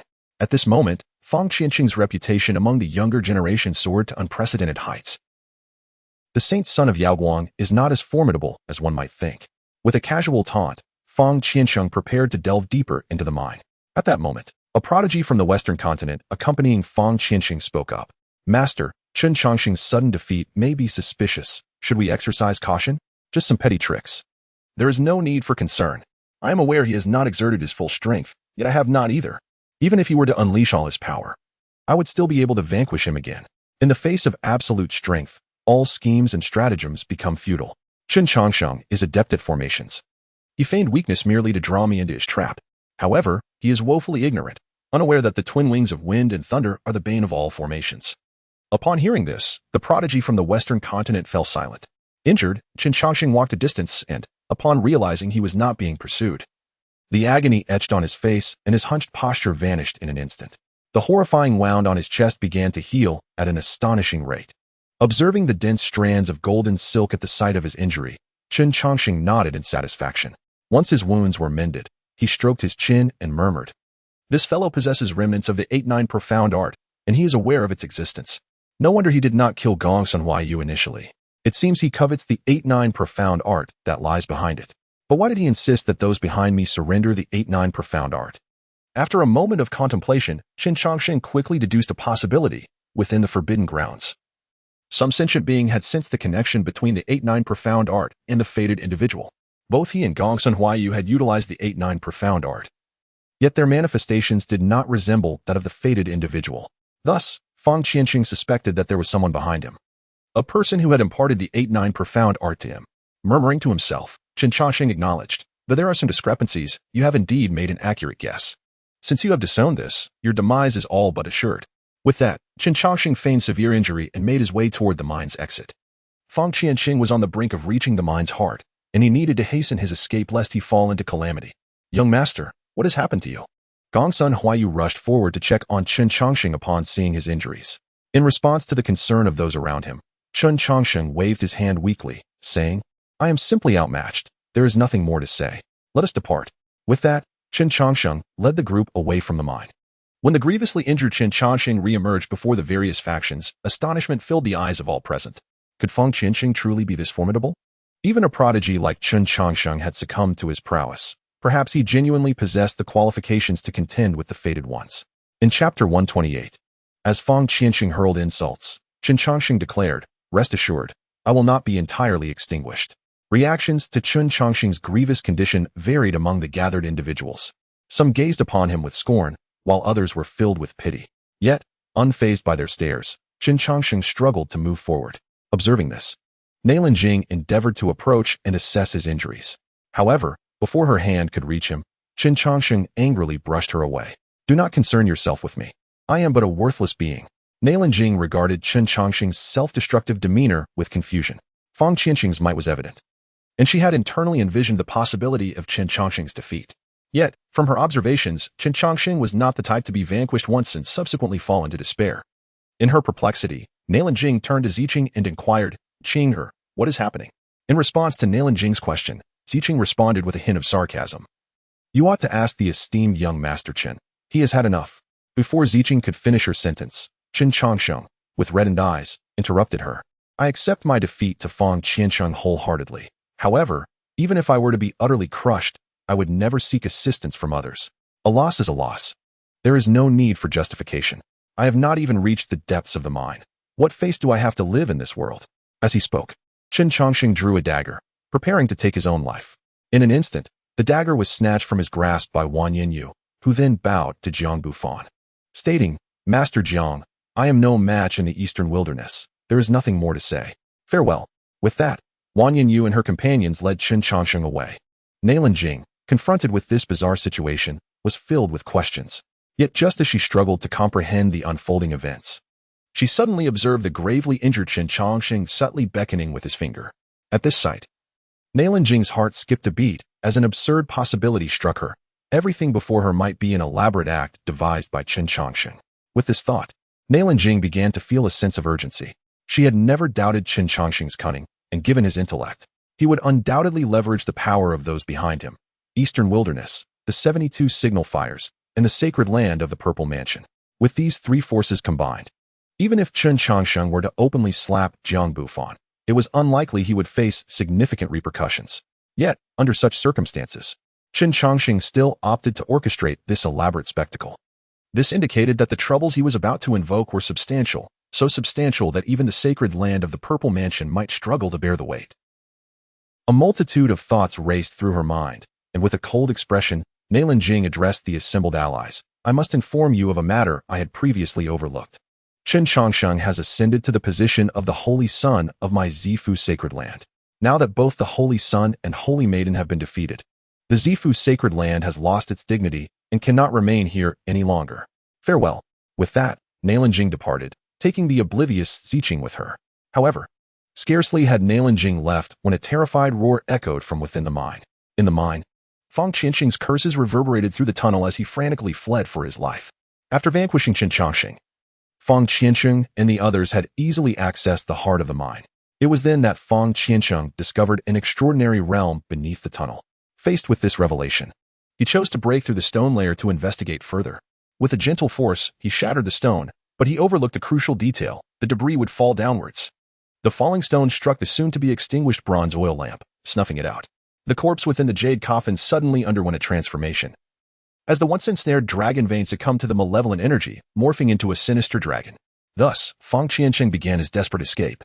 At that moment, the formations Chen Changsheng had set up in the major thoroughfares took effect. These formations were not particularly powerful. To Fang Qianxing, a slight exertion could dismantle them. Yet, regardless of how swiftly he moved, each formation invariably caused him to pause momentarily. With every pause, another one of the expendable minions trailing behind him vanished. Observing the dwindling numbers of his followers, Fang Qianxing cursed Chen Changsheng's ancestors in his mind repeatedly. Outside the mine, upon crossing a mountain range, Nailanjing spotted Chen Changsheng and the others, who had long since departed. At this moment, Chen Changsheng displayed no signs of injury. Instead, he gazed with curiosity at the distant scene. Upon witnessing this, Ziching immediately realized that Chen Changsheng's earlier demeanor had been a fade. "You are unhurt?" Ziching asked, astonished. Chen Changsheng merely cast a casual glance in her direction and replied, "While spiritual awareness can offer many conveniences to cultivators, one should not overly rely on it. An injured state may indeed cause a decline in one's aura, but a diminished aura does not necessarily indicate injury. Next time you seek to ascertain whether someone is wounded, it is prudent to examine their body closely. Until you have definitively identified any injuries, it is best not to jump to conclusions." Upon hearing this, Ziching comprehended why Chen Changsheng had declined her master's offer to inspect his wounds. It was not due to excessive pride, but rather because his injuries were entirely feigned. Yet, before Ziching could fully process this revelation, Chen Changsheng suddenly crouched down, his hands weaving intricate seals into the ground. Instantly, an overwhelming sense of crisis surged within everyone's hearts.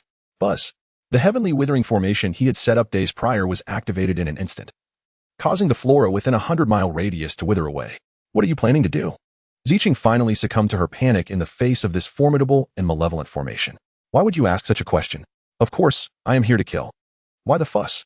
It's surprising coming from the saintess of the Purple Mansion. However, others from the sacred lands are still within the mine." Glancing at the distant, trembling mine, Zining felt a surge of anxiety. She had orchestrated a trap to eliminate the major forces of the central court, along with the top talents from other regions. Such a scheme would be overwhelming even for the Purple Mansion. "I know, but I intend to eliminate them. Otherwise, why would I stage such a grand spectacle? It is merely to shake off suspicion. Though my formation is formidable, they are not fools. The chances of wiping them all out are slim, rest assured." Zining retorted, "If I could be assured, I wouldn't be so worried. If this matter leaks, the Purple Mansion will be finished." Chapter 129, The Terrifying Nameless Ancient Corpse. "Quick, let us flee." Zining was startled by Chen Changsheng's nonchalant demeanor. Meanwhile, Nailanjing was filled with trepidation at Chen Changsheng's audacity. Once she steadied her emotions, Nailanjing inquired, "What kind of formation have you set up? The sacred lands are not so easily trifled with. It is an ancient slaughter formation that harnesses the dragon vein here to eliminate foes. Once the formation concludes, the area within 1,000 miles will become a desolate wasteland." And, Nailanjing pressed, "If it were merely a formation, it wouldn't warrant such extensive efforts to distance yourself from it. Your eagerness to escape the mine suggests there is a great terror within." Seeing Nailanjing's serious expression, Chen Changsheng grinned and said, "A saint is indeed a saint. Far more knowledgeable than some young girls. Beneath this mine lies a nameless ancient corpse, which has already undergone corpse transformation. It has yet to erupt, thanks to the suppression of the dragon vein here." "Nameless ancient corpse," Nailanjing instinctively exclaimed. Overcome with urgency, she approached Chen Changsheng, questioning, "Are you saying that beneath this mine, there lies a corpse that has been entombed for countless years and is about to transform?" "Yes, this is impossible." Nailanjing vehemently dismissed Chen Changsheng's assertion, her agitation evident. "The dragon vein consists of condensed earthly energy. No evil entity can withstand it. This mine from Kunlun's sacred land is among the finest in the entire central court. Beneath such a vein, It is inconceivable for a corpse to undergo transformation.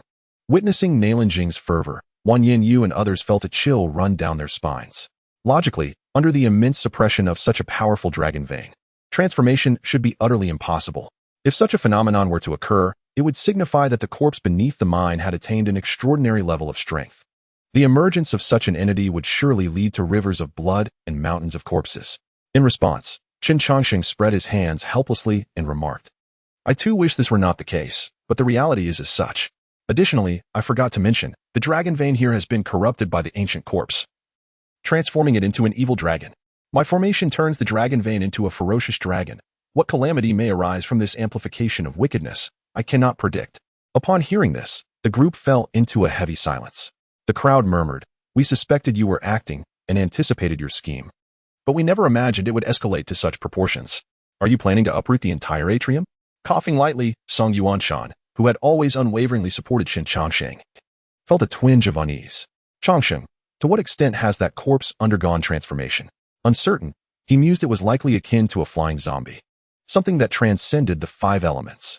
This entity probably was not the legendary bone that does not decay. After all, it had never been seen, nor had any concrete standards for measurement been established. Thus, he felt utterly perplexed.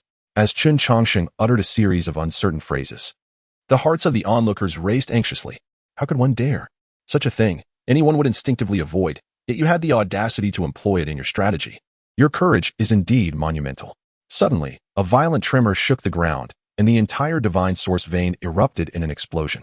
Even those 100 miles, including Chen Changsheng, were hurled through the air. Once they regained their composure, they beheld a scene forever etched in their memories.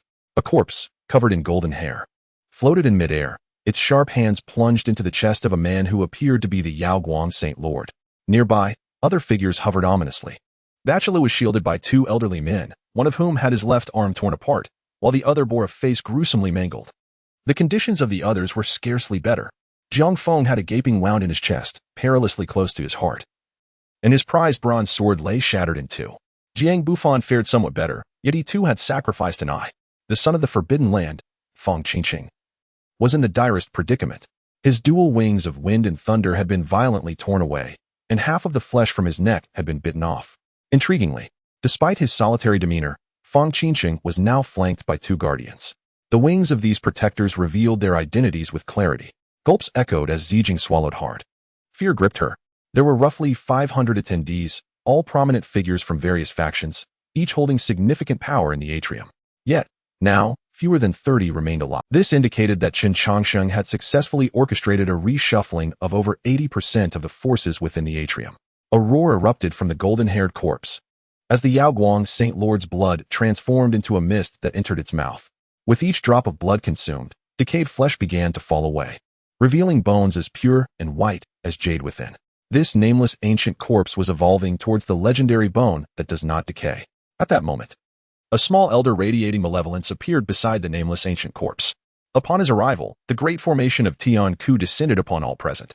The formidable power of devouring caused the essence and blood of the crowd to escape through their pores, ultimately falling into the mouth of the nameless ancient corpse. "What are you all waiting for? Run!"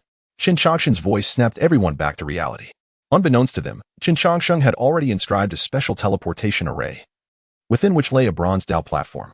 At that moment, the others, disregarding any critique of Chen Changsheng's actions, hurried towards his teleportation array. Once everyone was gathered, Chen Changsheng, drenched in sweat, activated the tricolored teleportation array beneath his feet. After a prolonged breath, he finally initiated the temporary, enhanced tricolored teleportation array. In an instant, as Chen Changsheng vanished, the nameless ancient corpse appeared where he had stood. Seeing its prey escape, the ancient corpse let out a furious roar and reached into the void, attempting to grasp Chen Changsheng. However, the tricolored teleportation array was far from ordinary. Even the nameless ancient corpse, on the brink of becoming an unyielding skeleton, found it a formidable challenge to track him. Simultaneously, seizing the moment of distraction, Jiang Bufan and the others began their frantic escape. Unfortunately for Jiang Bufan, he lacked the knowledge to inscribe a tricolored teleportation array. Within the confines of the Tianku Grand Formation, ordinary teleportation arrays were rendered useless. Thus, they were left to rely solely on their flying speed to escape this deadly array. The mere 300 miles of coverage would determine their fates. Even Feng Qianqing, the swiftest in the world, found his wings forcefully torn away leaving the others utterly outmatched against the nameless ancient corpse in a contest of speed. Now, it was a matter of who possessed the better fortune. With only 2 threats looming and more than 30 fleeing, it was impossible for the nameless ancient corpse and its eerie elder companion to eliminate everyone. As they broke away, Chen Changsheng, having escaped the Tianku Grand Formation's range, wasted no time in inscribing a larger teleportation array. Meanwhile, Jing and the others stood guard to prevent the ancient corpse from pursuing them. Soon, the large teleportation array activated, and once again, Chen Changsheng and the others vanished. They teleported consecutively 5 times, finally arriving at the gates of the Purple Mansion Holy Land. After momentarily confirming their safety, Chen Changsheng let out a sigh of relief. This should be fine now. The Purple Mansion Holy Land is over 10,000 miles away from the Kunlun Holy Land. No matter how formidable the nameless ancient corpse is, it cannot reach us here. After all, its intelligence pales in comparison to that of living beings. Turning to the still frightened Ziying, he smiled and said, "Miss Ziying, I recall our previous agreement. You were to ensure my safety at the Genius Conference, but it seems I rushed away without giving you the chance to shine. Would you like me to exert myself once more and create a teleportation array to send you back?" Upon hearing this, Ziying's expression darkened, and she took a step back. While she had confidence in her own abilities, she was not foolish enough to confront such a being head-on. That would be akin to courting death. As Chen Changsheng began to tease Ziying, Jing interjected, "Holy Son, please do not trouble the Holy Maiden any further. She lacks experience, and I hope you will guide her in the future." Given the gravity of the situation, the Purple Mansion's sacred land cannot remain indifferent. I must take a part of the sacred land's resources to provide assistance. The various matters within the sacred land shall be entrusted to you, Holy Son. With that, Jing soared towards the Purple Mansion's sacred land. Despite the heavy casualties among the leaders, their foundation still endures. As long as the foundation remains, so does the power. To further dispel any suspicion, Jing must lead troops to offer aid. This endeavor will also garner goodwill from a portion of the forces. As the Purple Mansion's sacred land is destined to collaborate with the 72 Wolf Smoke in the future, opposition from all would not bode well for them. Once Jing departed, Chen Changsheng turned to Wang Yanyu and the others, inquiring, "What are your plans?" In response, Song Yuanshan smiled slightly and said, "We intend to return to the Eastern Wilderness. We had thought our strength sufficient, but now we realize that this meager foundation is far from adequate." Understanding their intent to return and gather strength to assist Wu Li in seizing destiny, Chen Changsheng remarked, "That is wise. But you will no longer have access to the super transmission array of the Kunlun Sacred Land. Here, I have prepared a transmission platform for you. Each platform can transmit you a distance of up to 200,000 miles. With a few hundred transmissions, you should be able to return to the Eastern Wilderness. Additionally, this is a fragment of my insights on cultivation. Take it back and study it. It may prove beneficial." Receiving the storage ring and jade slip from Chen Changsheng, the 3 understood the significance of his gift. Wang Yanyu did not hesitate to accept it, saying, "Take care, the Eastern Wilderness will always be your home. It will safeguard you at all times. I understand, and should I encounter trouble, I will seek you out. Additionally, I have arranged for the young talents of the Eastern Wilderness to be brought out. The details are included within," he replied. Following this exchange, the 4 fell into a profound silence. The bittersweet reunion now gave way to another parting, filling their hearts with reluctance. Yet, each of them now bore their own responsibilities. And to voice a plea for retention would seem rather childish. "Take care," left Xinghe bowed to Chen Changsheng before turning to leave. Observing this, Wang Yanyu and Song Yuanshan pressed their lips together and followed in left Xinghe's footsteps. "Brother Chen, does this mean we are embarking on our own journey in the world?" As he gazed at the departing figures of his mentors, Yihenqing could not help but express his sentiments. Chen Changsheng remained silent for a long moment, quietly watching the direction in which the 3 had departed. After an indeterminate time, he turned towards the Purple Mansion's sacred land. His tone then shifted to one of seriousness. "From this day forth, you shall address me as Sir. The Young Talents Conference has concluded, and no one shall regard you as children any longer. In your world, the concept of acknowledging one's mistakes and making amends will no longer exist. What awaits you is nothing but the dichotomy of success and failure. Success leads to life, while failure culminates in death." Chen Changsheng's voice reverberated in the ears of the crowd, yet his figure had long since vanished into the sacred gates of the... In response to Chen Changsheng's words, a palpable heaviness settled in the hearts of all present, for they were on the brink of truly entering this realm, where fairness was a myth and the opportunity for regret was non-existent. As Chen Changsheng stepped into the Purple Mansion, he was immediately surrounded by a throng of elderly men. These individuals were the elders of the Purple Mansion, embodying its true essence. Their joy was immeasurable at the prospect of Chen Changsheng joining their ranks. Acquiring such a prodigious talent without expending resources felt akin to discovering a fortune. Observing this, Chen Changsheng smiled warmly and expressed, "I am deeply honored by the affection of esteemed elders. As a newcomer, should I falter in any way, I kindly ask for your forgiveness. Fear not. Pursue whatever endeavors you desire. Our purple mansion may lack in some areas, but we possess unwavering confidence. Regardless of whom you provoke, we shall ensure your safety." An elder assured him, thumping his chest in guarantee. Upon hearing this, Chen Changsheng narrowed his eyes and discreetly confided in the Grand Elder. "There is a matter I must discuss with you. I have returned with a few companions, and I wish to utilize our resources for their cultivation." The Grand Elder hesitated, responding, "While it is not an issue for them to stay, utilizing resources for cultivation is no trivial matter. Those individuals you mention must surely possess noteworthy legacies." In light of the Grand Elder's hesitation, Chen Changsheng spoke with profound implication. "Grand Elder, I am now the holy son of the Purple Mansion. Would I engage in a venture that results in loss? Gongsun Huaiyu is someone I brought from the 72 Wolf Smoke, and while I cannot elaborate on the intricacies, I trust you understand. The two first-rate prodigies from the Eastern Wilderness may not formally join the Purple Mansion, but securing them a position as guest elders is certainly feasible. Furthermore, it is well known that they are set to take over the Xuanwu and Yiyue kingdoms. Do I need to elaborate on the value of this arrangement?" The Grand Elder replied, "Given your words, I shall gladly acquiesce." "Excellent. Our Purple Mansion delights in cultivating various prodigies, Holy Son. Please lead us to meet these young friends of yours." Chapter 131. Coexistence of Danger and Opportunity. The attitude of the Purple Mansion. Are these the young friends brought back by the Holy Son? Indeed, they are rare talents seldom seen. A group of old men began to encircle Gongsun Huaiyu and the others, while Chen Changsheng humbly accepted the accolades from the elders. "Isn't this a bit exaggerated? We understand your significance in joining the Purple Mansion, but surely you have not integrated into the environment this swiftly. We are still grappling with our recent emotions." Faced with this unexpected situation, Gongsun Huaiyu instinctively cast a questioning glance towards Chen Changsheng. Observing this, Chen Changsheng spoke, "I have already conferred with the Grand Elder.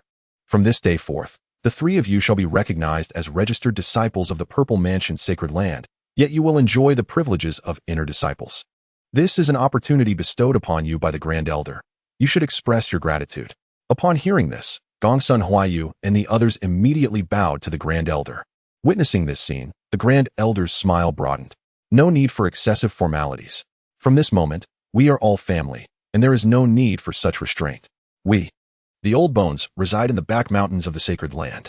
Should you young friends encounter any difficulties in your cultivation, feel free to approach us at any time. Moreover, the Purple Mansion's sacred land has a comprehensive system of rewards and penalties.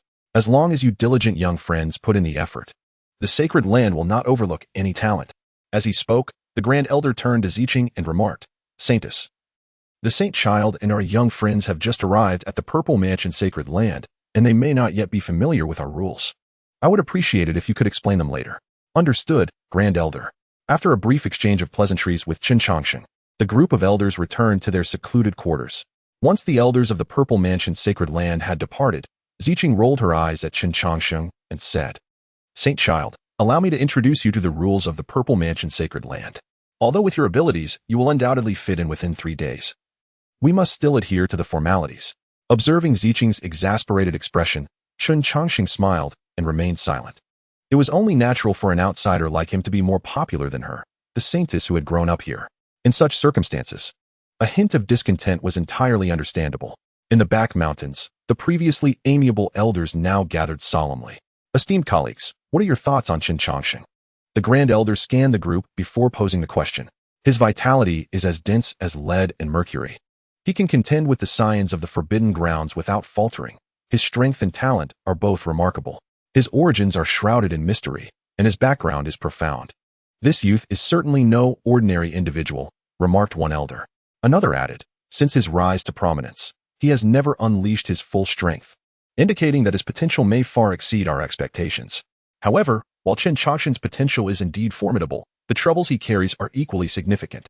The 72 smoke signals are inexorably linked to him, and their inheritor is directly at his side. Furthermore, regarding the unforeseen events at the Talented Youth Conference that the Saint Lord mentioned, what are your perspectives?" At this, the corners of the elders' mouths twitched uncontrollably. For the implications of this matter were extraordinarily grave. Nailan Jing's sudden return to the Purple Mansion sacred land naturally prompted inquiries into the reasons behind it. However, the explanation provided by Nailan Jing was as follows. Beneath the mine lies an entity akin to unmelting bones, due to certain circumstances. The dragon vein has manifested as an evil dragon, and the ruling powers of the central court have likely perished. Chen Changsheng was vanquished by Chen Changsheng, thus compelled to withdraw from the Tianjiao conference prematurely. Subsequently, he employed formations to facilitate our escape from peril. The utterance of these two statements by Nailan Jing consumed but a fleeting breath. However, the implications embedded within warranted several hours of contemplation by the gathered assembly. The prowess of our sovereign is on par with that of the dominions of other sacred lands. Even if there exists someone superior, their strength surpasses ours only marginally. Nevertheless, over 80% of the power holders in the central court have perished, while our faction has sustained not a single injury, which clearly signals an anomaly. Furthermore, it is common knowledge that 5 days prior, Chen Changsheng, with the aid of Kunlun Sacred Land, orchestrated a lethal ambush on Gongsun Huayu. Now, just 5 days later, the Tianjiao conference hosted by Kunlun Sacred Land has encountered such significant turmoil. Anyone possessing a modicum of intellect would inevitably cast suspicion upon Chen Changsheng in light of these events. Reflecting on this, a corpulent elder furrowed his brow and remarked, "Is this trouble not rather substantial?" As soon as these words escaped his lips, the gaze of the Grand Elder swept in his direction. "Elder Wu, it appears that your prolonged cultivation has rendered your mind somewhat muddled. What concern do the troubles of Kunlun Sacred Land hold for our Zifu Sacred Land? The upheaval at the Tianjiao conference has plunged the entire central court into chaos. It is fortunate that the Holy Sun possesses great fortune, enabling him to narrowly evade disaster. We should not seek to provoke him. Do you suppose he will come seeking us out?" Upon hearing this, the assembly grasped the implication of the Grand Elder's words. At this juncture, the previously silent second elder interjected, "While the reasoning holds merit, it ultimately does not absolve us of all suspicion. Should we not take action? Perhaps by preparing for inquiries from various factions? Inquiries? Can our holy son of Zifu Sacred Land be subjected to interrogation based on mere conjecture? Speaking of suspicion, who among those entangled in the tumultuous quest for destiny is devoid of suspicion? I harbor my own doubts that this may well be the handiwork of Jiang Bufan, aimed at eliminating obstacles and ensnaring the young paragons. Let us not forget, our holy son hails from the ranks of the most extraordinary talents. What constitutes a paragon? Paragons are those yet to realize their full potential.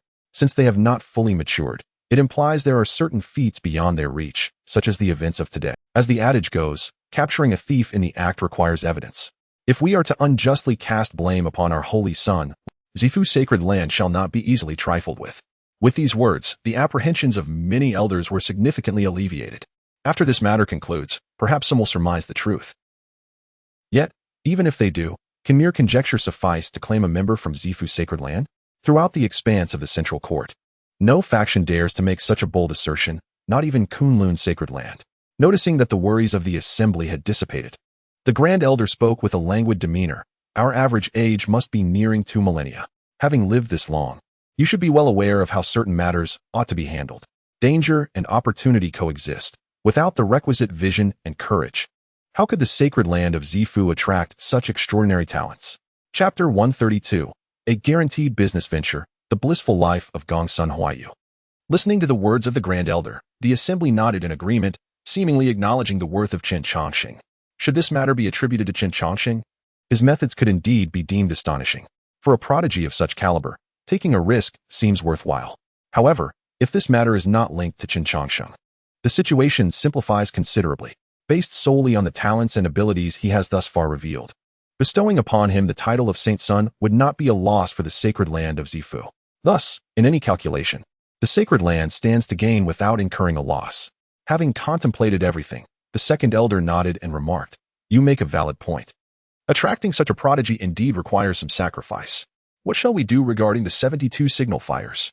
Not long ago, they raided one of the sacred land's strongholds. The losses were not substantial, and considering Chen Changsheng's involvement, reconciliation should not pose much of an issue." In response to the second elder's words, the Grand Elder smirked enigmatically, stating, "During this period, the sacred land of Zifu shall not reconcile with the 72 signal fires, and the sovereign will personally lead the campaign against them." The assembly was taken aback, their faces etched with confusion. The relationship between Chen Changsheng and the 72 signal fires appeared quite intricate.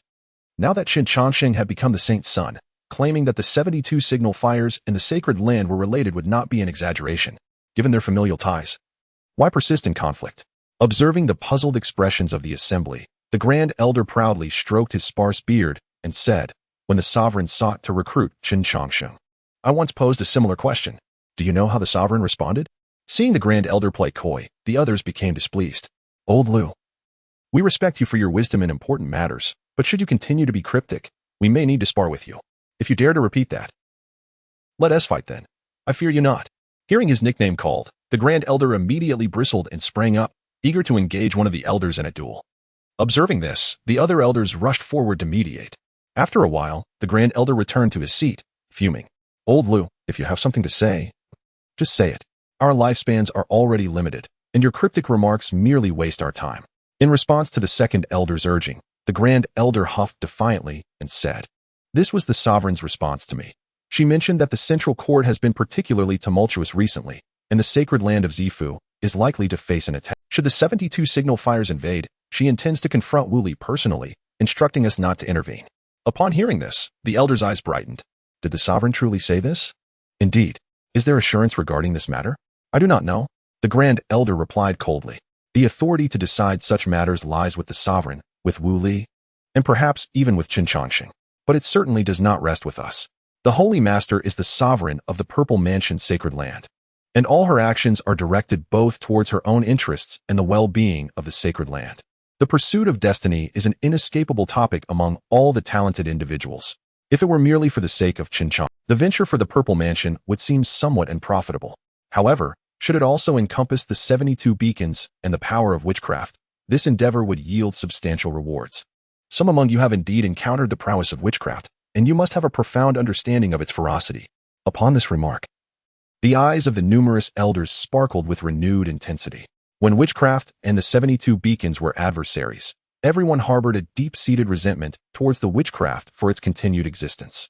Yet, as witchcraft and the 72 beacons are on the verge of becoming allies, the sentiments of the assembly have undergone a radical transformation. Our son-in-law of the Purple Mansion sacred land is indeed formidable, but why should he not be even more formidable? Could it be that the scarcity of resources at our base has impeded his ascent to greater strength? With this thought, a myriad of ideas blossomed in the minds of the elders. Elder, I believe a certain city to the east should be infused with resources. How about 200,000 divine sources? This suggestion found favor, and it was proposed that the Holy Master personally oversee the location. Although it lies in a remote area and often bears the traces of the 72 beacons, the Holy Master's strength should render this a minor concern. Faced with numerous propositions, the Grand Elder, while tempted, did not act immediately. This matter can be discussed later. Our immediate priority is to secure Chen Changsheng. Yi Henxing and Su Tian are both first-rate prodigies, individuals whose worth would be cherished in any other faction. Furthermore, they are the heirs of the powerful Eastern Wilderness. Simultaneously, the two are utterly obedient to Chen Changsheng. Thus, retaining Chen Changsheng would equate to forging an unbreakable alliance with both the 72 beacons and the Eastern Wilderness. This matter pertains to the millennia-long strategy of the Purple Mansion sacred land. Should anyone falter, they must not expect my leniency. Hearing the icy tone of the Grand Elder, the assembly grew solemn. After all, camaraderie is one thing, but rules are another. Compromising the interests of the Purple Mansion sacred land renders a millennium of friendship meaningless. Are these all ours? Gongsun Huaiyu gazed longingly at the treasures listed before him. Observing Gongsun's naive demeanor, Zining smiled with pride and remarked, it is not that these items belong to you. Rather, you may freely select from among them. The reward and punishment mechanism of the Purple Mansion sacred land is straightforward. Everything is determined by points. All disciples, myself included, must earn points through tasks. After all, the resources of the sacred land do not simply fall from the sky. Moreover, disciples of varying ranks are afforded different privileges. The lowest tier, the registered disciples, receive no benefits and must rely solely on their own efforts. Outer disciples receive 1,000 points per month, while entry disciples receive 10,000 points, and inner disciples receive 100,000 points per month. By the way, inner disciples are what you refer to as prospective holy sons. Upon hearing Ziying's introduction, Gongsun Huaiyu wiped the drool from the corner of his mouth, his excitement palpable. Is the treatment at your Purple Mansion truly so generous? 100,000 points equates to 100,000 pounds of divine essence. Are you suggesting that by merely reclining for a year, I could amass over 1,000,000 pounds of divine essence? In response, Ziying rolled her eyes and remarked, "Dream on." From the moment one becomes an entry-level disciple, every individual is required to complete corresponding tasks annually. Failing to do so will result in a decrease in status. Additionally, there are limitations on what can be exchanged. The higher one's rank, the fewer restrictions apply. For your level, most treasures can indeed be exchanged for points. As for true disciples, namely the holy sons and daughters, they are liberated from such constraints. There is no mandatory task enforcement, as long as they possess sufficient points. They can exchange for anything, with resources below 500,000 pounds of divine essence available for unrestricted retrieval. Gongsun Huayu responded, "If that is the case, I must earn points diligently." In the 72 smoke signals, acquiring cultivation resources entails risking one's life. Here, completing minor tasks grants me resources. This lifestyle is exceedingly comfortable. Chapter 133. Ziying lowered her head. Chen Changsheng explores the sea of learning. Having absorbed Ziying's explanation, Gongsun Huayu could hardly contain his eagerness. "I understand the rules. Where do I acquire the tasks?" "Right within the Tianshu pavilion we just passed," she replied. "There, one can both accept and publish tasks. When receiving a task, basic information is provided. However, for more detailed intelligence, points must be expended." Upon learning the location for task acquisition, Gongsun Huayu gazed at Chen Changsheng with longing. Observing this, Chen Changsheng smiled and waved his hand, saying, "If you wish to go, then by all means." With Chen Changsheng's consent, Gongsun Huayu promptly departed the room, accompanied by Su Tian. Once the three had left, Ziying looked at Chen Changsheng with a playful smile. "My esteemed holy son, Gongsun Huayu has gone to undertake tasks. What do you plan to do next? Should you require assistance, I am more than willing to help." Chen Changsheng, unfazed by Ziying's somewhat sardonic demeanor, replied, "There is no need for your assistance in my endeavors. Rather, you have tasks of your own to attend to. Since Gongsun Huayu has gone to complete his tasks, you should undertake a few as well. If, upon my return, your total tasks exceed his, the new cultivation method shall still be yours." Upon hearing this, Ziying's spirit soared. Prior to the Talented Youth Conference, Chen Changsheng had made her a promise. As long as she did not flee during the event, he would teach her a new cultivation method. However, the incident at the mine had left her too embarrassed to broach the subject again. Now that Chen Changsheng had presented her with another opportunity, how could she not feel exhilarated? "Are you truly willing to teach me? Gongsun Huayu's cultivation system is far from ordinary, and I can comprehend the events that transpired at the mine," she said, her eyes sparkling with barely contained joy. Chen Changsheng smiled in response. "The previous wager was not intended to mock you, but rather to convey the notion that there are realms beyond our own, and individuals beyond mere mortals. After this incident, I trust you will learn a valuable lesson. Both you and Gongsun Huayu are celebrated as the three great beauties of the central court, and your standings are nearly equal. Should you falter against Gongsun Huayu once more, perhaps you truly lack the qualifications to navigate this tumultuous era."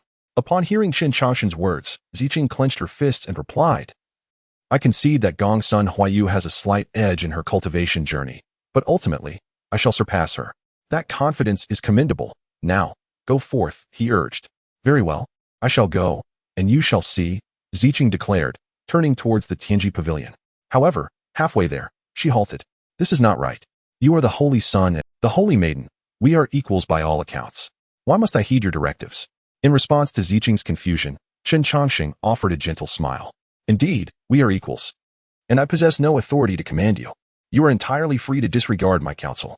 I could even transfer the command to you. But the question remains, do you dare to accept such authority? Or do you plan to convene the elders of the Zifu Holy Land to deliberate on who holds dominion in this matter?" As she observed Chen Changsheng's smile, Ziqing's expression darkened. Though she resented his authoritative demeanor, she could not deny the correctness of his guidance. Moreover, judging by the attitudes of her master and the elders, they had tacitly accepted Chen Changsheng's temporary stewardship of the Zifu Holy Land. "My esteemed holy son Changsheng, I recognize your prowess. Is it not acceptable for me to follow your lead? In the future, please speak plainly. Do not obliquely imply that I am foolish." With a mix of reluctance and resignation, Ziqing dashed away. Watching her retreating figure, Chen Changsheng smiled. Though the girl often displayed a touch of petulance, she remained receptive to advice and was never swayed by emotions in her endeavors. With a bit of nurturing, she would unquestionably become a formidable asset. Having internally assessed Ziqing's potential, Chen Changsheng rose and made his way toward the Sea of Learning of the Zifu Holy Land. This Sea of Learning housed the sacred texts and teachings of the Zifu Holy Land, a repository of knowledge accumulated over countless years. Even the Zifu Holy Lord, Nailan Jing, would not dare claim to know its entirety. Chen Changsheng harbored numerous uncertainties regarding his destiny. To unravel these enigmas, a visit to the Sea of Learning was imperative. Upon reaching the Sea of Learning pavilion and verifying his identity, the grand doors slowly creaked open. Before him lay a vast array of jade, so dense that even with his cultivation, he could not discern the end of the pavilion at a glance. As his gaze wandered over the surrounding jade slips, it settled upon a central stone pillar. This pillar, though hewn from ordinary stone, bore atop it a blood-red gem. Through its faint luminescence, one could discern a silhouette within the gem. Faced with such a sight, Chen Changsheng instinctively understood that this was the true foundation of the Zifu Holy Land. In the vast ocean of knowledge, it is imperative that someone stands guard here, for this is the very heart of the sacred land of the Purple Mansion. After bowing respectfully towards the crimson stone, Chen Changsheng stepped into the depths of the Learning Sea Pavilion. Within the innermost recesses lie the tomes chronicling the fates of the destined ones. Such esteemed texts are accessible only to the sovereign and a select few elders of the sacred land. To peruse these ancient works, Chen Changsheng had specifically borrowed a token from the Grand Elder. Following the directional signs of the Learning Sea Pavilion, he ambled along. Yet this journey consumed an entire 3 hours. Remarkable, hollowing out 3 great mountains, with an expanse stretching over 500 miles beneath, the sacred land indeed possesses profound depths. After reflecting on the rich heritage of the Purple Mansion, Chen Changsheng brandished the Grand Elder's token and declared, "I, Chen Chang, the newly appointed Holy Son of the Purple Mansion, come to consult the tomes with the Grand Elder's permission." His voice echoed within the silent pavilion, but no response emerged from the tranquil depths of the Learning Sea. Observing this, Chen Changsheng retracted the token and bowed to a blood-red stone, saying, "Thank you, esteemed elder." With that, he pushed open a narrow stone door. Before him lay a stone chamber thick with dust. Though it appeared unremarkable, Chen Changsheng, with his understanding of formations, easily discerned the intricate golden patterns adorning the space. The only reason he could enter unscathed was that someone had temporarily halted the operation of the formation. Casting a glance around the moderately sized chamber, he picked up a dusty tome bound in animal hide. Gently brushing away the dust, he opened the first page of the book. Chapter 134, The Elusive Truth. Born from the resentment of the entire sacred land of the Purple Mansion in the first year of the Golden Elixir, the infinite celestial sovereign devised the method of the Golden Elixir to bear the mandate of heaven. On the eve of bearing this mandate, the 100 defeats immortal sovereign challenged the infinite celestial sovereign to a duel before the sacred ruins. The mountains trembled, the earth shook, and the sky seemed to collapse. The outcome of this battle remains unknown. By the next dawn, the 100 defeats immortal sovereign had vanished, while the infinite celestial sovereign bore the mandate, ensuring the sacred ruins remained undisturbed for millennia. Upon reading this passage, Chen Changsheng's lips twitched incessantly. He had never anticipated encountering information about the 100 defeats immortal sovereign here. He had assumed that this figure belonged to a bygone era, perhaps thousands or even tens of thousands of years ago. Yet, according to this record, the 100 defeats immortal sovereign existed 30,000 years prior. Moreover, the fact that this individual could contend with the destined one at that time was utterly astonishing. Regaining his composure, Chen Changsheng murmured, "Such longevity is extraordinary." In his youth, he had heard tales of the 100 defeats immortal sovereign. At that time, it must have been over 20,000 years since the infinite celestial sovereign bore the mandate, nearing 30,000 years. Perhaps it was during that epoch that the 100 defeats immortal sovereign began preparing his own coffin. Could a being so close to the mandate of heaven truly live for such an extended period? With these questions lingering in his mind, Chen Changsheng continued to peruse the tome in his hands. The contents of the stone chamber were not techniques or secret arts, but rather seemingly mundane records, merely chronicling events in a straightforward manner. Even certain matters were merely mentioned in passing, and whether one could glean anything from them depended on the reader's own discernment. As time gradually elapsed, Chen Changsheng spent a full 2 months within this modest stone chamber. The collection of books here was not extensive, totaling perhaps just over 100. Yet, it was precisely these few tomes that consumed 2 months of Chen Changsheng's time. After returning the last book to its rightful place, his furrowed brow remained tense for an extended period. Within the stone chamber, the chronicles detail the journey of 3 fated individuals bearing their destinies. The further back one delved in time, the more nebulous the records became. Moreover, Chen Changsheng uncovered a troubling observation: the lifespans of these destined ones appeared to be dwindling. According to records from 100,000 years ago, the destined individuals then enjoyed considerably longer lives, lasting as long as 30,000 years. After the demise of the last, the records abruptly ceased, only to resume 2,000 years later. The destined ones from 2 millennia hence lived a mere 10,000 years before another gap in the records appeared. However, this interruption was relatively brief, as a new destined one emerged within less than 3,000 years. This individual was the revered Wuji Tianzuan, the creator of the golden elixir system. Yet, astonishingly, this Wuji Tianzuan vanished after bearing his destiny for 5,000 years. With his disappearance, the very fabric of destiny fragmented, and the entire realm of cultivation has struggled to this day. Contemplating this, a twitch crossed Chen Changsheng's lips. What transpired during these gaps in time? And why was there no mention even in the sacred lands? Furthermore, why did these destined individuals seem to live shorter lives? Was it due to natural calamities or human misfortune? Before a destined individual bears their fate, an inexplicable war always erupts. Who, indeed, were the quasi-fated ones battling? At this juncture, Chen Changsheng fell silent. For certain thoughts could not be voiced within the hallowed grounds of the Zifu sacred land. The 100 defeats immortal sovereign had left a stone coffin in the infinite secret realm, and a bronze ancient palace had manifested in the forbidden land of antiquity, where ominous forces were extinguished by living beings.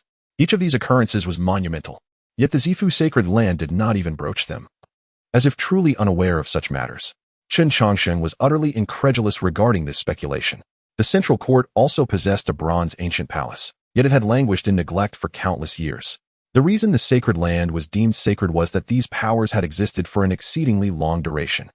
The Zifu sacred land even recorded events from 100,000 years ago. Within this span, the bronze ancient palace could not have remained silent. The only plausible explanation was that someone was deliberately obscuring the existence of the bronze ancient palace. Whether this individual was linked to the sacred land or some indescribable entity remained a mystery. Having clarified the thoughts swirling in his mind, Chen Changsheng sighed softly and exited the stone chamber. The more he sought the truth, the denser the mists before him became. Even more troubling was the apparent connection of the destined individuals to all these occurrences. During these 2 months, Chen Changsheng discovered that the 3 destined ones had all engaged in the same endeavor. After bearing the heavenly mandate, one tends to mysteriously vanish for a period before returning, often injured. Although the records do not elucidate the activities of the mandate bearers during their absence, Chen Changsheng vaguely surmises that it is connected to the ancient bronze palace.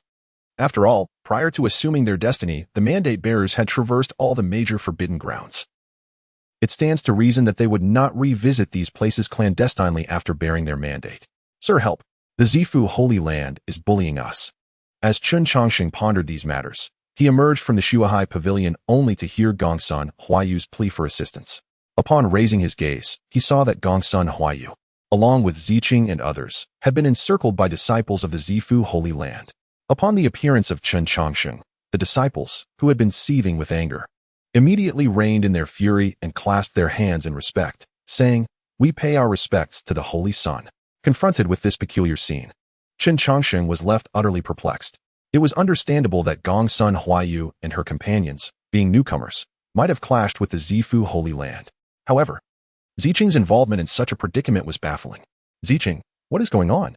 Hearing Chen Changsheng's inquiry, Ziqing's face flushed crimson as she lowered her head, unable to utter a word. Observing her silence, a young man stepped forward and proclaimed, "Holy Sun, you must intervene on our behalf. The Saintess and the 3 of them have taken on 70% of the tasks from the Tiangong Pavilion. If this continues, we will be left with no tasks to undertake." Chen Changsheng. Stunned, he turned to Gongsun Huayu. "You 4 have taken 70% of the tasks from the Zifu Holy Land?" With a sheepish grin, Gongsun Huayu rubbed her hands together and replied, "Sir, those capable should bear more responsibility. I merely wish to contribute to the Zifu Holy Land, but this situation primarily stems from Ziqing's interference. Had she not meddled, the 3 of us would have only taken on 50% of the tasks. However, she seized an additional 20%, leaving others without any tasks." Upon Gongsun Huayu's explanation, all the disciples of the Zifu Holy Land gazed at Chen Changsheng with pitiful eyes. Failing to complete a requisite number of tasks would result in a demotion in their ranks for the following year. If it were due to their own inadequacy, they would have no grounds for complaint, but now they were unable to secure any tasks at all. How could they justify this predicament? Such matters should be taken to the elders. What did the elders say? The elders stated that until the Holy Master returns, all affairs of the Zifu Holy Land are to be handled by the Holy Sun. "Holy Sun, you must take a stand for us." Chen Changsheng, honestly, I did not anticipate such a situation. Chapter 135, Dominance. Chen Changsheng, recognizing the absence of demand, sought to create it. Addressing the collective pleas, he pondered momentarily before responding. I am currently unable to reach a conclusion on this matter, as I have yet to ascertain the specific circumstances of the Tiangong Pavilion. How about this? All of you accompany me to the Tiangong Pavilion, and once I have gathered the necessary information, I shall provide you with a response. All depends on the Holy Sun's decision. Having calmed the crowd's emotions, Chen Changsheng led them towards the Tiangong Pavilion. During their journey, numerous disciples discreetly observed this. 2 months have elapsed since the Tianjia conference, and the illustrious deeds of Chen Changsheng have naturally reached the sacred land of Zifu. The disciples warmly welcomed this suddenly arrived saintly figure. For the greater Chen Changsheng's prowess, the more confidence the Zifu sacred land exudes in the eyes of the outside world. Having such a formidable ally is indeed a fortuitous circumstance. Before long, Chen Changsheng and his companions arrived at the Tiangong Pavilion. Upon seeing Chen Changsheng's arrival, the elder of the outer sect promptly came forth to greet him. The elder was quite courteous. I have heard from my fellow disciples that the number of tasks at the Tiangong Pavilion has been scarce lately, so I wish to inquire about the situation. Upon hearing this, the elder responsible for the Tiangong Pavilion offered a wry smile before producing a prepared ledger and handing it to Chen Changsheng. Saint. The task status of the past 2 months is recorded here. Please review it at your discretion, as I am uncertain how else to articulate it. Receiving the ledger, Chen Changsheng began to peruse its contents. However, after scanning an entire page, he noted that approximately 40% of the tasks were assigned to Gongsun Huayu and Ziqing, while the remaining 30% was divided between Yi Hensheng and Su Tiangu. As for the last 30%, most consisted of tasks related to cultivating spiritual herbs or nurturing spirit beasts, assignments yielding modest rewards and requiring considerable time. Were it not for this situation, Chen Changsheng would seriously suspect that even this 30% would have been exhausted. After a brief moment, Chen Changsheng had completed his review of the ledger. At that juncture, an outer disciple spoke up. Saint, we truly did not intend to cause trouble. It is simply that the holy maidens have left us no avenue. All the more lucrative tasks have been allocated to them, and we are nearly out of options. Faced with the grievances of the crowd, Chen Changsheng cast a glance at Ziqing and others before addressing the elder in charge of the Tiangong Pavilion. Elder, could we possibly increase the number of tasks available at the Tiangong Pavilion? It cannot be increased, the elder replied. Tasks are generated based on the needs of the sacred land. However, such needs do not arise every day. You should understand this principle, Saint. In response, Chen Changsheng nodded, acknowledging the rationale. That is indeed true, yet needs can be cultivated. If there are no existing demands, we shall create them. In this turbulent era, I believe there are numerous matters that require our attention at the Zifu sacred land. The Tiangong Pavilion is not only responsible for task assignments throughout the sacred land, but also oversees its intelligence network. May I inquire, Elder, what events have transpired in the central court over the past 2 months? The elder of the Tiangong Pavilion contemplated for a moment before responding. There have been considerable developments in the central court recently, the fall of the Yaoguang Saint Lord and the ascension of the Yaoguang Saint Sun. Meanwhile, various factions are uniting to eradicate the undying bone. Aside from this, there is one more matter. Pausing mid-sentence, the elder hesitated. Observing this, Chen Changsheng smiled and said, Elder, if you have something to convey, please do so openly, as long as it does not pertain to the secrets of the sacred land. Sharing it with everyone would not be an issue. This matter was originally meant to be communicated to you, Saint, but you have been in seclusion, so the opportunity was not found. Since you have expressed it so, I shall not withhold it. Recently, rumors in the central court suggest that the undying bone was lured out by you, with the intent of ensnaring various prodigies. Upon hearing, the eyes of the many disciples from the Purple Mansion began to wander. Everyone was aware of the unexpected events at the Talents Conference, and the myriad coincidences made it impossible not to harbor suspicions about Chen Changsheng. However, as he was now considered one of their own, no one dared to bring it up. Is there any evidence? What evidence? The elder from the Heavenly Mechanism Pavilion was momentarily taken aback by Chen Changsheng's inquiry. This matter was one that anyone would speculate pointedly towards Chen Changsheng. Logically, he should have remained in seclusion for a while, allowing the storm to pass before speaking again. Yet, here he was, directly asking if there was any evidence. How was one supposed to respond to such a question? Observing the elder's bewildered expression, Chen Changsheng spoke. Elder, do those who spread these rumors possess any evidence? The Saint Sun jested. Since it is but a rumor, there is naturally no evidence. What about our Purple Mansion? None. Our Purple Mansion has found no evidence linking these matters to the Saint Sun. If our Purple Mansion cannot find it, then surely the other sacred grounds cannot either. At this, Chen Changsheng nodded in agreement. It is best there be no evidence. Elder, do you know the source of these rumors? The Heavenly Mechanism Pavilion has already discovered that the origin of the rumors lies with the Mad Dragon Fortress. Upon hearing this familiar name, Chen Changsheng lifted his head in contemplation before turning to Gongsun Huayu. Huayu, I recall someone from the Mad Dragon Fortress attended the Talents Conference. At that time, you mentioned the 72 signal fires which strike the Mad Dragon Fortress. Are there 2 Mad Dragon Fortresses in the central courtyard? Gongsun Huayu, struck by realization, clapped her hands in frustration. If you hadn't mentioned it, I would have nearly forgotten. There were so many events at the Talents Conference that I haven't fully relayed the news. She halted mid-sentence as everyone regarded her with peculiar expressions. The crowd thought, we know you are the heir of the 72 signal fires and understand what your association with the Purple Mansion implies. However, you needn't be so forthright. After all, the 72 signal fires are still a common enemy in the central courtyard. Aware of the unusual looks directed at her, Gongsun Huayu cleared her throat and calmly stated, there were too many happenings at the Talents Conference, and my predictions were somewhat off. Perhaps, dear teacher, you should wait a couple of days. I believe my predictions will be accurate then. What's past is past. There's no need to dwell on such trivial matters. With that, Chen Changsheng turned to the elder of the Heavenly Mechanism Pavilion and inquired, Elder, as the Saint's son, am I permitted to issue a mission? Indeed. The Saint's son can not only issue personal missions, but may also issue missions in the name of the sacred ground. However, missions issued in the name of the sacred ground cannot exceed 1 million points.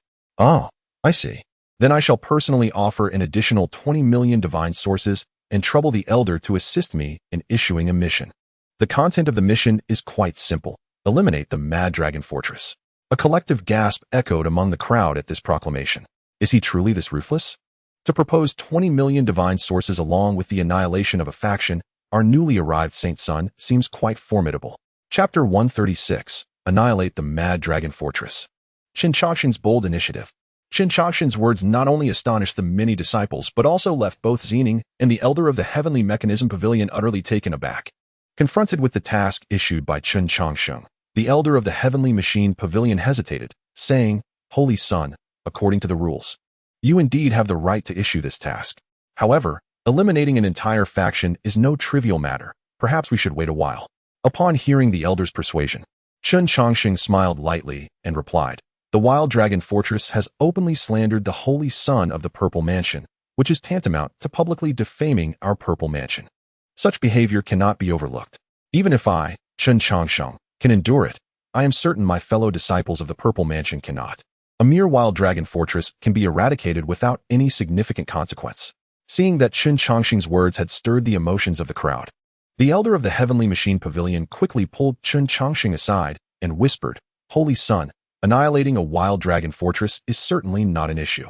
However, the Purple Mansion cannot spare too much power at this time. The elite forces of the mansion have been dispatched by the Holy Master to eliminate the bone transformation, leaving only a limited number of resources to defend the mansion. If we continue to draw upon our strength, our defenses may falter. And this is not a matter to be taken lightly. The elder's voice was not particularly loud, yet it was audible enough for other disciples of the Purple Mansion to catch snippets of the conversation, and they found the elder's concerns quite reasonable. However, upon hearing this, Chen Changsheng merely smiled and shook his head, saying, Elder, you misunderstand. For this mission to eradicate the Wild Dragon Fortress, the presence of accompanying elders is not required. The elder of the Heavenly Machine Pavilion was taken aback, as it was the first time he had encountered such a request. For a large-scale mission, how could it proceed without a master overseeing it? Holy Son, this may not be feasible. Without a master in command, what if something goes awry? Chen Changsheng directly interrupted the elder's words and turned to face the many disciples of the Purple Mansion. My friends, as the saying goes, wolves travel thousands of miles to hunt, while dogs travel thousands of miles to scavenge. The Wild Dragon Fortress is merely a second-rate faction. It is neither particularly strong nor particularly weak. If we, the Purple Mansion, were to send an elder, the Wild Dragon Fortress would be reduced to ashes in an instant. However, if we rely solely on ourselves to eliminate the Wild Dragon Fortress, it may become a somewhat formidable opponent. I, Chen Changsheng, am new to this place, and my understanding of the Purple Mansion is limited to external rumors. Nevertheless, I firmly believe that the Purple Mansion is a sanctum capable of fighting difficult battles. We will not retreat into our shells simply because our adversary possesses a slight edge. If that were the case, you would forever remain scavenging dogs, unable to become the bloodthirsty wolves you aspire to be. Now, tell me, what is your choice? In response to Chen Changsheng's impassioned speech, the emotions of the numerous disciples surged. Although these individuals could not rival the top-tier prodigy, Xianxia, it did not imply they were weak. Those who had become named disciples were the select few among many, while those who became outer disciples were chosen from 1,000. Inner disciples were an even rarer breed. Prodigies possess their own pride, and so do the elite and the talented. Annihilate the wild dragon fortress. Someone in the crowd shouted, and thousands of disciples followed suit, raising their voices in fervent agreement. In an instant, the call to eliminate the mad dragon fortress echoed throughout the sacred land of the Purple Mansion. Observing that the emotions of the crowd had settled, Chen Changsheng raised his hands, and silence enveloped the gathering. According to the customs of the sacred land, for such a large-scale mission, 70% of the spoils would belong to the sacred land, while the disciples executing the task were entitled to only 30%, along with additional rewards. However, today was different. In the past, the sacred land would dispatch accompanying elders to bolster our ranks. They had exerted considerable effort, thus meriting 70%. Yet, for this mission, they had not contributed, and therefore would receive only 30%. Moreover, this 30% was not for the elders, but rather a return on the cultivation provided by our sacred land. Upon hearing this, the eyes of the crowd glistened with emotion. The Mad Dragon Fortress was merely a second-rate power. Its resources were inconsequential to the sacred land. However, if these resources were distributed among a select few, it would represent a substantial fortune for anyone. Not to mention, the successful completion of this task would yield corresponding points as rewards. Witnessing Chen Changsheng's bold amendments to the sacred land's regulations, the elder from the Celestial Mechanism Pavilion was nearly beside himself with worry. This matter was of great magnitude, and any misstep could not solely fall upon the shoulders of an outer elder. Just as the elder was contemplating a course of action, a sheet of white paper imbued with golden light fluttered into his hands. After perusing its contents, a sigh of relief escaped his lips. This decree had originated from the back mountain of the sacred land. Esteemed colleagues, the Council of Elders of the Sacred Land has issued an edict. The rewards for this mission will be borne by the sacred land, and all matters shall be commanded solely by the Holy Sun. Should anyone disobey, the Holy Sun is at liberty to execute first and report later. All disciples participating in this mission, regardless of its success, will be regarded as having met the standards for the task assessment. Upon hearing the Council's decree, the last remnants of apprehension dissipated from the crowd. Although Chen Changsheng's promises were compelling, he remained merely a holy son. No matter how formidable he was, the authority to make decisions lay not in his hands. Now that the sacred land had endorsed Chen Changsheng's proposal and restored powers to him, there was no longer fear of repercussions should the mission fail. Seeing the council's decision, a subtle smile graced Chen Changsheng's lips as he addressed the assembly. Esteemed ones, you have seen the situation. Consider whether you wish to partake in the feast or merely sip the soup. Furthermore, as this is a team endeavor, it is essential to appoint several leaders. A snake cannot function without a head, and a bird cannot soar without wings. Scattered grains can never form a cohesive whole. The 4 of them shall serve as your leaders for this mission, and you may choose your leader freely. Should you deem them unworthy, you are entirely welcome to challenge them. Should you triumph, the mantle of leadership is yours. All grievances and discontent may find their resolution at this moment. However, I, Chen Changsheng, must make it clear, if you fail to cherish this opportunity and should anyone defy orders during our advance toward the Mad Dragon Fortress, do not blame me for turning a cold shoulder. With that, Chen Changsheng produced an hourglass and set it upon the ground before striding toward a nearby pavilion. Upon glancing at the hourglass on the ground and then at the 4 individuals surrounding Xianxia, the thoughts of several disciples began to stir. The inner disciples were referred to as quasi-saints, and now that they had attained this status, who among them would not aspire to ascend further? Previously, the hierarchical structure was rigid, and they lacked the confidence to challenge Xianxia. However, the opportunity had now presented itself. Additionally, a faction of disciples had set their sights on Gongsun Huayu and others. Xianxia had become a saintess, undoubtedly through her strength, which had won over the majority. If one dared not challenge Xianxia, could they not challenge others? The outer disciples sought to elevate themselves to the status of inner disciples by stepping over Su Tian and his companions. Some numerous inner disciples yearned to rise by surpassing Su Tian and his peers, with aspirations of becoming leaders in order to secure greater resources and status for themselves. Driven by such sentiments, challengers soon emerged. Each participant had their respective contenders, with Xianxia facing the fewest, Gongsun Huayu the next, and Xianxia and Su Tian encountering the most challengers. Chapter 137. The Thoughts of the Zifu Sacred Land. The predicament of Su Tian and Xianxia. As Su Tian and Xianxia surveyed their challengers, a flicker of excitement ignited in their eyes. They could finally confront everything on their own. From the moment they had become prodigies, every success they achieved was regarded by others as merely expected. To the outside world, they possessed the finest resources and the most esteemed mentors. In such unrivaled circumstances, achieving excellence seemed utterly commonplace. Yet, they would never comprehend the blood, sweat, and tears that lay behind those successes. However, no one would view them in such a light any longer, for they stood within the more profound Zifu sacred land. Boom. Su Tian and his companions soon engaged with their challengers, and the battle escalated to a fervent intensity from the outset. Sipping his cup of hot tea, Chen Changsheng leisurely observed the unfolding events from a distance. Gongsun Huaiyu and Ziqing faced no significant issues. While those inner disciples were formidable, they stood little chance against top-tier prodigies. However, the situation was considerably tense for Su Tian and xianxia. Their strength was commendable, yet they had yet to reach a level of overwhelming dominance. It was entirely reasonable for these inner disciples to aim to surpass them.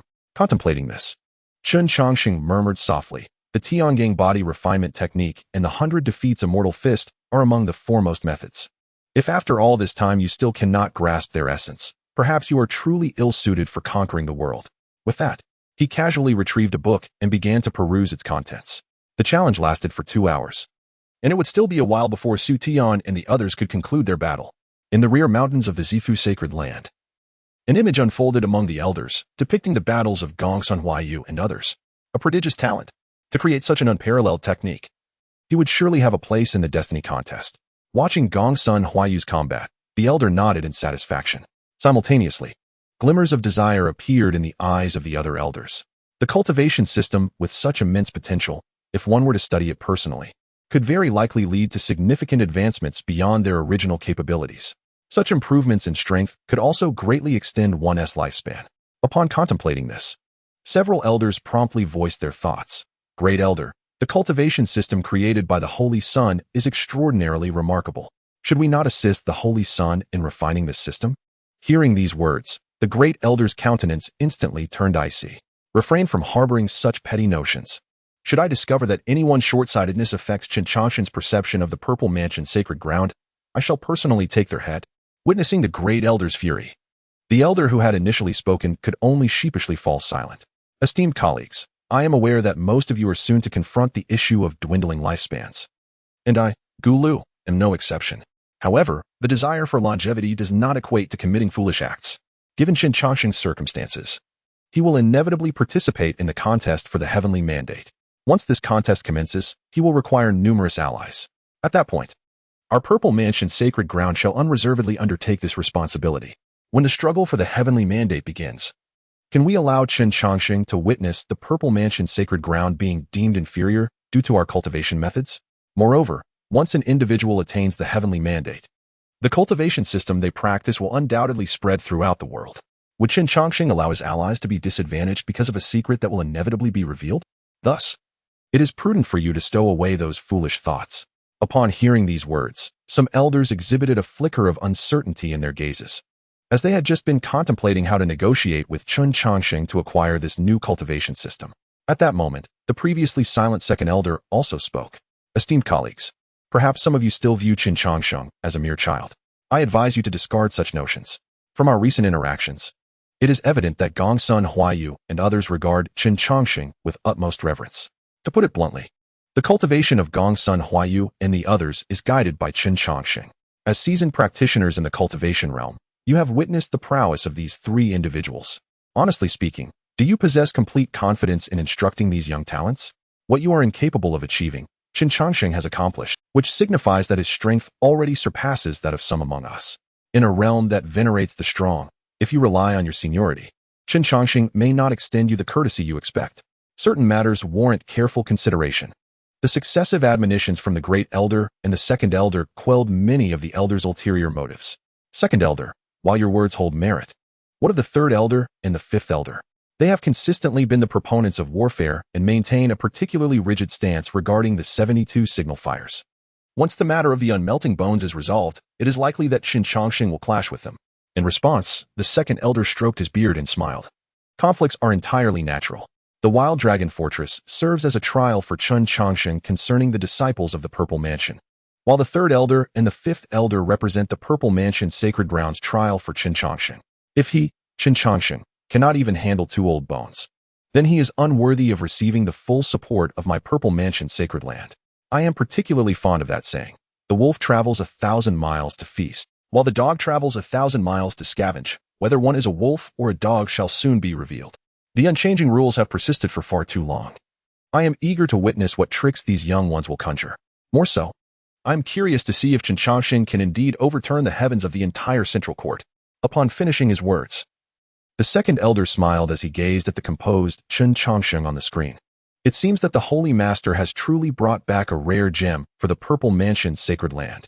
Outside the Celestial Mechanism Pavilion, Gongsun Huayu and Zitsong had successfully defeated their challengers, yet Su Tian and Yi Hensheng remained embroiled in a fierce battle. Alas, Su Tian and Yi Hensheng faced an overwhelming number of challengers. Observing the brutal conflict, Gongsun Huayu remarked, "Wretched woman, do you think Su Tian and the others will ultimately falter?" Hearing Gongsun Huayu's address, Zitsong rolled her eyes and retorted, "You mischievous girl. It would be wise for you to soften your tongue, lest I confine you and compel you to bear 10 or 8 children. Although I admire Yi Hensheng and Su Tian, their defeat appears inevitable. The inner disciples of the Purple Mansion sacred land are far from the mere winebags of the outside world.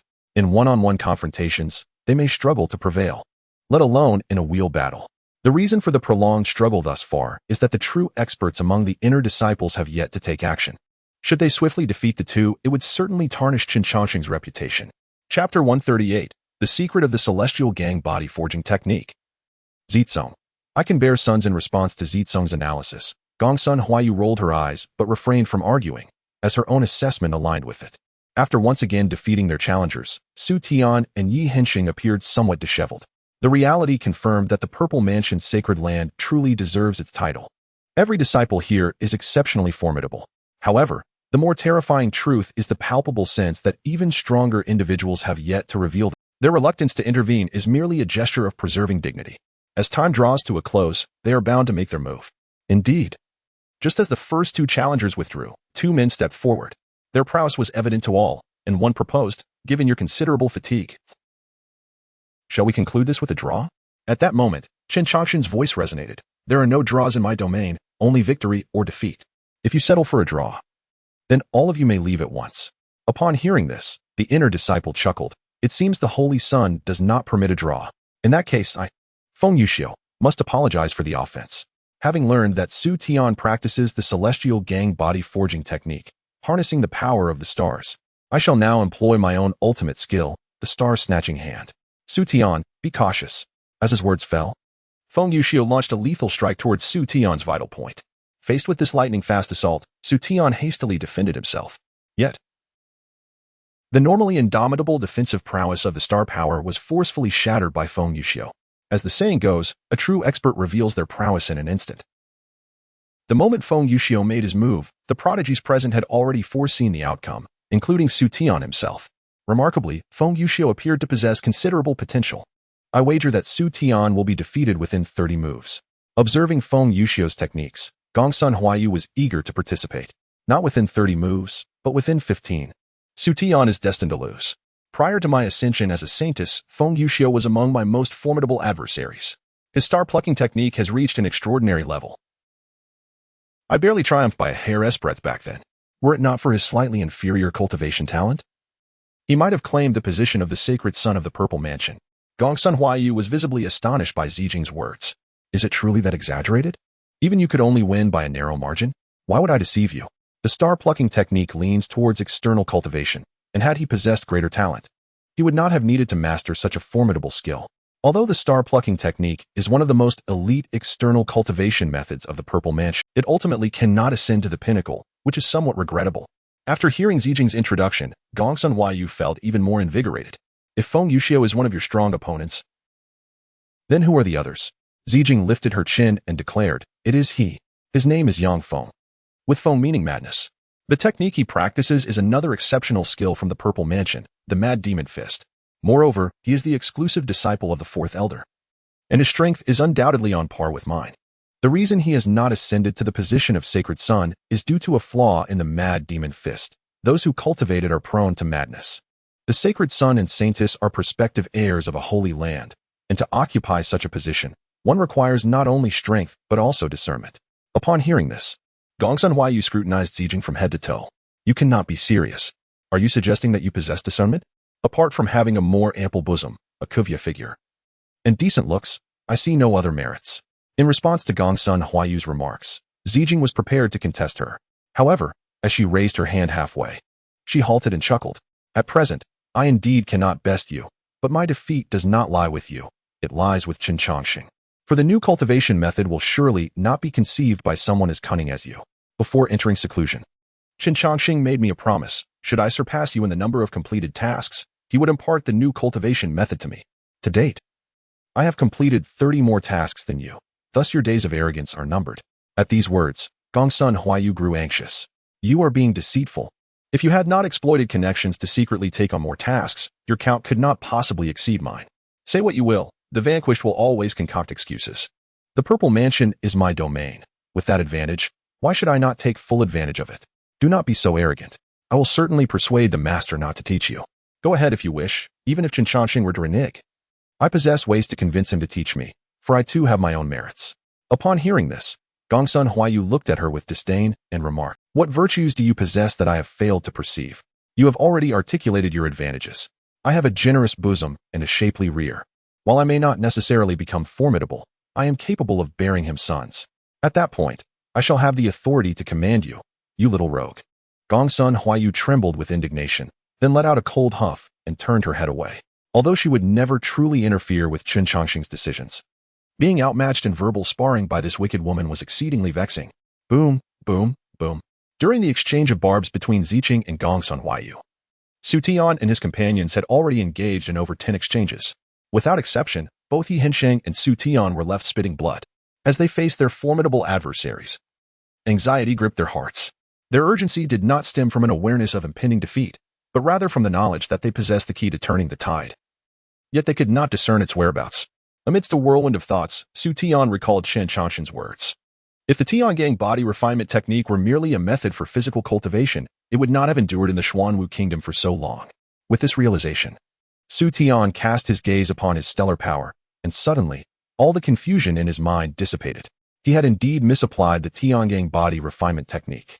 The stellar power enveloping Su Tian swiftly surged into his body, and with the amalgamation of stellar and spiritual energies, he erupted with a formidable aura.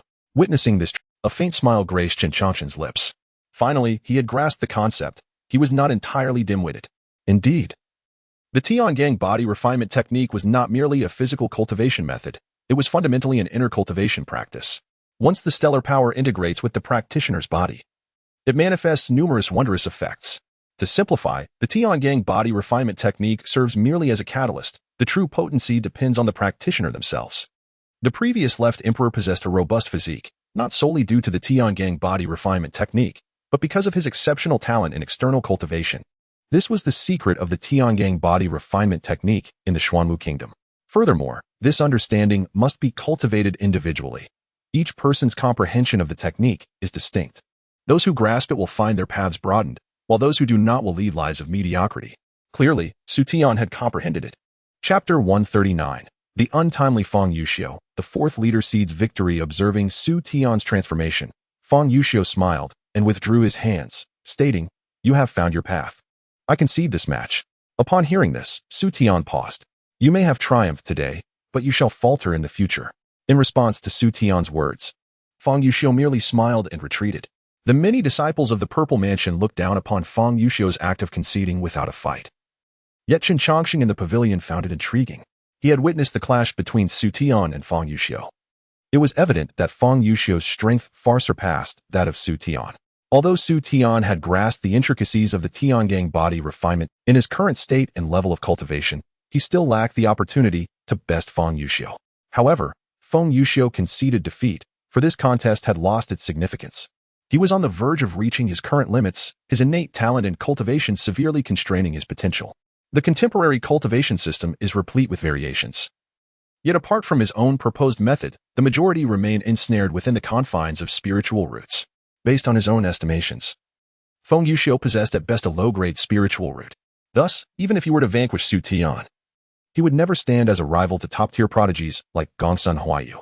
Moreover, as Su Tian continued to grow in strength, defeat would inevitably await him. Since he could never behold the vistas at the summit, it would be more prudent to be a good-natured ally, assisting others along the way. To put it simply, Feng Yuxiu was a man out of time. Had he lived in a different era, his accomplishments would have transcended these bounds. Contemplating this, Chen Changsheng murmured, "Indeed. Heroes emerge in chaotic times. A casual stroll could lead to discovering a treasure. If Feng Yuxiu were to shift his cultivation approach, might he soar to great heights and bring all prodigies to their knees?" This thought was intriguing and worthy of thorough contemplation. While Su Tian's battle had concluded, Xianxia's struggle persisted. Unlike Su Tian, who had made a breakthrough in a moment of crisis, Xianxia had been steadfast from the onset. Although he remained at a disadvantage, his martial technique grew increasingly refined. In the face of Yang Feng's tempestuous fists, Xianxia surprisingly managed to exude a semblance of pressure. With each successive strike, he finally grasped his dilemma. The technique he executed was not uniquely his own but belonged to the undefeated Taoist. To truly comprehend the essence of this martial art, he must achieve a unity of man and fist. The fist embodies his spirit, and he embodies the fist. His second master infused his technique with unwavering conviction, rendering it powerful and indomitable. In contrast, Chen Changsheng integrated his experiences into his martial art, having traversed the peaks and valleys of life, enduring love and loss. He encapsulated his entire existence within that diminutive fist. Thus, when he unleashed a punch, its force surged like an unstoppable tidal wave. No one could confront the entirety of what a being of longevity has endured, for the burden of eternal life is a silent agony. Bang! Xianxia and Yang Feng collided once more, each retreating a few paces. At that moment, the last grain of sand slipped through the hourglass. Halt! Chen Changsheng rose from his seat in the pavilion and declared, "Yang Feng's challenge has failed. Xianxia did not defeat all challengers within the allotted time. Thus the fourth team leader is disqualified. The team leaders now comprise Gongsun Huayu, Zining, and Su Tian. I hereby grant all disciples of the Purple Mansion half an hour to prepare. During this time, you must ready your weapons and elixirs. And consider which team leader you wish to join. Should you fear the dangers of this task, feel free to refrain from returning after this. This will also spare you from the scrutiny of your peers." With that, Chen Changsheng waved his hand, signaling the assembly to disperse. Upon witnessing the scene, Yang Feng and the others respectfully bowed to Chen Changsheng before turning to depart. The assault on Quanglong Fortress was no trivial matter. Even the most gifted individuals faced the peril of downfall. It was imperative to prepare thoroughly. After the crowd dispersed, Gongsun Huayu and his companions approached Chen Changsheng. Observing his tranquil demeanor, they felt a tinge of guilt, for the incident they had instigated was not insignificant. Inhaling the fragrant aroma of the tea in his hand, Chen Changsheng's face radiated enjoyment. "What brings you for here idly? Shouldn't you be preparing for the imminent expedition?" In response to Chen Changsheng's demeanor, Zicheng tentatively inquired, "Sir, do you not hold us accountable? Why would I blame you? You managed to undertake the tasks from the Heavenly Machine Pavilion, which speaks to your capabilities," he replied. "Cultivators inherently defy the heavens, for we contend against fate, the earth, and humanity. The current predicament arises solely from your lack of ability. As the Holy Son of the Purple Mansion, it is my responsibility to address these challenges. To fault you for matters that exceed your capabilities would be rather unreasonable." Pausing briefly, Chen Changsheng fixed his gaze on the four with a smile. "However, there is one lesson you must learn to adapt to, just as I do.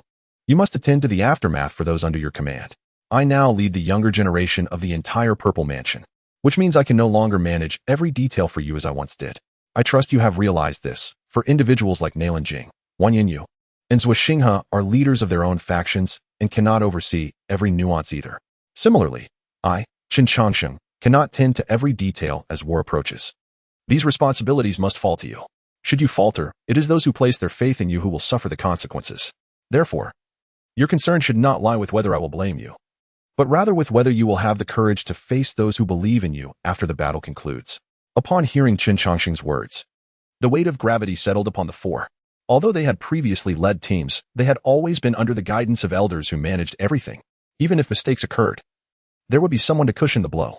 Now, they were stepping into the roles of those elders, learning to manage the aftermath for others. When confronted with a problem, one must present a solution, regardless of their ability. The correctness of the method would be validated by the outcome. A misstep could lead to the demise of countless who had placed their trust in them. The pressure was immense, rivaling that of a mountain. Noticing the solemn expressions on their faces, Chen Changsheng couldn't help but smile. True growth is forged through blood and tears. Mere theoretical discussions will never suffice for their maturation. Chapter 140. The Daunting Task. Marching on Quanglong Fortress. Glimpsing the expressions of the four, Chen Changsheng turned to Xianxia and remarked, "The martial arts you practice are quite unique. They require the tempering of time to gain strength. You have just grasped the essence of the matter. And it is only natural to be unable to surpass certain individuals. Would you like me to find a reason for you to regain your position as the leader?" In response to Chen Changsheng's words, Xianxia lowered his head and replied, "Thank you for your kind consideration, but a loss is a loss. And there is no justification for it. Only the defeated seek excuses, the successful often search for reasons. For this mission, I am willing to participate as an ordinary member. And I choose to join Brother Su's team. That notion is acceptable. You may discuss the ensuing matters amongst yourselves. I shall await you outside the mountain gate," Chen Changsheng stated, rising and departing from the pavilion. As they watched Chen Changsheng's retreating figure, the four fell into silence before commencing discussions regarding the specific arrangements ahead. In terms of numbers, the Quanglong fortress undeniably outmatched their own side. To assault a rival faction, one must possess a well-conceived plan.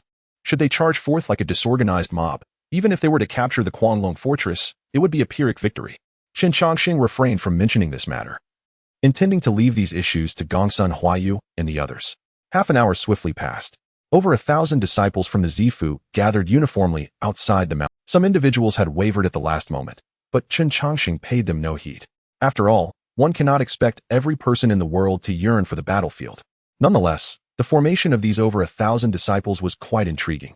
The team led by Su Tian and Xianxia attracted 60% of the disciples, while Gongsun Huayu and Ziqing shared the remaining 40%. Moreover, Su Tian's team boasted the highest proportion of inter-sect experts. This development was entirely within Chen Changsheng's expectations.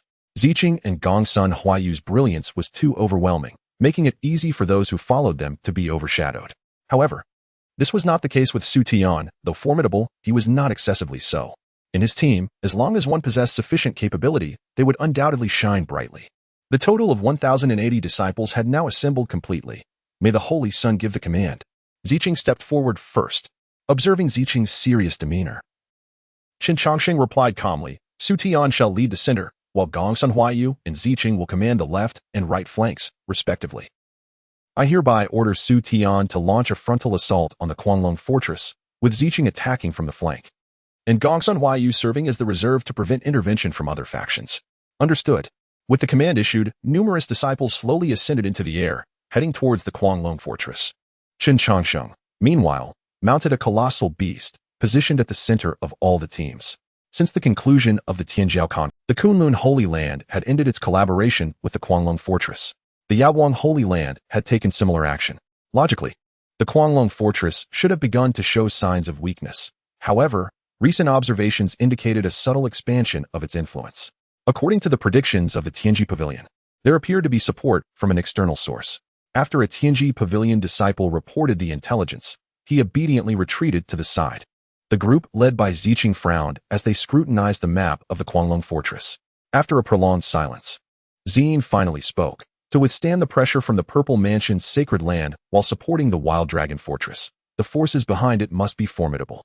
However, given the current situation in the central courtyard, these individuals dare only to engage in covert maneuvers. Thus, we need not overly concern ourselves about their interference. In response to Zine's analysis, Xianxia nodded and remarked, "This assessment is indeed accurate, yet we must also contemplate another issue. The location of the Wild Dragon Fortress is exceedingly complex, situated at the confluence of the three major sacred lands. In such a contested area, Kunlun and Yaoguang will not idly watch as we seize control. Should the other two sacred lands choose to intervene, our campaign may end in vain." Upon hearing this, all eyes turned towards the leisurely Chen Changsheng, who was engrossed in petting his dog. After all, he was the commander of all, and such strategic matters naturally required his decision. Meeting the gazes of the crowd, Chen Changsheng articulated, "In terms of numbers, our offensive does not hold the advantage.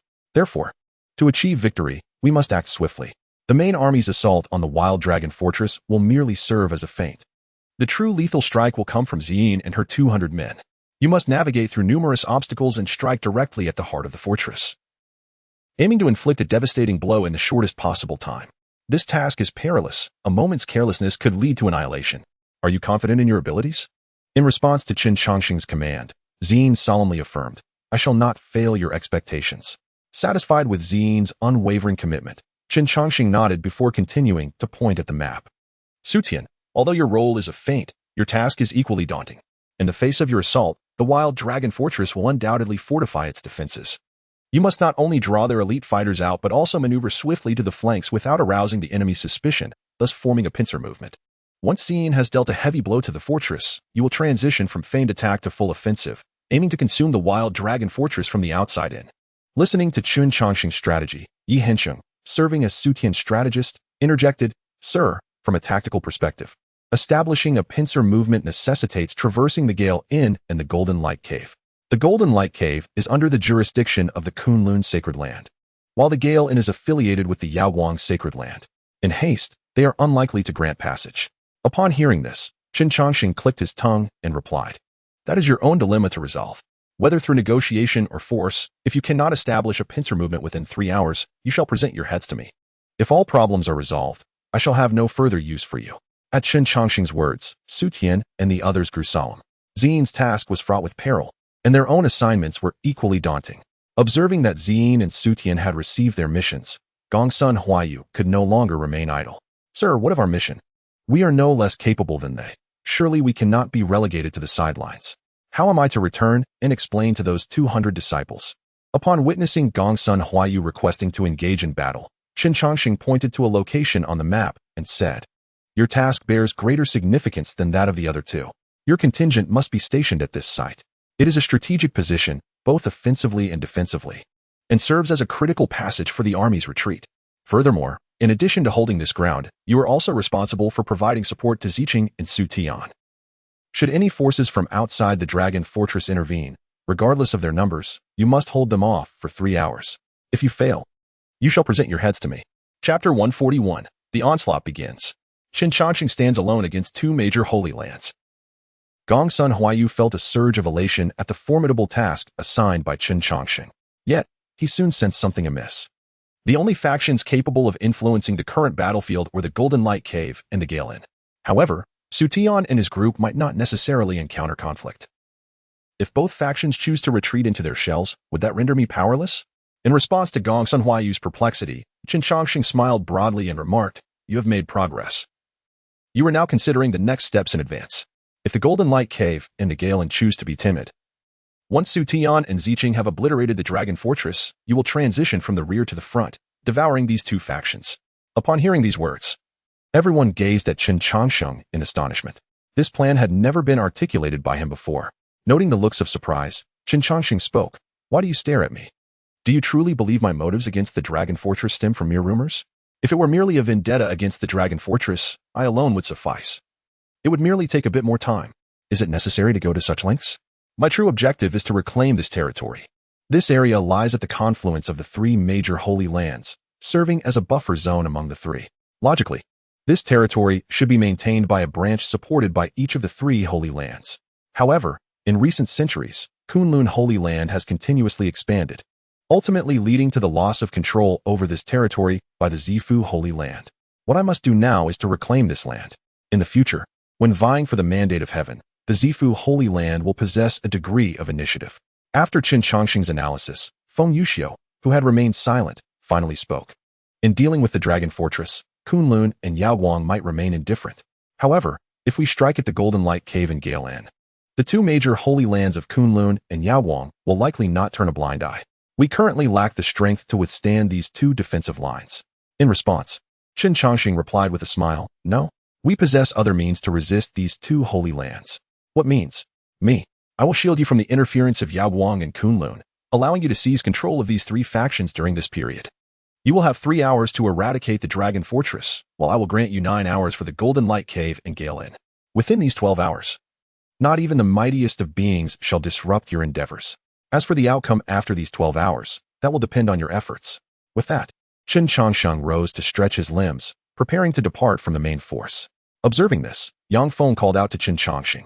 Although the top powers in the central court were preoccupied with the unyielding bone, Jiang Ping and Fu Yao remained steadfast in the sacred land. Do you truly have the confidence to thwart their advance? In response to Yang Feng's skepticism, Chen Changsheng calmly asserted, "If I, Chen Changsheng, declare they shall not pass, then they will assuredly be unable to do so. I place my trust in you, and I hope you shall not disappoint me."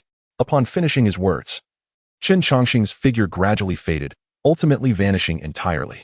With his departure, The mood among the gathered individuals grew increasingly somber. He had constructed a grand stage for everyone. Should this mission succeed, all would achieve renown across the land. Yet, this vast stage also served as a crucible, where both heroes and cowards would find no refuge from scrutiny. At the borders of the Kunlun's sacred land, Chen Changsheng examined the boundary stone before him and remarked, "Little Black, it appears we are in for a fierce battle. After nurturing you for so long, you must assist me when the time comes."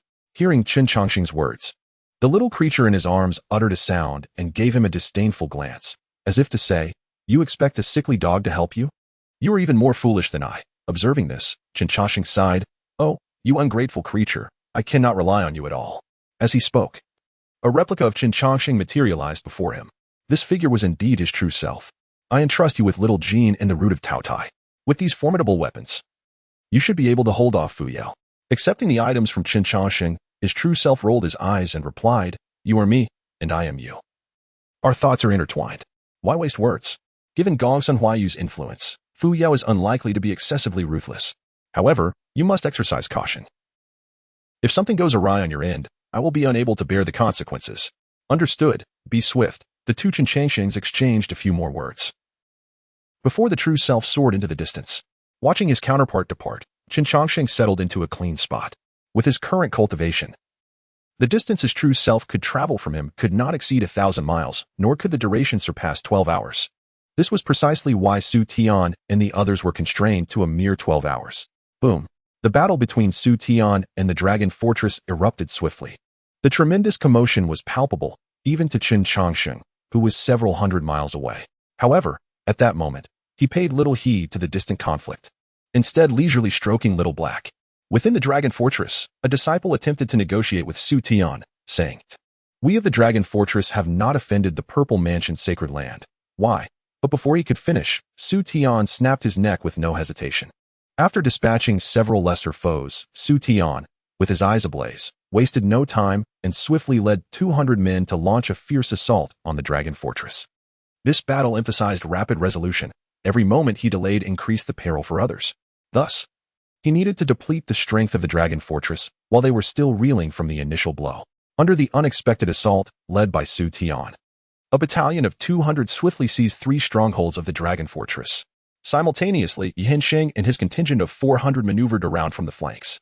However, despite Su Tian's remarkable speed, the Dragon Fortress remained a formidable entity, and it was implausible for a mere 200 to conquer it entirely in such a brief span.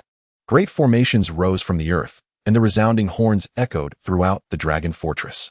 The elders and elite disciples who were in secluded cultivation emerged to confront the adversary. Faced with a counteroffensive from foes that outnumbered them, Su Tian remained composed, for leading troops into battle was no unfamiliar task for him. As a renowned general of the Xuanwu Kingdom, how could he not possess the acumen for warfare? The body cultivators advanced, while the formation team swiftly dismantled the enemy's array.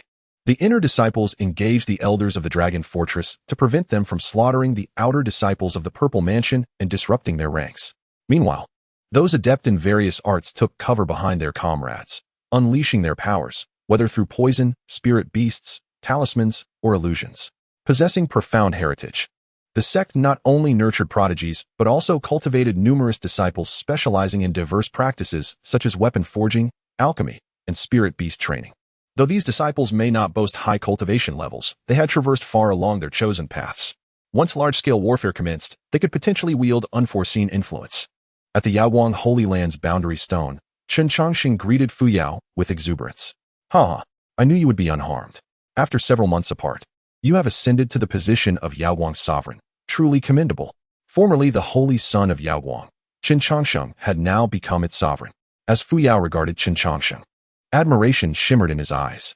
"Is this the cultivation system you have established? Indeed, it is extraordinary." In response, Chen Changsheng waved his hand dismissively, saying, "Oh, it is of little consequence. I am merely a laborer at heart. Now that we have encountered each other once more, why not sit down and share a drink?" Yet, at Chen Changsheng's invitation, Fu Yao remained unyielding from a distance. For at that moment, Chen Changsheng held a massive bone in his right hand, with a fearsome giant silkworm perched upon his shoulder. His imposing aura reached its zenith, and any step forward would provoke a fierce retaliation. "You may assault the Dragon Fortress, and I shall not hinder you, but why have your formations also targeted the Galen?" The Gale Inn is a force supported by the Yaobuang Holy Land. You cannot be unaware of this. Upon hearing Fu Yao's accusation, Chen Changsheng immediately shook his head in denial. Slander. This is blatant defamation. I, Chen Changsheng, swear to the heavens. I have never harbored intentions against the Gale Inn. If I speak falsely, may the young master of the Dragon Fortress, Wantong, meet a dreadful fate. Fu Yao remarked. You remain unchanged. With a faint smile, she addressed Chen Changsheng's inexplicable behavior, saying, if you desire the Windfire Inn, take it. This time, fortune favors you, but next time, luck may not be so generous. Upon hearing her words, a flicker of confusion crossed Chen Changsheng's eyes. What do you mean by that? The implication was straightforward. She was paying him a compliment. Before the words fully escaped her lips, a figure approached from the distance. Sensing the aura of this individual, Chen Changsheng instinctively took 2 steps back, for the person exuded the essence of the ancient forbidden land. Noticing Chen Changsheng's wary demeanor, the man chuckled. There is no need for alarm. Had I wished to kill you, you would not have lived to see this moment. Initially, some believed you to be the fated one. Hence the substantial investment in you. Unfortunately, a miscalculation occurred, which is rather regrettable. Listening to the man's words, Chen Changsheng became increasingly certain of his identity. TSK. In chaotic times, all manner of fiends emerge. Since you have revealed yourself, wouldn't it be courteous to introduce yourself? I trust you can surmise my identity. I am Zhang Banian, hailing from what you refer to as the ancient forbidden land. Moreover, I am the foremost disciple of the immortal venerable of 100 defeats. By relation, you ought to address me as senior brother. At this declaration, Chen Changsheng's lips involuntarily twitched, as he seemed to have stumbled upon a significant secret. Haha. So it is merely a misunderstanding, akin to a flood overwhelming the Dragon King's temple. Though he spoke of misunderstandings, his feet gradually retreated. Confronting Fu Yao had already proven quite taxing. Now, he faced the ominous Zhang Banian. In such a predicament, if he did not flee, he could only anticipate a sound thrashing. Noticing Chen Changsheng's subtle movements, Zhang Banian smiled slightly. Do not entertain thoughts of escape. If your true self were to arrive, we might not be able to detain you. However, we can certainly stop your mere avatar. Realizing he truly had no chance of escape, Chen Changsheng decided to surrender to the situation. If escape is impossible, then so be it. Speak plainly about your intentions. Spare me the circumlocution. Should you covet this territory, I shall withdraw my forces. I have no interest in this land, nor do I regard it highly. Take it if you wish. Do not presume that this minor territory matters to us. Even the fated destiny can be relinquished. Although destiny is now sealed, the ancient forbidden land retains the power to alter certain aspects. Alter? Chen Changsheng furrowed his brow and inquired, what do you mean? Can destiny, once embraced, still be modified? There is no absolute in this world. It merely depends on whether one can afford the price. Though the fated ones are invincible, they are not beyond defeat. Faced with Zhang Banian's blatant threat, Chen Changsheng experienced pressure for the first time. While he had gained longevity with the system's aid, his accumulation remained woefully insufficient when confronting those ancient beings.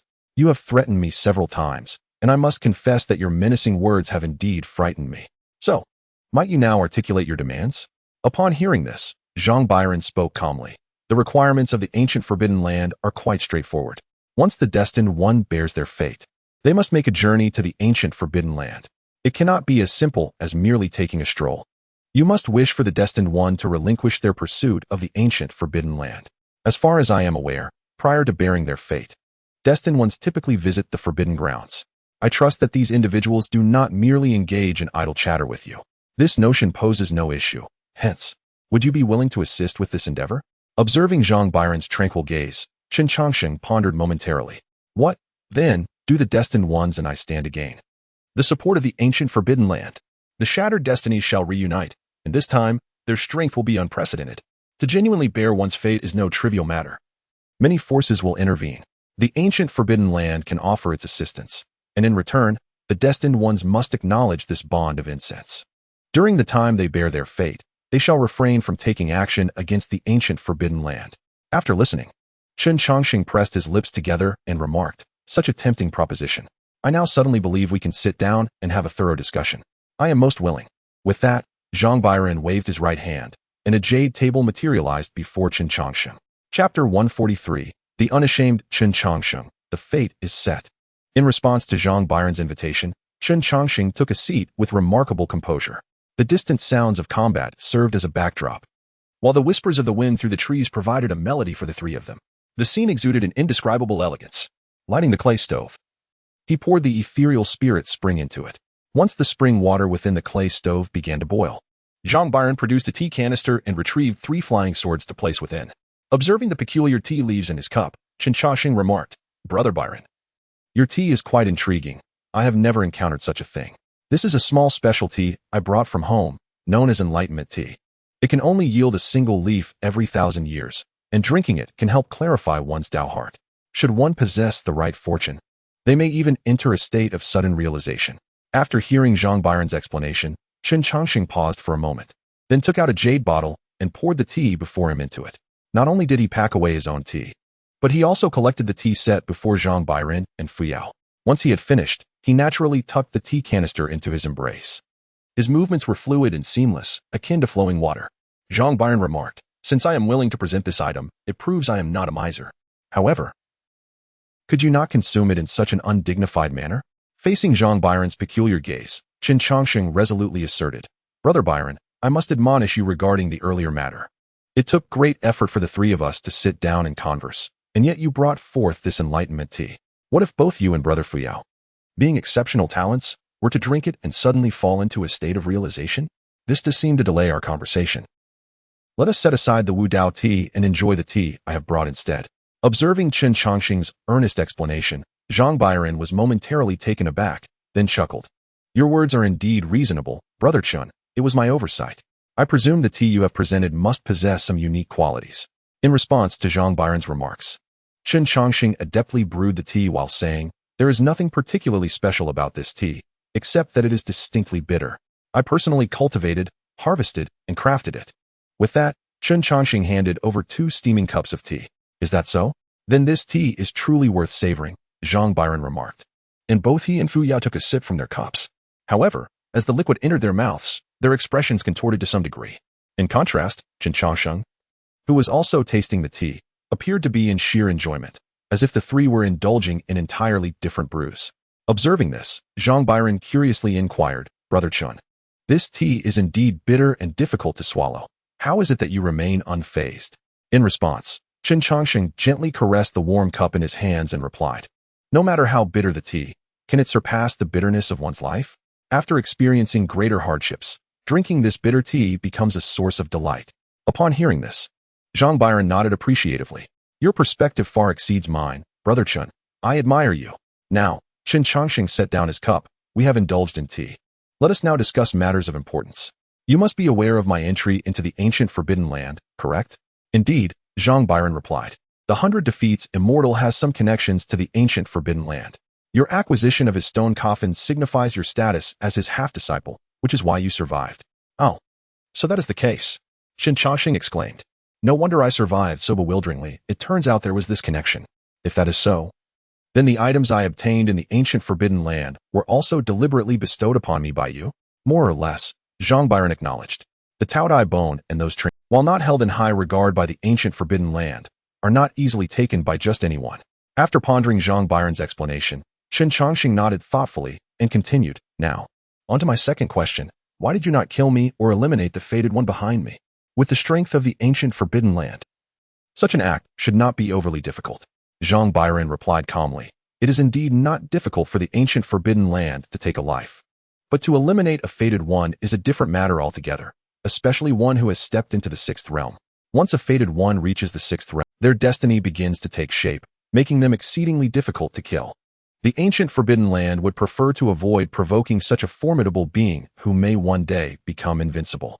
Hearing this, a faint smile appeared on Chen Changsheng's lips. "I have finally grasped why Fu Yao would say this lifetime is a loss. If I am not mistaken, you must have sensed that the fated one has entered the 6th realm.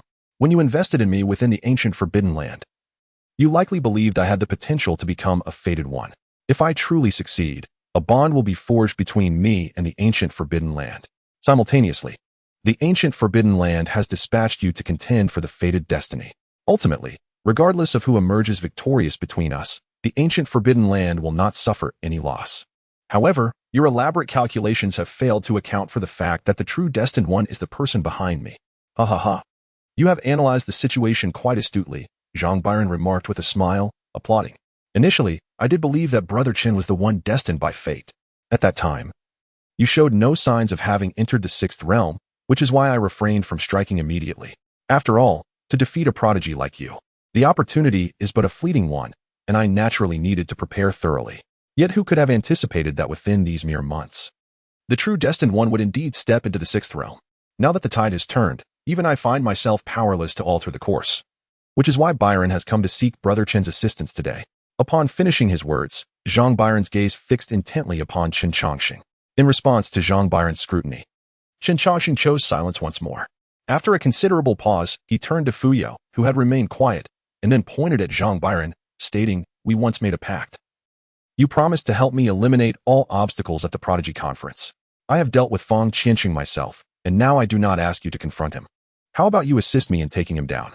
Glancing at the audacious Chen Changsheng, Fuyao replied nonchalantly, "Have you fulfilled your previous agreement? Even if I am willing to assist you in dealing with him, how do you intend to resolve matters with the ancient Forbidden Land? I lack the ability to clear the path through the ancient Forbidden Land." Chapter 144, The Divine Beast by Zhe, Chen Changsheng's Terrifying Defense. Upon witnessing Fuyao's outright rejection of his request, Chen Changsheng immediately donned a friendly smile and said, "Brother Byron, please do not take offense. I was merely jesting. Now, let us return to discussing serious matters." Regarding Chen Changsheng's capricious behavior, Zhang Byron merely smiled without uttering a word. The struggle for dominance is inherently a matter of life and death. If killing Chen Changsheng would grant him the fated destiny, he would undoubtedly act without hesitation. The existence of the ancient Forbidden Land now subtly threatened him. It was entirely reasonable for him to wish for Chen's demise. The third question, what did Brother Byron mean by the lower realms? Furthermore, what do the giant hands on the ancient bronze palace signify, and will they descend once more? Chen Changsheng articulated all the inquiries that had been weighing on his mind. In response, Zhang Byron replied coolly, "I cannot divulge these matters at present. When Brother Chen reaches this height, you shall naturally understand. No worries, since these matters cannot be discussed, let us pose another question. Why do the destined ones target the Forbidden Lands? Is there a connection between the ominous nature of the ancient bronze palace and the Forbidden Land?" Chen Changsheng's words were abruptly interrupted by Zhang Byron. Perplexed, Chen Changsheng inquired, "Why? May I not ask these questions either? A cup of tea's worth of friendship is only good for 3 questions. Brother Chen has exhausted his opportunities. To continue probing would be somewhat greedy. Why beat around the bush? If you wish not to inquire, then do not. I have acquiesced to the conditions of the ancient Forbidden Land. I trust you will not renege when the moment is critical." With that, Zhang Byron rose, preparing to take his leave. Before departing, he cast a glance at Chen Changsheng and remarked, "As compensation for not addressing the third question, I can share another piece of information with you. If you wish to save the divine beast by Zhe by your side, you must venture into the nether forest. There may be a means to rescue it." Upon hearing these words, Chen Changsheng's eyes sparkled with hope. Where is this nether forest? In the eastern wilderness, locating the nether forest requires certain special methods. As he spoke, Zhang Byron handed Chen Changsheng a jade slip. Observing the slip in his hand, Chen Changsheng, filled with perplexity, questioned, "Why the sudden act of kindness? Are you not attempting to lead me astray? Rest assured, my words bear no deceit. If the nether forest cannot save Bai Zhe, then there exists no remedy in this world. Your unwavering confidence makes me all the more anxious. Why not venture to the nether forest on my behalf? I shall comply with any request you make." In response to Chen Changsheng's plea, Zhang Byron chuckled and shook his head. "I shall not journey to the nether forest. Even if I were to go, it would spell my demise. My fate in this life is sealed, yet I am determined to seize my destiny in the next. Thus, I must ensure your downfall, for opponents like you are not to be underestimated. Even if I cannot vanquish you, I shall find ways to hinder your progress. Would you not agree?" Chen Changsheng retorted, "How can you so brazenly utter such words? Your audacity surpasses even mine. Indeed, truly befitting of the scion of the Forbidden Land. Your audacity is unparalleled. Mark my words. Once I have the time, I shall surely extract you from the ancient Forbidden Land for a proper reckoning."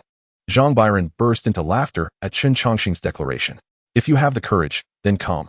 Once I embrace my destiny, I shall establish a unified power across the realm. Should you find yourself defeated by me, I will secure you a position at the heavenly gates." With grandiose proclamations, Zhang Byron turned and strode into the distance. After his departure, Chen Changsheng turned to Fuyao and said, "It seems that in the next life, your destiny may once again bring formidable adversaries. Will you once more retreat from the spotlight? How long will you continue to withdraw?" In response to Chen Changsheng's piercing words, Fuyao shot him a disdainful glance. "I have my own choices. I do not require your concern. To save my brother, I owe you a debt of gratitude, a favor that shall never expire. Wait, you will not journey to the nether forest? Chen Changsheng exclaimed, his face a canvas of confusion. It seemed rather illogical for a devoted sibling not to seek the means to rescue her brother personally. Ignoring Chen Changsheng's astonishment, Fu Yao gazed into the distance and spoke calmly. Chen Changsheng, I envy you greatly, for you roam freely, unshackled in this world. However, not everyone is afforded such liberty. This is Fang Qianqing's thunder and lightning wings, which were initially torn away by the unmelting bone. I have preserved them for you for a while. With the assistance of the thunder and lightning wings, your chances of survival in the nether forest will be significantly enhanced. With that, Fu Yao vanished from sight. Observing the blood-stained wings on the table, Chen Changsheng murmured, Why do you beings possess so many secrets? You might as well adopt the nickname Secret Keepers. After a brief moment of jest, Chen Changsheng stored the thunder and lightning wings away. These wings are extraordinarily unique. If refined through secret methods, they could transform into a treasure capable of remarkable flight speeds. Once crafted into a magical artifact, although the wings may not possess the same agility as those used by Fang Qianqing, their speed would still rank among the finest in the world. How delightful it is that fortune arrives unbidden, bringing treasures merely from a stroll. Such a life is truly splendid. As he spoke, Chen Changsheng gazed into the distance. It seems my original self is embroiled in a conflict with the Kunlun sacred land. I must hasten back to assist, lest he encounters trouble. Boom, boom, boom. A mountain crumbled significantly, and Chen Changsheng emerged, covered in dust and debris. This isn't fair. 3 of you against 1 of me. Upon hearing Chen Changsheng's spirited complaints, Jiangping involuntarily twitched his lips. How incredibly resilient is this fellow's physical form? Even with the combined efforts of 2 elders from the sacred land and himself, after such a prolonged confrontation, they had inflicted no harm whatsoever upon him. Such a claim would be met with disbelief. Shedding his tattered outer garments, a faint purple glow caught everyone's attention. Indeed, Chen Changsheng was adorned in armor fashioned from the scales of the Thunder Beast. When he annihilated the Thunder Beast clan, half of their resources fell into his hands, including the corpse of the clan leader. This armor, crafted from the finest scales, was further enhanced by Chen Changsheng's centuries-long commitment to inscribing defensive formations upon it. The defensive capability of this armor had reached an astonishing level. In addition to external defenses, Chen Changsheng possessed numerous profound techniques, golden silkworm threads, and system attribute points. With all these augmentations, unless facing a practitioner of the 8th realm, others would find it impossible to breach Chen Changsheng's defenses. This was also why Chen Changsheng dared to act recklessly in the central court. There was currently no one capable of slaying him. This is too much.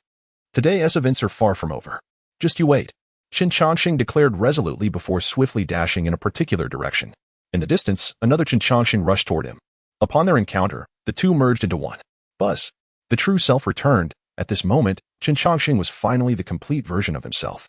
Previously, his true self had carried away most of his consciousness, restricting many of his offensive capabilities.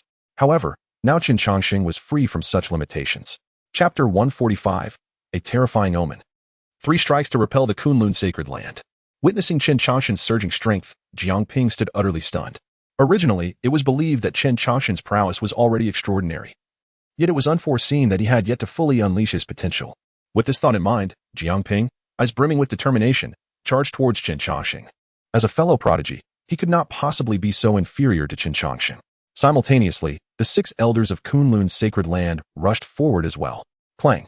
The fiercely charging Jiangping was sent flying by a single strike from Chen Changsheng, his eyes wide with disbelief during his flight.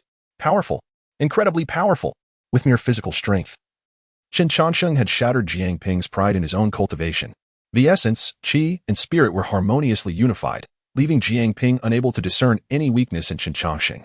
Effortlessly sending Jiangping away, Chen Changsheng unleashed the manifestation of the world, his formidable and agile form intertwining with the 6 elders of Kunlun's sacred land. It was evident that the elders were indeed formidable. Under their united strength, they barely withstood Chen Changsheng's initial onslaught. Observing this, Chen Changsheng ceased to conceal his true capabilities, as a terrifying phenomenon suddenly materialized behind him. Buzz! An endless expanse of graves emerged behind Chen Changsheng, densely populated with tombstones, among which lay a single coffin prominently displayed. With the appearance of this phenomenon, Chen Changsheng's power surged once more, as the countless graves behind him began to continuously bestow him with strength. This was the manifestation of Chen Changsheng, devoid of grandeur or magnificent aura, but instead imbued with endless sorrow and an eerie chill. He had buried too many people. In doing so, he had also interred a portion of himself. Empowered by this phenomenon, Chen Changsheng began to dominate the 6 elders of Kunlun's sacred land.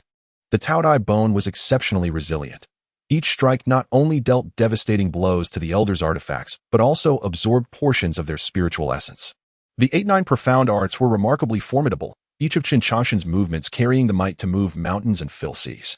The Nameless Fist technique unleashed a force so overwhelming that the Kunlun elders could only defend themselves, unable to retaliate.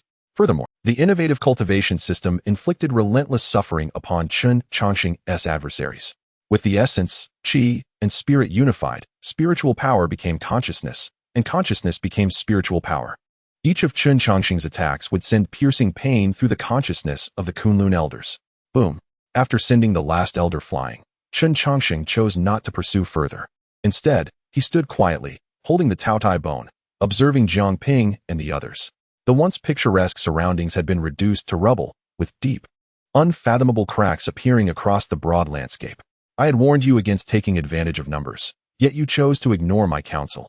Now you shall face the consequences.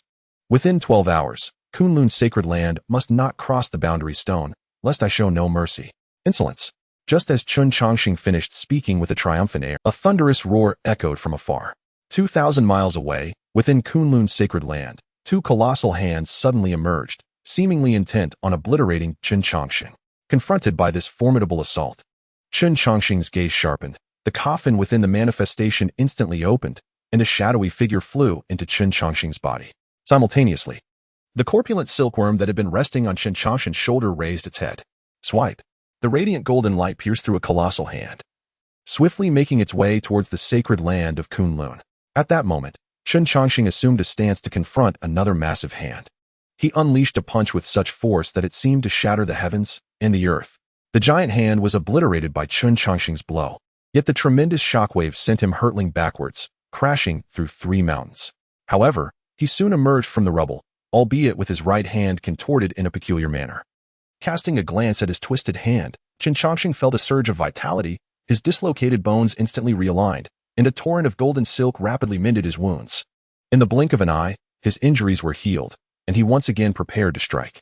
The words of the 100 defeats immortal lord resonated in his heart. Those who practice my fists must remember, though the technique may falter, the momentum must never wane. With a punch unleashed, it was imperative that his opponent be left trembling in fear. The adversaries he faced were undoubtedly of a caliber beyond his own, drawing from the profound heritage of the sacred land of Kunlun. Yet, the might of his opponents would not diminish the swiftness of his strikes. Boom. Another punch was thrown, causing the entire Kunlun sacred land to tremble. The flesh of his right hand disintegrated entirely, leaving only stark white bones. However, this time, Chen Changsheng did not take a single step back. As his flesh began to regenerate, he gathered strength once more, his thoughts unclouded by the strength of his foes. All he knew was that he had yet to see his enemies bow and surrender. If 1 punch was insufficient, then 2 would suffice. Even if it required 100 or 1,000 punches, he would never retreat an inch. Boom. With a 3rd punch, the great formation of the Kunlun sacred land cracked open, and a massive blood-red stone deep within the land showed signs of fracture. Yet, this came at the cost of one of Chen Changsheng's arms. The severed limb began to grow back slowly, but instead of waiting for his right hand to heal, he began to channel energy into his left hand. Return. An aged voice echoed from the Kunlun sacred land, prompting Jiang Ping and the others to immediately turn and depart. Concurrently, the murderous intent within the sacred land dissipated. With his opponents conceding, Chen Changsheng finally lowered his left hand. Suddenly, a beam of golden light descended upon his shoulder, accompanied by a gourd the size of a fingertip, a trophy from the recently vanquished battle. Having successfully repelled the Kunlun sacred land, Chen Changsheng refrained from pursuing further, aware of the formidable presences still dwelling within. In the rear mountains of the Purple Mansion's sacred land, the elders beamed with joy as they gazed at the mysterious light mirror before them. The Saint Sun is indeed remarkable, capable of making those ancient beings of Kunlun bow in submission. From this day forth, who would dare speak ill of the Saint Sun? I shall be the first to object. Oh, please. The Saint Sun's prowess is not to be underestimated. With that kind of fist technique, how many punches could you withstand? Do not forget, we, the old bones, are beginning to wither, while the Saint Sun is in the prime of his youth. Given time in battle, he could outlast you. Are you even capable of coherent speech? You make it sound as though you were still in your youth. As the arguments began to flare up again, the second elder raised his hands in a calming gesture and declared, The strength of the Saint's Son signifies that our purple mansion's sacred land is indeed destined for greatness. Now the sacred beetle rests in the hands of the Lord. Once the Lord returns, let the sacred beetle assess the fortune of the Holy Son. If the Holy Son is indeed the chosen one, we shall spare no effort to support his destiny. Upon hearing the words of the second elder, one elder furrowed his brow and remarked, "What about witch power? It is formidable in its own right." In response to this dilemma, the second elder sighed deeply and stated, "If witch power also joins the sacred land of Zifu, we shall have no choice but to tighten our belts and cultivate together." It is indeed ironic that an abundance of prodigies can lead to such troubles. It seems that every household grapples with its own challenges, and our sacred land of Zifu is no exception. The assembly murmured, "Though we are comrades, your display of ostentation is rather irksome. Having said that, how can we maintain our pretense?" At the boundary stone, Chen Changsheng gasped in pain, exclaiming, "Ouch, that hurts." He drew in a sharp breath and began to consume medicinal pills ceaselessly. Although he emerged victorious from the recent battle, he became acutely aware of the shortcomings of his cultivation, namely, the excessive consumption of resources. While the golden core system may not rival the strength of the cultivation system, as long as the golden core remains intact, the repair of lost limbs is not insurmountable. However, the cultivation system presents a far more complex challenge. It treats the entire body as a vessel, harboring immense power. Should any limb be lost, the resources needed for restoration would amount to astronomical figures. After 10 breaths, with the assistance of golden silkworm threads and a substantial supply of medicinal pills, Chen Changsheng's right hand was finally restored. Gazing at his fair skin, he murmured, "This issue is indeed vexing. It appears I must focus on strengthening my physical form.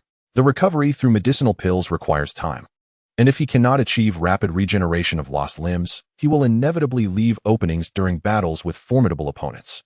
Muttering a few thoughts to himself, Chen Changsheng set up an array to prevent prying eyes and lifted the little black creature beside him. "Ah, you little rascal! I never imagined you were the divine beast by Zhe. After so many years together, you have deceived me terribly." In response to Chen Changsheng's lament, the little black creature cast a sidelong glance at him and promptly began to doze off. Although it did not vocalize a response, its expression conveyed a clear message. First, I cannot speak at this moment, so I cannot inform you. Second, do you know why I am called by Zhe? It is because my fur is white. How dare you call me little black? Does your conscience not ache? Seeing that the little black creature was ignoring him, Chen Changsheng grinned and affectionately stroked its white fur, saying, "Truly, a foolish dog possesses foolish fortune. Logically, you should be doomed, yet I have managed to find a way to save you. Therefore, in the time to come, I shall likely be busy for your sake. I have nurtured you from infancy. You must not turn into an ungrateful wretch." The little black creature opened its eyes and let out a sound in response. Understanding its intent, Chen Changsheng realized that he had already done enough for Ali. The rest was now his own responsibility.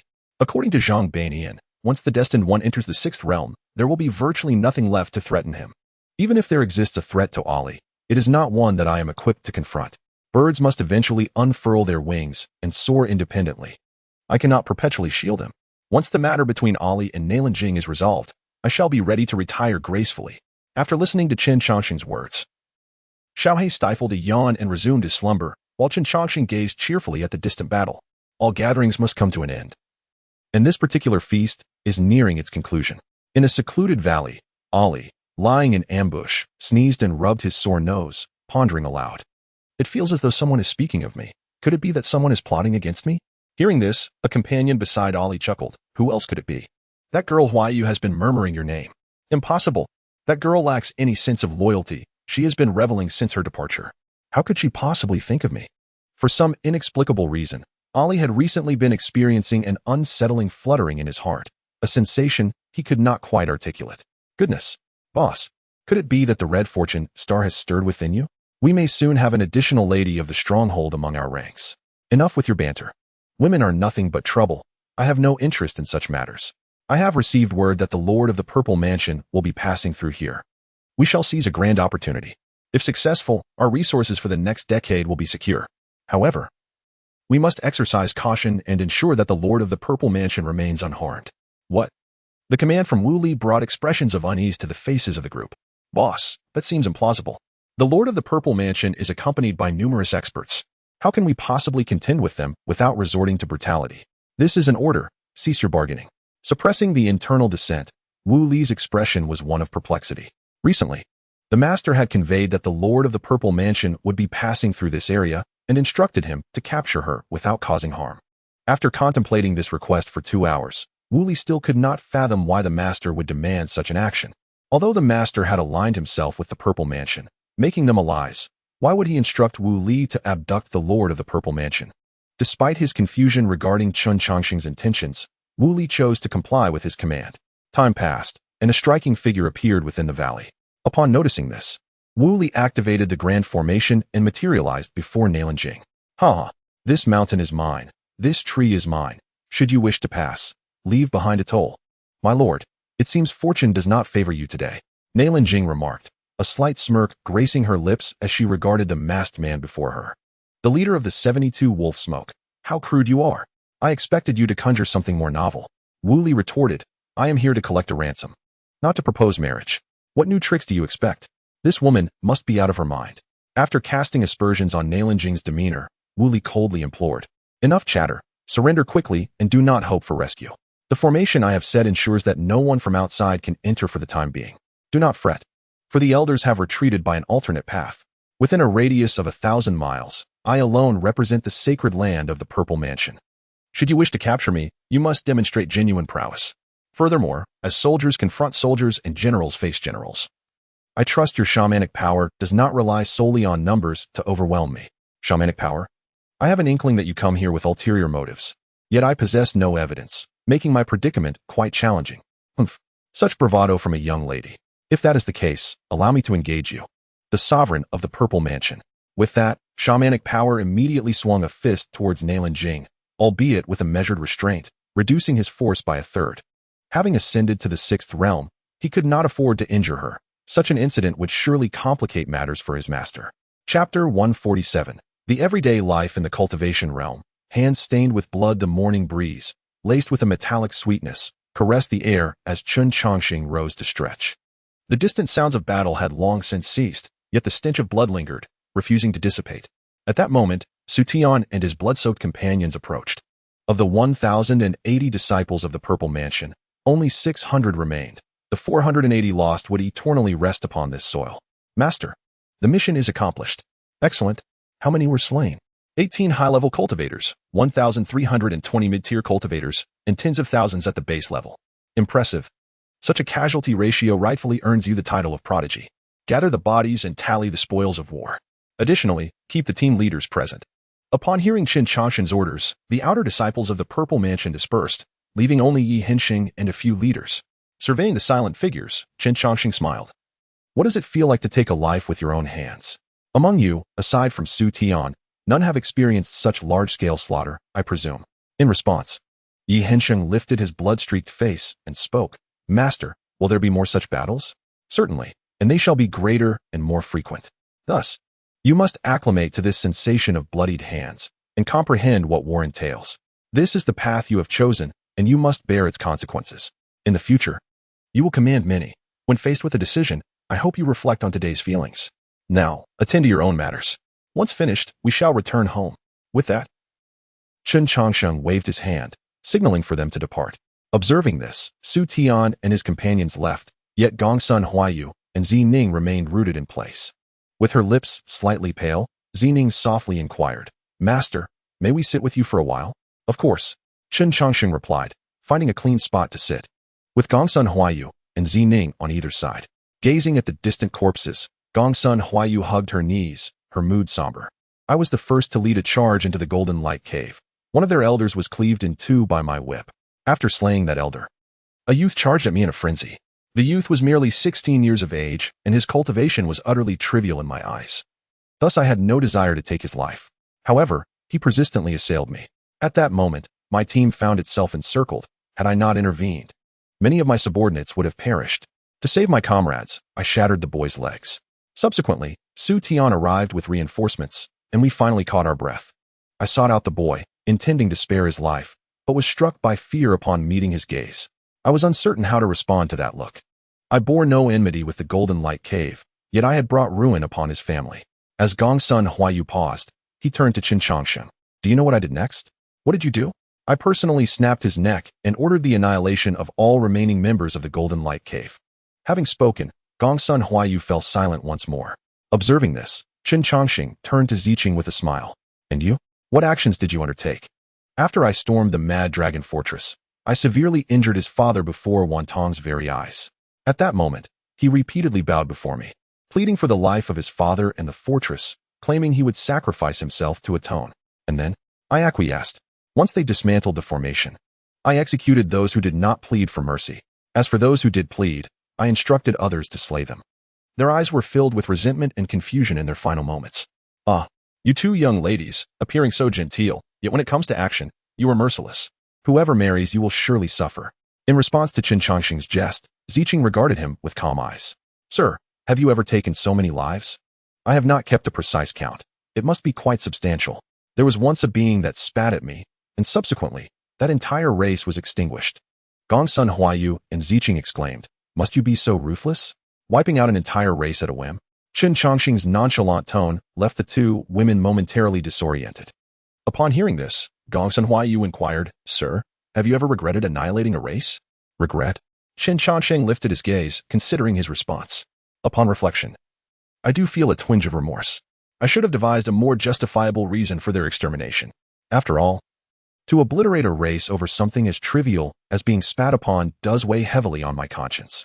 Moreover, I should not have executed their entire lineage in front of their chieftain. That was excessively cruel. Upon hearing this, both Gongsun Huayu and Ziqing twitched at the corners of their mouths. You are truly a paragon of virtue. The remnants of that obliterated race would surely express their gratitude to your entire family upon hearing such words. Noticing the improvement in the two women's demeanor, Chen Changsheng affectionately ruffled their hair. In the predatory realm of cultivation, the loss of a few lives is inconsequential. Many perished during the talent assembly. Why did I not see you mourn then? I suspect you have grown too comfortable, leading you to ruminate excessively. The first time is always like this, with more experience. One becomes accustomed. No, this is different. In response to Chen Changsheng's words, Gongsun Huayu began to defend herself. Chen Changsheng merely rolled his eyes at her justification. What difference does it make? Essentially, they are all dead. What sets them apart? He continued, moreover, I recall that during our time in the sacred land of the Purple Mansion, you wished to inform me that the 72 signal fires had extinguished the Mad Dragon Fortress.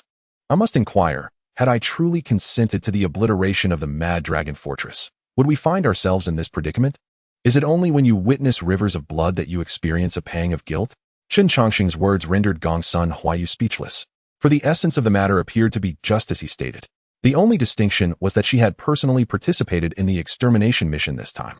Do you now comprehend why those formidable powers prefer to resolve matters through negotiation? It is because they have taken countless lives and are acutely aware of the weight of such actions. I understand that the two of you are not particularly fond of the indecisiveness exhibited by your elders. In your perception, confronting an enemy should be met with overwhelming force. Yet, the absurdity of the world reveals that with your temperaments, you will ultimately become what you despise.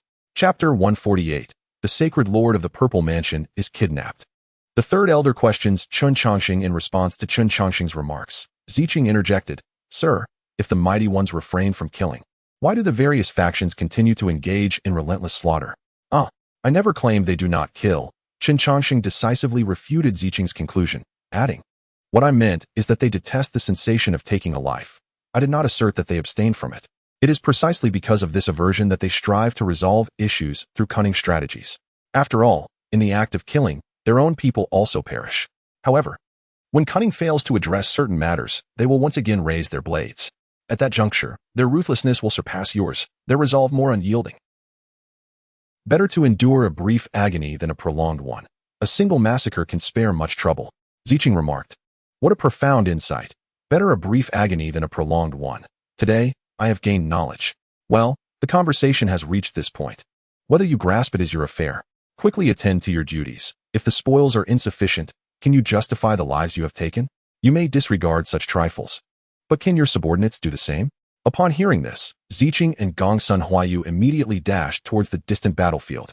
Regret over the weight of their sins is a trivial matter. It is acceptable to lament when the atmosphere permits. But the division of spoils is an affair that must not be delayed. The battlefield was swiftly cleared, and Chen Changsheng, accompanied by his companions, returned, leaving behind only a vast grave. The fervor of the battle's commencement stood in stark contrast to the mundane conclusion. Perhaps this is the daily routine of the cultivation world. Upon returning to the sacred land of the Purple Mansion, Chen Changsheng's life settled into an unremarkable rhythm at a visibly accelerated pace. From top to bottom, no one in the sacred land harbored any doubts about Chen Changsheng. With no one seeking to trouble him, Chen Changsheng naturally relished his newfound tranquility. After imparting the new cultivation method to Xiqing, Chen Changsheng plunged into the vast ocean of knowledge within the Zifu sacred land. Simultaneously, the younger generation of Zifu sacred land and Chen Changsheng gained unprecedented fame through this battle. Thousands fought over 1,000 miles, quelling 3 factions within the span of 12 hours. Achieving such a feat solely with a group of youths is not to say there have been none before, but certainly there have been no equals in 5 centuries. The valor of the Zifu disciples and the strategic prowess of their leaders were evident to all factions. If the teamwork displayed by the Zifu disciples was impressive, then Chen Changsheng's performance was nothing short of astonishing. He single-handedly repelled the 6 elders and the holy son of the Kunlun sacred land, subsequently delivering 3 powerful strikes that compelled the entire Kunlun sacred land to bow in submission. Such accomplishments are unprecedented in the annals of Central Court history. In the face of such resplendent achievements, countless challengers abandoned their intentions. However, this serene existence lasted merely a month for Chen Changsheng before it was abruptly shattered by a thunderous roar. Chen Changsheng, come out. The overwhelming aura sent tremors through the Zifu sacred land, startling Chen Changsheng, who was leisurely reading in a tree. Upon hearing the commotion, Xiqing and Gongsun Huayu emerged from their seclusion. Soon, the younger generation of Zifu gathered together. Elder, what troubles you? Xiqing inquired, feeling a sense of dread as she faced the furious elder. The third elder was known for his peculiar temperament and was the most hostile towards the 72 beacon fires within the entire Zifu sacred land. The third elder disregarded Xiqing's inquiry entirely, scanning the crowd until his gaze settled on the onlooker, Gongsun Huayu. Enchantress, I do not know what means you have employed to bewitch the entire sacred land, but as long as I, Lin Kaishan, draw breath, the Zifu sacred land shall not bow to your arrogance. Bring Chen Changsheng forth to speak with me. Upon hearing Lin Kaishan's disrespect towards Chen Changsheng, Gongsun Huayu's displeasure was palpable. You old curmudgeon, dare you utter another word against my master, and I shall make you regret it. With that, Gongsun Huayu prepared to confront Lin Kaishan. Seeing this, the crowd quickly intervened. At that moment, Chen Changsheng's voice resonated from afar. Huayu, this is the third elder. How can one be so impolite? Upon hearing Chen Changsheng's voice, the crowd parted to create a pathway, bowing in respect. Greetings. Observing Chen Changsheng's esteemed status in the Zifu sacred land, Lin Kaishan's eyes narrowed as he coldly remarked, Well, Chen Changsheng, in just a few months, you have compelled the proud disciples of Zifu to bow before you. I truly underestimated you. Ah, elder, you jest. This is merely the respect my fellow disciples have for me. I hold my comrades dear, and in return, they elevate me. However, it seems your anger indicates some dissatisfaction with me. May I inquire as to where I have erred? In response, Lin Kaishan threw forth a letter, stating, If you do not provide me with an explanation, it seems unlikely that you will leave the sacred land of the Purple Mansion today. Taking the envelope from Lin Kaishan, Chen Changsheng opened it in front of the crowd. However, upon reading its contents, the expressions of those present began to twitch in unison. The message was quite straightforward. I have kidnapped your sovereign. Pay the ransom, or I will execute him. Observing the situation, Xiqing tugged at Gongsun Huayu's sleeve and whispered, What on earth is happening, little thief? Is there some misunderstanding? I have no idea. Gongsun Huayu responded, My master never mentioned this. It is certainly not the work of the 72 signal fires. I will send a message back immediately. Before Gongsun Huayu could take action, Chen Changsheng raised his hand to halt her. No need to inquire further. This is indeed the doing of the 72 signal fires. The letter bears their unique mark, and no one else could have forged it. Upon hearing Chen Changsheng's admission, some disciples of the Purple Mansion, who wished to defend him, found themselves at a loss for words. In response, Xiqing anxiously implored, Sir, there is no deep-seated enmity between the sacred land of the Purple Mansion and the 72 signal fires. Perhaps you could negotiate and persuade them to release my master. After all, this situation is rather absurd. Xiqing employed the most tactful language to convey her sentiment, yet upon hearing it, Chen Changsheng was greatly incensed. What nonsense is this? How could the sacred land of the Purple Mansion bow to scoundrels like the 72 signal fires? I shall compose a letter to let them witness our stance. With that, Chen Changsheng waved his hand and inscribed a few words on the letter. No deal. Figure it out yourselves. The crowd murmured, Surely, you do not intend to have the sovereign killed to seize power for yourself. Chapter 149, The Tiger Brigade marches, shadows follow after writing the reply. Chen Changsheng handed the envelope back to Gongsun Huayu. Child, take this letter back. Also, remember to inform your master that although our relationship is amicable, I am now the son of the sacred land of the Purple Mansion. Public matters are distinct from private ones. In this affair, the sacred land shall not yield. Hearing Chen Changsheng's words, Gongsun Huayu stared at the envelope in bewilderment. What are you playing at, senior? Even if you aspire to be the sovereign of the Purple Mansion, such blatant audacity is unwarranted. As your disciple, I seriously suspect that this kidnapping is a scheme of yours. Chen Changsheng's actions left not only Gongsun Huayu dumbfounded, but also the nearby disciples of the Purple Mansion in stunned silence. You dare! Lin Kaishan bellowed, extending his right hand in an attempt to seize Chen Changsheng. Boom! Faced with Lin Kaishan's furious strike, Chen Changsheng would not submit easily. The two immediately clashed. The tremendous impact sent countless disciples flying. Crack! The stone slab beneath Lin Kaishan's feet fractured into a spiderweb of cracks, while Chen Changsheng stood resolutely in place. Third Elder, I have been contemplating certain matters lately, which has affected my control over my own cultivation. For your safety, I advise you not to act recklessly against me. According to the regulations of the Holy Land, when the sovereign is absent, the Holy Sun may govern the entire realm in their stead. If you wish to usurp control from my hands, you must first obtain permission from the Elder Council. However, it so happens that I have secured that permission before you.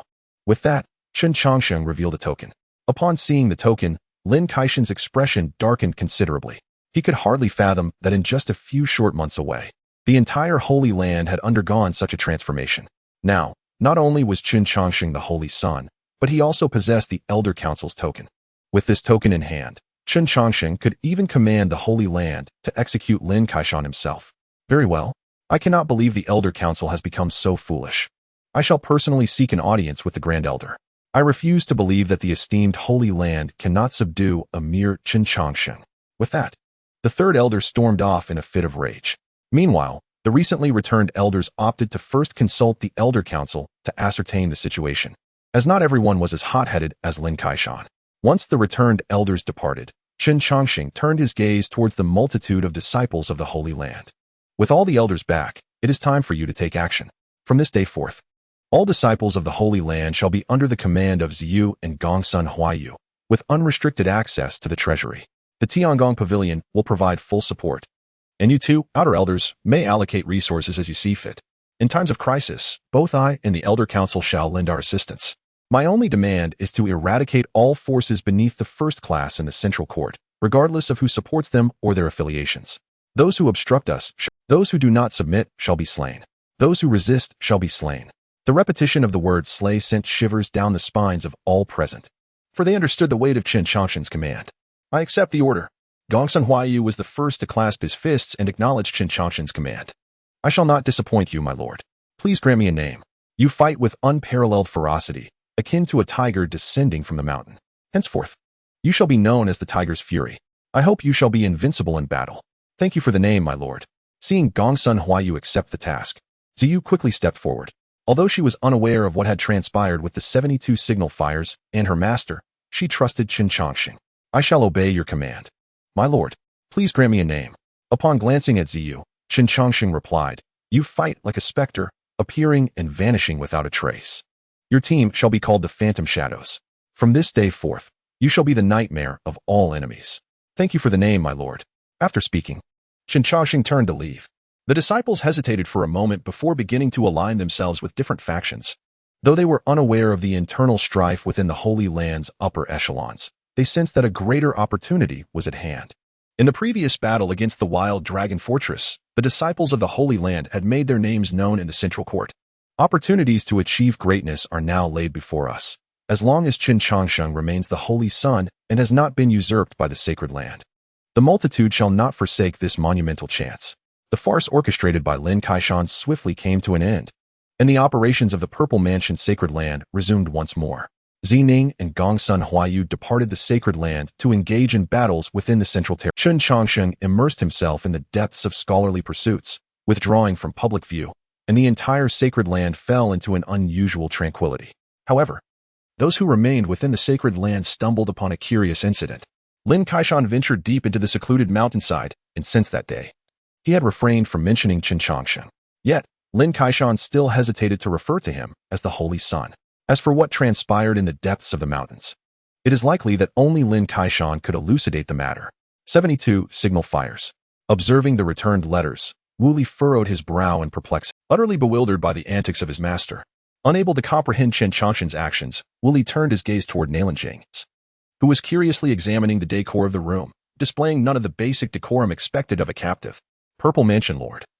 It appears your holy son is reluctant to negotiate a ransom. Perhaps you should send a message back to persuade him. Otherwise, if the situation escalates, both parties may find themselves in dire straits. In response to Wu Li's threat, Nilanjing busied herself with Wu Li's pillow. The embroidery on your pillow is quite exquisite. I don't believe I've encountered such a style before. Might I borrow it for a few days? The pillow you provided is rather firm, and I find it difficult to adjust. Wu Li retorted, I am discussing the matter of ransom here. Can you not take this seriously? Nilanjing replied, do you truly believe I fear for my life? Noting Wu Li's growing irritation, Nilanjing continued with a nonchalant glance. Such intimidation tactics are rather juvenile. Try some. Everyone in the Central Territory knows about Chen Changsheng's entanglements with the 72 Signal Fires. He is now the holy son of the Purple Mansion Sacred Land. Do you genuinely think you can kill me? Such a claim would be met with disbelief. Chapter 150. The Relentless Nilanjing's Abduction. A reunion of master and disciple. Upon realizing that Nilanjing had seen through his ploys, Wu Li immediately donned a smile. Ah, the Holy Lord is indeed astute in observation. The 72 Signal Fires and the Purple Mansion Sacred Land are, in truth, one family. This incident has truly stirred the waters of the Dragon King's temple. I extend my apologies and propose to escort you back myself on a later date. Absolutely not. Nilanjing firmly rejected Wu Li's offer. Wu Li inquired, why ever not? Everyone in the Central Territory is aware that I have been abducted by you. If I return without a ransom, it will appear as though the 72 Signal Fires are not merely after wealth, but rather something more scandalous. What will become of my reputation? Surely you can have the Purple Mansion Sacred Land provide the ransom? I cannot. The Purple Mansion Sacred Land is no longer under my control. Then return now and bring the ransom back later. I shall not return without a ransom, Wu Li remarked. I cannot shake the feeling that you are becoming rather attached to me. Faced with Nilanjing's impenetrable demeanor, Wu Li felt a surge of agitation. What on earth is happening in the sacred land of the Purple Mansion? How can they remain so unperturbed when one of their own has been abducted? You must direct that inquiry to Chen Changsheng. He is now the one in power at the sacred land. If he does not give his consent, who would dare to act? Upon hearing this, Wu Li nearly erupted in exasperation. I am truly at a loss. How could you have sent such an obstinate individual here? What do you call Chen Changsheng? Nilanjing's eyes narrowed slightly. In an instant, the emotions on Wu Li's face froze, and a chilling aura of malice enveloped the room. You should not have asked that. Now, you truly cannot return. Since you adore it here so much, then make yourself comfortable and do not wander about. With that, Wu Li turned and exited the room, powerful barriers once again descending upon the wooden cabin. Watching Wu Li's retreating figure, a faint smirk graced Nilanjing's lips. As she toyed with the uniquely embroidered pillow in her hands, she murmured, a man of integrity, untempted by beauty, meticulous yet straightforward. What a commendable individual. I seem to have uncovered a little secret. It appears I shall not be able to indulge in outings for a while. With this, Nilanjing reclined on Wu Li's bed and succumbed to slumber. With her cultivation sealed and her movements restricted, she had no choice but to pass the tedious hours in sleep. As time trickled by, Zi Ning and Gongsun Huayu found themselves embroiled in relentless battles. The tigress' bravery and the shadow of charm became etched in the memories of the people through one massacre after another. Simultaneously, during this period, the 72 wolves frequently dispatched ransom notes. Initially, the sacred land of the Purple Mansion reacted with considerable apprehension, prompting Chen Changsheng to respond to the first letter. However, by the second missive, he could not even be bothered to reply. After the 72 wolves sent more than 10 ransom notes in succession, the Grand Elder finally took it upon himself to visit the Sea of Learning for a conversation with Chen Changsheng that lasted an hour. Upon his emergence from the Sea of Learning, the Grand Elder found the sacred land of the Purple Mansion unchanged. Letters continued to arrive, but the prospect of ransom remained a distant dream. In the face of such indifference, the exorbitant ransom demanded by the 72 wolves saw a continuous decline. By the third month, Nilanjing was unceremoniously returned. Indeed, returned in perfect condition. Her return brought immense joy to the sacred land, with even the reclusive third elder coming forth to greet her. Saint Master, you have endured much suffering, Lin Kaishan exclaimed, his expression brim as the burden weighing on the hearts of the disciples finally lifted. Chen Changsheng had indeed not harmed the Saint Master, Had the 72 wolves inflicted any harm upon her, they would have lost their precious heir. No need for concern, I am quite well, Jing replied absently, her gaze scanning the crowd. Soon, the person she sought appeared before her. Chen Changsheng, who had not shown himself for 3 months, approached her directly and began to speak softly. Gradually, the light in Jing's eyes rekindled. Is this how I can locate him? Rest assured, no one understands the 72 wolves' methods of concealment better than I. Very well. I shall take my leave now. Without a moment's hesitation, Jing soared into the sky amidst the astonished gazes of the crowd. Casting a glance towards the direction where the Saint Lord had vanished, and then at the tranquil Saint Sun, the spectators fell into a contemplative silence. It dawned upon them that the Saint Lord had been abducted by the 72 smoke signals, and that the Purple Mansion Holy Land would never coexist peacefully with them. Henceforth, no one from the Purple Mansion Holy Land was to engage with those of the 72 smoke signals. After casting aside a couple of terse remarks, Chen Changsheng departed. With this minor interlude concluded, the Purple Mansion Holy Land resumed its former state. A month later, Jing was cast back once more. However, this time, no one from the Purple Mansion Holy Land was there to greet her, and, as everyone had anticipated, she was again willingly abducted. 1 month turned into 2, then 3. The intervals of Jing's return grew increasingly prolonged. A year later, she returned again, this time accompanied by a man whose identity remained unannounced. Nonetheless, the entire courtyard was acutely aware of who he was, for the abduction incident of the Purple Mansion Holy Land had persisted for a full year.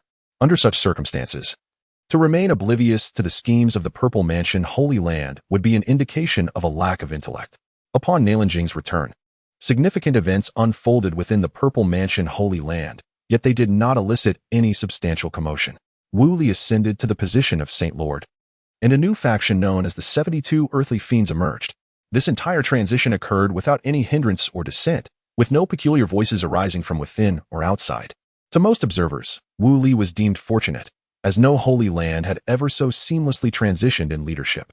Yet, as the fortunate one, Wu Li understood that her smooth succession was not merely due to luck, rather, it was because someone had meticulously cleared the path for her. In the boundless sea of books, Wu Li once again beheld that familiar silhouette. Gazing upon it, the normally unflinching Wu Li, who could confront life and death without flinching, felt tears welling up in her eyes. Now that she had established her own life, it was time to abandon childish games. I've set up a formation here. No one can probe it.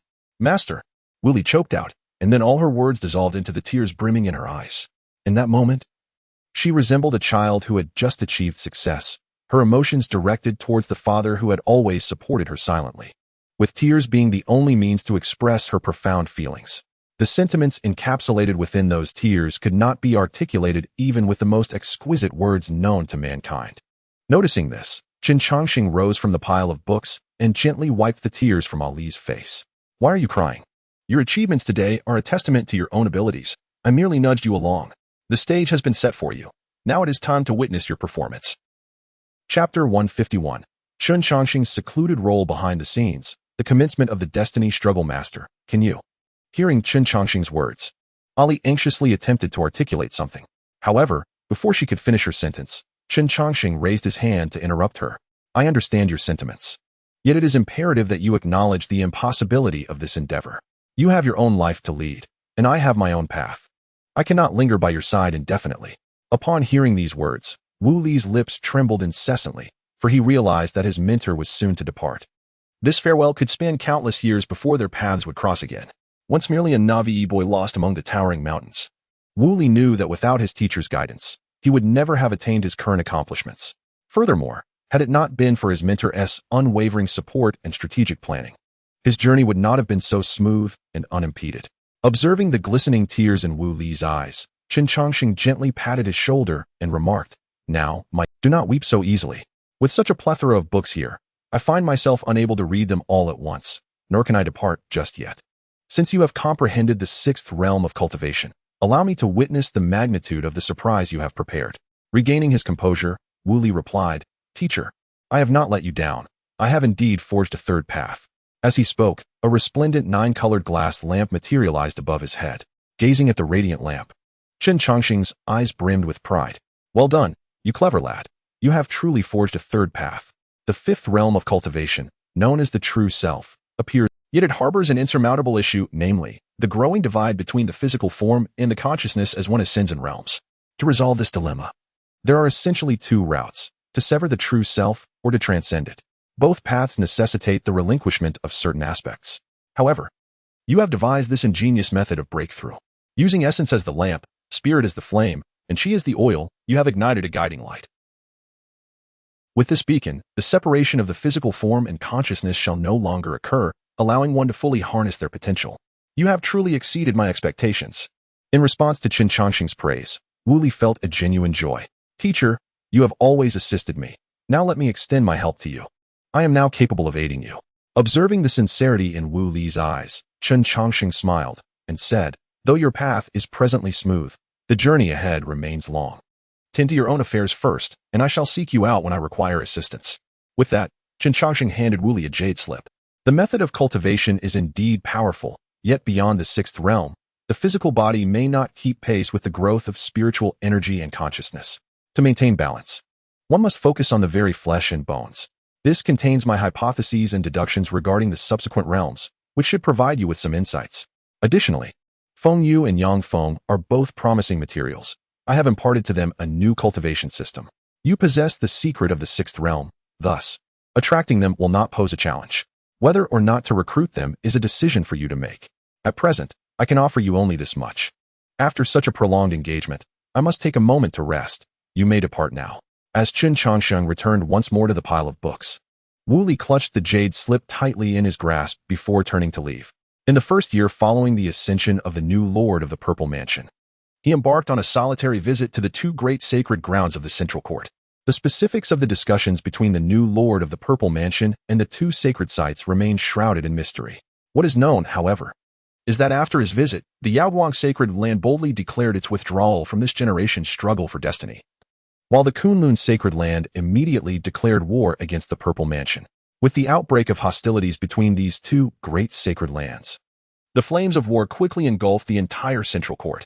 Many prodigies, eager to seize their fates, rapidly grew stronger amidst the turmoil. This chaos persisted for 5 long years, and by the 5th year, Lord Wu Li finally took to the battlefield himself. The heartless fairy shed blood at the soul dash. The demon monk Xuanxin was defeated at the sleeping dragon pool, and the southern prodigy Bachalu fought to the brink of madness, yet suffered the breaking of 18 bones. Even Jiang Feng, reputed as the only one capable of contending with Wu Li, met his demise at the hands of a single sword thrust.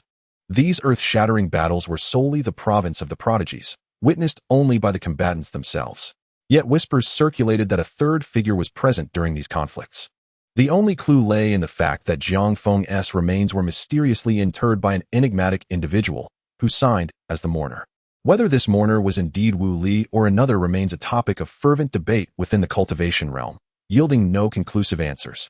After Wu Li's successive victories over various factions, the Kunlun Sacred Land, pressed by the weight of defeat, forged an alliance with Feng Qianqing. The collaboration between the sacred and forbidden lands concealed a formidable power, one that even the Purple Mansion found daunting. However, just as the world anticipated Wu Li to retreat from the limelight, he audaciously accepted the Kunlun Sacred Land's challenge for a decisive battle. Intriguingly, after agreeing to this challenge, Wu Li vanished for a period, during which his whereabouts were unknown. Upon his eventual return, he brought with him 800 suits of bronze armor and unequivocally established the date for the climactic confrontation. The battle was set for the beginning of the 6th year. Amidst a flurry of heavy snowflakes, the entirety of the Purple Mansion mobilized, with the Tiger Bravery, the Shadow Charm, and the 72 earthly fiends all setting forth in grand procession. In addition to these formidable forces, the Purple Mansion also brought forth numerous coffins, sealed with blood-red stones, clearly representing the true depth of their resources. The ensuing conflict shook the heavens and the earth, plunging day and night into darkness, resulting in the devastation of half the Kunlun Sacred Land. Vast expanses of land were reduced to scorched earth by the end of the great battle. The Purple Mansion's ranks had suffered considerable losses, while the Kunlun Sacred Land declared a millennium of closure. Yet, curiously, there exists no written record of this war throughout the Central Court. Those who participated in the conflict remain tight-lipped about their experiences. The only remnants of information are the whispered rumors that circulate within the cultivation community. Some say that during that battle, the Kunlun Sacred Land summoned beings from the forbidden land of the sacred ruins, and victory for the Wu Li was deemed inevitable. However, unbeknownst to the Wu Li, a formidable force also emerged from an unknown origin, ultimately overpowering the forbidden land of the sacred ruins. Chapter 152, The Wilderness Burial, The Secrets of the Sacred Land. The origin of such rumors lies in the accounts of witnesses who claim to have seen figures emerging from the depths of the forbidden land during the conflict. The veracity of this information, however, remains unverified. In addition to this speculation, another topic has captured considerable attention. It is said that after the Wuli triumphed over the Kunlun sacred land, he intended to eradicate all remnants, only to be halted by an individual. This person engaged the Wuli in a fierce argument, their overwhelming presence rendering the creatures within a 1,000-mile radius incapable of raising their heads. Ultimately, the Wuli refrained from completely annihilating the Kunlun sacred land. Most people regard this account with skepticism, as the Wuli has proven invincible in the central realm and now seems poised to become the sovereign of the world. Who would dare to challenge him? Beyond these compelling discussions, there are also inquiries into the whereabouts of the Wuli during his mysterious absence. Years later, a rumor emerged from the eastern wasteland, claiming that someone had spotted him there, accompanied by a young man. In the wilderness, a young man was vigorously wielding a hoe. Beside him lay a corpse enshrouded in black mist. The body was grievously shattered, with a significant portion of it having vanished. Strangely, despite its severe injuries, the corpse was still alive. Could you wait a moment before you dig? As an old acquaintance, do you not wish to converse with me before your end? Upon hearing this, the young man paused, leaning on his hoe, and replied, "What is there to discuss? You refuse to divulge the information I seek, so I might as well entomb you sooner. To be fair, had it not been for your little mishap, I truly wouldn't have been able to best you." Ha! For you, Chen Changsheng, to utter such words, might it be that I, Jiang Bufan, will leave a mark upon history? Indeed, the two individuals before us are none other than the reclusive Chen Changsheng and the Kunlun Lord Jiang Bufan. That will not happen. Chen Changsheng shook his head and declared, "All records indicate you perished in that great battle. Our conversation today shall be concealed within the currents of time. No one shall ever know. Just as no one knows how you originally acquired such ominous powers." In response, Jiang Bufan smirked and said, "You still yearn to uncover the source of this power. Yet I shall not reveal it. I, Jiang Bufan, am determined to triumph over you, Chen Changsheng. Though the Wuli currently reigns supreme, he has provoked the forbidden land of the sacred ruins. In due course, it shall surely seek retribution against him." Upon hearing Jiang Bufan's words, Chen Changsheng displayed no emotion and resumed digging. "Let them come, be it the sacred land or the forbidden land. There is nothing in this world that cannot be vanquished. I truly did not anticipate that you would gain the full support of the forbidden land of the sacred ruins, had it not been for your invocation of ominous powers, which led to the internal discord within the sacred forbidden land. This battle might have culminated in mutual destruction. What lies behind the support for the sacred land? Why has Nailan Jing sought my intercession, urging me to persuade Wu Li against annihilating Kunlun's sacred land? Are you beseeching me?" A smile adorned Jiang Bufan's face, reminiscent of the elation of a victor. One might indeed draw such a conclusion. What, then, might I gain from this? I could prepare for you a splendid coffin, with the assurance that no latrine would be erected upon your grave. This proposition sounds rather enticing. Might I glimpse the resting place that awaits me? Upon hearing this, Chen Changsheng casually tossed forth a finely crafted coffin. This coffin, entirely fashioned from spirit wood, could undoubtedly be described as understated yet exuding opulence. Examining the coffin before him, Jiang Bufan nodded in satisfaction. After contending for so long, it is rather absurd that my greatest satisfaction derives from these mere pieces of wood. In light of this coffin, I shall divulge a fragment of information. There exist powers above us. The sacred land is merely a stronghold for those entities. 100,000 years ago, our realm birthed a fated one. Though it is rare for a fated one to arise here, when they do, their prowess surpasses that of ordinary fated ones. It is akin to wildflowers thriving in the wilderness, exhibiting greater resilience than those sheltered in a greenhouse.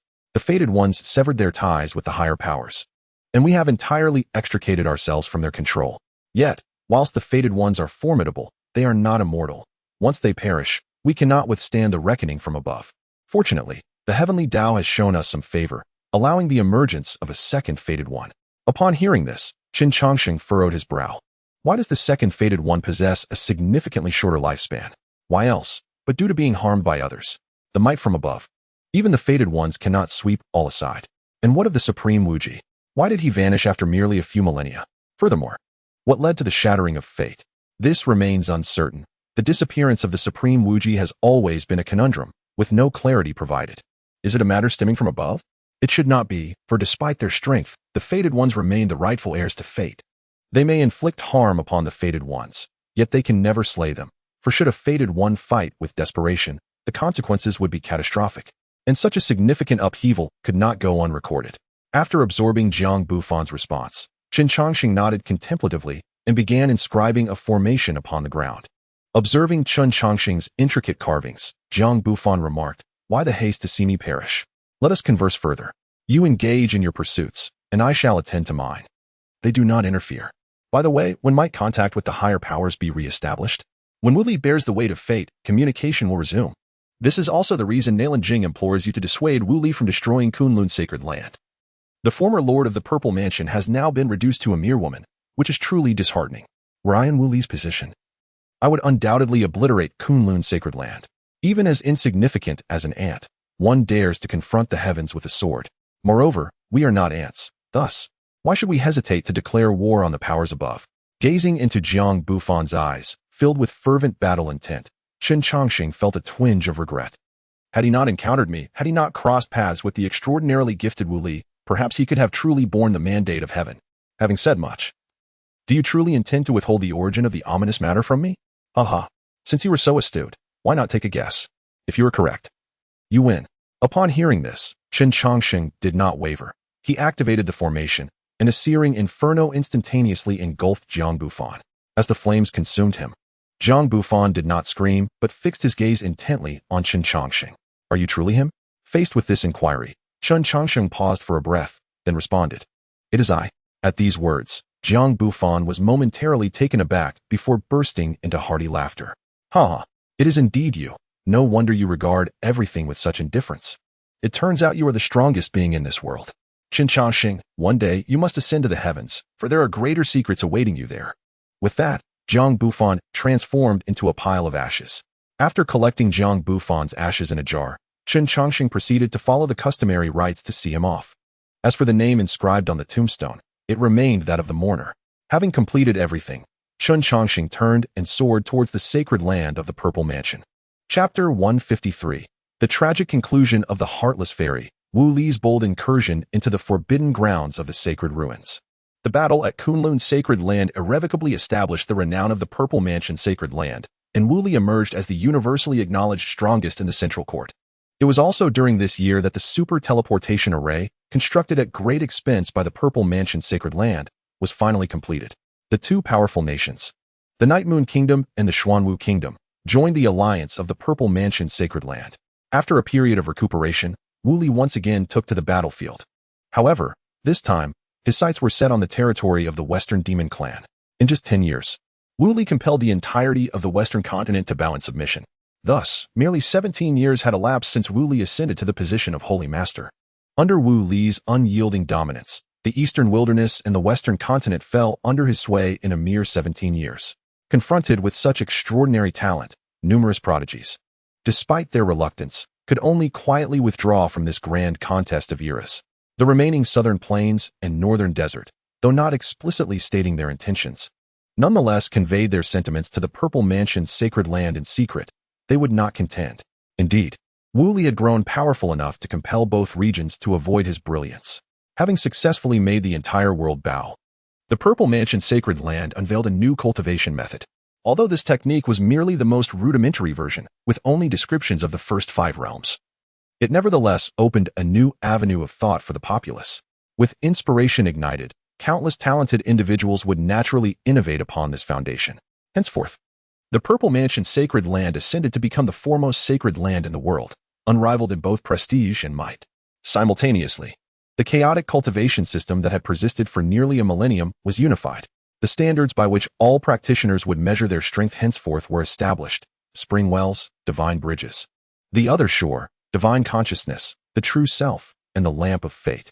The power of witchcraft subdued the world, and in an instant, the entire realm seemed to enter a state of tranquility.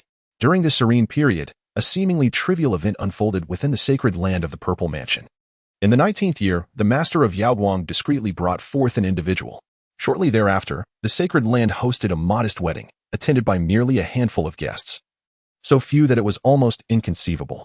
Yet, just as everyone anticipated a gradual progression of events, the demon monk Xuanxin visited the sacred land in the 20th year, cradling a bloodied woman in his arms.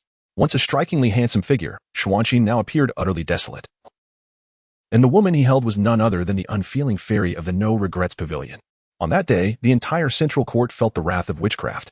No one knew the cause of the unfeeling fairy's tragic demise, nor could anyone fathom how the once proud Xianxia had fallen to such depths.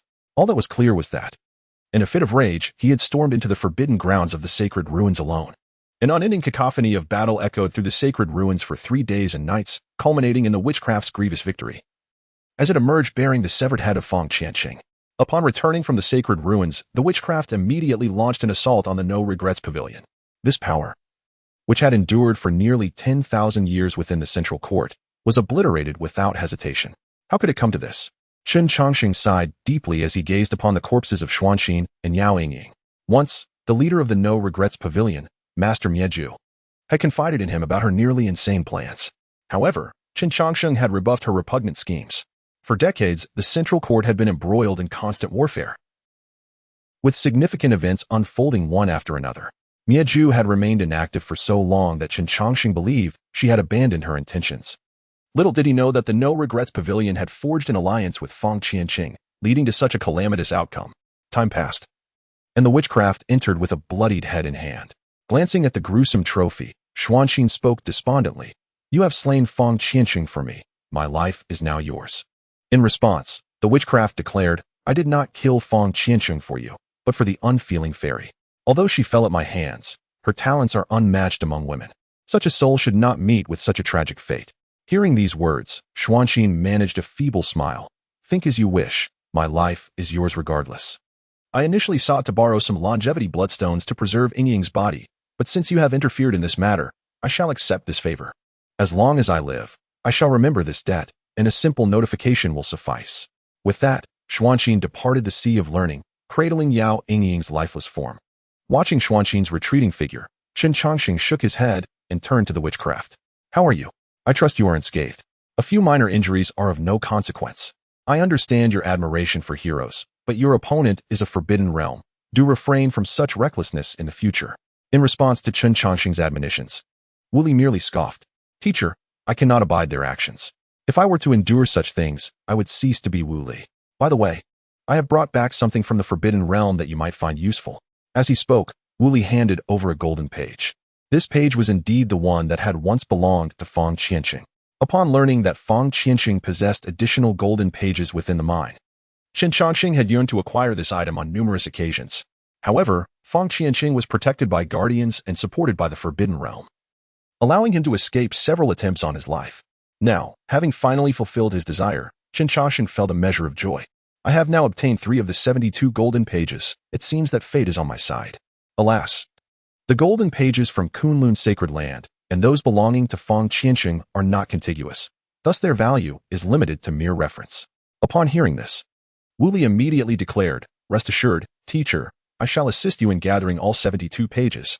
"No need," Chen Changsheng replied, shaking his hand with a smile. "These things depend entirely on fate. You cannot force their acquisition.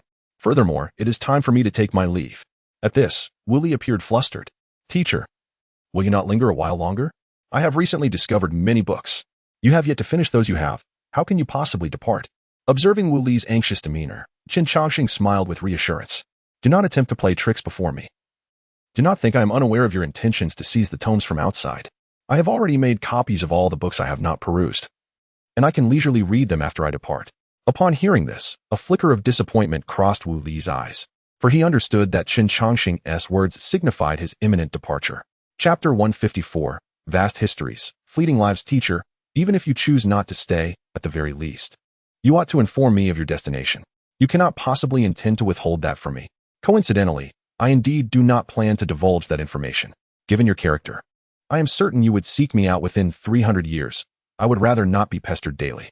You are currently the destined one, an entity fated to bear the weight of destiny. The challenges you will encounter will undoubtedly be numerous. I am averse to complications, as you well know." Hearing this, Wu Li's lips quivered slightly as he produced a jade tablet and offered it to Chen Changsheng. "Teacher, these are my insights on cultivation. Pertaining to the 3rd grand realm of physical refinement, I have already grasped 70% of it. Give me a little more time, and I shall perfect this system." Observing Wu Li's woeful expression, Chen Changsheng accepted the jade tablet with a frown. You are the master of the foremost holy land. How can you continuously display such childishness? While it is said that no feast lasts forever, it is also stated that life is filled with reunions. I am departing, not perishing. Should you continue to wear that expression, do you believe I will not discipline you? Faced with Chen Changsheng's words, Wuli felt increasingly aggrieved. I can wait. But others cannot. Master Yuan Shan, Aunt Wan Yin, and many familiar faces. Are you not afraid of never seeing them again? Before Wuli could finish, Chen Changsheng interrupted. You are correct in that you have ventured the farthest in this new cultivation system, but I am also its founder. Am I not aware of the lifespan limit of this system? They recently attained the life lamp realm, and that will not be their ultimate limit. By the most conservative estimate, they will not face longevity issues for another 2,000 to 3,000 years. Now you speak of their impatience. Do you think I am easily deceived? Seeing that Chen Changsheng had seen through his ruse, Wu Li offered an awkward smile. Observing Wu Li's expression, Chen Changsheng's emotions suddenly calmed. Rest assured, I promise to collect their remains, and I will return for them. Not only will I gather their remains. Chen Changsheng paused for a moment, but I will also collect yours. The last half of his sentence was spoken in a barely audible whisper, as if fearing that such a fate might become reality. Upon hearing this, Wu Li fell silent. Although the teacher had never spoken of how long he might live, those close to him had already surmised the truth. The reason it remained unspoken was that no one wished to accept such a harsh reality or burden Chen Changsheng with additional heartache. For in the world of cultivators, no one dared to utter the words of eternal life.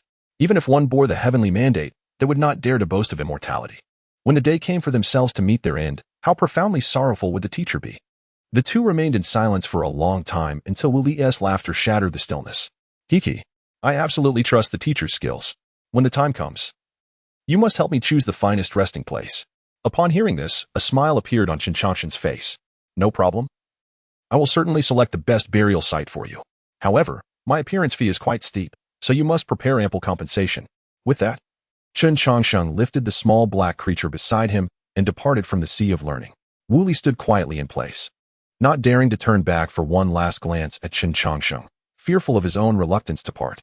Outside the gates of the Purple Mansion's sacred land, Chen Changsheng took his leave just as snowflakes began to fall from the sky like goose feathers. Only a handful of people stood at a distance, observing. Though few in number, they were the only ones in the world who could hold Chen Changsheng in their hearts. Watching his retreating figure, Zining smiled softly and said, I suddenly wish to become snow so that I may rest upon the teacher's shoulder. In response, Gongsun Huayu laughed, but the teacher is holding an umbrella. You can only land upon it. Even landing on the umbrella would be delightful. That way, I could accompany the teacher for a little while longer. If the teacher brushes the snow away, then let him do so, Zining interrupted, saying to linger for just a moment in his palm is enough. Upon hearing these words, Gongsun Huayu fell into silence, as did Xiling. The lifespan of cultivators is exceedingly lengthy. Yet the years that Chen Changsheng spent accompanying the two of them were but a fleeting 20 or so. However, those mere 20 years etched profound marks upon their hearts. Contemplating this, Gongsun Huayu spoke once more. You are responsible for chronicling the annals of our sacred land. Have you completed the section regarding our master? I have, Xiling replied, presenting a tome bound in animal hide to Gongsun Huayu. As he meticulously perused its contents, he expressed his bewilderment. Why is the portrayal of our master so scant? Given his exceptional talents, the narrative should encompass at least 100-fold of what is currently written. At this, Xiling turned to Gongsun Huayu, who appeared somewhat irked. My admiration for our master's genius is beyond the capacity of my lifelong learning to encapsulate. If I were to attempt to transcribe it, my reverence alone could fill an ocean of knowledge. Yet, what difference would it make? Can the entirety of the scholarly world truly encapsulate the essence of his existence? The historical texts are far too limited to contain his stirring life. They are vast enough to casually recount his long and indelible past. Upon hearing this, Gongsun Huayu gazed toward the distance, where Chen Changsheng had become a mere speck. Over 20 years ago, he had arrived at the Celestial Heroes Conference with a frail little white dog, and now he departed with that same ailing companion. Throughout this time, the world had undergone profound transformations, yet he remained unchanged. It seemed he possessed everything, yet in reality, he was devoid of all. The only being by his side was the little white dog named Xiaohong, a testament to his solitude. How had he endured such profound loneliness over the years? Will you truly not accompany him for one last journey? Zhou Xinghe approached Wan Yinyu, casting his gaze toward the direction in which Chen Changsheng had departed. Wan Yinyu replied with a hint of melancholy, I lack the courage to pursue Changsheng. I fear I might falter along the way. Rather than allowing him to face a painful conclusion, it is better that his journey never commenced. With that, Wang Yin turned and returned to the sacred land of Zifu. Observing the footsteps in the distance that were soon to be blanketed by snow, Zhuo Xinghe smiled. Father, I have surpassed the person you once were. Yet I still lack the courage to pursue Changsheng in the face of death. What reservoir of bravery did you possess when you recklessly ventured into the forbidden lands? Meanwhile, from 100 miles away, Xiaohong grumbled, It's your fault. If you weren't around, I wouldn't have to maintain this aloof facade. It's over 10 million miles to the eastern wilderness. Without the teleportation array, how long will it take to fly there?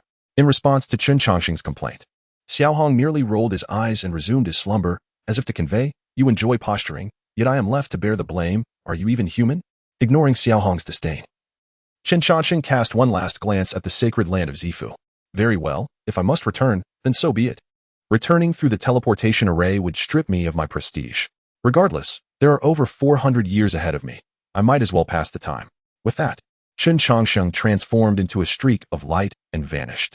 Xiao Hei's condition deteriorated further, and Huayu's husband, Nailan Xingde, had already been sealed away. For the sake of this person and his dog, Chen Changsheng was resolute in his decision to venture into the nether forest. Chapter 155, The Immortal Master Changsheng. Bridging millennia of divination. The 50th year had passed since Chen Changsheng departed from the holy land of Zifu, 3 decades now. As the renown of Wuli grew ever more prominent, the once celebrated Zifu, holy sun, faded into obscurity. At this juncture, Wuli's power had ascended to an indescribable level. For no one across the realm could withstand even 3 of his moves. Yet, on a certain day in the 50th year, a woman silently arrived at Wuli's secluded retreat. A gentle breeze swept through, and Wuli, seated in meditation, gradually opened his eyes. Before him stood an unparalleled woman clad in pure white. After a brief glance at Wuli, the woman spoke with a tranquil demeanor. Indeed, you are remarkable. No wonder you are the first to unlock the destiny in 30,000 years. Relinquish this life's destiny, and I shall not hinder you in the next. Upon hearing her words, Wuli rose slowly and replied, Since you have come to contest for destiny, you must know that there is no retreat in such a struggle. If you desire destiny, you must seize it yourself. Acknowledging his words with a slight nod, the woman in white replied, Very well, taking it myself will spare us much trouble. A surge of invisible waves enveloped the entire holy land of Zifu as Wuli and the woman engaged in combat, their movements surpassing the speed of sound. It was only after their first exchange that the woman's voice resonated throughout the realm. Boom, boom, boom. Powerful shockwaves emanated from the void. As the two battled fiercely in the ethereal realm, the commotion of their clash naturally drew the attention of the inhabitants of the Holy Land. How did this person get in? Nailan Jing's face revealed a hint of concern upon witnessing her husband embroiled in a fierce struggle. In recent years, no one had managed to withstand even 3 moves against Wuli. As the saying goes, a reputation precedes a true talent. Anyone daring to challenge Wuli must be well prepared. Seeing this, Zicheng stepped forward to offer reassurance. Master, do not worry. The Holy Master will not be defeated.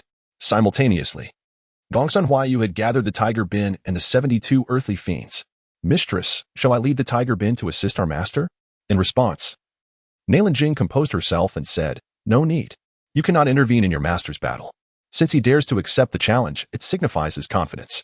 Let us first manage the residual disturbances. Such a battle could easily harm some disciples. Understood. The group swiftly set to work at Nailan Jing's command. Meanwhile, among the onlookers, Song Yuanshan furrowed his brow, muttering to himself, Why do I feel an inexplicable sense of familiarity? Yet, I cannot pinpoint the source of this feeling. Lost in thought over his puzzlement, Song Yuanshan stood still, contemplating. At that moment, from afar, Yi Henshin called out, Second Master, stop pondering and come help. The voice of Yi Henshin reached Song Yuanshan's ears, and it was this very sound that finally rekindled the source of his familiarity. Damn it! Song Yuanshan cursed under his breath, then propelled himself towards the spatial rift amidst the overwhelming remnants of battle. Stop fighting. It's all a misunderstanding. Upon hearing these words, confusion etched itself across the faces of the onlookers. Wuli, engaged in battle in the void, furrowed his brow, then clashed palms with the woman in white before retreating from the void. With a swift motion, 2 figures emerged from the emptiness. Wuli, his expression grave, positioned himself protectively in front of the crowd, while the woman in white gracefully landed atop a tree branch. You two must cease your conflict. This is all a misunderstanding. Song Yuanshan interposed himself between them, anxious that a mere disagreement might reignite hostilities. Once he confirmed that neither party intended to strike, he bowed respectfully to the woman in white. I am Song Yuanshan from the Qinggong Temple, honored to meet the immortal of longevity. At the mention of this title, the crowd began to rummage through their memories. However, despite their efforts, they could not recall any information regarding the Immortal of Longevity. While most present were unfamiliar with the name, 3 individuals, Wang Yanyu, Zhou Xinghe, and Song Yuanshan, held a vivid recollection of her. For she was the owner of the wooden carvings in the ancient bronze palace of Yiyue Kingdom, a fact confirmed by Chen Changsheng himself. Upon hearing this, the woman in white regarded Song Yuanshan with a calm demeanor. How did you recognize me? Given his character, you shouldn't know my appearance. Indeed, I do not know your visage, esteemed elder, but Qinggong Temple and Linglong Sect are allies. Although Linglong Sect has fallen into decline, I have heard of some of its techniques.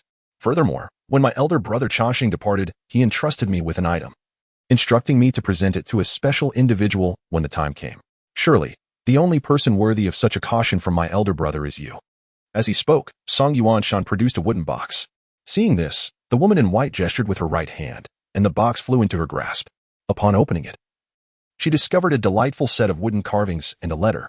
As she unfolded the letter, the familiar handwriting came into view. Dear girl, consider this set of carvings as compensation for the birthday gift I owe you. The journey ahead is long and arduous. At times, do not rush too hastily, for I shall always be behind you when you look back. This lad is my prodigy, and I find his abilities quite satisfactory. Do not be too hard on him. Gazing at the contents of the letter, the corners of the woman's mouth gently lifted. After carefully storing away the items left by Chen Changsheng, she turned her tranquil gaze towards Wu Li. You indeed possess the qualifications to be his disciple. He believes in you, and so shall I. Since you are destined to bear the heavenly mandate, this task is yours to undertake. As for what you must do, you will know once you have embraced your fate. With that, the woman in white began to turn away. However, midway through her departure, her movements faltered momentarily. A gentle breeze caressed, and the woman clad in white materialized before Wang Yanyu. The 2 women gazed at one another, and though the atmosphere remained tranquil, an undercurrent of peculiarity wafted through the air. You are Wang Yanyu? Indeed. You must be Lin Yansheng, the prodigy of the Linglong sect from the great Qian dynasty a millennium ago. Upon Wang Yanyu revealing her identity, Lin Yansheng offered no words, merely casting a knowing smile her way. Yet, within that simple expression lay a multitude of unspoken sentiments. The onlookers murmured to one another, sensing the brewing scandal, though the details eluded them. Chapter 156. The Terrifying Tide of Corpses. Zhang Bai Ren's subtle schemes. Lin Yansheng departed, her poise unruffled. As she faded from view, Wang Yanyu lingered in silence for a considerable time before turning away. Master, what is happening? Please enlighten us. After the 2 women had distanced themselves, Wu Li clasped Song Yuanshan's shoulder, his expression almost begging for gossip. Under the scrutiny of the crowd, Song Yuanshan adjusted his collar with a sense of pride and replied, Your master, Chen Changsheng, is my junior. I am only acquainted with his exploits post his joining of the Xianxia sect. The events prior remain a mystery to me. However, I can recount the tale of this immortal, Changsheng. She was a paragon from an ancient sect in the eastern wilderness, who turned down many young talents, driven solely by her quest for immortality. As Song Yuanshan lingered on the word immortality, the audience grasped the implications behind it. Master, what connection does this immortal have with her teacher? I cannot say, as I was not yet born when she rose to prominence. I have only heard her name and have never encountered her in person. Had it not been for your master's own acknowledgement of their connection, I would remain unaware of their acquaintance. Wu Li remarked, No wonder she is so formidable. It turns out she is the master's wife. It was known that the teacher had ventured to the 10,000 Great Mountains for a specific purpose. Yet the identity of that individual remained a secret known only to a man who had never revealed it to Wu Li. A millennium has passed, and the enigma finally unraveled. Cough, cough. The teacher has a wide circle of friends. This immortal must have been a dear companion of his in the past. Tonight's events were merely a misunderstanding. Let us all disperse. Hearing Wu Li's words, Zhou Xinghe smiled and turned to depart. Wang Yanyu's feelings for Chen Changsheng were no longer a secret among acquaintances. With the true immortal now present, and having greeted Wang Yanyu personally, the implications were clear to all. Yet, despite their recognition, discussing it further would only serve to deepen the wound. As the captivating gossip concluded, the crowd gradually dispersed. At that moment, Yi Hensheng tugged at Song Yuanshan's sleeve, offering a wry smile. Master, are you not concerned that by spreading Mr. Xian's gossip, you might one day incur the wrath of him and the immortal Longxing? Song Yuanshan, alas, how could I have forgotten this matter? I seem unable to contend with either of them. Cough, cough. I have not spoken ill of Longxing. He should not hold any grievances against me. But what of the master? We do not know when Mr. Xian will return, yet the master is ever present. Song Yuanshan, your words leave me restless this night. How careless of me. Zhang Byron, you scoundrel, surely you jest. Gazing upon the serene yet eerie waters of the dead pond, Chen Changsheng began to curse Zhang Byron anew. After departing from the Purple House sacred land, Chen Changsheng hastened his journey, reaching the eastern wilderness in a mere decade. Upon his arrival, he diligently followed the clues provided by Zhang Byron to seek the Netherworld forest. Yet this pursuit took a full 20 years. Throughout these 2 decades, Chen Changsheng traversed countless perilous terrains, enduring several instances of spatial teleportation. Each of these transfers, demanding specific conditions and time, was fraught with danger. Had it not been for Chen Changsheng's extraordinary defensive capabilities, he might have met his demise along the way. Once his grievances were aired, Chen Changsheng turned his attention to the jade slip in his possession. According to its records, if he could traverse the dead pond, the final perilous realm, he would reach the Netherworld forest. With a splash, a stone was cast into the water. Chen Changsheng observed intently, but discerned no immediate threat from the dead pond. It seemed devoid of any peculiar disturbances. Could it be that I am mistaken? Unable to locate the anticipated danger, Chen Changsheng paced restlessly by the pond's edge. The journey to the Netherworld forest had been riddled with peril, yet this final barrier appeared utterly benign. This was indeed disconcerting for Chen Changsheng. To thoroughly investigate the waters before him, he had lingered here for an entire year. During this time, he employed numerous methods to test the waters. Yet all results indicated that the pond was merely an ordinary body of water. Well, having come this far, it would be somewhat unwise not to take a plunge. Thus, Chen Changsheng conjured a protective barrier with his spiritual energy and leaped into the abyss of the pond. Upon entering the water, he descended cautiously, his focus entirely on the surroundings, ready to retreat at the slightest hint of danger. Should anything go awry, he would emerge and promptly confront Zhang Byron in a fit of rage. Time passed slowly. Chen Changsheng descended for a full hour, yet the pond's depths remained elusive. Faced with this predicament, unease crept into his heart. Just as he prepared to resurface and reconsider his approach, a glimmer appeared in the distance. As he drew nearer, the light expanded, and soon every hair on Chen Changsheng's body stood on end. Corpses, an endless expanse of lifeless bodies. A multitude of corpses floated, each remarkably well preserved. What instilled a deeper sense of dread was that these bodies all had their eyes wide open. Upon Chen Changsheng's arrival, every corpse turned its gaze toward him. Zhang Byron, you must ensure that I do not leave this place alive. Otherwise, I shall not rest until I have my revenge, Chen Changsheng declared. However, just as he prepared to make a tactical retreat, the jade slip gifted to him by Zhang Byron suddenly emitted a brilliant light. Subsequently, several lines of text appeared before Chen Changsheng's eyes. Dear Brother Chen, by the time you read this message, you have surely discovered the entrance to the Nether Forest. Although the journey through the Nether Forest is fraught with peril, I have faith that you will navigate it successfully, as long as you are given direction. You will undoubtedly resolve those minor inconveniences. The corpse tied beneath the dead man's pool is exceedingly dangerous. Once disturbed, even those fated for greatness risk falling. Nevertheless, do not be overly concerned, as the corpse tied typically does not initiate an attack unless you exhibit signs of retreat upon noticing them. In simpler terms, entry into the dead man's pool is permitted, but exit is not. Brother Chen, your brilliance is truly astonishing, and I sincerely wish to avoid encountering you during the struggle for destiny. Thus, I must confine you within the Nether Forest. When the time comes for me to bear the mantle of fate, I shall certainly come for you. Furthermore, there indeed exists a means to save Bai Zhe within the Nether Forest. You need not harbor any doubts regarding this. Wishing you the best of luck, Zhang Byron. After cursing Zhang Byron vehemently in his heart, Chen Changsheng had no choice but to bravely approach the tide of corpses. As he moved, thousands of eyes began to shift towards him. Even for someone as experienced as Chen Changsheng, the sensation of being scrutinized by so many dead was deeply unsettling. Fortunately, the vast tide of corpses did not attack him. After a brief interval, Chen Changsheng finally arrived before the source of light. Without the slightest hesitation, he leaped into the luminous opening, regardless of the dangers that lay beyond. He simply could not endure remaining in that ghastly place any longer. With a whoosh, the buoyancy around him vanished, and Chen Changsheng landed firmly on the ground. However, his relief was short-lived, for before him lay more corpses. Although I am a seller of coffins, I certainly do not wish to be constantly surrounded by the dead. It is truly inauspicious, Chen Changsheng thought to himself. As he stepped toward a nearby skeleton, emerging from the light, he found himself before a dense forest. At the entrance stood a weathered stone tablet, beside which lay a solitary skeleton. The deceased he referred to as none other than this very skeleton. Esteemed elder, while the coffin may be somewhat ordinary, it is simply unavoidable. You possess no relics whatsoever, and I cannot afford to incur losses. Chen Changsheng lamented. Please bear with me. After ensuring the skeleton was properly interred near the stone tablet, Chen Changsheng took his time to read the inscriptions upon it. The Nether Forest, entry permitted, exit forbidden. To seek a path forward, one must venture deep into the dense forest. Yet, within this wilderness, fierce beasts roam freely, and those lacking divine prowess are destined for demise. This forest, shrouded in mystery, is ever-changing and elusive. Each day, it shifts and transforms. And it has taken me 6,000 years of effort to traverse merely 3,000 steps. Alas, my lifespan draws to a close, and I shall ultimately find repose here.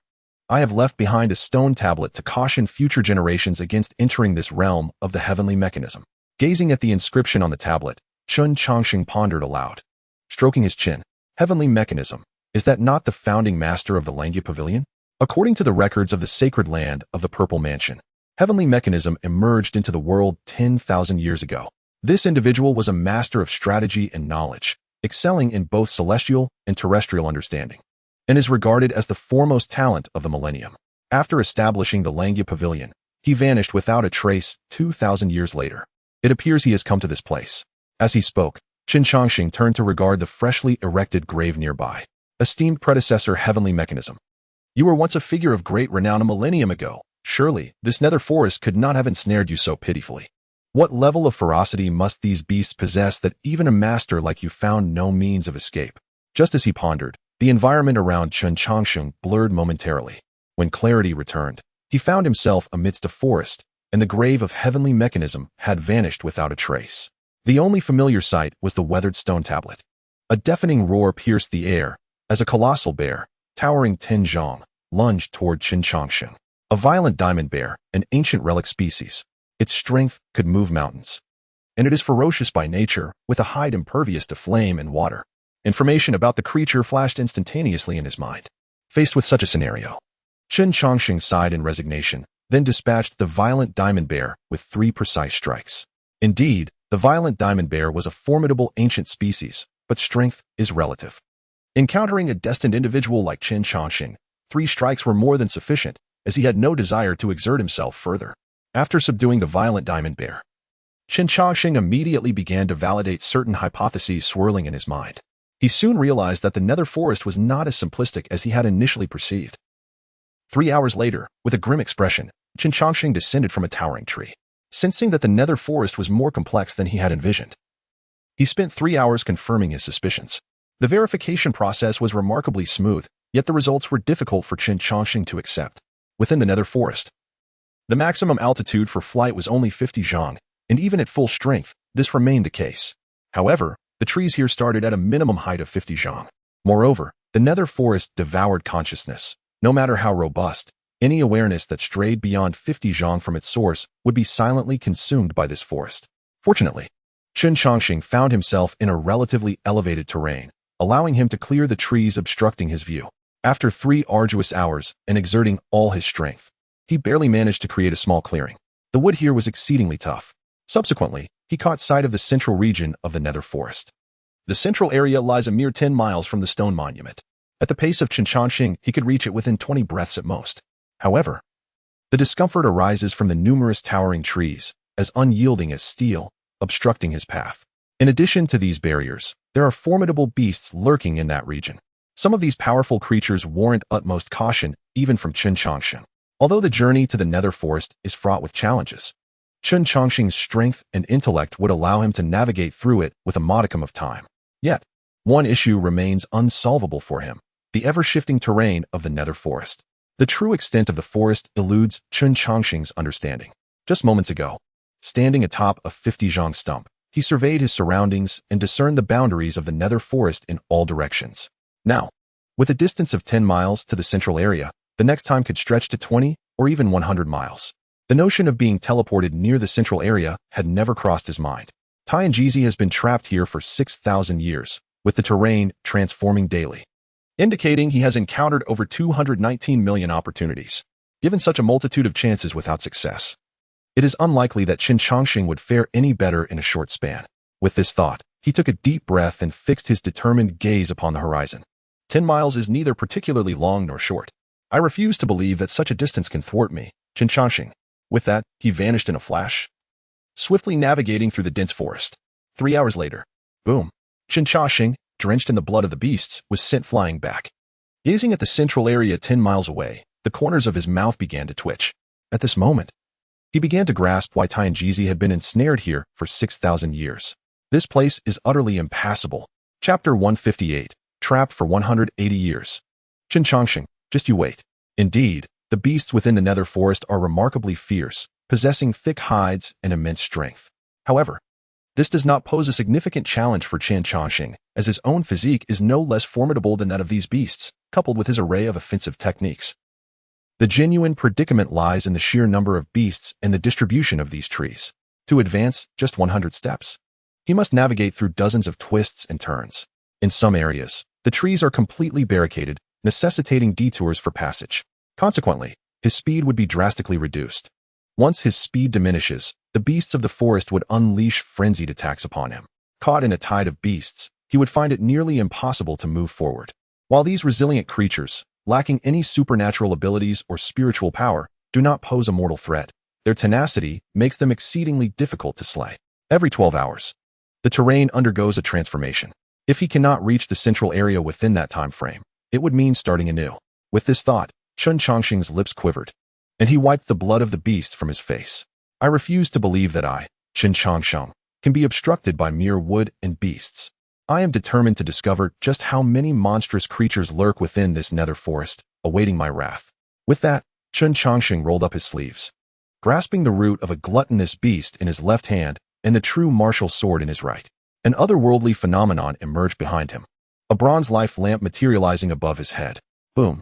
With unbridled ferocity, Chen Changsheng charged forward, shattering over 10 towering trees, surging towards the heart of the nether forest with unparalleled might. 6 hours later, his garments were drenched in blood as he found himself once again beside the stone tablet. Gazing at the monument before him, he was rendered speechless. He could swear to the heavens that he had unleashed all his strength in the recent battle, fighting with unprecedented ferocity.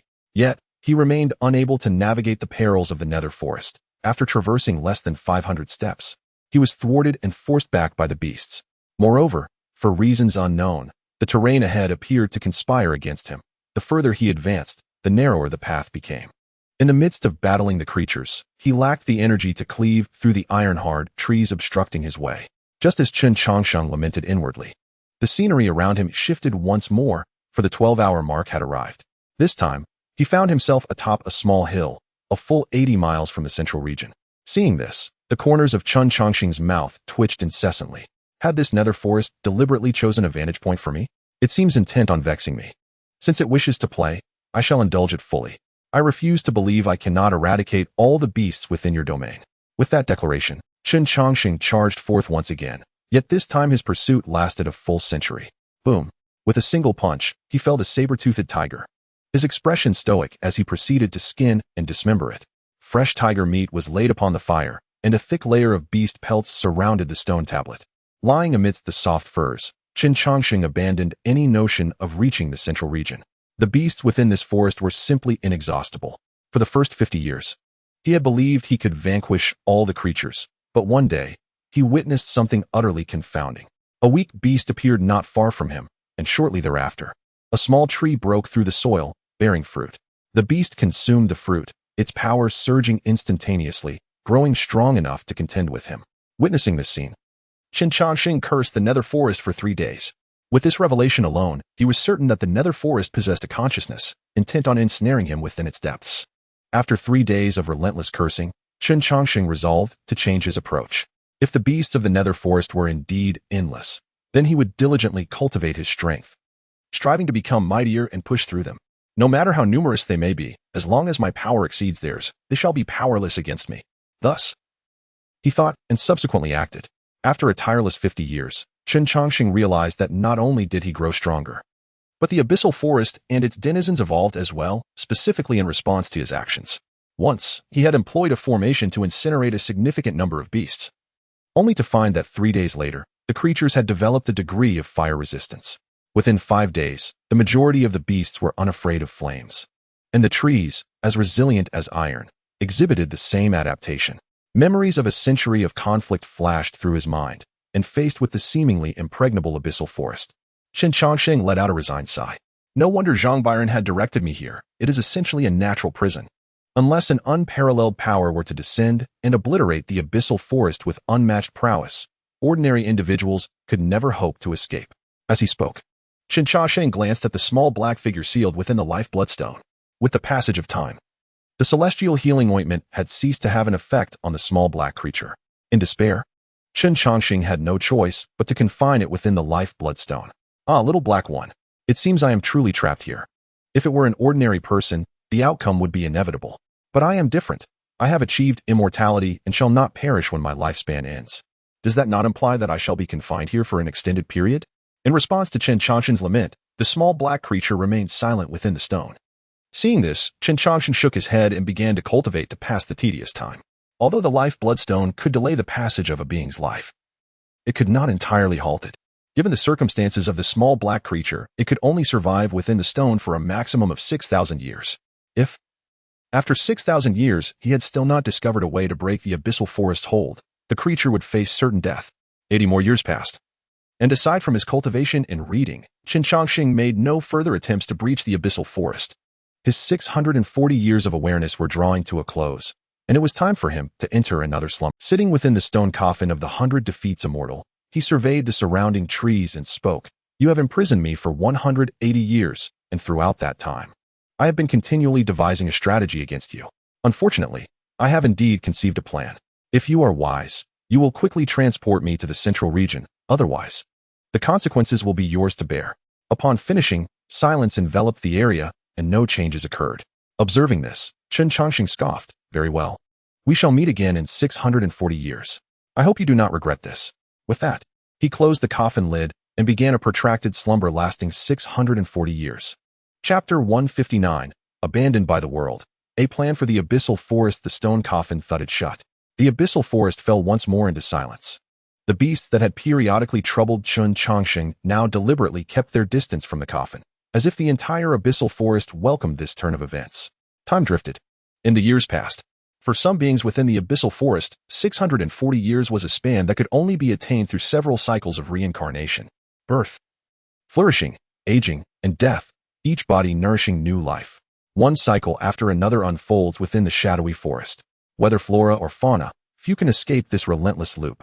Yet, one individual resides beyond this cycle, Chen Changsheng, who lies within a stone coffin. With a heavy creak, the coffin lid is slowly pushed open, and Chen Changsheng, whose garments have turned to dust, rises. Has it truly been 640 years? It feels merely like the flutter of an eye. System. I have suddenly realized that sleep seems to pass time remarkably well. In response to Chen Changsheng's musings, the system's electronic voice resonates within his mind. The reason you perceive it this way, host, is that your slumbering experiences are still insufficient. When you have succumbed to sleep enough times, and the duration stretches long enough, what now intrigues you will transform into your greatest dread. Upon hearing this, Chen Changsheng curled his lips in disdain. System, spare me the foreboding words. Am I not aware of the sensation of slumber? It is merely the closing and opening of one's eyes, akin to a brief nap. What is there to fear? Sleep itself is not terrifying. It is the expanse of time spent in slumber that becomes the most formidable adversary. One day, when you awaken, you shall find that the entire world no longer recognizes you. Even your foes will have vanished. The profound loneliness of being forsaken by the world is the greatest terror lurking in the hearts of all beings. In response, Chen Changsheng fell silent. System, that seems a tad exaggerated. I acknowledge that all beings are destined to face death, but surely the entire world would not forget me. After all, I am somewhat of a notable figure. With a meticulous investigation, one could uncover tales of my existence. To speak of the distant past, those entities within the forbidden ground ought not to have forgotten me, even if 10,000 years were to pass. What if it were 10 million years? The system interjected, "Host, you must be well aware that while 10 million years is a long span, you shall inevitably reach that point. Though the forbidden ground is formidable, before the passage of 10 million years, they remain all too fragile." Faced with this topic, Chen Changsheng pursed his lips and diverted the conversation. After 640 years of slumber, I can add some points. I wonder if my defense can reach the next level. With that, Chen Changsheng opened the system panel, and the system fell silent once more. Host, Chen Changsheng, Strength, 1100, Ming Lantern Realm. Speed, 1160, Ming Lantern Realm. Defense, 2000, 7th Realm. Spiritual power, 1020, Ming Lantern Realm. Lifespan, 1280, Chen Changsheng. Upon observing the defense attribute label, Chen Changsheng's face was a canvas of confusion. System, why does my defense attribute still bear such an ambiguous label? Hasn't the cultivation system been established? In response, the system conveyed, although the cultivation system of this era has been affirmed. The realms beyond the sixth have yet to receive names. Hence, specific labels cannot be provided. Upon hearing the response from the system, Chen Changsheng found himself momentarily at a loss for words. After a prolonged silence, he managed to utter a single phrase, "System, your diligence is truly commendable."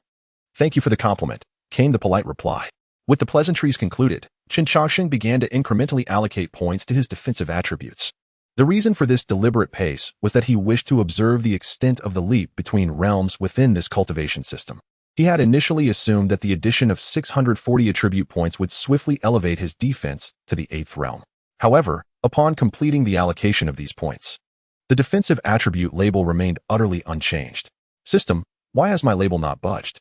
Is there an error on your part?" In response to Chen Changsheng's alarmed inquiry, the system's calm voice resonated once more. "Host, as one of the founders of the new era's cultivation system, you should be acutely aware of the vastness of this system's scope. The methods for cultivating the 7th and 8th realms are already in your possession. Before your slumber, you dedicated 80 years to your cultivation. You should have a clear understanding of how far you progressed in the 7th realm over those 8 decades. The 640 attribute points equate to 640 years of standard cultivation. To be frank, do you believe you could achieve perfection in the 7th realm within that span?" After pondering the system's words for a considerable time, Chen Changsheng found himself unable to formulate a rebuttal. "Oh, come on, I was merely jesting. Of course, I am aware of the cultivation system I created. Do you possess no sense of humor whatsoever?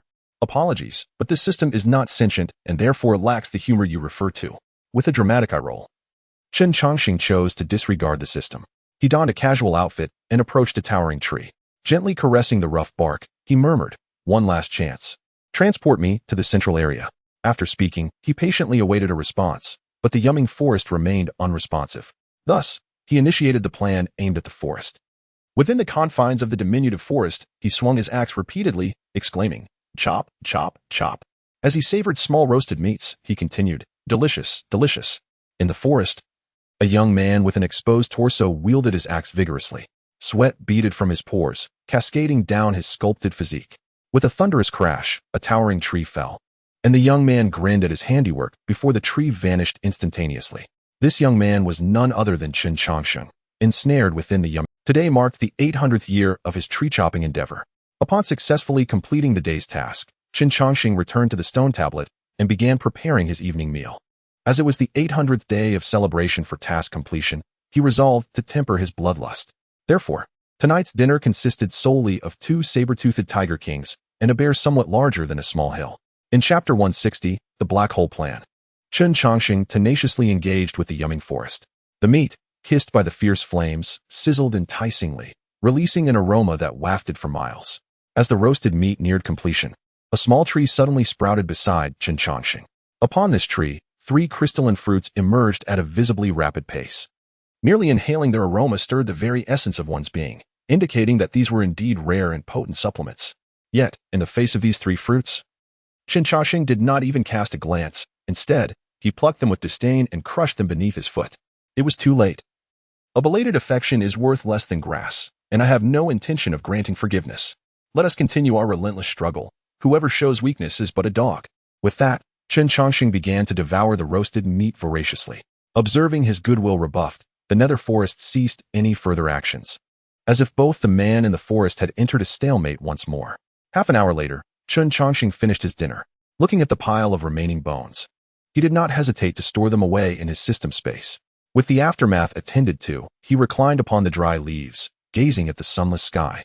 Before succumbing to slumber, he had devoted 80 years pondering the vulnerabilities of the nether forest. After countless deductions, he concluded that the forest was nearly flawless. Everything within this realm could regenerate. Even if he were to annihilate the entire forest, it would swiftly revert to its original form. Moreover, the creatures and flora would continuously evolve through battle, suggesting that, theoretically, any intruder would be doomed to die a slow death. Yet, within this seemingly perfect prison, doubts began to plague Chen Changsheng. Could the entities of the nether forest truly regenerate infinitely? With this question lingering, he refrained from immediate destruction, for this inquiry might not represent the forest's genuine weakness. Xianxia, trapped within the nether forest for 6 millennia, would likely have entertained similar thoughts. However, the fact that Xianxia never escaped indicated the incompleteness of this hypothesis. Amidst such perplexity, Chen Changsheng found himself at an impasse. Until one day, while observing the sunless sky, an epiphany arose that unraveled his confusion. The nether forest was, in fact, a closed space.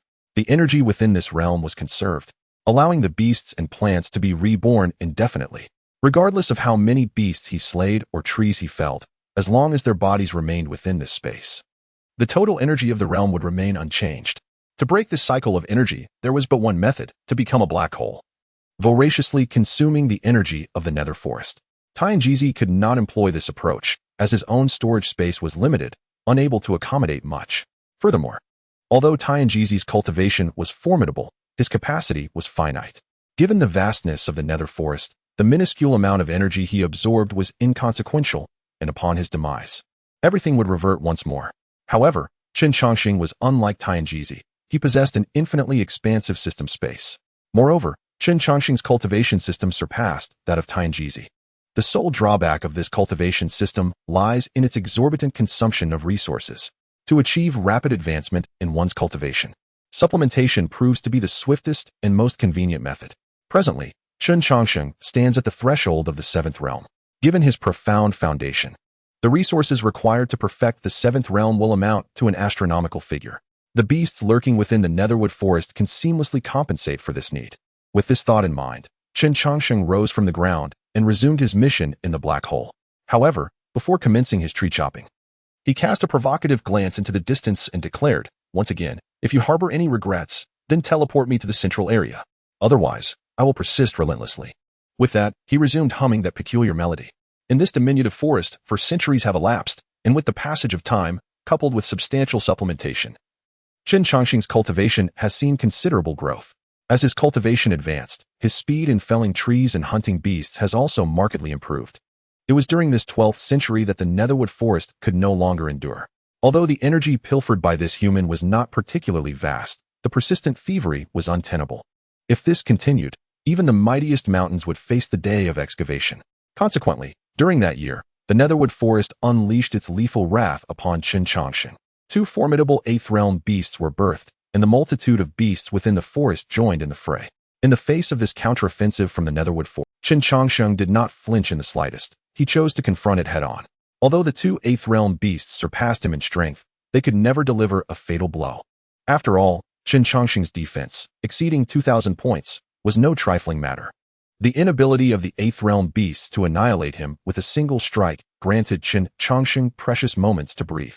As long as he had that respite, he could utilize the golden silkworm threads within him to continuously mend his body. Furthermore, the cultivation system devised by Chen Changsheng was inherently a harmonious integration of essence, energy, and spirit. This system excels in endurance, resilience, and restorative capabilities. Had he not stepped into the 7th realm, he might have faced excessive consumption. However, upon entering the 7th realm, such issues dissipated, for the realms beyond the 6th were specifically created to rectify this flaw. The battle was extraordinarily fierce, ravaging a significant portion of the netherwood forest. A lone fist could hardly contend against 4 hands. Chen Changsheng could not withstand the assaults from 2 8th realm beasts alongside countless other creatures. Yet, he did not fight alone. He had his grand, plump silkworm at his side. The golden silkworm was a predator of feral beasts, and Chen Changsheng had long regarded it as his trump card, specifically for this climactic confrontation. Should the 2 8th realm beasts choose to attack him simultaneously, they could indeed send him reeling. However, the golden silkworm was unbound by such limitations. Beasts beneath the 8th realm stood no chance against its might. Once a demonic beast falls victim to the golden silkworm goo, Chen Changsheng promptly retrieves the creature's remains, leaving no opportunity for the netherworld forest to reclaim its prize. However, should the netherworld forest dispatch an 8th realm demonic beast to restrain the golden silkworm goo, the pressure upon Chen Changsheng would significantly diminish. Despite his slight inferiority in realm compared to the 8th realm beast, Chen Changsheng possesses remarkable self-healing abilities and a diverse array of tactics at his disposal. In a fierce contest of strength, he might very well exchange wounds for the life of an 8th realm beast. Thus, the 2 sides engaged in a relentless struggle for a full 60 years. In the 60th year, seizing a fleeting opportunity, Chen Changsheng unleashed 3 beams of golden light that severed the head of an 8th realm beast. Yet, this victory came at a grave cost. His abdomen was pierced, and 2/3 of his neck was severed. Swiftly, the corpse of the 8th realm beast was retrieved, while Chen Changsheng clutched his head tightly with his right hand and began to flee desperately. The entire netherworld forest erupted in turmoil upon witnessing the retrieval of the beast's remains. The energy contained within the 8th realm beast was immense, and such a substantial loss was painfully felt even by the netherworld forest. All the demonic beasts pursued Chen Changsheng, however. Another 8th realm beast was ensnared by the golden silkworm goo, rendering it impossible for the others to eliminate him. This relentless chase persisted for a full hour, after which Chen Changsheng halted his flight. The golden silkworm silk had aided him in mending his life-threatening injuries. Slowly turning around, a radiant smile broke across Chen Changsheng's face. Now it is my turn to pursue you. Upon witnessing Chen Changsheng's recovery, the multitude of pursuing demonic beasts paused momentarily before hastily reversing their course to flee. Observing this, Chen Changsheng, who had been relentlessly hunted, could not suppress his wrath and immediately launched a counteroffensive. Don't run. Whoever is cowardly is a dog, he shouted as he pursued them. Nevertheless, the fleeing demonic beasts paid him no heed, focusing solely on retreating to the central area. Concurrently, many demonic beasts fiercely guarded the 8th realm creature, fearful that Chen Changsheng might eliminate it as well. Suddenly, countless trees, each over a yard in diameter, erupted from the ground, obstructing Chen Changsheng's path. Faced with this blockade, he did not attempt to break through, but instead shouted from the outside, "Cowards! If you dare, come out and let us battle for another 300 rounds. Were you not so arrogant a millennium ago? Why the timidity now? Do not think that a few rotten logs can stop me. I could easily spend another 1,000 years felling them. I wish to see if you can cultivate a 9th realm beast." Having declared this, Chen Changsheng turned away with little gold. Wherever he passed, all living beings and plants vanished, seemingly in fear of him seizing anything further. Ouch! Leaning against a stone tablet, Chen Changsheng emitted a pained groan. After 60 years of brutal warfare, even he could scarcely recall how many life-threatening injuries he had endured. Had it not been for the formidable strength of the golden silkworm and the cultivation system, I would have already met my demise. Furthermore, my reluctance to relentlessly pursue the underworld forest stems from my desire to avoid severing our ties completely. I still require the underworld forest's assistance in rescuing my beloved companion, Little Black, should it turn against me, or would I seek justice? As I pondered this, a small sapling suddenly broke through the soil before me. A branch adorned with fruit cautiously extended towards me. Observing this, I cast a glance at the sapling end. Without hesitation, plucked the fruit to consume it. Crunch! The succulent flesh burst within my mouth, and I was instantly enveloped in a radiant glow. Simultaneously, every cell within my body erupted in jubilation. The hidden injuries sustained over 60 years of battle began to mend rapidly, and from my heart, several droplets of blood as red as rubies emerged. That modest fruit was swiftly devoured by me. Remarkably, this small offering completely replenished 70% of my energy expended over the past 6 decades. Exhaling a breath of stale air, I felt an immense lightness envelop my being. In truth, there was no need for us to engage in a bitter struggle, for we harbor no enmity towards one another. My sole purpose for being here is to rescue my dog. With that, I produced Little Black, sealed within the lifeblood stone. Upon sensing Little Black's condition, the sapling trembled slightly, seemingly expressing its unwillingness to assist. Do not be hasty in your rejection. I am well aware of the dire state Little Black is in, and I understand that rescuing him will demand considerable energy. However, I assure you that the energy expended to save him shall be repaid in due course. My promises, even amidst the demise of heaven and earth, remain unbroken. Should you agree to save him, I shall be there to aid you in your time of need. This is the utmost sincerity I can offer. If you still refuse, I shall be left with no choice but to resort to force. As for who shall meet their end, that is left to fate. Faced with my proposition, the sapling stood silently, seemingly deliberating the merits of this transaction. Suddenly, I found myself standing before a tranquil lake. At the heart of the lake lay a patch of land, 3 zhang in length and width, upon which a radiant sapling thrived. Roots emerged from the soil and deftly ensnared Little Black from my grasp. Crack! The lifeblood stone shattered, and Little Black awakened. Subsequently, a vibrant mass of life-infused water enveloped him, with countless delicate roots penetrating his body. Observing the underworld forest's methods, I could not help but raise an eyebrow. No wonder the underworld forest was so reluctant to assist Little Black. Employing such techniques incurs immeasurable costs. Reconstructing the roots and reversing the fate of a divine beast is nothing short of miraculous. In a flash, The shattered lifeblood stones vanished into the earth. Clearly, the underworld forest is in dire need of energy at this moment. Upon witnessing the scene, Chen Changsheng swiftly cast forth the timber he had felled over millennia and the corpses of the beasts he had collected, including that of the formidable Eighth Realm beast. 3 mountains of wood and 1 mountain of corpses encircled the central area. The energy that had once vanished returned, and the nether forest hastily absorbed it. In merely 10 breaths, the 4 mountains disappeared without a trace. As the lost energy flowed back, the entire expanse of the nether forest trembled. I have returned what is yours, and my promise remains steadfast. How long will it take to heal? In response to Chen Changsheng's inquiry, the roots of a tree formed a series of words in the air. It should have perished, yet a remarkable force had resurrected it. To reverse life and death, I require 2,000 years. Furthermore, the insect upon you possesses great power. I need a drop of its blood to nurture new life. Hearing the time required for the healing, Chen Changsheng's lips involuntarily twitched. To revive a divine beast, 2,000 years seemed reasonable. As he spoke, Chen Changsheng gently caressed the golden silkworm goo.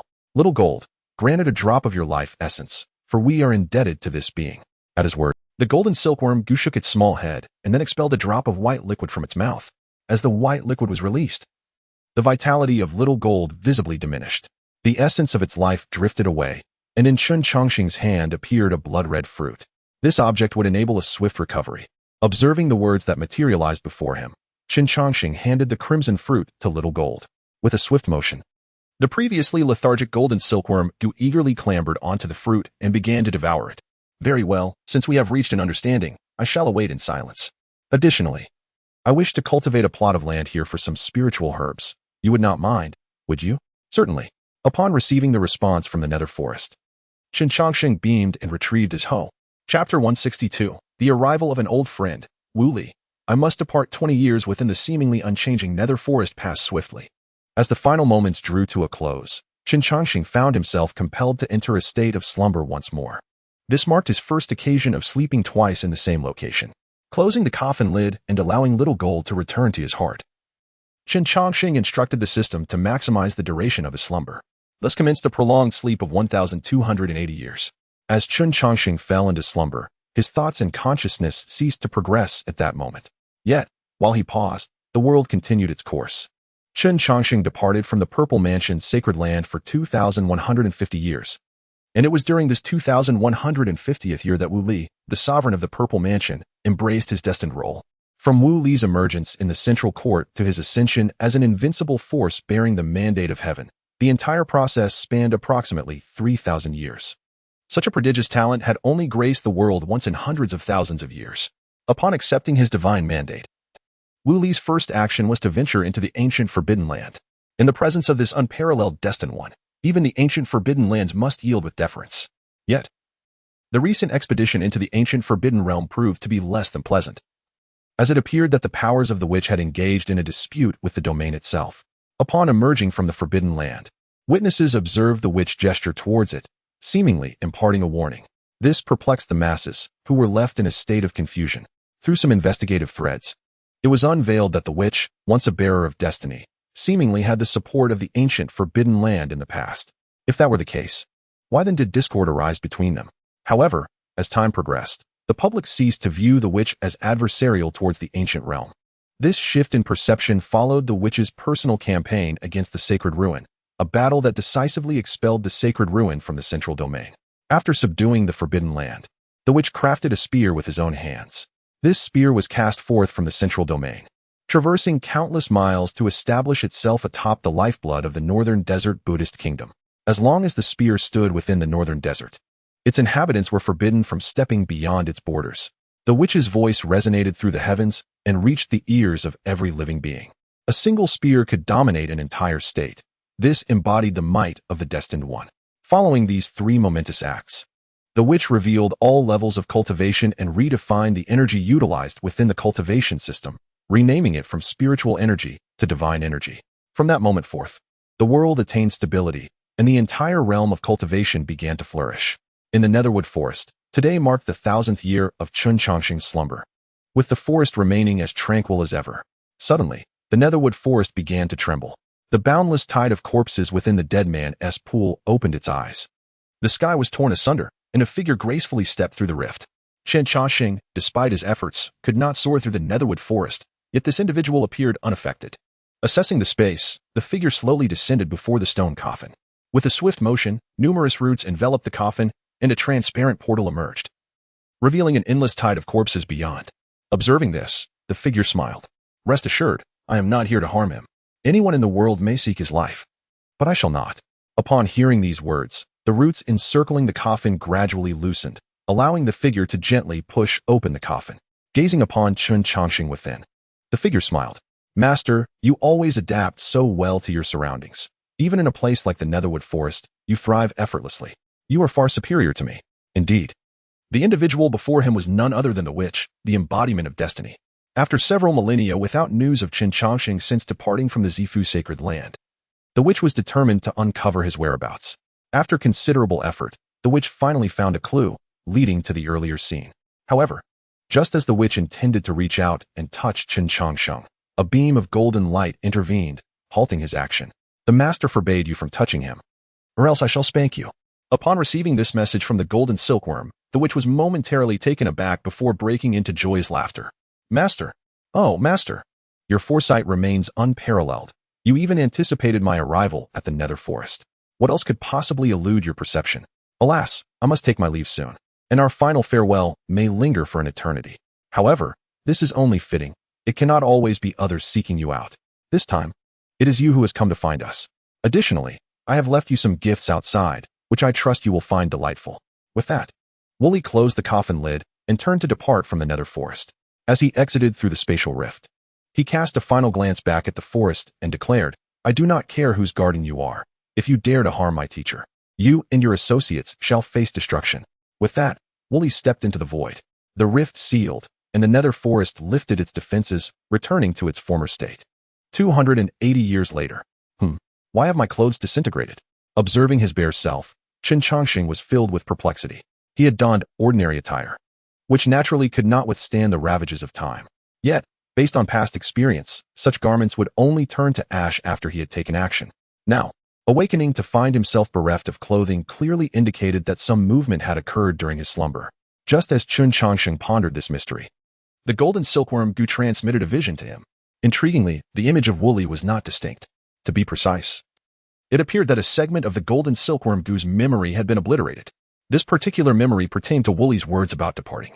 After viewing it, Chen Changsheng couldn't help but smile. You little rascal, attempting to keep secrets from me.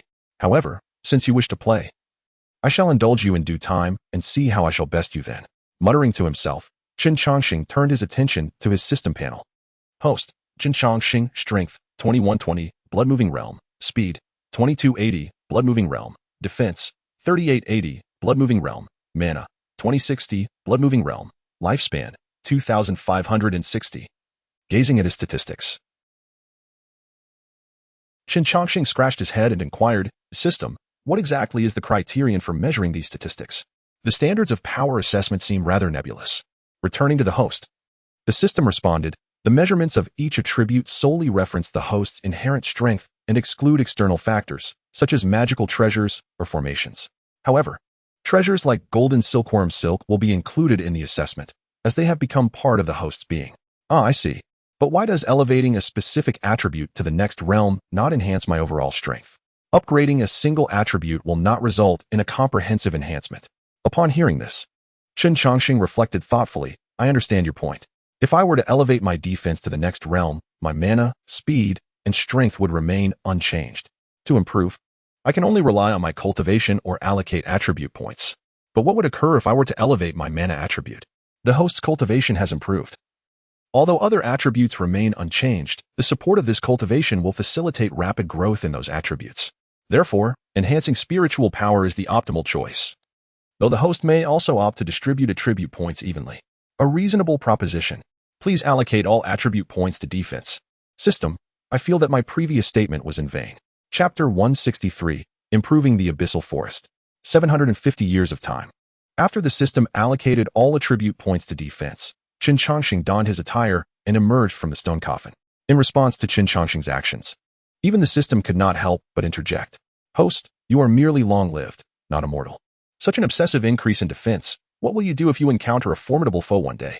Upon hearing this, Chen Changsheng clicked his tongue and replied, "System, you are not a sentient being. Thus you cannot comprehend the emotions of living creatures. In truth, it is the pursuit of power that leads to a swifter demise. I do not grasp the host's intent.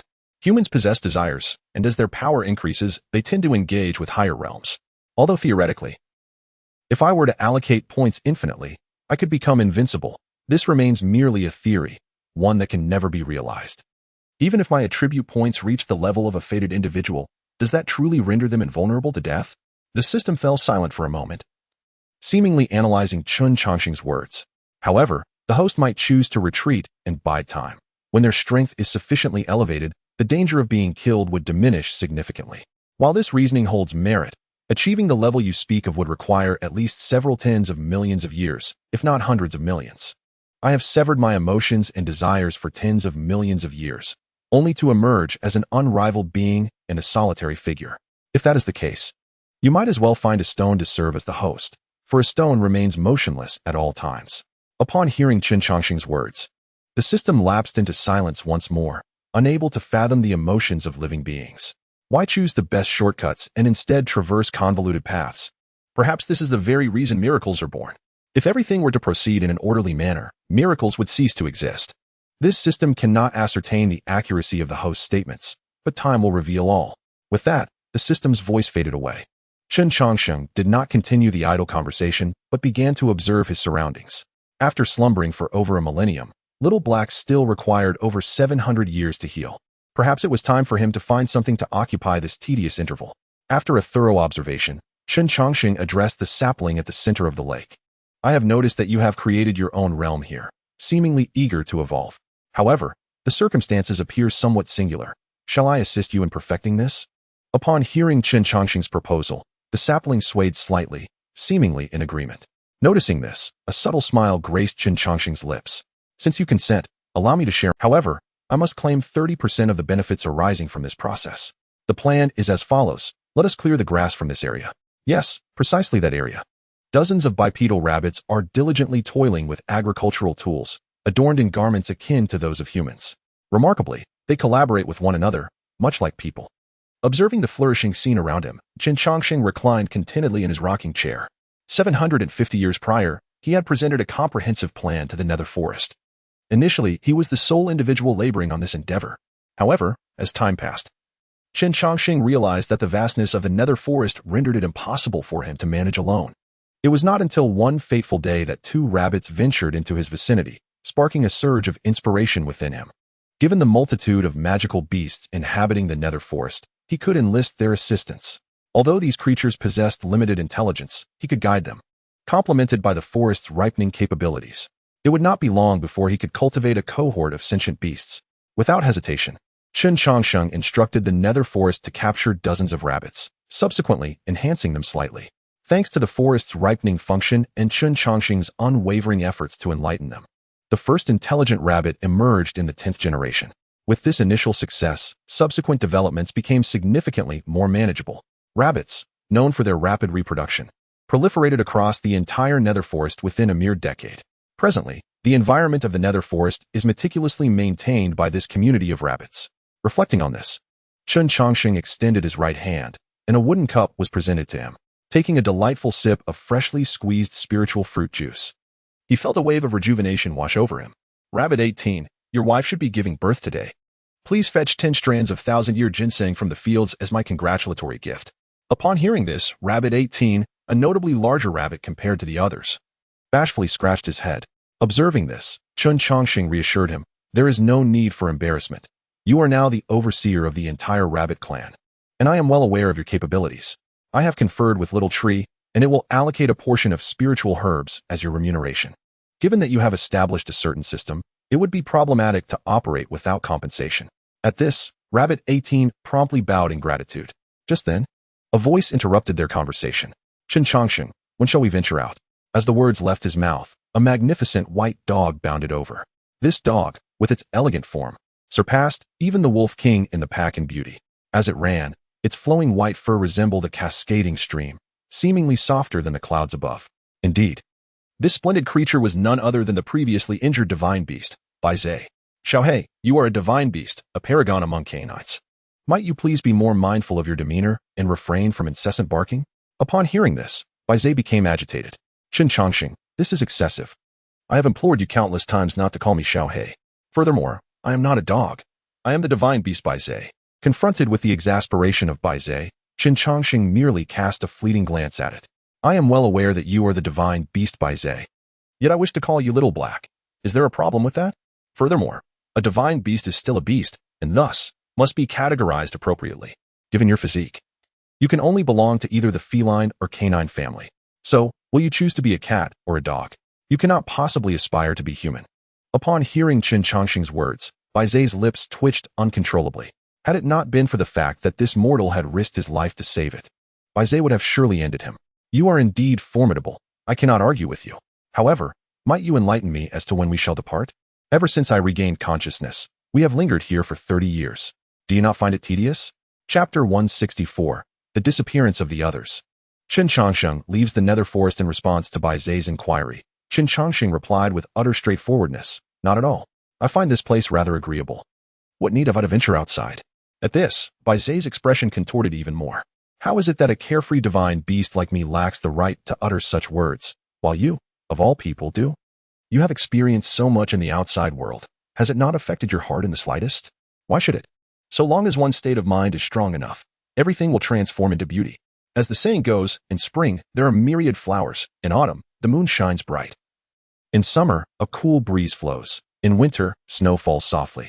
If one has no trivial matters weighing upon their heart, every season is a splendid time in this world, provided one does not impose shackles upon themselves. Anywhere in this world may resemble a paradise. Upon hearing Chen Changsheng's words, Baizé fell into a moment of silence. They are not like you. Aging and death are inevitable for them. Just consider how long you have been here. With this statement, the expression on Chen Changsheng's face shifted from a smile to tranquility. Having arrived in the nether forest, I have fought for 180, slumbered for 640 years, and spent 1,280 years felling trees. I then slumbered for another 1,280 years, followed by 750 years improving the nether forest. In total, I have resided here for 4,130 years. Had I not sealed myself with the bloodstone of life, some of my old acquaintances would likely be nearing the end of their days. Reflecting on this, Chen Changsheng rose and declared, "You speak truthfully. I have indeed lingered here for far too long, and it is time for me to venture outside." With that, Chen Changsheng approached the edge of the lake. The environment here, if you continue to cultivate it in this direction, will surely flourish and perhaps even evolve into a complete world. However, I must attend to certain matters and will be unable to assist you for a while. I promise to return when I have the opportunity. Upon hearing this, some roots gently ensnared Chen Changsheng's hand, seemingly reluctant to let him depart. Observing, Chen Changsheng smiled and said, "I understand your reluctance, but in the end, all gatherings must come to an end. Our meeting was fate, and so too is our parting. Moreover, I owe you a promise, which signifies that we shall meet again." At his words, the roots entwined around Chen Changsheng's right hand gradually loosened, and a single green leaf drifted down from a sapling, finally landing in Chen Changsheng's palm. "This leaf shall guide you to find me, should you have the time. Remember to return and visit." Feeling the divine consciousness conveyed by the sapling, Chen Changsheng smiled broadly and declared, "It is settled. By the way, I have a friend who is also injured. His condition is quite similar to that of this foolish dog. However, he is merely an ordinary person, devoid of any power. Do you have a way to save him?" As soon as Chen Changsheng finished speaking, 2 droplets of crystal-clear liquid began to coalesce above the sapling.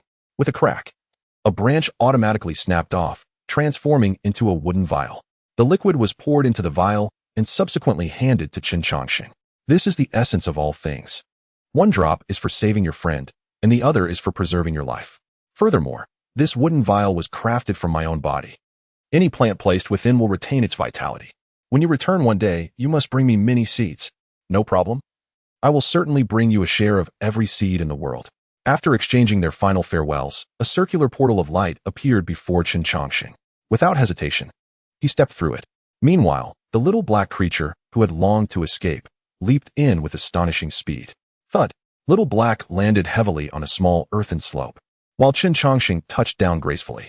Observing the world outside, Little Black rolled over and stood up excitedly, exclaiming, "Chen Changsheng, where are we? Have we truly escaped?" In response, Chen Changsheng surveyed his surroundings and replied, "Indeed, we have left the nether forest, but I am unsure of our current location. Let us find someone to inquire." That scoundrel Wu Li dared to mock me while I was in slumber. Just wait until I return. I shall deal with him. With that, Chen Changsheng casually chose a direction and soared forth with Little Black. This is Hafeng Mountain. A wolf demon found itself pinned beneath the claws of the divine beast. Bai Zhe. Faced with the mighty Bai Zhe, the small wolf demon had no chance of resistance. What kind of place is Hafeng Mountain? I've never heard of it. Upon hearing this name, Bai Zhe decided to consult Chen Changsheng, for the latter possessed an abundance of knowledge. Let me think. Hafeng Mountain appears to be a location on the western frontier. If I recall correctly, it is over 2 million miles from the Zifu sacred land. So it is part of the western continent. No wonder we have seen no traces of the human race after flying for so long. Saying this, Bai Zhe kicked the wolf demon away. You may leave. Do not divulge today's events, or beware of your life. Rest assured, senior, I will not speak a word. The wolf demon hastily swore an oath in the face of Bai Zhe's threat.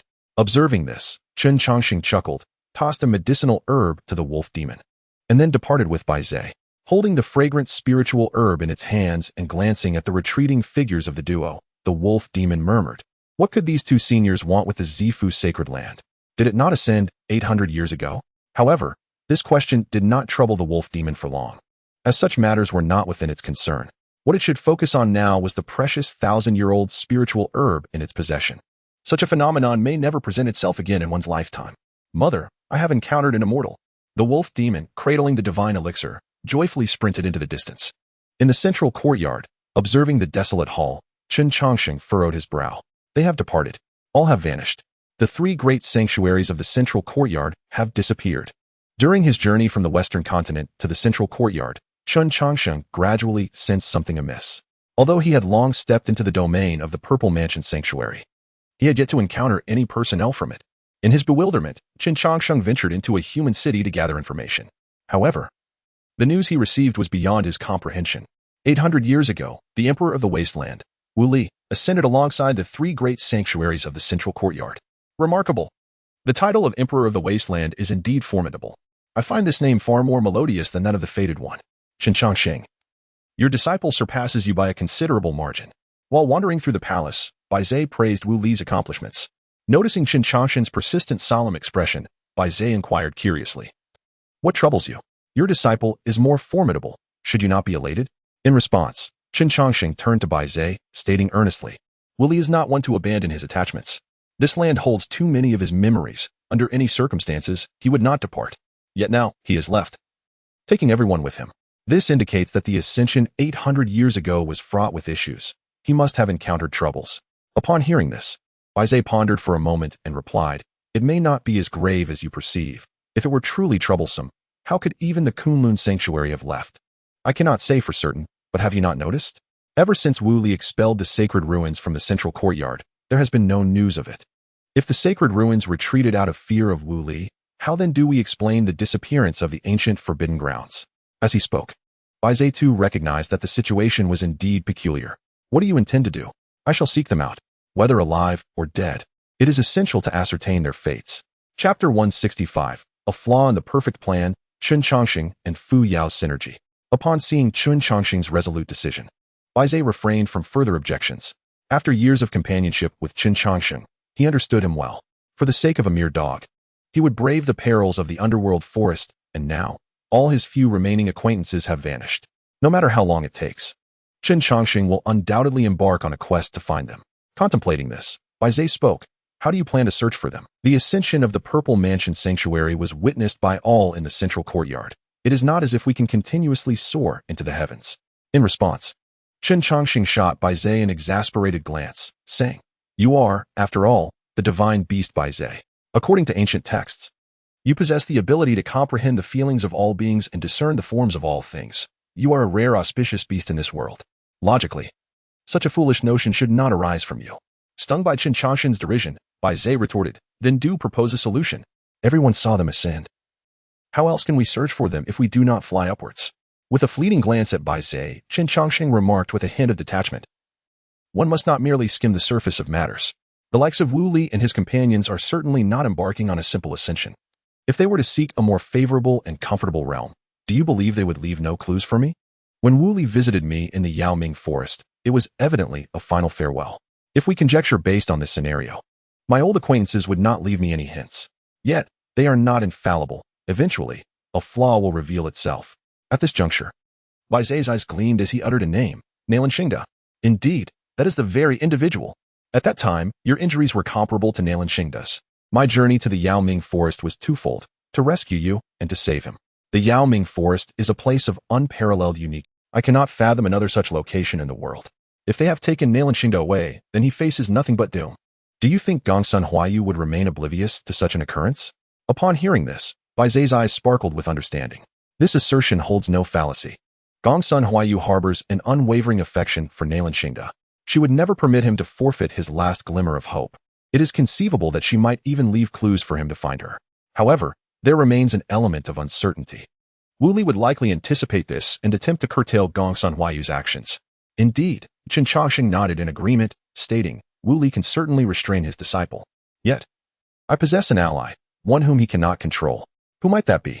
The erstwhile saint of Yaoguang, Fu Yao. I will save Xianxia. Fu Yao is forever indebted to me. He understands my character profoundly and knows I would never condone Wu Li's actions. Thus he will leave clues behind. What? Bai Zai's expression was one of bewilderment upon hearing this name. However, it is rumored that Fu Yao has been deceased for over 1,000 years. Merely an illusion. Such a person could not have met such a mundane end. As for whether he is truly dead or not, we shall uncover the truth. With that, Chen Changsheng produced a shovel from behind him. Kunlun Sacred Land, Butterfly Valley? Bai Zai questioned. But why are we going to Kunlun Sacred Land? Fu Yao belongs to the Yaoguang Sacred Land. It is only fitting that we dig in Yaoguang. Observing the desolate surroundings, Bai Zai was filled with doubt. Yet, Chen Changsheng paid no heed to his inquiries, instead continuing to survey the terrain. Ultimately, he selected a rather inconspicuous mound of earth. At last, I have found it. Pointing at the humble mound, Chen Changsheng began. Fu Yao's experiences are indeed lamentable. To be precise, all his tragic encounters stem from the Yaoguang Sacred Land. Beyond the massacre of his family, Fu Yao has been bound by the Yaoguang Sacred Land for many years. His inability to escape this quagmire was a choice of his own. Struggling in the depths of despair during his lifetime, how could he succumb to the mire and death? The Butterfly Valley is Xianxia's dwelling. It is a sanctuary dedicated solely to healing, never participating in conflict. It would not be an exaggeration to say that this place is a sanctuary on earth. Even in a state of feigned death, Fu Yao would have his grave interred here. With that, Chen Changsheng immediately seized a shovel and began to dig. Mere moments into his endeavor, the shovel struck a solid object buried beneath more than half a. Upon excavation, it revealed a towering stone tablet. After years of separation, Brother Chen remained as free-spirited as ever. In matters of grave digging, no one in the world could surpass Brother Chen. Since he has unearthed this, let us erect a monument for me. After reading the inscription on the stone tablet, Bei spoke up. Chen Changsheng, this fellow insults you. I know. It is only natural to be scolded for disturbing someone's grave. Moreover, this fellow is mocking me for seeking his assistance. I shall remember this grudge and seek retribution in due time. With a flick of his right hand, Chen Changsheng instantly obliterated the text upon the stone tablet. Subsequently, he inscribed a line with his sword, Tomb of the Holy Sun Yaoguang, Fu Yao, conducted by. As the final character was inscribed, the stone tablet erupted with a blinding radiance. Soon, a fissure appeared on the tablet, from which a shadow was expelled. Upon closer inspection, the shadow was none other than Xianxia, encased within the longevity bloodstone. Ah, the clues are finally here. Observing the profound connection between Chen Changsheng and Fu Yao, Bei was left utterly astonished. Surely, even blood brothers do not share such tacit understanding. Is there something you are not telling? Pa. Before Bei could finish, Chen Changsheng spat in his face. What do you know? This is the camaraderie of heroes. They always recognize one another. Your ignorance indicates you are not a hero. By the way, you are not a hero at all, for you are not even human. Upon hearing this, Bei became incensed. What of being not human? I am not necessarily inferior. What is so great about humanity? One day, I shall collect countless human pets, and then we shall see what you have to say. In response, Chen Changsheng cast a sidelong glance at the frantically jumping Bei and remarked nonchalantly, if you wish to pursue that path, be my guest. This is indeed the age of humanity. Should you dare to act, prepare to be slaughtered like broth. Do not be so arrogant. Humanity may be dominant now, but it cannot hold that position forever. One day, the demon race shall rise to become the rulers of this world. All right, Chen Changsheng said dismissively. Then I shall congratulate the demon race in advance for their dominion over the world. Let us carry Xianxia away and find a secluded spot to discuss further. Chapter 166, The Path to Ascension, Xianxia enters the mortal realm. Observing Chen Changsheng's indifferent demeanor, Baze found himself at a loss for words. The notion of the demon race ruling the world indeed seemed preposterous. In an unnamed cavern, Chen Changsheng carefully broke the longevity bloodstone, allowing a drop of essence of all things to fall into Nailan Xingda's mouth. As the essence was ingested, a gentle radiance enveloped Nailan Xingda, signifying the rebirth of his meridians and roots. Though it was the second encounter with such astonishing prowess, Chen Changsheng could not help but exclaim in wonder. The transformation was truly remarkable. If the Nether Forest could possess such extraordinary abilities, one must ponder the immense strength of its creator. Don't ask me. I am but a dog, knowing nothing, Baizhe retorted tersely to Chen Changsheng. Noticing Baize's lingering irritation, Chen Changsheng chuckled softly and turned his attention to observing Nailan Xingda's condition. An hour later, Nailan Xingda completed his metamorphosis. His tightly shut eyes quivered slightly before slowly opening. Young man, you have certainly slept long enough. Upon seeing Chen Changsheng, Nailan Xingda hastily rose to pay his respects, saying, Greetings, master. Enough of these formalities. I have little taste for them. You should be aware of the questions I seek to pose, Chen Changsheng replied, glancing around the surroundings before fixing his serious gaze upon Nailan Xingda. With a wry smile, Nailan Xingda responded, Master, before the Heavenly Emperor departed, he explicitly instructed me not to divulge any information to you. Now that you come to inquire, does this not place me in a difficult position? Upon hearing this, Chen Changsheng shifted his posture and produced a ruler from his sleeve. Young man, the shamanic power has fled. I cannot deal with him. If you heed his words over mine, do you believe I cannot handle you? As Chen Changsheng prepared to act decisively, Nailan Xingda quickly sought mercy. During their time at the Purple Mansion Sacred Ground, he had served as this esteemed master's attendant for several years. Within the entirety of the Purple Mansion Sacred Ground, from the highest lord to the lowest disciple, none dared to defy the ruler in Chen Changsheng's hand. There was a time when Wu Li made a grave misjudgment, and as a result, he endured a scolding from Chen Changsheng for a full hour. Had Wu Li not been married at the time, he would likely have faced a sound thrashing with the ruler. Aside from Wu Li, who held a respectable position, the younger generation of the Purple Mansion Sacred Ground had all felt the sting of Chen Changsheng's ruler, including Zijing and Gongsun Huayu. Recognizing the gravity of his predicament, Nailan Xingda understood the necessity of truthfully disclosing the events. Why did Wu Li lead everyone away? What transpired? In response to Chen Changsheng's inquiry, Nailan Xingda sighed softly and recounted, At that time, I had already been sealed within the longevity bloodstone. Therefore, I am not well versed in the happenings at the sacred ground. However, when Huayu came to converse with me, she mentioned a few matters. This incident began after you left the sacred ground, with the arrival of a certain woman. Half an hour elapsed as Nailan Xingda divulged all he knew. Yet, upon hearing the fragmented narrative, Chen Changsheng's brow furrowed in concern. The lower realm is incomplete. This is the second time I have encountered this term. It seems that the departure of the three great sacred grounds must be linked to the origin of the sacred grounds themselves. Tell me, did Wu Li possess the confidence to undertake this action? In response to Chen Changsheng's inquiry, Nailan Xingda smiled, saying, Master, you understand the Heavenly Emperor better than I. If he had confidence, would he have concealed it from you? When I departed, Huayu and I exchanged our final farewells. Though her tone was quite neutral, I could discern that she had already resolved herself to face death. Preposterous. Upon hearing this, Chen Changsheng could no longer suppress his anger. I had repeatedly advised him that such matters require careful planning before action. After all, he had borne the heavenly mandate for many years. Yet he dared to lead so many into perilous territories. And Li Nianxing as well, foolishly cavorting with a mere child. Did they truly believe that after several millennia, I would no longer have any influence over her? After venting his fury, Chen Changsheng extended his right hand. Bring it here. Seeing this, Nailan Xingda wore a bitter smile. Sir, the clues left by Huayu have been taken by the Heavenly Emperor, and the path to the heavens has been severed. Even if I knew the method, I could not ascend. I am not referring to the clues of Gongsun Huayu. Fuyao must have hidden you away, and surely left other means.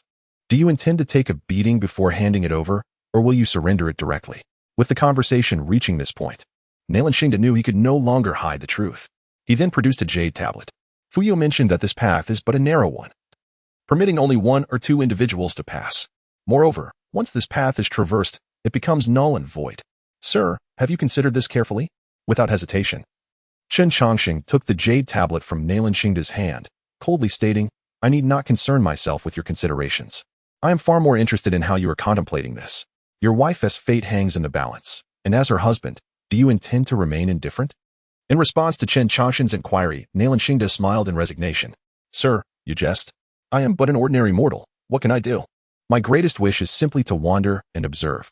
My reluctance to hand over this jade tablet stems entirely from concern for your safety. Speak plainly. I aim to find my own path and to exact vengeance upon those who have harmed my wife. Without the jade tablet, how shall I ascend? Upon hearing this, Chen Changsheng chuckled. Not a family member does not enter the same door. You are all quite stubborn. I have just casually opened a spring for you. You are now considered a cultivator. After shedding your former self, you are capable of cultivation. As for how far you can go, that depends on your own fortune. Therefore, you may take your leave now. Your presence is bothersome. Faced with Chen Changsheng's disdainful dismissal, Xianxia respectfully bowed and turned to depart. Wait. Halfway through his exit, Chen Changsheng called out to Xianxia. Do you have sufficient resources for cultivation? I still possess some here. Furthermore, it seems you lack a suitable technique. Hearing this, Xianxia tilted his head slightly and smiled. Sir, as one who traverses the river of time, I presume you rely not on cultivation resources and techniques. I have read some texts and therefore seek to discover the principles of the world within them. To be frank, I believe that cultivators should not be as crude as the 72 wolves of smoke. You lack strength, yet your words are bold. Why do you not express such sentiments in front of Gongs on Yu? I am a man who cherishes his wife. How could I bear to hurt her feelings? Fear of one's wife is fear, no matter how grandly one phrases it. I shall help you find a new path to the heavens. So you cannot accuse me of stealing your things. Since you wish to forge your own path, then be gone. When the day arrives that you have achieved greatness, I shall come to you as a student to witness the essence of your path. After listening, Xianxia strode out of the cave, stepping into the tumultuous world beyond. Alas, after his departure, Chen Changsheng sighed softly. They're all a troublesome bunch. Come, let us retrieve the bodies of those stubborn souls. One must ultimately return to their roots. It is unthinkable to leave them to wander in solitude. Chapter 167, Bloodstains on the Path to Ascension, Chen Changsheng, nothing more. In the land of Shizhou, is this the path to ascension that Fuyo spoke of? Gazing at the nearly weathered altar before him, Baizhe was filled with doubt. Beside him, Chen Changsheng's lips twitched incessantly, sensing that Fuyo was leading him astray. After a prolonged silence, Baizhe finally broke it. Chen Changsheng, this path must ultimately be traversed. However, before embarking on this journey, could you reveal your true thoughts? In response to Baizhe's inquiry, Chen Changsheng turned with a smile and said, If I were to tell you that I am prepared to fight to the death, what would you do? Do you even know how to speak? Baizhe retorted. Even if you intend to fight fiercely, you should first deceive me into embarking on this path, and only then disclose your intentions. Now, with your sudden revelation, I am at a loss for words. Let us pretend I did not hear that. Please, say it again. Observing Baizhe's stubborn demeanor, Chen Changsheng chuckled. All right, I shan't tease you any longer. I merely wish to retrieve the remains of an old acquaintance. Upon hearing this response, disbelief etched itself upon Baizhe's face. No, I asked you to deceive me a little, not to treat me as a fool. You are risking your life on this perilous journey merely to collect a corpse? Surely, even a child would not be so easily deceived. Why do you perceive this as a falsehood? Chen Changsheng asked. It is quite evident. Who would risk their life for such a trivial matter? As Baizhe earnestly analyzed the situation's pros and cons, Chen Changsheng smiled faintly and gazed into the distance. Little Black, you are a divine beast, possessed of wisdom surpassing that of many. Yet, your understanding of this world is woefully limited. You have yet to grasp the essence of humanity. In the realm of mortals, there has always been the saying of returning to one's roots, though it may be less prevalent in the world of cultivation. Several millennia ago, during my travels among mortals, I encountered a profession known as the corpse herder. They employed rudimentary spells to animate the dead, guiding them back to their homeland. People were willing to pay a hefty price to hire these herders, yearning to ensure that their loved ones returned to their roots. With the power of witchcraft bearing the weight of destiny and being hailed as the emperor of the wild heavens. The enemies I cannot defeat are likely beyond my capabilities as well, at least for now. If they're truly gone, all I desire is to bring them back. Nothing more.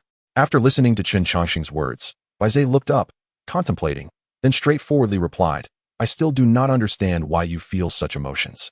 The man is already deceased. While seeking vengeance on his behalf might be justifiable, what purpose does it serve to take the corpse back at such peril? He has passed away, and all your efforts for him remain unknown to him. If you do not comprehend, allow me to express it in a manner more accessible to you. If I were to perish on the path to ascension, would you allow my lifeless body to linger in the cold? Faced with this inquiry, Baizhe fell silent. In such a scenario, it seemed he truly could not bear to depart alone, though he was acutely aware that Chen Changsheng was beyond thought and sensation. He could not help but ponder how solitary and frigid his existence must be. If only he could return to his homeland, perhaps he would not feel so isolated. After a prolonged silence, Baizé spoke. I believe I have come to understand your actions. While I shall retrieve the body, I implore you to cherish your life. The path to ascension sounds perilous. Should you perish, I may not be able to bring you back. Haha, fear not, for the Wuli set forth 8 centuries ago. After such an extended duration, even the fiercest battles must have reached their conclusion. The likelihood of our encountering foes is minimal. That makes sense. Let us hasten our departure. Who knows, Wuli may have become a formidable sovereign by now, and we might bask in his glory. With that, Baizé urged Chen Changsheng to activate the ancient altar. In response to Baizé's insistence, Chen Changsheng methodically followed Fu Yao's instructions to initiate the ancient platform. Buzz. The altar activated, and a precarious portal emerged above it. Observing this, Chen Changsheng retrieved the stone coffin and, accompanied by the little black creature, lay within. With a swish, the stone coffin vanished, and the crumbling altar disintegrated entirely. Clang, clang, clang. Countless echoes reverberated within the sealed coffin, while Chen Changsheng busied himself in a quarrel with the little black creature. Stupid dog, can't you shrink a bit? You're crowding me. No. After finally returning to normal, I refuse to revert to my former state. Thus, the man and his dog bickered for over an hour within the coffin. Once the commotion outside subsided, Chen Changsheng cautiously opened a small crack in the coffin. Sensing no danger, both he and the dog leaped out. However, upon surveying their surroundings, both Chen Changsheng and Baizé fell silent. Before them lay an ancient road paved with blue bricks, its width exceeding 1,000 feet. On either side, an expanse of endless white stretched. The most astonishing sight was a segment of the blue brick road that had been completely severed. After a long pause, Baizé's lips twitched as he remarked, Wuli's handiwork. It bears his signature style. I can scarcely fathom the kind of adversary that would compel that insufferable brat to gamble everything. By severing the path to ascension, he not only sought to prevent my pursuit but also to cut off his own retreat. It appears he has indeed encountered grave trouble. With that, the man and the dog slowly set foot upon the path to ascension. The 3281st. Baizé recorded a number as Chen Changsheng placed a severed head into the coffin. As their journey progressed, the ancient, verdant path to the heavens became stained with blood. The further they advanced, the more blood appeared, ultimately saturating the entire road. Once the retrieval of the corpse was complete, Chen Changsheng stored the coffin in the system space, preparing to move forward. At this moment, Baizé, who had been diligently documenting their journey, halted. Chen Changsheng, shall we continue? Hearing this, Chen Changsheng looked at Baizé with a puzzled expression. What is it? I can scent the presence of those 2 girls along this path, and the aroma is quite potent. Merely being injured would not yield such a strong scent. They are likely shattered beyond recognition. Upon receiving this news, Chen Changsheng felt understood. His response was succinct, void of any emotion. Subsequently, he resumed measuring the lengthy path with his strides. Observing this, Baizé could only sigh softly and follow in his footsteps. Chapter 168. A reunion with an old friend. The bitter brew of 100 flowers. The path to the heavens was interminable. Chen Changsheng traversed it for a full 50 years. Throughout this half-century, he laid to rest 5,898 corpses, none of which he recognized. They were presumably new disciples collected by the sacred land of the Purple Mansion over the millennia. However, on a certain day in the 50th year, a transformation occurred along the lengthy path. A massive orb obstructed their way, dwarfing mountains, making Chen Changsheng appear as an ant before it. What on earth? To cleave space and create a microcosm, this is an enormous undertaking, Baizé exclaimed in astonishment. Yet, Chen Changsheng remained unfazed by this spatial phenomenon, for he sensed the presence of an old acquaintance. After lingering at the outskirts of the microcosm for some time, he ultimately stepped inside. The flat, desolate terrain stretched endlessly before him. Yet, amidst this desolation, a towering mountain of corpses loomed strikingly. Upon witnessing the blood-soaked mountain, Chen Changsheng halted once more. For before him stood a stone tablet. The unvanquished Taoist has slain over 35,000 foes, battling for a century without retreating an inch. The inscription was brief, and within a mere breath, Chen Changsheng absorbed its entirety. However, this fleeting moment compelled him to stand in contemplation for an entire hour. After this interval, he moved forward towards the mountain of corpses. Observing Chen Changsheng's silhouette, Baizé felt a wave of bittersweet emotion wash over him. Despite his efforts to slow his pace, he could not help but remain ahead of all others, for his journey had no terminus and would not cease. Atop the mountain of corpses sat a young man clad in a Taoist robe, seated in meditation. You have finally arrived. I knew you would come. Upon seeing Chen Changsheng's visage, A smile graced the lips of the robed man. In response, Chen Changsheng shot him a glare, retorting with a hint of annoyance. Silently slipping away without a word, it seems you no longer regard me with the esteem I deserve. Huh. I shan't disclose the truth. This decision was made collectively among us. Your carefree nature, coupled with the peculiar circumstances, necessitated your exclusion from this matter. To involve you would be akin to imprisoning you indefinitely. As your senior, I could never allow such a fate to befall you. Nonsense. Chen Changsheng interrupted Song Yuanshan's word. The position of the head of the Qingjing temple rightfully belonged to me. Had I not stepped aside, would you have had a chance? Thus, in essence, I ought to be your elder brother. Observing Chen Changsheng's furious demeanor, a glimmer of amusement danced in Song Yuanshan's eyes. There are no hypotheticals in this world. The head of the Qingjing temple is indeed me, and I hold a higher status than you. Therefore, you shall eternally remain my junior. I grant you 10 breaths to rephrase your statement. Should you persist in this claim, I shall deny you the 100-flower brew. Upon hearing 100-flower brew, Song Yuanshan's eyes gleamed with anticipation. Is it the same batch we brewed years ago? Indeed, it is the very one from our initial venture to the infinite secret realm. After all these years, I can hardly believe you still possess it. Quickly, present it to me for a taste. I have attempted to recreate the 100-flower brew over the years, yet none have captured its original essence. Yielding to Song Yuanshan's urging, Chen Changsheng produced a wine jar and presented it before him. After a breath, Song Yuanshan exclaimed joyfully, "What a fine wine! This is the taste of yesteryears." Despite the delight in Song Yuanshan's voice, his body remained utterly motionless, his mouth not even parting a fraction. Song Yuanshan had perished. He had succumbed to exhaustion. The being conversing with Chen Changsheng now was merely a trace of lingering consciousness. To still convey emotions through his gaze was the pinnacle of his current state. To savor a sip of the 100-flower brew was indeed a fulfillment of his final desires. The remnant consciousness continued to transmit information to Chen Changsheng. Yet Song Yuanshan's eyes began to dim gradually. Noticing this, Chen Changsheng raised the jar and took a sip of the brew, remarking, "This wine has soured. It is bitter upon intake. I shall brew a fresh batch another day. Do not speak recklessly. This is the finest wine I have ever tasted in my life." By the way, did our third senior brother get to taste it when we buried him? No, I was rather emotional at the time and forgot about it. It was only after he was laid to rest that I remembered, and thus I poured the wine upon his grave. Moreover, I shared a jar with the other brothers and our master. Once they had their fill, there was none left for me. Haha. Our third senior brother cherished wine above all. Had he known of this, he would surely rise in fury to chastise you. And even the first senior brother would be unable to intervene. I consider myself fortunate, for I have personally savored this jar of wine. When I descend, I shall boast of it lavishly. With that, the last flicker of Song Yuanshan's consciousness dissipated entirely, and his body crumbled into dust.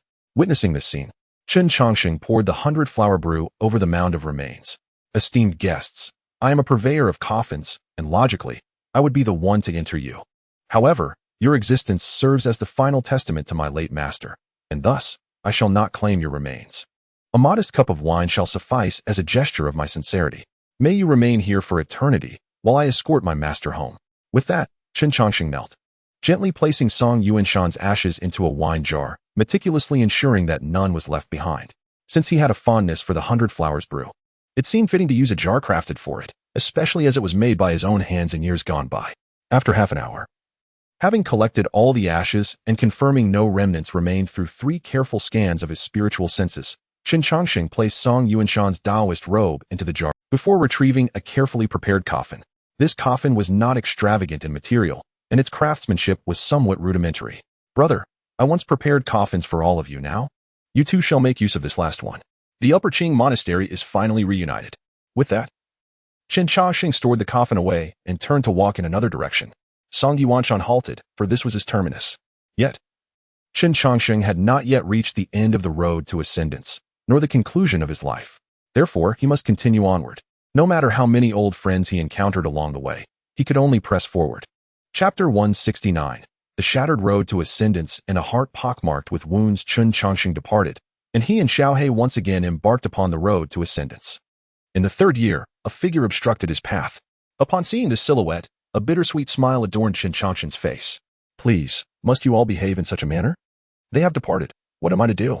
In response to Chen Changsheng's jest, the figure blocking his way, Wan Enyu, cast him a sidelong glance and replied coolly, "The damned have perished. Those who remain are living well. Your purpose has been fulfilled. It is time for you to return." Hearing Wan Yenyu's words, Chen Changsheng replied with a smile, "Do not be so hasty in sending me away. I still have many questions for you. Have the two girls encountered trouble? They have been gravely injured and taken away by the forces of witchcraft. By whom? Your young paramour, Xianxia. Oh dear, do not speak so lightly. She is my sister." To Chen Changsheng's protestation, Wan Yinyu cast him another glance. "Is there a blood relation?" "No." "Then she is indeed your young paramour." Chen Changsheng felt a sense of exasperation at Wan Yinyu's insistence. Reluctantly, he produced the carefully prepared coffin and said, "Since we have met, what do you think of the coffin I have prepared for you?" As Wan Yinyu stepped closer to inspect the coffin, she gently caressed its surface.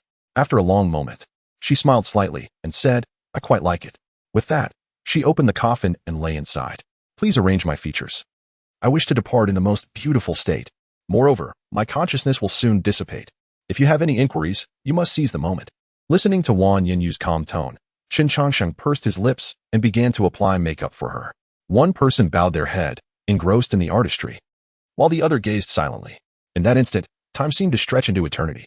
"Do you still harbor feelings for me?" Chen Changsheng asked as he delicately painted Wan Yinyu's brows. "I have already forgotten what it feels like to be fond of someone." "Then why do you still hold me in your heart?"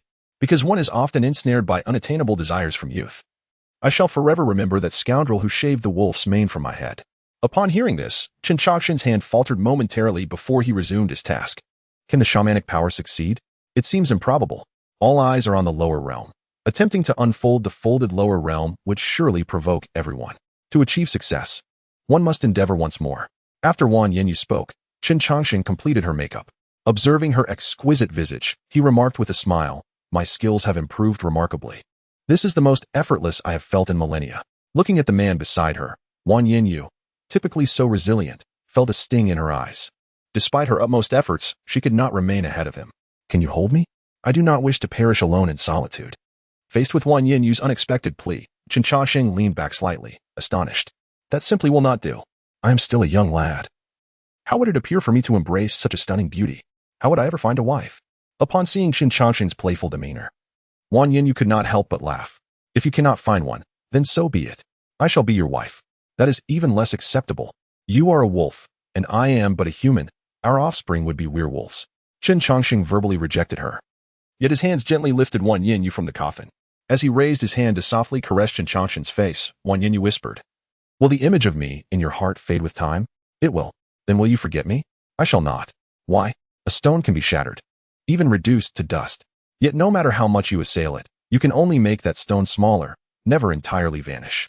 Hearing Chen Changsheng's response, the corners of Wan Yinyu's mouth trembled slightly. "But such words will bring you great sorrow. It is said that the smallest thing is no more than the tip of a needle. Even if a departed soul occupies a space in your heart 1,000,000 times smaller than a needle's point, as time flows, your heart will inevitably become riddled with wounds. It is not worth it for those who have passed." Observing Wan Yinyu's intention to persuade him, Chen Changsheng smiled lightly and replied, "To tread this path is to resign my heart to countless wounds. Though life is beautiful, there are moments when it blurs the boundaries between existence and oblivion. The pain in my heart serves as a constant reminder that I am still alive." As Chen Changsheng spoke languidly, Wan Yinyu in his embrace grew increasingly frail. "Help me revert to my original form. I wish to be held by you as I once was." Upon hearing Wan Yinyu's request, Chen Changsheng employed his spiritual energy to restore the weakened Wan Yinyu to her original form, gently stroking the white wolf cradled in his arms. He felt a nostalgic tenderness wash over him. Wan Yinyu opened her wolfish jaws, yearning to nip at Chen Changsheng as she once did. However, in her frail state, even that simple act proved impossible. In her final moments, she murmured, "Though the mandate of heaven is formidable, it can sometimes become an impediment. This path to ascendancy is, in truth, a destiny governed by shamanic power. With the celestial road severed, so too is the destiny of shamanic energy. Many conspire in the shadows to descend upon the mortal realm. You must tread carefully. The secrets of destiny extend far beyond this. The journey ahead is one you must navigate alone." With her last utterance, the small white wolf in Chen Changsheng's embrace gradually closed its eyes. Faced with such a poignant moment, Chen Changsheng displayed no outward emotion, merely continuing to caress the lifeless form of the white wolf. Time slipped away unnoticed until he gently placed the creature's body back into the coffin. Yet, no sooner had he secured the coffin than the celestial path began to tremble violently. Boom! The surrounding white expanse erupted, and the path beneath Chen Changsheng shattered instantaneously.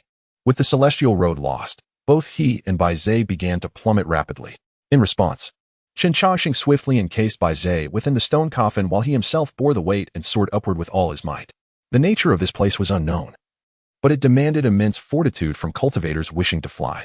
Fortunately, Chen Changsheng's cultivation was commendable, and he managed to maintain his balance through sheer determination. However, as the white space dissipated entirely, he beheld a scene of utter devastation, a battlefield marred by chaos.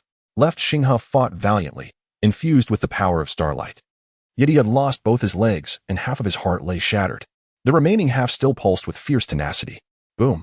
An even greater commotion erupted as a figure was hurled from the darkness. Upon closer inspection, it was none other than the Emperor of Ruin, Wu Li. Chapter 170. A reunion with an old friend. The shattering of destiny. Chen Changsheng's gaze met Wu Li's, their eyes locking in recognition. Wu Li, with one eye blinded, smiled. A fragment of a broken sword pierced through his chest, and 3 of his fingers were missing, leaving his once proud chest caved in. Teacher. Farewell.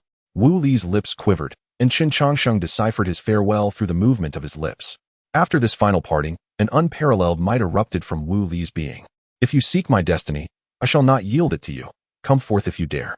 An illusory, celestial road materialized above Wu Li's head.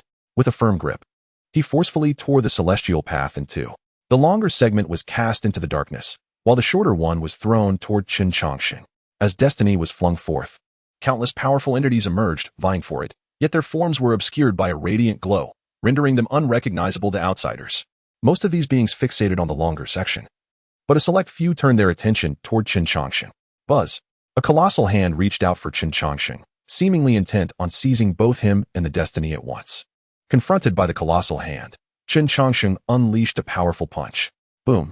The unparalleled force shattered the giant hand, yet the backlash sent Chen Changsheng reeling, blood spilling from his mouth. Humph! The flicker of fireflies dares to compete with the brilliance of the full moon.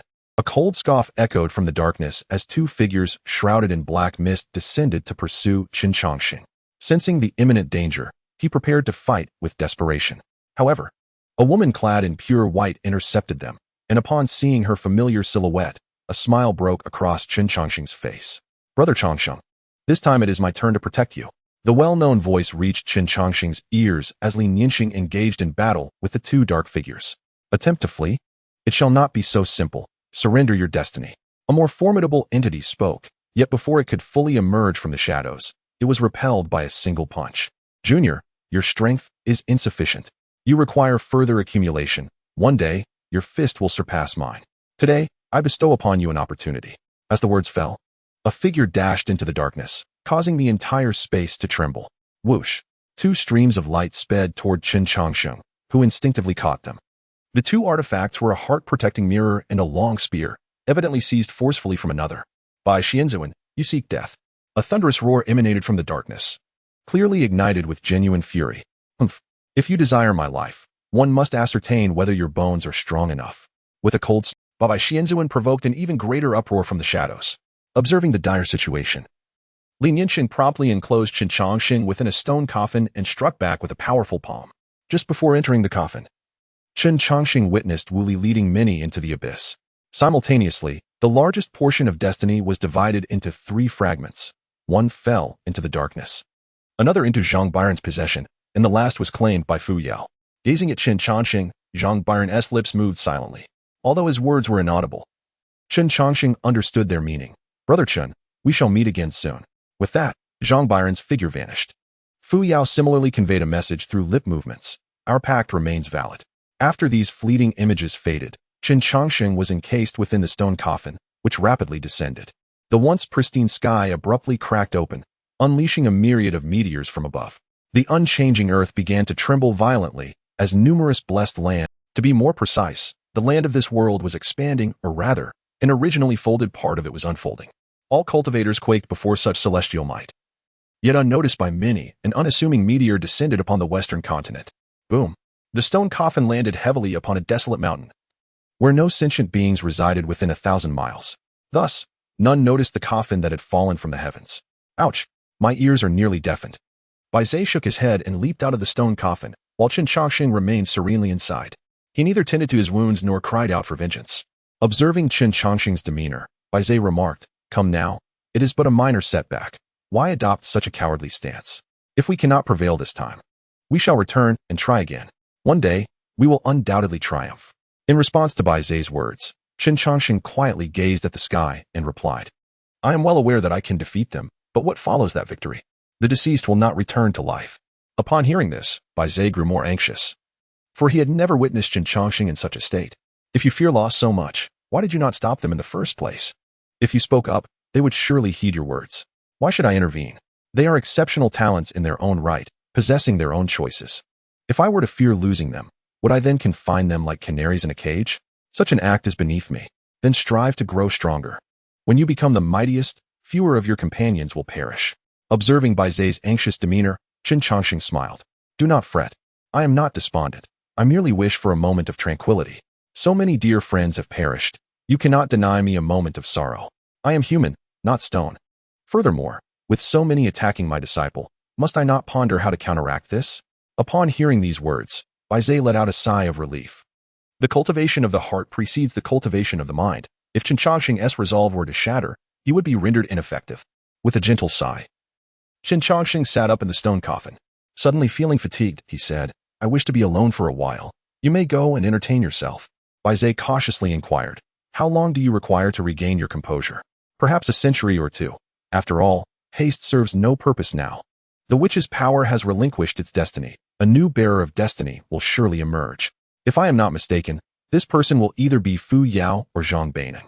Once they appear, I shall have a serious discussion with them. How shall I find you? There is no need for you to seek me. I shall come to you when the time is right." Having ascertained that Chen Changsheng was not succumbing to despair, Bai Zai departed, glancing back thrice.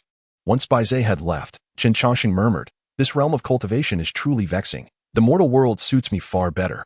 With that, he stowed away the stone coffin and casually chose a direction, vanishing amidst the vast mountains. Chapter 171. The Stubborn Youth and the Bloodied 4 Liang 7 Qian of Silver Fortune-Telling. Fortune-telling. Those destined to receive shall pay nothing, while those without fate shall pay a fortune. A young man shouted loudly from the street corner, yet the passers-by paid little heed to the humble divination stall. Chen Changsheng, cease your shouting. If yet another person falls prey to your tricks, you may find yourself in a world of trouble. At this, the shouting Chen Changsheng turned to look at the woman selling steamed buns nearby. "Aunt Wang, I do not wish to predict fortunes. However, in this era of peace, the coffin business is lackluster. If I do not seek some side work, how shall I eat? By the way, do you have any 3-flavor buns today?" "Indeed. I have prepared them just for you."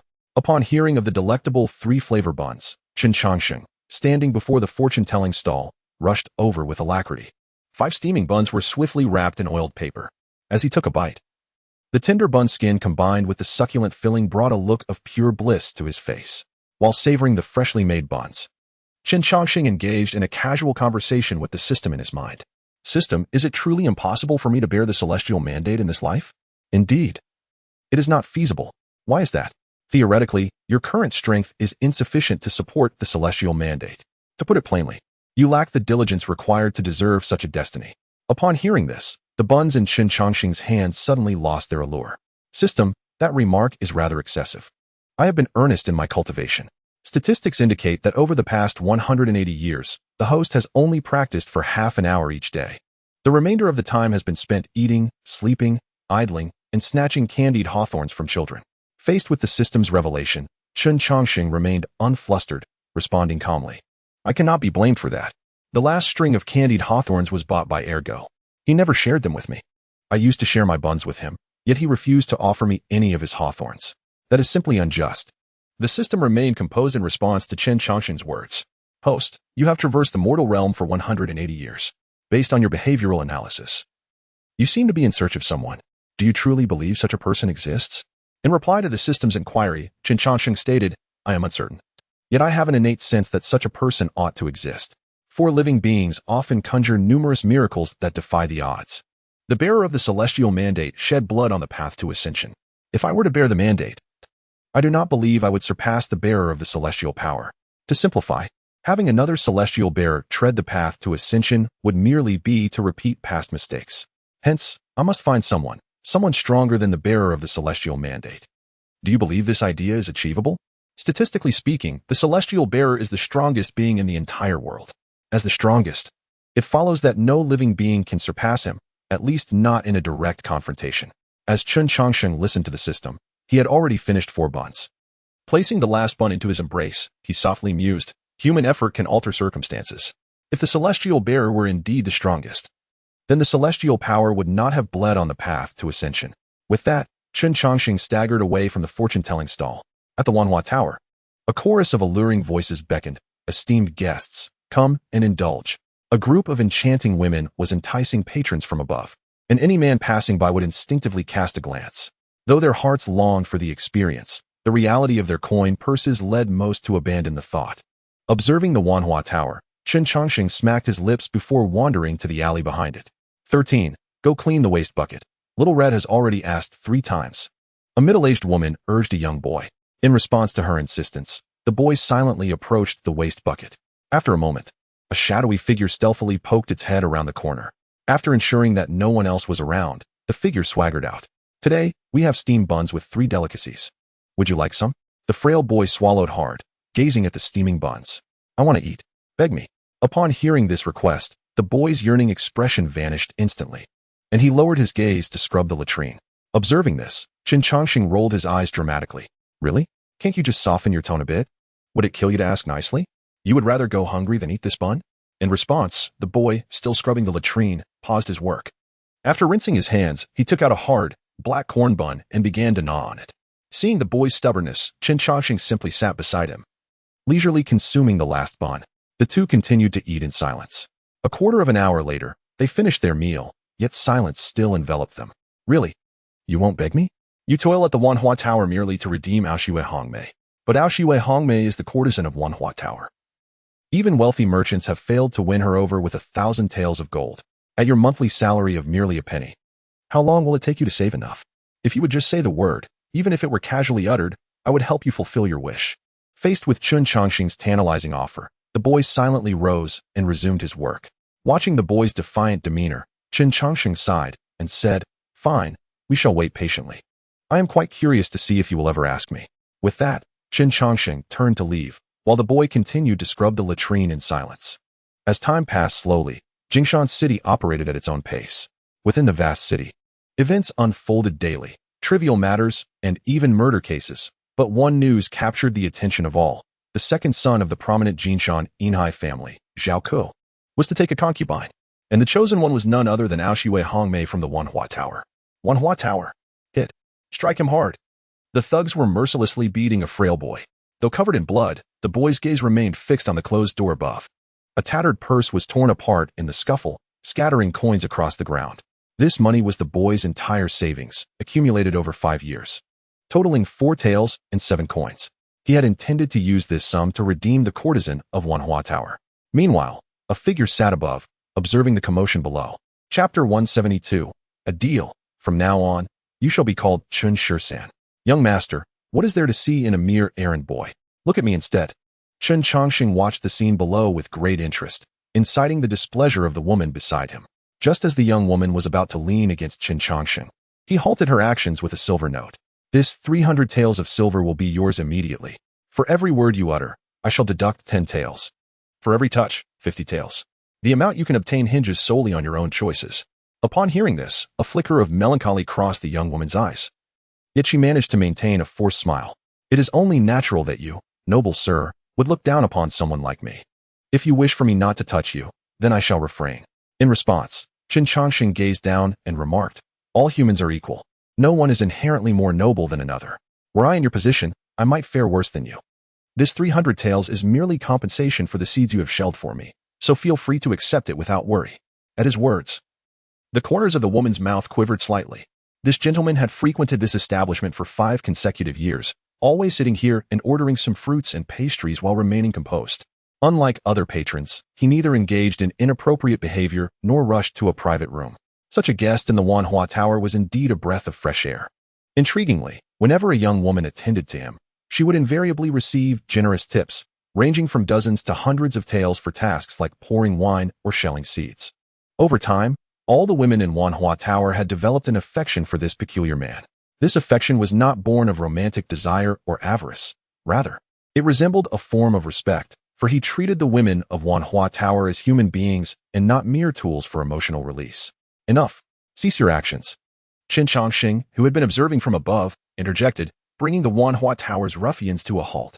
The leader of the thugs chuckled, "Young Master Chen.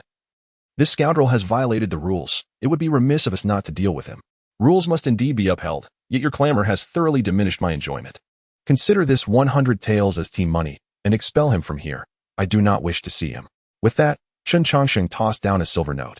As the note fluttered to the ground, the thugs rushed to seize it, while the bloodied youth struggled to rise. He limped away, collecting the blood-stained silver scattered on the ground, never once casting a glance at Chen Changsheng. He understood that if he spoke, Chen Changsheng would undoubtedly come to his aid. Yet he remained silent, even at the risk of death at the hands of the thugs. Watching the youth gradually disappear from view, Chen Changsheng remarked, "What a stubborn soul." With that, he too departed from Wanhua Tower. The obstinate youth was gravely injured. Without treatment, he would surely perish. In a dilapidated temple, a loud thud echoed as the wounded boy, weakened from blood loss, finally succumbed. His frail body collapsed before a crumbling Buddha statue, while Chen Changsheng stood outside the temple. Encountering you is truly my retribution, yet by all accounts, I should not face such consequences. To lay a person to rest is indeed an act of accumulating virtue. Yet why, of all people, did I have to encounter you? It appears I have not buried enough souls." As Chen Changsheng grumbled, he tended to the wounds of the youth known as Shursan. Time passed, and eventually, the pain stirred Shursan from his slumber. Upon gazing at the flickering flames before him and inspecting his treated injuries, Shursan silently produced a piece of broken silver and extended it. However, halfway through the gesture, he retracted his hand. After swapping it for a smaller, less valuable fragment, he offered it once more. Upon seeing the meager coin, Chen Changsheng nearly burst into laughter. "Surely, you could part with a more decent piece. Do you truly believe this paltry sum is sufficient to cover your medical expenses?" Hearing this, Shursan hesitated and then offered all the silver he possessed to Chen Changsheng. "I am aware this amount falls short. I will repay the remainder." Their gazes locked, and Chen Changsheng discerned an unparalleled determination in the youth's eyes. "Do you have any idea how much the medicine I provided you costs?" "No, I do not. A mere glance at it would cost 100,000 taels of gold." Upon hearing such an astronomical figure, the youth pursed his lips and replied, "I know I cannot repay such a sum, yet I will still endeavor to return it. As long as I draw breath, I shall repay you daily. When the day comes that I die, the debt will be settled, for I will no longer be able to repay you after my demise." In response, Chen Changsheng clicked his tongue. "By that calculation, I find myself at a disadvantage. Perhaps you could sell me your life. That would seem a fairer arrangement. My life still holds value, thus I cannot sell it to you. If you still feel cheated, you may take the ointments from me, or you can beat me back to my original injuries." With that, the youth began to unravel the bandages from his body, seemingly intent on returning the medicine to Chen Changsheng. Slap! Chen Changsheng seized the youth's hand. 5 years. I have resided in Jincheng for 5 years, and have kept watch over you for 5 years. During this time, I have devised countless schemes to compel you to yield. Yet you have remained steadfast. I, Chen Changsheng, have encountered many individuals, but none have matched your obstinacy until now. At this rate, it seems I shall never bring you to submission. Let us forge a bargain. I shall help you grow stronger, and in return, you shall assist me with a certain task. Once it is accomplished, we shall owe each other nothing." "Agreed," Shursan replied decisively. "What is it you wish me to do?" "That, for now, you need not know, for you are not yet strong enough. By the way, while I am aware your name is Shursan, I do not yet know your surname." "I have no surname." "Ah, I see. Then let us share a surname. From this day forth, you shall be known as Chen Shursan." With the agreement sealed, Chen Changsheng smiled, and the proud youth's eyes shimmered with a newfound light. The following day, under the influence of Chen Changsheng's elixir, Shursan's injuries healed overnight. Gazing at his unblemished form, astonishment filled Shursan's eyes. "Are you an immortal?" "One might say so. Why have you chosen me? Am I truly a one-in-a-million genius?" "No, your talents are lamentably lacking, and it would be difficult to find anyone more inept than you." "Chen Shursan, suddenly, I no longer wish to converse with you." Chapter 173. Farewell, Proud Snow and Red Plum. "Chen Shursan, I wish to practice swordsmanship." Observing Chen Shursan's silence, Chen Changsheng chuckled. "Talent may be lacking, but at times, it does not dictate everything. Since I have promised to assist you in becoming stronger, choose a direction in which to grow, or rather, select a weapon. I wish to practice swordsmanship." Chen Shursan calmly uttered those 4 words. Upon hearing this, Chen Changsheng furrowed his brow. "You have indeed chosen something I am not particularly adept at. Perhaps I should teach you the art of boxing instead. With a single punch, the heavens may crumble, and the gods will retreat. I wish to practice swordsmanship." "Chen Changsheng, if you are not fond of boxing, I could instruct you in formations." with the mountains and rivers as might, and the heavens and earth as a formation, with a mere flick of the wrist. I can ensure your enemies are reduced to ashes. I wish to practice swordsmanship. Chen Changsheng remained resolute in his reply, leaving Chen Changsheng utterly speechless. Must you be so stubborn? While I possess knowledge of sword techniques, they are not my forte. How can I make you the strongest under such circumstances? Hearing this, Chen Changsheng raised his gaze to meet Chen Changsheng's eyes and calmly replied, "Have you encountered the strongest individual?" "I have." "Then why do you seek me?" "Because that strongest individual only succeeded halfway. The endeavor is exceedingly difficult, and even the mightiest can only achieve half." Upon hearing this, Chen Changsheng slightly lowered his head and said, "You mentioned my talents are woefully inadequate, so it is improbable I shall become the strongest. All I can do is wield the sword in my hand. Whether my sword can aid you is not for me to ponder. My sole responsibility is to strike." Gazing at the diminutive youth before him, Chen Changsheng remained silent for a long while. "You make a compelling argument. I possess a foundational sword technique. Examine it for the time being. I have matters to attend to, so please remain here." With that, Chen Changsheng departed, holding the sword manual. Chen Changsheng's expression betrayed no emotion. After 10 breaths, Chen Changsheng slowly opened the first page of the manual, the 10,000 Flower Pavilion. A stunningly beautiful woman was preening before a bronze mirror, surrounded by treasures worth their weight in gold and silver. TSK. That Zhao could truly exerted great effort to win your hand. A male voice interrupted the previously serene room. However, the woman remained unfazed by the sudden intrusion, responding coolly, "Thank you for saving him today. Without your intervention, he would have met a grim fate." Upon hearing this, Chen Changsheng grinned and began to eat the fruits laid out on the table. 5 years ago, when you were 15 and he merely 11, you were a maid in the 10,000 Flower Pavilion, and he was a beggar seeking refuge. You saved his life with a simple egg and pleaded with the matriarch of the pavilion to take him in. Had it not been for your actions, he might have perished from hunger. 5 years have elapsed, and you have ascended to become the courtesan of the Wanhua Tower, while he remains an insignificant servant. However, what perplexes me is why you have never sought his company since your elevation. I would assume that it is not due to your status. After all, I met with you in the first year of your reign as courtesan. At that time, you were aware of my desire to assist him, and you understood that his potential would not merely be confined to the diminutive Jinshan city. Upon hearing this, the woman gazing into the bronze mirror softly replied, "I know he harbors feelings for me, but I cannot meet him." "Why?" In response to Chen Changsheng's inquiry, the woman slowly turned around, with bright eyes and pearly teeth. Her complexion as fair as snow, such beauty would be unparalleled even in the realm of immortals. The ascension of Ao Shui Hong Mei to the position of courtesan was not without reason. I possess nothing. If he only wishes to toy with my body and my tattered emotions, then so be it. I am indifferent. Yet if he is sincere, that is what I must contemplate. But you know he wouldn't mind, as long as your feelings are genuine. Yet I do care. Ao Shui Hong Mei interrupted Chen Changsheng directly. Marriage, a future, happiness, these are things he deserves. He loves me, and I am weighing my own worth. I cannot afford it, nor do I deserve it. For 5 years, I have watched him from the shadows. Though he engages in the most sordid and degrading tasks, his eyes remain as clear as they were 5 years ago, and his heart is as pure as it has ever been. Such a person deserves the love of a far better woman, not to fall for a woman like me, who is tainted by the world. You are an immortal. Perhaps you possess the means to transform me, to rid me of this filthy body. But can you replace my heart?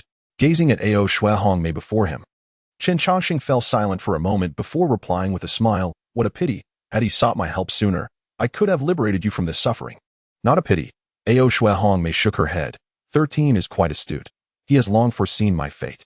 For years ago, he secretly sought me out and asked if I wished to leave this place. I understood why he posed such a question. With his capabilities, he could not accomplish it alone. The only possibility was that someone would assist him. Do you know how I responded to him? Intrigued, Chen Changsheng remarked. I had not been vigilant during that time, so I am unaware of this matter. What was your reply? Faced with Chen Changsheng's inquiry, Ao Shui Hong Mei's face flushed, and she lowered her head, speaking softly. I told him not to change for my sake. The 13 in my heart would never bow to anyone. 13's nature is too stubborn.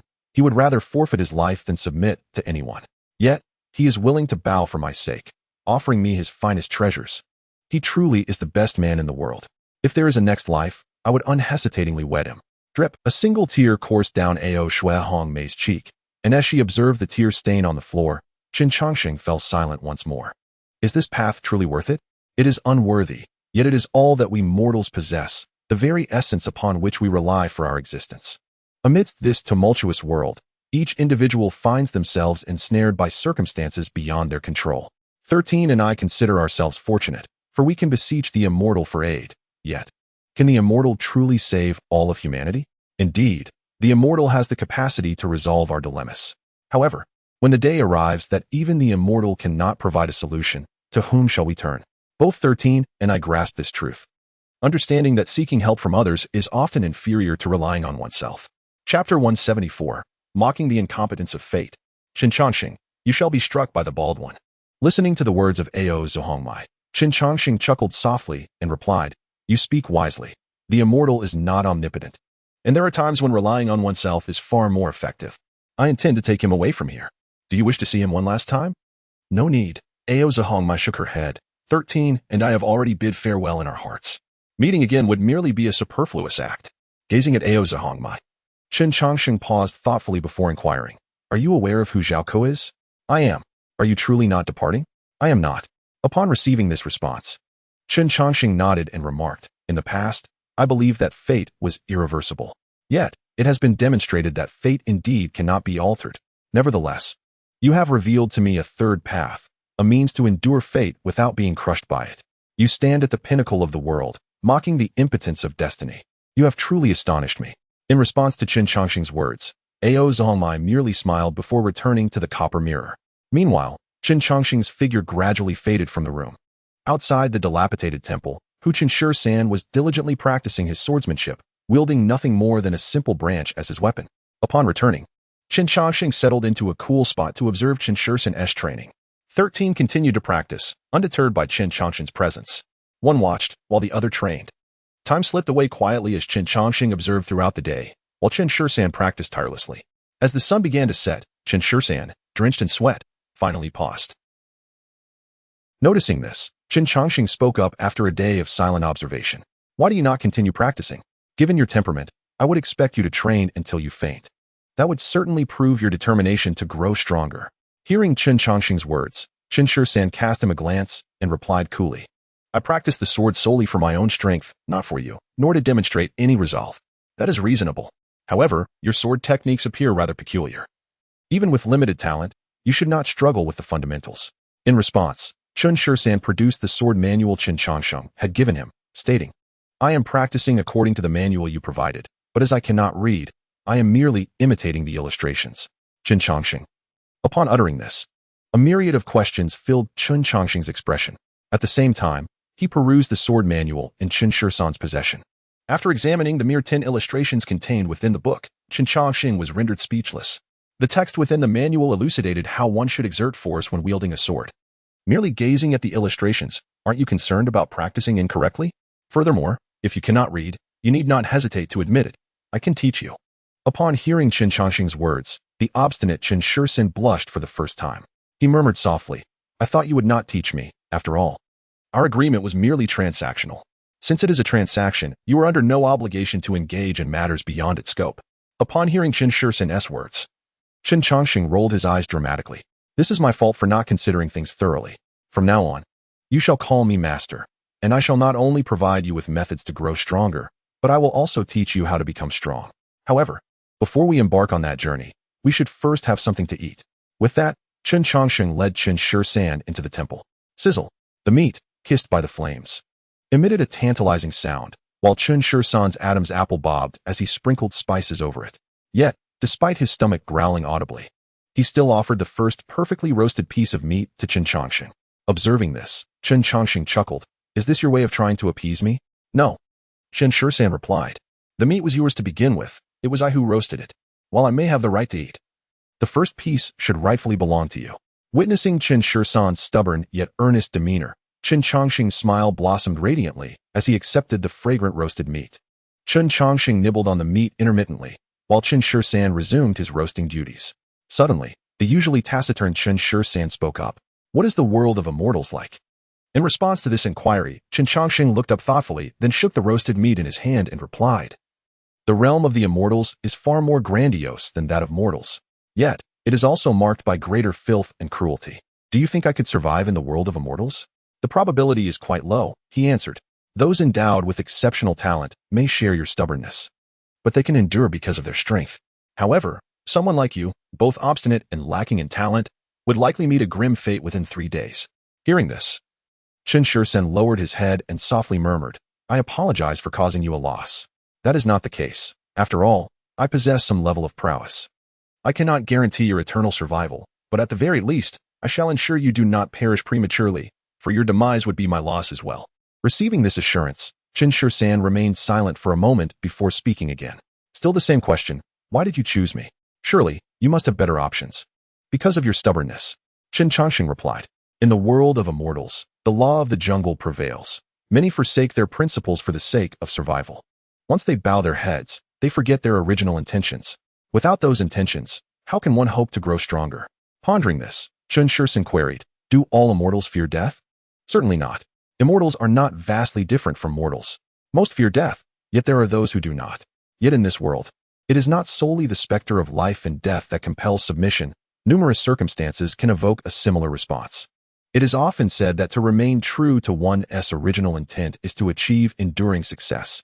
Yet while the initial spark is easily kindled, the constant vigilance required to maintain it is a formidable challenge. You, with your obstinate demeanor, are among those capable of steadfastly upholding their principles by preserving your original intent. The sword in your grasp gains the right to strike down the mightiest of foes. Having spoken, Chen Changsheng casually discarded the wooden stick he had been holding and reclined comfortably amidst the straw. Rest well. Tomorrow we shall depart from this place. Your innate talent is rather lacking, and I must devise a means to bolster your physical strength. Across the realm, there are many places adept in physical prowess, yet the finest among them undoubtedly lies in the northern desert.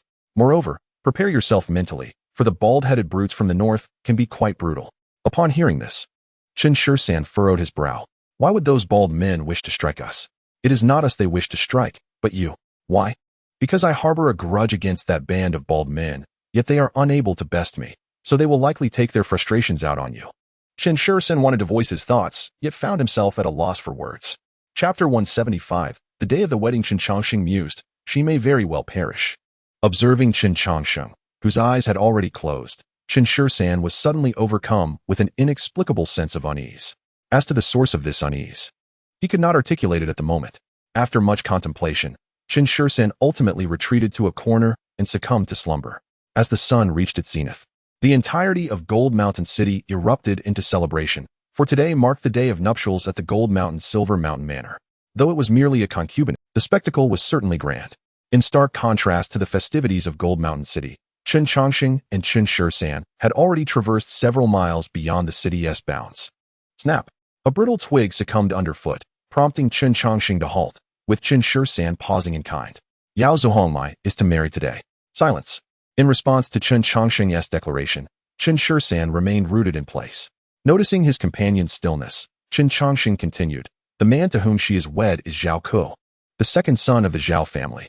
Zhao Ku is known for his lascivious nature, and this marks his 18th concubine. Moreover, those who preceded her have not fared well. As Zhao Ku has grown weary of them, it is evident that Yao Zuhongmai's fate will not be a favorable one. Upon hearing this, the previously quiet Chen Changsheng finally spoke. Once I attain strength, I shall rescue her, and I will do so alive. A commendable aspiration. Yet there is a matter I neglected to inform you. Over the past 5 years, I have been observing both of you closely. My understanding of Yao Zuhongmai surpasses even your own. She is a woman of even greater stubbornness than you. She harbors feelings for you, yet believes herself unworthy of your affection. With your departure, her last lingering concern will dissipate, thus she shall not marry Zhao Ku, if I am not mistaken. When the bridal sedan stops at the Zhao residence, Zhao Ku shall receive only a lifeless body. Upon hearing this, Chen Changsheng immediately turned and strode purposefully toward Gold Mountain City, unwavering and devoid of any hesitation or emotional turn. All that remained was the unyielding determination reflected in Chen Changsheng's gaze. Upon witnessing the scene, Chen Changsheng immediately followed closely behind Chen Changsheng, incessantly chattering. It is futile for you to go now. The Zhao family is numerous and powerful. You cannot contend with them alone, especially since they have cultivators among them. You stand no chance against them. Instead, why not beseech me? I shall assist you in resolving everything. That so-called Zhao family, I could obliterate them with a mere breath. In response to Chen Changsheng's words, Chen Changsheng's pace did not waver. I do not seek your help. Why not? This is my affair. I require no one's charity. But if you proceed like this, Aoshui Hongmei will perish. Let her die. There is nothing to fear. If Hongmei dies, I will die too. Everyone in this world will eventually perish. Death is not to be feared. What is truly terrifying is succumbing to fate. Today's events are Hongmei's destiny. Even without the Zhao family, there would be the Wang family or the Li family. To save her is also my fate. If I die, it simply proves my inadequacy. I may fall beneath fate, but I shall never bow to it, and thus I will not plead with you. Upon hearing this, a smile crept onto the corner of Chen Changsheng's mouth. Since you will not beseech me, we might engage in a trade, just as we did a few days ago. I will help you grow stronger if you assist me in my endeavors. No need. Why is that? One may possess pride, yet should not harbor arrogance. Do you intend to witness the death of your pitiful dignity while Aoshui Hongmei perishes before your eyes? At this, Chen Changsheng halted, fixing a steady gaze upon Chen Changsheng. I do not wish to see Hongmei die. For that, I would pay any price. However, I have already entered into another agreement with you. My life and my remaining days no longer belong to me. Thus, I possess nothing to trade. Others might employ flimsy excuses to finalize such a transaction. But I shall not. Bowing is bowing, and no amount of eloquence can alter that fact. I understand that you will save me at a critical moment, for our deal remains incomplete. I also recognize that Aoshui Hongmei will perish because I have rejected your charity.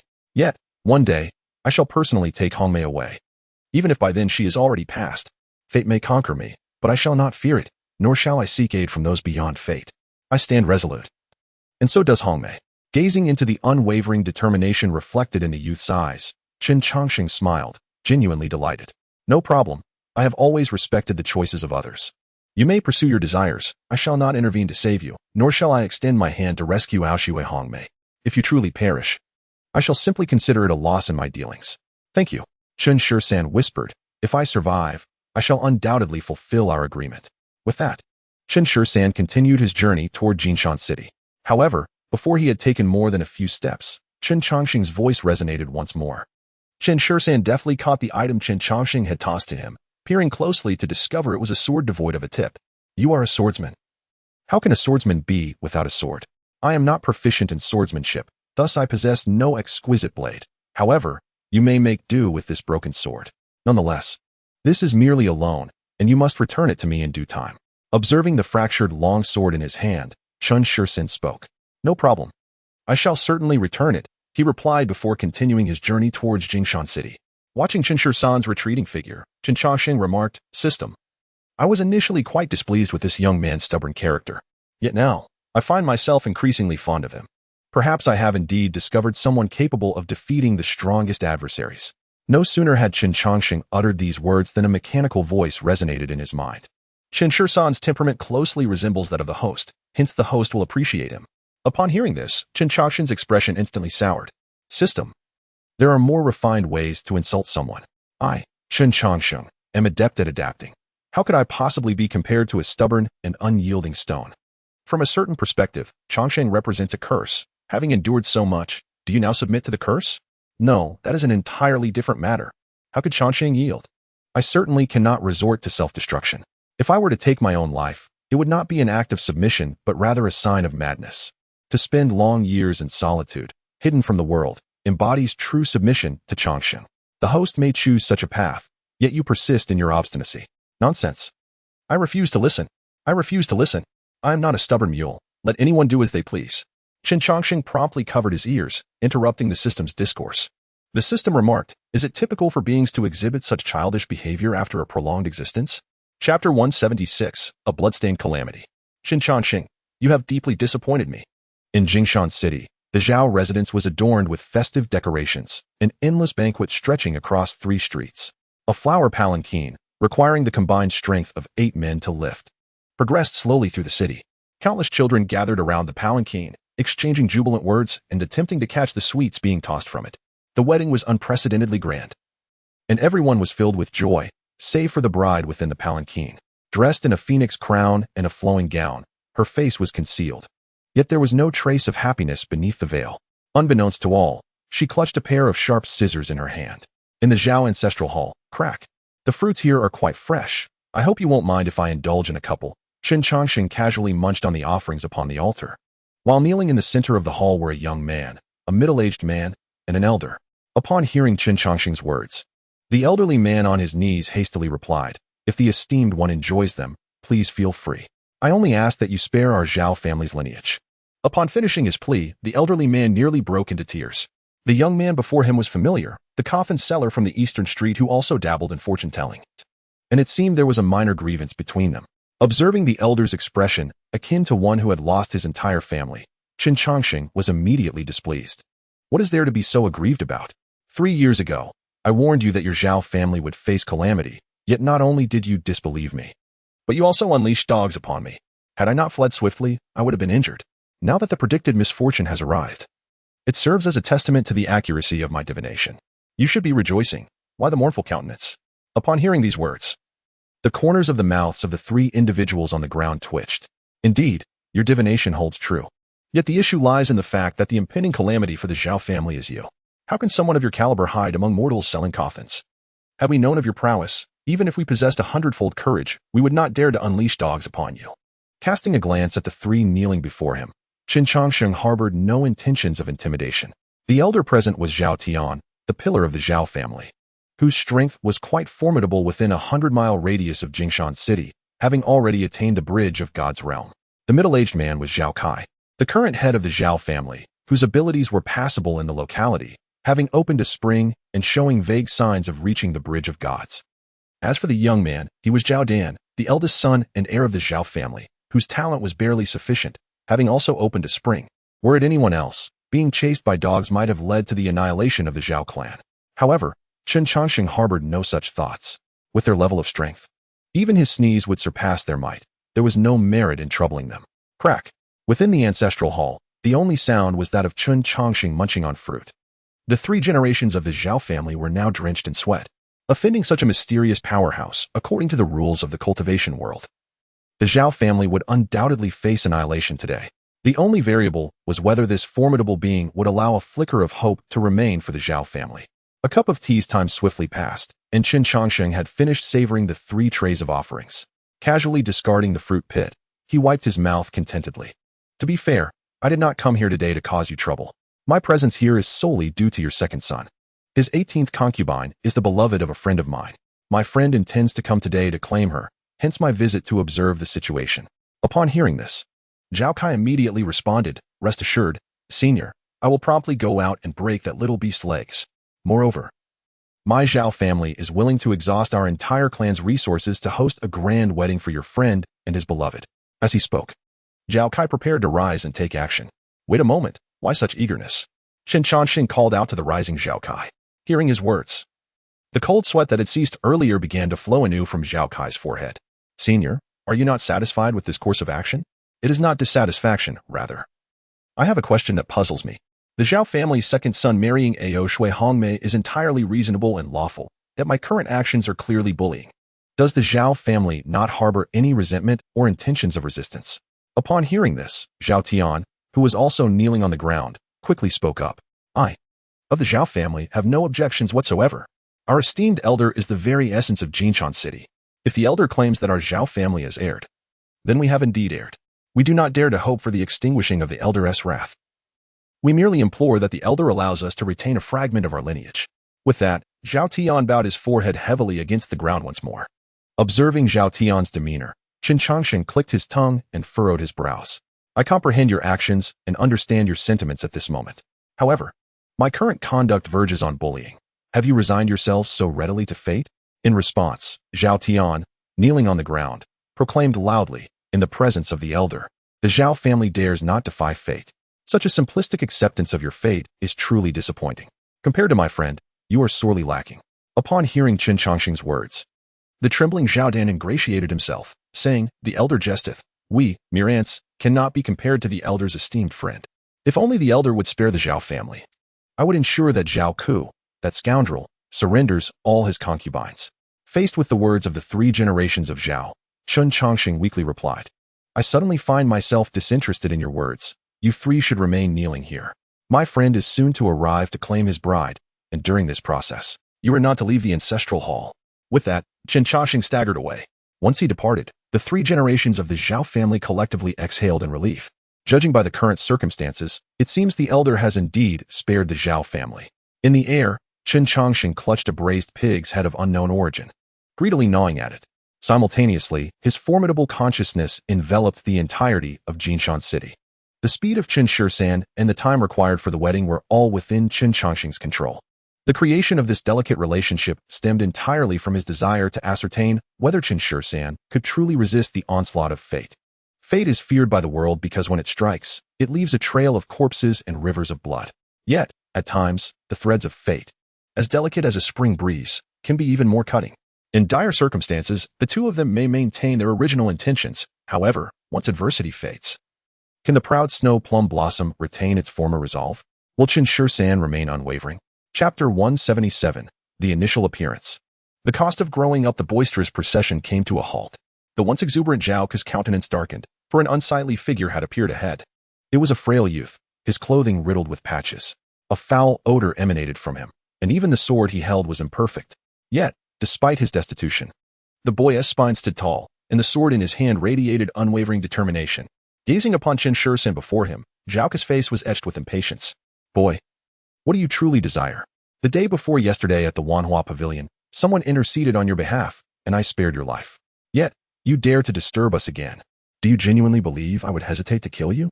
Upon hearing Zhao's words, Chen Changsheng glanced towards the distant bridal sedan, speaking in a calm tone. Hongmei, following you will lead to her demise. I must take her away. With that, Chen Changsheng revealed a blood-stained pouch from his embrace. Observing the mere 4 taels and 7 coins of silver in Chen Changsheng's hand, Zhao rolled his eyes dramatically. Are you out of your mind? Do you intend to ransom her with this paltry sum? Even if you truly seek trouble, could you at least engage your brain? You ought to come at me with your sword drawn and declare that you will take her away today. If you had done so, I might have regarded you with some respect. But this charade, are you attempting to elicit sympathy for your foolishness? Upon hearing Zhao's mockery, Chen Changsheng pocketed the 4 taels and 7 coins. Hongmei once said that the world is a place where reason can be articulated, and only when reason fails should one resort to violence. This 4 taels and 7 coins are all I possess. Your refusal is within reason. Therefore, I shall use the sword in my hand to take Hongmei away. With that, Chen Changsheng slowly raised his broken sword, pointing it towards Zhao atop his horse. In response, Zhao smirked disdainfully and remarked, now that's more like it. If I were to slay a fool, I would be the subject of ridicule. With a flick of his finger, over 10 guards surrounded Chen Changsheng. Be swift, we cannot disrupt my auspicious time. Once he's dead, chop him up and feed him to the dogs, lest I be troubled by the sight. At Zhao's command, the Zhao family guards immediately advanced with their weapons aimed at Chen Changsheng. Although Chen Changsheng wielded the broken sword gifted by Chen Changsheng, even the finest weapon is worthless if it cannot reach the enemy. Chen Changsheng had only practiced basic swordsmanship, relying solely on his own understanding. Such crude techniques were no match for the Zhao family guards. Initially, Chen Changsheng managed to gain an advantage with his broken sword, but once the guards deciphered his moves, he soon bore several grievous wounds. In the air, Chen Changsheng, having finished the braised pig's head, began gnawing on a roasted chicken.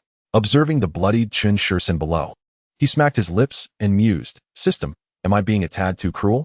I could have easily resolved this, yet I offered this young lad the most painful path. With my intellect, devising a method to preserve Chen Changsheng's resolve while saving Aoxue and Hongmei would be a trivial task. Upon hearing Chen Changsheng's words, the system's electronic voice responded, theoretically, the host could indeed do so.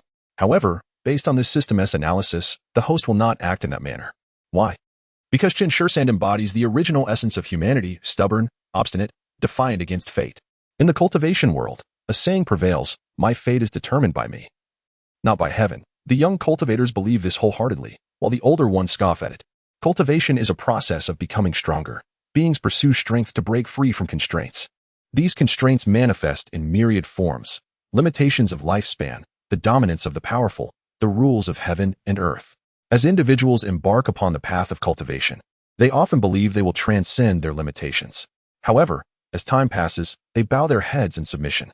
Much like the Zhao family, they are willing to forsake dignity, kinship, and wealth for the sake of survival. Anything that exists beyond life itself is cast aside. While such actions may indeed enhance their chances of survival, they ultimately abandon their original aspirations. Upon hearing this, Chen Changsheng set down the roast chicken in his hand. System. What was Zhao Tian's initial intention when he entered the realm of cultivation? To attain unparalleled freedom and become the strongest in the world, refusing to bow to anyone. And now? To maintain the prosperity of the family, to live cautiously, and to hope for a longer existence. Faced with this response, Chen Changsheng fell silent. For he was reminded of the celestial gathering thousands of years ago.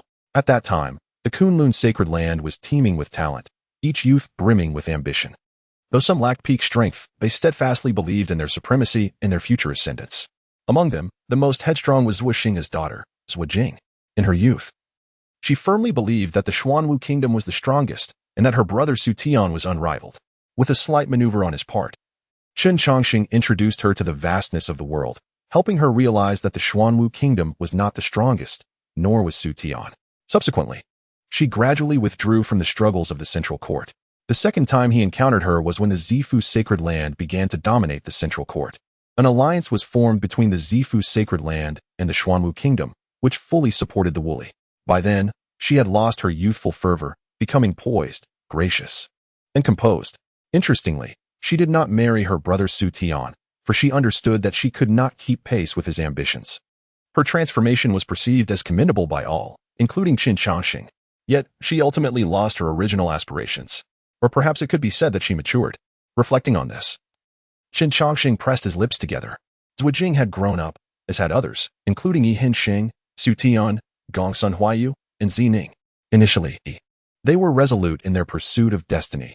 Yet with the emergence of others, they relinquished that notion and began to pursue different goals. This approach was justified, for their quest for destiny would lead only to demise, resulting in death and oblivion. Nevertheless, no matter how high their achievements, the versions of themselves that once existed had perished.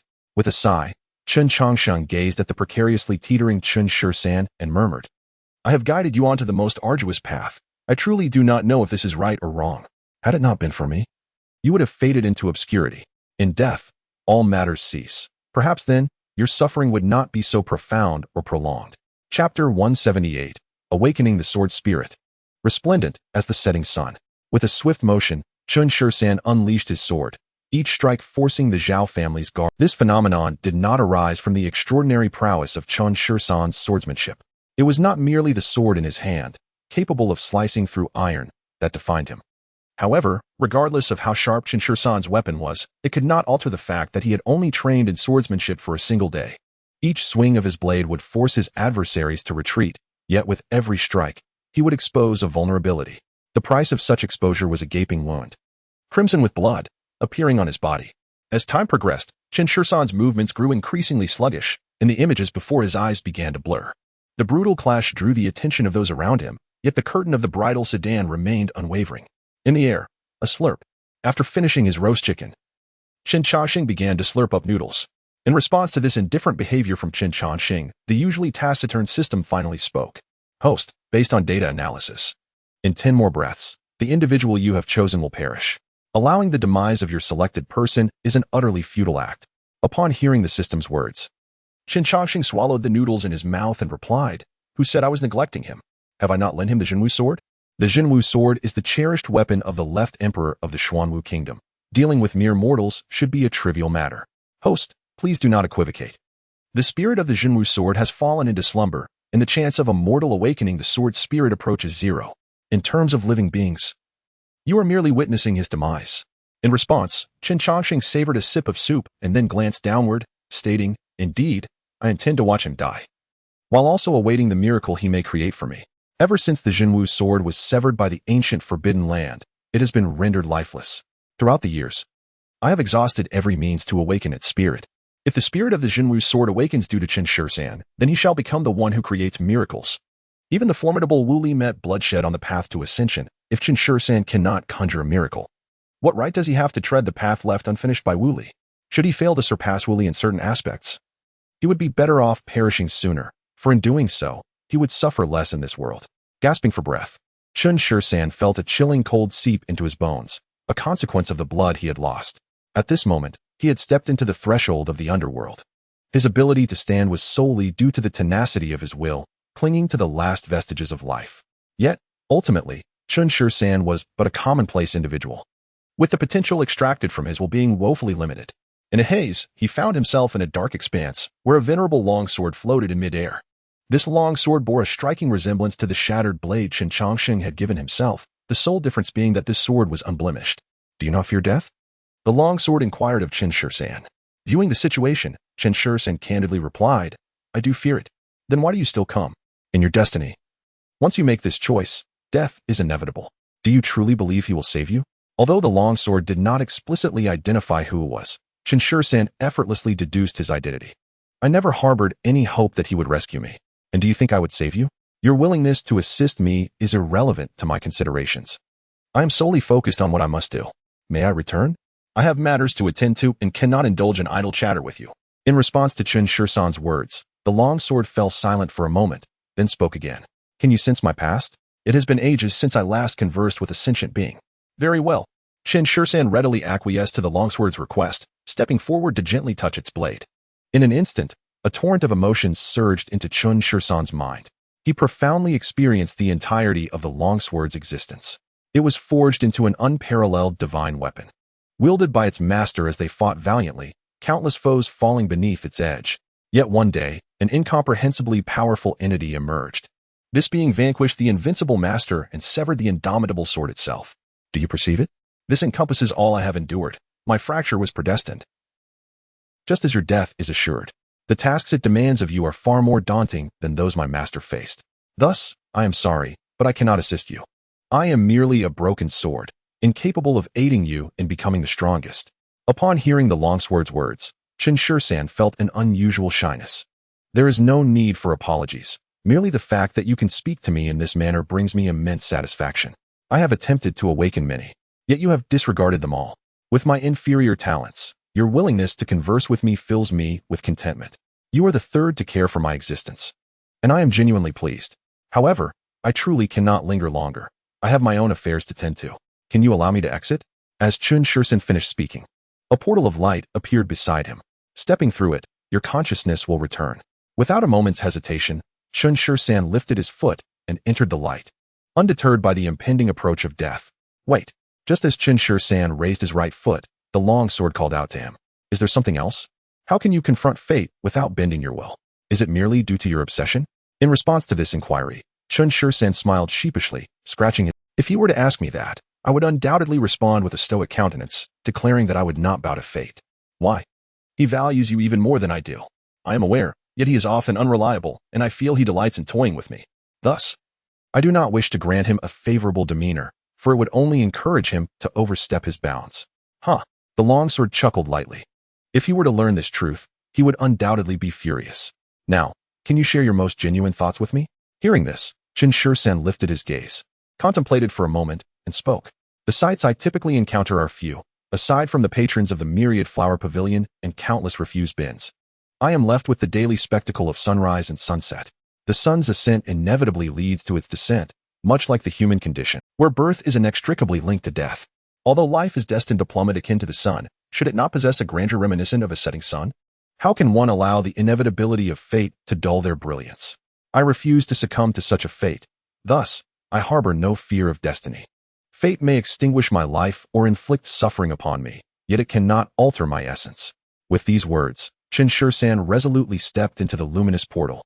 Observing his retreating figure, the longsword remained silent for a prolonged moment before whispering, even in descent, one should embody the splendor of a sunset. Chen Changsheng. You have indeed discovered one who cannot be vanquished by fate. Very well, allow me to be the first miracle he witnesses.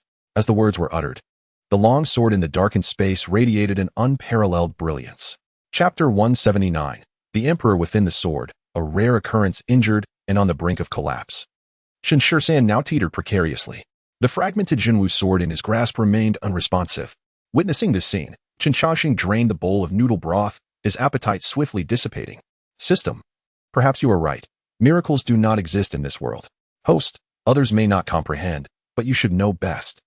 The miracles spoken of by the masses are merely matters of probability. It was evident that Chen Changsheng could not awaken the sword. Buzz. Before the system could finish, the Jinwu sword in Chen Changsheng's hand suddenly erupted in radiant light. The overwhelming sword energy compelled all living beings within 1,000 miles to kneel. System. Upon witnessing this, Chen Changsheng, who had been reclining in midair, sprang to his feet. System. This must be the legendary miracle, right? Host. This is merely a rare occurrence. No. Can you refrain from sidestepping the topic? Chen Changsheng interrupted the system, his excitement palpable. I am well aware this is a rare event. However, I am eager to know what the colloquial term for a rare occurrence is. System, were I capable of emotions, I would certainly admonish you. To respond, post. Such events are commonly referred to as miracles. It is clear that you have encountered a rare occurrence. However, the likelihood of consecutive rare events is even slimmer. You should not harbor false hopes. The system continued in its methodical manner, but Chen Changsheng had already dashed to the battlefield below. System, could you at least show me some respect and listen attentively to my words? Swish. Chen Changsheng unleashed his sword, a strike born solely of instinct. At that moment, he was teetering on the edge of unconsciousness. Rather than saying that Chen Changsheng wielded the sword, it would be more accurate to state that his heart cleaved a path through the world. Crack. A half-bamboo chopstick fell to the ground. Drip. As the chopstick dropped, a single drop of liquid followed suit. Touching the minute wound on his face, Chen Changsheng was left speechless. Come now, we are at least old acquaintances. Was it truly necessary to strike so harshly? The young man appears to be in a state of confusion, and so are you. Chen Changsheng grumbled as he approached Chen Changsheng, who stood motionless. Interestingly, it seemed that Chen Changsheng's words were directed at the fractured Jinwu sword. Buzz. Upon hearing his words, the Jinwu sword vibrated slightly, as if urging Chen Changsheng to hasten his efforts to save the individual. Understood. Understood. Now you're anxious. Why wasn't this done earlier? Fortunately, my medical skills are exceptional. Otherwise, his life would truly be at stake. A pill was placed into Chen Changsheng's mouth, while divine energy transformed into delicate threads to stitch his wounds. In less than 30 breaths, Chen Changsheng's external injuries were completely healed. Buzz. Seeing that the injuries had mended but his master remained unconscious, the Jinwu sword grew impatient once more. Why the panic? You know well how severely this lad's foundation has deteriorated. Even the finest elixirs would lose their efficacy in his case. Though my medical prowess is remarkable, it wouldn't allow him to awaken instantaneously. Upon hearing Chen Changsheng's words, the agitated Jinwu sword finally ceased its vibrations. Having successfully calmed the sword, Chen Changsheng took the opportunity to once more scrutinize Chen Changsheng before him. I consider my talents to be scarcely inferior to those of the fated ones. I have observed numerous techniques. Even if I do not grasp them entirely, I possess some understanding. Yet, I have never been able to fathom how you wielded that sword. You are merely immortal now, yet you severed the chopsticks in my hand and drew blood from me. This is nothing short of fantastical. As he spoke, Chen Changsheng excitedly paced in place. Given Chen Changsheng's current strength, even wielding a blade of grass could rival the might of divine weapons in the eyes of certain cultivators, let alone an ordinary mortal. Even a practitioner of the Ming Lamp realm would find it impossible to achieve such a feat. Not even the Jinwu sword, awakened by the sword spirit, could yield such results. Just as Chen Changsheng reveled in his joy, the unconscious Chen Changsheng slowly opened his eyes. Upon witnessing this, Chen Changsheng's excitement evaporated instantaneously, replaced by a look of disdain. Oh, you have finally awakened. If you had not, I would have had no choice but to bury you. Glancing around at the unconscious crowd, Chen Changsheng inquired in confusion, is this your doing? Me? Don't be ridiculous. I have no interest in such trivial matters. This is of your own making, but take pride in it, for your performance has indeed been woeful. At this, a flicker of doubt crossed Chen Changsheng's eyes. Is such a performance truly considered poor? Not poor. They are all mere mortals. For cultivators, slaying them is simpler than exterminating an ant. Yet, in such a straightforward endeavor, you have rendered yourself in this state. I could find any practitioner of the other shore realm who would surpass your efforts. Do you believe me? Chen Changsheng's words left Chen Changsheng somewhat dazed, for he was entirely unaware that the cultivation world delineates strength into categories. Are practitioners of the other shore realm weak? Indeed, they are. Currently, the cultivation realms are divided into 3 major stages: the Sea of Suffering, the Cave Heavens, and the Divine Realm. The Sea of Suffering encompasses the Spring Eye, the Divine Bridge, and the other shore. The Beyond Realm merely represents the 3rd minor level of the 1st major realm. Strictly speaking, it has yet to even graze the periphery of the 2nd major realm. It is of no consequence if one is unacquainted with the standards of the cultivation world, but surely you can count. Take a moment to reflect and ascertain whether the Beyond Realm is indeed feeble. Upon hearing Chen Changsheng's words, Chen Changsheng meticulously calculated and discovered that the reality seemed to align with Chen Changsheng's assertion. Aware of his own inadequacies, he resolved to strive even harder to enhance his strength. Casting a sidelong glance at Chen Changsheng's somewhat remorseful expression, Chen Changsheng graciously waved his hand and remarked, just take it as you will. Although you are indeed lacking, your attitude remains commendable. Maintain this disposition in the future. Having garnered even a modicum of Chen Changsheng's approval, Chen Changsheng bowed deeply and proceeded towards the nearby bridal sedan. However, Just as Chen Changsheng turned his back to Chen Changsheng, the latter cast a fierce glare at the Jinwu, conveying an unspoken message. Should you dare to thwart my endeavors, be wary of the consequences. Jinwu's sword responded internally, given your status, strength, and position. You ought not to engage in such childish behavior. Threatening a sword, indeed, you are the sovereign among blades. Chapter 180. The Fate of an Egg. Chen Changsheng. How will the master choose? Chen Changsheng remained oblivious to the subtle exchanges between Chen Changsheng and the Jinwu sword. For at that moment, all his attention was directed towards the bridal sedan. After a moment of silence, he ultimately lifted the curtain of the sedan. Yet, upon beholding the scene within, even the fearless Chen Changsheng felt his pupils constrict in shock. Blood. The interior of the bridal sedan was drenched in blood, and the face of Ao Shui Hongmei was marred by grievous wounds that exposed bone. Oh dear! The unparalleled beauty has been transformed into a frightful visage. An ill-timed voice reached Chen Changsheng's ears. Glancing at the unexpectedly present Chen Changsheng beside the bridal sedan, Chen Changsheng was tempted to strike him with the Jinwu sword in hand. In response to Chen Changsheng's glare, Chen Changsheng derided, "What are you looking at? So what if she has become a fright? Moreover, your beloved has sustained dire injuries. Why have you not sought a physician yet? Is Hongmei dead?" Chen Changsheng's words ignited a surge of excitement in Chen Changsheng. When have I ever claimed she was dead? Surely you possess some common sense, despite your limited experience. She merely slashed her face with scissors. If the bleeding is halted in time, the likelihood of death is minimal. However, should you delay for her survival will truly be at risk. Upon hearing this, Chen Changsheng immediately lifted the blood-soaked Ao Shui Hongmei, determined to seek out a healer. Yet, surveying the surroundings, he noticed that the entirety of Jinshan City had succumbed to unconsciousness, leaving him at a loss as to where to find a physician. Step right up. Take a look. An ancestral wound remedy, specifically for facial lacerations caused by scissors. If it doesn't work, there's no charge. Suddenly, a stall appeared on a vacant patch of ground, where a street doctor was vociferously hawking his wares. Even more absurdly, he had erected a sign detailing the remedy's effects. Chen Changsheng muttered to himself, "I swear. I truly want to curse at this moment." Taking a deep breath, he endeavored to calm his tumultuous emotions and spoke. "How much do you charge for this medicinal ointment?" "It's quite reasonable. Merely 100 East pearls, 10,000 taels of gold, and a chest of jewels." Upon hearing this, Chen Changsheng's lips twitched. "You are well aware of my circumstances. There is no need to set such a high price to burden me. I know how much you possess, and I am certain you cannot afford it. Though you may lack the means, Ao Shui Hongmei does have them. I have personally counted the Zhao family's bride price." Chen Changsheng remarked, "Is this the countenance of a celestial being? Why does it differ so greatly from my expectations?" 3 days later. "Stop looking. Are you going or not?" Chen Changsheng urged Chen Changsheng, who remained fixated on the distant thatched cottage. After a prolonged silence, Chen Changsheng finally spoke. "Sir, why won't Hongmei come with me? It is entirely normal for her not to accompany you, for she has never contemplated doing so." "Why?" In response to Chen Changsheng's confusion, Chen Changsheng approached and gently patted the bewildered young man's head. "My dear boy, you hail from different realms. Thus your separation is inevitable. Is it due to cultivation? Not at all. With your talent, it is difficult to find anyone less gifted than you. Although Ao Shui Hongmei lacks much talent, she is still somewhat superior to you. Whether teaching 1 or 2, I do not mind instructing an additional student." At this point, Chen Changsheng paused, leaning closer to Chen Changsheng's ear. "I would prefer not to be so blunt, but some truths need to be articulated clearly for your understanding.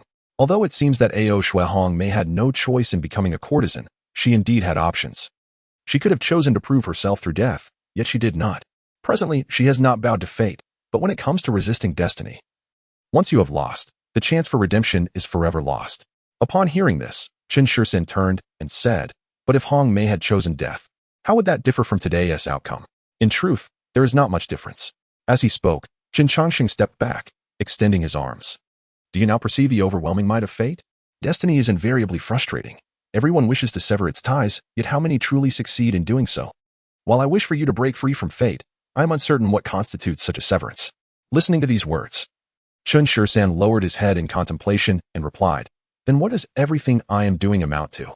Perhaps it can barely be considered as not being vanquished by fate. But whether I will be defeated in the future remains uncertain." In response to Chen Changsheng's remarks, Chen Changsheng glanced at the distant cottage, as if grasping some understanding. Is this the reason for Hongmei's disfigurement? Indeed, Ao Shui Hongmei's disfigurement was not intended to reject Zhao Ku, but rather to forsake a reckless you. She wished for you to forget her and start anew. After hearing this, Chen Changsheng fell silent once more.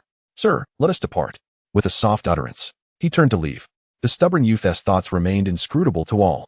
Observing Chen Changsheng's silence, Chen Changsheng followed with a playful grin. All right, young man. When life presents you with such a woman, you ought to feel content. It is an impossibility for all relationships to conclude perfectly. At worst, I can introduce you to a few more fair maidens in the future. Really? Chen Changsheng. Young man, I had always thought you to be a romantic at heart. I never imagined you could be such a fickle fellow. Yet, even in your capriciousness, one would expect you to mourn for a time before moving on. It seems rather heartless to contemplate such matters so soon after parting. Observing the astonished expression on Chen Changsheng's face, Chen 13 spoke coolly. Sir, do you have someone you cherish? Chen Changsheng, why do you ask? I wish to know. If the person you admire were to act similarly to Hongmei, how would you choose? Faced with this inquiry, the typically optimistic Chen Changsheng fell silent. As memories of someone from long ago resurfaced, when she was on the brink of death, she had uttered words akin to those. Yet to this day, Chen Changsheng remains uncertain on how to confront this dilemma. Ridiculous. How could I, Chen Changsheng, wander freely in this world, be ensnared by such trivial matters? My confidants could be counted from here to 10 miles away. But has the sir ever verbally expressed affection for them? Chen Changsheng, how come I never realized your sharp tongue before? Mind your own business, and keep that mouth of yours shut. Chen Changsheng tossed an egg at Chen 13 and stormed off in a huff. Chen 13 chuckled at the egg in his hand. For Chen Changsheng was the second person to bestow him with an egg. 5 years prior, an egg had saved his life. 5 years later, he received another, which ultimately transformed his fate. Chapter 181. Mount Buzhou, the backup of witchcraft. Sir, are you truly one of the founders of this era? Indeed, without a doubt. However, to be precise, I am merely one of the founders of this age. While I am indeed a founder, do not let this inflate your pride. After all, your talent is rather lacking. There are countless individuals far superior to you. Observing Chen Changsheng standing with his hands clasped behind his back, Chen 13's eyes brimmed with curiosity. Sir, since you are one of the founders of this era, why must we venture to Mount Buzhou to learn from others? In response to Chen 13's remark, Chen Changsheng's expression grew somewhat awkward. Ahem. Although I am a founder of this era, to become a formidable force, one must draw from various strengths. Attending the banquet at Mount Buzhou is merely an opportunity to exchange insights with other practitioners. So that is how it is. Chen 13 nodded thoughtfully. But since it's a discussion, why did you need to sneak a ticket? According to your own description, the sword cultivators of Mount Buzhou should have warmly invited you. You wouldn't be smack. Before Chen 13 could finish, he received a sharp slap to the head. Mind your own business, young one, and hurry to change your clothes. After you're dressed, attend the banquet at Mount Buzhou. I will follow shortly. Furthermore, do not forget the information I have imparted to you. Be cautious not to let slip a word, lest you incur dire consequences. Observing Chen Chang's exasperated expression, Chen Changsheng scratched his head and departed. Once Chen Changsheng had vanished from sight, the fury etched upon Chen Chang's face dissipated, replaced by an air of tranquility. 180 years have elapsed, and none have shown themselves. What are you all awaiting? He murmured softly, his thoughts drifting back to the path to ascendancy from a century and 8 decades past. The audacious assault on that path then was uncharacteristic of the witch's might. At that time, the witch had only borne the mandate for a mere 1 or 2 millennia, their foundation woefully insufficient. To act during that period was indeed exceedingly hasty. With this contemplation, Chen Chang waved his right hand, summoning forth 2 bound cultivators from thin air. Casting a glance at their terror-stricken visages, he spoke with an air of indifference. From this moment forth, I shall pose a question, and you shall respond. Not a word of superfluous chatter shall be uttered, nor shall any inquiries be made that do not pertain to my questions. Do you comprehend? In response, the 2 cultivators nodded fervently, fearful that even a moment's delay would result in their demise at the hands of this enigmatic figure. The first query, how did Buzhou Mountain come into existence? In reply, the cultivators stated, Buzhou Mountain was personally relocated here by the Emperor of the Wild Heavens. It is said that after assuming the mandate, the Emperor found this locale to be picturesque and thus brought forth a grand mountain to grace this place. This site serves as one of the temporary palaces of the Emperor of the Wild Heavens. Upon hearing this response, Chen Chang nodded and continued. The second question, when the Emperor of the Wild Heavens ascended, did he truly take everything with him? At this pronouncement, the 2 cultivators paused, for Chen Chang had posed an inquiry of the most fundamental nature. It was universally acknowledged that the Emperor ascended alongside the sacred land of the Purple Mansion, a fact witnessed by all. Furthermore, after the Emperor's departure, many sought treasures at the ruins of the sacred land, hoping to uncover remnants left behind by the emperor. The emperor's formidable prowess rendered his perceived refuse a tremendous opportunity in the eyes of others. Yet, nearly a millennium has passed, and none have unearthed even a single strand of hair. Although they remained perplexed as to why this mysterious elder would inquire about such commonplace knowledge, they nonetheless answered dutifully, given his previous display of prowess. In response, they stated, "Indeed, when the Emperor of the Wild Heavens ascended, he took everything with him. After his ascension, there were those who ventured to the sacred land in search of fortune, yet to this day, they remain empty-handed." After listening, Chen Changsheng, "Your answers have pleased me greatly." With a swift motion, he cast a formation that plunged the two into the depths of the earth, 20 fathoms below. Chen Chang gazed toward the distant Buzhou mountain and murmured, "You impudent boy, what secrets do you conceal? Had I not chanced upon this place, I would have remained oblivious to the fact that you had anchored the dragon vein of the western continent. Moreover, what was it that you wished to convey to me during our final meeting in the nether forest?" With these thoughts, Chen Chang's brow furrowed once more. For the past 180 years, Chen Changsheng has wandered the mortal realm, awaiting the reemergence of certain entities. The commotion surrounding the path to ascend to the heavens was so monumental that it is inconceivable these beings did not respond. Yet, a century and 8 decades have passed, and the world remains in a state of tranquility, which is patently illogical. Chen Changsheng has pondered this conundrum for an extended period. It was only today, upon fortuitously encountering the Mount Buzhou, that the mystery which had plagued him for nearly a century finally unraveled. This Mount Buzhou is unremarkable, merely an ordinary peak. However, when viewed in conjunction with the topography of the entire western continent, it resembles a nail, firmly embedded at the heart of the dragon's vein. Clearly, the shamanic powers of Ur were not solely focused on assaulting the path to the heavens. They also left behind other means of counteraction. This Mount Buzhou is one such remnant. Contemplating this, a smile crept onto Chen Changsheng's lips. "Ah, you mischievous lad, engaging me in a game of hide and seek. Very well, let me see what surprises you have in store for me." With that, he staggered towards the distant Mount Buzhou.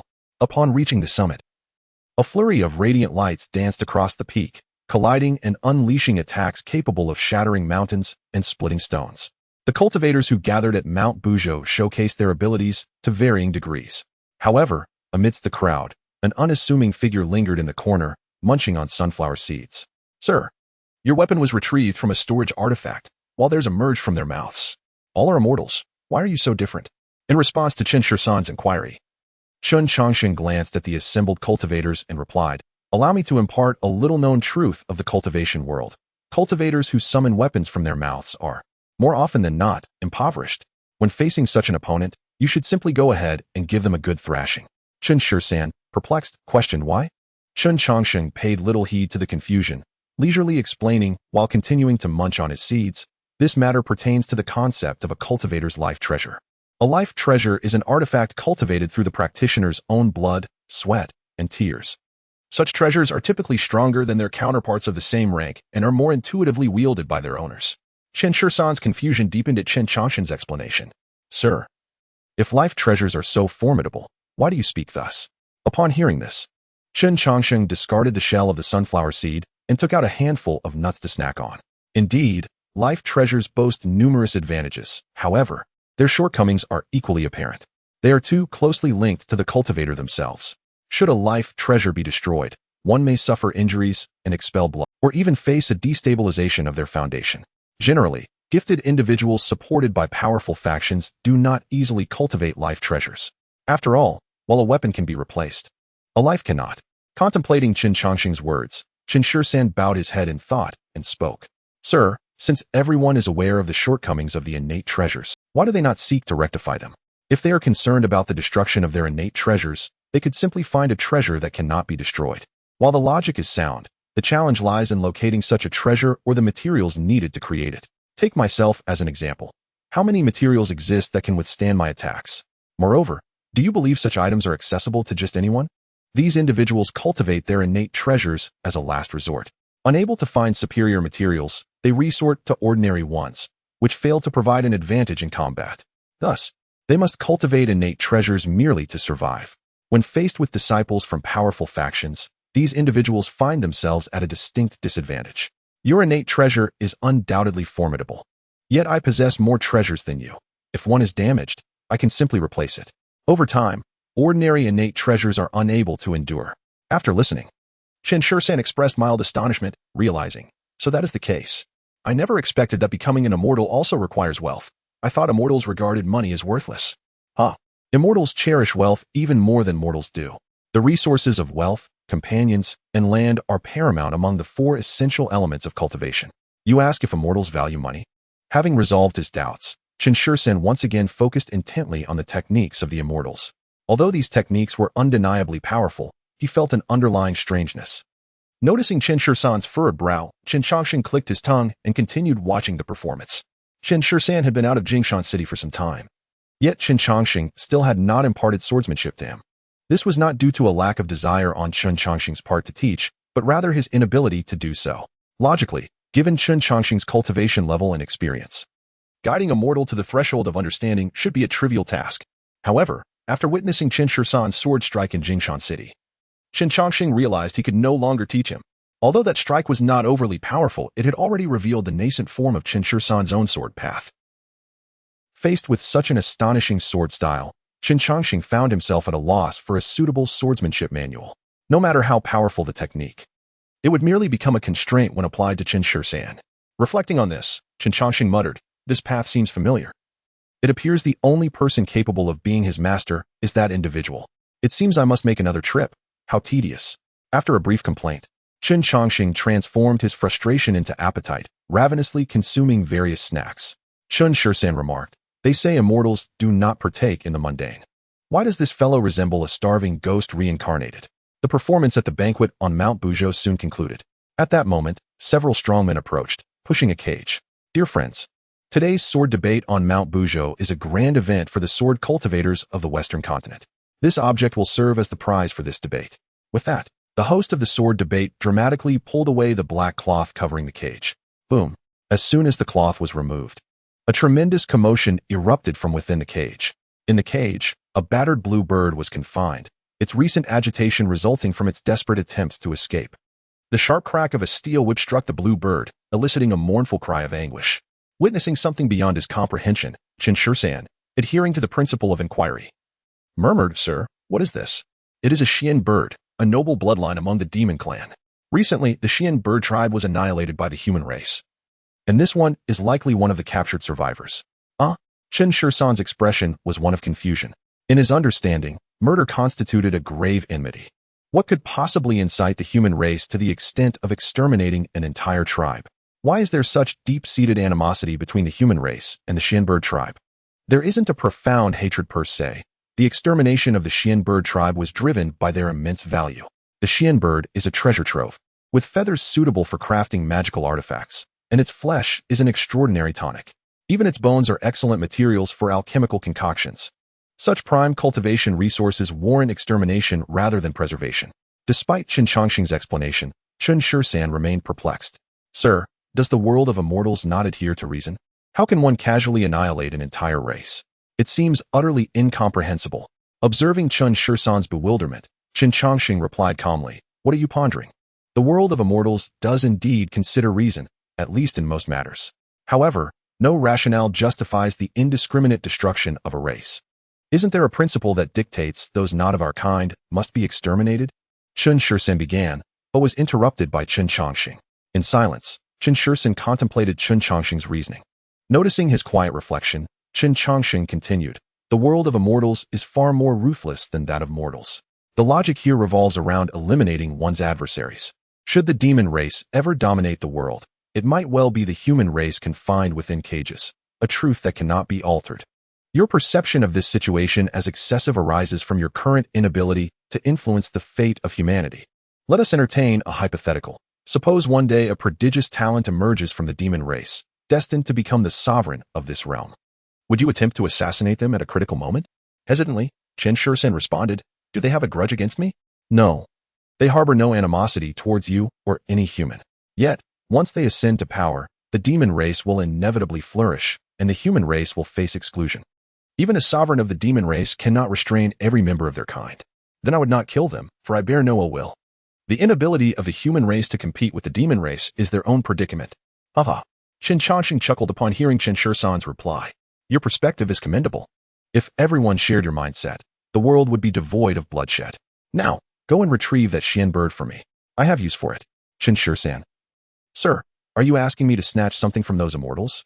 Indeed, but I cannot possibly defeat them. I am aware, so will you go or not? Chen Changsheng responded. How can your lips utter such frigid words? After a moment of silence, Chen Changsheng rose, wielding the Jinwu sword. Observing his retreating figure, Chen Changsheng smiled broadly, remarking, even a stubborn mule has its merits. I appreciate such tenacious youth. Chapter 183, Mortals and Immortals, Chen Changsheng. I shall only wield my sword. Before the presiding cultivator of the sword conference could finish his discourse, Chen Changsheng silently approached the center of the arena. The presiding cultivator paused momentarily, exclaiming, Young friend, I have yet to announce the rules. Perhaps you could wait a moment? In response, Chen Changsheng cast a glance at him and stated plainly, Someone has sent me to retrieve the Xian bird, hence my presence. Please continue with your rules. Once you are finished, I shall take the Xian bird. Upon hearing this, the gathered sword cultivators were momentarily taken aback, followed by a hearty laughter. For this young lad appeared utterly devoid of any cultivation. It seemed likely he had been coaxed out by his elders, merely to broaden his horizons.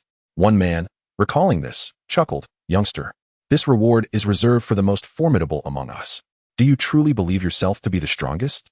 Without a moment's hesitation, Chen Changsheng replied, I am likely not the strongest here, yet I still intend to take the Xian bird. The man continued, And what if I refuse to allow you to take it? Do you believe you can defeat me? The man's smile grew brighter, while Chen Changsheng resolutely declared, I shall simply wield my sword and take the Xian bird. Whether I succeed is beyond my concern. Laughter erupted from the man, for he had not encountered such an amusing youth in a long time. What a splendid philosophy to merely wield one's sword. As cultivators, we must embody such indomitable spirit. Today, I shall impart some wisdom to elevate your swordsmanship. With that, the man stepped forward from the crowd. The onlookers straightened their posture, preparing to witness this captivating duel. The youth before them appeared weak, or perhaps merely a mortal. Yet, this very mortal commanded the admiration of many cultivators. To stand before the immortals as a mere mortal required immense courage. Even more commendable was his declaration of I shall only wield my sword. When he uttered these words, his gaze was pure and undistracted by external influences. How could one not grow fond of a youth possessing such a disposition? Chen Changsheng raised his fragmented Jinwu sword, fixating intently on the man before him, diligently searching for any flaws in his stance. Observing Chen Changsheng's earnest demeanor, the man smiled slightly and said, Young one, I shall make my move now. As the words left his lips, he casually unleashed a wave of sword energy directed at Chen Changsheng. In tandem, Chen Changsheng also drew his sword. Interestingly, Chen Changsheng's timing in drawing his sword was ever so slightly earlier than that of the sword cultivator. Bang! Chen Changsheng was sent flying by the sword chi, his slender frame crashing against a massive boulder before tumbling to the ground. Witnessing this scene, some in the crowd expressed their discontent. Old Li, why such severity? This child is merely an ordinary person. What will you do if you injure him? In response to the familiar complaints, the sword cultivator waved his hand dismissively. Rest assured, I only employed half my strength. He will only sustain minor injuries. This child possesses a commendable disposition, though he is overly headstrong. As the saying goes, the overly rigid are prone to break. Tempering his spirit will be beneficial for him. Given your capabilities, you might as well return to practice for a few millennia before attempting to make this stubborn mule bow. Just then, a languid voice drifted into the sword cultivator's ears. Looking up, he discovered Chen Changsheng had quietly approached the cage. Upon seeing this enigmatic stranger, the sword cultivator's vigilance heightened. The cage containing the mystical bird was a mere 30 paces away, and the man had managed to appear silently, indicating formidable prowess. At that moment, the battered Chen Changsheng approached, his face smeared with dirt and a trace of blood at the corner of his mouth. Sir, I have one, he proclaimed. Hearing this, Chen Changsheng chuckled. You are in such a state. On what grounds do you claim victory? Because I drew my sword first. Drawing your sword first guarantees victory?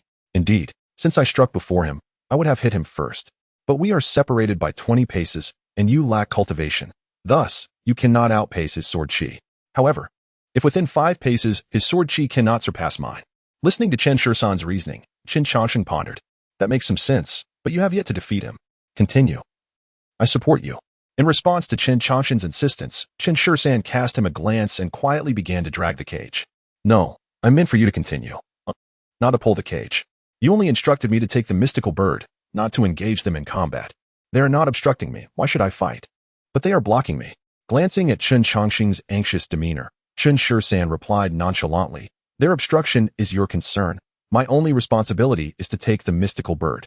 Furthermore, I am simply reserved, not foolish. You are intentionally setting me up for ridicule, so I shall not assist you against them."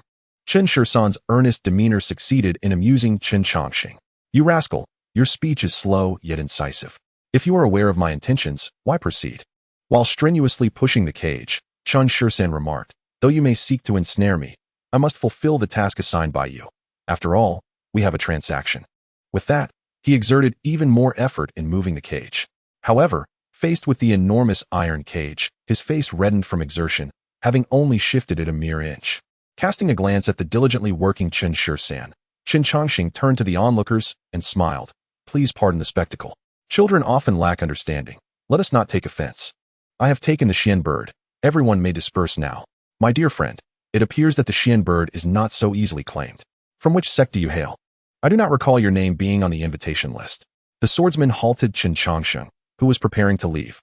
In response to the inquiry, Chen Changsheng produced an invitation card and stated, "I am Wang Ermatzi of Tsunyan Mountain, and this is my junior apprentice, Li Dazue.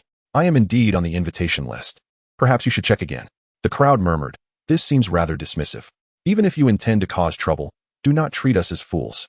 Have you considered why Wang Ermatzi is called Wang Ermatzi? You bear no pockmarks. What right do you have to that name?" "Ah, so it is. However, it happens that I am an old friend of Wang from Tsunyan Mountain. His original name was Wang Air, and he earned the moniker due to his pockmarked face. May I inquire, where are your own pockmarks?" Chapter 184. The Sword Moves the World, the Savior of the Demon Clan. Upon hearing the swordsman's words, Chen Changsheng clapped his hands and remarked, "I knew it. Having a face full of pockmarks is one thing, but to have it in your name as well? So, it is a nickname you all bestowed upon him. Your manners leave much to be desired." As Chen Changsheng expressed his grievances, the swordsman had already encircled him. Finding himself surrounded, he remained unperturbed, leisurely taking the Jinwu sword from Chen Changsheng's grasp. Buzz! As soon as he grasped the Jinwu sword, a powerful resonance emanated from it. "Come on, use it. Why be so stingy? You never reacted before when you used it. Have you forgotten your old love for a new one?" Chen Changsheng complained to the Jinwu sword, and upon his words, the sword's buzzing ceased abruptly. Having successfully persuaded the Jinwu sword, Chen Changsheng's expression grew solemn. "Stubborn beast. I am not adept in swordsmanship, so my strike may not be particularly astounding. However, since I promised to teach you, I shall demonstrate. Lest you find yourself glancing my way every time you practice." With that, he casually swung the sword. His motion resembled that of a child waving a stick at the sky. Once the swing was complete, the Jinwu sword flew back into Chen Changsheng's hands. Buzz! The clouds floating in the sky trembled slightly. Suddenly, the heavens split open. In the southern plains, a massive white wolf reclined comfortably on the grass, surrounded by 3 young maidens who were grooming its flowing, white fur. Suddenly, the pampered wolf stood up, closed its eyes, and twitched its nose as if sensing something. Moments later, it opened its eyes and dashed toward a peach mountain. "Bookworm, that fellow has returned. Let us go find him for some fun." In the eastern wasteland, a man in a long robe was engaged in a game of chess. Sensing the commotion from afar, he looked up and said, "Is this the person that the brute has taken an interest in? His strength remains feeble, yet there is something intriguing about his aura." Upon concluding his words, the man in the long robe resumed his game of chess, yet the mountains before him quivered slightly. "Do you dare to emerge and test your mettle?" he muttered to himself, engrossed in the game. "How audacious! Do you truly believe you can extinguish me?" In response to the threats emanating from the mountains, the man expressed his impatience. "I am aware of your prowess, but are you bold enough to show yourselves? 1 of you, I shall dispatch. 2 of you, I shall vanquish. 3 of you, and I shall take my leave. Once I retreat, the wild will return to deal with you. Together, the wild and I could dismantle 1/3 of your stronghold in the sacred ruins, should you wish to test that claim." Upon uttering these words, silence enveloped the sacred ruins once more. Observing this, the man erected a sign before the forbidden area, boldly inscribed with the words, "Intruders shall perish." After placing the sign, he cast a disdainful glance at the sacred ruins. "Had I not been preoccupied at that time, your existence would not be so comfortable now. Among the various forbidden zones, I hold the least regard for you. The vile deeds you have committed are well known to you. Some have harbored resentment for 4,000 years, awaiting the day to unleash their grievances. I'm curious to see if this 4 millennia of bitterness can shatter a few of your teeth." With that, the man returned to his chess game, and tranquility descended upon the sacred ruins once again. It is worth noting that had Chen Changsheng been present, he would have meticulously studied the small wooden plaque for the inscription upon it was familiar to him. That phrase remained etched in his memory. Eliminate a great menace for the world's sake. In the West Continent, at Mount Buzhou, a sound akin to swallowing echoed atop the peak. Although the once split sky had mended, the astonishment in the hearts of the crowd lingered. Might I inquire, esteemed elder, of your illustrious origins? I am not an elder. I am Wang Ermatzi, here to partake in the sword discussion at Mount Buzhou, he replied. Additionally, did I emerge victorious in this gathering? Upon hearing Chen Changsheng's words, the assembled cultivators dared not utter a word in dissent, showering him with the most extravagant praise. Yet, in the face of their accolades, Chen Changsheng merely waved his hand dismissively. You may disperse. I prefer not to have too many around me. Moreover, as you depart, head east for 30 miles, where 2 individuals lie buried 20 fathoms deep. Should you be inclined, you may unearth them. If not, allow them to remain undisturbed, for they shall emerge in 3 to 5 days regardless. With that, Chen Changsheng began to dismantle the cage with his bare hands. Witnessing the elder's disinterest, the crowd could only leave dejectedly. The agony of having opportunity laid before them, yet being unable to grasp it, was truly the most excruciating of fates. The bars, as thick as a man's arm and forged through secret arts, yielded effortlessly to Chen Changsheng's strength. Once the cage was opened, he seized the xian bird by its neck and forcibly extracted it. With a swift motion of his left hand, all restraints binding the xian bird were undone. The azure bird transformed into a youth of approximately 13 or 14 years. Casting a glance at the boy whose throat he was gripping, Chen Changsheng spoke coolly. I have some recollection of the xian bird clan. Your strength is indeed among the elite of the demon race. Such a formidable lineage, why was it extinguished? Can you provide me with an explanation? In the face of Chen Changsheng's indifference, the boy, rather than displaying fear, revealed a glimmer of hope in his eyes. Elder, please grant our demon race a chance for survival. The boy did not respond directly to Chen Changsheng's inquiry, but instead implored him tearfully. With a swift motion, Chen Changsheng released his grip, causing the boy to tumble to the ground. Yet, he quickly rose and bowed deeply before Chen Changsheng. Elder, indeed. My clan committed grave errors 4,000 years ago, but we have since recognized our misdeeds. I beseech you, show mercy and spare our race. Observing the boy who continued to bow fervently, Chen Changsheng remarked, Do you know me? In response, the boy replied, Though I do not know you personally, I have heard tales of your legendary exploits. Ever since I can remember, my father has been filled with sorrow, aware that our kind must bear the consequences of our past transgressions. On the day the xian bird clan was annihilated, my father risked everything to ensure my escape, instructing me that to secure our survival, I must seek out an individual capable of persuading the emperor of the wild heavens. If ever someone inquires about the reason behind the fall of the xian bird clan, then that person shall be the savior of my people. Upon hearing the words of the xian bird youth, Chen Changsheng grasped certain truths. It was evident that the witch power had indeed meddled with the West Continent, inflicting harm upon the very foundation of its demon race. Your father is wise, and you possess fortunate circumstances. However, why should I extend my assistance to the demon race? In response to Chen Changsheng's rhetorical question, the youth from the xian bird clan showed no hesitation, bowing deeply once more as he proclaimed, Tian Xian vows here that the xian bird clan shall forever maintain amicable relations with the human race, fostering peace between our two peoples. Should a day of war arise between humans and demons, the xian bird clan will stand firmly by the side of humanity. Gazing at the xian bird youth before him, Chen Changsheng fell silent. It must be said that this boy possessed an extraordinary sense of timing. His character stood in stark contrast to that of Chen 13. The witch power had indeed wreaked havoc upon the West Continent, leaving the demon race in a state of vulnerability, and the enmity between the two races had deepened. If either race were to gain power, the other would undoubtedly suffer grievous losses. In such dire circumstances, to request the aid of one from the human race to salvage the demon race was nothing short of a folly. Yet, this youth named Tian Xian had unearthed a glimmer of hope from this deadlock. The demon race was not a monolith, even if the witch power personally intervened. It could not claim to extinguish every demon across the realm. As long as the demon race remained, their spark of existence would endure. Should a fated individual arise from among them, humanity could be faced with catastrophic peril. His words subtly conveyed a deeper message to Chen Changsheng. He was willing to bear the resentment of his kin, becoming a mediator between the two factions. As long as he remained alive, and the xian bird clan persisted, the conflict between the human and demon races would never ignite. With a gentle exhale, Chen Changsheng remarked, I must say, you truly are astute. I intended to send you on your way after posing a few questions. However, your words have genuinely moved me. Can you pledge to uphold today's vow for eternity? Upon hearing this, Xianxia trembled with emotion, for he had finally discovered a glimmer of hope for the Xian bird clan and the entire demon race. As long as the Xian bird clan endured, the vow would never be forgotten. Very well, I shall grant the Xian bird clan an opportunity. And likewise for the demon race. Rise. In response to Chen Changsheng's agreement, Xianxia excitedly bowed 3 times before respectfully standing up. Observing this perplexing situation, Chen Changsheng spoke up, "Sir, what transgressions has the demon race committed?" In truth, it was not so much a transgression as it was a matter of choosing the wrong side. For 1,000 years ago, when the Emperor of the Wasteland had yet to assume his destiny, countless prodigies gathered in the central court to vie for supremacy. During this period, an event transpired. A prodigy of the demon race, in collusion with the son of the Forbidden Land, orchestrated the assassination of an individual, none other than Gongsun Huayu, one of the 3 leading generals under the Emperor of the Wasteland. At the mention of this familiar name, a flicker of fear crossed Xianxia's eyes. For the name Hu Bin was synonymous with nightmares for all demons in the Western continent.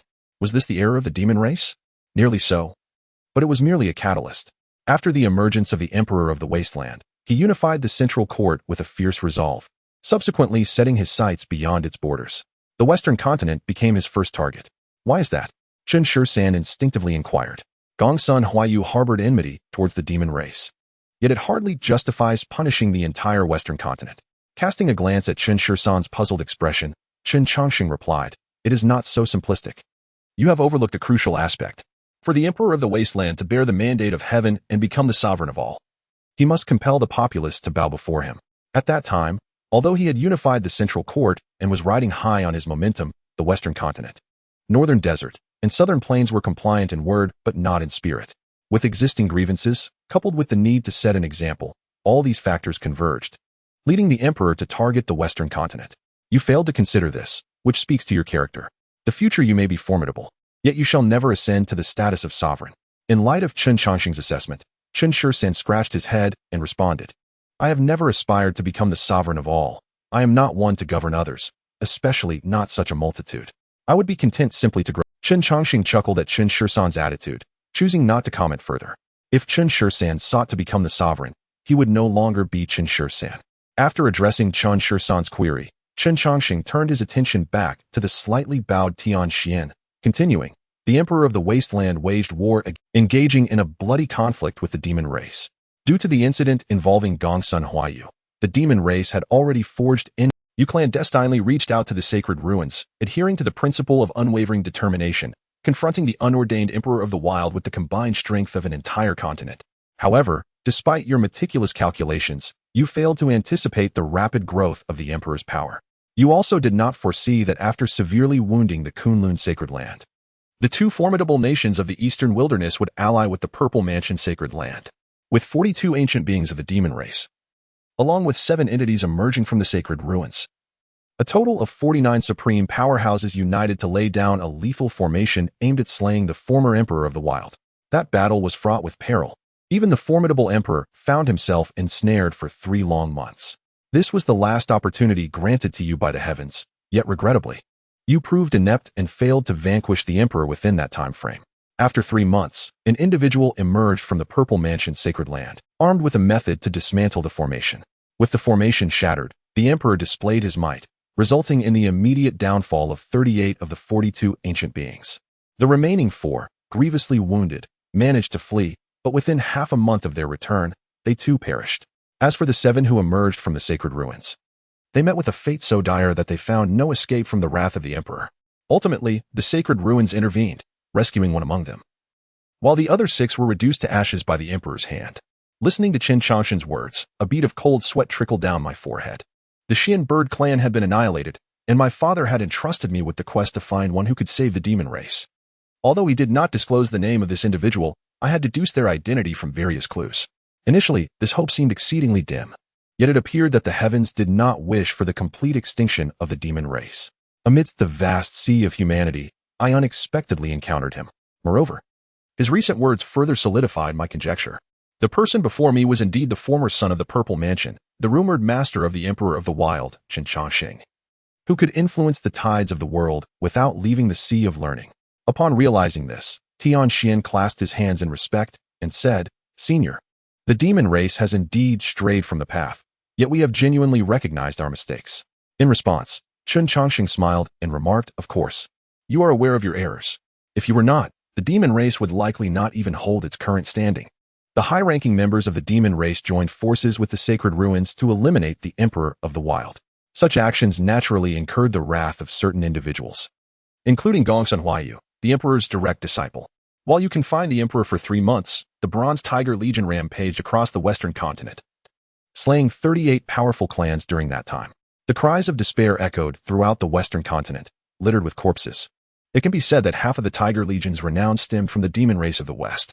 Had I not intervened, the variety of demon clans in the West would have diminished by at least 20%. If my memory serves me correctly, the Xianbird clan was the 39th clan targeted for extermination by the Tiger Legion. You have indeed been fortunate, having survived during a crucial moment last time. You have managed to do so again. With a thud, Tian Xian knelt before him. I shall never forget the grace of your life-saving intervention, esteemed senior. From now on, upon a single command from the elder, the Xianbird clan shall unhesitatingly brave fire and water. Observing Tian Xian reaffirming his determination, Chen Changsheng chuckled as he patted him on the shoulder, saying, determination is something to be acted upon, not merely spoken of. The fate of the Xianbird clan, or indeed that of the entire demon race, lies within your hands. I hope you shall not disappoint me. I have said what needed to be said. How you proceed is entirely up to you. Fresh wild fruits can be found 2 li to the east. Please fetch some for me. At your command. Without a moment's hesitation, Tian Xian took flight, despite his injuries. Watching his retreating figure, Chen Changsheng's expression grew somber, and he turned to Chen Changsheng, scolding, look at him. And then look at yourself. You claim to have set aside the grudge of the clan's annihilation, yet your actions lack both resolve and flexibility. Only those like him can endure longer in the realm of cultivation. With your stubborn disposition, had you not encountered me, you would have met an untimely end in this world within 3 days. In response to Chen Changsheng's remarks, Chen Changsheng remained calm, stating, he is he, and I am I. We are 2 distinct individuals. What I do, he cannot, and his choices are beyond my grasp. Thus I do not need to feel remorse over this matter. Chen Changsheng replied, you look rather dazed. Why is it so difficult for you to be deceived? Failing to sway Chen Changsheng, Chen Changsheng's mood soured instantly. At that moment, Chen Changsheng spoke, sir, you are the one who assisted the Emperor of the Wild Heavens in breaking the formation, are you not? Indeed, it is I. In recent days, while following you, I have heard various tales about the Emperor of the Wild Heavens from others. They say he possesses a mysterious master. Could that be you? That too is me. So, what do you think? Am I not impressive? Chen Changsheng looked at Chen Changsheng with a sense of pride, hoping to see admiration in his eyes. However, Chen Changsheng's demeanor disappointed him. Even upon revealing such a remarkable identity, Chen Changsheng maintained his calm expression. Sir, I am aware you wish to see my astonishment. Yet I cannot feign it. My talent is rather mediocre, yet you still chose me. Since you believe in me, I will also place my faith in you. I trust you will provide me with the best methods to grow stronger, and I am confident that every task you assign me is intended to facilitate my strength. Furthermore, even if you are not as formidable as I imagine, I shall not hold it against you. Therefore, there is no need for you to repeatedly imply your prowess. Upon hearing Chen Changsheng's words, Chen Changsheng was momentarily speechless. While others might express such sentiments out of disdain, when Chen Changsheng spoke, it was an unwavering affirmation. No matter how he might change, he would never look down upon Chen Changsheng, as this was his sincere truth. However, the awkwardness of the statement did not escape him. Indeed, sincerity is the most potent weapon in existence. With this thought, Chen Changsheng's lips twitched slightly, and he waved his hand, saying, I truly appreciate your lack of disdain for me. As a reward for your acceptance, you shall confront the enemies we face next. Are there still enemies? Certainly. Annihilating the Xianbird clan is no trivial task for a minor sect. We disrupted the Sword Conference, and those who support it are bound to come and witness the commotion. When they arrive, do not hesitate, confront them directly. However, engage only with those of your own age. Upon hearing Chen Changsheng's request, Chen Changsheng pondered seriously before replying, Sir, I feel you are leading me into a trap. Indeed, I am, Chen Changsheng affirmed, but if you remember every word I say, you will not be ensnared. This is a test of whether you can heed my words. All right, Chen Changsheng readily agreed, then produced a piece of white cloth to gently wipe the Zhenmu sword. With a crisp bite into a fresh wild fruit, Chen Changsheng felt the perfect squeeze on his shoulders from Tian Xian, and his previously disturbed mood instantly brightened.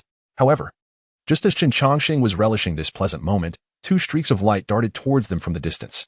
Noticing this, Chen Changsheng remarked calmly, Stubborn mule, the enemy's approach. I will handle the older one, You take care of the younger." As soon as these words were spoken, Chen Changsheng charged forward with his sword. While he might have hesitated to comply with Chen Changsheng's demands, once he agreed, he would not question him, even if his target were the Emperor of the Wild Heavens. Chen Changsheng would not waver in his trust. Swish. The streaks of light landed, and Chen Changsheng's sword was already within 5 steps of them. His previous defeat against that immortal had been due to the distance between them, and he vowed not to repeat that mistake. Buzz. In response to Chen Changsheng's assault, one figure expelled a small cauldron from its mouth. The cauldron rapidly expanded and slammed into Chen Changsheng. He recognized the enemy's tactic but chose not to alter his approach. Chen Changsheng had previously stated that those who expel weapons from their mouths are destitute. Encountering such individuals, one should strike fiercely. Clang. The Jinwu sword left a shallow mark on the massive cauldron, yet Chen Changsheng was sent flying by the impact, spitting out a mouthful of fresh blood. He felt 3 of his bones snap. Had it not been for the timely protection of the Jinwu sword, he would have been reduced to a mere pile of flesh. As Chen Changsheng lay grievously injured, the owner of the cauldron began to panic. "Father, you charged at me. I merely reacted instinctively. No worries. This young brother is just playing with you. Go check on his injuries while I pay my respects to the elder." With that, a rather rotund figure approached. "Xianxia of the Wantong Chamber of Commerce, paying my respects to the elder." Casting a casual glance, Chen Changsheng replied coolly, "I have not heard of the Wantong Chamber of Commerce. Please introduce yourself." Chapter 187. The figures behind the Wantong Chamber of Commerce, acquiring a maid. In light of Chen Changsheng's demeanor, Xianxia was not put off. Instead, he respectfully began his introduction. The Wantong Chamber of Commerce was established 1,500 years ago, and to this day, it spans the eastern wasteland, western continent, and central court. Within the chamber, there are numerous experts. Stop. Before Xianxia could finish his words, he was interrupted by Chen Changsheng. Looking at the rotund figure of Xianxia before him, Chen Changsheng smiled and remarked, "A merchant association has managed to span 3 continents in merely 1,500 years. Your prowess, Xianxia, is indeed formidable. However, I believe the more significant reason lies with those who support you from behind. I have been rather occupied lately, so let us dispense with the formalities. Who stands behind you?" In response to Chen Changsheng's inquiry, Xianxia awkwardly smiled but refrained from answering. Initially, upon receiving news about a mysterious entity disrupting the sword discussion conference, Xianxia merely intended to send someone to make contact. After all, judging by the methods of this enigmatic figure, it seemed they did not wish to become adversaries with the Wantong Merchant Association. Yet before he could react, an order unexpectedly arrived from above. The directive was simple, comprising just 4 words: respond to all requests. Thus, he found himself hastily rushing over. For it appeared that the Wantong Merchant Association had indeed encountered a significant individual. As time passed, Chen Changsheng's gaze remained fixed on Xianxia, who stood silently before him. After a prolonged silence, Chen Changsheng was the first to break it. "If you prefer not to speak, then do not. It would be somewhat unfair to press you." A subordinate. Upon hearing these words, the tension within Xianxia finally eased, for he was uncertain how he would answer should Chen Changsheng persist in his questioning. "Thank you, Senior," Xianxia expressed. "There is no need for thanks. Rather, I would request 3 small favors," Chen Changsheng replied. "Please, go ahead. First, grant the Xianbird clan a reprieve and prepare them a place to settle. Second, convey a message to your benefactor. I, Chen Changsheng, have returned, and the matters of the past are not yet resolved. Third, send someone to level Mount Buzhou. If this continues, the demon tribe of the western continent will truly face annihilation." Upon hearing these 3 requests, Xianxia glanced at Tianxian, who stood beside Chen Changsheng, and clasped his hands in respect. "Senior, the Xianbird clan has suffered heavy casualties. Currently, aside from a few that have fled, most have already been sold. Collecting them all back would pose quite a challenge." At this, a slight smile crept upon Chen Changsheng's lips. It was understandable that Xianxia hesitated to release the Xianbird clan. After all, having recently eradicated their lineage, it would be illogical to then free the captured survivors. Leaving oneself open to future troubles, no rational person would willingly undertake such a risk. "I comprehend your concerns. Your apprehensions are entirely reasonable. How about this? I will act as a guarantor that the Xianbird clan will not seek trouble with the Wantong Merchant Association for 3,000 years. Should they violate this agreement, I shall personally eradicate the Xianbird clan. What say you, President Qian?" Recognizing the gravity of Chen Changsheng's words, Xianxia understood that to refuse further would be rather ungrateful. "You jest, Senior. Such trivial matters do not require your guarantee. In half a month, the Xianbird clan will return to their former habitat." "Excellent. Then it is settled. As he spoke, Chen Changsheng rose and stretched lazily, saying, I must take my leave. I have other matters to attend to and cannot indulge in idle chatter with you. Please, senior, wait. Just as Chen Changsheng turned to depart, he was halted by Qian Fangkong. The latter then pulled over a young companion and ingratiatingly remarked, Though I am unaware of your destination, I notice you lack an attendant. If you would permit, I would like my daughter to accompany you. This way, she could serve you with tea and refreshments. What is your name? Chen Changsheng instinctively inquired, observing the bewildered and flustered young girl. Upon hearing his voice, she promptly regained her composure and replied with a respectful gesture in response to the esteemed one. My name is Qian Bauer. Do you wish to follow me? Chen Changsheng asked. I do not. Qian Bauer instinctively voiced her honest feelings, but was swiftly interrupted by Qian Fangkong's tug. Realizing she nearly missed an extraordinary opportunity, she quickly corrected herself. I wish to. Aha. Chen Changsheng chuckled heartily, pleased with her cleverness. Since you wish to, then accompany me. The two young fellows by my side possess notoriously stubborn dispositions. Being with them all day would surely vex me. Having a maid nearby will spare me some annoyance. Bid farewell to your father, for we shall be heading to the northern desert, and you shan't return any time soon. With that, Chen Changsheng turned toward the pale-faced Chen Changsheng. This stubborn mule remained as obstinate as ever, silent despite his grievous injuries. If he continued to ignore him, he might never speak again. An hour later, Qian Fangkong and Chen Changsheng set off with the three young ones. Curiously, despite the presence of three youths, the atmosphere within the group was notably silent. At last, after enduring an hour of silence, Chen Changsheng could no longer contain himself. Enough, he exclaimed, causing all three to halt in their tracks. Observing their reticence, he remarked with a twitch at the corner of his mouth, You are all young, brimming with ambition. When ambitious youths gather, there should be endless conversation. Yet, your words are even fewer than mine. Do you not find this dull? In response, Qian Bauer smiled. Are you feeling bored, senior? Perhaps I could entertain you with a dance to alleviate your tedium. That is not my intent. I merely wish to inquire. Do you not possess even a modicum of curiosity? Do you not have questions you wish to ask me? Hearing this, the silent Tian Xian clasped his hands and respectfully replied, The debt of gratitude owed by the Xian bird clan to the esteemed one is immeasurable. How could I dare to pry into your affairs? Indeed, Qian Bauer echoed, the esteemed one will speak of his own accord. It is not our place to inquire.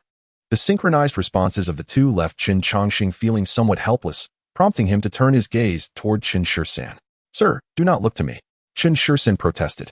You know me. I have always spoken little. Chen Changsheng. I have truly lost my senses. How could I expect this dullard to speak voluntarily? Chapter 188. 3 questions. After a deep sigh regarding the actions of the three young men, Chen Changsheng spoke up. From this moment forth, each of you shall pose one question. Chen Changsheng. You shall begin. Upon hearing his name called by Chen Changsheng, Chen Changsheng pondered briefly and then inquired, Sir, why did I lose during my second sword strike? I recall you stating that over 90% of those who wield their innate weapons are impoverished. Furthermore, you advised me to deal with such individuals decisively. Observing the faintly dispirited expression on Chen Changsheng's face, Chen Changsheng chuckled. Indeed, you have taken my words to heart, yet you have failed to grasp their true meaning. I mentioned that more than 90% of those who employ their innate weapons are destitute, but I did not assert that all of them are. Regrettably, Bauer is among that fortunate minority. I had anticipated your defeat at the hands of Bauer's innate weapon. I even foresaw that you would sustain injuries. But do you understand why I intentionally led you into this predicament? After a moment of contemplation, Chen Changsheng replied earnestly, I do not. The reason I did so was to impart a lesson. Your disposition is excessively obstinate. Once you draw your sword, you are resolutely unrepentant. While such a blade is undeniably sharp, it is also far more prone to breakage, since it is impossible to retract your sword once drawn. You must exercise caution, great caution, before you strike. To put it more simply, when the moment to draw your sword arrives, you must ask yourself, do I truly need to unsheath my blade? Upon hearing this, Chen Changsheng lowered his head in deep thought, then raised it to say, Sir, I understand. That is good to hear. Let us converse as we walk. This time, I intend to find you a mentor. He may be the most suitable teacher for your swordsmanship. And where might this individual be found? In the central courtyard. Were it not for you, I would truly prefer not to seek him out. Listening to the exchange between Chen Changsheng and Chen Changsheng, Tian Xian felt a pang of envy. At the same age, he could be under Chen Changsheng's careful tutelage, while he himself was relegated to the role of a mere tool. Perhaps this is the cruel disparity of fate. Tian Xian, what is your question? Just as Tian Xian was lost in his melancholic thoughts, Chen Changsheng's voice broke through. Looking up, He noticed that Chen Changsheng and Chen Changsheng had concluded their discussion without him realizing. Now, Chen Changsheng was gazing directly at him. Returning to you, esteemed senior. Do not refer to me as senior. Call me sir, just as you do Chen Changsheng. Chen Changsheng interrupted Xianxia, causing him to momentarily falter. Yes, sir. Now, speak of the questions that weigh upon your mind. Surely, you have more inquiries than Chen Changsheng.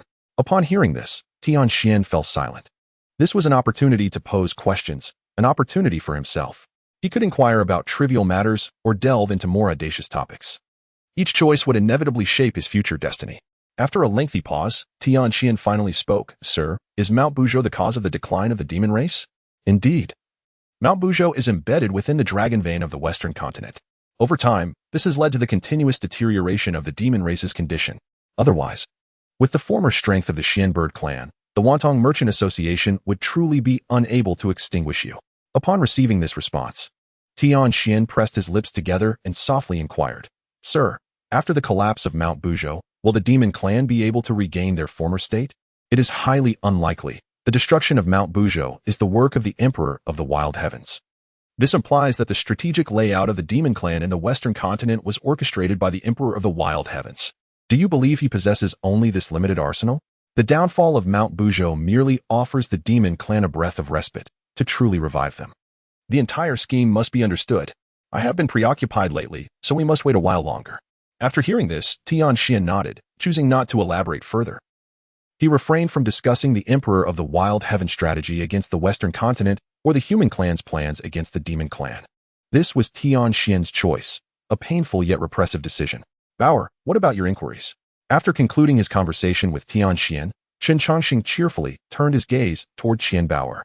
Senior, may I address you as sir like them? Certainly. Upon hearing this response, Qian Bauer's eyes sparkled with joy. Though unaware of Chen Changsheng's origins, she recognized his formidable strength. While the circumstances of Chen Changsheng and Xianxia were not explicitly stated, Qian Bauer was acutely aware that both were chosen by the Sir. Among this group, she felt distinctly different, as she had entered through backdoor means. Were it not for the influence of the Wantong Merchant Association, she would have had no right to accompany the Sir. Thus, receiving Chen Changsheng's acknowledgement brought her immense happiness.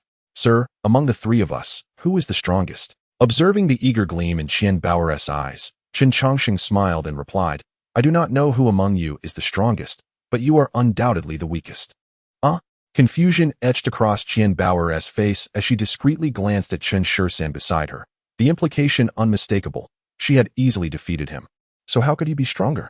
Despite her inner doubts, she remained tactful due to the relationship between Chen Changsheng and Chen Changsheng. Sir, I can't be that weak. Can I? Perhaps you should reconsider? No need for reconsideration. You are indeed the weakest. And do not look at Chen Changsheng. While he may be stronger than you, his path is fraught with far greater hardships. His journey is one you cannot traverse. Not only is his path beyond your reach, but so is Xianxia's. Listening to Chen Changsheng's words, Qian Bauer nodded, somewhat understanding yet still puzzled. A question lingered in her mind. If Chen Changsheng was destined to grow stronger, why then did he endure such suffering? Carrying this query, Qian Bauer followed the three as they embarked on a lengthy journey. Many years later, Qian Bauer would come to grasp the meaning of Chen Changsheng's words spoken today. Sir, is there truly a teacher for me here? Observing the desolate surroundings, Chen Changsheng's tone was filled with skepticism. Having often engaged in casual conversations with Xianxia and the others, Chen Changsheng gradually acquired some common knowledge of the cultivation world.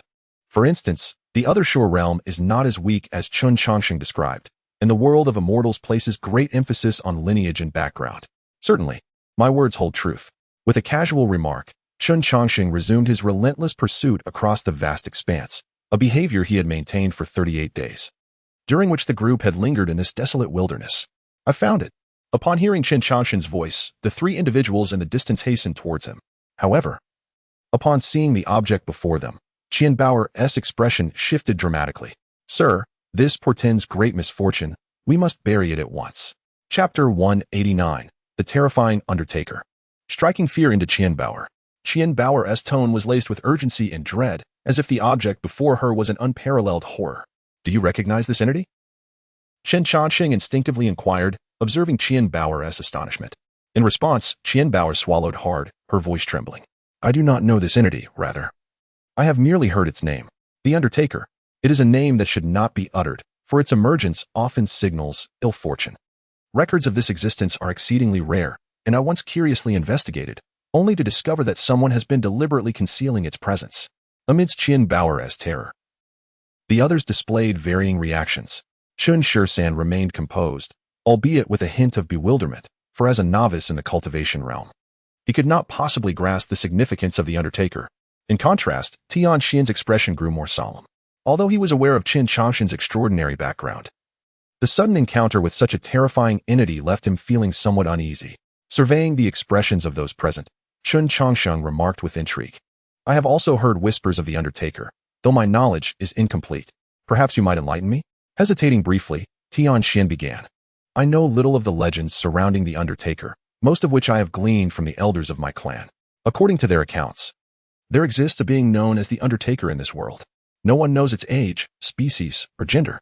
What is universally acknowledged is that whenever an extraordinary talent is on the verge of demise, the Undertaker appears. In essence, the presence of the Undertaker signifies the inevitable fall of a prodigy." Having listened attentively, Chen Changsheng nodded thoughtfully. "That does sound rather foreboding, but your account is merely hearsay, lacking substantial evidence to inspire conviction. Baoer, why don't you share your insights? You seem to possess more knowledge." Chen Changsheng's voice drew Qian Baoer back from her trepidation. Cautiously scanning the surroundings, she whispered, "Sir, perhaps we should discuss this elsewhere. This name is a taboo existence." With that, she instinctively began to channel her divine power, fearing an imminent calamity. Seeing her reaction, Chen Changsheng smiled reassuringly. "Speak freely, you need not fear. Whatever you reveal, I, Chen Changsheng, shall ensure your safety. The Undertaker cannot harm you." As Chen Changsheng patted his chest and made a solemn promise, considering the immense respect his father held for him, Qian Baoer ultimately spoke up. "Regarding the legend of the mourner, we at the Wantong Chamber of Commerce have indeed taken the time to investigate. There is a matter known only to the upper echelons of our organization. Approximately 2 centuries ago, the mourner made another appearance." Upon hearing this, Chen Changsheng's eyes narrowed, though he quickly regained his composure.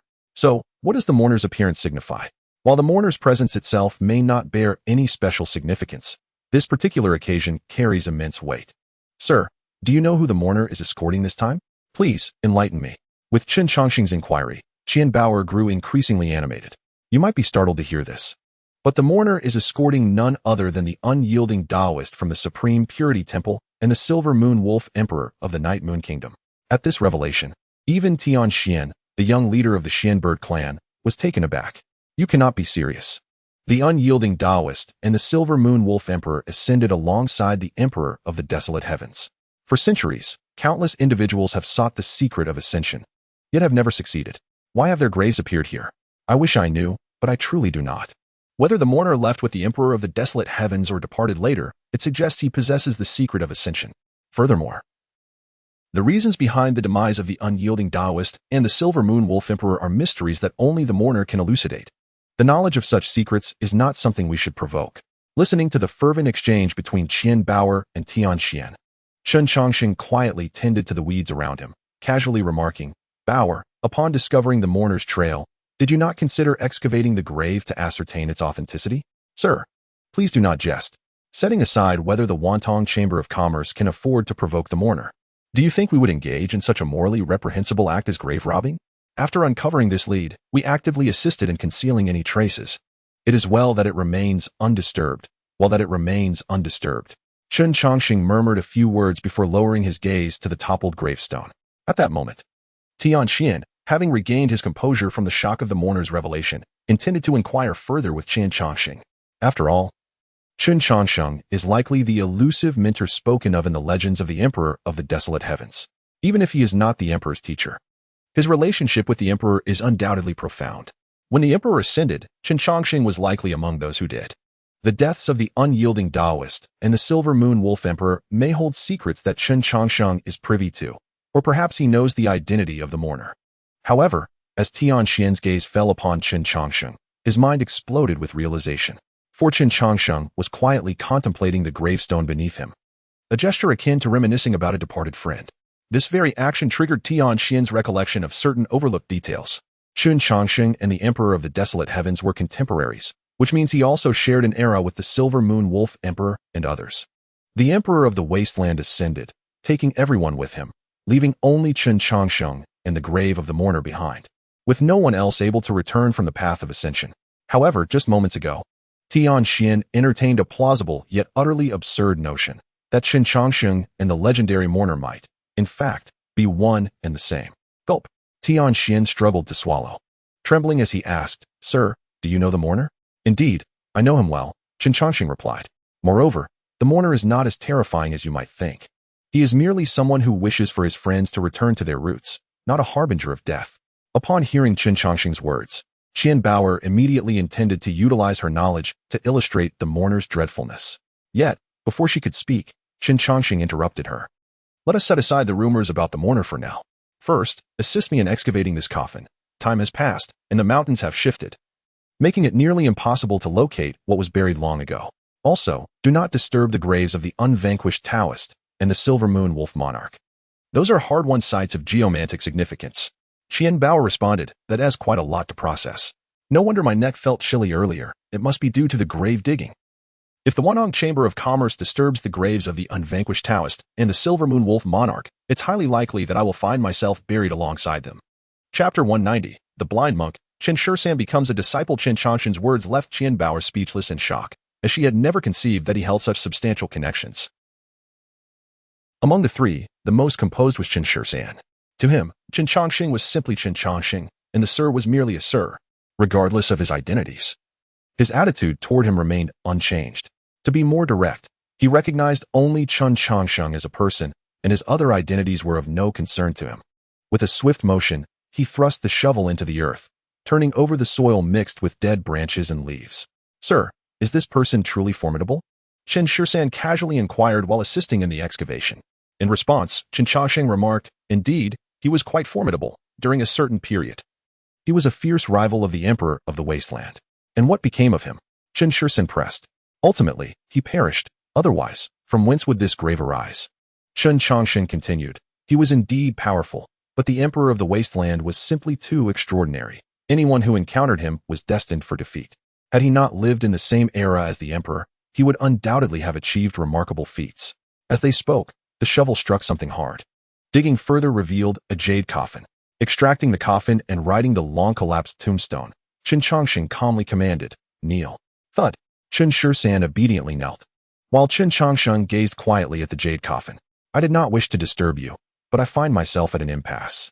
This path has only been traversed most successfully by you. I trust you can empathize with my plight, for we may be considered adversaries. Had I not been utterly compelled, I would never seek you out." After speaking to the coffin, Chen Changsheng turned to Chen Changsheng and said, "Bow down. From this day forth, he shall be your master."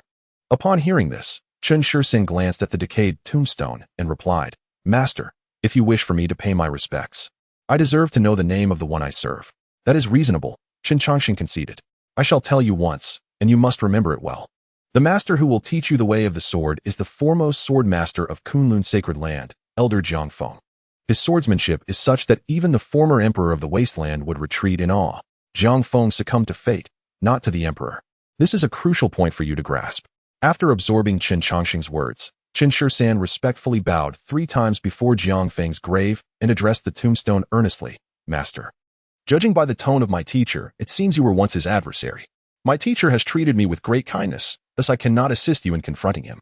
However, if it is true that you were defeated by fate, then one day, I shall strike down fate with a single blow on your behalf." With that, Chen Changsheng completed the apprenticeship ceremony, and Chen Changsheng opened the once illustrious jade coffin. Inside lay only 2 items, a skeleton and a 3-foot-long sword. Presenting the sword to Chen Changsheng with solemnity, Chen Changsheng said, "Take this treasured blade." As Chen Changsheng examined the sword closely, he observed that it was broken. "Master, has this sword ever been shattered?" he inquired. "Indeed," Chen Changsheng replied. "This 3-foot sword was once broken during a battle against the unyielding bones, but it was later reforged by Jiang Feng. Since that reforging, the sword has never broken again, even in the face of the Emperor of the Wasteland. This blade has accompanied Jiang Feng throughout his life. No one knows his swordsmanship better than it does. How much you can comprehend from it depends on your own abilities." With those words, Chen Changsheng turned and walked into the distance. Observing this, Tian Xian instinctively asked, "Master, where are you going?" "I suddenly wish to visit an old acquaintance. I shall be away for a while. You may continue on your journey," he replied, and with that, Chen Changsheng's figure vanished. leaving the three young men in a state of confusion. At the border between the central court and the northern desert, a group of children waved a tattered monk's robe, while an elderly, blind, and emaciated monk exclaimed in frustration, "You little rascals! If you continue this way, I shall cease reciting scriptures for you." "Bah! We have no desire to listen to your scriptures. Here is your tattered robe. Come and retrieve it yourself," one child declared, placing the worn robe atop a large stone. Once the robe was set down, the children scattered in a frenzy. The blind monk chuckled, skillfully approaching the stone, and began to recite his scriptures. Such occurrences were a daily ritual for him, as the stolen robe was invariably returned to this spot. The sound of the scriptures floated gently on the wind, bringing a sense of tranquility to the distant village. Upon finishing his recitation, the old monk reached out for the robe. But this time his hand met only empty air where the robe should have been. Upon witnessing the scene, the old monk's nose twitched slightly, and he chuckled. "After so many years apart, you arrive only to bully this blind old monk. Can your conscience bear such a deed? Blind? What an I believe you see more clearly now than anyone else." A voice reached the old monk's ears. Chen Changsheng had appeared atop a massive stone, holding the tattered robe of the blind old monk in his hands. "Truth be told, it is indeed difficult to seek you out." Hearing Chen Changsheng's words, the old monk turned and groped his way toward his thatched cottage. "Difficult to find, yet here you are. I truly wonder why you choose to come at mealtime. It is quite bothersome." As the old monk grumbled, he began to set the table. 2 bowls of coarse rice, 2 pairs of chopsticks, and a bowl of boiled cabbage. This constituted the old monk's dinner for the evening. Observing this remarkably simple meal, Chen Changsheng did not express disdain, but rather picked up his chopsticks and ate heartily. The old monk savored each bite, while Chen Changsheng indulged with great enthusiasm, creating a stark contrast in their dining styles. After half a cup of tea, Chen Changsheng set down his bowl and chopsticks first. Looking at the old monk who was still chewing slowly, Chen Changsheng smiled and said, "The once dashing demon monk Xuanqin has transformed into a blind and unattractive old bald man. You should know that your face back in the day could captivate countless maidens." In response, the old monk offered a faint smile and remarked, "It is merely skin deep. There is nothing of worth to dwell upon. This is a journey every individual must undertake. Unlike you, who remains eternally youthful, imperishable through the ages. If you have something to say, do so directly. You would not visit me otherwise." Facing Xuanqin's words, Chen Changsheng hesitated for a moment before speaking. "I must make a journey to the northern desert. Then go. The bald man over there is no match for you. And Wuli has left something for you as well. I wish to challenge the road to ascend again." Upon hearing this, Xuanqin's chopsticks halted midair. "Have you ventured upon the road to ascend before?" "I have, but I was cast down. Thus, I must go once more." Chapter 191. Xuanqin's Descent into Darkness. The Pain of Existence. Upon hearing Chen Changsheng's response, Xuanqin fell into silence for a moment before resuming his leisurely meal. Chen Changsheng quietly observed Xuanqin, waiting for him to finish his food. After a considerable time, Xuanqin set down his bowl and chopsticks, inquiring, "Have you found the right person?" "Almost.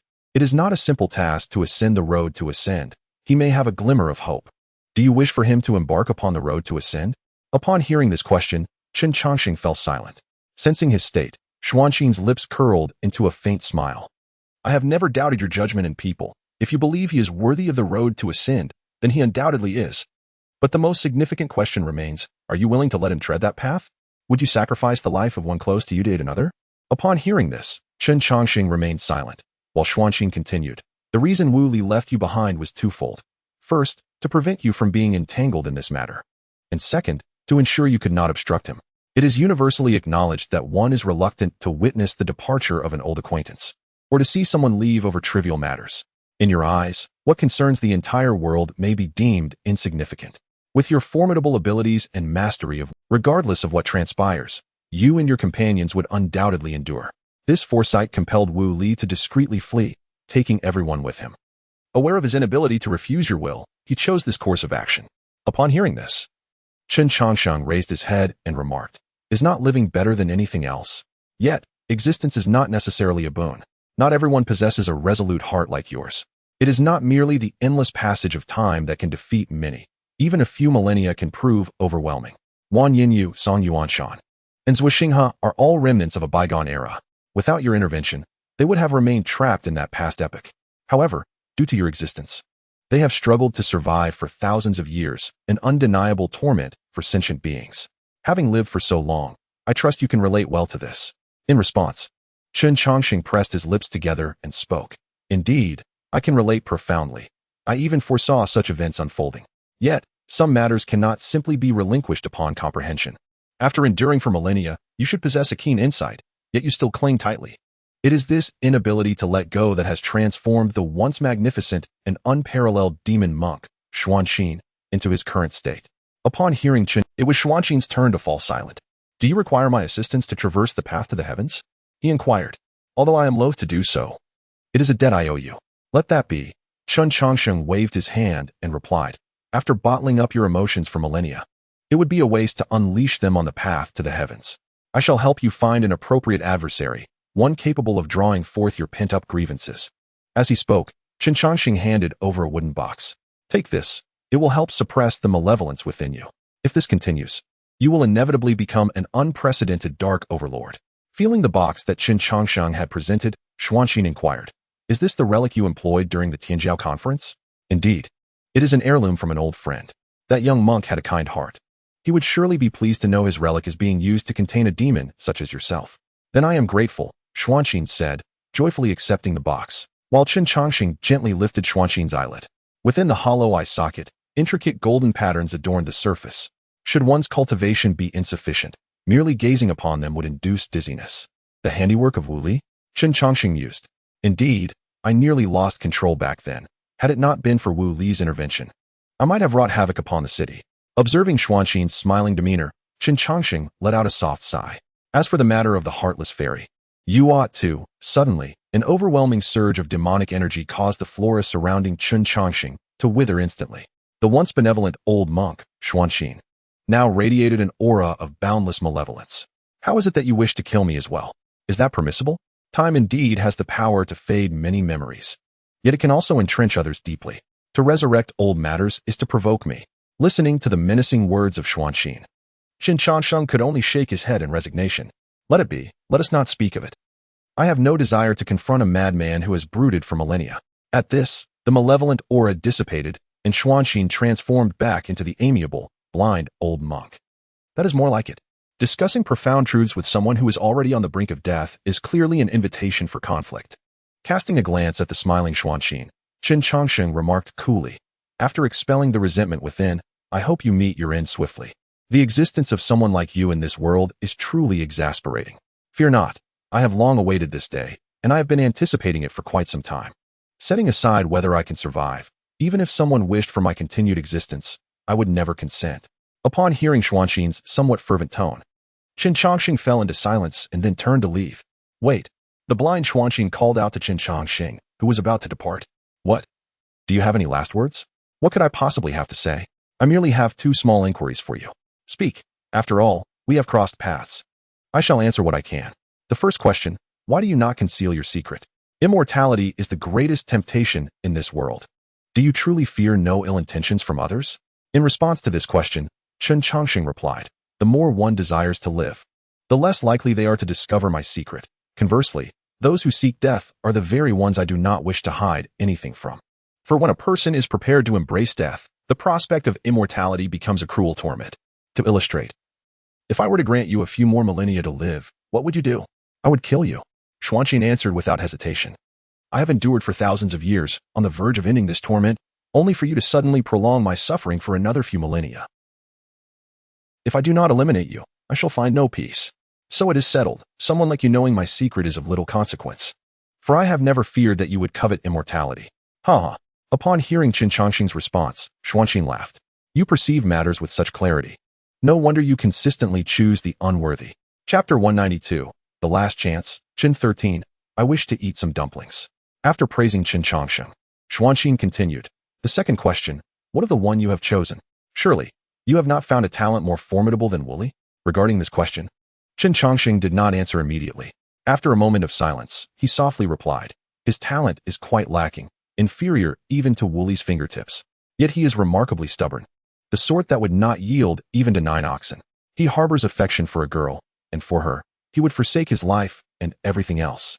However, when that girl urged him to forget himself and start anew, he truly did so. He does not yield to emotions, nor to external forces, nor to fate. As long as he chooses a path, he will resolutely pursue it to the end, exhibiting a stubbornness that can be somewhat irksome. Upon hearing Chen Changsheng's description, Xuanqing could not help but utter an expletive. Observing this, Chen Changsheng rolled his eyes and remarked, "You are a monk. For goodness sake, refrain from using foul language." "Why not? What is the big deal? As a forsaken disciple of the Buddhist path, do I really care about swearing?" Xuanqing replied. "However, the person you have chosen is indeed intriguing. Yet someone like him is destined for considerable hardship in the future. Indeed," Chen Changsheng stated calmly, "his future will be fraught with suffering, especially when he encounters me. His trials will only intensify. To embark on the path to ascension, he must relinquish many things. It is akin to a person and their lucidity, methodically carving away pieces of their own flesh with a blade." "You truly are a beast," Xuanqing remarked. "I concur." After this exchange, a profound silence enveloped them once more. Eventually, Xuanqing spoke again. "If possible, spare him." Hearing you utter the word suffering in reference to him, one can only imagine how heart-wrenching his future will be.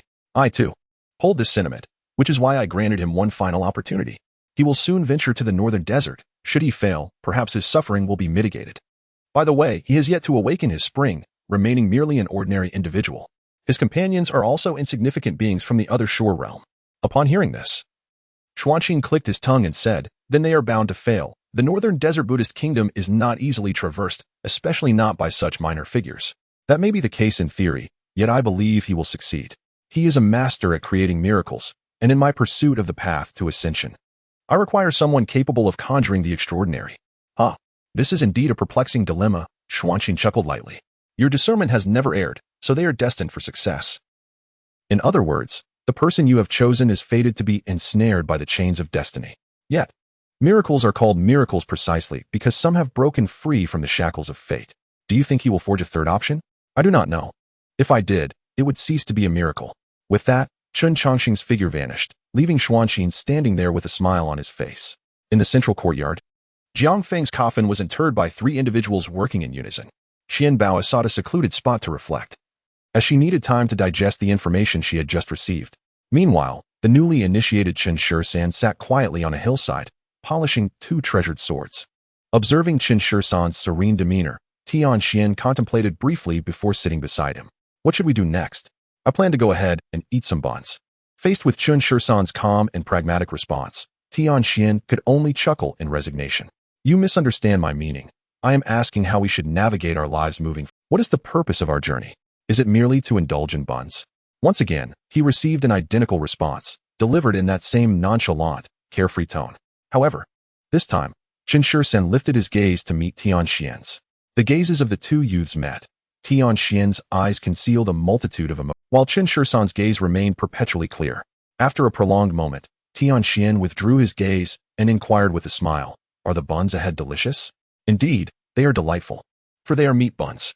"Then let us hasten our departure. I suddenly have a craving for buns as well." Upon hearing this, Chen Changsheng rose to leave. "Wait." Tianxian, still seated on the ground, called out to Chen Changsheng, gazing at the boy before him, who was of the same age yet possessed such a serene gaze. Tianxian pondered aloud, "The master has chosen you, as well as me. We shall face many challenges in the future. Why do you never contemplate what lies ahead? Have you ever considered the significance of our actions?" In response to Tianxian's words, Chen Changsheng replied calmly, "In this world, there have never been so many wise. I do not know what the future holds. I only know that if I do not savor a bun now, I shall certainly regret it later. To take a bite of a steaming bun, to traverse mountains and rivers, to wield a sword for the master, these are the things I yearn to do. I have never pondered what they might bring me, nor do I feel remorse for my endeavors. Perhaps these pursuits may be arduous, but they are precisely what I wish to undertake. What I desire to do is meaning." Upon hearing this, Tianxian was taken aback, for he had never anticipated that a youth of such poor aptitude could utter such resounding words. Burdened with deep-seated enmity, yet compelled to cooperate with his adversary solely for the survival of his kin, he too often questioned the meaning of his existence. Was this truly the sole purpose of his life? However, Chen Changsheng's recent declarations unraveled the knot that had long troubled his heart. Indeed, in this life, one should simply pursue what one wishes to do, without becoming ensnared by the so-called significance. The future remains an enigma to all. What one can do is to ensure that their future self does not harbor regrets for actions left undone, whether branded a traitor or a villain. Let the world speak as it will. At present, he only wished for his kin to survive, for the demon clan to endure. With this thought, Tianxian smiled and rose, embracing Chen Changsheng's shoulders. Brother Changsheng, your words have truly enlightened me, he exclaimed. But I am curious. How did the master manage to persuade you? After all, your disposition has proven rather vexing even to him. In response to Tianxian's enthusiasm, Chen Changsheng replied nonchalantly. I am not well versed in words. Please refrain from using too many idioms when speaking with me, as I find them difficult to comprehend. The master never persuaded me. I chose to believe in him. Oh, what, then, did the master do to earn the trust of someone as obstinate as you? He waited for me in a humble place for 5 years and urged me for 5 years. Thus, I chose to trust him. Was that all? Contemplating Tianxian's inquiry, Chen Changsheng reflected before responding. He also gave me an egg. Is it truly just because of an egg? Indeed, it is just because of an egg. As he spoke, Chen Changsheng produced 2 eggs from his bosom and asked, would you like to have one? Tianxian, I belong to the Suanio clan, and our method of continuation is oviparous reproduction. Thus, asking me to consume chicken eggs seems rather excessive, don't you think? So, do you wish to partake? Tianxian, I desire the larger one. Chapter 193 Xianxia. I am going to reason with you, you tedious Baizhe. Nanyuan Wooming Academy. Bookworm. Would you please rise and stretch? Don't you find it monotonous to remain idle all day? A colossal white wolf circled around an elegant young man incessantly. Yet, in the face of the wolf's incessant prancing, the young man merely continued to peruse the tome in his hands. Time passed, and eventually, the young man closed the book with a smile, saying, Baizhe, you have lingered with me for nearly 20 years. Why is your temperament still so irritable? Upon hearing this, the giant wolf rolled its eyes dramatically. Are you aware that 2 decades have elapsed? I, a noble beast, have lived in splendid solitude. Yet you insist on confining me in this wretched place. 20 years have slipped by. Surely, I deserve some time to roam. In response to Baizhe's complaints, the young man chuckled. It is not that I prohibit your excursions, but rather I fear your temperament may lead to trouble. This world is fraught with hidden dangers, and with our master absent, encountering a true powerhouse could spell disaster for you. Upon hearing this, Baizhe scoffed. Are you underestimating a beast? While I do not claim to be invincible, my escape tactics are quite formidable. Is there anyone capable of capturing me? Haha. I am aware you have acquired the master's profound techniques. However, there are always greater powers beyond the horizon. Even our master would not boast such audacity, let alone you. Have you forgotten the last time you were pursued by the denizens of Huayan Cave? Had you not fled to Nanyuan, your life would have been in jeopardy. At this, a flicker of uncertainty crossed Baizhe's countenance, yet he stubbornly retorted, that was merely because I did not take them seriously. If I were to engage earnestly, those minor figures would hardly pose a challenge for me. I have witnessed the grandest of spectacles. Observing Baizhe's obstinacy, the young man replied coolly, indeed. You have witnessed great spectacles, but those were facilitated by our master, not by your own efforts. To be blunt, your strength is not particularly formidable. Upon hearing this, Baizhe's temper flared instantly. Xianxia. One should strike only where it matters in a scuffle, and refrain from exposing vulnerabilities. That is somewhat excessive. I have only recuperated for less than 300 years. Achieving such prowess in that time is already commendable. Noticing Baizhe's agitation, the young man smiled, choosing not to pursue the topic further. Very well, let us cease this discussion. May I now enjoy a moment of quietude to read? Absolutely not, Baizhe declared, placing his paw firmly on Xianxia's hand, obstructing his reading. Chen Changsheng has made his appearance. You must accompany me to seek him out. He once stated that I could approach him as soon as he manifested. Hearing Baizhe's words, Xianxia cast a knowing glance at him and replied, I have faith that our master will not abandon you. However, knowing his character, his original words were likely not quite as you have recounted. If I am not mistaken, the gentleman has instructed you to entertain yourself. When the time is right, he will seek you out, rather than the other way around. When the lie was unveiled, Baizhe collapsed on the ground like a deflated balloon. Why are you scholars so bothersome? What difference does it make whether he seeks me or I seek him? The distinction is substantial. In short, if the gentleman does not come looking for you, you are not to venture anywhere. With that, Xianxia removed Baizhe's claws and returned to his reading. Observing the bookworm on the verge of being consumed by the sea of books again, Baizhe's eyes flickered, and he rose to speak. Bookworm, after all these years, do you not wish to meet Chen Changsheng? He once said that if you were to forge your own path, he would come to be your student. The mere thought of him being your pupil is thrilling. Do you truly not wish to give it a try? Upon hearing this, Xianxia's hand paused momentarily before he replied calmly. The gentleman's talent is far beyond my current capabilities. How could I dare to hope for him to be my student? You may not measure up now, but what of your future self? As the saying goes, reading countless books is no substitute for traveling vast distances. Without achieving the unity of knowledge and action, how could you expect Chen Changsheng to be your student?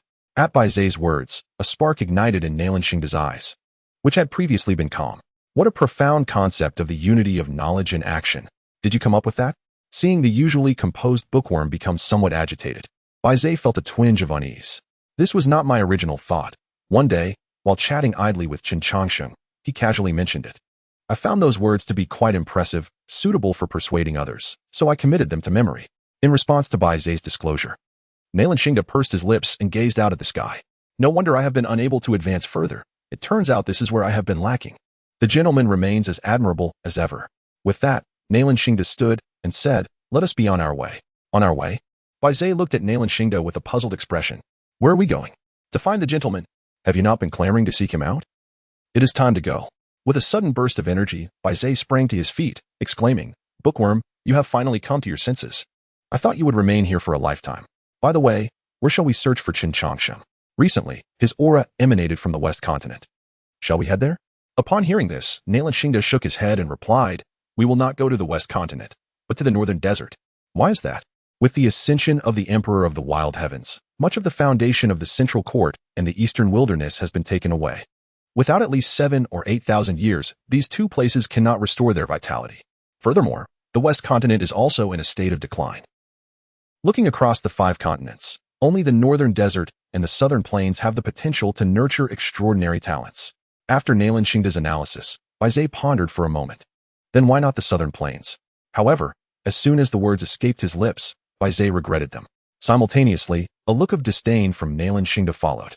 Do refrain from uttering such remarks in the future, for they cast shadows upon the purity of your divine lineage, admonished Bai Zai, who chose to disregard Nalanxingda's contempt and deftly diverted the conversation. By the way, Bookworm, what prompted your sudden epiphany? I require others to convey reason. Can convey reason? Indeed, I have gleaned the principles of the world from my readings. Yet, these principles are meant to be shared. If I can find them within my heart and remain silent, what purpose do they serve? Do you comprehend? Chapter 194, The Great Calamity of the Buddhist Sect. The Stars as Tribute. Confronted with Nalanxingda's crystalline gaze, Bai Zai's countenance fell in an instant. And you are but a human, a foul and pretentious scholar at that. Do you truly believe I can fathom your words? Most likely, I cannot. At that moment, Bai Zai uttered a few expletives, but a golden character for silence swiftly descended upon his lips. Nalanxingda chuckled at Bai Zai, stating, "Such foul language is unacceptable. You must amend this habit. Remain silent for 3 days as a minor reprimand." With that, Nalanxingda led Bai Zai away from the academy.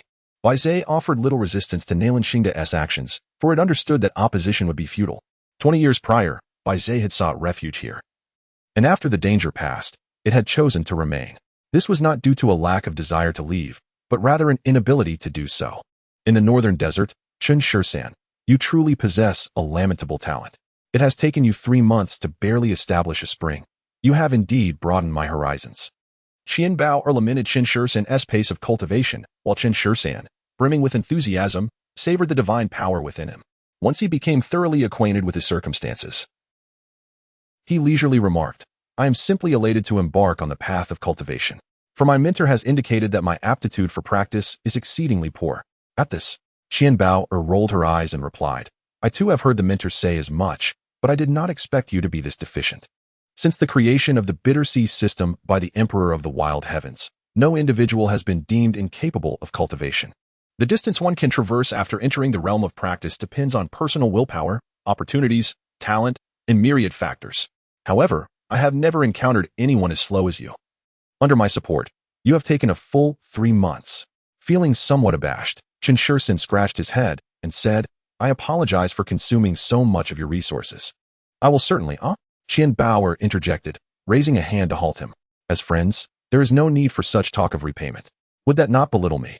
Qian Bao, "Yet, it is only natural to repay debts. Friends should not take advantage of one another, should they? That is true. But I do not require repayment in material form. I assist you as a friend. This is a gesture of goodwill. And to quantify it with money would be to sully its essence. Do you not aspire to be a formidable swordsman? If one day you stand atop the pinnacle of swordsmanship, I shall ask you to sever a star and present it to me as a gift." Upon hearing this, Chen Changsheng's face radiated a brilliant smile as he declared, "Very well, I shall procure the brightest star in the heavens as a gift for you." In response to Chen Changsheng's words, the three young men fell into a moment of silence before bursting into joyful laughter. The journey from the central courtyard to the northern desert frontier took them 3 months. During that time, the three youths formed an unbreakable bond of friendship. Traveling together is one of the most exquisite experiences in life, for in such moments, no one contemplates whether the promises made in the past were foolish. Tianxian also spoke up. You assist Shursan in unearthing a spring, and in return, Shursan will pluck a star as a token of gratitude. My recovery has also consumed a great deal of your medicinal elixirs, so I wonder what I might offer as my own gift. Reflecting on Tianxian's words, Qian Bauer suggested, then you should also gather a star for me as a present. 2 stars would make a splendid pair for earrings. Certainly. Tianxian replied with a smile. If Shursan has secured the brightest star for you, then I shall procure the second brightest. I shall await your good news then. By the way, we have now set foot in the northern desert border. When shall we rendezvous with the master? Upon hearing this, Tianxian gazed into the distance and replied, let us advance a bit further. The master should meet us in the Buddha kingdom. However, it seems there are some issues arising in the northern desert Buddha kingdom, and I wonder if any unforeseen events may transpire. What unforeseen events could occur? The troubles with the Bodhi tree in the northern desert Buddha kingdom are not of our making. Moreover, such matters are hardly within our purview, Qian Bauer remarked. Hearing her words, Tianxian nodded in agreement. Indeed, we are merely here to meet the master. The disputes of the northern desert are of no concern to us. Let us hasten our pace, for we still have a considerable distance to cover before reaching the Buddha kingdom. With that, the 3 young men resumed their journey. In the Buddha kingdom, a resounding chant echoed, Amitba. A young monk with a shaved head stood outside the realm. In response to such commotion, 3 monks swiftly emerged from within. Amitba, we were unaware of the master's arrival. What brings you here? Upon hearing this, the young monk clasped his hands together and replied, our Buddha sect is facing a calamity, and this humble monk wishes to assist in navigating through it. As soon as these words were spoken, the 3 monks were filled with excitement. Is the master truly sincere? Monastics do not speak falsehoods. I have come bearing a solution. In that case, please, do enter swiftly. With enthusiasm, the 3 monks warmly ushered Zhu into the Buddha kingdom. May I inquire, in which temple do you practice, master? I train at the Shaolin temple, and my Dharma name is Zhu. Upon hearing the name of Shaolin temple, the 3 pondered momentarily, but found no relevant information. Nonetheless, the people of the Buddha kingdom were unfazed by this detail. There are countless temples across the land, and even the northern desert Buddha kingdom cannot claim to know them all. Regardless of Jue Yuan's origins, the radiant aura surrounding him is unmistakable, and his formidable cultivation is evident. The Buddha sect is united as one. His presence ultimately contributes to the strengthening of the Buddha kingdom's foundation. Master Zhu Yuan, therein lies the root of the Buddha sect's calamity. The monk from the Buddhist realm led Zhu Yuan beneath an ancient tree. There, a long spear was ominously embedded, and it was this spear that had caused the vitality of the ancient tree to wane. After contemplating for a long while, Jue Yuan sighed, acknowledging the formidable means of the emperor of the wasteland. This spear had decisively pierced the lifeblood of the Buddhist realm. To extract it, we would require a fortuitous opportunity. What opportunity? The mandate of heaven. Upon hearing these words, the monk furrowed his brow. The mandate of heaven had already been claimed by the emperor of the wasteland, who had long since ascended. Where could we seek the mandate now? Indeed, the emperor of the wasteland had ascended, yet his mandate had been severed. By finding the one who holds the mandate, we can avert the great calamity facing the Buddhist sect. Upon hearing this, the expressions of the assembly grew somewhat uneasy. The news of the severed mandate was no ordinary matter. As the words settled, the multitude of monks present fell into silence. Simultaneously, countless strands of divine consciousness converged upon Jue Yuan, who stood before the ancient tree. Who are you? A monk stepped forward, coldly interrogating him. However, Jin was not taken aback by the reaction of the northern desert Buddhist realm. Years ago, the emperor of the wasteland had forged a spear and cast it from the central court, which soared across vast distances to impale the Buddhist realm. This astonishing act not only sealed the lifeblood of the northern desert, but also rendered the Buddhist sect hesitant to take a single step for a millennium. Logically, the northern desert had no enmity with the emperor of the wasteland. To suddenly be struck by such an unforeseen disaster would incite the ire of any reasonable individual. Yet, the northern desert Buddhists endured. The reasoning was simple. The emperor of the wasteland was overwhelmingly powerful, having instilled such fear that the venerable northern desert Buddhist sect chose to remain silent. Even after the emperor had ascended with all his followers for a millennium, the northern desert Buddhists still dared not defy his edicts. Now, an unfamiliar figure appeared, boldly proclaiming that the mandate of the emperor of the wasteland had shattered. Though his intentions remained unclear, to utter that his heart was deserving of punishment was hardly an exaggeration. With this thought, a smile graced Zhu Yuan's lips as he declared, "I am who I am, a monk of the Shaolin Temple, known as Zhu. The lifeblood of the Buddhist realm has been pierced by the spear of the Emperor of the Wasteland. To extract it, the bearer of the mandate must make their presence known. Now that the Emperor's mandate is severed, the only way to save the lifeblood of the Buddhist realm is to nurture a new bearer of the mandate. Master, the Emperor of the Wasteland is the sovereign of the world. Your words are indeed most rebellious," retorted the monk sharply. As soon as Zhu Yuan finished speaking, the monks of the Buddhist realm immediately responded. Observing this, Zhu Yuan continued, "As a monk, I must abide by the precepts of the Buddhist sect. My words hold no falsehood. I understand your fears. You are merely apprehensive that one day, the Emperor of the Wasteland may return and seek retribution. You need not worry about this, for I possess an object that can attest to the truth of my claims." With that, Zhu Yuan retrieved a wooden vial from his robe. Upon opening the vial, a shadowy apparition surged skyward. A resonating hum reverberated throughout the world, and the spear embedded in the ancient tree responded with a resonant vibration. The mandate of heaven. This destiny belongs solely to the Emperor of the desolate sky, and it is but a fragment of a greater whole. The fate and its bearer are intertwined. When the fate shatters, the bearer will undoubtedly suffer great harm. Indeed, something has gone awry with the Emperor of the desolate sky.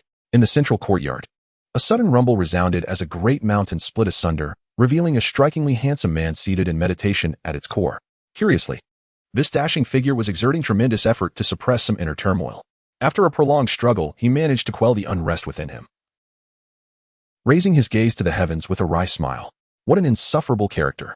Could he not allow for a bit more preparation? Upon finishing his thought, the handsome man gestured to an empty space. In a flash, a dark figure materialized before him. "Relay the orders. Inform everyone to hasten their pace. An irritating individual has begun to enter the fray. Given that miserly disposition, he would consider it a loss if he left empty-handed. This opportunity will not escape his grasp." Hearing this, the figure, kneeling on the ground, hesitated before speaking. "My lord, since he is so ungrateful, should we not?" Crack. A fissure suddenly appeared beneath the dark figure's feet, and an overwhelming pressure caused blood to trickle from the corner of his mouth. The Emperor of the desolate sky emerged from his hand. "Do you truly believe such a person can be dispatched so easily? Moreover, are you aware that the Emperor bears the weight of destiny, and he holds at least half the credit for that? To put it simply, he was once qualified to contend for destiny against the Emperor. Do you really think you can provoke someone of his caliber?" Faced with the handsome man's wrath, the shadow bowed his head and replied, "I acknowledge my error. I beseech my lord for forgiveness." Exhaling a deep breath, the handsome man waved his hand. "Proceed as commanded. Additionally, create a special position for me, to be called the Night Watcher. This role requires no duties other than guarding the gates, as it was a promise I once made. As you command." The shadow vanished, and the handsome man's lips curled into a smile as he murmured, "Chen Changsheng. Chen Changsheng. This era's destiny is already within my grasp. I truly cannot fathom how you intend to contend with me. It appears you are destined to guard the gates of the heavenly court." With that, the handsome man rose and disappeared from sight. In the eastern wilderness, the fractured destiny lingered in the sky, and spurred by the remnants of the old fate, the new destiny began to accelerate in its formation. Observing this scene, a man in a long robe, engaged in a game of chess, expressed his discontent. Is this fellow truly contemplating a complete destruction of both sides? This move is indeed somewhat unexpected. With that, the robed man folded his chessboard and removed the sign standing before the sacred ruins. "My task is complete. The rest is for you to manage at your leisure. Moreover, if memory serves me correctly, there seems to be a coward hiding among you. The path to ascend has been solidified. Both above and below share this sentiment. I am curious to see how those wretched rodents hiding in the middle will respond." With that, the robed man sauntered away, leaving behind the serene yet unchanged sacred ruins. In the void, silence reigned. A figure sat cross-legged amidst the chaos, a radiant light emanating from the center of his brow. Through this brilliance, a translucent bone could be faintly discerned. Buzz! The celestial bone erupted with unparalleled might, seemingly suppressing something. After 10 breaths, the tumult subsided, and the figure in the chaos slowly opened his eyes. "Shall I allow it again in this lifetime?" As the words fell, an ancient voice resonated from the depths of the chaos. "Let it be so for another lifetime." The ancient forbidden land had plotted for so long, intending for Zhang Beining to bear the heavenly mandate. Had it not been for the emergence of the witch power in the last life, the destiny would have undoubtedly belonged to him. Even you might not contend against him. The path to ascendancy had been partially opened, and some minds began to shift. The one who bears the heavenly mandate in this life shall inevitably draw forth boundless warfare. If Zhang Beineng wishes to pursue it, let him. Upon hearing this response, the figure in chaos closed his eyes once more. However, before doing so, he cast a glance into the distance, where his gaze seemed to linger upon what some referred to as the lower realm. It appeared there was something within that realm he found difficult to relinquish. Chapter 196, The Witch Powers Backup, the Buddhist Fate Conference. In the darkness, the bloodied witch power staggered. His companions from the battle long vanished. Sensing a familiar disturbance, the weakened witch power lifted his head. Master, you truly understood my intentions. I sincerely apologize for defying your wishes, but I cannot be solely blamed. Back then, you annihilated the entire Thunder Beast clan over 2 trivial disputes, and as your disciple, I am formidable. How could I endure such indignity? If the roles were reversed, you would likely have been even more ruthless. We cannot stand idly by without feeling the pain. Wouldn't you agree? The witch power murmured to himself, then glanced in a certain direction, snorting coldly. Mountains and rivers shall meet again. This matter is far from over. With that, the figure of the witch power vanished into the darkness. In the South Plains, a man and a beast who were strolling abruptly halted. Gazing up at the heavenly mandate above, the scholarly clad man stared for a long while, as though attempting to discern something from the fractured mandate. Bookworm, is something amiss? Noticing Nailan Xingda's prolonged silence, Bai Zhe could not help but inquire. In response, Nailan Xingda turned towards Bai Zhe and said, Bai Zhe, do you think the one who bears the heavenly mandate is the strongest being? Is that even a question? Of course. The one with the heavenly mandate is the mightiest being. Upon hearing this answer, Nailan Xingda nodded, saying, theoretically, that is highly probable. Therefore, we may need to reason with the one who bears the heavenly mandate in the future. At this statement, Bai Zhe's eyes widened in disbelief. What do you mean by that? Literally what I said, Nailan Xingda replied with a casual tone, leisurely departing, leaving Bai Zhe standing there in a state of confusion. Though uncertain about what had transpired, Bai Zhe could vaguely sense that ominous events loomed on the horizon. In the northern desert Buddhist kingdom, the many monks were left speechless for a long time, astonished by the heavenly mandate presented by Zhuan. Meanwhile, the pent-up fury that had lingered in their hearts for over a millennium finally began to surface. The ruthless Emperor Huang had perished, leaving the central court and eastern wilderness devoid of successors, while the western continent lay in disarray. What claim did the diminutive southern plains have to contest against a Buddhist kingdom that had endured for millennia? With a flourish, Jue Yuan reclaimed the heavenly mandate. Smiling at the assembly as he spoke, Masters, do you now wish to place your faith in this humble monk? Amitabha. An elderly monk clasped his hands in prayer, uttering the sacred mantra to quell his inner turmoil. Might I inquire, Master Jue Yuan, what course should the Buddhist sect take next? Quite simply, we shall summon heroes from all corners of the realm to convene a Dharma conference, Jian replied. With the demise of the Emperor Huang, the one who holds the remnants of the old mandate will draw closer to the new. Whoever can wield the spear shall ascend as the sovereign of the Buddhist kingdom. Upon hearing this suggestion, a monk clad in robes furrowed his brow. Master Jue Yuan, since you possess the heavenly mandate, why not wield the spear yourself? Hosting such a conference may only invite further complications. In response, Juan cast the monk a sidelong glance and remarked, those who lack foresight shall face imminent peril. Today, the Buddhist kingdom has addressed its pressing concerns, but what lies ahead? Once there was an Emperor Huang. Who is to say another emperor will not arise? Across the 5 continents, only our northern desert Buddhist sect commands a vast territory. Such immense power cannot be overlooked. Should the next bearer of the mandate not emerge from our sect, how shall we maintain our standing in the world and preserve this grand Buddhist kingdom? Jue Yuan's words resonated profoundly, igniting a flicker of ambition within the gathered monks. Although the central court held great power, the Buddhist sect was not to be trifled with. The reason for their previous subjugation by the Zifu Holy Land had merely been the emergence of the Emperor Huang. With his fall, a new mandate was poised to be born. The Buddhist sect had been nurturing its strength for 4,000 years, positioning itself advantageously. With just a touch more favor from the people, the sect would surely ascend as the next sovereign of the realm. Such an opportunity, after enduring a millennium of oppression, would not be easily relinquished by the Buddhist sect.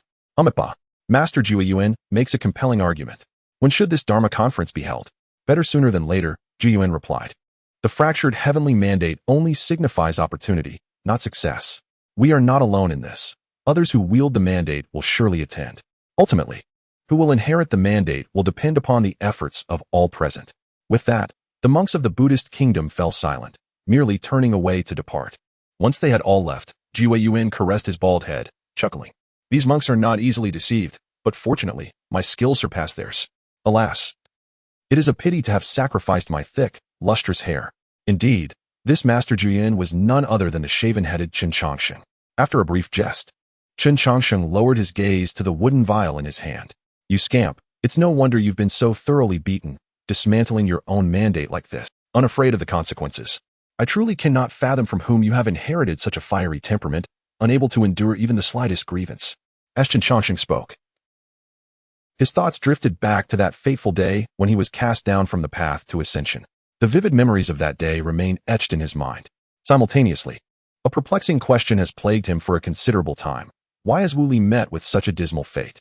Having witnessed his gradual growth firsthand, no one knows his strength better than Chen Changsheng. Wu Li, who had yet to bear the burden of destiny, was capable of brazenly traversing the sacred forbidden lands. Thus, the Wu Li who has inherited his destiny ought not to be so easily vanquished. Despite pondering this conundrum for a century, Chen Changsheng found no resolution. It was not until 3 months prior, upon seeing Mount Buzhou, that an absurd notion began to take root in his mind. To validate this hypothesis, he dedicated 3 months to uncovering the remnants left by Wu Li. After piecing together countless clues, Chen Changsheng arrived at an outlandish conclusion. Wu Li's destiny had long been shattered, and it was he himself who had done the shattering. He had buried many fragments of destiny within this world, one of which lay beneath Mount Buzhou. The key to discovering these shards resided in the unique fragment of destiny held in Chen Changsheng's possession. Realizing this, he exhaled deeply and remarked, "No wonder you insisted on relinquishing this fragment to me. It appears this was the crux of your scheme. Since you have laid the groundwork, allow me, as your mentor, to take charge of the situation." With that, Chen Changsheng gazed into the distance, a smile gracing his lips. "If you choose to hide and exclude me from your games, then let us all refrain from playing.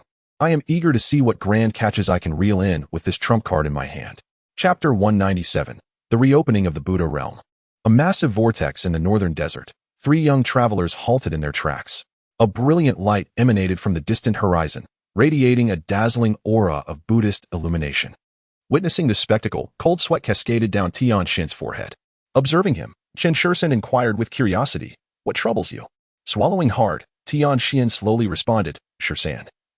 Has the master informed you of where we are to meet him?" "The master did not mention this to me. Besides, didn't we agree to wait for him in the Buddha realm?" Upon hearing this, Tianxian's lips twitched slightly, and with a wry smile, he confessed, "Our original plan was indeed so, but it appears we may need to revise it. It would be prudent for us to avoid entering the Buddha realm." "Why? What are you afraid of?" Seeing Tianxian's apprehensive demeanor, Qian Bauer could not help but interject. "If I am not mistaken, the phenomenon ahead should signify the reopening of the Buddha realm. However, even with its reopening, you need not be so frightened. We are merely awaiting the master, not embarking on an assault against the Buddha realm." In response to Qian Bauer's words, Tianxian, feeling agitated, retorted sharply, "What do you understand? Do you truly believe the Buddha realm is so easily traversed?" His abrupt outburst startled Qian Bauer. Realizing his indiscretion, Tianxian quickly added, "My apologies, Miss Bauer. I have been rude, but there are matters you genuinely do not comprehend. The establishment of the Wantong Chamber of Commerce is relatively recent. Hence your understanding of the Northern Desert Buddha Kingdom is rather limited." In response, Qian Bauer crossed her arms and disdainfully remarked, "Then do enlighten me on the might of the Northern Desert Buddha Kingdom." Noting Qian Bauer's demeanor, Tianxian narrowed his gaze towards the distant radiance of Buddha light and furrowed his brow. "Miss Bauer, I do not blame you for your reaction.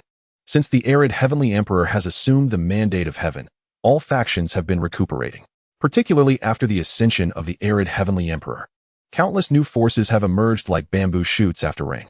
Each of these factions possesses its own merits, and the Wantong Chamber of Commerce, spanning 3 continents, indeed stands tall among its peers. However, this superiority is predicated on the absence of intervention from the long-standing established powers. Once those ancient forces choose to act, even the Wantong Chamber of Commerce would have no choice but to bow its head." Upon hearing this, Qian Bauer's defiance intensified. The Wantong Chamber of Commerce has traversed 3 continents and faced barely any rivals for millennia. How can a Northern Desert Buddha Kingdom, which has been hiding for thousands of years, be compared to it? Is it really that exaggerated? Power does not necessarily increase with the passage of time. Observing that Qian Bauer remained oblivious to the gravity of the situation, Tianxian pressed his lips together and said, "Miss Bauer, the Xian Bird clan was defeated by the Wantong Chamber of Commerce. As the victors, what is your assessment of the Xian Bird clan's strength?" Reflecting on this question, Qian Bauer raised her head and replied, Although the Xian bird clan was vanquished by the Wanong Chamber of Commerce, I must concede that you are indeed formidable. We also prepared extensively to defeat the Xian bird clan. Satisfied with this response, Tianxian nodded. Your evaluation is quite astute, Miss Bauer. Allow me to share another piece of information. The Xian bird clan that the Wanong Chamber of Commerce faced possessed only half of its former strength. As for why the current Xian bird clan is so diminished, you should be well aware. The arid Heavenly Emperor waged war against the Western demon tribes. And the Xian bird clan is also a part of those demon tribes. Surely, you do not believe that they emerged from that conflict unscathed. At this, Qian Bauer grew serious. Her earlier banter with Tianxian had been the folly of youthful arrogance. Now, with matters stated so plainly, to remain unyielding would not be mere pride but sheer foolishness. I understand your point. Had the Xian bird clan's strength been doubled at that time, the Wanong Chamber of Commerce might not have been able to conquer you. So, are you suggesting that the strength of the Northern Desert Buddha Kingdom surpasses that of the former Xian bird clan by several multiples? It is not merely a question of magnitude, Tianxian replied, pausing as if to contemplate a more fitting analogy. To illustrate, according to the records of the Xian bird clan, one of our ancestors devoted himself to the Buddhist path and subsequently became a guardian of the Northern Desert Buddha Kingdom. This ancestor had achieved the pinnacle of the sixth realm, which, by today's standards, equates to the zenith of the life lamp realm. And he was on the brink of attaining the divine realm. A sharp intake of breath escaped Qian Bauer at this revelation. At the pinnacle of the Fate Lantern realm, such masters are indeed few and far between within the Wanong Chamber of Commerce. Yet, it is somewhat exaggerated that a figure of such exceptional caliber is merely a guardian in the Northern Desert Buddhist Kingdom. Contemplating this, Qian Bauer twitched her lips in disbelief. A master at the peak of the Fate Lantern serving as a mere protector seems implausible. If the Northern Desert Buddhist Kingdom truly possessed such might, why then was it subdued for so long by a mere utterance from the Emperor of Desolation? It is precisely because that statement was made by the Emperor of Desolation. The prolonged closure of the Northern Desert Buddhist Kingdom was not due to their lack of strength, but rather because the Emperor of Desolation was overwhelmingly powerful. Upon hearing this, Qian Bauer was rendered utterly speechless. She had not witnessed the era of the Emperor of Desolation. All her knowledge was gleaned from hearsay, relying solely on word of mouth. She found it difficult to fathom the extent of an individual's strength capable of subduing the world. This realization awakened her to the formidable power of the Northern Desert Buddhist Kingdom, while Tianxian gazed anxiously into the distance. The reopening of the Buddhist kingdom signified that momentous events were imminent. In my estimation, the Buddhist kingdom would soon transform into a colossal vortex. Once entangled within, the only outcome would be annihilation. Our current strength barely qualifies as cannon fodder. Thus, for the sake of safety, I propose that we temporarily. Your analysis is quite astute. I appreciate it. Before Tianxian could finish his thought, a familiar voice resonated in the ears of the three. Searching with his gaze, Tianxian discovered the voice emanated from behind Chen Changsheng. Sir, what brings you here? In response to the sudden appearance of Chen Changsheng, Chen Changsheng's eyes brimmed with curiosity. I will explain everything in due course. Let us first address the matter at hand. Chen Changsheng gestured towards the distance, stating, We are approximately 20,000 miles from the Buddhist kingdom, and your task is straightforward. Traverse this distance, penetrate the Buddhist kingdom, and then locate me.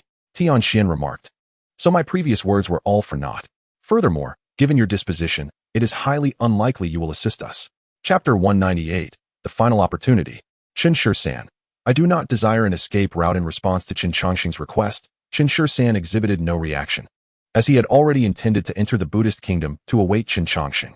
However, Chen Changsheng was unaware of the perils along the way, while Tianxian, as a scion of the Xianbird clan, was acutely aware. Sir, the journey ahead is fraught with danger, relying solely on our strength. I am aware. Chen Changsheng interrupted calmly before Tianxian could complete his thought.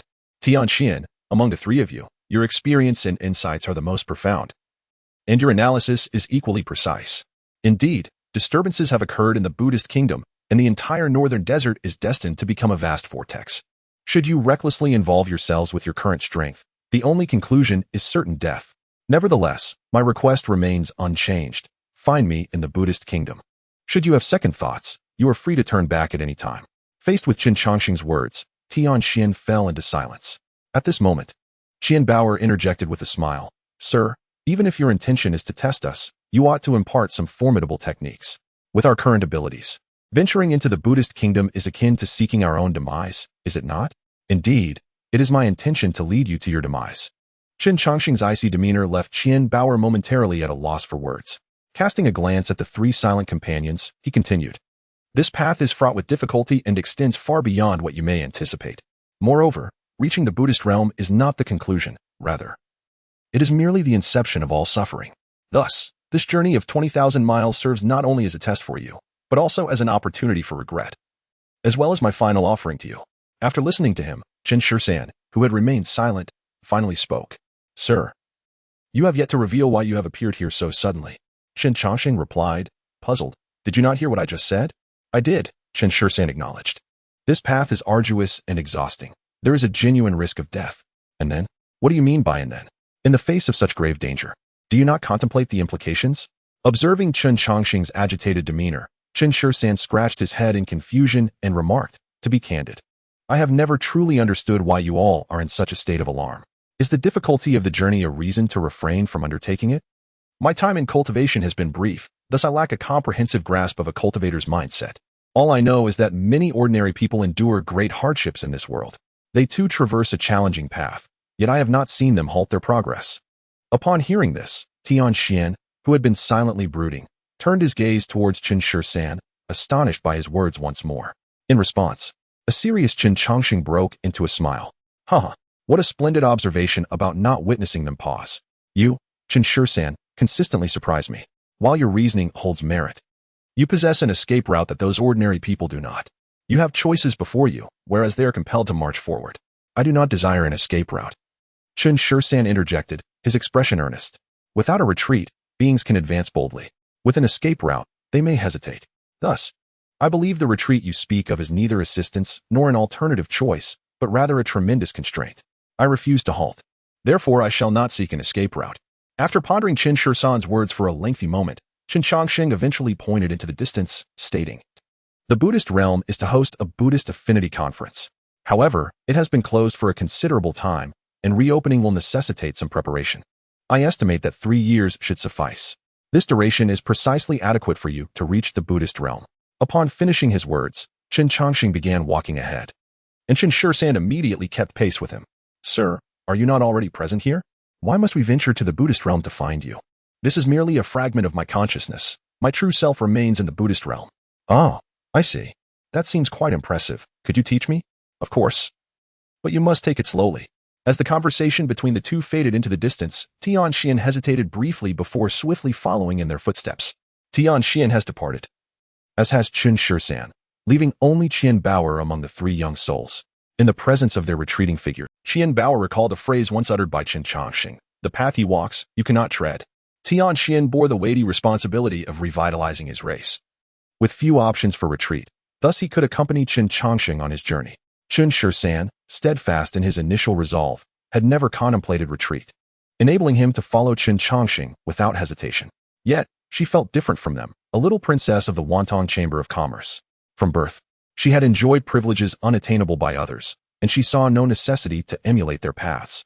It was precisely this realization that hindered her from keeping pace with them, preventing her from traversing the road they had chosen. After much contemplation, Qian Baoer finally took a step forward. Although uncertain whether she would reach the end, she yearned to traverse this path. For deep within her, there resided a powerful sentiment. If she did not embark on this journey, she would regret it for a lifetime. Boom. A beast, comparable to a small mountain, collapsed. Tianxian, panting, leaned against a stone, while Chen Changsheng lay with his eyes closed. And Qian Baoer was diligently feeding him medicinal pills. TSK. This 5-flavor herb is at least 300 years old. Your luck is truly remarkable, Chen Changsheng exclaimed joyously, brandishing a spiritual herb, entirely oblivious to the plight of the injured trio. A quarter of an hour later, under Qian Baoer's care, Chen Changsheng finally opened his eyes, and Tianxian had managed to regain some strength. Have you all recuperated? Come and eat, Chen Changsheng called, prompting the 3 weary figures to drag themselves over. The beast's carcass had been skinned and dismembered, and the 300-year-old 5-flavor herb was being utilized as seasoning by Chen Changsheng. Pooh, Chen Changsheng, having just taken a sip of the meat broth, immediately vomited. The basin-sized bowl was now filled with his blood. Chen Changsheng was gravely injured, despite Qian Baoer's medicinal assistance. He remained in peril. Yet, in the face of such circumstances, Chen Changsheng merely stood by with a smile, offering neither healing nor words of concern. Gulp. Struggling to swallow the blood that surged forth again, Chen Changsheng continued to drink the meat broth. Observing the worsening conditions of the two men, Qian Bao could no longer contain herself. "Sir, this cannot continue," she implored. The relentless battles had left their bodies riddled with wounds. If they persisted in this manner, they would surely perish. Upon hearing Qian Bao's words, Chen Changsheng clicked his tongue and replied, "You are right. This cannot go on. How can one grow stronger while idling away the days? To prevent you from becoming too bored, I have prepared a little surprise that you should enjoy." Qian Bao responded, "Are you truly intending to toy with their lives?" Chapter 199. A feast. Irresponsible Chen Changsheng, sir. There are so many people here, Chen Changsheng exclaimed. Walking through the bustling streets, his bright eyes darting about as if to imprint the sights before him into his memory. Faced with the navet of Chen Changsheng, Qian Bao cast a disdainful glance at Chen Changsheng. "Sir, your esteemed status is well understood. However, I find myself quite curious. Before my encounter with Changsheng, he must have been under your wing for some time. Surely you did not neglect to expose him to the world?" Upon hearing this, Chen Changsheng's countenance momentarily betrayed a hint of guilt. When he departed from Jishan City, his mind was occupied with various matters. He had no time to show Chen Changsheng the wonders of the human realm. Once they arrived in the northern desert, he deliberately led them through desolate areas, making this Chen Changsheng's inaugural visit to a grand city. Contemplating this, Chen Changsheng cleared his throat and replied, "A cultivator should forsake the temptations of the material world. My previous reluctance to take Changsheng out was born from a desire to shield him from distractions. But now, I have brought him here, have I not?" Qian Bao rolled her eyes, seemingly unconvinced by his explanation. Having spent considerable time with this gentleman, she had gleaned some understanding of his character. In matters of significance, he was astute and strategic, yet, in trivialities, he could be rather unreliable. Chen Changsheng possessed but 2 sets of clothing, both faded and worn. Were it not for her financial assistance in procuring him a few new garments, she suspected he would have worn those 2 sets until the end of time. "Let it be as you say, sir. By the way, do you have other plans at the moment? If not, I shall take them to buy some clothes. After numerous battles, their attire is nearly threadbare. If this continues, they shall be left with nothing but animal skins." "I have no further arrangements," Chen Changsheng replied succinctly. Adding with great consideration, "Go and enjoy yourselves without hesitation. I have already prepared their expenses for the outing. I, too, could use a moment of respite. Maintaining mental connections is rather taxing. Should you require anything, simply call for me." With that, Chen Changsheng tossed a leather pouch to Qian Bao and transformed into a beam of light, vanishing into the Zhenwu sword. Observing this, the previously elated Chen Changsheng suddenly grew somewhat reserved. He whispered, "Bao, is the cost of living in a big city exorbitant? Although I promised to treat you to a meal, my funds are limited. Can we perhaps be frugal?" Noting Chen Changsheng's cautious demeanor, Qian Bao chuckled exasperatedly. "Do not fret.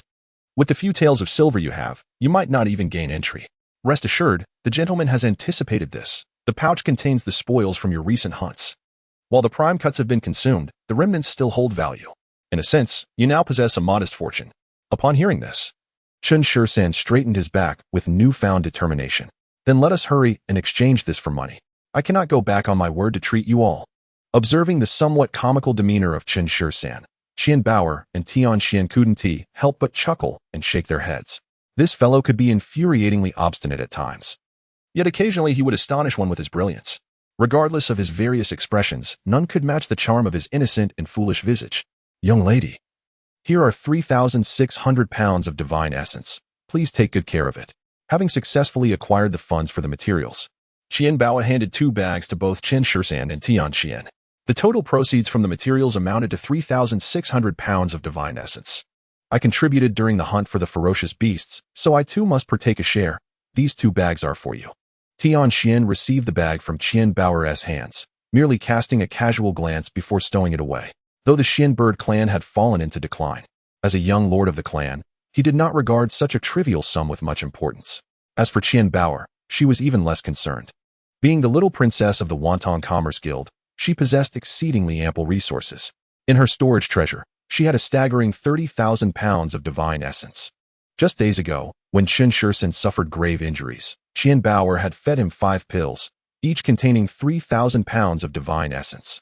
A mere 1,200 pounds of divine essence was trivial in her eyes, in contrast to the nonchalance of her companions. Chen Changsheng was beaming with delight and confidently inquired, "Bao, which restaurant is the finest?" Casting a sly glance at Chen Changsheng, Qian Bao replied with a mischievous smile, "Since you are so insistent on treating us, we 1 tea stand on ceremony. The 8 Treasures restaurant has splendid fare, We must go and sample it. Excellent. Let us proceed to the 8 treasures. Chen Changsheng exclaimed excitedly, striding out with great enthusiasm. Observing Chen Changsheng's retreating figure, Tianxian remarked, "Did you inform him that each dish at the 8 treasures begins at 100 pounds of divine essence?" "No," came the response. And a faint smile graced Tianxian's lips. "If you continue this way, Shursan is bound to feel a pinch." "Precisely. It's high time he felt the sting. It will serve to correct his miserly habits. Every time we dine, he nearly licks the bowl clean. If he doesn't tee him in this soon, I fear I shall go mad." With that, Qian Bauer quickened her pace to catch up with Chen Changsheng.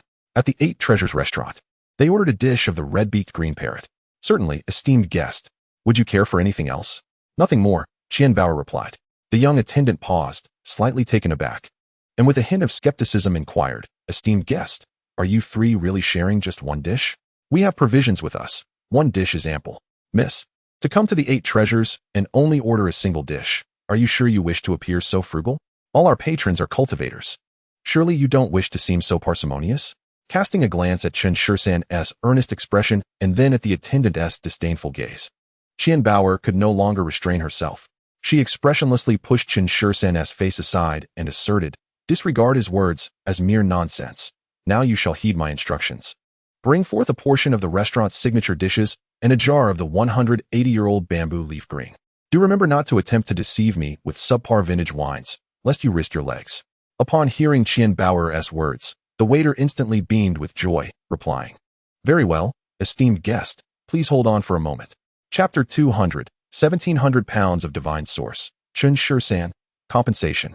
Observing Qian Bauer ordering such an abundance of, the once confident Chen Changsheng began to feel a twinge of insecurity. He leaned over to Tianxian, whispering, "Tianxian, how much will this feast cost?" In response, Tianxian took a sip of tea and replied nonchalantly, "It's not too much." The signature dish of Baibao restaurant is the 8 delicacies banquet, comprising 8 dishes. Each dish is valued at 200 pounds of divine source, and with a jar of a century-old bamboo leaf wine, it will amount to approximately 1,700 pounds of divine source. Upon hearing this astronomical figure, Chen Changsheng's expression contorted in shock.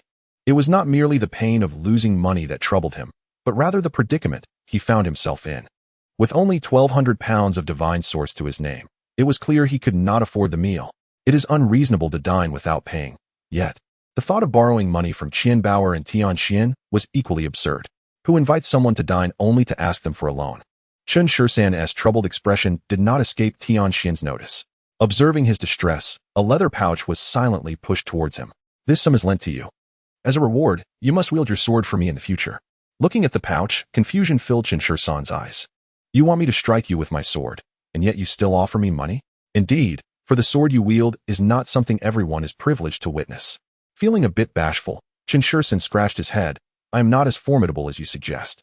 Not at present, but in the future, who can say? The teacher has devoted considerable effort to instructing you in swordsmanship. I never doubt the teacher's judgment. Thus your future skills will surely compel all practitioners to bow in respect. This transaction is, in fact, to my advantage." With that, Tianxian nudged the leather pouch closer to Chen Changsheng. After a moment of contemplation, Chen Changsheng replied, "I cannot guarantee that my swordsmanship will be the strongest, but I assure you, I will wield my full strength against you." "Agreed. It is settled." With their agreement established, Chen Changsheng's smile returned as the matter of the meal was resolved. In the span of a tea's brew, the 8 delicacies banquet was soon laid out before them. As Chen Changsheng gazed at the exquisite dishes, his excitement surged, and he grasped his chopsticks. However, just as his chopsticks were about to touch the food, a shadow crashed onto the table, shattering the entire spread of delectable dishes. Staring at the chaos before him, Chen Changsheng became a statue of disbelief. "Bah! How dare you presume to attend Lady Nangong's banquet? You are but a toad dreaming of eating swan flesh." A young gentleman emerged from the private room of Baibao restaurant, hurling insults with disdain. After delivering his scorn, he turned elegantly and departed, paying no heed to the plight of those below. Qian Bauer and Tianxian were not particularly astonished by this turn of events. The 8 Treasures Tavern is a place exclusively for monks, and it is entirely commonplace for skirmishes to occur within its walls. In these tumultuous times, Qian Bauer and her companions had no desire to instigate trouble and thus dismissed the minor incident from their minds. With a sudden clap, Chen Changsheng, who had been in a stupor for quite some time, placed his chopsticks down and turned to ascend the stairs. Observing this, Qian Bauer slapped her forehead in regret. Oh dear, how could I have forgotten him? Tianxian, please go and persuade him. In response to Qian Baoer's plea, Tianxian glanced at Chen Changsheng's retreating figure and replied nonchalantly, "You should prepare yourself. This stubborn fellow dismisses even the words of a teacher. Do you truly believe he will heed my counsel?" As he spoke, Tianxian began to summon the divine energy within him, bracing for the impending confrontation. Oh, where there are people, there exists a world of intrigue. It's quite amusing that a meal could lead to such a ruckus. A familiar voice resonated. Tianxian turned to see Chen Changsheng had mysteriously appeared in the spot once occupied by Chen Changsheng. Upon seeing Chen Changsheng, Qian Baoer's expression soured immediately. "Sir, this situation isn't something you orchestrated, is it? Alas, one may indulge in the feast, but one must not speak carelessly. This is truly not my doing. Do you think I would contrive such a melodramatic scene?" Chen Changsheng refuted her assumption, and Qian Baoer chose not to press further, instead directing her gaze upward. "Sir, are you aware of the individuals above us? Their auras seem quite formidable. I know a bit. The majority of those above are local prodigies. One among them is Nangong Ruoxue, the heir of the clear void heaven, whose strength should have reached the realm of the true self." Upon hearing this, Tianxian's brows furrowed. What business does the heir of clear void heaven have here? What else could it be but treasure hunting? Since the meteor fell 2 centuries ago, the entire world has been undergoing transformation. Not only do celestial realms occasionally emerge, but rare beasts have also begun to appear. According to reports, there are traces of the treasure rat in this vicinity. This ancient auspicious creature will undoubtedly attract many. Having spoken, Chen Changsheng shrank in size and leapt onto Qian Baoer's shoulder. Looking at the miniature Chen Changsheng, Qian Baoer asked, "Sir, what are you doing?" In response, Chen Changsheng reclined on her shoulder. "What else? I'm simply hiding away to observe the spectacle. You are all seasoned veterans. You know precisely what will unfold in such situations. To avoid hindering your escapades, I must naturally conceal myself. Is this the demeanor of esteemed elders?" While Chen Changsheng and Qian Baoer exchanged words, Chen Changsheng had already reached the upper floor. He gently knocked 3 times on the door and awaited in silence. After a couple of breaths, the door creaked open. The person who answered scrutinized Chen Changsheng's attire and impatiently remarked, "We are not taking orders at the moment. I will call you if needed." With that, the door slammed shut. Clearly, the occupant mistook Chen Changsheng for a mere waiter. He knocked again. "How bothersome. Are you not afraid that I might break your legs?" The door swung open once more, revealing a visibly irate individual within. "I am not a mere servant. You have just ruined my dish, thus you shall compensate me." Chen Changsheng calmly articulated his intent, causing the previously lively private room to fall into an uneasy silence. "Ah, it seems you are here to stir trouble. What will you do if I refuse to pay?" In response to the man's words at the entrance, Chen Changsheng cast him a sidelong glance and replied nonchalantly, "You did not ruin the dish. I do not require compensation from you. However, the person who discarded it is another matter. I demand reparations from him." As he spoke, Chen Changsheng pointed towards a man clad in a blue gown deep within the room.